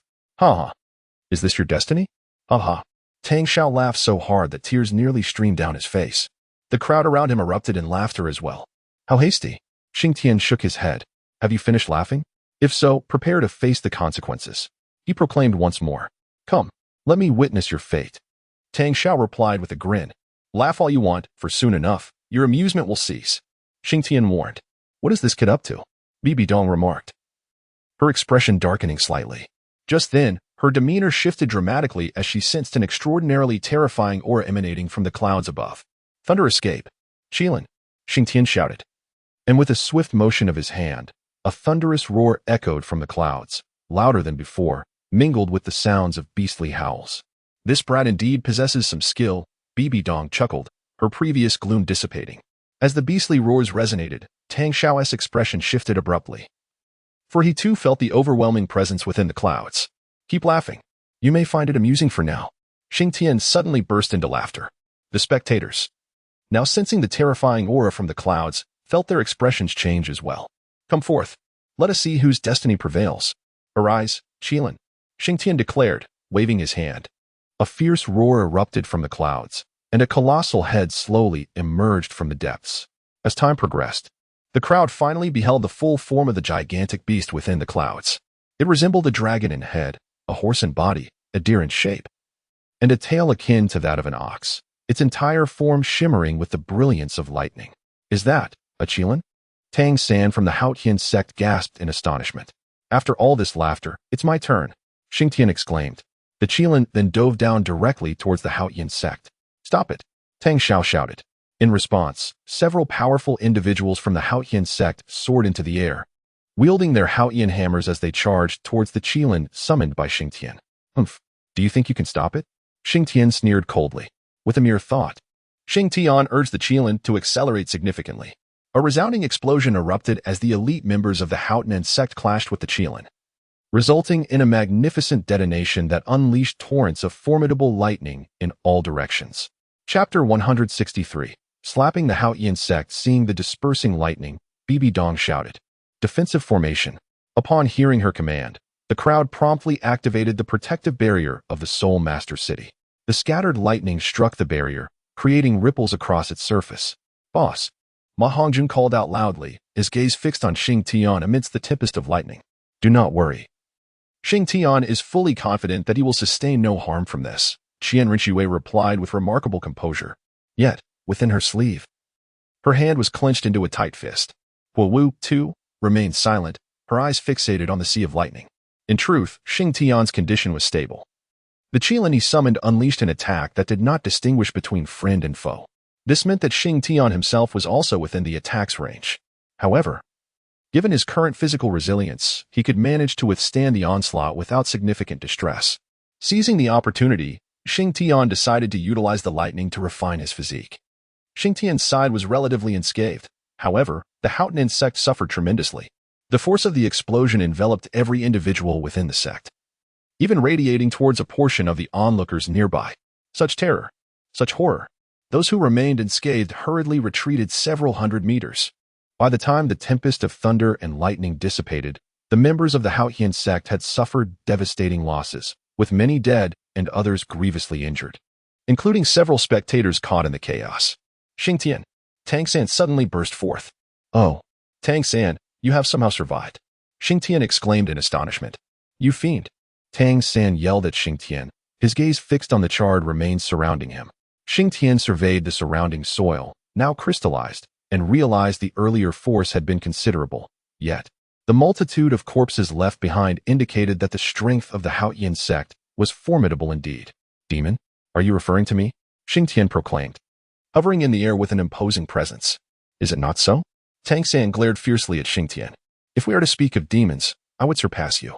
Why not take a look at the walls of my spirit city and see how many lives were lost?" He retorted. "Ah, with such insidious tactics. How dare you shamelessly accuse me? What audacity fuels your bravado?" Xing Tian shouted at Tang San. "You, boy, have destroyed my Haotian sect and obliterated the hopes of our revival. Prepare to meet your end." At that moment, Tang Xiao suddenly reacted, charging towards Xing Tian with the Haotian hammer in hand. "The Haotian hammer? I possess one as well." Xing Tian scoffed, summoning his own hammer and advancing toward Tang Xiao. Tang Xiao, in a state of turmoil, would not have engaged in close combat with Xing Tian otherwise. With the advantage of the Haotian hammer, he could have easily opted for ranged attacks, yet he did not, leading to his subsequent severe injuries. After several rounds of combat, Xing Tian and Tang Xiao fought fiercely, each evenly matched. Ultimately, Xing Tian endured a blow from Tang Xiao but managed to sever his right arm. "Ha ha, cough cough. How does it feel, Tang Xiao?" "Ha ha ha." Xing Tian laughed heartily, though the impact of Tang Xiao's strike left him reeling, blood spilling from his mouth. He surmised that his internal organs had endured a violent jolt as Tang Xiao fell to the ground. Tang San did not assist him, but seized the opportunity to leap from the ground, swiftly approaching Xing Tian. "Xing Tian, perish!" Tang San roared. With that, an array of concealed weapons and poison darts erupted from his person, hurtling towards Xing Tian. Xing Tian was taken aback by Tang San's unexpected maneuver and compounded by his injuries. He fell prey to Tang San's surprise attack. "Ha ha ha, Xing Tian, today marks your demise." Tang San laughed heartily upon seeing Xing Tian riddled with hidden weapons. Seizing the moment, he charged at Xing Tian once more, his 8 spider lances swirling as they pierced into Xing Tian's chest, injecting him with a copious amount of poison. "Boss!" Ma Hongjun shouted in alarm upon witnessing the ambush, rushing forward. "Brother Xing Tian," Huo Wu cried out, following suit. "Tang San, you seek death," Qian Rinxue roared, summoning her martial spirit to confront Tang San. The impact of Tang San's 8 spider lances indeed inflicted significant harm on Xing Tian. "Get away!" Xing Tian bellowed, striking at Tang San with a hammering blow that sent him flying. Tang San was gravely injured by the force of the strike. After sending Tang San sprawling, Xing Tian coughed up blood, the crimson fluid tainted with streaks of black. At that moment, he could no longer endure and fainted, plummeting downwards. Just as Xing Tian fell to the ground, Ma Hongjun dashed over, catching him and swiftly making his way towards Spirit Hall. "Help, quickly! Someone save him!" Ma Hongjun shouted, cradling the unconscious Xing Tian. Meanwhile, Tang San remained incapacitated on the ground as Huo Wu and Qian Rinxue approached. "Dare to harm my brother Xing Tian, I will kill you!" Huo Wu screamed, fury igniting her spirit. Tang San, gravely injured, lay on the ground, unable to rise. Huo Wu reached Tang San first. With his last reserves of strength, Tang San sprang up from the ground, narrowly evading Huo Wu's thrust. "Die!" Just as he escaped Huo Wu's strike, Qian Rinxue lunged at him. This time, fortune did not favor Tang San. He was struck squarely in the chest by Qian Rinxue's fist and sent reeling backward. "Retreat! We must flee!" At this moment, Tang Xiao suddenly realized the gravity of the situation, swiftly lifting Tang San and fleeing into the distance. The remaining members of the Haotian sect, seeing the unfolding chaos, scattered in disarray. The onlookers were left in a state of bewilderment, witnessing a scene so dramatically surreal. Initially, The Haotian sect had marched forth with great momentum to challenge the Spirit Hall, enjoying an upper hand. However, the tide turned drastically with the appearance of Xing Tian, gradually tilting the scales of victory in favor of the Spirit Hall. Particularly after Xing Tian unleashed the summoning of the Thunderbolt Qilin, the battlefield's dynamics shifted decisively. Ultimately, the Haotian sect faced a crushing defeat, yet they did not depart empty-handed, having claimed a few lives from the Spirit Hall and severely wounding Xing Tian. Ha ha. Prepared to collect Xing Tian's corpse. He shall not survive, not for long. At that moment, Tang San's voice suddenly echoed from a distance. After pursuing for a while, Qian Rinxue and her companion ceased their chase, having heard Tang San's words. They exchanged a glance and hurried towards Wuhuan City. Xing Tian, where is Xing Tian? Upon returning to Wuhuan City, Qian Rinxue called out loudly, Your Highness, the young master Xing Tian has already been escorted back to your residence. A guard at the city gate interjected. Chapter 164. Has Xing Tian perished? Upon hearing this news, Qian Rinxue rushed with Huo Wu towards her courtyard. Upon arrival, she spotted Ma Hongjun anxiously pacing outside the door. Fatty, how is Xing Tian? Qian Rinxue inquired as she hastened forward. Sister-in-law, the boss is still inside the room. All the auxiliary system soul masters from the Spirit Hall capable of detoxification and healing have arrived, but they have yet to emerge. Ma Hongjun replied. Then why aren't you in there with him? Huo Wu questioned. They wouldn't let me in, saying I was a hindrance. Ma Hongjun protested. Xing Tian will be fine. He certainly will be fine, Qian Rinxue suddenly asserted. Don't worry, sister-in-law. The boss will definitely be all right. Trust me, Ma Hongjun reassured her. Brother Xing Tian is the strongest person I have ever known. He will surely be fine. We must believe in him, Sister Shui. Huo Wu added. Yes. We must have faith in Xing Tian. He will be all right. He certainly will be. Qian Rinxue murmured to herself. As they anxiously awaited, an hour gradually passed. The door to Xing Tian's room was suddenly flung open. How is he? How is my master? Ma Hongjun hurriedly rushed forward. Do everything in your power to save Xing Tian, or I will have your heads. Qian Rinxue suddenly declared, disregarding everything for the sake of Xing Tian. Your Highness, the situation of young Master Xing Tian has stabilized, but... An auxiliary spirit master hesitated to continue. But what? Huo Wu pressed. Young Master Xing Tian is stable now. The poison has been neutralized, yet he is gravely injured. Compounded by the poison, preserving his life is the best we can achieve. What do you mean by preserving his life? Qian Rinxue's voice quivered. It means that young Master Xing Tian may not awaken, as he has been afflicted by numerous toxins, some of which have already mutated within him. He may not regain consciousness. A spirit master stated. Not awaken? Huo Wu gasped, staggering back a few steps. Impossible. You must not have treated him with sincerity. I will kill you all. Qian Rinxue exclaimed, drawing her sword. Sister Xiaoxue, calm down, please. Huo Wu urged. Xing Tian. Qian Rinxue's tears streamed down her cheeks. I understand. But Sister Xiaoxue, as long as Brother Xing Tian is alive, there is hope. As long as he lives, there is always hope. Huo Wu reassured her. At that moment, Huo Wu appeared more composed than Qian Rinxue. Sister-in-law, Huo Wu is right. As long as he lives, there is hope. Ma Hongjun suddenly chimed in. After Ma Hongjun and Huo Wu's persuasion, Qian Rinxue's emotions gradually stabilized. Leave. All of you, just go. Qian Rinxue commanded the spirit masters. I apologize. She is a bit overwhelmed. Ma Hongjun personally escorted the spirit masters out, reassuring them. No harm done. We understand. The lead spirit master replied. Young master, during this time, please pay close attention to young Master Xing Tian's condition and use your soul power to nurture his body. Understood, Ma Hongjun affirmed. Upon returning to the courtyard, he found that Qian Rinxue and Huo Wu had already left. When Ma Hongjun entered Xing Tian's room, he saw Qian Rinxue and Huo Wu each holding one of Xing Tian's hands. Their faces etched with worry. Sister-in-law, the spirit masters just said that using soul power to nurture the big guy's body increases the chance of him waking up. Ma Hongjun fabricated a lie. Really? Qian Rinxue looked up. Indeed.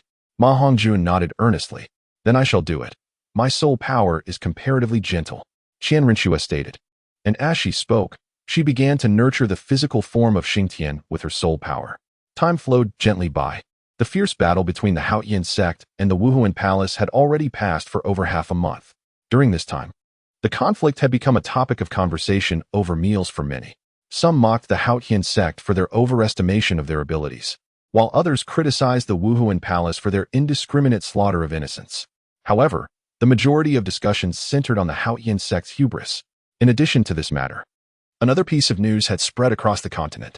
Have you heard? It seems Xing Tian from the Wuhuan palace has succumbed to his injuries. What? That can't be true. He is someone who can summon the might of the heavens. I heard it from someone else. Where did the news originate? It came from the nephew of my second cousin's brother-in-law, who works as a guard in Wuhuan City. Is it really true? It seems so. I heard that although he severed Tang Xiao's arm, he also suffered a blow from Tang Xiao, causing severe internal injuries. Furthermore, he was ambushed by Tang San, leaving him afflicted with numerous poisons, ultimately leading to his demise. What a pity. A generation's hero, just like that, has fallen. Indeed. Perhaps it is fate's jealousy of the talented. Wait, under normal circumstances, the Wuhuan palace would impose a gag order on such matters. How do you know? There is no wall that does not let the wind through. And so, the news of Xing Tian's untimely demise gradually spread across the continent. In Tiando City, at the residence of the Li family, Xing Tian is dead? Is the news reliable? Tang Xin inquired of the messenger. It is said to have originated from within the Wuhuan palace, and they are currently doing everything to suppress the information, replied the messenger. All right, I understand. You may leave, Tang San commanded. Once the messenger departed, Tang San burst into laughter. Ha ha ha. Xing Tian, you have finally met your end. In the end, I have triumphed. Ha ha ha, splendid. With that, Tang San maneuvered his wheelchair towards the back hall. Uncle, father, I have wonderful news to share, Tang San announced as he entered a room in the back hall. Inside, Tang Xiao lay on the bed while Tang Hao sat beside him. The two brothers were engaged in conversation, which was interrupted by Tang San's arrival. What is it? Tang Hao asked. Father, I just received news that Xing Tian has died, Tang San proclaimed. What? Xing Tian is dead? Is the information accurate? Tang Xiao, struggling to sit up, inquired. The news has come from within the Wuhuan palace, and they are currently working hard to suppress this information, Tang San said with a smile. Ha ha ha ha. Cough, cough, cough. Ha ha. Splendid. Truly, heaven has eyes, Tang Xiao exclaimed joyfully, though he was soon met with a fit of coughing due to the strain on his wounds. At the same time, various factions were probing for information regarding Xing Tian, and the continent grew increasingly lively due to the incident. Chapter 165. Has Xing Tian perished? Part 2. While Tang San and his companions reveled in joy, within the imperial palace of the Star Luo Empire, Dai Mubai examined the intelligence in his hands. Rendered momentarily speechless. Is the authenticity of this news confirmed? Dai Mubai inquired. Your Majesty, the rumors have spread wildly outside, and the Spirit Hall has also begun to take action, reported the messenger. I understand. You may leave. Dai Mubai waved his hand dismissively. I refuse to believe you are dead. Until I see your corpse, I cannot accept that you have perished. Your life is mine. I have yet to avenge you. You cannot be dead. I absolutely refuse to believe it, Dai Mubai stated, fixating on the information in his grasp. In a secluded valley within the sunset forest, a cloaked woman scrutinized the intelligence before her. Dead? Impossible. Are you certain? She asked. Boss, we are certain. This news has spread far and wide. And there were indeed witnesses who saw Tang San slay Xing Tian, one of her subordinates affirmed. Impossible. Investigate further, the cloaked woman commanded. Yes, boss. Xing Tian, I refuse to believe you have died. Your life belongs to me, Zhu Shiqing. Zhu Shiqing clenched the intelligence tightly in her hands. In the Tiando Empire. Within the imperial palace of Tiando City, the Snow Knight Emperor erupted into laughter as he perused the news. Ah, excellent. Good riddance. Let the entire nation celebrate for 3 days, he proclaimed suddenly. Your Majesty, this may not be prudent, given that we must consider the feelings of the Spirit Hall. A courtier advised. Proceed as instructed. They are far too preoccupied to concern themselves with such matters, the Snow Knight Emperor replied, a subtle smile gracing his lips. Yes, Your Majesty. The courtier, left with no choice, retreated. Good riddance. Good riddance. Qinghe, with Xing Tian's demise, you may now rest in peace, the Snow Knight Emperor declared. To this day, the Snow Knight Emperor believed that the death of Xue Qinghe was inexorably linked to Xing Tian, which is why he felt such elation upon hearing the news of Xing Tian's demise. In a tavern within Tiando City, a group of individuals seated by the window engaged in heated discussion regarding Xing Tian's fate. They were notably the former members of the Yu Tianhing faction. Do you truly believe Xing Tian is dead? One asked. I don't know, but I certainly do not believe it. Du Gaiyan was the first to respond. To be honest, I also find it hard to believe, Oris responded. However, it is evident that the situation is unfolding before our eyes. Yu Tianheng remarked. The Blue Lightning Tyrant Dragon sect, to which Yu Tianheng belonged, was one of the last remaining sects among the top 3. The Seven Treasure Glazed Tile sect had been extinguished long ago, and the Haotian sect now existed in name only, leaving the Blue Lightning Tyrant Dragon sect as the preeminent sect, well informed of the latest developments. Moreover, among those who attended the performance were members of the Blue Electric Tyrant Dragon clan, which led Yu Tianheng to hold a considerable belief in the news of Xing Tian's demise. However, he refrained from disclosing this information to Du Gu Yin and the others. Tianheng, just tell us why you summoned us today. Stone Mill inquired abruptly. To be forthright, I wish to visit Spirit Soul City and ascertain the truth about Xing Tian's fate. If he yet lives, we shall simply pay him a visit. If not, we shall regard it as a moment of mourning, Yu Tianheng declared. I concur. After all, Xing Tian has stated that we are comrades. Du Gu Yin affirmed. I shall refrain from joining, as I have matters to attend to at home, Yu Feng suddenly interjected. With that, he rose and departed without further ado. Yu Fengyu, Osro exclaimed. No need to shout. Yu Tianheng interjected, halting Osro. Tianheng, what is he doing? Osro questioned. Each has their own aspirations. Furthermore, Yu Feng bears a grudge against Xing Tian, so let him be, Yu Tianheng replied. A grudge? What grudge? Du Gu Yin asked. Yu Feng is a member of one of the clans under the Haotian sect, Yu Tianheng explained. This? That cannot be. Their martial spirits are entirely different. Stone Mill responded. I cannot say for certain. That is all I know. Yu Tianheng shook his head. Very well. When shall we depart? Yi Lingling suddenly queried. Let us set out early tomorrow. We shall gather at the city gates, Yu Tianheng proposed. All right, that works. The others agreed. Then it's settled. Let us enjoy our meal, Yu Tianheng declared. During this meal, aside from the grim news of Xing Tian, everyone ate with great joy, as they had not seen each other for quite some time. However, the somber news cast a shadow over their discussions, limiting the topics of conversation. In the city of Slaughter, the king of Slaughter proclaimed, Let it be known that whoever can slay a disciple of the Tang sect or the Haotian sect shall be granted entry into my city of Slaughter. Should anyone bring me the heads of Tang San or Tang Shao, I shall grant them immediate entry to the inner city, along with 3 years of privileges, during which none shall dare to harm them. O great king, does this not contradict the rules of our city of Slaughter? Since its establishment, such an edict has never been issued. A woman in black addressed the king of Slaughter, her tone icy. I am the sovereign of the city of Slaughter, and I dictate its rules. This is the second time you have uttered such words in recent years. I do not wish to hear it a third time. The king of Slaughter retorted with a cold snort. Upon hearing the king's words, the woman in black trembled slightly, quickly acquiescing before departing to relay the command. Humph. The guests of my city of Slaughter are not to be trifled with, especially if they are my enemies, the king of Slaughter remarked after the departure of the woman in black. The following day, the continent erupted in chaos upon hearing news from the city of Slaughter. Thus, Heavendo City once again became the epicenter of turmoil. Damn, what kind of force is this city of Slaughter? The Snow Knight Emperor expressed his irritation.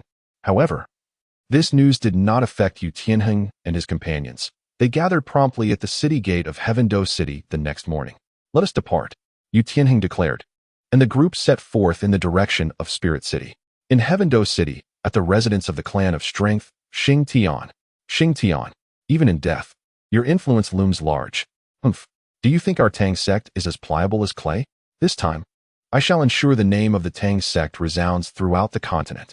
Tang San said darkly, gazing at the intelligence in his hands. At the spirit hall, within Qian Rinshue's courtyard, she and her companions were already aware of the rumors circulating in the outside world, yet they remained indifferent, for they knew that Xing Tian was not truly dead. However, his current state was indeed peculiar, and they could not pinpoint the exact reason. The reports of Xing Tian's demise stemmed from an incident that occurred a week prior. A week ago, Qian Rinshue had continued her routine of nurturing Xing Tian's physical form. After completing her task, the Spirit Hall dispatched several support-type soul masters to assist. Their mission was to further nurture Xing Tian's body and administer a few healing spells, as his prolonged unconsciousness was due to the toxic fusion and mutation. Thus, while the poison had been eradicated, the adverse effects lingered on. Chapter 166. Xing Tian is dead. Although the poison within Xing Tian has been eradicated, he remains in a state of unconsciousness. Consequently, Bai Dong has dispatched individuals to periodically attend to his care. The soul masters primarily employ purification and healing techniques on Xing Tian. Believing that his coma represents a negative condition, by frequently applying purification skills, they hold on to the hope that he may awaken one day. On this particular day, after Qian Rinxue has completed her nurturing of Xing Tian's physical form, the soul masters arrive once more. In truth, Qian Rinxue harbors a profound aversion to their visits. For each time they appear, it serves as a reminder that Xing Tian might awaken today. Yet, time and again, they leave her in disappointment, leading her to increasingly despise their presence. This time, after employing their purification techniques, a sudden interplay of red and blue light envelopes Xing Tian, causing the soul skills to rebound. Once the radiant hues dissipate, the soul masters are struck with horror as they realize that Xing Tian is devoid of breath. In a frantic panic, they scramble out of the room, not daring to exchange words. Noticing their unusual demeanor, Qian Rinxue rushes into the chamber. Upon reaching Xing Tian's side, her mind goes blank with shock, for she discovers he is without breath and heartbeat. What is happening? Just moments ago, everything seemed fine. Xing Tian, please don't scare me, she exclaims in a state of panic. At that moment, Ma Hongjun and Huo Wu also burst into the room. What is going on? Ma Hongjun, still oblivious to Xing Tian's condition, stands bewildered. It must be them. I will kill them, Qian Rinxue mutters to herself as she rises, then dashes out of the room. Huo Wu and Ma Hongjun, now aware of the gravity of the situation, call out to their leader in despair. Big brother. Big brother? Ma Hongjun stares at Xing Tian, feeling as if the world has collapsed around him. He cannot fathom that Xing Tian could simply be gone. Xing Tian, brother. Huo Wu cries, kneeling beside the bed. I will make them pay, she screams before chasing after Qian Rinxue. Moments later, Huo Wu catches up to Qian Rinxue, who is now confronting the auxiliary soul masters outside the spirit hall. Qian Rinxue, what do you intend to do? Are you rebelling? Bai Dong bellows at her. Rebellion? If you insist on perceiving it that way, then let it be so. Hand them over. Qian Rinxue glares fiercely at the individuals before her. The soul masters, feeling the weight of her gaze, lower their heads, unable to meet her eyes. In truth, they too are perplexed as to why Xing Tian has suddenly ceased to breathe. Yet they find themselves caught in the web of unfortunate circumstances. Thus, this matter can only be attributed to their misfortune. Bibi Dong gazed at the resolute Qian Rinxue, furrowing her brow before turning to question those present. What exactly transpired? Your Holiness, it truly has nothing to do with us. One of the spirit masters abruptly knelt down. Speak. Bibi Dong's expression darkened. We went to treat young Master Xing Tian today, but before our soul skills could even manifest upon him, a radiant glow of red and blue erupted from his body. Once that luminescence faded, young Master Xing Tian, he perished. The spirit master recounted. Nonsense. You are clearly attempting to evade responsibility. It is you who have caused Xing Tian's demise. I shall see you dead, Qian Rinxue suddenly shouted. Her voice echoed far and wide, resonating with those nearby. Your Holiness, we are innocent. The spirit masters hastily pleaded with Bibi Dong. In truth, Bibi Dong had no intention of punishing these spirit masters, even if Xing Tian's death were indeed a result of their negligence. With Xing Tian now a corpse, he held no value, whereas they still possessed utility for the spirit hall. Thus, both sentiment and reason dictated that Bibi Dong would not take action against them. Very well, I understand the situation. I shall dispatch someone to investigate. Let it be for now, Bibi Dong declared abruptly. Qian Rinxue stared wide-eyed at Bibi Dong, who met her gaze unflinchingly. Qian Rinxue discerned the implications in Bibi Dong's eyes, causing her heart to chill. Good. Very well, My Holiness. I hope you will protect them for all eternity, Qian Rinxue said calmly as she regarded Bibi Dong. Humph. I advise you to refrain from such sentiments. Remember, this is the spirit hall, Bibi Dong retorted with a cold snort. And what of it? Indeed, Sister Xiaoxue. What of it? Let the people of the continent witness the true nature of your spirit hall. Fire Dance's voice suddenly interjected. Xiaowu, let us depart. These individuals will surely meet their end. I cannot believe they will remain within the spirit hall forever, Qian Rinxue stated, subsequently leading Fire Dance away. Your Holiness, we are truly innocent. The remaining individuals pleaded with Bibi Dong after Qian Rinxue had left. You may leave. Qian Rinxue would not dare harm you. Bibi Dong waved her hand dismissively. Your Holiness, depart now. After Bibi Dong spoke, she entered the spirit hall. Humph. Come. Let us hasten our escape and spread news of Xing Tian's death. One spirit master exclaimed fiercely. But, no buts. If we linger here, death is inevitable. If we manage to escape, there may yet be a glimmer of hope. Very well, we shall follow your lead. After the crowd had spoken, they made their way towards the city of Soul Land. Upon reaching the city gates, they began to fervently disseminate the news of Xing Tian's demise. Since the city did not prohibit the entrance and exit of spirit masters from the spirit hall, they successfully escaped from Soul Land. Subsequently, the news of Xing Tian's death spread widely. Upon learning of this, Bi Bidong was consumed with rage. Not merely at the news of Xing Tian's passing, but at the disbelief shown by these spirit masters towards her as the Pope. In her fury, the spirit hall dispatched assassins to hunt down these masters and simultaneously initiated efforts to suppress the news of Xing Tian's death. Thus, the information circulated.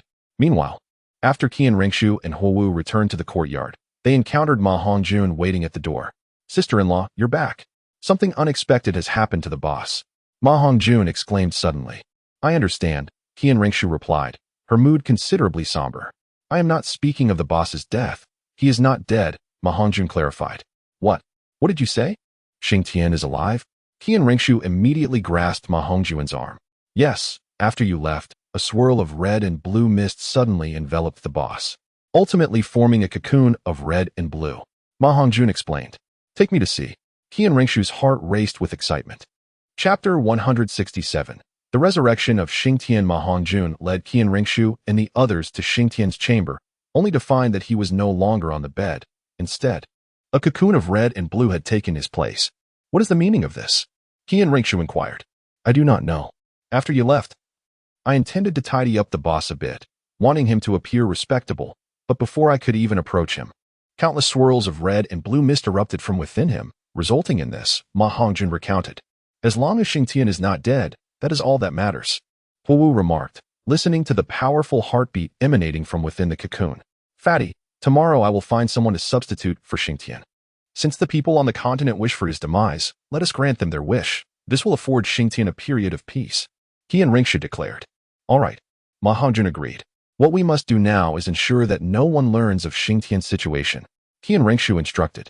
"Sister Xiaoxue, do not worry. From today onwards, no one shall enter this courtyard," Huo Wu assured. "Yes, from today, we shall seal off this courtyard and publicly announce that Xing Tian has passed away," Qian Ringshu affirmed. Agreed. From that day forward, Qian Ringshu's courtyard was sealed off, solidifying the news of Xing Tian's death. Yet, unbeknownst to them, Xing Tian was undergoing a profound transformation at that very moment. After Xing Tian lost consciousness, when he regained awareness, he found himself in an exceptionally dark and confined space. "Goodness, am I traversing dimensions again?" Xing Tian pondered anxiously. "I haven't even resolved my affairs in Douluo Continent." He shouted, "Is anyone there? Can someone send me back?" However, his pleas echoed in silence. Thus, time trickled by slowly. One day, Xing Tian noticed a flicker of light in this dark expanse, a shimmering blend of red and blue. This sensation feels oddly familiar," he remarked. Before long, the luminescence intensified, illuminating the entire space. "By the heavens, I'm inside the egg of my second martial soul." Upon discerning his surroundings, Xing Tian exclaimed, "How did I end up here? I need to get out, quickly, let me out," he cried out. Just as he spoke, a sudden surge of excruciating pain coursed through him, akin to having his very soul being torn asunder. Immediately thereafter, he was forcefully expelled from that confinement. This was the reason for Xing Tian's abrupt loss of breath. Even after being ejected, he remained unable to awaken, as if an unseen force restrained him from doing so. Gradually, he resigned himself to his fate, reasoning that as long as he wasn't traversing dimensions again, he would eventually find a way to awaken. Yet, despite devising numerous strategies, he remained in slumber, though he could now sense the world outside. Qian Ringshu and Huo Wu visited him daily, conversing with him, while Ma Hongjun also kept vigil, all hoping fervently for Xing Tian's awakening. Days turned into an indeterminate span, as he had long since grown numb to the passage of time. One day, Xing Tian discerned that his second martial soul began to quiver, as if on the brink of successful gestation. An immense force surged forth from within him, causing his consciousness to plunge into darkness once more. In the external world, the cocoon enveloping Xing Tian suddenly emitted a brilliant radiance, capturing the attention of Qian Ringshu and her companions. What could this mean? Qian Ringshu mused, gazing at the dazzling light. Could it be that our leader is about to awaken? Suddenly, Ma Hongjun spoke up. bringing immense joy to the crowd as they awaited the awakening of Xing Tian.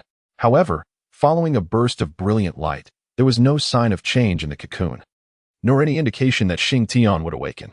This left Qian Rinxue and the others feeling momentarily elated but ultimately disappointed. In the days that followed, the cocoon enveloping Xing Tian would occasionally emit flashes of light, yet they grew accustomed to this sporadic phenomenon, each continuing with their own activities. Thus, more than half a year had passed since Xing Tian fell into his slumber. Observing the waning cocoon day by day, they sensed that the moment of Xing Tian's awakening was drawing near. During this time, Yu Tianheng and his companions visited, only to receive the sorrowful news that Xing Tian had passed away, which deeply saddened them. Additionally, various factions had come to investigate Xing Tian, but all were met with lethal force from the spirit hall. On this particular day, Qian Rinxue and her companions came to monitor Xing Tian's condition. To their astonishment, they discovered that the cocoon had vanished. Sister Xiaoxue, it's gone. That thing has disappeared. Could it mean brother Xing Tian is about to awaken? Huo Wu exclaimed joyfully to Qian Rinxue. It must be. Qian Rinxue replied, her heart racing with excitement.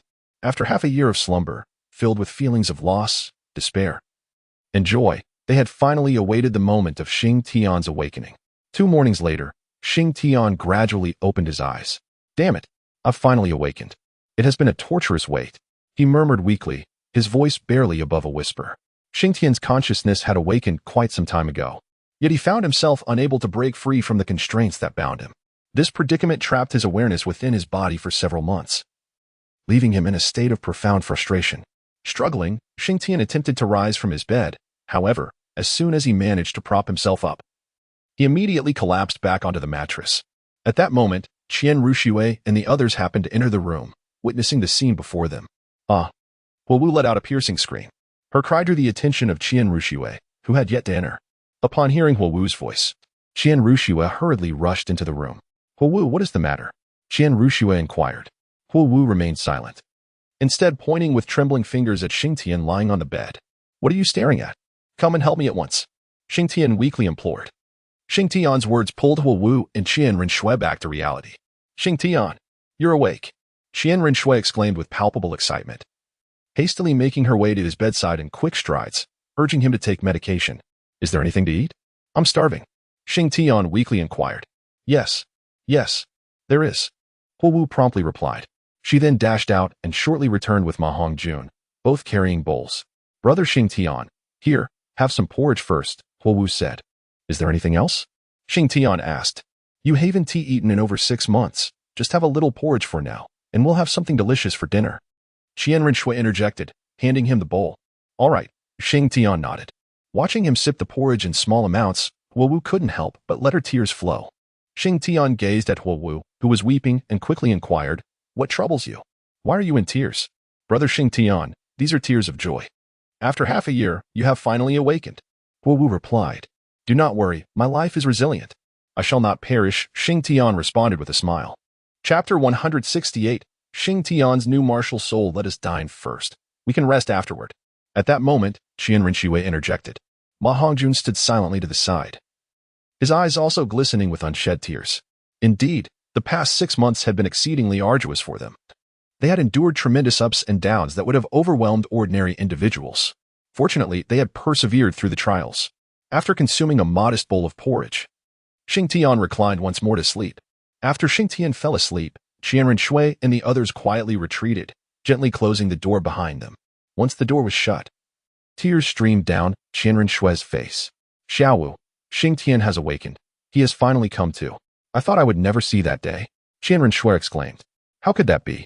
Sister Xiaoxue, as long as we do not give up, hope remains. Look, brother Xing Tian is awake. We should rejoice. Huo Wu replied.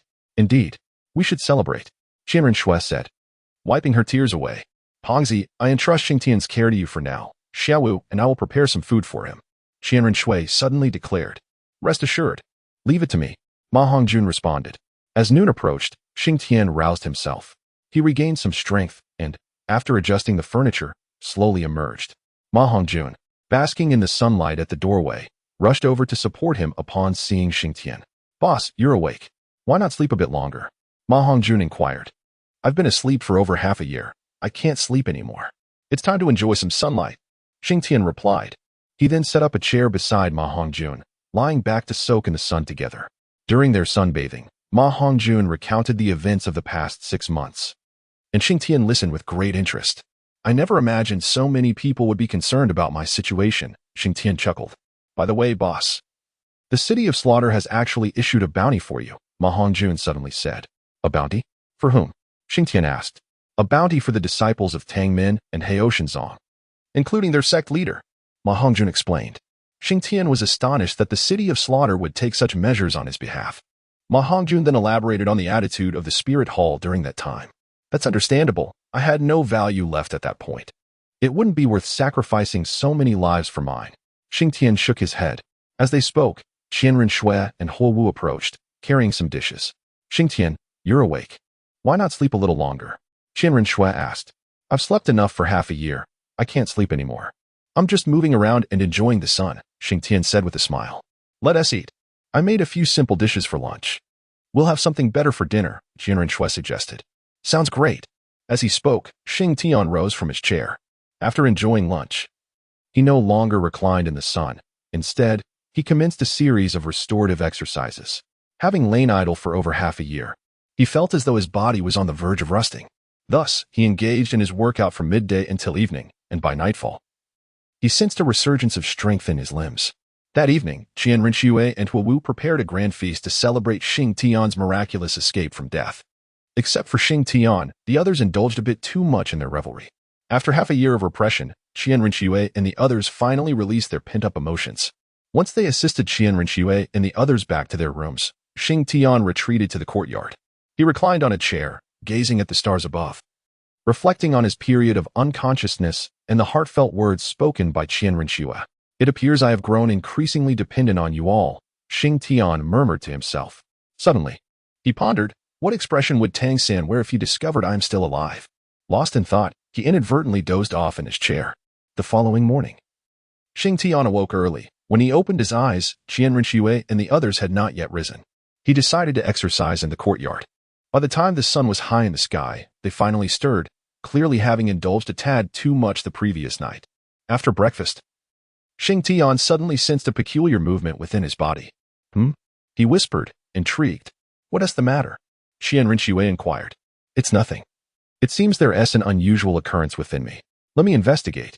Xing Tian replied, making his way back to his room. Upon returning, he began to explore his inner self, and honestly, this was his first exploration since awakening. After some examination, he discovered that he no longer possessed a martial spirit. Even the Haotian hammer and the 7 killing sword were absent. His attention then shifted to his second martial spirit. At that moment, he noticed that the egg of the second martial spirit was covered in cracks, as if it might shatter at any moment. Is it? Has it successfully begun to gestate? Xing Tian murmured, a spark of excitement igniting within him. Thus, he secluded himself in his room for 2 days. On the morning of the 3rd day, a series of cracking sounds emanated from within him. The egg had finally broken. From it surged 2 beams of light, hovering above Xing Tian's head. Before Xing Tian could catch a glimpse of what they looked like, they swiftly darted into his body. Ah, are you playing hide and seek with me? Xing Tian chuckled, then shifted his gaze inward. When he finally discerned the true nature of the 2 beams of light, he was taken aback. Could it be? Am I dreaming? Xing Tian could hardly believe his eyes. He never anticipated that his new martial soul would turn out to be this. Goodness. I truly did not expect this. It is utterly astonishing. Xing Tian kept smacking his lips in amazement. I eagerly await to witness your power. As he gazed at this new martial soul, his fondness for it grew. However, he knew the time for its emergence had yet to arrive. Just wait a little longer. Soon, I shall unleash you with the blood of a tidal Douluo, Xing Tian declared. Xing Tian, how are you? Is everything all right? Upon his exit from the room, Qianren Shui inquired.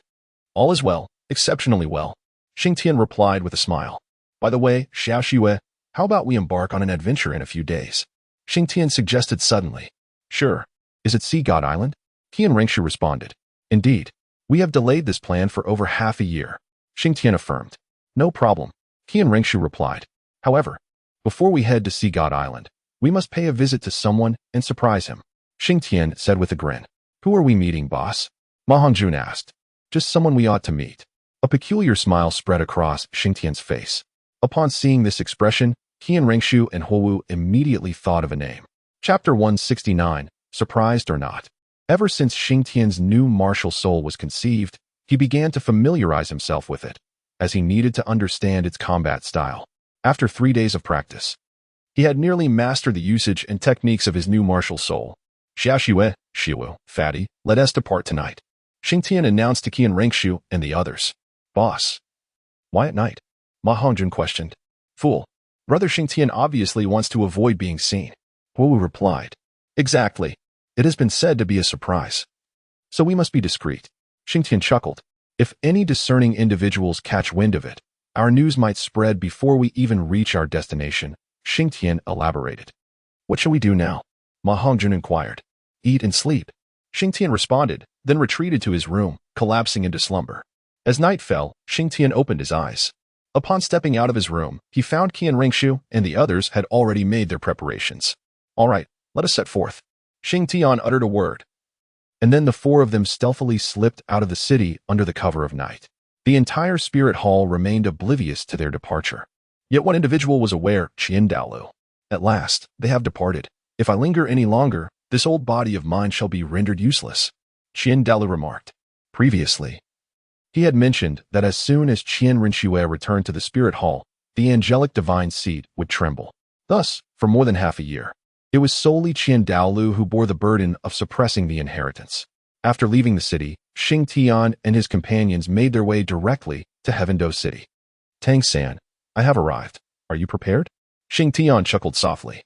In Heavendo City, at the Tang sect headquarters, Tang-san had already succumbed to slumber. Yet, suddenly, a chill ran through him. In a daze, he fumbled and drew the blanket closer. A subtle smile graced his lips in his dreams, as if he had recalled something delightful. Unbeknownst to him, however, this smile would only be a fleeting memory, destined to linger solely within his dreams, or perhaps even vanish entirely from them. 10 days later, Xing Tian and his companions reached Heavendo City. Upon entering, they attracted considerable attention, for all four wore black hats that obscured their faces. Tang-san, I have come to see you, Xing Tian murmured, directing his gaze toward a specific direction. Xing Tian and his companions did not directly approach, but instead sought out your residence first. The night was devoid of any starlight, with the moon obscured by thick clouds, casting a veil over the night. It was a dark and tempestuous night, a fitting backdrop for nefarious deeds. Indeed, indeed. Xing Tian gazed at the heavens and proclaimed, let us go.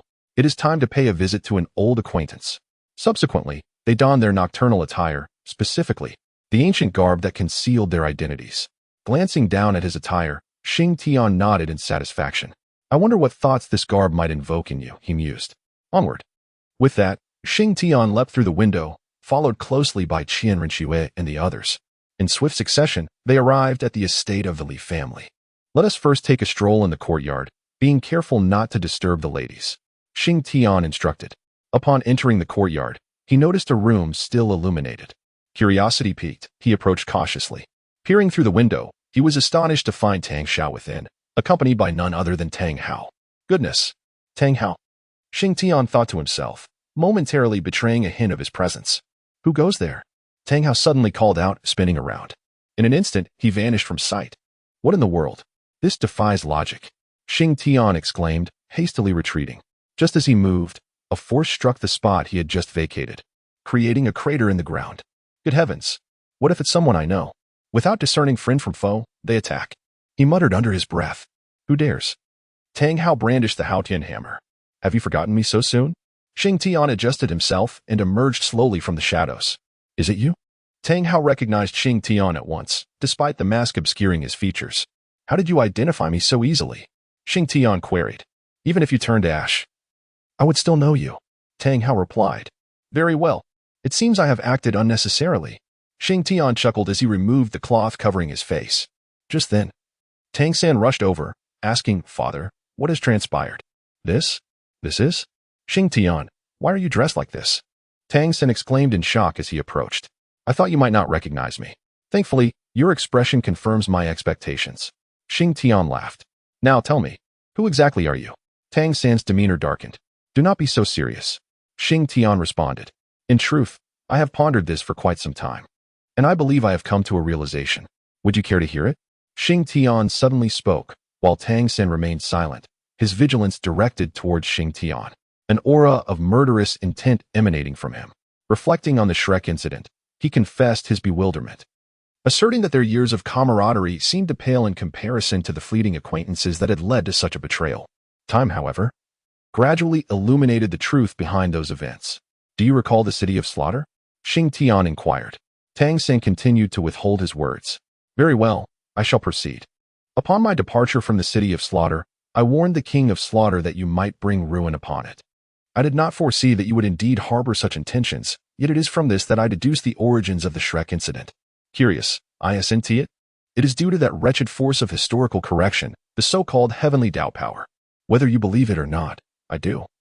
For it elucidates why you chose to aid Shrek rather than trust me, Xing Tian declared. Surprised? Astonished? Intrigued? Do you wish to know why the heavenly Tao acts thus?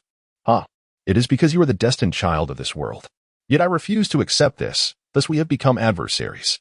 I yearn to challenge this so-called heavenly Tao and witness if it truly possesses formidable correcting power. After all, we both hail from that realm. His voice lowered conspicuously as he concluded, still audible to Tang San. Tang San staggered back several steps. The question you once posed to me, I can now answer. I know, and I am also aware of a place called Guijianchou. Surprised? Astonished? Xing Tian laughed heartily. Why do you reveal this now? He asked, regaining his composure. I don't know. Perhaps for the thrill of it. Xing Tian shrugged. Chapter 170, New Martial Soul, Defeating Tang Xiao. For the thrill? Ha. Tang Sin chuckled suddenly.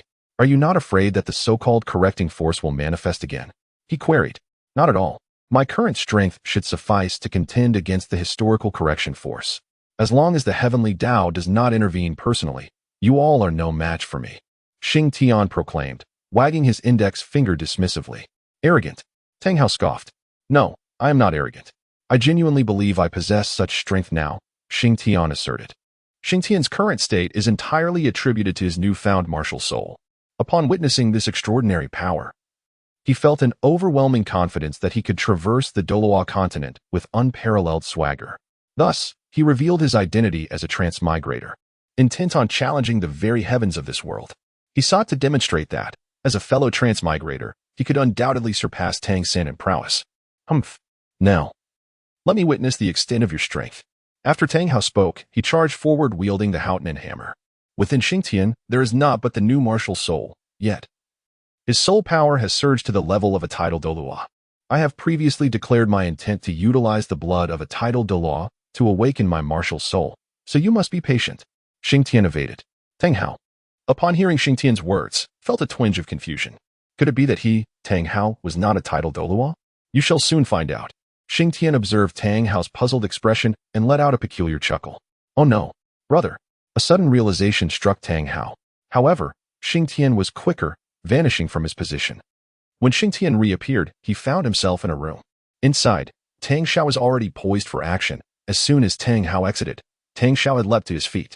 He had contemplated rushing out as well, but upon glancing at his right hand, he ultimately resolved to remain in the room. Xiaotian Douluo. I shall borrow your head for a moment, Xing Tian proclaimed, charging towards Tang Xiao. Even stripped of an arm, you are not someone I can be trifled with. Tang Xiao retorted with a cold snort. You dare. At that moment, Tang Hao's voice echoed. Your Highness Haotian, you cannot impede me, Xing Tian declared, and with that, he vanished once more. After the disappearance of Xing Tian, Tang Hao also vanished. When Xing Tian reappeared behind Tang Xiao, Tang Hao followed closely behind him. A peculiar scene unfolded within the room. Tang Xiao stood frozen in place, unable to move, while the entire space was filled with phantoms, rendering it impossible for anyone else to enter. Suddenly, Xing Tian darted out of the room, and instinctively, Tang Hao followed suit. A mere few breaths were sufficient to intercept him. Xing Tian shouted abruptly. Then, Qian Renxue and her companions emerged from the shadows, blocking Tang Hao's path. Get away! Tang Hao bellowed in fury, but Qian Renxue and her allies did not yield. Individually, they were no match for Tang Hao, yet together they could effectively hinder him for several minutes. Upon witnessing Tang Hao being obstructed, Xing Tian surged into the room. I shall claim your head, he proclaimed. Shortly thereafter, he summoned his new martial soul. My friend, I have vowed to use the blood of a tidal Douluo to forge your blade, Xing Tian declared. Xiao Tian Douluo. Today you shall meet your rightful end, he continued. With that, Xing Tian raised the axe in his hand and struck toward Tang Xiao. Tang Xiao, using his left hand, lifted the Haotian hammer to block Xing Tian's blow. However, immediately after, Xing Tian executed a sweeping motion with his shield, sending Tang Xiao crashing to the ground. In that fleeting moment, as Tang Xiao fell, he managed to strike the ground, propelling himself backwards several meters. "You cannot evade," Xing Tian asserted. He then hurled his shield, which rapidly enlarged mid-flight, descending upon Tang Xiao. Left with no choice, Tang Xiao knelt and used the Haotian hammer to defend against it. Yet, in a sudden turn, Xing Tian retracted the shield, unleashing a flash of the axe that cleaved Tang Xiao in two. At the moment of Tang Xiao's demise, Tang Hao had already forced back Qianren Xue and her companions. When Tang Hao burst into the room, he was met with a scene of bloodshed and the bisected form of Tang Xiao. "Die!" Tang Hao bellowed, charging directly at Tang Hao. "Come forth." "I have long wished to engage the Lord Haotian in battle," Xing Tian responded. As Tang Hao swung his hammer down, Xing Tian raised his shield to block the strike. The force of the blow was absorbed 99% by the shield, allowing only a slight tremor to reach Xing Tian, which did not hinder his movements. Seizing the opportunity, Xing Tian swung his axe with ferocious intent, but Tang Hao deftly evaded the strike. "Evade. Let us see how you manage that." Xing Tian unleashed a flurry of powerful axe strikes, the sharp glimmers of his blade slicing through the air towards Tang Hao. What manner of martial spirit is this? The defensive capabilities of that shield are extraordinary. And that axe, its keen aura inflicts pain merely by proximity. Tang Hao was astounded. Meanwhile, Tang San, observing the weapon in Xing Tian's grasp, was taken aback. "Xing Tian, Ganqi." Xing Tian wields Ganqi. His fierce determination remains unwavering. Could this truly be Ganqi? Tang San murmured to himself. But that was not the end. With a resounding roar, Xing Tian hurled his shield, which began to circle around Tang Hao, creating distractions. Meanwhile, Xing Tian charged at Tang Hao wielding his axe, the relentless strikes momentarily putting Tang Hao at a disadvantage. Humph! Suddenly, Tang Hao let out a cold snort, and an overwhelming pressure emanated from the Haotian hammer in his grasp. "Xiao San, observe closely. This is the true form of Haotian," Tang Hao bellowed. In response, the Haotian hammer in his hands began to expand, releasing waves of formidable energy. "Can yours grow as well?" Xing Tian retorted. "Xing Tian's true form," he roared, and in an instant, his axe and the shield he had thrown surged in size. But the transformation did not end there. A headless specter materialized in the sky, wielding Ganqi. At that moment, Xing Tian soared into the air, ultimately merging with the neck of that headless figure. The apparition was grotesque. Its eyes formed from breasts and its mouth from a navel. Is this the true form of the war god Xing Tian? Who is he truly? Tang San staggered back several steps upon witnessing the phantom. "Come, Tang Hao, let us battle." Suddenly, a deep, powerful voice resonated throughout the entire Heavendo city. The belly of the colossal figure in the sky stirred, and the sound emanated from there. Engaging in trickery, Tang Hao scoffed, raising the Haotian hammer to strike. Yet the figure in the sky merely lifted its shield with ease, deflecting the Haotian hammer. Following this, it casually unleashed a beam of axe light. Initially, this beam was immense, but as it sped toward Tang Hao, it rapidly diminished, ultimately shrinking to less than a foot in length. "Father, quickly dodge!" Tang San shouted loudly at this moment. Chapter 171. Xing Tian dances with his axe, fierce determination ever present. Upon hearing Tang San's words, Tang Hao did not move, for he knew he could not evade the impending danger. Just as Xing Tian unleashed the blinding light of his axe, Tang Hao contemplated evasion. But at that very instant, a wave of immense peril enveloped him. Should he choose to flee, it could spell his demise. Thus, Tang Hao resolutely stood his ground, preparing to confront Xing Tian's assault. With a swift motion, Tang Hao brandished his Haotian hammer, his speed surpassing that of the young Tang San by leaps and bounds. In mere moments, a black tornado materialized in the arena, surging towards the radiant axe light. Yet, Tang Hao underestimated the might of that axe light. It effortlessly sliced through the black tornado, creating a remarkably smooth cleft. This was no ordinary tempest. With no alternative, Tang Hao raised his hammer in defense. A spurt of blood erupted from Tang Hao's mouth. Upon closer inspection, it became evident that a portion of his Haotian hammer had been severed by the axe light. The bond between a martial soul and its master is profound, hence Tang Hao's reaction. "Haotian crown, you have been defeated." Xing Tian's deep voice resonated once more. Tang Hao glanced up at the headless giant, forcing a bitter smile. once celebrated as the youngest title Douluo in the entirety of Douluo Continent. He now felt somewhat insignificant before Xing Tian. Who else dares? Xing Tian suddenly bellowed, his voice echoing for miles. A profound silence enveloped the surroundings. No one dared to utter a word. With this battle, Xing Tian had once again proclaimed his return to the continent. Haha, Tang-san. I shall not slay you this time either. I have told you, you are the child of destiny, yet I am determined to shatter this fate. Strive to grow stronger. Strive to catch up. Haha. As he descended to the ground, Xing Tian laughed heartily. I have come today merely to witness your progress, and to convey my continued existence to you and others. Xing Tian declared. Oh, by the way, I suppose I can now be considered a competent villain, but you, my friend, do not quite embody the essence of a worthy protagonist. Keep striving. I await your arrival to vanquish me. With a pat on Tang-san's shoulder, Xing Tian added, I once thought we could become brothers. But this world is far too cruel. We are destined to walk divergent paths. He whispered in Tang-san's ear. Shao, fatty, let us depart. Xing Tian proclaimed. Thus, Tang-san stood there, dazed, as he watched Xing Tian gradually fade from his sight. It was only when Tang Hao's cough broke the silence that Tang-san returned to reality. Father, are you all right? Tang-san hurriedly rushed to support Tang Hao. It is nothing. Xing Tian held back some of his strength in the end. Tang Hao replied. Held back some of his strength? Tang-san was somewhat perplexed. Indeed. If not, he would have been unable to withstand it. He pondered why Xing Tian had ultimately restrained some of his power, yet since he had survived today, their next encounter would surely mark his demise. Tang Hao rose and spoke. He then slowly walked into the room, gazing sorrowfully at Tang Xiao on the ground. Elder brother. I am deeply sorry, Tang Hao said, his eyes reddening with grief. The following day, news of Tang Xiao's demise spread like wildfire. Accompanied by an even more explosive revelation, Xing Tian was still alive and had grown even stronger. Soon after, it was reported that the headless monstrosity was indeed the true form of Xing Tian's martial soul, igniting a fervor across the continent. They had never witnessed such a martial soul manifestation, especially one capable of speech. Furthermore, it was rumored that Xing Tian was responsible for the death of the Titan Douluo and had severely injured the Haotian Douluo. At this juncture, the populace began to bestow titles upon Xing Tian, yet no fitting moniker seemed to emerge. Ultimately, someone proposed the straightforward title of Xing Tian Douluo. Given that they had heard Xing Tian's martial soul true form was referred to as Xing Tian itself, reluctantly, they settled on the title of Xing Tian Douluo. Meanwhile, after leaving Tiando City, Qian Rinxue remained puzzled, unable to understand why Xing Tian had chosen not to eliminate Tang Sen directly, but rather to spare him. Xing Tian did not provide an explanation. He merely remarked that killing him would render the situation less entertaining. In truth, Xing Tian's reluctance to eliminate Tang San stemmed from his own considerations. After all, Tang San is the fated child of this world, and to hastily take his life could provoke the heavenly Tao, the consequences of which Xing Tian could scarcely fathom. Although he assured Tang San that he did not fear the heavenly Tao, should it choose to target Xing Tian, he would find himself utterly powerless.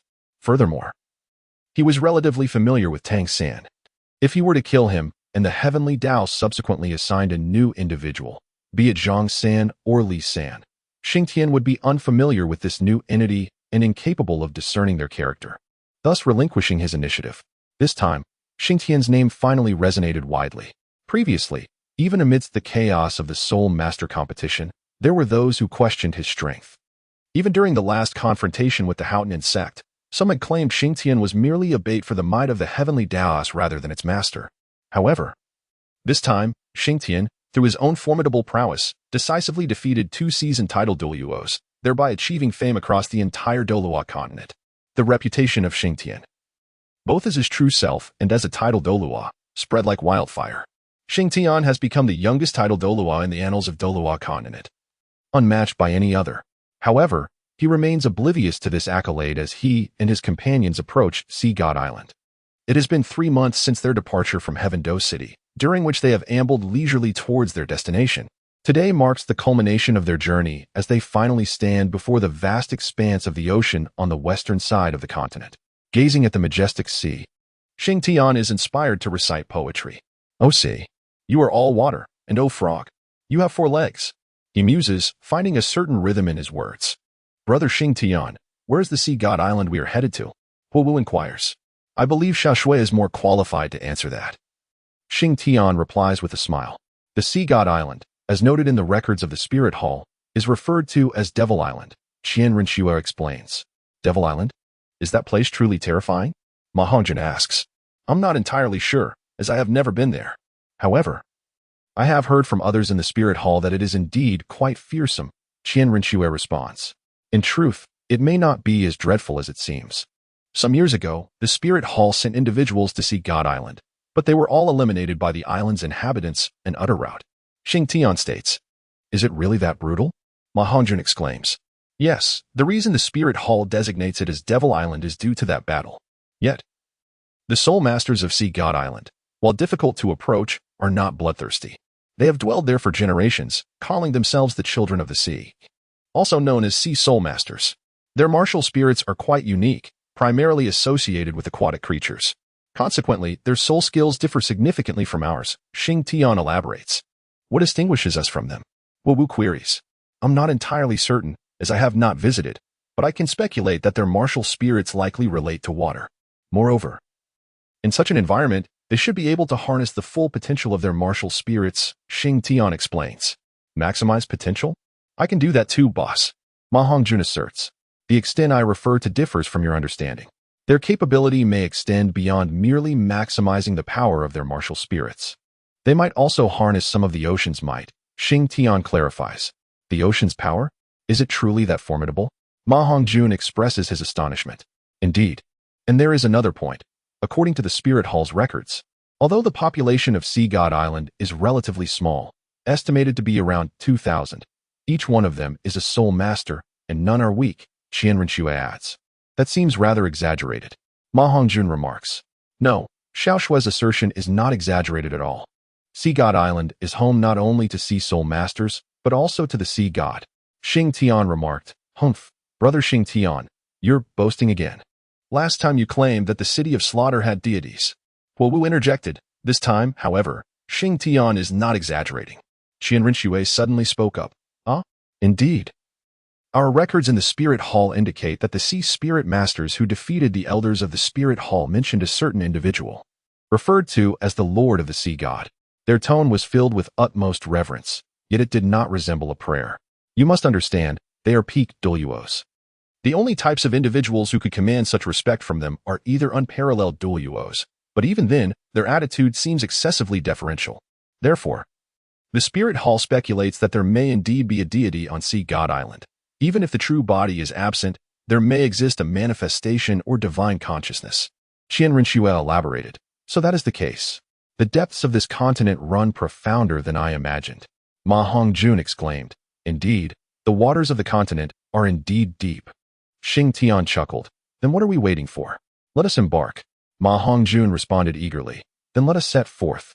Suddenly, Qian Rinxue interjected. But what about the boat? Are we to fly there? All right. I admit my oversight.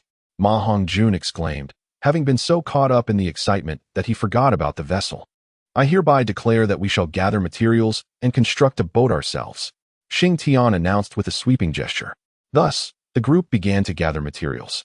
And after considerable effort, a boat of moderate size was fashioned. Set sail. Our destination is the vast sea of stars, Xing Tian declared, standing at the prow of the boat with a spirited expression.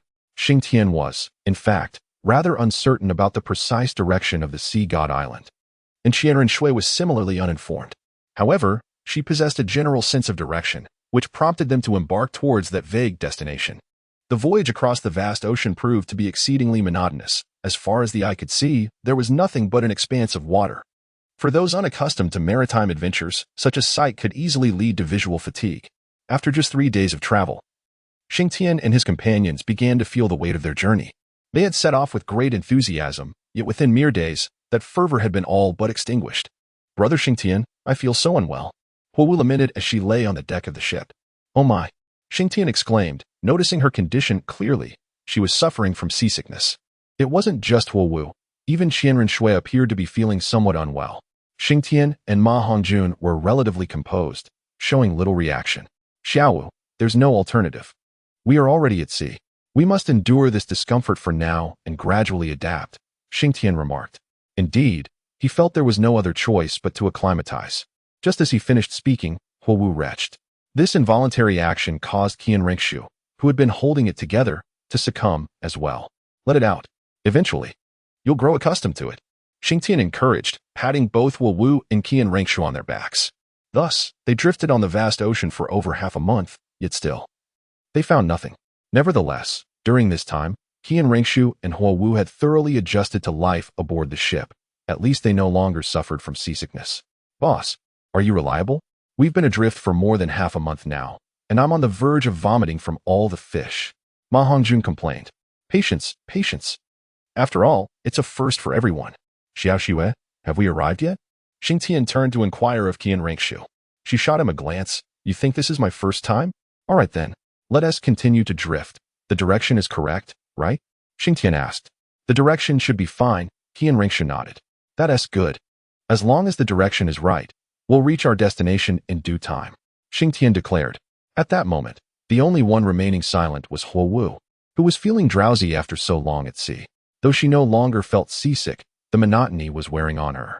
Had I known, we should have lingered in Hanhai City for a couple of days to gather intelligence before setting sail. I may have been overly optimistic. Xing Tian suddenly remarked. Shall we turn back then? Qian Rengshu shot Xing Tian a disapproving look. We've come this far. There's no reason to return.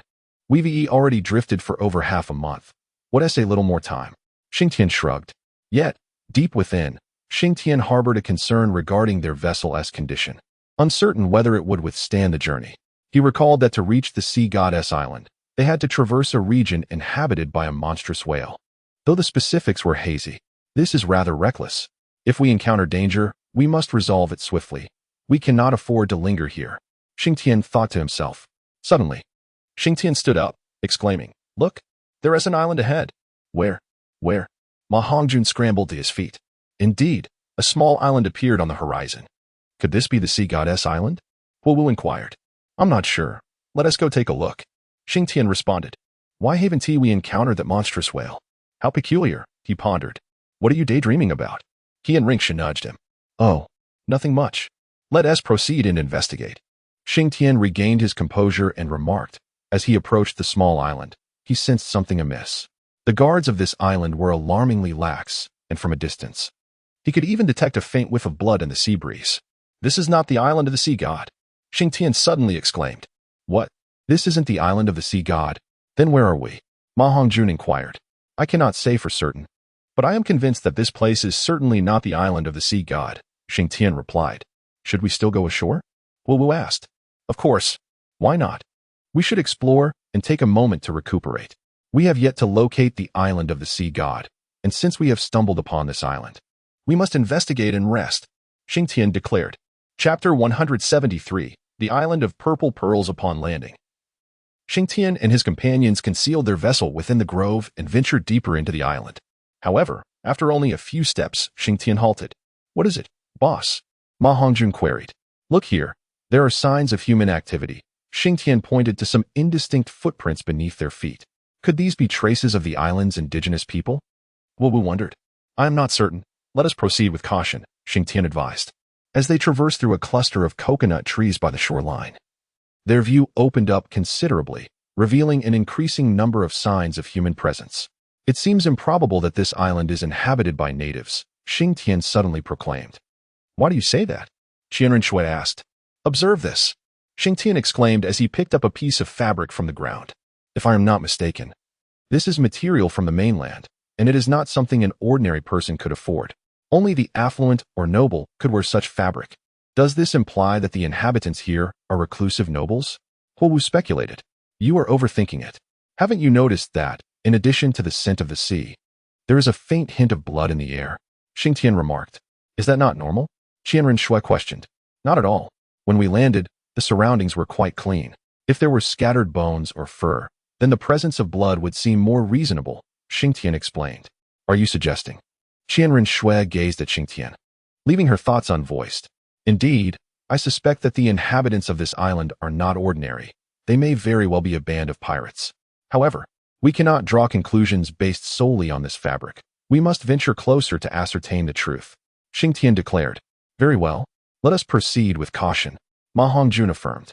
Be careful. We are still unaware of their numbers and strength, so it is prudent to remain cautious, Xing Tian advised. Understood.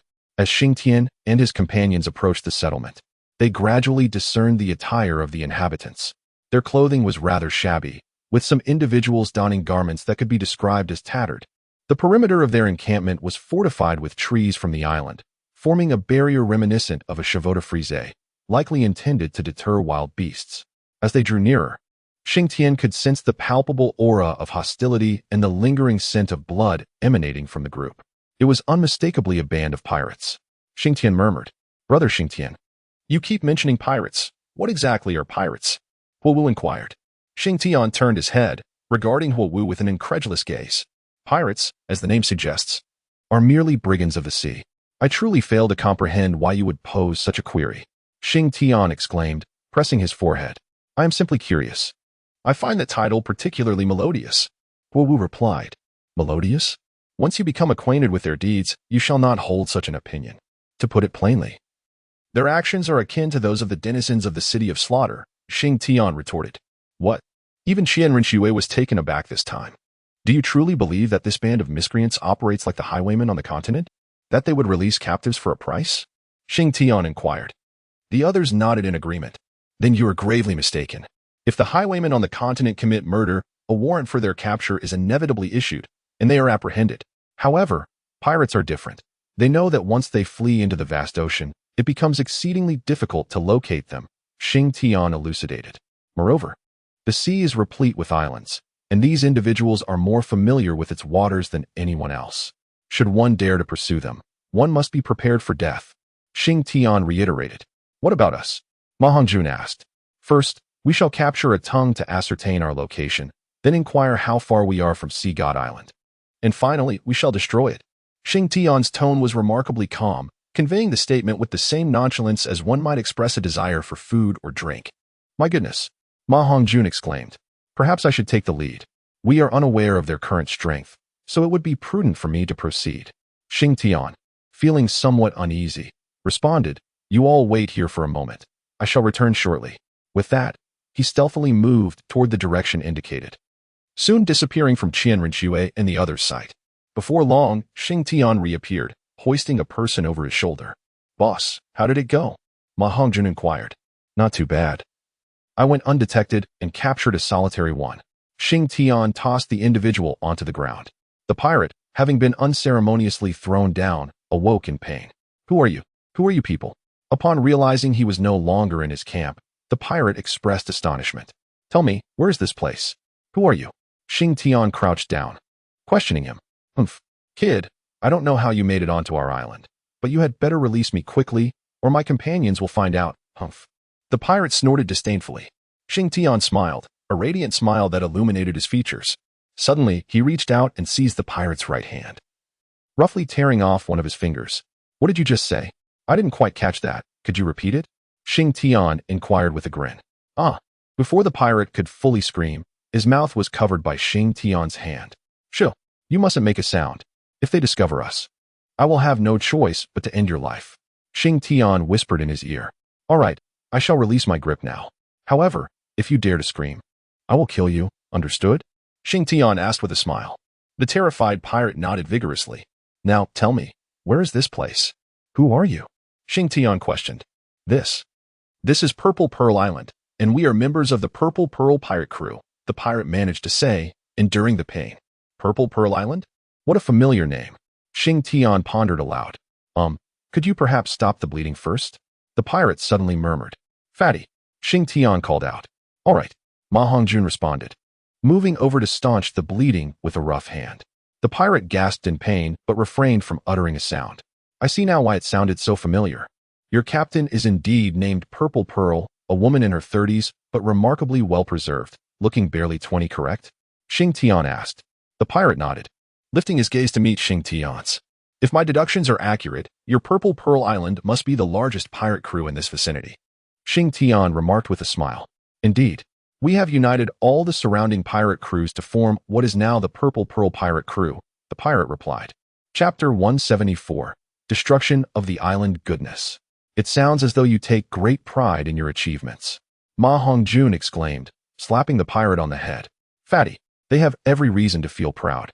The Purple Pearl pirate crew is renowned in these waters. boasting 2 to 3,000 members, with 1 to 200 soul masters among them. They are indeed justified in their pride, Xing Tian stated. Such a massive crew? Qian Rinxue expressed her surprise. In the continent, a band of 2 to 300 notorious bandits could already dominate an area. Yet the Purple Pearl pirate crew has swelled to 2 to 3,000 members, with an astonishing number of soul masters exceeding 100. This was truly remarkable. If I am not mistaken, the strength of Purple Pearl should be at the level of a 7-ring soul sage, correct? Xing Tian asked. This time, the pirate was taken aback, for very few were privy to their captain's true power, and he was among that select few. Yet, this man before him had accurately deduced their captain's prowess. By the way, where are your ships docked? Suddenly, Xing Tian inquired. On the southern dock. The pirate responded. Do you know where Sea God Island is? Xing Tian pressed on. Sea God Island? Are you planning to go there? The pirate was taken aback. Enough with the nonsense. Do you know or not? Ma Hongjun interjected, delivering a sharp slap to the back of the pirate's head. Yes, yes. Sea God Island is a renowned place, a coveted destination for all sea soul masters. I am aware, the pirate affirmed. Well then, you have successfully saved your own life, Xing Tian remarked. Upon hearing this, the pirate was drenched in cold sweat, as he had nearly been tempted to claim ignorance. Had he uttered those words, he might well have found himself a lifeless corpse. Take us to where your ship is docked. You better not pull any tricks, otherwise, humph. Xing Tian snorted coldly. I understand. The pirate nodded fervently. However, unbeknownst to anyone, a flicker of malice and resentment flashed in the pirate's eyes as he bowed his head. Let us proceed. I know of a secluded spot where no one resides. We can go that way. The pirate suddenly proposed, his demeanor submissive, evoking little suspicion. Yet, Xing Tian grew wary. After all, he was a pirate and could not be so easily placated, particularly as he belonged to the faction of the Purple Pearl. True to his instincts. Although the pirate led them through a narrow path, they ultimately emerged directly into the resting area of their main force. Enemy attack! Enemy attack! Upon their exit, Qian Rinxue and her companions sensed something amiss, but before they could react, the pirate shouted loudly and dashed toward the commotion. Xing Tian picked up a stone from the ground and hurled it at the pirate. Whoosh! The stone struck the pirate's head, causing a gruesome explosion of crimson and ivory that splattered across the ground. Although the pirate fell lifelessly, his earlier cries had drawn the attention of numerous others. In an instant, a throng of pirates surged from their camp, encircling Xing Tian and his companions. Really now, you make my task exceedingly difficult, Xing Tian exclaimed, shaking his head. Xiaoxue, you and the others hold them off for a moment while I ascertain the location of their ship. It should be superior to ours. Of course, replied Qian Rinxue and her companions, who then unleashed their martial spirits and charged into the fray. Xing Tian soared into the sky, and in his line of sight, he discovered a dock located directly to the south, bustling with numerous vessels. By the time Xing Tian descended, the inhabitants here were nearly all slaughtered. Do not kill them all. If they perish, who will sail us away? Xing Tian hastily intervened to stop Ma Hongjun and his companions. They retained 2 of the pirates, while the rest were mercilessly eliminated. Boss, there are only about 40 or 50 here. Did you not say there would be 2 or 3,000? Ma Hongjun inquired. They are pirates. Aside from the necessary personnel left behind, the majority must have set sail. Otherwise, what would they eat? Xing Tian explained. All right then. Ma Hongjun chuckled awkwardly. Let's go? I know where the ships are. Take those 2 with us. Xing Tian commanded. Understood. Ma Hongjun replied, each of them grasping one of the pirates as they followed Xing Tian. After a brief interval, they arrived at the dock, where a considerable number of ships were anchored, roughly a dozen by estimation. Can you operate a vessel? Xing Tian turned to the 2 pirates, who nodded eagerly. Do you know the location of Sea God Island? He inquired further. One nodded while the other shook his head. All right. As long as one knows, Xing Tian remarked. Select the finest ship and take us there. He instructed the pirates. They promptly approached a medium-sized iron ship, entirely black. Board the ship. We shall head to Sea God Island, Xing Tian declared. Once everyone was aboard, the vessel commenced its gradual departure from the dock. Wait a moment, Xing Tian suddenly commanded.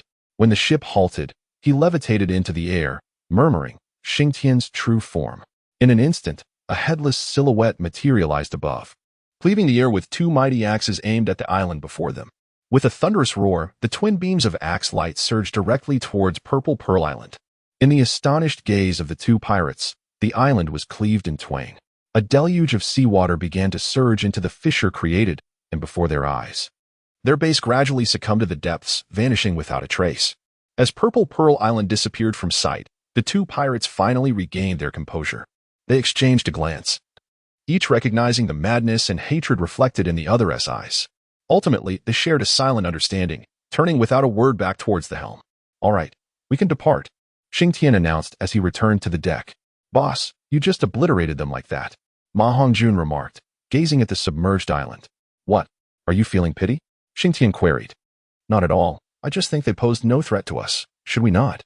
Have you ever considered the consequences of our inaction? How many will suffer after us?" asked Xing Tian. Ma Hongjun shrugged his shoulders, choosing silence. Thus, a serene stillness enveloped the deck as the ship gradually ventured into the depths of the ocean.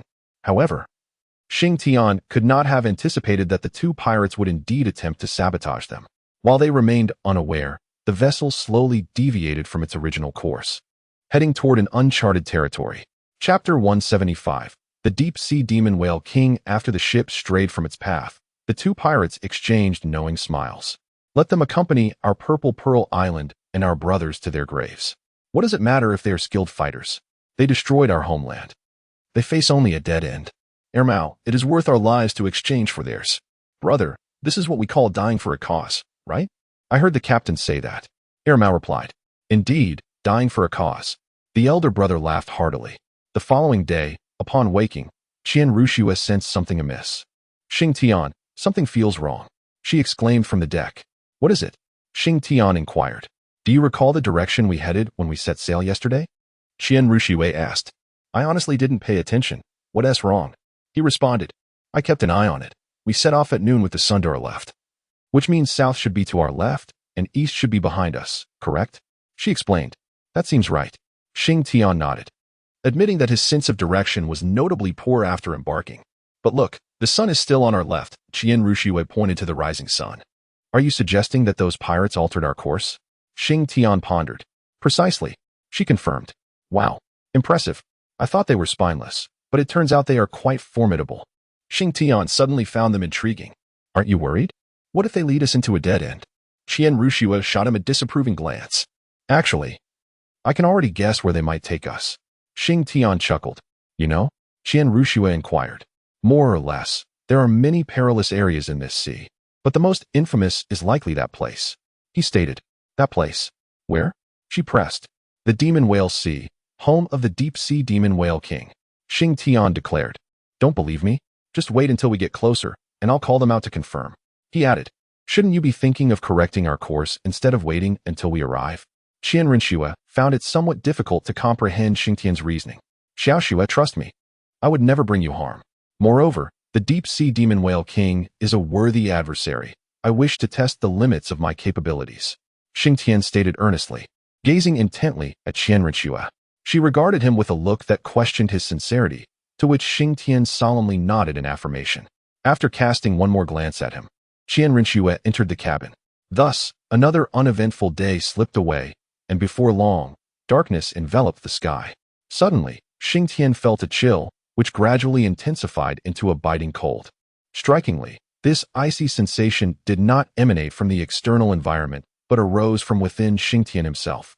Xing Tian raised his left hand, from which the white domain of the god of death emanated soft strands of luminous white light.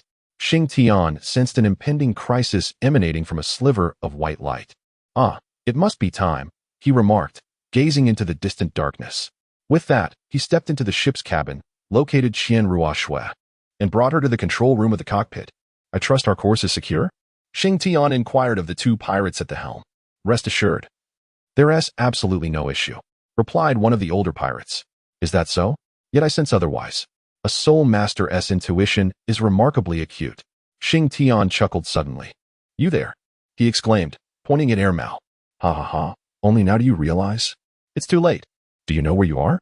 Ermao burst into laughter. "Indeed, realizing too late, my brother and I never intended to survive. To be frank, you are now in the Devil Whale Sea, your final resting place." The older pirate laughed heartily. "It appears we truly are in the Devil Whale Sea." Xing Tian nodded in acknowledgement. "Ha ha. Beneath the depths of this Devil Whale Sea resides an absolute overlord, 100,000-year-old devil whale. My brother and I shall await you below, Mao declared, slamming his palm onto the control panel, triggering a button instantly. We shall take our leave first. We will wait for you to descend, said the older pirate, as he and Mao leaped from the cockpit window into the ocean. Suddenly, a muffled explosion resonated from the depths of the sea. What was that sound? Qian Ruoshui inquired. They must have just launched a torpedo into the ocean. That was likely the sound of its detonation, Xing Tian explained. What shall we do now? Qian Ruoshui asked. Summon Fatty and the others, then secure the ship. I will confront this deep-sea devil whale king, Xing Tian instructed.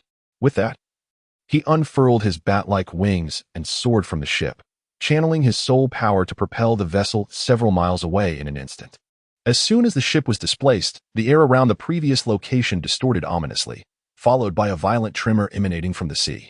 Seeing this scene from several miles away, Qian Ruoshui was so startled that she quickly pushed the ship even farther away before halting it. The once tranquil waters began to churn violently, with monstrous waves rising, culminating in a 15-meter-wide column of water shooting into the sky. Amidst the soaring water column, a colossal figure, reminiscent of a small island, slowly emerged from the depths, and the surrounding waters shimmered with a rich blue luminescence at that very moment, as if the sky were the vast ocean, and the sea had transformed into an expansive azure sky. A deep, resonant growl erupted, sending colossal sound waves rippling outward. And from beneath the waters emerged a gargantuan figure, exceeding 200 meters in length, its entire body radiating a sapphire hue. Its head bore two enormous eyes, each with a diameter exceeding 3 meters. However, the left eye was merely a black void, while the remaining right eye pierced the air with a chilling gaze. With a slight movement of its body, a massive tail raised behind it, shimmering with distorted blue light, crashing heavily against the ocean's surface, sending billions of droplets soaring into the sky, each droplet resembling a swift arrow. This exemplifies the true might of a 100,000-year soul beast, a force far more formidable than that of a tidal Douluo. The consequence of provoking such a creature is nothing short of annihilation. Goodness, is it truly that terrifying? As the water arrows shot forth, Xing Tian gasped in astonishment. Unless one directly confronted it, one could never truly comprehend the horror of a 100,000-year soul beast. Xing Tian had encountered more than one of them before, Deming, Ming, and even Xiao Wu. Though he had never witnessed Xiao Wu at her 100,000-year level of power, it was evident that she was not a particularly formidable soul beast. As for Deming and Ming, he had only observed Ming's strength, and that was not even at its full capacity. Yet, at this moment, the incomprehensibly immense demon whale below evoked sensations far surpassing those of Deming and Ming. The power of this 100,000-year demon whale was undeniably superior to both, marking it as the true sovereign of the ocean. Chapter 176. Confrontation with the demon whale. The turbulence in the sea grew increasingly intense, merely a result of the demon whale king's casual movement. If it were to become serious, Xing Tian could scarcely fathom the magnitude of its power. Nevertheless, even in this situation, he felt compelled to test his limits, harboring an inexplicable confidence in his true form and the power of his weapon spirit, Gan Qi. The oncoming water arrows swiftly approached Xing Tian, who, not daring to be reckless, immediately summoned a shield of soul power. The multitude of water arrows struck against the shield, creating ripples upon its surface. However, it soon became evident that the shield was struggling to withstand the onslaught, with a couple of arrows occasionally piercing through, directly impacting Xing Tian. As they had been mitigated by the shield, the arrows that struck him bore diminished power, causing only minor discomfort. Given this, I can assess the strength of these water arrows, Xing Tian pondered aloud. Subsequently, he dispelled the shield, and instantly, a torrent of water arrows rained down upon him. A fierce pain surged through him, yet it remained within the bounds of his endurance. Moments later, the barrage ceased, and Xing Tian remained suspended in the air, bearing only slight redness and swelling upon his body, devoid of any significant injury. That has some force, yet it seems it cannot truly harm me, Xing Tian remarked with a smile. In truth, he found himself at a considerable distance from the abyssal whale.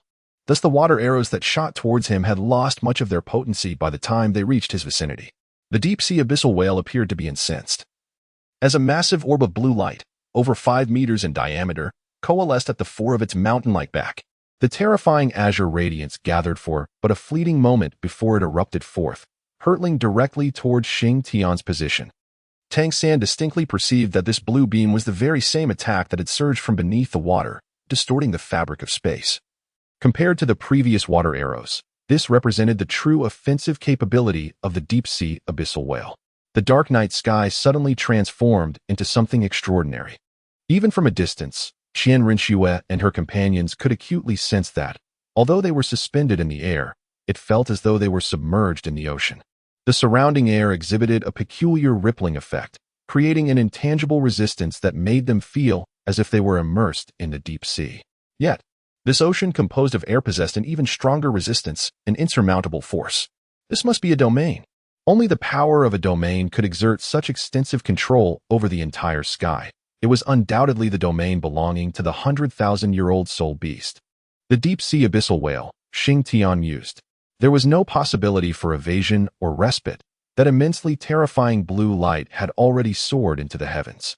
At this moment, Xing Tian cast aside his reservations and unleashed the domain of the dragon god, subsequently summoning forth his true form. As the dragon god's domain enveloped him, Xing Tian immediately felt a significant alleviation of his burdens. When the azure light descended upon him, the headless Xing Tian raised the shield in his hand, and the radiant blue energy collided with the shield, dissipating into nothingness. However, he was still propelled back several meters. Excellent. Once more, Xing Tian exclaimed. With the enhancement of the dragon god's domain, he remained impervious to the influences of the abyssal magic whale's territory. Conversely, attempting to affect the abyssal magic whale would prove exceedingly arduous, beyond negating the direct collision of their domains. What remained was a true and earnest confrontation of blades and might. Xing Tian, commanding the headless Xing Tian, surged through the waves towards the abyssal leviathan. As the leviathan beheld the approaching figure of Xing Tian, a flicker of derision sparkled in its left eye. Even though Xing Tian had now unleashed his martial soul in its true form, nearly matching the colossal size of the abyssal leviathan, he remained unregarded in the eyes of this formidable creature. Xing Tian noticed the disdain in the depths of the sea devil whale's eye. However, he refrained from uttering a word, for he felt utterly powerless. Though the sea devil whale was not a tidal Douluo, it was an entity far more terrifying than one. Legend has it that its blind right eye was struck out by the sea god himself, surviving an encounter with the sea god. The strength of the sea devil whale was undeniably formidable. As Xing Tian approached the sea devil whale, he let out an enraged roar and leaped high into the air, swinging his axe towards its blinded right eye. Yet, the sea devil whale was well prepared. With a subtle movement of its massive body, it unleashed a tremendous wave. Just as Xing Tian's axe was about to land, the whale evaded the strike aimed at its right eye, but Xing Tian managed to deliver a powerful blow to its left eye. Although he did not blind it, he inflicted a long and deep wound. The pain only fueled the sea devil whale's fury further. From the enormous black hole behind it, blue light began to coalesce once more, and a terrifying blue orb emerged, more potent than the previous two. Xing Tian. In the distance, Qian Rinxue cried out, overwhelmed by the suffocating wave of energy. Brother Xing Tian, fire dance, and Ma Hongjun echoed her call. Feeling the intensity of the energy, a sense of crisis surged within Xing Tian. This blue light was not something he could withstand. To do so would be perilous. In that moment of realization, Xing Tian withdrew his true form and vanished from his position. He dove into the sea below, evading the impending blue light. Soon after, he swiftly emerged from the surface of the water, directing his flight towards the sea devil whale's blinded right eye. Suddenly, a chilling snort reached his ears, low and abrupt, causing Xing Tian to momentarily halt. However, he quickly regained his composure. As he flitted towards the whale's right eye, a blue barrier obstructed his path. Humph, you underestimate my axe, Xing Tian scoffed, preparing to shatter the barrier with a swing. Yet, before he could act, the blue barrier unleashed a tremendous force, sending Xing Tian hurtling away. As he soared through the air, before he could steady himself, an overwhelming suction force pulled at him. He turned to see the sea devil whale opening its massive jaws, an endless torrent of seawater rushing in, the source of this immense suction emanating from its mouth. I cannot allow myself to be consumed. My fate would be sealed. Xing Tian thought urgently. Resolutely, he summoned his true form just as he was about to be drawn into the whale's maw. With a swift motion, he thrust his shield into the whale's mouth, countering the suction and restricting the creature's movement. The suddenness of this maneuver left the whale in disarray. Unable to close its mouth or open it further, Xing Tian seized the opportunity and swiftly approached the creature's right eye. raising his axe and unleashing a flurry of strikes. He then soared into the abyss of the eye socket, commencing a rampant destruction within. The abyssal whale writhed in agony from Xing Tian's relentless assault, thrashing upon the ocean's surface and conjuring towering waves. Chapter 177. The sea god. The deep-sea whale was both astonished and enraged. How many years had it been? At least over 10 millennia had passed since anyone dared to so brazenly challenge its authority, inflicting such wounds upon it. The excruciating pain radiating from its eye socket, coupled with the sharp, resonating throb in its skull, instilled an inexplicable fear within it. The abyssal whale could acutely sense the terrifying aura emanating from its eye socket. As Xing Tian was now within the depths of the whale's being, the dragon god's domain came into play. The overwhelming pressure derived from his bloodline stirred a long-dormant fear within the whale's heart. It recalled the last time it felt such trepidation was during its confrontation with the sea god. Since that encounter, it had not experienced this emotion for thousands of years. When one is engulfed by fear yet does not retreat, they often unleash their most formidable power, and the abyssal whale was no exception. Above the ocean, all light coalesced into a viscous substance, and the waters seemed to halt in their flow. Centered upon the whale's colossal form, a ring of tangible blue light expanded outward. In a mere second, this vast circular aura expanded to encompass a radius of 10 miles. The next moment, a thunderous roar erupted, causing the distant city of Hanhai, hundreds of miles away, to tremble in panic. The reverberation shook nearby islands, even causing fine cracks to appear upon their surfaces. Within a 10-mile radius, the ocean boiled, surging skyward to heights of hundreds of meters, crystallizing into a brilliant blue before erupting in a cataclysmic explosion. Had there been an army present, this single strike would have sufficed to claim tens of thousands of lives. Had there been a mountain, it would have crumbled to dust, but here lay the sea, and thus a tsunami was unleashed. However, the blue light expanded rapidly, only to retract just as swiftly. In mere moments, it converged once more towards the whale's right eye, revealing the creature's intent to exchange injury for life in its bid to eliminate Xing Tian. Qian Rinxue and her companions had been thrown 100 miles away when this radiance first appeared. Thus they were oblivious to the spectacle unfolding before them. Had they witnessed it, both Qian Rinxue and Huo Wu would surely have succumbed to unconsciousness.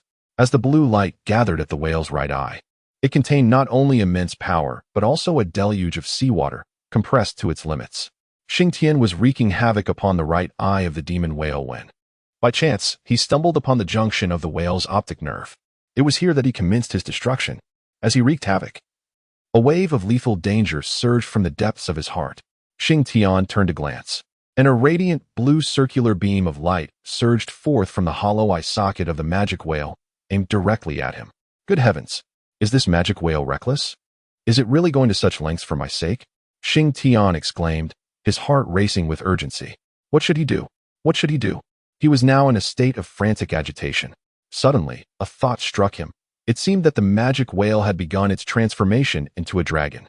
Realizing this, Xing Tian abruptly seated himself on the ground, channeling the dragon god domain to its utmost limit, as torrents of dragon might began to emanate from the whale's eye socket.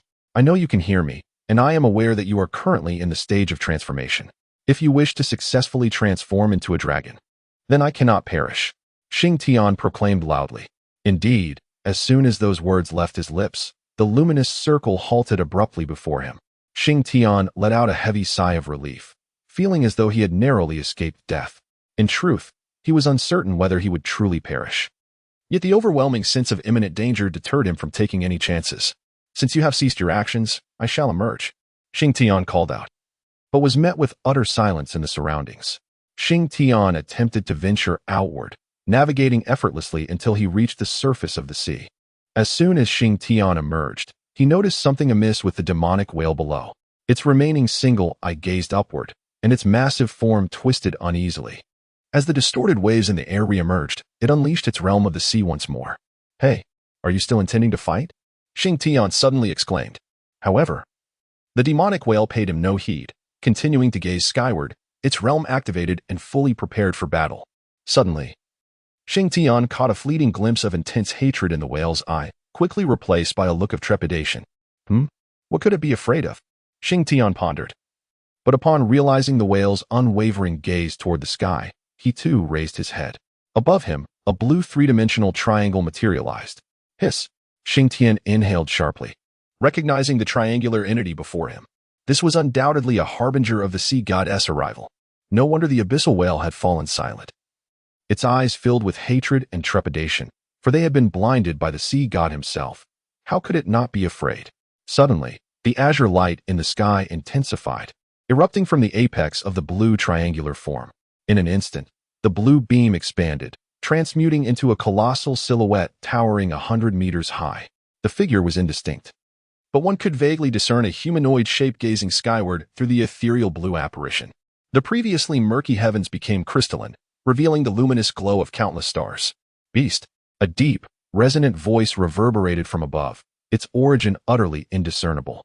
It sounded as if divine wrath descended, and with the emergence of the immense blue silhouette, the distorted realm of the sea evaporated silently, merging into the shimmering blue light, endowing the apparition with a semblance of substance.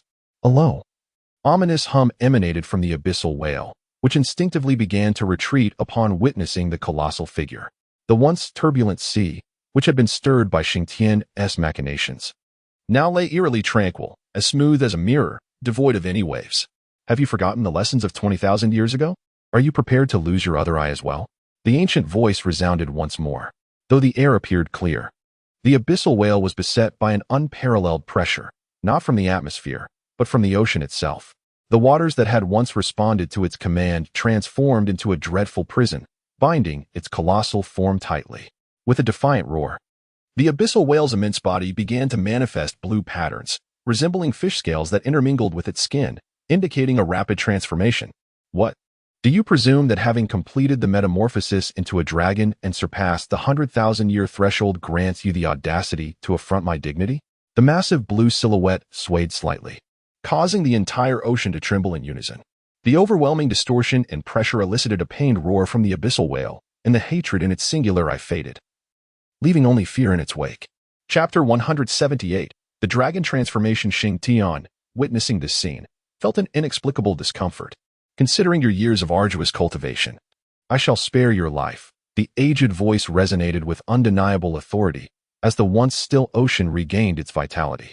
The colossal body of the deep-sea demon whale was poised to plunge beneath the waves, emitting a series of low, resonant sounds that conveyed a sense of relief from having narrowly escaped catastrophe. Wait, don't leave yet, Xing Tian called out to the sinking whale. However, the demon whale offered no response. Do you not wish to transform into a dragon? Xing Tian suddenly exclaimed. The deep-sea demon whale halted its descent, regarding Xing Tian with its solitary eye, filled with astonishment, for it understood that Xing Tian possessed the ability to facilitate its transformation. It had sensed that essence within him. Hey, you must be the sea god. Xing Tian addressed the lingering apparition in the sky. Indeed, I am the sea god. The ancient voice continued. Did you save me? Xing Tian inquired. No, it was this beast that chose to relent, the sea god replied. Then I can rest easy, Xing Tian declared, leaving the sea god perplexed by his response.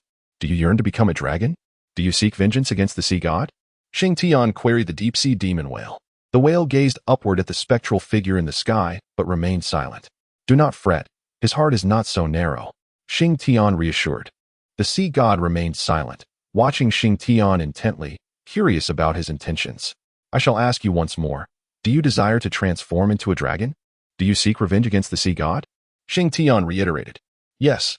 A deep, resonant voice suddenly echoed in Xing Tian's mind. Then it is settled.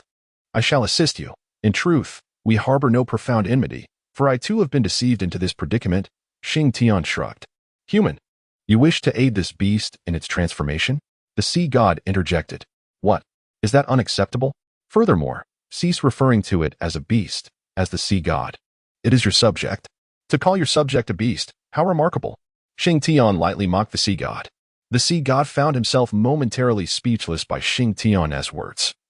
Yet he refrained from taking action, intrigued to see if Xing Tian could indeed enable the deep-sea demon whale's transformation.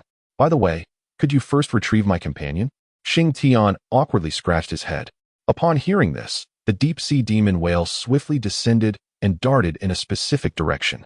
Moments later, it returned, towing a vessel before Xing Tian. Qian Rinxue and the others remained in a state of bewilderment until they reunited with Xing Tian. Boss, what on earth is happening here? Finally broke the awkward silence, uttered by Ma Hongjun. There's nothing happening. Just what you see. We bear no enmity at all. Xing Tian shrugged nonchalantly. Xing Tian. Who is this person? Qian Rinxue pointed to the ethereal figure in the sky and softly inquired. Oh, that one. He is the sea god. I believe his name is Poseidon, Xing Tian replied. What? You mean he is the sea god Poseidon? Qian Rinxue exclaimed, covering her mouth in astonishment. Yes. What of it? Xing Tian asked, somewhat perplexed. What do you mean, what of it? He is a deity, Qian Rinxue declared. And what of deities? Xing Tian replied dismissively. Although he felt somewhat inadequate against the deep-sea demon whale, a soul beast that had existed for 100,000 years, he was confident that it would not be long before he could easily defeat the creature. Human, may we begin? Suddenly, the voice of the deep-sea demon whale echoed in Xing Tian's mind. Yes, I am coming. Xing Tian quickly responded. Sister Shui, what were you and brother Xing Tian discussing just now? After Xing Tian departed, Wu approached eagerly. That figure is a deity. Qian Rinxue cautiously indicated the apparition of the sea god. Wu gasped in surprise, but she swiftly covered her mouth, fearing that her exclamation might provoke the sea god's displeasure, which would lead to trouble. At that moment, Ma Hongjun also learned of the identity of the apparition, and he was equally astonished. It is indeed a deity, the legendary god. We have actually witnessed a figure from legend. Meanwhile, Xing Tian had already ascended to the back of the deep-sea demon whale. What stage have you reached now? Ming Tian inquired. I have only evolved a portion of dragon scales so far. As soon as my bloodline undergoes further evolution, I will be able to transform completely into a dragon. But where in this world can I find dragon blood to facilitate my evolution? The deep-sea demon whale sighed. Xing Tian directly severed his palm, and blood flowed down instantly, cascading along the back of the deep-sea demon whale until it reached the edge of its mouth. Is this acceptable? Xing Tian inquired. The sea god suddenly gasped, for he discerned that Xing Tian's blood contained the essence of true dragon might. In truth, Xing Tian himself was uncertain whether his blood would suffice, as he let a drop of blood fall upon the back of the deep-sea demon whale. The creature sensed the throbbing vitality within it. This will do. Indeed, the deep-sea demon whale exclaimed hurriedly. But this amount of blood is insufficient. Xing Tian replied, somewhat embarrassed. I have an idea, though I wonder if you would dare to follow it. The sea god interjected unexpectedly. I do not believe you, just as I cannot fathom your sudden appearance. Do not tell me it is for the sake of your subjects. Although the power of the deep-sea demon whale's attack is formidable, it is trivial in the grand scheme of the ocean, Xing Tian retorted. If I claimed I came for you, would you believe it? The sea god asked unexpectedly. I do not believe. Xing Tian responded bluntly. The sea god fell silent, choosing to observe from the sidelines. Suddenly, an idea struck Xing Tian, and he patted the back of the deep-sea demon whale. Hey, big brother, I have an idea. Would you care to hear it? He said. Sure. Here's the thing. Since I have absorbed dragon blood, I can purify my own blood for your benefit. However, my supply is limited, so I require your blood to provide me with energy. Alternatively, you might find me something rich in energy. Otherwise, with your massive form, I might struggle, Xing Tian proposed. Use my blood. Take as much as you need. The voice of the deep-sea demon whale echoed in Xing Tian's mind. Then I shall indeed take it, Xing Tian affirmed. Very well. Let us commence. I will refine a portion first, and you can see how it goes, Xing Tian stated. Subsequently, he forced out some of his own blood and began the refining process. In a short while, a fist-sized, translucent blood orb appeared in his hand. Carrying the blood orb, Xing Tian approached the whale's mouth. Here, give it a try, he said, tossing the blood orb into the whale's mouth. Chapter 179, Transformation into a Dragon, Part 2. Once the blood orb entered the whale's mouth, it was enveloped by the creature's soul power and traveled to its heart. The deep-sea demon whale cautiously controlled the blood orb, allowing it to merge with its heart. As the orb integrated into its core, a peculiar sensation coursed throughout the whale's body, prompting it to shudder involuntarily. This tremor was inconsequential. However, the critical point was that with this shudder, the surrounding seawater erupted into ripples. Take it easy, take it easy. Xing Tian struck the magic whale, who opened its solitary eye and sensed the unusual movements of the surrounding waters. In an instant, a ripple appeared, and the sea returned to tranquility. Given your appearance, it must have had some effect, right? Xing Tian remarked. Indeed, the magic whale responded repeatedly. The sea god observed this scene with a knowing smile.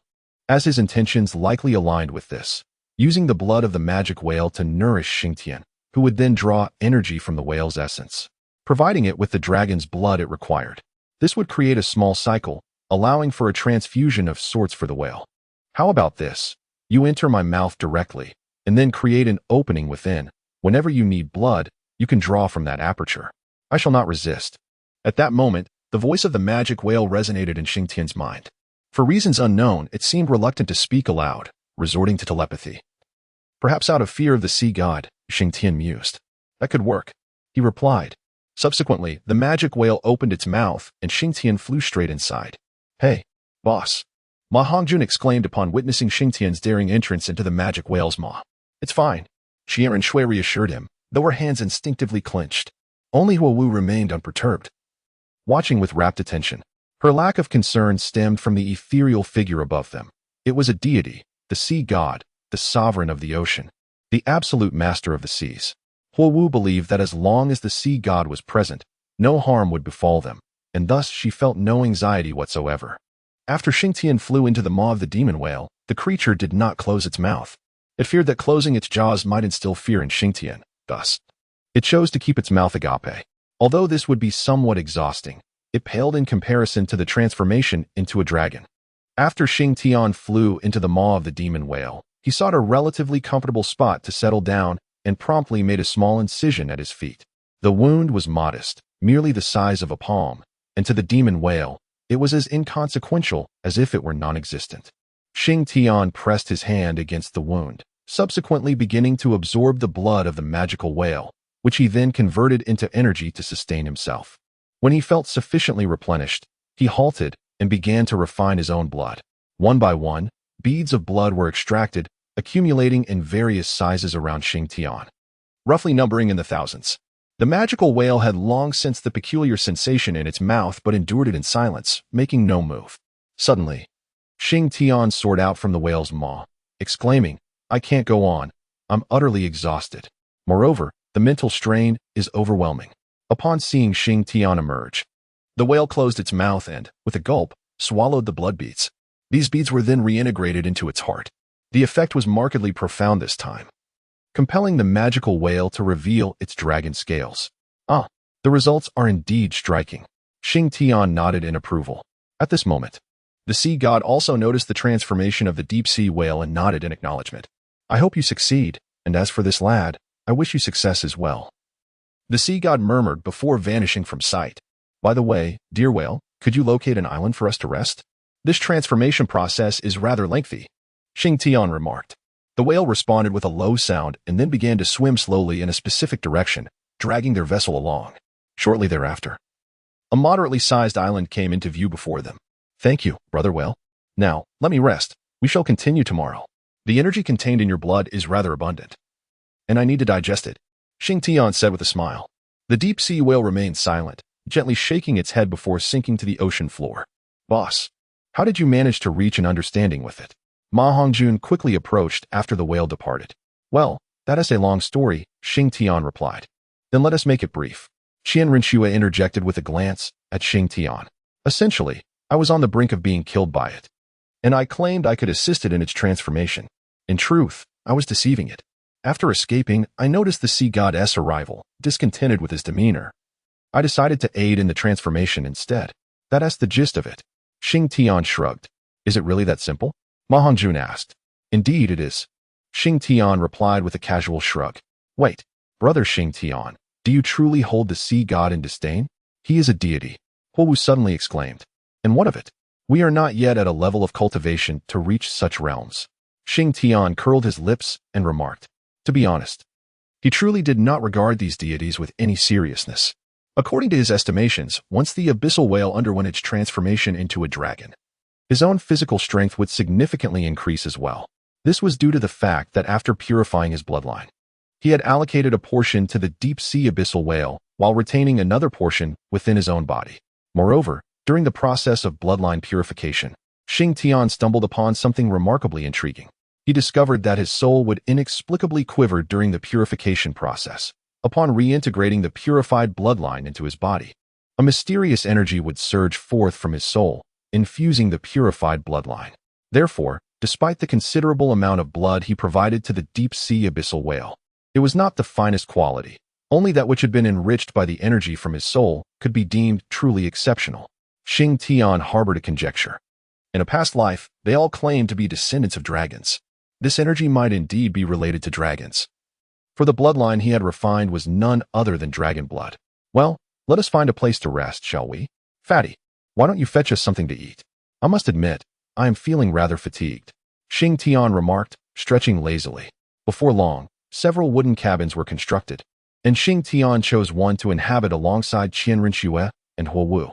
As of now, other than Huo Wu, Xing Tian had yet to engage with Qian Rinxue. However, apart from the final barrier, he had observed everything that was meant to be seen and dealt with what was necessary.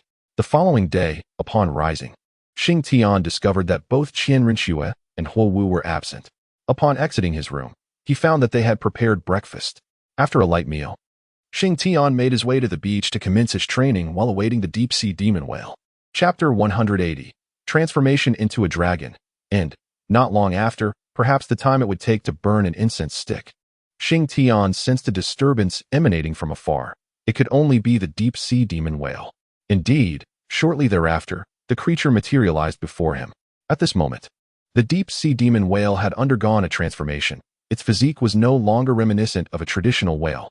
It had elongated considerably and appeared much smaller in size. Previously, the whale had approached 200 meters in length, yet now, as Xing Tian observed, it measured only around 100 meters and was notably more slender. You've undergone quite a transformation, Xing Tian remarked, gazing at the deep-sea demon whale. The whale refrained from speaking, shaking its head before parting its jaws. All right then, I am on my way, Xing Tian declared, before soaring into its mouth. As Xing Tian arrived at the spot from yesterday, he discovered that the wound had completely vanished. Very well, let us proceed then. Mutual benefit, Xing Tian proclaimed. He then made another incision and commenced today's refining task. After a day of rest and digestion, Xing Tian's movements were remarkably swift today. Before long, his surroundings were piled high with droplets of blood. Yet, Xing Tian did not halt, sensing his capacity to continue. He pressed on with his refining journey. Finally, as the sun began its gentle descent, he paused his actions. At that moment, apart from the space where he sat, the maw of the abyssal whale was overflowing with blood droplets, densely packed, at least 10,000 or so. That should suffice, Xing Tian declared, rising to stretch his limbs before soaring out of the whale's mouth. Let us call it a day. This task is rather taxing on one's mental fortitude. He waved as he spoke. The abyssal whale's mouth closed, swallowing the blood droplets whole, then nodded to Xing Tian before sinking into the depths of the sea. Perhaps tomorrow it shall be different, Xing Tian mused, watching the departing whale. He then stretched languidly and returned to his chamber, beginning to tally today's harvest. In truth, the abyssal whale was aware of Xing Tian's actions, but was unconcerned. After all, the blood was of little use post-transfusion, and it was better utilized by Xing Tian, hastening its own transformation into a dragon. Thus, 3 days later, Xing Tian astonishingly completed his metamorphosis first. His blood entirely transformed into dragon's blood, not the kind meant for the abyssal whale, but the pure, genuine blood of a true dragon from Huaxia. His blood now shimmered with hints of pale gold, infused with energy from his very soul. From that day forth, the quality of the blood droplets Xing Tian provided to the abyssal whale improved significantly, occasionally revealing glimmers of gold within a few droplets, which astonished the whale. Xing Tian explained that he had undergone a transformation of his bloodline, resulting in a richer essence in the refined droplets. Time swiftly passed, and 7 days had elapsed since he first supplied the abyssal whale with blood. On this day, the whale informed Xing Tian that it was nearing the completion of its own blood transformation. However, considering the residual energy within its blood, it decided to allow Xing Tian to absorb it all at once to avoid waste. Hey, your awareness is commendable, Xing Tian remarked. Subsequently, within the whale's mouth, he unleashed his full power, consuming the remaining blood over the course of a day, and in return, received numerous blood droplets. After devouring the droplets, the abyssal whale finally elevated its bloodline. Human, in 1 month's time, I invite you to witness my dragon transformation tribulation, the abyssal whale suddenly announced to Xing Tian. No problem. Perhaps I may even lend you a hand then. Xing Tian chuckled softly. The deep-sea demon whale paid no heed to his words and swiftly descended to the ocean's depths. Its current task was to solidify the recently enhanced bloodline. ensuring it harmoniously intertwined with its being. Only then would the likelihood of success during the tribulation increase. After the departure of the abyssal whale, Xing Tian also entered a period of seclusion, intending to meticulously organize the gains of these 7 days, particularly in regard to his bloodline evolution. Additionally, he sought to adjust his state of being, for it was not inconceivable that a month hence he might undergo tribulation alongside the deep-sea abyssal whale. Meanwhile, Qian Rinxue and her companions had been diligently cultivating, realizing that Xing Tian was growing stronger each day while they remained stagnant in their progress. To avoid falling behind, they too embarked on a rigorous training regimen. As time gradually passed, half a month went by, during which Xing Tian had successfully consolidated his gains and enhanced his strength. He discovered that his physical form had significantly improved once again. He could now confront a soul.From without issue, although facing a title.From would prove somewhat challenging. Furthermore, since the emergence of his simulated martial soul, it had been rendered ineffective. However, following the enhancements to his bloodline and physique, Xing Tian found that he could once again utilize his simulated martial soul.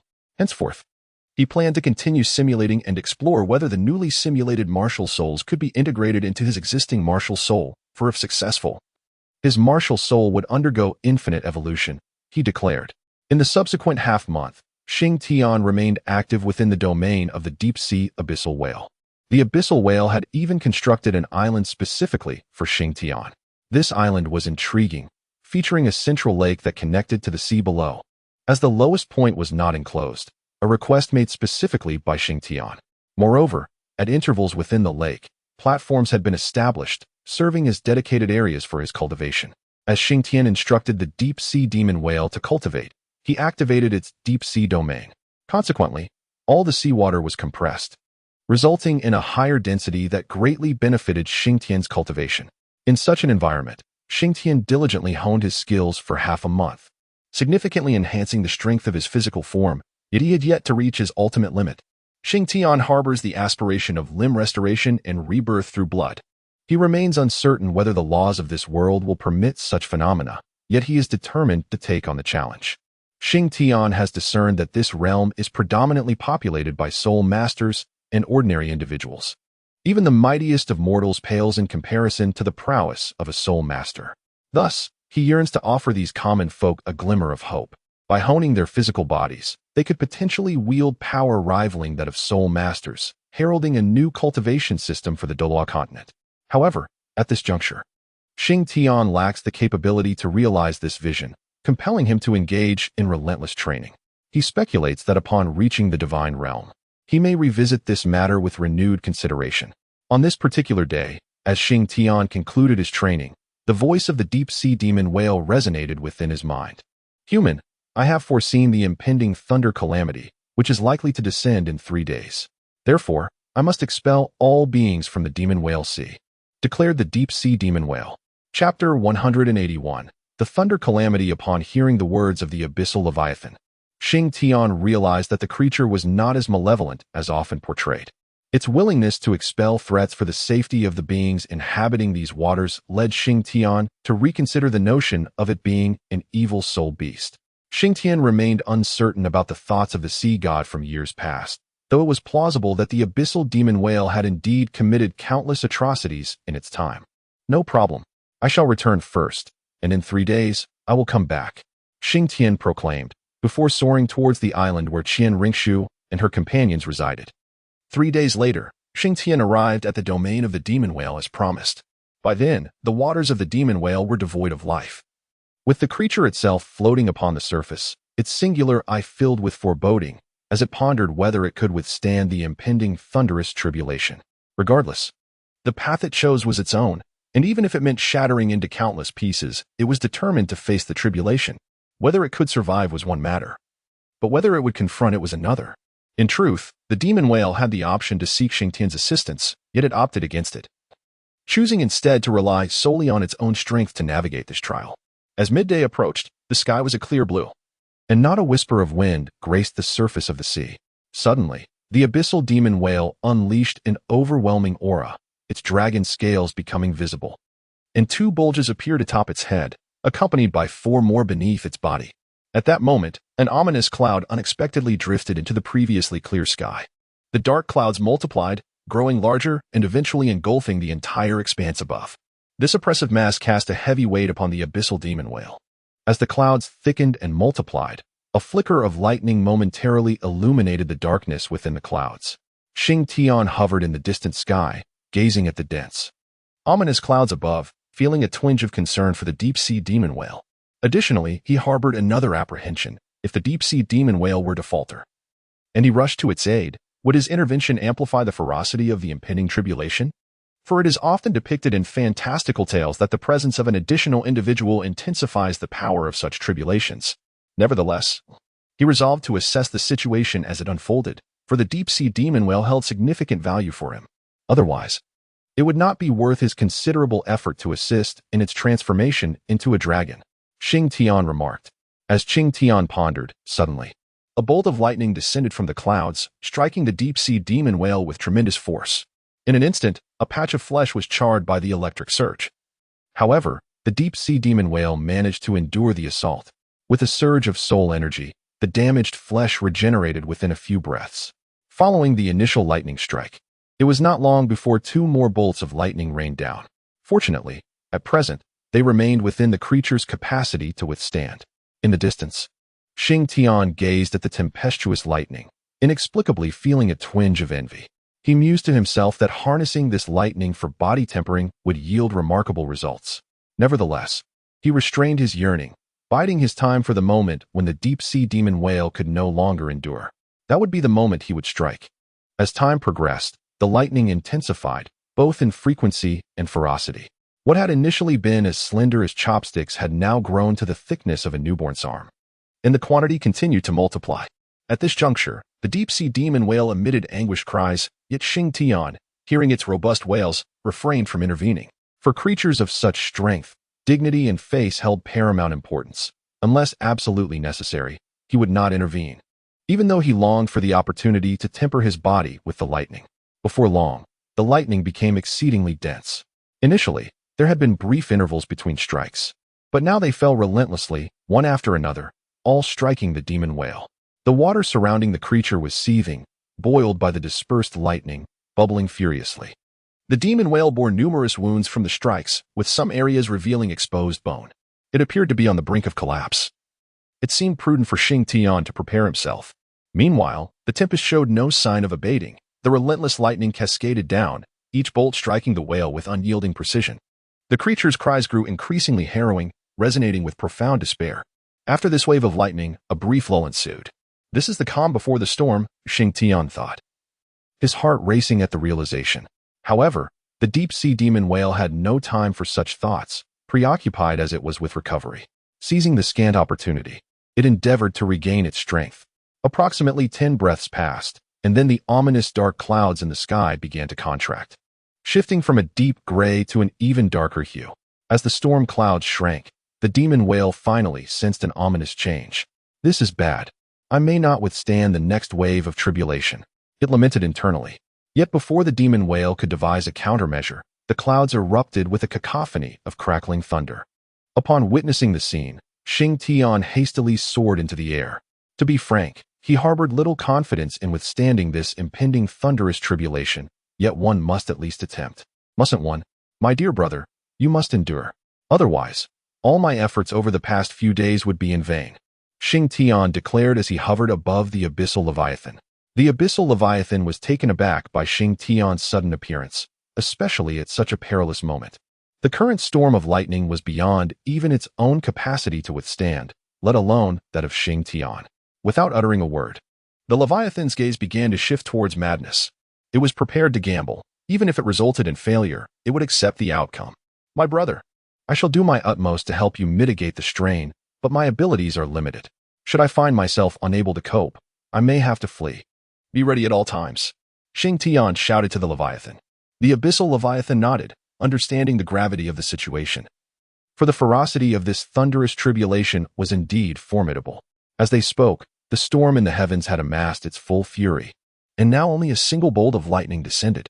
Yet, what was this colossal pillar of lightning, as thick as a man's thigh? Upon witnessing the impending thunderous tribulation, Xing Tian's jaw nearly dropped in astonishment. In a frantic response, he swiftly raised his shield and summoned the full might of his martial spirit. A deafening explosion resonated as Xing Tian was hurled from the heavens to the ocean's surface, fortunate enough to avoid plunging into the water. The shield of Ganshi absorbed a considerable amount of the damage, yet the residual thunderous energy was still enough to inflict considerable suffering upon Xing Tian. The pain, piercing to the very marrow, incessantly teased his nerves.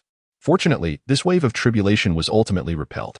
Seizing the moment, Xing Tian also engaged in body tempering, absorbing several strands of the tribulation lightning into his being. How ruthless! If it weren't for this Ganshi shield, I would have been reduced to nothingness. Xing Tian spat out a mouthful of blood as he lamented. Chapter 182, The Thunderous Tribulation, Part 2. As Xing Tian was braving the tempest of thunder, he sustained some internal injuries, which caused him to spit out a mouthful of blood. Nevertheless, this was of little consequence. Brother, we have withstood this onslaught, however. The next wave may prove even more formidable. We must prepare ourselves, Xing Tian remarked, wiping the corner of his mouth as he addressed the deep-sea demon whale. At that moment, the flesh on the deep-sea demon whale had begun to scab over. Although it appeared rather unsightly, it was a marked improvement from before. And its spirit had also lifted somewhat. We shall give it our all. The fate of dragons and insects rests upon this endeavor, the deep-sea demon whale whispered, before unfurling the domain of the deep sea. Upon witnessing the unfolding events, Xing Tian unfurled his dragon god domain and proclaimed, "My dear brother, my dragon god domain shall lend you a hand." Feeling the overwhelming aura, the dragon blood coursing through the deep-sea demon whale surged with renewed vigor. Subsequently, the deep-sea demon whale altered its previous demeanor, beginning to emulate the formidable presence within the dragon god domain. The ominous storm clouds above seemed to react, expanding once more after having contracted. Resounding thunder echoed from within the storm clouds, and bolts of calamity, as thick as a thigh, flickered intermittently. An inexplicable pressure descended upon Xing Tian and his companions. "Damn it, it has indeed intensified," Xing Tian exclaimed, cursing at the tumult above. "Why should we remain passive and endure this? Today, I shall learn from those predecessors who traversed realms. It is merely a thunder tribulation." With a sudden roar, Xing Tian declared, "Hold firm, my brother. I shall now assist you in withstanding this trial."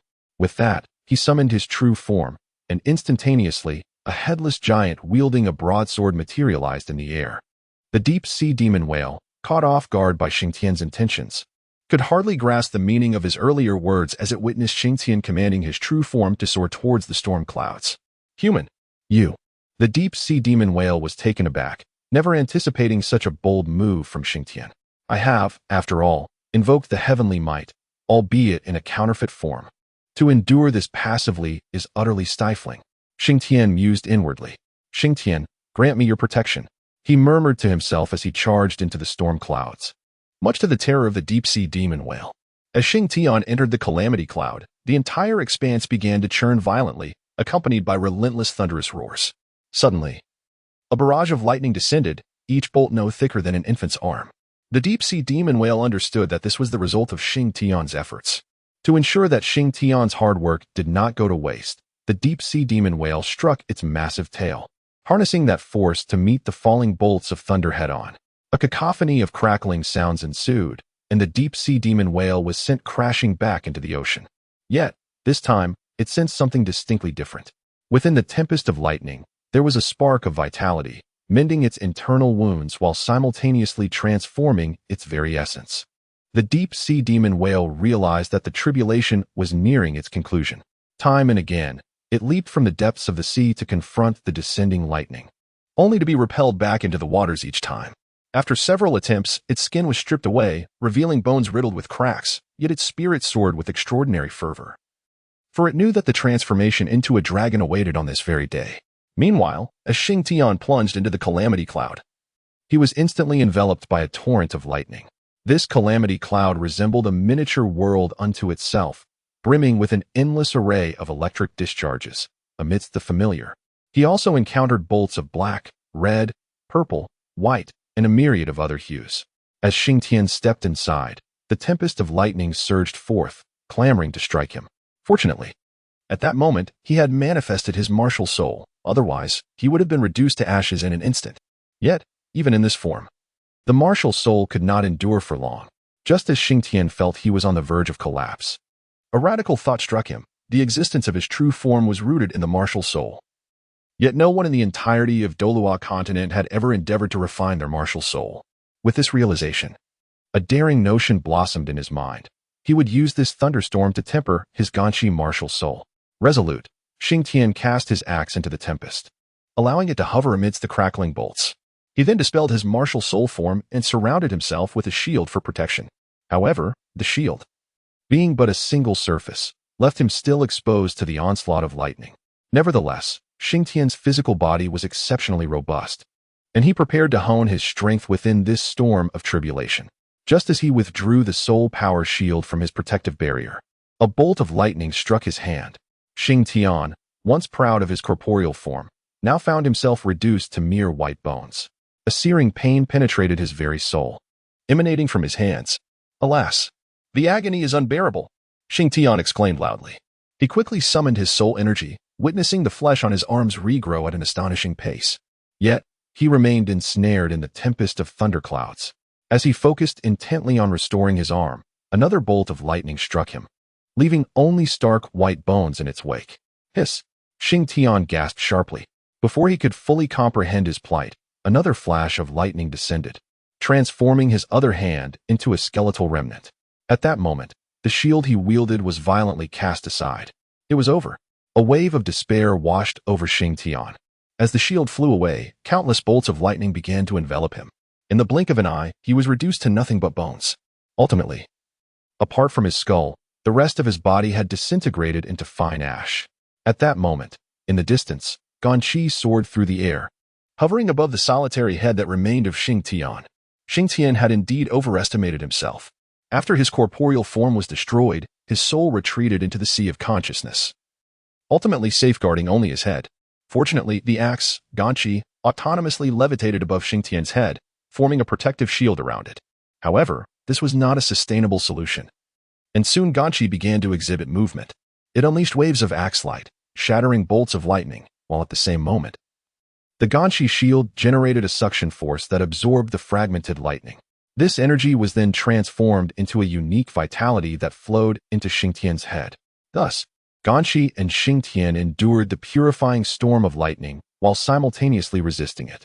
Eventually, when Ganshi struck out, the shattered lightning ceased to be mere lower-tier bolts. Even the colored lightning occasionally fragmented. This explains why the deep-sea demon whale encountered only lightning as thin as a baby's arm. For within the calamity clouds, Xing Tian and Ganshi were undergoing a profound transformation. Chapter 183. Xing Tian's Nirvana. The birth of the true dragon. Since Xing Tian's head had been secured, his consciousness awakened.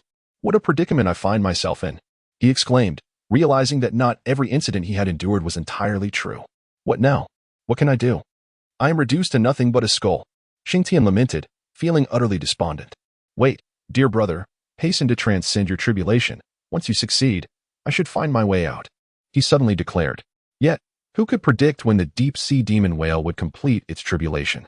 Just as despair began to engulf him, he sensed a surge of vitality, a peculiar essence. What is this? It seems to be the vitality intertwined with the lightning.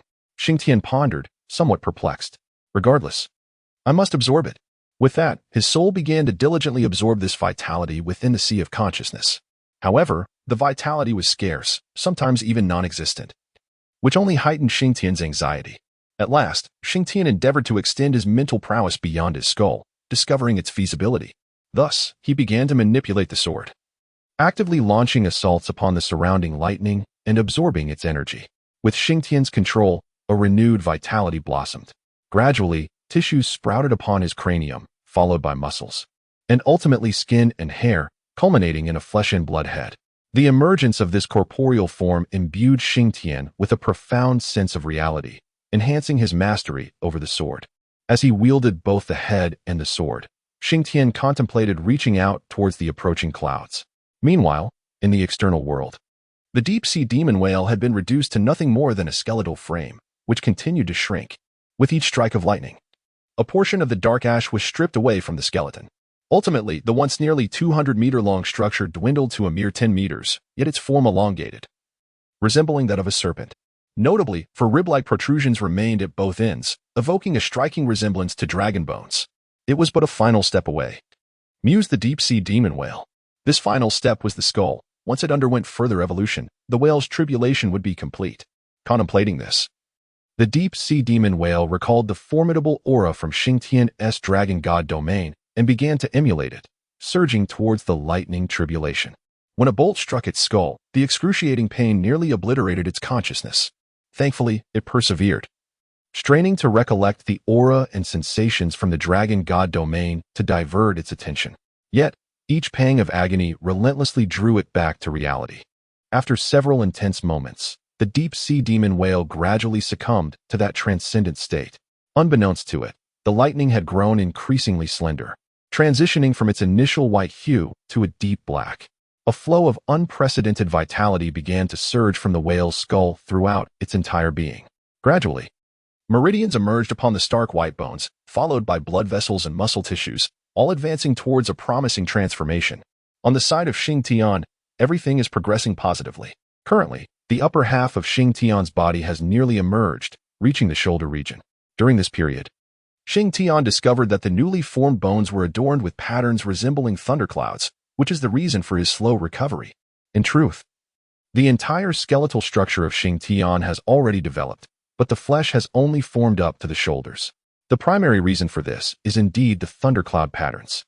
Any newly generated flesh is invariably destroyed by these patterns, and only after several cycles can a small amount of it grow. Xing Tian was not oblivious to the function of the thundercloud patterns. They were presumably aiding him in refining his body from the inside out. However, there was a pressing concern. These were the tribulation clouds of another's heavenly tribulation. Should that individual conclude their tribulation, where would the energy come from for him to cultivate flesh? This thought left Xing Tian in a state of anxiety. Ultimately, in desperation, he resorted to directly inhaling the tribulation thunder with his mouth. After all, he currently possessed no internal organs, so it mattered little. The thunder he absorbed within his mouth was immediately refined by Xing Tian, transforming into vital energy that flowed into his skeletal structure, thereby nurturing the growth of flesh and blood. Suddenly, Xing Tian noticed that the thunder within the clouds appeared to have diminished significantly. This was alarming. Could it be that the other individual was nearing the end of their tribulation? Xing Tian pondered. With this realization, he hastened his absorption of the thunder. Yet the progress remained slow, and the growth of flesh was painfully gradual. Damn it, I need flesh and blood. Flesh and blood. What do you expect me to do with all these thundercloud patterns? Xing Tian lamented in despair. In the end, his entire skeletal frame was densely covered with thundercloud patterns, even causing the flesh that had previously formed to be ravaged once more by these markings. Ultimately, these thundercloud patterns even crawled across his skull. Xing Tian had completely relinquished hope, for he could find no means of escape. Just as the lightning cloud patterns crawled over his skull, the calamity clouds suddenly trembled, ultimately dissipating slowly. Alas, it was doomed.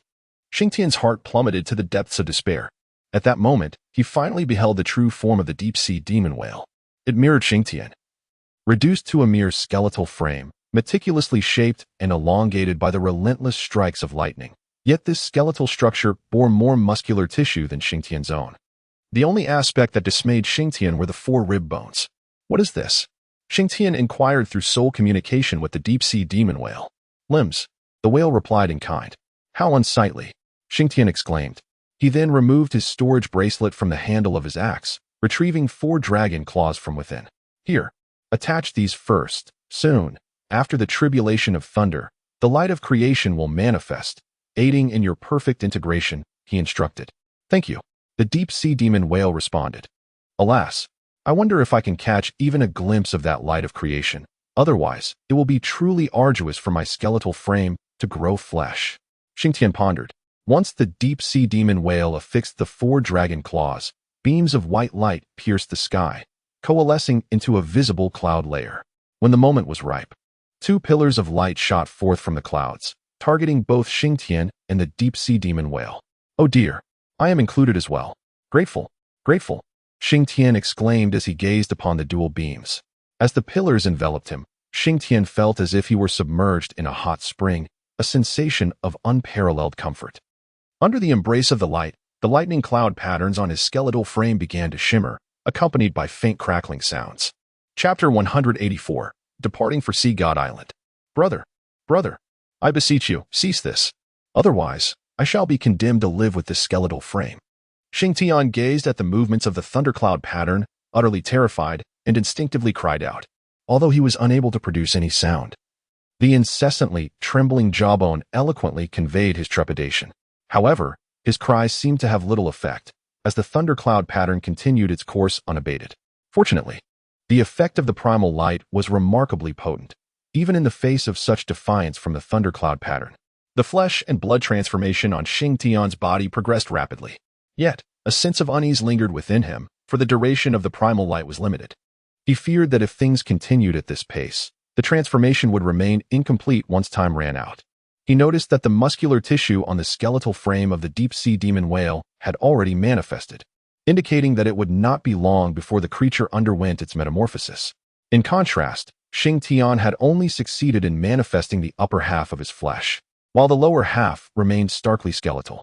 The deep-sea demon whale cast a fleeting glance towards Xing Tian before assessing its own condition, ultimately arriving at a decision.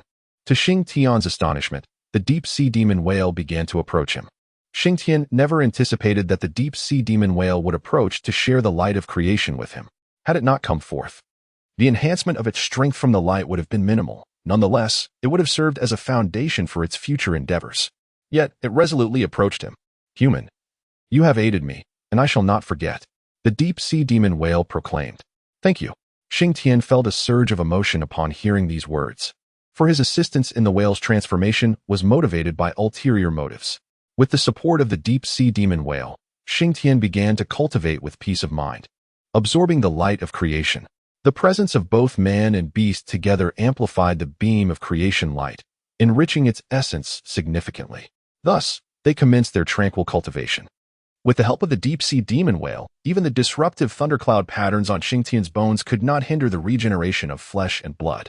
At long last, as the light of creation approached its conclusion, Xing Tian's physical form was finally restored.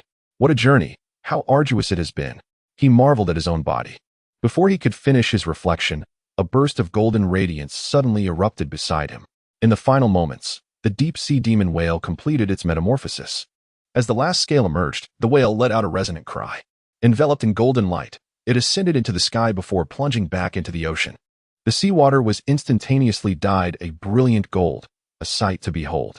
Once the golden glow dissipated, a shadow surged rapidly from the depths of the sea toward the surface. With a resounding splash, a dark figure erupted from the ocean's depths into the sky. Xing Tian focused intently and beheld a creature suspended in the sky. Adorned with antlers resembling those of a deer, a head akin to that of a camel, eyes reminiscent of a rabbit, a neck like that of a serpent, a belly similar to a clam, scales akin to fish, claws reminiscent of an eagle, paws like those of a tiger, ears resembling those of a cow, whiskers by the mouth, a pearl beneath its chin, and reverse scales beneath its throat. "Is this a Chinese dragon?" Xing Tian exclaimed in astonishment. Having previously encountered the Ice-Fire Dragon King, a Western dragon, Xing Tian had assumed that the deep-sea demon whale's transformation into a dragon would yield a Western dragon as well, especially since he had bestowed Western dragon-like claws upon it. However, he was utterly astonished to discover that the deep-sea demon whale had transformed into an Eastern dragon. "Human, thank you." The deep-sea demon whale addressed Xing Tian. "No, it can no longer be called the deep-sea demon whale. It should now be referred to as the black dragon, for it has astonishingly transformed into a black dragon. Congratulations! Congratulations! You are now an esteemed member of the dragon lineage." Xing Tian exclaimed joyfully. "Human, I reiterate my gratitude. I pledge, by the honor of the dragon clan, to assist you with 3 tasks within my capacity, as a token of my promise," the black dragon declared, pulling off a scale and tossing it to Xing Tian. "I shall accept this," Xing Tian replied, receiving the scale. "Well then, human, I must take my leave," the black dragon said, preparing to plunge into the depths of the sea. "Wait a moment," Xing Tian suddenly called out. "Is there anything else?" The black dragon inquired. "I would like to ask, where is the Sea God Island?" "Our destination is the Sea God Island," Xing Tian stated. "Sea God Island? Travel 1,000 miles east from here, and you will reach the Sea God Island. Now, I must depart," the black dragon proclaimed before diving into the ocean. 1,000 miles east? That isn't far. Xing Tian mused, casting a glance towards the east before swiftly flying towards the island where Qian Rinxue and the others awaited. Upon returning to the island, he found Qian Rinxue and the others languidly sunbathing on the beach. "Comrades, prepare yourselves. We are about to set off," Xing Tian announced as he landed on the shore. "Brother Xing Tian, you're back," Huowu exclaimed, springing to her feet. "Did you succeed?" Qian Rinxue inquired. "Indeed, I did. Did you not feel the oppressive force even from here?" Xing Tian responded. "We did. Even from our location, we could faintly sense that overwhelming pressure." Qian Rinxue nodded in agreement. "Let us depart. Our target is Sea God Island, and I have ascertained its location," Xing Tian declared. "Really? Where is the Sea God Island? Is there truly a deity there? Is the deity located on that island?"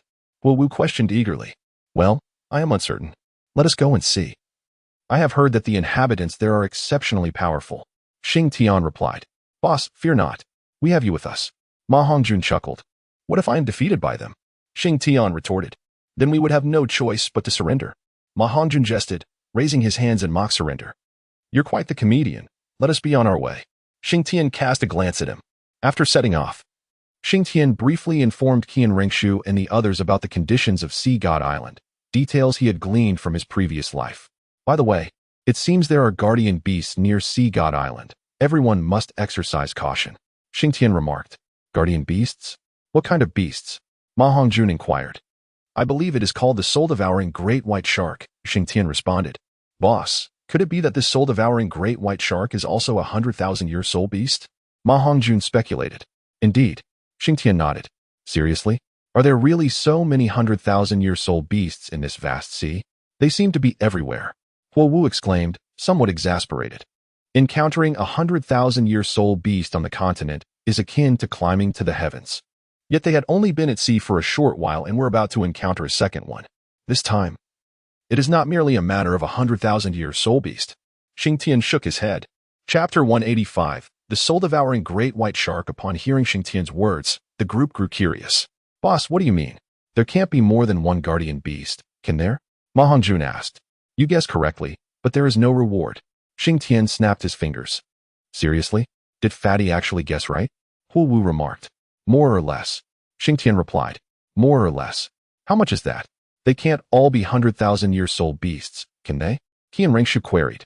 "That is not the case. There is only 100,000-year soul beast, while the rest are mostly around 1,000 years. Xing Tian explained. 1,000 years? That's manageable. You nearly gave me a heart attack," Huowu said, patting her chest. "Manageable?" Though the soul-devouring great white shark is not particularly large, around 20 to 30 meters, it can easily contend with a 10,000-year soul beast. What do you think? "As far as I know, there are over 100 of them nearby," Xing Tian said with a smile. "Over 100? So many?" Qian Ringshu was astonished. "Yes. They are all gathered around that 100,000-year soul-devouring great white shark, forming a community that protects the waters surrounding Sea God Island," Xing Tian explained. "That makes it rather difficult to approach Sea God Island," Ma Hongjun remarked. "Actually, it's not that bad," Xing Tian replied. "How so? Do you have a way to get there?" Qian Ringshu asked. "Two methods. Would you like to hear them?" Xing Tian offered. "Do tell," Qian Ringshu urged. "First, we could directly fight our way in. This is the most straightforward and simplest method," Xing Tian stated. "Are you sure?" Qian Ringshu looked at Xing Tian skeptically. "Secondly, I recall that the soul-devouring great white shark must hunt every half-month, usually taking about 3 days. Due to their substantial appetite, the surrounding waters cannot sufficiently satisfy them." Xing Tian elaborated. "Then that means we still have a chance," Ma Hongjun said with a smile. "But how do you know they won't be there when we arrive?" Huowu inquired, and suddenly, the smile on Ma Hongjun's face froze. "Indeed. How could they ascertain whether the soul-devouring great white sharks would be present at their arrival? Isn't there another method?" Xing Tian suddenly interjected. "Have you considered our predicament? I've noticed you particularly favor resolving issues through brute force." Qian Rinxue tugged at Xing Tian's ear. "Easy now. Easy. Xiaoxue, I was wrong. Xing Tian hastily pleaded for mercy. Ma Hongjun and Huowu could not help but chuckle at this scene. For it was only Qian Rinxue who could keep Xing Tian in check. The expanse of land was neither excessively long nor short. Yet upon learning the precise location of Sea God Island, Xing Tian and his companions felt little urgency, leisurely making their way toward the island. Another reason for their relaxed pace was that Xing Tian and his companions were not adept at sailing, as long as they maintained the correct direction. They allowed the vessel to drift freely. Should they encounter any winds or other factors altering their course, Xing Tian would simply exert his soul power to steer the ship back on its intended path. Thus, with favorable winds hastening their journey and contrary winds slowing them down. After 7 days, they entered the waters surrounding Sea God Island. Attention! We have now entered the domain of the soul-devouring great white sharks, Xing Tian announced, gazing at the expanse of water before him. Understood. The group replied, their vigilance heightened as they scanned their surroundings. Fearful that a soul-devouring great white shark might emerge from the shadows, their vessel advanced slowly, with Xing Tian standing at the bow, while Qianren Shui and her companions surrounded him, attentively observing the surface of the sea, not daring to relax for a moment. In truth, Xing Tian hoped to avoid any encounters with the soul-devouring great white sharks, as their numbers were rather overwhelming. Even if Xing Tian were capable of vanquishing them, such an act would surely provoke animosity from Sea God Island, jeopardizing not only their claim to the Sea God legacy, but also their very ability to set foot on the island. Moreover, in the vast ocean, they were in the realm of the Sea Soul Masters. Even Xing Tian, no matter how formidable, could eventually exhaust his strength. In such a scenario, he would become easy prey, akin to meat on a chopping block. Furthermore, Qianren Shui and her companions, while strong, still lagged behind the Sea Soul Masters in terms of power. Should they incite the ire of Sea God Island, it would spell trouble for them. Reflecting on this, Xing Tian's focus intensified. However, fortune smiled upon them today. They had traversed nearly half an hour without encountering a single soul-devouring great white shark. Yet, their hearts remained tense, for they had not yet truly set foot on Sea God Island. Until they did, the threat lingered. Often, danger strikes in the very moment one relaxes their guard. After another half-hour's journey, they gradually began to glimpse the sandy shores of Sea God Island. Boss, look, the shore lies ahead. Ma Hongjun pointed ahead and spoke. I see it, but we must remain vigilant. We have not yet fully reached the shore, which indicates that danger still lingers. Xing Tian replied to Ma Hongjun, I understand. Ma Hongjun responded with a nod. Qianren Shui and Huo Wu kept their eyes fixed on the surrounding sea, apprehensive of any mishaps during this final stretch. Gradually, the flora of Sea God Island came into view, allowing Xing Tian to breathe a slight sigh of relief. At this distance, even if they encountered the malevolent great white shark, they could swiftly reach the island without engaging in battle.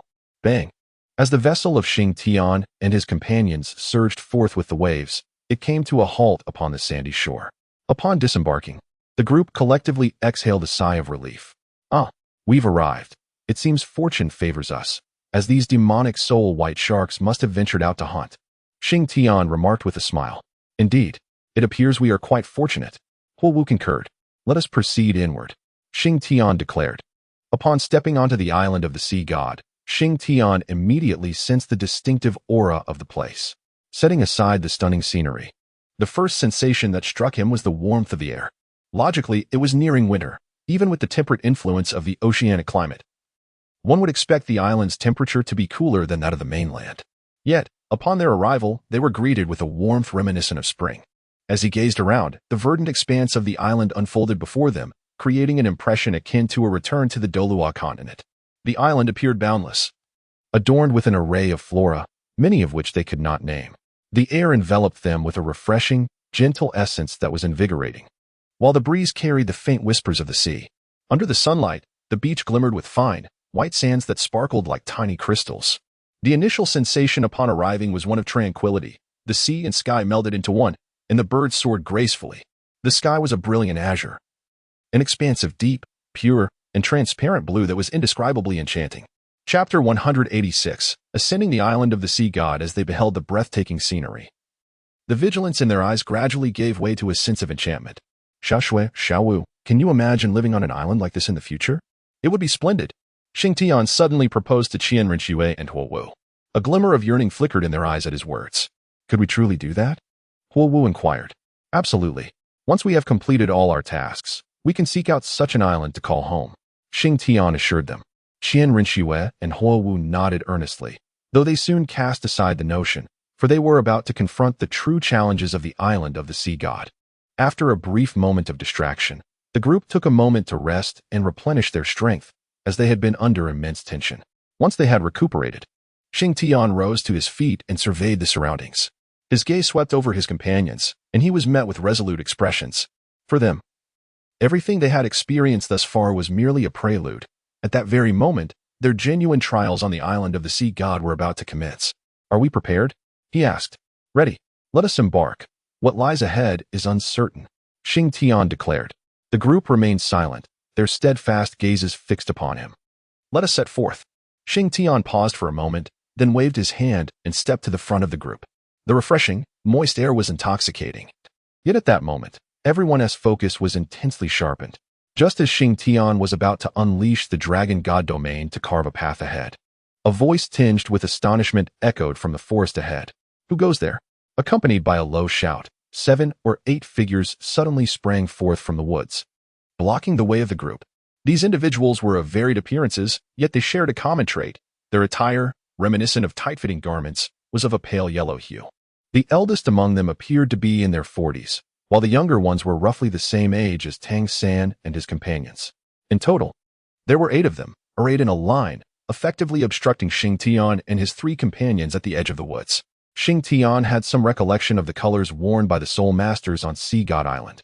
In his past life, he had learned that the Sea Soul Masters were distinguished by the colors of their garments, which did not correspond to their soul power levels, but rather to the difficulty of the trials they had endured to receive the Sea God's approval.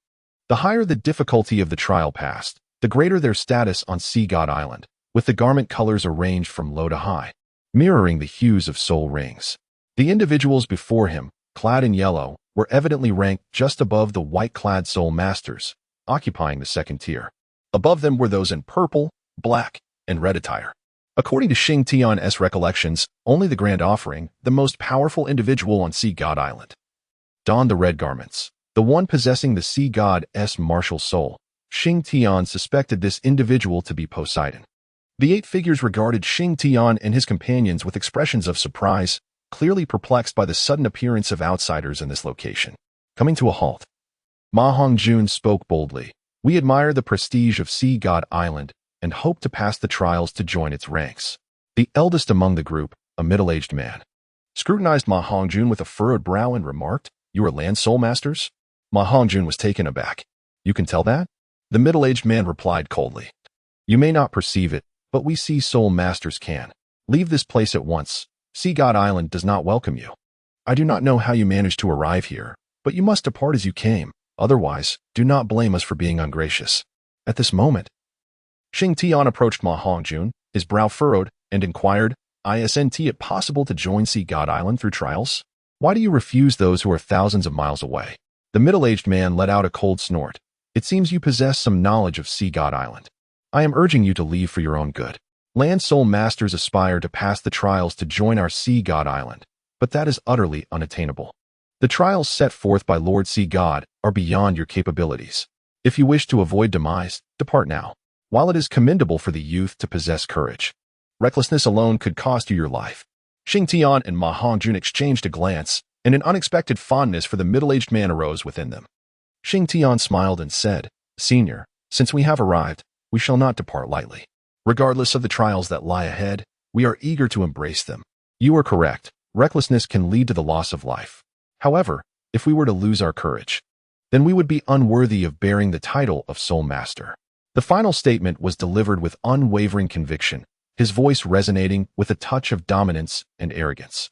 A palpable aura emanated from him, causing the other 7 Sea Soul Masters, save for the middle-aged man with whom they conversed, to instinctively take a step back, astonished by the overwhelming presence that Xing Tian exuded. To them, he appeared to be merely in his 20s, yet his commanding demeanor suggested considerable strength. The middle-aged man furrowed his brow and said, "I shall grant you one more opportunity. Depart swiftly, or face the trials set forth by Lord Sea God. I must caution you, once you accept the challenge, there is no possibility of withdrawal. You may very well risk your lives. Your cultivation is commendable. Yet the trials of Lord Sea God do not correlate directly with one's strength. They could range from a task as simple as gathering a handful of sand to a formidable challenge against a 10,000-year-old soul beast. Have you truly made up your minds?" The 4 individuals, in perfect unison, declared, "Indeed, we are prepared to embrace the trial." The middle-aged man cast a profound gaze upon them before whispering a few words to a young soul master clad in yellow beside him. His manner of speaking was peculiar, resembling an unusual sonic hum that rendered the words inaudible to Xing Tian and his companions. The young soul master in yellow responded with utmost respect and swiftly turned to depart. It was only then that the middle-aged man addressed Xing Tian and the others, saying, "I trust you shall not come to regret your decision. Follow me." With that, he led the group of yellow-clad soul masters as they turned and made their way into the depths of the forest. Xing Tian and his companions promptly followed the figures of the yellow-clad oceanic scholars, entering the woods with heightened vigilance. This caution was a directive from Xing Tian, as they were uncertain about the circumstances on Ocean God Island. What if danger lurked ahead? Thus, prudence was paramount.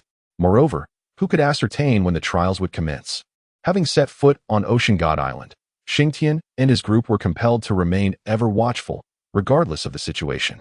If the air on the beach was moist and pristine, then the atmosphere within the woods was imbued with the refreshing essence of nature. Xing Tian felt that the air here was even more exquisite to breathe than that of the starry forest. Chapter 187. The trial. The vigilance of the four was seemingly unnecessary as they traversed the dense forest without encountering any incidents. Nevertheless, they remained ever watchful.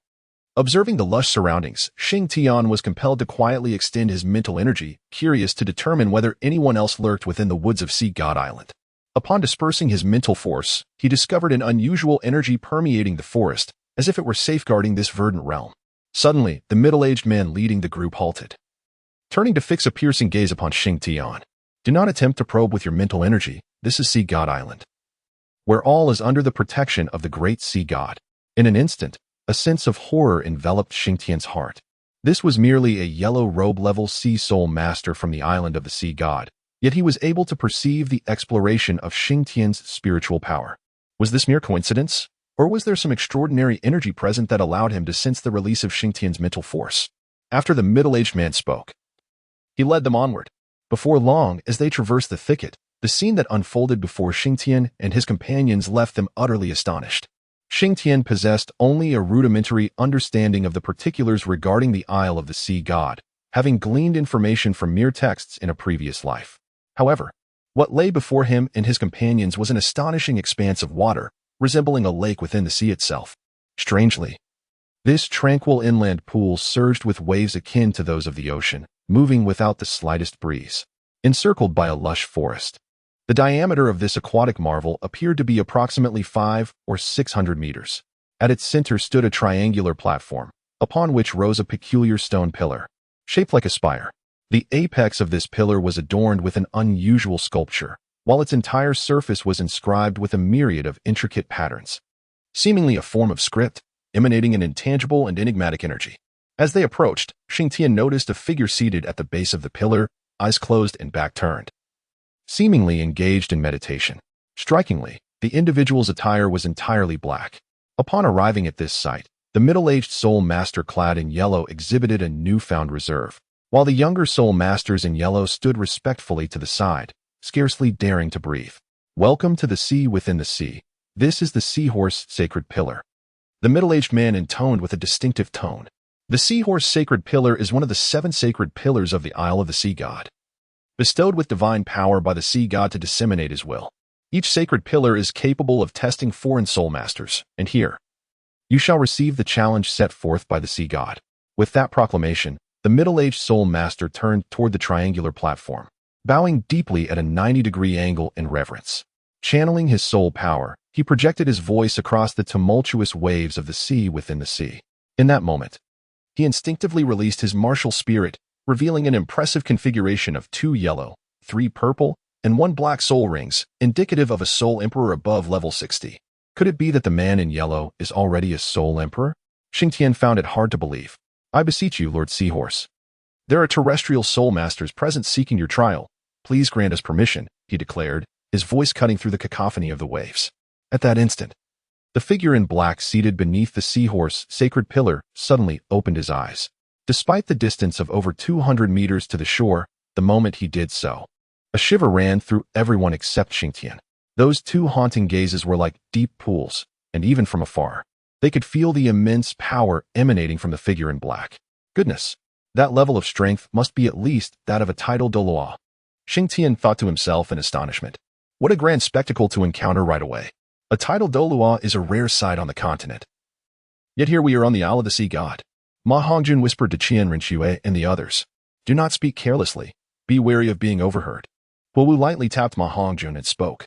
Upon hearing her words, Ma Hongjun promptly closed his mouth and lowered his head. Only Xing Tian dared to raise his head, staring intently at the Seahorse Lord. Land Soul Masters, you wish to undertake the trials set by His Majesty, the Sea God? The Seahorse Lord said in a deep voice. Indeed, replied the middle-aged man. If you can traverse the sea within the sea and reach the Seahorse Sacred Pillar, you shall earn the right to face the Sea God's trials, the Seahorse Lord continued. As he spoke, a bluish glow emanated from behind him. Suddenly, the Seahorse Sacred Pillar shone brightly, a brilliant azure light shooting from its base to its pinnacle, centered around the Seahorse Sacred Pillar. A circular wave of blue ripples surged forth, resembling a luminous curtain suspended above the sea. Given that the Seahorse Sacred Pillar stood approximately 10 meters tall, this radiant curtain also reached a height of 10 meters, effectively restricting both flight capabilities and forward movement. Qian Rinxue furrowed her brow and turned to the middle-aged man in yellow, inquiring, Senior, do we need to face the trial of a title Douluo before we can undertake the Sea God's challenge? Do you believe we could possibly contend with a title Douluo? The middle-aged man glanced at Qian Rinxue and replied, the trials for Land Soul Masters differ fundamentally from those for Sea Soul Masters. I cannot predict how the Seahorse Lord will test you, but I can assure you that his actions will undoubtedly align with the Sea God's will. You still have the opportunity to withdraw. Observing the middle-aged man's composed demeanor, Qian Rinxue exchanged glances with Xing Tian, realizing that the first trial since their arrival at Sea God Island had commenced. Just as Qian Rinxue prepared to attempt landing, Xing Tian stepped forward, placing himself protectively in front of her. This is something I must undertake first, he declared. Qian Rinxue met Xing Tian's gaze, then took a step back, allowing him to proceed.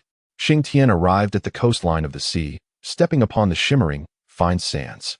As the most formidable of the four, if even Xing Tian could not pass, they would have no choice but to retreat. Conversely, should he succeed, he would gauge the power of the Seahorse Sacred Pillar and perhaps assist Qian Rinxue and her companions within the confines of the rules. With this thought, Xing Tian slowly raised his head, an aura of formidable might emanating from him. As this presence unfurled, the gazes of the yellow-clad sea spirit masters involuntarily gravitated towards him, acutely sensing an overwhelming air of dominance, a palpable confidence in his strength. Chapter 188. The Trial, Part 2. Xing Tian scoffed, releasing his aura with unrestrained abandon. As his might fully manifested, the corners of his garments began to flutter. In that instant, the oppressive energy radiated forth, causing the sand beneath his feet to ripple like waves, its terrifying force even stirring the Seahorse Douluo, 200 meters away, to a slight tremor. This youth possesses remarkable strength, Lord Seahorse mused. With a wave of his right hand, the ocean surged before him, the waves rising to an astounding 10 meters, seemingly sealing all paths forward. The water roared with a thunderous crash, akin to a cataclysmic downpour, yet it did not spill beyond the confines of the sea. In the face of this spectacle, Xing Tian felt no trepidation. He summoned his axe, the Ganqi, and raised it high, cleaving forth a brilliant arc of light. This luminous strike surged towards the towering waves. In an explosive roar, the waves were violently parted, creating a gaping chasm, while Xing Tian's robust form propelled itself into the air, charging with unparalleled ferocity towards the tumultuous waters. Xing Tian, wielding his shield, forcefully crashed into the gaping hole, causing the towering waves to scatter like blossoms released by a celestial maiden. However, before he could regain his footing, an even more formidable surge surged towards him, crashing heavily against his powerful frame. In an instant, Xing Tian's form was engulfed by the terrifying waves. Seeing this, Qian Rinxue felt a surge of urgency and instinctively took a step forward, only to be halted by Ma Hongjun, who spoke gravely, "Do not worry. Since the boss dares to plunge into the sea in this manner, he undoubtedly possesses a way to handle it. Let us wait and see." As they watched Xing Tian being swallowed by the waves, the sea spirit masters clad in yellow on the shore were left in stunned silence, their hearts echoing with the thought that land-based spirit masters were nothing remarkable, although the Sea of Seas was not the true ocean. Under the control of the Seahorse Douluo, it was potentially more perilous than the real sea. Just then, with a resounding roar, a massive seahorse, approximately 5 meters in length, was suddenly launched from the depths of the water, twisting midair and radiating a brilliant blue light. "What is happening?" Huo Wu inquired in astonishment. "I believe I understand Xing Tian's intention," Qian Rinxue exclaimed suddenly. "What intention?" Huo Wu asked. "Xing Tian's strength is undeniable. Given his prowess, Traversing the sea for a short duration poses no challenge.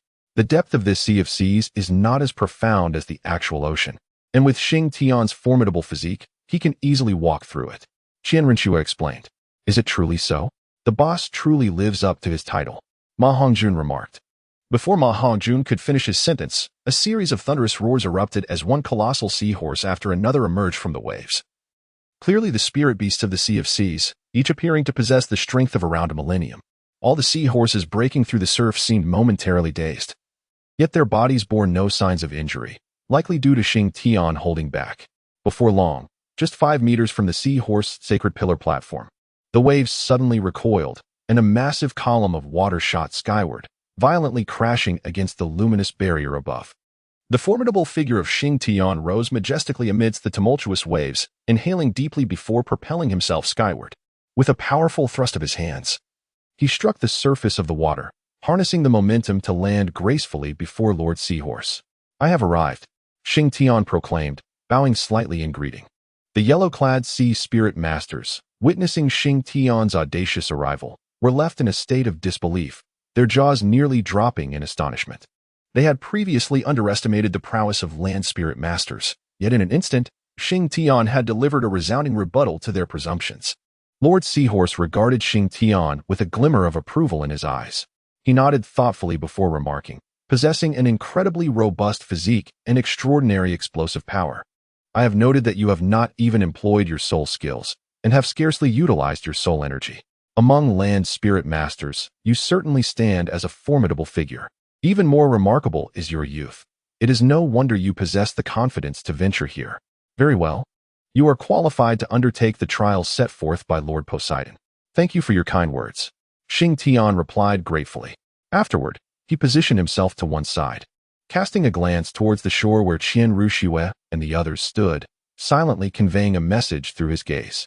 Xing Tian felt that even if others could not comprehend the depth of his gaze, Qian Rinxue would certainly understand. As anticipated, upon catching Xing Tian's glance, Qian Rinxue nodded in acknowledgement. Lord Haima's approving gaze was not solely due to Xing Tian's formidable strength, rather, it stemmed from the fact that he had refrained from slaying a sea-horse spirit beast during his recent approach. Even Qian Rinxue could surmise how Xing Tian had managed to reach the Haima's sacred pillar. As the true authority of this realm, how could Lord Haima be unaware? Qian Rinxue indeed grasped the essence of Xing Tian's gaze and deciphered the message he wished to convey to them. Consequently, she promptly relayed to her companions. Our journey to the Haima sacred pillar is not a trial imposed by the Haima de law. Xing Tian has informed me that it is not an exceedingly arduous task. Within these waters, the only formidable seahorse spirit beast we encountered earlier represents the pinnacle of their kind. There are no stronger sea soul beasts present. Thus, our primary concern should be to guard against these seahorse spirit beasts. Xing Tian relied on his physical prowess to navigate through, yet our physical strength cannot rival his. However, we possess soul power. As long as our explosive force is sufficient, we should find passage unobstructed. Is it true, Sister Xiaoxiwei? Does Brother Xing Tian's gaze truly convey such depth of information? I failed to perceive any of it. Huowu inquired. This is indeed the message conveyed by Xing Tian. Qian Rinxue affirmed with a nod. Very well, very well. Huowu finally acquiesced. Fatty, you are next. As a fire attribute soul master, I have no concerns regarding your explosive power. My only worry is whether you can restrain yourself. Remember, we should avoid killing those seahorse spirit beasts whenever possible. I fear that Lord Haima may revoke our qualifications if we harm them. Qian Rinxue turned to Ma Hongjun and cautioned. Rest assured, I will exercise restraint. He replied confidently. Ma Hongjun replied with a brief acknowledgement, then soared into the air, unleashing his martial soul mid-flight, and charged directly towards the seawall. Compared to Xing Tian, Ma Hongjun's performance could only be deemed unremarkable. Upon reaching the seawall, he flicked his wrist, sending forth an ethereal green fireball that silently burned a hole through the wall. Chapter 189. The Trial, Part 2. Before the hole could close, Ma Hongjun deftly slipped through it. Just as he entered, an invisible force swiftly repaired the seawall. However, having witnessed Xing Tian's earlier experience, Qian Rinxue and the others felt comparatively at ease. The only concern that troubled Qian Rinxue was whether Ma Hongjun might inadvertently harm the soul beasts.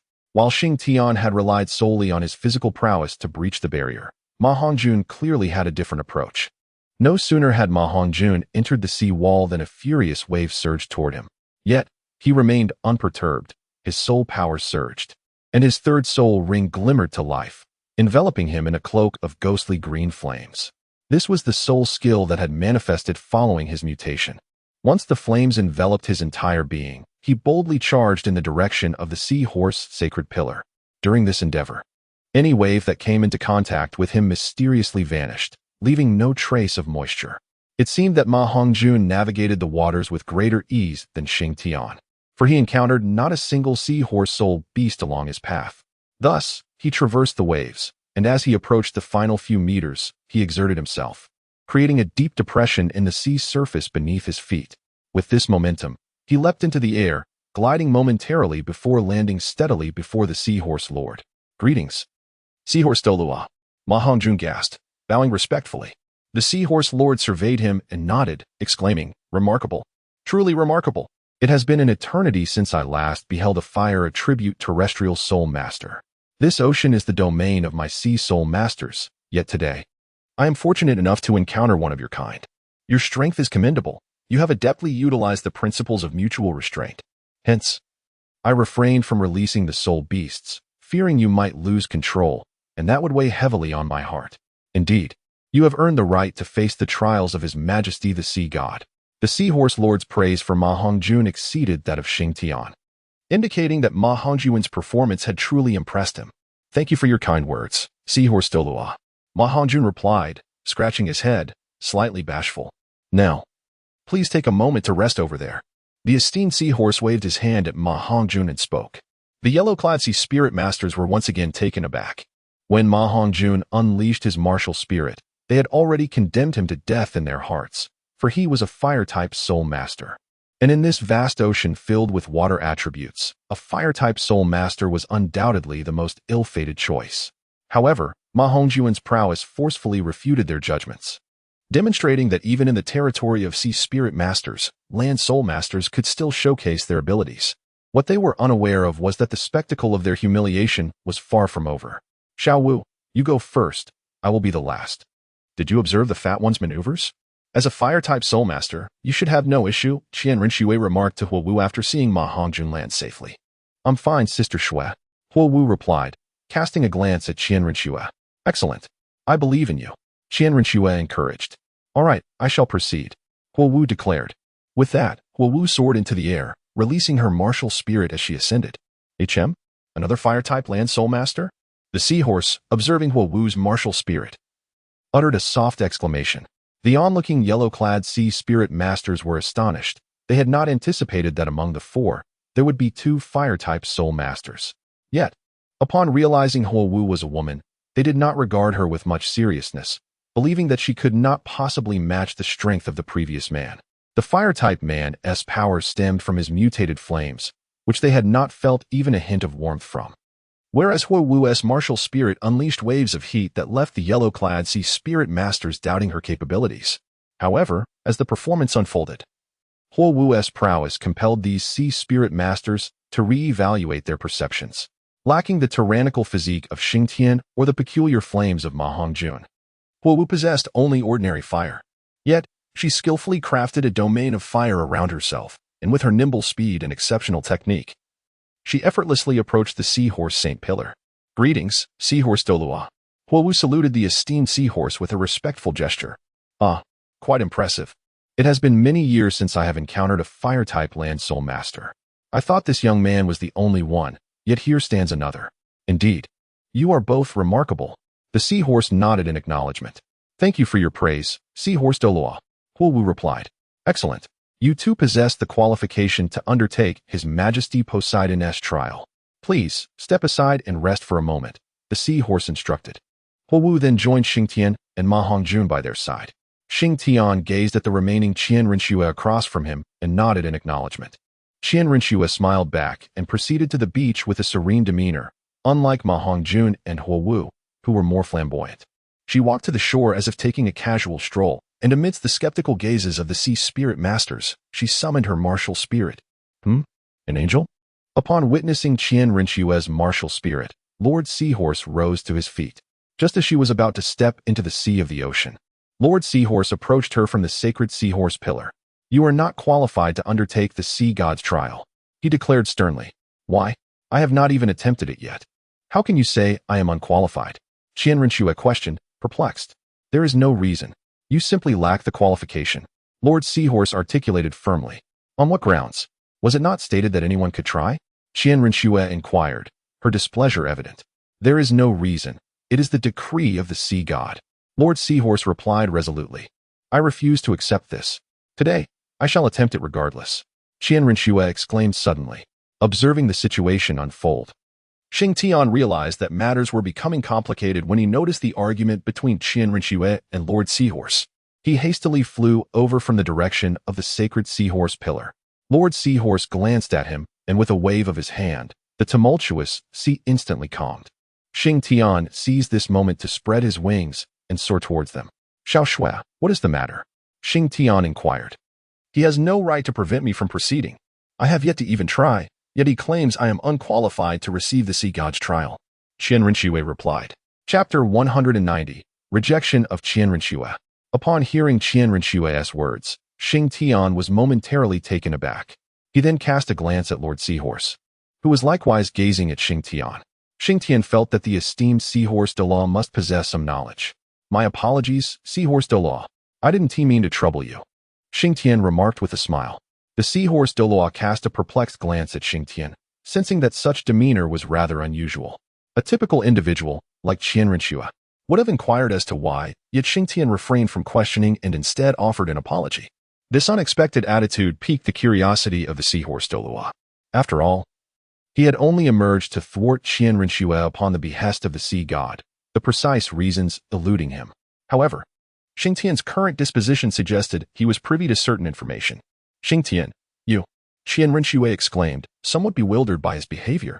"Wait a moment, I will explain. I had indeed forgotten about this matter," Xing Tian responded to Qian Renxue. Upon hearing this, Qian Renxue gradually calmed her emotions. "My apologies. My sincerest apologies," Xing Tian reiterated to the Seahorse Douluo. The Seahorse Douluo nodded slightly before turning and striding towards the seahorse sacred pillar. "What transpired? It seems you are aware of something," Qian Renxue queried once the Seahorse Douluo had departed. "Indeed, I possess some knowledge," Xing Tian affirmed with a nod. "What do you know? Why did he prevent me from attempting? Is it because our spirit hall once attacked their sea god island?" Qian Renxue inquired. "That seems rather unlikely," Xing Tian replied. "Then what could it possibly be?" Qian Renxue pressed on. "Xiao Shui, listen to me. I do know a bit, but I cannot divulge it now, as I am uncertain how to articulate it. We must return and consult your grandfather. Once we return to Spirit City, and upon meeting your grandfather, you shall understand," Xing Tian stated, appearing troubled. "My grandfather? How could this involve him?" Qian Renxue questioned, puzzled. "Oh dear. Xiao Shui, I would never harm you. I genuinely do not know how to broach this topic. But you absolutely cannot participate in the sea goddess trial," Xing Tian declared. Observing Xing Tian's troubled expression, Qian Renxue nodded. "Very well. I shall not press further. I trust you.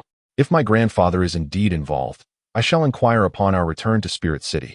It seems your grandfather once had an affection for Poseidon," Xing Tian suddenly whispered. "What?" Qian Renxue did not catch his words clearly. "Ah, it is nothing," Xing Tian quickly responded upon realizing she had not heard. "No, you certainly said something. And it pertains to my grandfather," Qian Renxue insisted, grasping Xing Tian's arm. "Tell me, what is it?" she urged. "I can only speculate. This might be one of the reasons. But it is likely not the sole explanation," Xing Tian elaborated. "What reason? Do share," Qian Renxue pressed, growing anxious. "Your grandfather harbored feelings for Poseidon, only to be rejected. That is all." Xing Tian closed his eyes and spoke. What did you just say?" Qian Renxue asked, her eyes wide with surprise. "You heard me correctly. It is exactly as you perceived," Xing Tian replied. Qian Renshue's eyes grew even larger, her mouth involuntarily agape. "I suspect, perhaps, that this is the reason. Look, the sea god is called Poseidon, and your grandfather is known as Posis. Do you not find their names strikingly similar?" Xing Tian continued. "Poseidon? Posis. Do you think they could be siblings?" Qian Renshui suddenly inquired. "I cannot say for certain," Xing Tian shrugged. In truth, Xing Tian had not intended to share such information. Yet he feared that Qian Renxue might overthink the matter alone. Thus, he chose to disseminate some tidbits to divert her attention. Goodness. I had no idea grandfather was so charming in his youth. Do you think this post-sis is handsome? She remarked suddenly. How would I know? Xing Tian shook his head. I feel it is rather unreasonable to exclude me from the trial for this reason. Qianren Shui suddenly regained her focus. I cannot say. Perhaps it is one of the reasons, Xing Tian replied, his eyes darting briefly. Qianren Shui, engrossed in thoughts about her grandfather and post-sis, did not notice Xing Tian's subtle movements. How about this, Xiaoxue? You should take your time exploring the island. We shouldn't be gone for too long. I merely came to make an appearance. If it proves uninteresting, we shall return, Xing Tian suggested. Qianren Shui regarded him thoughtfully and nodded. Excuse me, over there. Someone please. Uncle, uncle. Xing Tian called out as he led Qianren Shui toward a group of yellow-clad sea spirit masters. Upon hearing Xing Tian's voice, the middle-aged man who had escorted them approached. Uncle, could you show her around Sea God Island? Xing Tian requested. No problem, leave it to me. The middle-aged man replied. Thank you. Xing Tian bowed slightly. You're welcome. The man responded. After making the arrangements, Xing Tian returned to stand before the seahorse sacred pillar. Stand in the proper order. Upon Xing Tian's arrival, the seahorse lord commanded. As he spoke, he gestured with his hands, and everyone felt a wave of energy subtly emanate.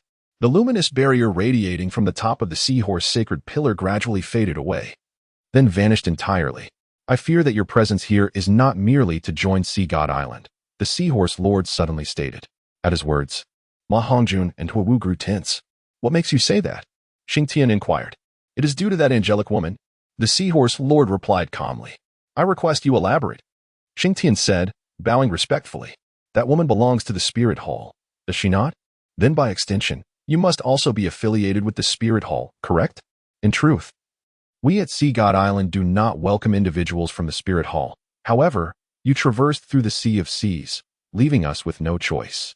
Yet, that woman is different, for she belongs to the spirit hall, Master Seahorse suddenly remarked.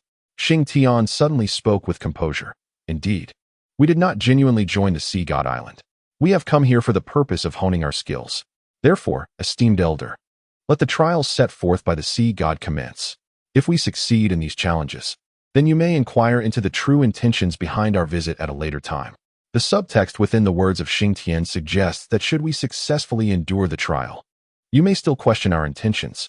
Conversely, if we fail the test, we shall be expelled from the island, rendering any aspirations unattainable.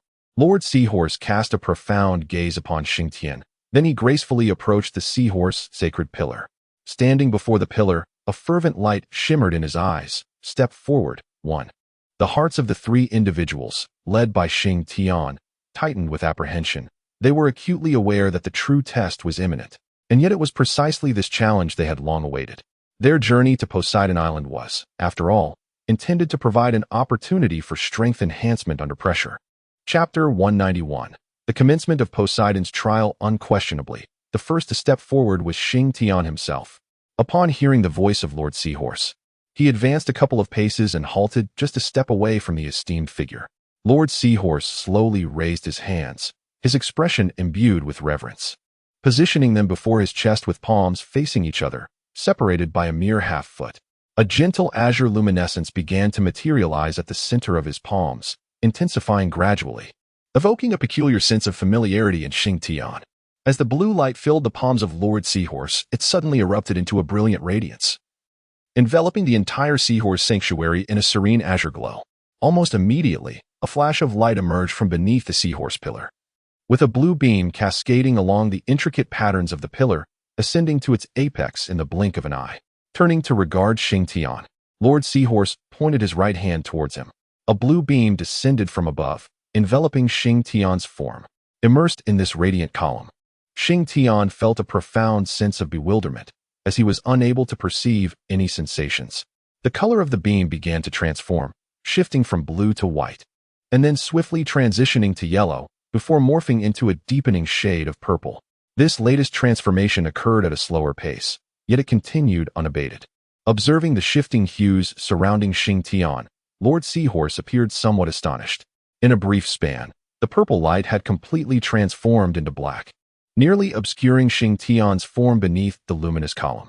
Concurrently, the patterns at the base of the Seahorse pillar behind Lord Seahorse also began their metamorphosis, gradually ascending into darkness.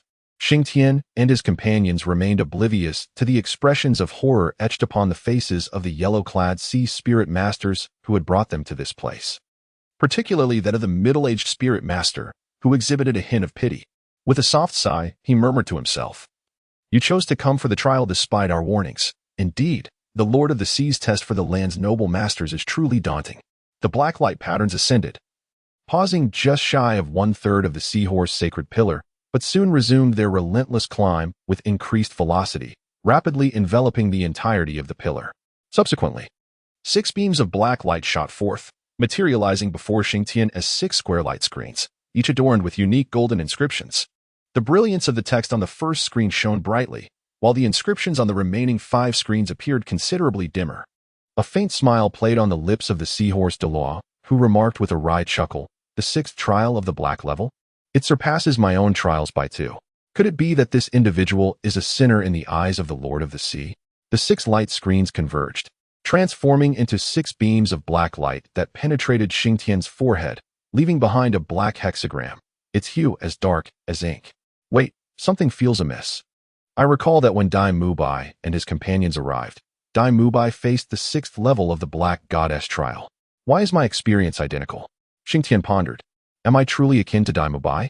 Surely, I must be stronger than he is.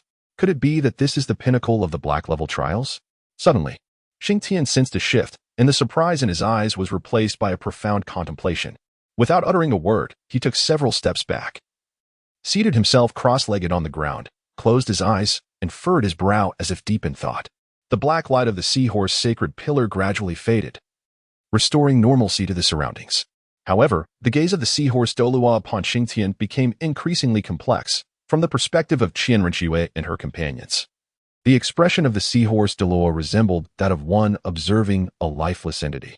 Ma Hongjun, unable to contain his curiosity upon witnessing the Lord of the Seahorse's expression, inquired, "Esteemed senior, what exactly is the 6th trial of the black level? Could you elucidate it for us?"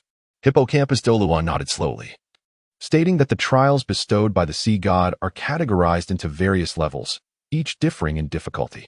The colors representing these levels mirror those of soul rings, progressing from low to high: the white level assessment, yellow level assessment, purple level assessment, black level assessment, and the red level assessment. The sea god will tailor the examinations according to each individual's capabilities, with the content of the trials revealed solely to the examinee and the examiner, of whom I am one. Successful navigation through these varying levels of assessment will confer corresponding authority on Sea God Island. The trials not only evaluate the strength of the candidates, but also their latent potential, as per the Sea God's directive. The white level and yellow level assessments consist of a single trial. Upon passing, one is deemed successful. However, at the purple level, differentiation begins, introducing 1 to 3 trials. This implies that if a single beam of light emanates from the holy pillar before you, you will face 1 purple level trial. If 3 beams manifest, then 3 trials must be undertaken to succeed. Naturally, the greater the number of trials, the higher the difficulty, and consequently, the greater the authority gained upon completion. In the black level assessments, a minimum of 4 trials and a maximum of 6 will be presented, commonly referred to as the black level 6 trials. These trials are renowned as the most arduous within the black level assessments. I can reveal that in nearly a century, the black level trials have occurred 31 times, with only 7 instances of success and 24 failures. I am among those fortunate 7 who triumphed, and we now serve as the guardians of the 7 holy pillars of Sea God Island. Among us, only the guardian of the Sea Dragon Pillar, Sea Dragon Douluo, has successfully endured the black level 6 trials, marking him as the strongest among us, having surpassed the 95th level of soul power. Hippocampus Douluo's explanation was thorough, yet its singular purpose was to convey to the young individuals before him the formidable nature of the black level 6 trials. Success in these trials grants one authority akin to that of a guardian of the holy pillars, while failure leads to a singular outcome, death. Excluding Xing Tian, the remaining trio of Qian Renxue exchanged glances, momentarily rendered speechless. Wait, there's also a red level. I thought I would at least be at the red level. But it turns out I am not at the pinnacle. At this moment, Xing Tian suddenly spoke up. You. The composure of Hippocampus Douluo was shattered by Xing Tian's remark. Did you not listen carefully to what I just said? Hippocampus Douluo addressed him. I know, but I still believe my potential should be at the red level. Xing Tian shrugged. Aiming too high. You should focus on passing the black level 6 trials first. Hippocampus Douluo shot him a reproachful glance. Rest assured, I will certainly pass the black level 6 trials with ease, Xing Tian declared confidently. I'll be waiting. Hippocampus Douluo responded. Chapter 162. The Sea Goddess Trial Commences, Part 2. All right. Next. Master Haima had no desire to listen to Xing Tian any longer. In his heart, he had already sentenced Xing Tian to death, for the latter's arrogance was simply intolerable. Based on such an attitude, Master Haima could confidently conclude that Xing Tian would undoubtedly fail the 6th level of the black rank examination. As soon as Master Haima's words fell, Ma Hongjun stepped forward. Are you ready? Inquired Master Haima. The younger generation is prepared, replied Ma Hongjun. Observing Ma Hongjun's demeanor, the expression of the sea doll softened somewhat, and he continued. Having accepted the trial of the sea god, it is time to commence. I cannot predict what your challenge will be, but I must emphasize that the black rank examination requires the completion of one task each year. Only upon the successful completion of one task will the next challenge be revealed. Should a candidate attempt to evade the trial, the sea goddess seal, previously inscribed upon their forehead, will shatter, leading to their obliteration. In the black rank examination, there are no failures, only those who succeed and those who perish. Hence it is also known as heaven and hell. I never anticipated that the sea god's trials for you land-based spirit masters would be so arduous, yet among you, there are those who do not appreciate my goodwill. Master C. Douluo, please do not be upset. The boss is just like that, but his heart is not wicked. Ma Hongjun interjected. Once again, I say, you still have time to reconsider. Otherwise, should the black rank examination arise again, you may end up like that arrogant young man. Considering that you do not hail from the spirit hall, I can candidly inform you that the aforementioned arrogant youth has no chance of passing the black rank 6th examination. Although I am unaware of his precise strength, I know without a doubt that he is doomed, Master Haima remarked to Ma Hongjun. That seems excessive, Ma Hongjun responded. With such an attitude, it will be exceedingly difficult for him to succeed, Master Haima retorted, glancing at the nonchalant Xing Tian. Upon hearing Master Haima's explanation, Ma Hongjun paused momentarily before suddenly exclaiming, Wait a moment, Senior. You assert that the boss has no chance of passing the examination and is doomed to die. How then? Did you manage to pass your own trial? As far as I know, individuals on Sea God Island must undergo their trials at the age of 18. Were you stronger at 18 than the boss is now? Master Haima shook his head and replied, At 18, I had yet to reach level 40. And I was considerably weaker than he is now. However, you must understand this. The Sea Goddess Black Rank examination for us Spirit Masters of Sea God Island is completed over a span of 10 years. Nevertheless, my 4th Black Rank examination nearly brought me to the brink of death multiple times. The final challenge I faced was to endure for an hour amidst the ferocious, soul-devouring great white sharks, excluding the guardian beasts of the island. Most importantly, I did not possess the same level of arrogance as this young man. All right, Ma Hongjun was left speechless, acknowledging that Xing Tian indeed exhibited a degree of arrogance that left a poor impression on Master Haima. Senior, let us begin, Ma Hongjun suddenly urged. Are you not going to reconsider? Hippocampus Douluo furrowed his brow as he spoke to Ma Hongjun. The reason he confided so much in Ma Hongjun was due to his deep admiration for him. Ma Hongjun respected him greatly, and his prowess was commendable, leading Hippocampus Douluo to cherish his talent. Upon hearing the words of the esteemed Hippocampus, Ma Hongjun shook his head nonchalantly and replied, Senior, we have come here to undergo trials. If the challenges are too simple, would our journey not be in vain? Without pressure, how can we find motivation? We have already accomplished many seemingly impossible feats. Creating another miracle should pose no issue. Ma Hongjun demonstrated his resolve through action, affirming that their purpose for this journey was indeed to hone their skills. Regardless of the arduous nature of the Sea Goddess trials, they would not waver. At present, Ma Hongjun's strength had developed a noticeable distance from Xing Tian's. Should he relinquish this opportunity, he would forfeit a chance to enhance his abilities. Such a loss would only exacerbate the gap between him and Xing Tian. Indeed, you young people are brimming with vigor. Few possess the courage you exhibit, Hippocampus Douluo remarked. Choosing not to elaborate further, the azure light began to coalesce once more, and amidst the radiant glow of the Hippocampus sacred pillar, a beam of light descended from the heavens, enveloping Ma Hongjun. The blue hue transformed into white, seamlessly transitioning into yellow and purple, as Hippocampus Douluo anticipated. The purple deepened gradually until it ultimately morphed into black. As the black pattern slowly ascended the hippocampus sacred pillar, Hippocampus Douluo could not help but take a deep breath. Having once experienced the formidable nature of the black level trials, he certainly did not believe that this young man could pass solely through courage. A tinge of regret lingered in his heart, yet as the chief examiner, he felt it inappropriate to voice his concerns given Ma Hongjun's determination. The black patterns continued their ascent. However, the black light emanating from Ma Hongjun did not rise as high as Xing Tian's. It halted at approximately the midpoint of the hippocampus sacred pillar, ceasing its climb. 5 luminous screens quietly appeared, mirroring the circumstances of Xing Tian's trial. Save for one fewer screen. With his eyes closed, Ma Hongjun settled into a meditative position as the black light surged into his forehead, contemplating quietly. A black pentagram materialized upon his brow. The 5th trial of the black level, second only to Xing Tian's 6th trial, was daunting in its difficulty. At that moment, Huo Wu and Qian Renxue approached, and Qian Renxue suddenly inquired, "Senior, I have a question. Given the formidable nature of these trials, what benefits can we expect to gain if we succeed? I mean, aside from the corresponding rights on Sea God Island." Hippocampus Douluo replied, "The rights on Sea God Island represent the greatest benefit one can attain. If there are any additional advantages, one might argue that improving strength more rapidly under pressure could be considered a benefit, albeit one that holds no relevance for you." "You," Qian Renxue scoffed. "Senior, let us begin." At this moment, Huo Wu stepped forward and spoke. According to Jaime Douluo's understanding, the young girl before him, despite some variations in her martial soul, remained within acceptable limits.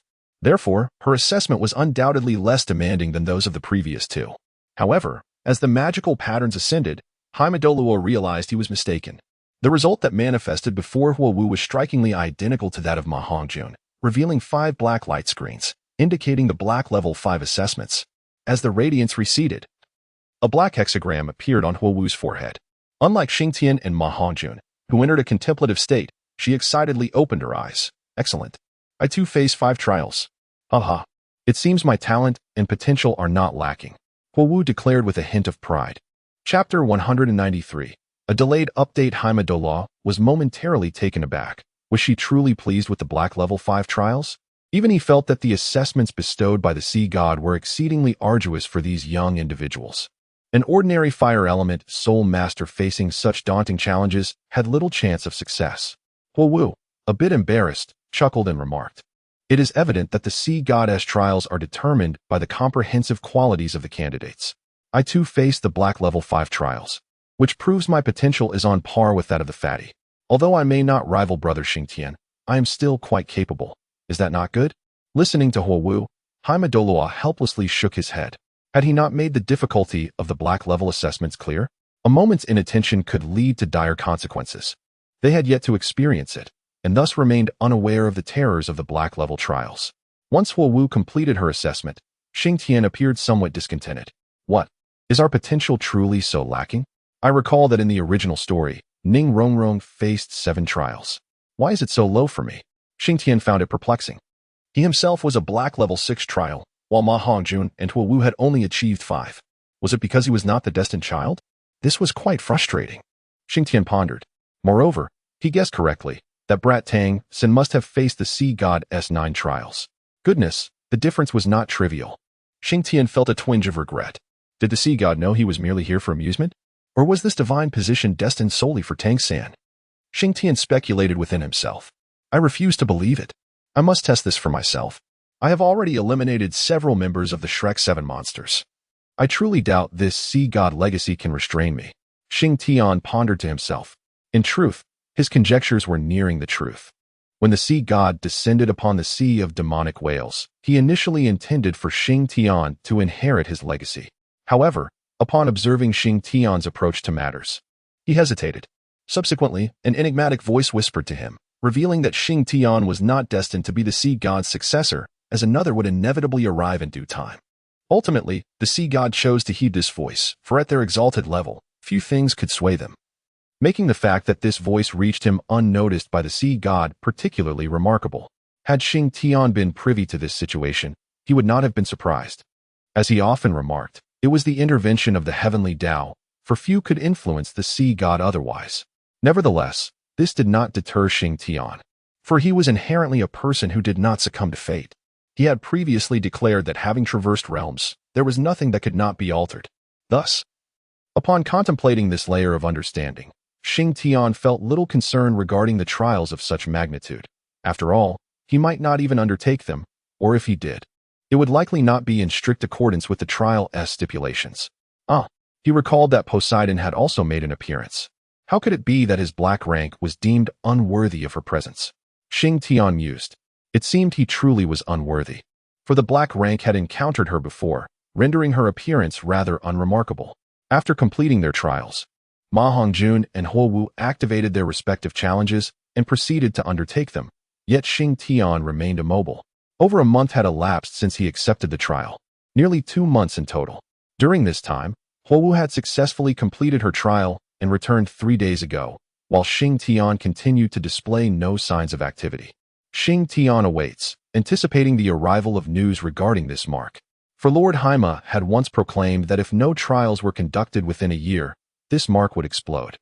Xing Tian, resolute in his disbelief, sought to test the limits of fate, his mind swirling with a wild and absurd notion. Having already awakened the Qiangqi martial spirit, which manifested as the war god Xing Tian, he found himself consumed by an audacious idea after undergoing the trials of the sea god. What if, in the face of the sea god's challenges, he were to fail, resulting in a catastrophic explosion of his head? Would he perish, only to be reborn with eyes of milk and a navel as his mouth? Such thoughts, while tantalizing, were best left unpondered. The prospect was far too grotesque for his liking. Furthermore, this Xing Tian was not the same as the one of yore. He had no desire to exist without a head, yet he was unwilling to accept defeat. Meanwhile, Tang San remained hidden, diligently honing his skills.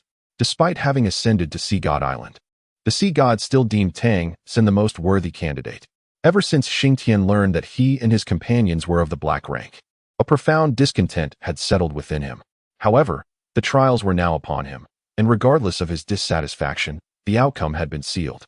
Nevertheless, Xing Tian was determined to make a stand. In the days that followed, Ma Hongjun successfully completed his first trial, yet Xing Tian remained silent, biding his time. Xing Tian now spends his days in the company of Qian Renxue, either embarking on fishing excursions by boat or venturing out to surf the waves. Xing Tian even crafted swimsuits for Qian Renxue and Huowu, the kind that would make one's nose bleed upon sight. During this period, Lord Haima took notice of Xing Tian's actions. He realized that Xing Tian remained utterly still, which led him to speculate whether Xing Tian was indeed fearful, apprehensive of failing the trials. Contemplating this, Lord Haima shook his head. If it were to be like this, why bother in the first place? Now, evasion was not an option. Lord Haima had already labeled Xing Tian as unqualified. In his eyes, Xing Tian was as good as dead. Consequently, after that day, Lord Haima ceased to pay any attention to Xing Tian, instead shifting his focus to Huowu and Ma Hongjun.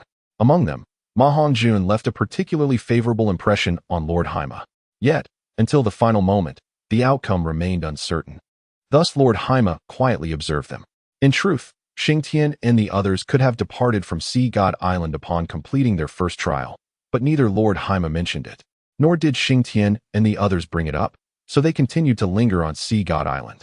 As time flowed gently by, nearly a year had elapsed. During this nearly year-long period, Huowu and Ma Hongjun had successfully completed 2 trials, meaning that in the forthcoming year, they would be exempt from any further tests. Xing Tian, ever carefree, continued to wander daily with Qian Renxue and Huowu, indulging in the pleasures of surfing. As the 1-year deadline approached, Qian Renxue began to urge Xing Tian to take action. Initially, she refrained from pressuring him, believing that with his prowess, he would face no challenges in his examination. However, as the deadline loomed and Xing Tian remained inactive, her concern grew. Xing Tian, the year is almost up, and you have yet to complete your examination. You must hurry. Qian Renxue implored him. There's no rush. I'm perfectly fine. Xing Tian replied with a smile. Chapter 194, Confronting the Sea God's Trial. Observing the expression and tone of Xing Tian, Qian Renxue couldn't help but entertain a troubling thought. Do you intend to defy the Sea God's trial? She inquired. Certainly not. How could that be? Xing Tian chuckled, waving his hand dismissively.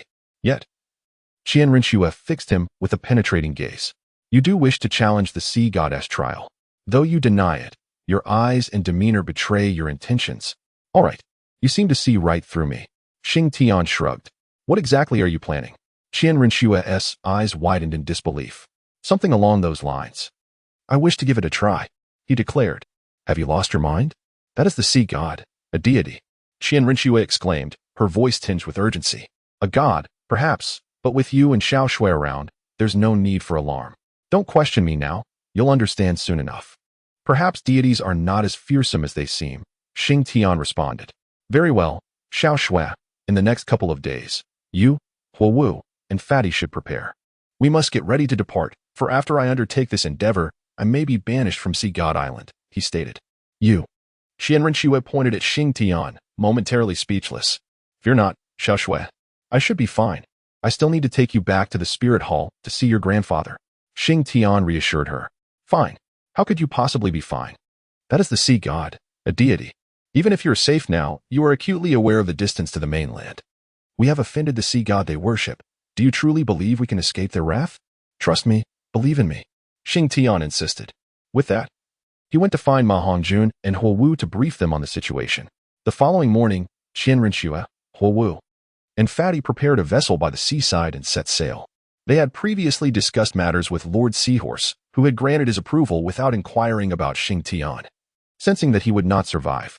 On the second day at sea, that morning, as Xing Tian awoke, a message appeared in his mind, indicating that the year had come to an end. If he did not activate the trial within 4 hours, punishment would befall him. Has it finally arrived? I am ready. Xing Tian gazed upon the shimmering surface of the sea, murmuring to himself. Subsequently, he settled into a tranquil meditation on the deck, awaiting the final moment. Upon witnessing Xing Tian in deep contemplation, Qian Renshue and the others sensed that the time was drawing near. Do you think the boss can withstand it? Ma Hongjun inquired. Brother Xing Tian will surely prevail, Huo Wu asserted, her belief in Xing Tian unwavering, as she could scarcely fathom how to endure a life devoid of him. Qian Renshue remained silent, her gaze fixed on Xing Tian, yet her clenched fists betrayed the turmoil within her heart. Time slipped away slowly under the watchful eyes of the group. Fatty, find an island to dock nearby. I fear our ship may be destroyed soon.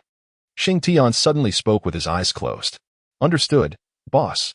Ma Hongjun responded, quickly scanning the surrounding waters and spotting a dark silhouette not far off. Boss, how much longer? He asked. I don't know, but I sense it is imminent. Xing Tian replied, keeping his eyes shut. All right, I understand, Ma Hongjun declared. And with a surge of soul power, he steered the vessel toward the distant point. Before long, the ship approached the dark shape, which indeed turned out to be a moderately sized island. Wait for me here, Xing Tian instructed, still with his eyes closed, before leaping onto the shore. Once ashore, he seated himself upon the soft sandy beach, feeling an enigmatic force descend upon him. You have accepted the trial, why not fulfill it? A voice of formidable authority suddenly resonated in Xing Tian's mind. Because this is utterly worthless, he retorted. Humph. The voice issued a cold snort, and Xing Tian's mind jolted, followed by a wave of dizziness. However, he quickly regained his composure. What? Did I speak incorrectly? You are aware of my strength. Yet I am merely at the 6th level of the black rank. Xing Tian remarked calmly. Embrace your punishment. The voice commanded abruptly. Instantly, an immense power surged from the void, flooding into Xing Tian's mind, specifically into the mark upon his forehead. Is it here? Let me witness the essence of the sea god's power. Xing Tian mused inwardly. As the ethereal energy flowed in, a sense of pressure began to envelop his mind. Yet, the current intensity posed no threat to him, allowing Xing Tian to remain passive. Time gradually passed, roughly the duration of an incense stick, when he felt a chilling sensation within his mind, followed by a sharp pang. Those who defy my will shall perish. The voice echoed once more. I do not believe it. Xing Tian uttered a word. Subsequently, he directly summoned his Ganqi martial soul, and an inexplicable force emanated from within him. This force inexplicably drew the power residing in his mind, guiding it towards an unknown destination. In truth, Xing Tian had always been intrigued by the whereabouts of the martial soul. Was it located in the mind or perhaps in the Dantian? Every time Xing Tian gazed upon his martial soul, he merely needed to contemplate it and delve inward, allowing him to perceive its essence. However, he remained oblivious to the precise location of this soul within his body. Thus, the source of this potent allure eluded his understanding, yet its efficacy was undeniable.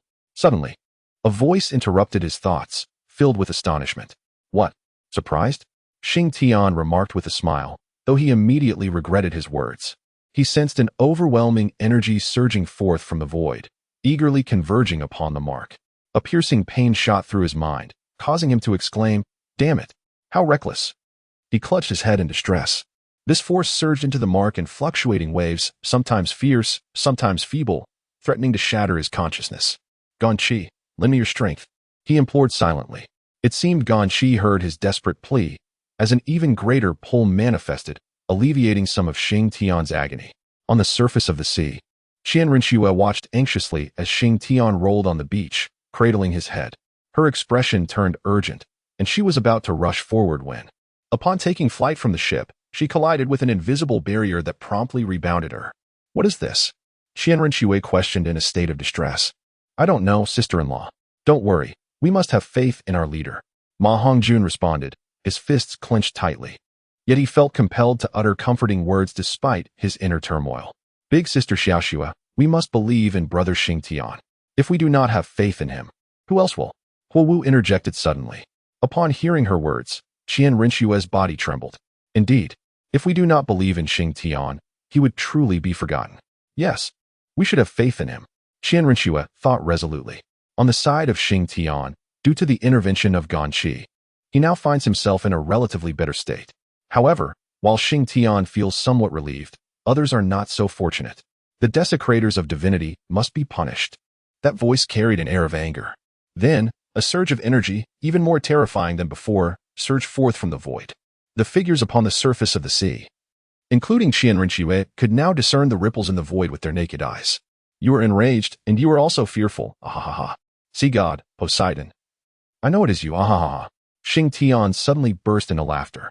"Xiao Wu, if I manage to survive today, we have a matter of utmost importance to attend to." Upon hearing Xing Tian's laughter, Qian Rinxue turned to Huo Wu and said, "Sister Xiaoxue, what is it? Please tell me." Huo Wu inquired. "Xing Tian's current state is quite concerning," Qian Rinxue remarked, her gaze fixed upon Xing Tian. "Concerning? In what way?" Huo Wu asked, puzzled. "I am unaware of Xing Tian's past, but when I first met him, he was not like this. He was more composed and stable in his actions. Yet, at some point, he changed. His mindset began to destabilize. Initially, I dismissed it, thinking that perhaps Xing Tian had been repressed for too long, leading to some inevitable arrogance upon gaining strength. However, it later became evident that he was not the type to be recklessly wild. But ever since his axe and shield appeared, he has transformed completely, Qian Rinxue sighed. "Now that you mention it, it does seem true." Ma Hongjun pondered aloud. "I do not deny that his axe and shield martial spirit is formidable, but this martial spirit might have other implications. Xing Tian's drastic personality shift could very well stem from it," Qian Rinxue asserted. "Sister Xiaoxue, what shall we do?" Huo Wu questioned. "I have yet to devise a plan, but I am certain that if we do not intervene, Xing Tian's condition will only worsen," Qian Rinxue replied. "All right, then we shall assist brother Xing Tian when the time comes," Huo Wu declared. "And I too," Ma Hongjun chimed in. "Very well," Qian Rinxue responded. As they deliberated over Xing Tian's predicament, a new development unfolded on his side, thanks to the influence of the Gan Qi martial spirit. The sea goddess mark had yet to explode, which incited some irritation in that voice from the shadows. Suddenly, the energy that had been surging into the sea goddess mark abruptly vanished. The manner in which this energy had arrived was peculiar, and its disappearance was equally strange. "Is this the end?" Xing Tian mused to himself upon sensing the strange energy dissipate. "It appears this is not as formidable as I thought." He raised his hand to touch the mark on his forehead, smiling. The smile of Xing Tian had yet to fully unfold when he sensed a series of ripples emanating from above. Curious, he raised his gaze. To his astonishment, a cascade of ripples suddenly appeared in the air above him, followed by the emergence of a brilliant blue, triangular entity hovering overhead. What? Could it be that the sea god himself is coming? Upon recognizing the triangular figure, Xing Tian leaped in excitement. He had encountered this very shape during his time in the Demon Whale Sea. The sea god was indeed making an appearance. How splendid! After the initial shock, Xing Tian composed himself. "Human, you have desecrated the divine. In the name of the sea god, I bestow upon you death." The triangular entity radiated a blinding light, and soon an ethereal figure materialized above it, unmistakably the sea god that Xing Tian had seen before in the demon well sea. Desecrate? Bestow? Such grandiosity! Poseidon! Xing Tian exclaimed, boldly calling out the name of the sea god. Blasphemer! Die! The sea god roared in fury upon hearing Xing Tian address him directly. In that moment, numerous crystalline droplets began to form in the void, and as they took shape, they hurtled towards Xing Tian. Even Xing Tian could hear the resounding crack of water droplets slicing through the air. Is that all? It cannot possibly harm me. How infuriating. Just as Xing Tian intended to show off, he realized, upon the water droplets nearing him, that they bore a force unlike any soul energy. Consequently, these empowered droplets effortlessly pierced through Xing Tian's soul force shield, striking him directly. In an instant, perhaps merely 1 or 2 seconds, Xing Tian was transformed into a figure drenched in blood. Cough, cough. Quite powerful, yet it still cannot kill me. After a few coughs, he spat out a mouthful of blood and declared, Humph, do you think a deity possesses only such abilities? The sea god's phantom spoke. I am well aware you possess more than mere tricks. I witnessed your prowess against the abyssal leviathan, Xing Tian replied while wiping his mouth. However, I wish to assert that while others may hesitate to act against you due to your divine status, I will not. If your true form were to arrive, I would offer my neck without hesitation for the kill. But you are merely a phantom. Why should I fear you? Xing Tian boldly addressed the sea god's apparition. No one has ever confronted a deity, nor has anyone dared to challenge one. You are the first, and I shall ensure you receive a complete corpse. The sea god's phantom stated with indifference. Ha ha ha. Excellent. I await your attempt. Xing Tian laughed heartily. After his laughter subsided, he rose to his feet. It is my turn now. The true form of Xing Tian. With a thunderous roar, Xing Tian's true form materialized on the scene, a headless giant. Even though Qian Rinxue and her companions had witnessed Xing Tian's true form on numerous occasions, they were still taken aback. This time, however, Xing Tian was not confronting an ordinary adversary. He faced a deity, the god of the sea, marking their first encounter with a divine being. Are you ready? I have no intention of being a passive target. Xing Tian grinned, his bravado palpable. Humph. Overestimating yourself. The sea god cast a disdainful glance at Xing Tian, utterly unconvinced of his ability to rival his power. Attack! Xing Tian bellowed, propelling himself skyward toward the ethereal form of the sea god. I detest looking up at others. He shouted fiercely. In response, a radiant arc of light from his axe surged toward the sea god, striking the divine apparition directly. To his astonishment, the axe light passed through the sea god's form and cleaved into the ocean behind him, carving a profound chasm into the sea that remained unhealed. Futile. A mortal can never triumph over a deity. Your blow possesses strength, but this is where it ends.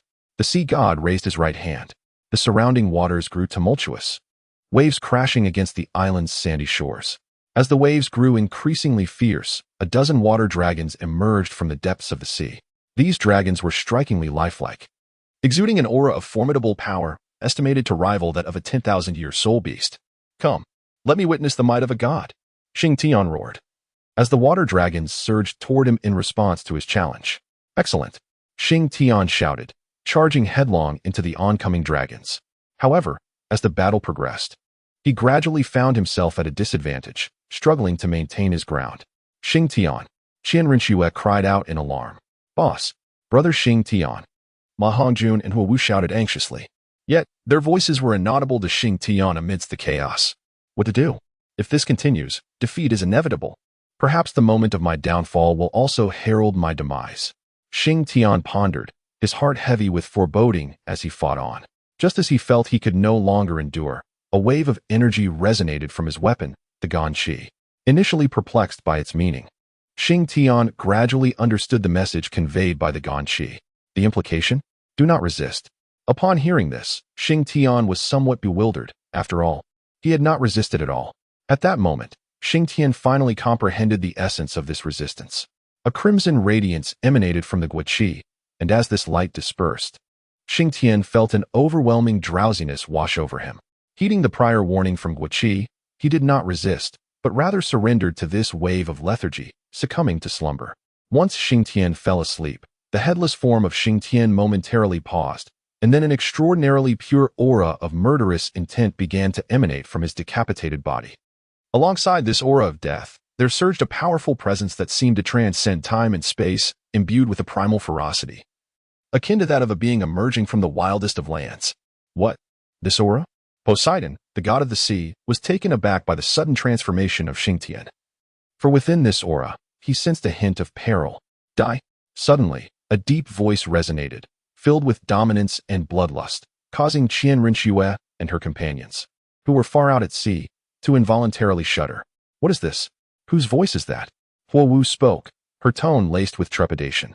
I do not know. But this is certainly not Xing Tian's voice, Qian Rinxue asserted. Could this possibly be the martial spirit of our leader? Ma Hongjun suggested suddenly. Impossible. That is absolutely inconceivable. Qian Rinxue and Huo Wu shook their heads. In truth, Ma Hongjun's guess was indeed accurate. It was, in fact, Xing Tian's martial soul, the Ganqi. Since the day the Ganqi came into existence, it had possessed a faint sense of awareness, yet it had never fully awakened. However, following some of Xing Tian's later encounters, the Ganqi absorbed a modicum of energy which catalyzed its evolution, allowing its intelligence to gradually mature. The voice now resonating was that of the Ganqi. Upon the emergence of this resonant voice, the headless figure of Xing Tian charged directly towards the sea god. The surrounding water dragons, witnessing Xing Tian's advance, attempted to ensnare him once more. Yet, this time, they found themselves at a distinct disadvantage. In this state, Xing Tian exhibited extraordinary ferocity, with his combat prowess significantly augmented. In no time, a multitude of water dragons lay shattered at his feet. Following the destruction of the water dragons, Xing Tian surged forward with unrelenting might towards the ethereal form of the sea god. The sea god, taken aback by the destruction of the water dragons, momentarily staggered, astonished by the unexpected strength that Xing Tian now displayed. However, before the sea god could fully regain his composure, Xing Tian's assault was already upon him. The sea god merely raised a hand in a dismissive gesture, confident that Xing Tian's strike could never reach him. Indeed, the axe swung by Xing Tian passed cleanly through the sea god's ethereal form. Yet, despite this, the sea god was incensed, feeling deeply insulted. A mere mortal had dared to attack him time and again. Even though those strikes bore no consequence, the affront was palpable. As the sea god's countenance darkened, the surface of the sea became eerily calm, with not even a whisper of wind gracing the island. As if all things had suddenly succumbed to a state of suspension. You persist in provoking me. Do you truly believe I would refrain from ending your existence? The sea god's apparition intoned. Humph. You have recited that line more than once. If you possessed the capability, I would have perished long ago. Xing Tian retorted with a cold snort. In truth, Xing Tian discerned that the sea god's true combat strength was rather meager. Otherwise, he would have met his demise countless times by now. Humph. The sea god's apparition huffed, falling silent. Moreover, I have uncovered your weakness, Xing Tian declared suddenly. He then unleashed a beam of axe light, not directed at the sea god, but rather aimed at the triangular entity above the sea god's head. How dare you? The sea god exclaimed, a mixture of shock and fury in his voice. You may attempt to block it. This strike bears minimal power, Xing Tian replied. Xing Tian spoke with a smile, though the sound was far from pleasant, carrying a heavy, muffled resonance. Indeed, the beam of light from the axe pierced through the illusion of the sea god, landing upon the triangular entity. It exhibited little offensive power, merely grazing it, causing the light to dissipate. Yet, even this gentle contact stirred a ripple within the sea god's illusion. Just as I suspected. Your weakness lies therein, Xing Tian declared with a smile. Humph. The sea god's apparition snorted coldly, sweeping a hand to unleash a torrent of seawater from the surface, enveloping the triangular form entirely. You can strike me, but I cannot retaliate against you. Do you think I am unaware of this? Xing Tian remarked, his laughter belied by a gaze filled with icy resolve. This strike shall bring your end. Without further ado, Xing Tian surged towards the sea god's illusion. In response, the sea god's thoughts coalesced, transforming countless droplets of water into lethal arrows that hurtled towards Xing Tian. Xing Tian brandished his shield to deflect the rain of arrows, then charged towards the ethereal figure of the sea god, braving the onslaught. The sea god waved his hand once more, conjuring a multitude of soul beasts formed from the ocean's depths to surge forth against Xing Tian. I am the sea god. Within this vast ocean, I am invincible, declared the spectral figure. Is that so? Xing Tian replied with a smirk. His eyes gradually blazed with an intense crimson hue until they were entirely engulfed in a fiery red. An even more formidable aura than before emanated from him. In that moment, Xing Tian resembled the valiant war god who had once ascended to the heavens to challenge the Jade Emperor in battle. Xing Tian, a being bold enough to challenge even the Jade Emperor, would certainly not be daunted by such entities. As the crimson mist surged forth, Xing Tian plunged directly into the throng of soul beasts, engaging in a fierce slaughter that left the creatures in disarray. No more games. Perish. His deep voice resonated once more, this time infused with a palpable scent of blood. Chapter 197. Return to the Continent. Part 2. After exterminating the soul beasts, Xing Tian ceased conversing with the shadow of the sea god and charged directly towards the triangular entity in the sky. How dare you? The sea goddess shadow roared, propelling itself towards the triangle, but it was utterly incapable of halting Xing Tian. Even when it exerted all its strength to create a barrier, Xing Tian ruthlessly shattered it. In truth, the sea goddess shadow was not inherently weak. It simply found itself pitted against Xing Tian. Had it been anyone else, they would have perished at the moment the strange energy surged into the mark. In a secluded corner of the divine realm, the true form of Poseidon, the sea god, was present. Suddenly, as he meditated, Poseidon opened his eyes. How dare you? He bellowed, causing the surrounding space to tremble violently at the sound of his fury. Yet, despite his wrath, Poseidon had no recourse. It was impossible for him to descend to the Douluo Continent in his true form. Little demon, I shall not let you escape. I await you in the divine realm. The sea god closed his eyes, sensing the situation, a cold smile curling at the corners of his mouth. On the Douluo Continent, over the vast ocean, Xing Tian approached the triangular entity. The sea goddess shadow glared fiercely, yet was powerless to intervene, as it could not stop Xing Tian. With a resounding thud, the triangle was struck by an axe, yet astonishingly, it did not shatter. However, fine cracks began to appear upon its surface. Humph, let us see how many hits you can withstand. Xing Tian scoffed, unimpressed by the triangle's resilience. When Xing Tian's first strike landed on the triangular form, the sea god's shadow trembled violently, and subsequently, it appeared significantly fainter than before. Child, do you comprehend the consequences of your actions?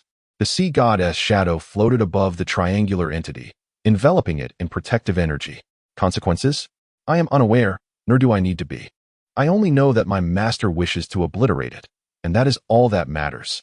Xing Tian retorted. Humph. The sea god's shadow, recognizing the futility of reasoning with Xing Tian in his current state, ceased its words and devoted all its strength to resisting Xing Tian's onslaught. Yet, it proved ineffective. Xing Tian's relentless assault surged onward, and soon the sea god's shadow appeared increasingly disheveled. A crisp sound resonated in the ears of both Xing Tian and the sea god's shadow. Huh. A smile graced Xing Tian's lips, while the expression of the sea god's shadow darkened swiftly. Your time is up, Xing Tian declared, fixing his gaze upon the sea god's shadow. Humph. I am merely a wisp of divine thought from the true sea god. When he descends, your demise shall follow. The sea god's shadow retorted. Very well. I shall await that day. Xing Tian nodded solemnly. Now, it is time for you to depart. Xing Tian raised the axe in his hand. The sea god's phantom, fully aware that it could no longer impede Xing Tian, chose to abandon its resistance and began to secretly amass power.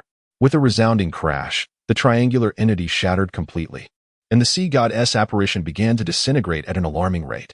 At that moment, the sea god's phantom suddenly waved its hand, unleashing a brilliant azure beam that shot forth toward the direction of Sea God Island. You shall be cursed by the ocean, and you will face relentless pursuit from the Sea Soul Master. I eagerly anticipate the day my true form encounters you. The sea god's phantom concluded with a hearty laugh before disintegrating entirely.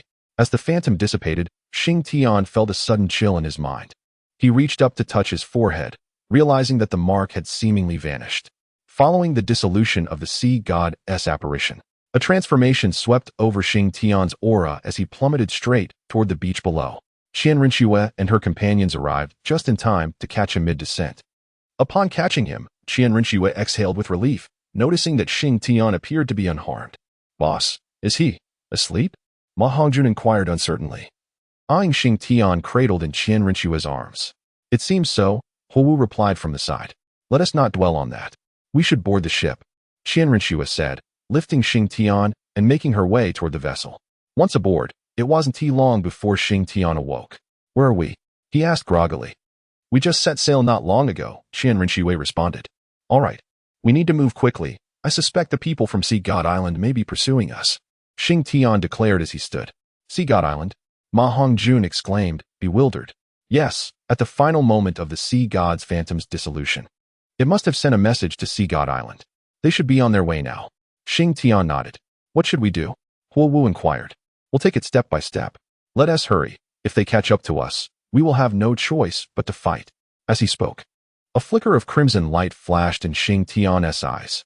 Both Huo Wu and Qian Rinxiu noticed this glimmer, exchanging a knowing glance that conveyed their understanding. Understood, boss. Ma Hongjun also observed the fleeting crimson light in Xing Tian's eyes. To be honest, they were all reluctant to confront those from Sea God Island. So Ma Hongjun steeled himself to navigate the ship with resolve. Brother Xing Tian, we have something we wish to discuss with you. Huo Wu suddenly spoke up. What is it? Xing Tian asked. Let us head to the cabin, Qian Rinxiu suggested. All right, Xing Tian replied. Xing Tian, have you noticed the changes in yourself recently? Qian Rinxiu began once inside the cabin. Changes? What changes? Xing Tian responded, puzzled. Brother Xing Tian, haven't you realized that your demeanor has become increasingly arrogant and overbearing? Huo Wu employed the terms arrogant and conceited. Is that so? I think it's not too bad, remarked Xing Tian. To be honest, Xing Tian was oblivious to the issue at hand. You were not like this before. Qian Rinxiu shook her head. What was I like before? Xing Tian inquired with curiosity. I recall that when we first met, you exhibited a touch of arrogance, yet you knew when to be bold and when to restrain yourself. However, you have changed. Qian Rinxiu responded, shaking her head once more. Brother Xing Tian, if you fail to defeat the Sea God today, what do you think our fate would be? Huo Wu interjected. Fail to defeat the Sea God? How is that even possible? Surely, we have triumphed. Xing Tian laughed, dismissively waving his hand. Was this truly your victory? No, it was not. It was your peculiar martial spirit. I cannot fathom why it functions as it does, but had there been even the slightest mishap today, we would have perished. Qian Rinxiu asserted. Is it really that serious? Xing Tian asked, feeling a tinge of insecurity. What do you think? Qian Rinxiu shot him a disapproving glance. We must make you aware of your shortcomings. Huo Wu puffed her cheeks defiantly. Shortcomings? Xing Tian responded, somewhat speechless. Indeed. That is precisely what it is, a rather significant shortcoming. Qian Rinxiu nodded in agreement. Chapter 198, An Unexpected Encounter. Very well. If you both insist it's a shortcoming, then so be it. But how can I rectify this? Xing Tian queried. First and foremost, you need to take a step back. It would be best not to utilize your martial spirit for a while, nor engage in battle. Calm your mind and make adjustments, Qian Rinxiu advised. But what about you two? Xing Tian asked. Xiao Wu, it seems we have been overlooked in Xing Tian's eyes. Qian Rinxiu turned to Huo Wu. Brother Xing Tian, we are no strangers to the city of slaughter and have traversed the Hell Road. Huo Wu shot him an exasperated look. It appears that the shift in your character is also our responsibility. You have always charged ahead, gradually forgetting that our strength is not to be underestimated, Qian Rinxiu remarked. That settles it then. Brother Xing Tian, from this moment until our return to the martial spirit hall, you shall refrain from using your martial spirit. You will spend your days sipping tea and fishing, just like that, Huo Wu declared. That seems rather unwise. Xing Tian attempted to resist the decision. It is settled. Qian Rinxiu insisted decisively. Very well, he conceded. In the end, Xing Tian had no choice but to acquiesce. Observing the earnest expressions on Qian Rinxiu and the others, he found himself at a loss for words, and their remarks subtly hinted at an imbalance within his own state of mind. Seizing this opportunity, he resolved to reflect on his inner turmoil. Thus, in the days that followed, Xing Tian embarked on a life akin to retirement. His days were filled with indulgence in food and drink, devoid of any pursuits. Even his cultivation was curtailed. As 3 days drifted by, he unearthed certain troubling revelations about himself. He realized he had become particularly sensitive to blood and was easily provoked, often reacting with anger or indignation, unbeknownst to him. He also discovered that he sometimes spoke of matters in a manner that discouraged dissent, even when he was in the wrong. As time progressed, the cracks in his mental state became increasingly apparent, leaving him in a cold sweat. The thought of continuing down this path filled him with dread, as he could scarcely imagine the person he might become. Perhaps he would ultimately evolve into an unrepentant villain, arrogant and disdainful. When Tang Sen eventually rose to prominence, the spirit hall would no longer be his destiny. Instead, Tang Sen's fate would intertwine with his own. This realization sent a shiver down his spine. Perhaps this transformation was not solely the result of the influence of his martial spirit, Ganqi. After all, Ganqi was his own essence, incapable of causing him harm. Reflecting on what Qian Rinxue and the others had said, Xing Tian understood that the alteration in his character stemmed largely from the impact of the Ganqi martial spirit. Xing Tian speculated that this might be related to the world's consciousness, or the Tao of heaven, and his own existence. However, regardless of the connections, now that Xing Tian was aware, he could not allow the situation to unfold unchecked. If neglected, it would ultimately not only endanger himself, but also jeopardize Qian Rinxue and the others. A scenario Xing Tian was loath to witness. Boss, there's a situation behind us. At that moment, Xing Tian was basking in the sun on the deck when Ma Hongjun suddenly exclaimed. What is happening? Xing Tian inquired. There are fluctuations in soul power and an ominous aura approaching. Ma Hongjun replied. It seems to be the people from Sea God Island. Increase our speed and avoid a confrontation. Xing Tian commanded. Had it been the former Xing Tian, he might have insisted that Ma Hongjun halt and confront them head-on, but now he opted for retreat. Understood. Ma Hongjun responded. I'll assist as well. Qian Rinxue chimed in. I shall help too. Huowu raised her hand, joining in. With the assistance of Qian Rinxue and Huowu, their sailing speed significantly increased. Meanwhile, the individuals from Sea God Island also noticed the unusual activity of Xing Tian and his companions. My lord, they have suddenly accelerated. A yellow-clad sea spirit master reported to a purple-clad sea spirit master. Accelerated? It seems they have noticed us. Pursue them. Show no mercy to the blasphemers. The purple-clad sea spirit master coldly commanded. Yes, the yellow-clad sea spirit master acknowledged. Speed up the pursuit. The yellow-clad sea spirit master shouted. Upon hearing this, the others hastened their pace. However, they were already at a considerable distance from Xing Tian and, after a brief delay in their reaction, found it increasingly challenging to catch up. My lord, we may not be able to catch up, the yellow-clad sea spirit master said, watching Xing Tian's group fade from view.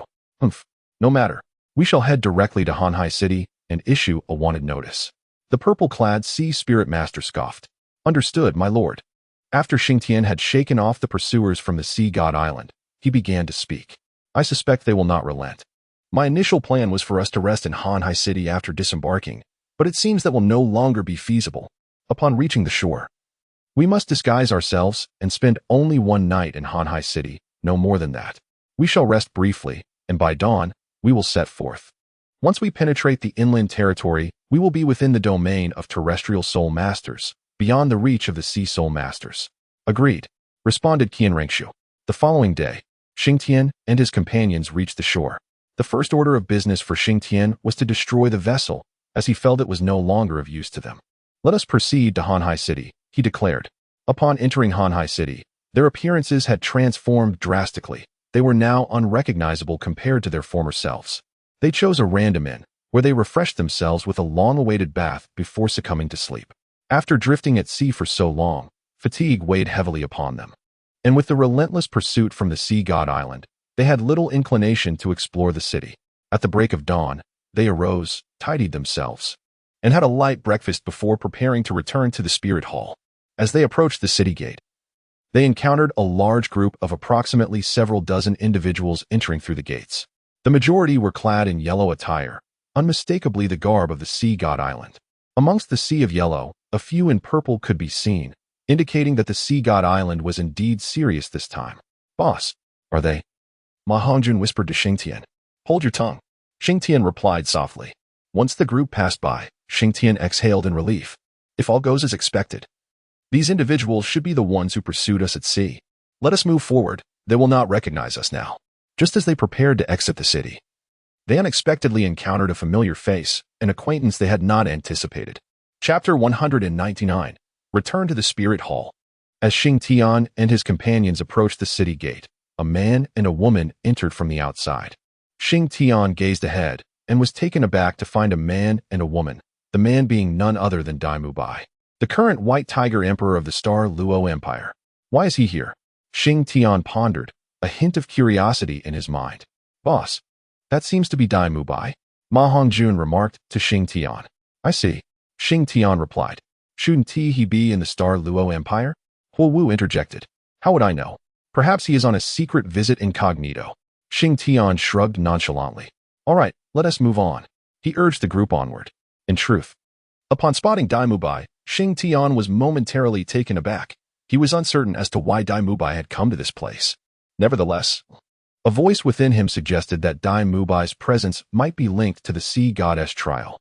However, such matters were no longer Xing Tian's concern. His priority was to escort Qian Rinxue and the others to the spirit hall, where Qian Rinxue's angelic inheritance was about to commence. As they passed by Dai Mubai and exited the city gates, Dai Mubai suddenly halted. What is it? Lu Qian inquired of him. It's nothing. I must have misseen. Dai Mubai replied, watching the retreating figures of Xing Tian and his companions. Who did you see? Lu Qian asked, her curiosity piqued. No one. I was mistaken.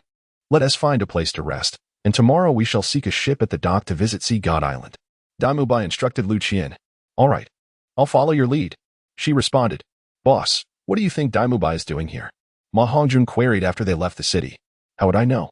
He can do as he pleases. It's none of our business. Xing Tian shrugged again. Do you think Dai Mubai might also be here for the sea goddess trial? Huowu suddenly suggested. Impossible. After passing the sea goddess trial, one must join Sea God Island, and Dai Mubai oversees an entire empire. How could that be? Ma Hongjun promptly countered. Not necessarily. Perhaps he is indeed here to participate in the sea goddess trial. As the king of the Star Luo Empire, even if he took part, he wouldn't need to join Sea God Island, Xing Tian asserted. But would Sea God Island allow him to participate? Qian Rinxue questioned. Strangely enough, while others would be denied, Dai Mubai might be an exception, Xing Tian said with a smile. Why is that? Huowu asked, intrigued. Because Dai Mubai is the king of the Star Luo Empire, Xing Tian replied. Is that all? I must admit, I have somewhat overestimated Sea God Island, Qian Rinxue remarked. This is merely one aspect. Look behind us. What is that place? Xing Tian pointed out. Hanhai City. What is the matter? Huowu inquired. Indeed, it is Hanhai City, he confirmed. Xing Tian smiled and said, Boss, just speak plainly. This suspense is quite unbearable, Ma Hongjun remarked. Dai Mubai is the king of the Star Luo Empire. Thus the entire Star Luo Empire belongs to him. This is undeniable, isn't it? Xing Tian asserted. The others shook their heads. This Hanhai City is indeed the largest port city in this region. That is also a fact, Xing Tian inquired. The group nodded in agreement. Therefore, sea spirit masters do not necessarily reside by the sea all year round. Their sustenance does not solely rely on seafood. They require other supplies to sustain their livelihoods. Xing Tian elaborated. Are you implying that the reason why Sea God Island wishes for Dai Mubai to participate in the Sea God trials without joining the island is to forge a collaboration with the Star Luo Empire? Qian Rinxue questioned. Perhaps, for it is apparent to any discerning individual which holds greater weight, a nation or a city, Xing Tian replied. But, boss, Hanhai City can nearly provide for these sea spirit masters. Ma Hongjun interjected. Have you considered the costs? It is precisely because there is only Hanhai City that they are at a disadvantage. Do you think these sea spirit masters are unaware? It is merely due to their lack of options. If they truly established a connection with Dai Mubai, you would see that Hanhai City would not be so bustling. Xing Tian countered, shaking his head. All right, you seem to know a lot. Let's hasten our journey, Qian Rinxue suddenly said at that moment. Meanwhile, Xing Tian and his group were making their way to the spirit hall without pause. As for Dai Mubai, they had already settled in Hanhai City. Your Majesty, do you truly intend to partake in this so-called sea god trial? It is merely a legend. Lu Qian expressed to Dai Mubai. No, it is very much real. Dai Mubai shook his head. However, from the information we gathered earlier, passing the sea god trial requires joining Sea God Island. Lu Qian remarked. Rest assured, I will not join them, nor will they allow me to join. Dai Mubai replied with a smile. That is impossible. It is the rule of Sea God Island. Lu Qian insisted. Just wait and see. All right, let's get some rest. We shall set sail tomorrow. Dai Mubai offered no further explanation. Indeed, when Dai Mubai and the others arrived at Sea God Island, everything unfolded just as he had described. And all of this aligned with Xing Tian's speculations. However, Xing Tian and his group would never know, for they had already left the Heavendo Empire and would return to the Spirit Hall in a day or two. Xiaoxiwei. Unexpectedly, upon our return to the Spirit Hall, a grand surprise awaits you, Xing Tian said to Qian Rinxue during their journey. A surprise? What sort of surprise?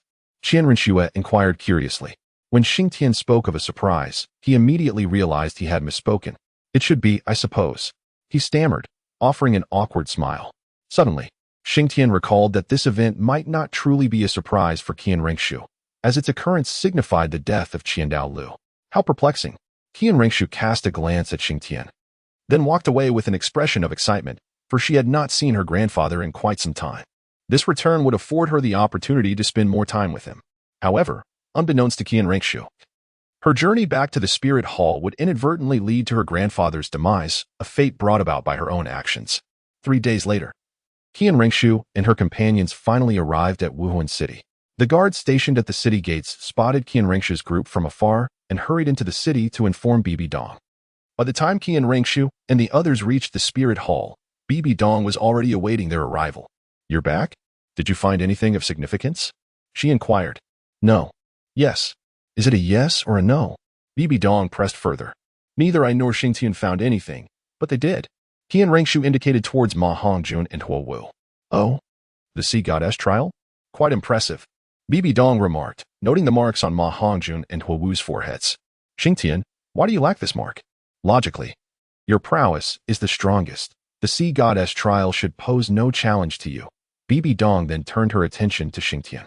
"I originally had it, but I found it rather trivial, so I disposed of it." Xing Tian shrugged nonchalantly. Bibi Dong regarded him with skepticism. "Is that truly the case, Your Holiness?" Ma Hongjun interjected. "Indeed." Huo Wu nodded in agreement. Bibi Dong's gaze shifted to Qian Ringshu, who also affirmed it with a nod. This revelation surprised Bibi Dong. As Qian Ringshu was known to be truthful, "Do elaborate." Bibi Dong expressed her curiosity, eager to learn how Xing Tian had eliminated the mark. She had heard whispers that the sea god island might indeed harbor divine beings, and at her level of understanding, the existence of gods was no longer a mere myth. Thus, Bibi Dong was genuinely intrigued as to how Xing Tian managed to negate the mark. Knowing it was the sea god's trial, and that it must have entailed the sea god's influence, yet Xing Tian had evidently managed to contend with it. "There's nothing to it, really. I simply had a bout with the sea god and subsequently removed the mark," Xing Tian remarked with casual indifference. "The sea god? You mean to say you battled the sea god?" Bibi Dong's eyes widened in astonishment. "Close enough. Xing Tian fought the sea god's phantom and vanquished it." Qian Rinshu cast a glance at Xing Tian and remarked.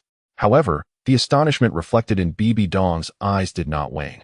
To her, both the sea god and the sea god's apparition were formidable entities, far beyond the current capabilities of Xing Tian, for they were deities.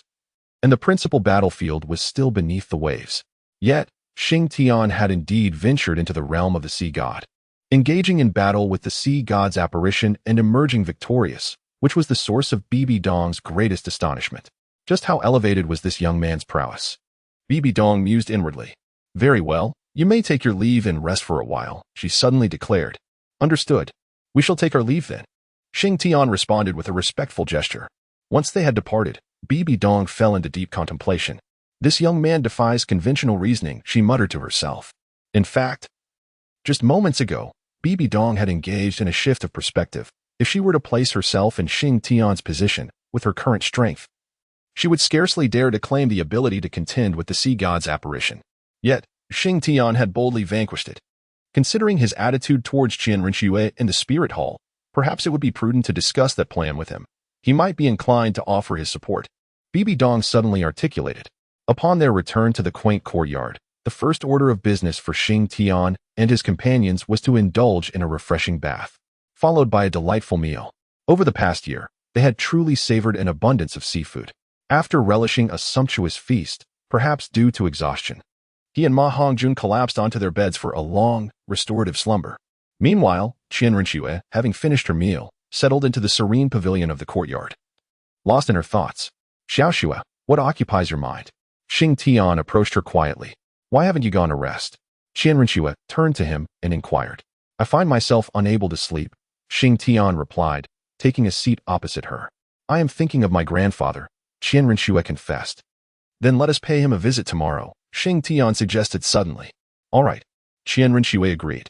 Yet, deep within his heart, Xing Tian had no intention of visiting Qiandao Lu, for he understood that this encounter might very well be their last. Nonetheless, witnessing Qian Rinshu's earnest demeanor softened his resolve. At the break of dawn the following day, Qian Rinshu arose early and busied herself with preparations. Knowing they were to visit Douluo, she took great care in crafting an array of his favorite delicacies. Throughout their journey, her smile remained unwavering. However, Xing Tian,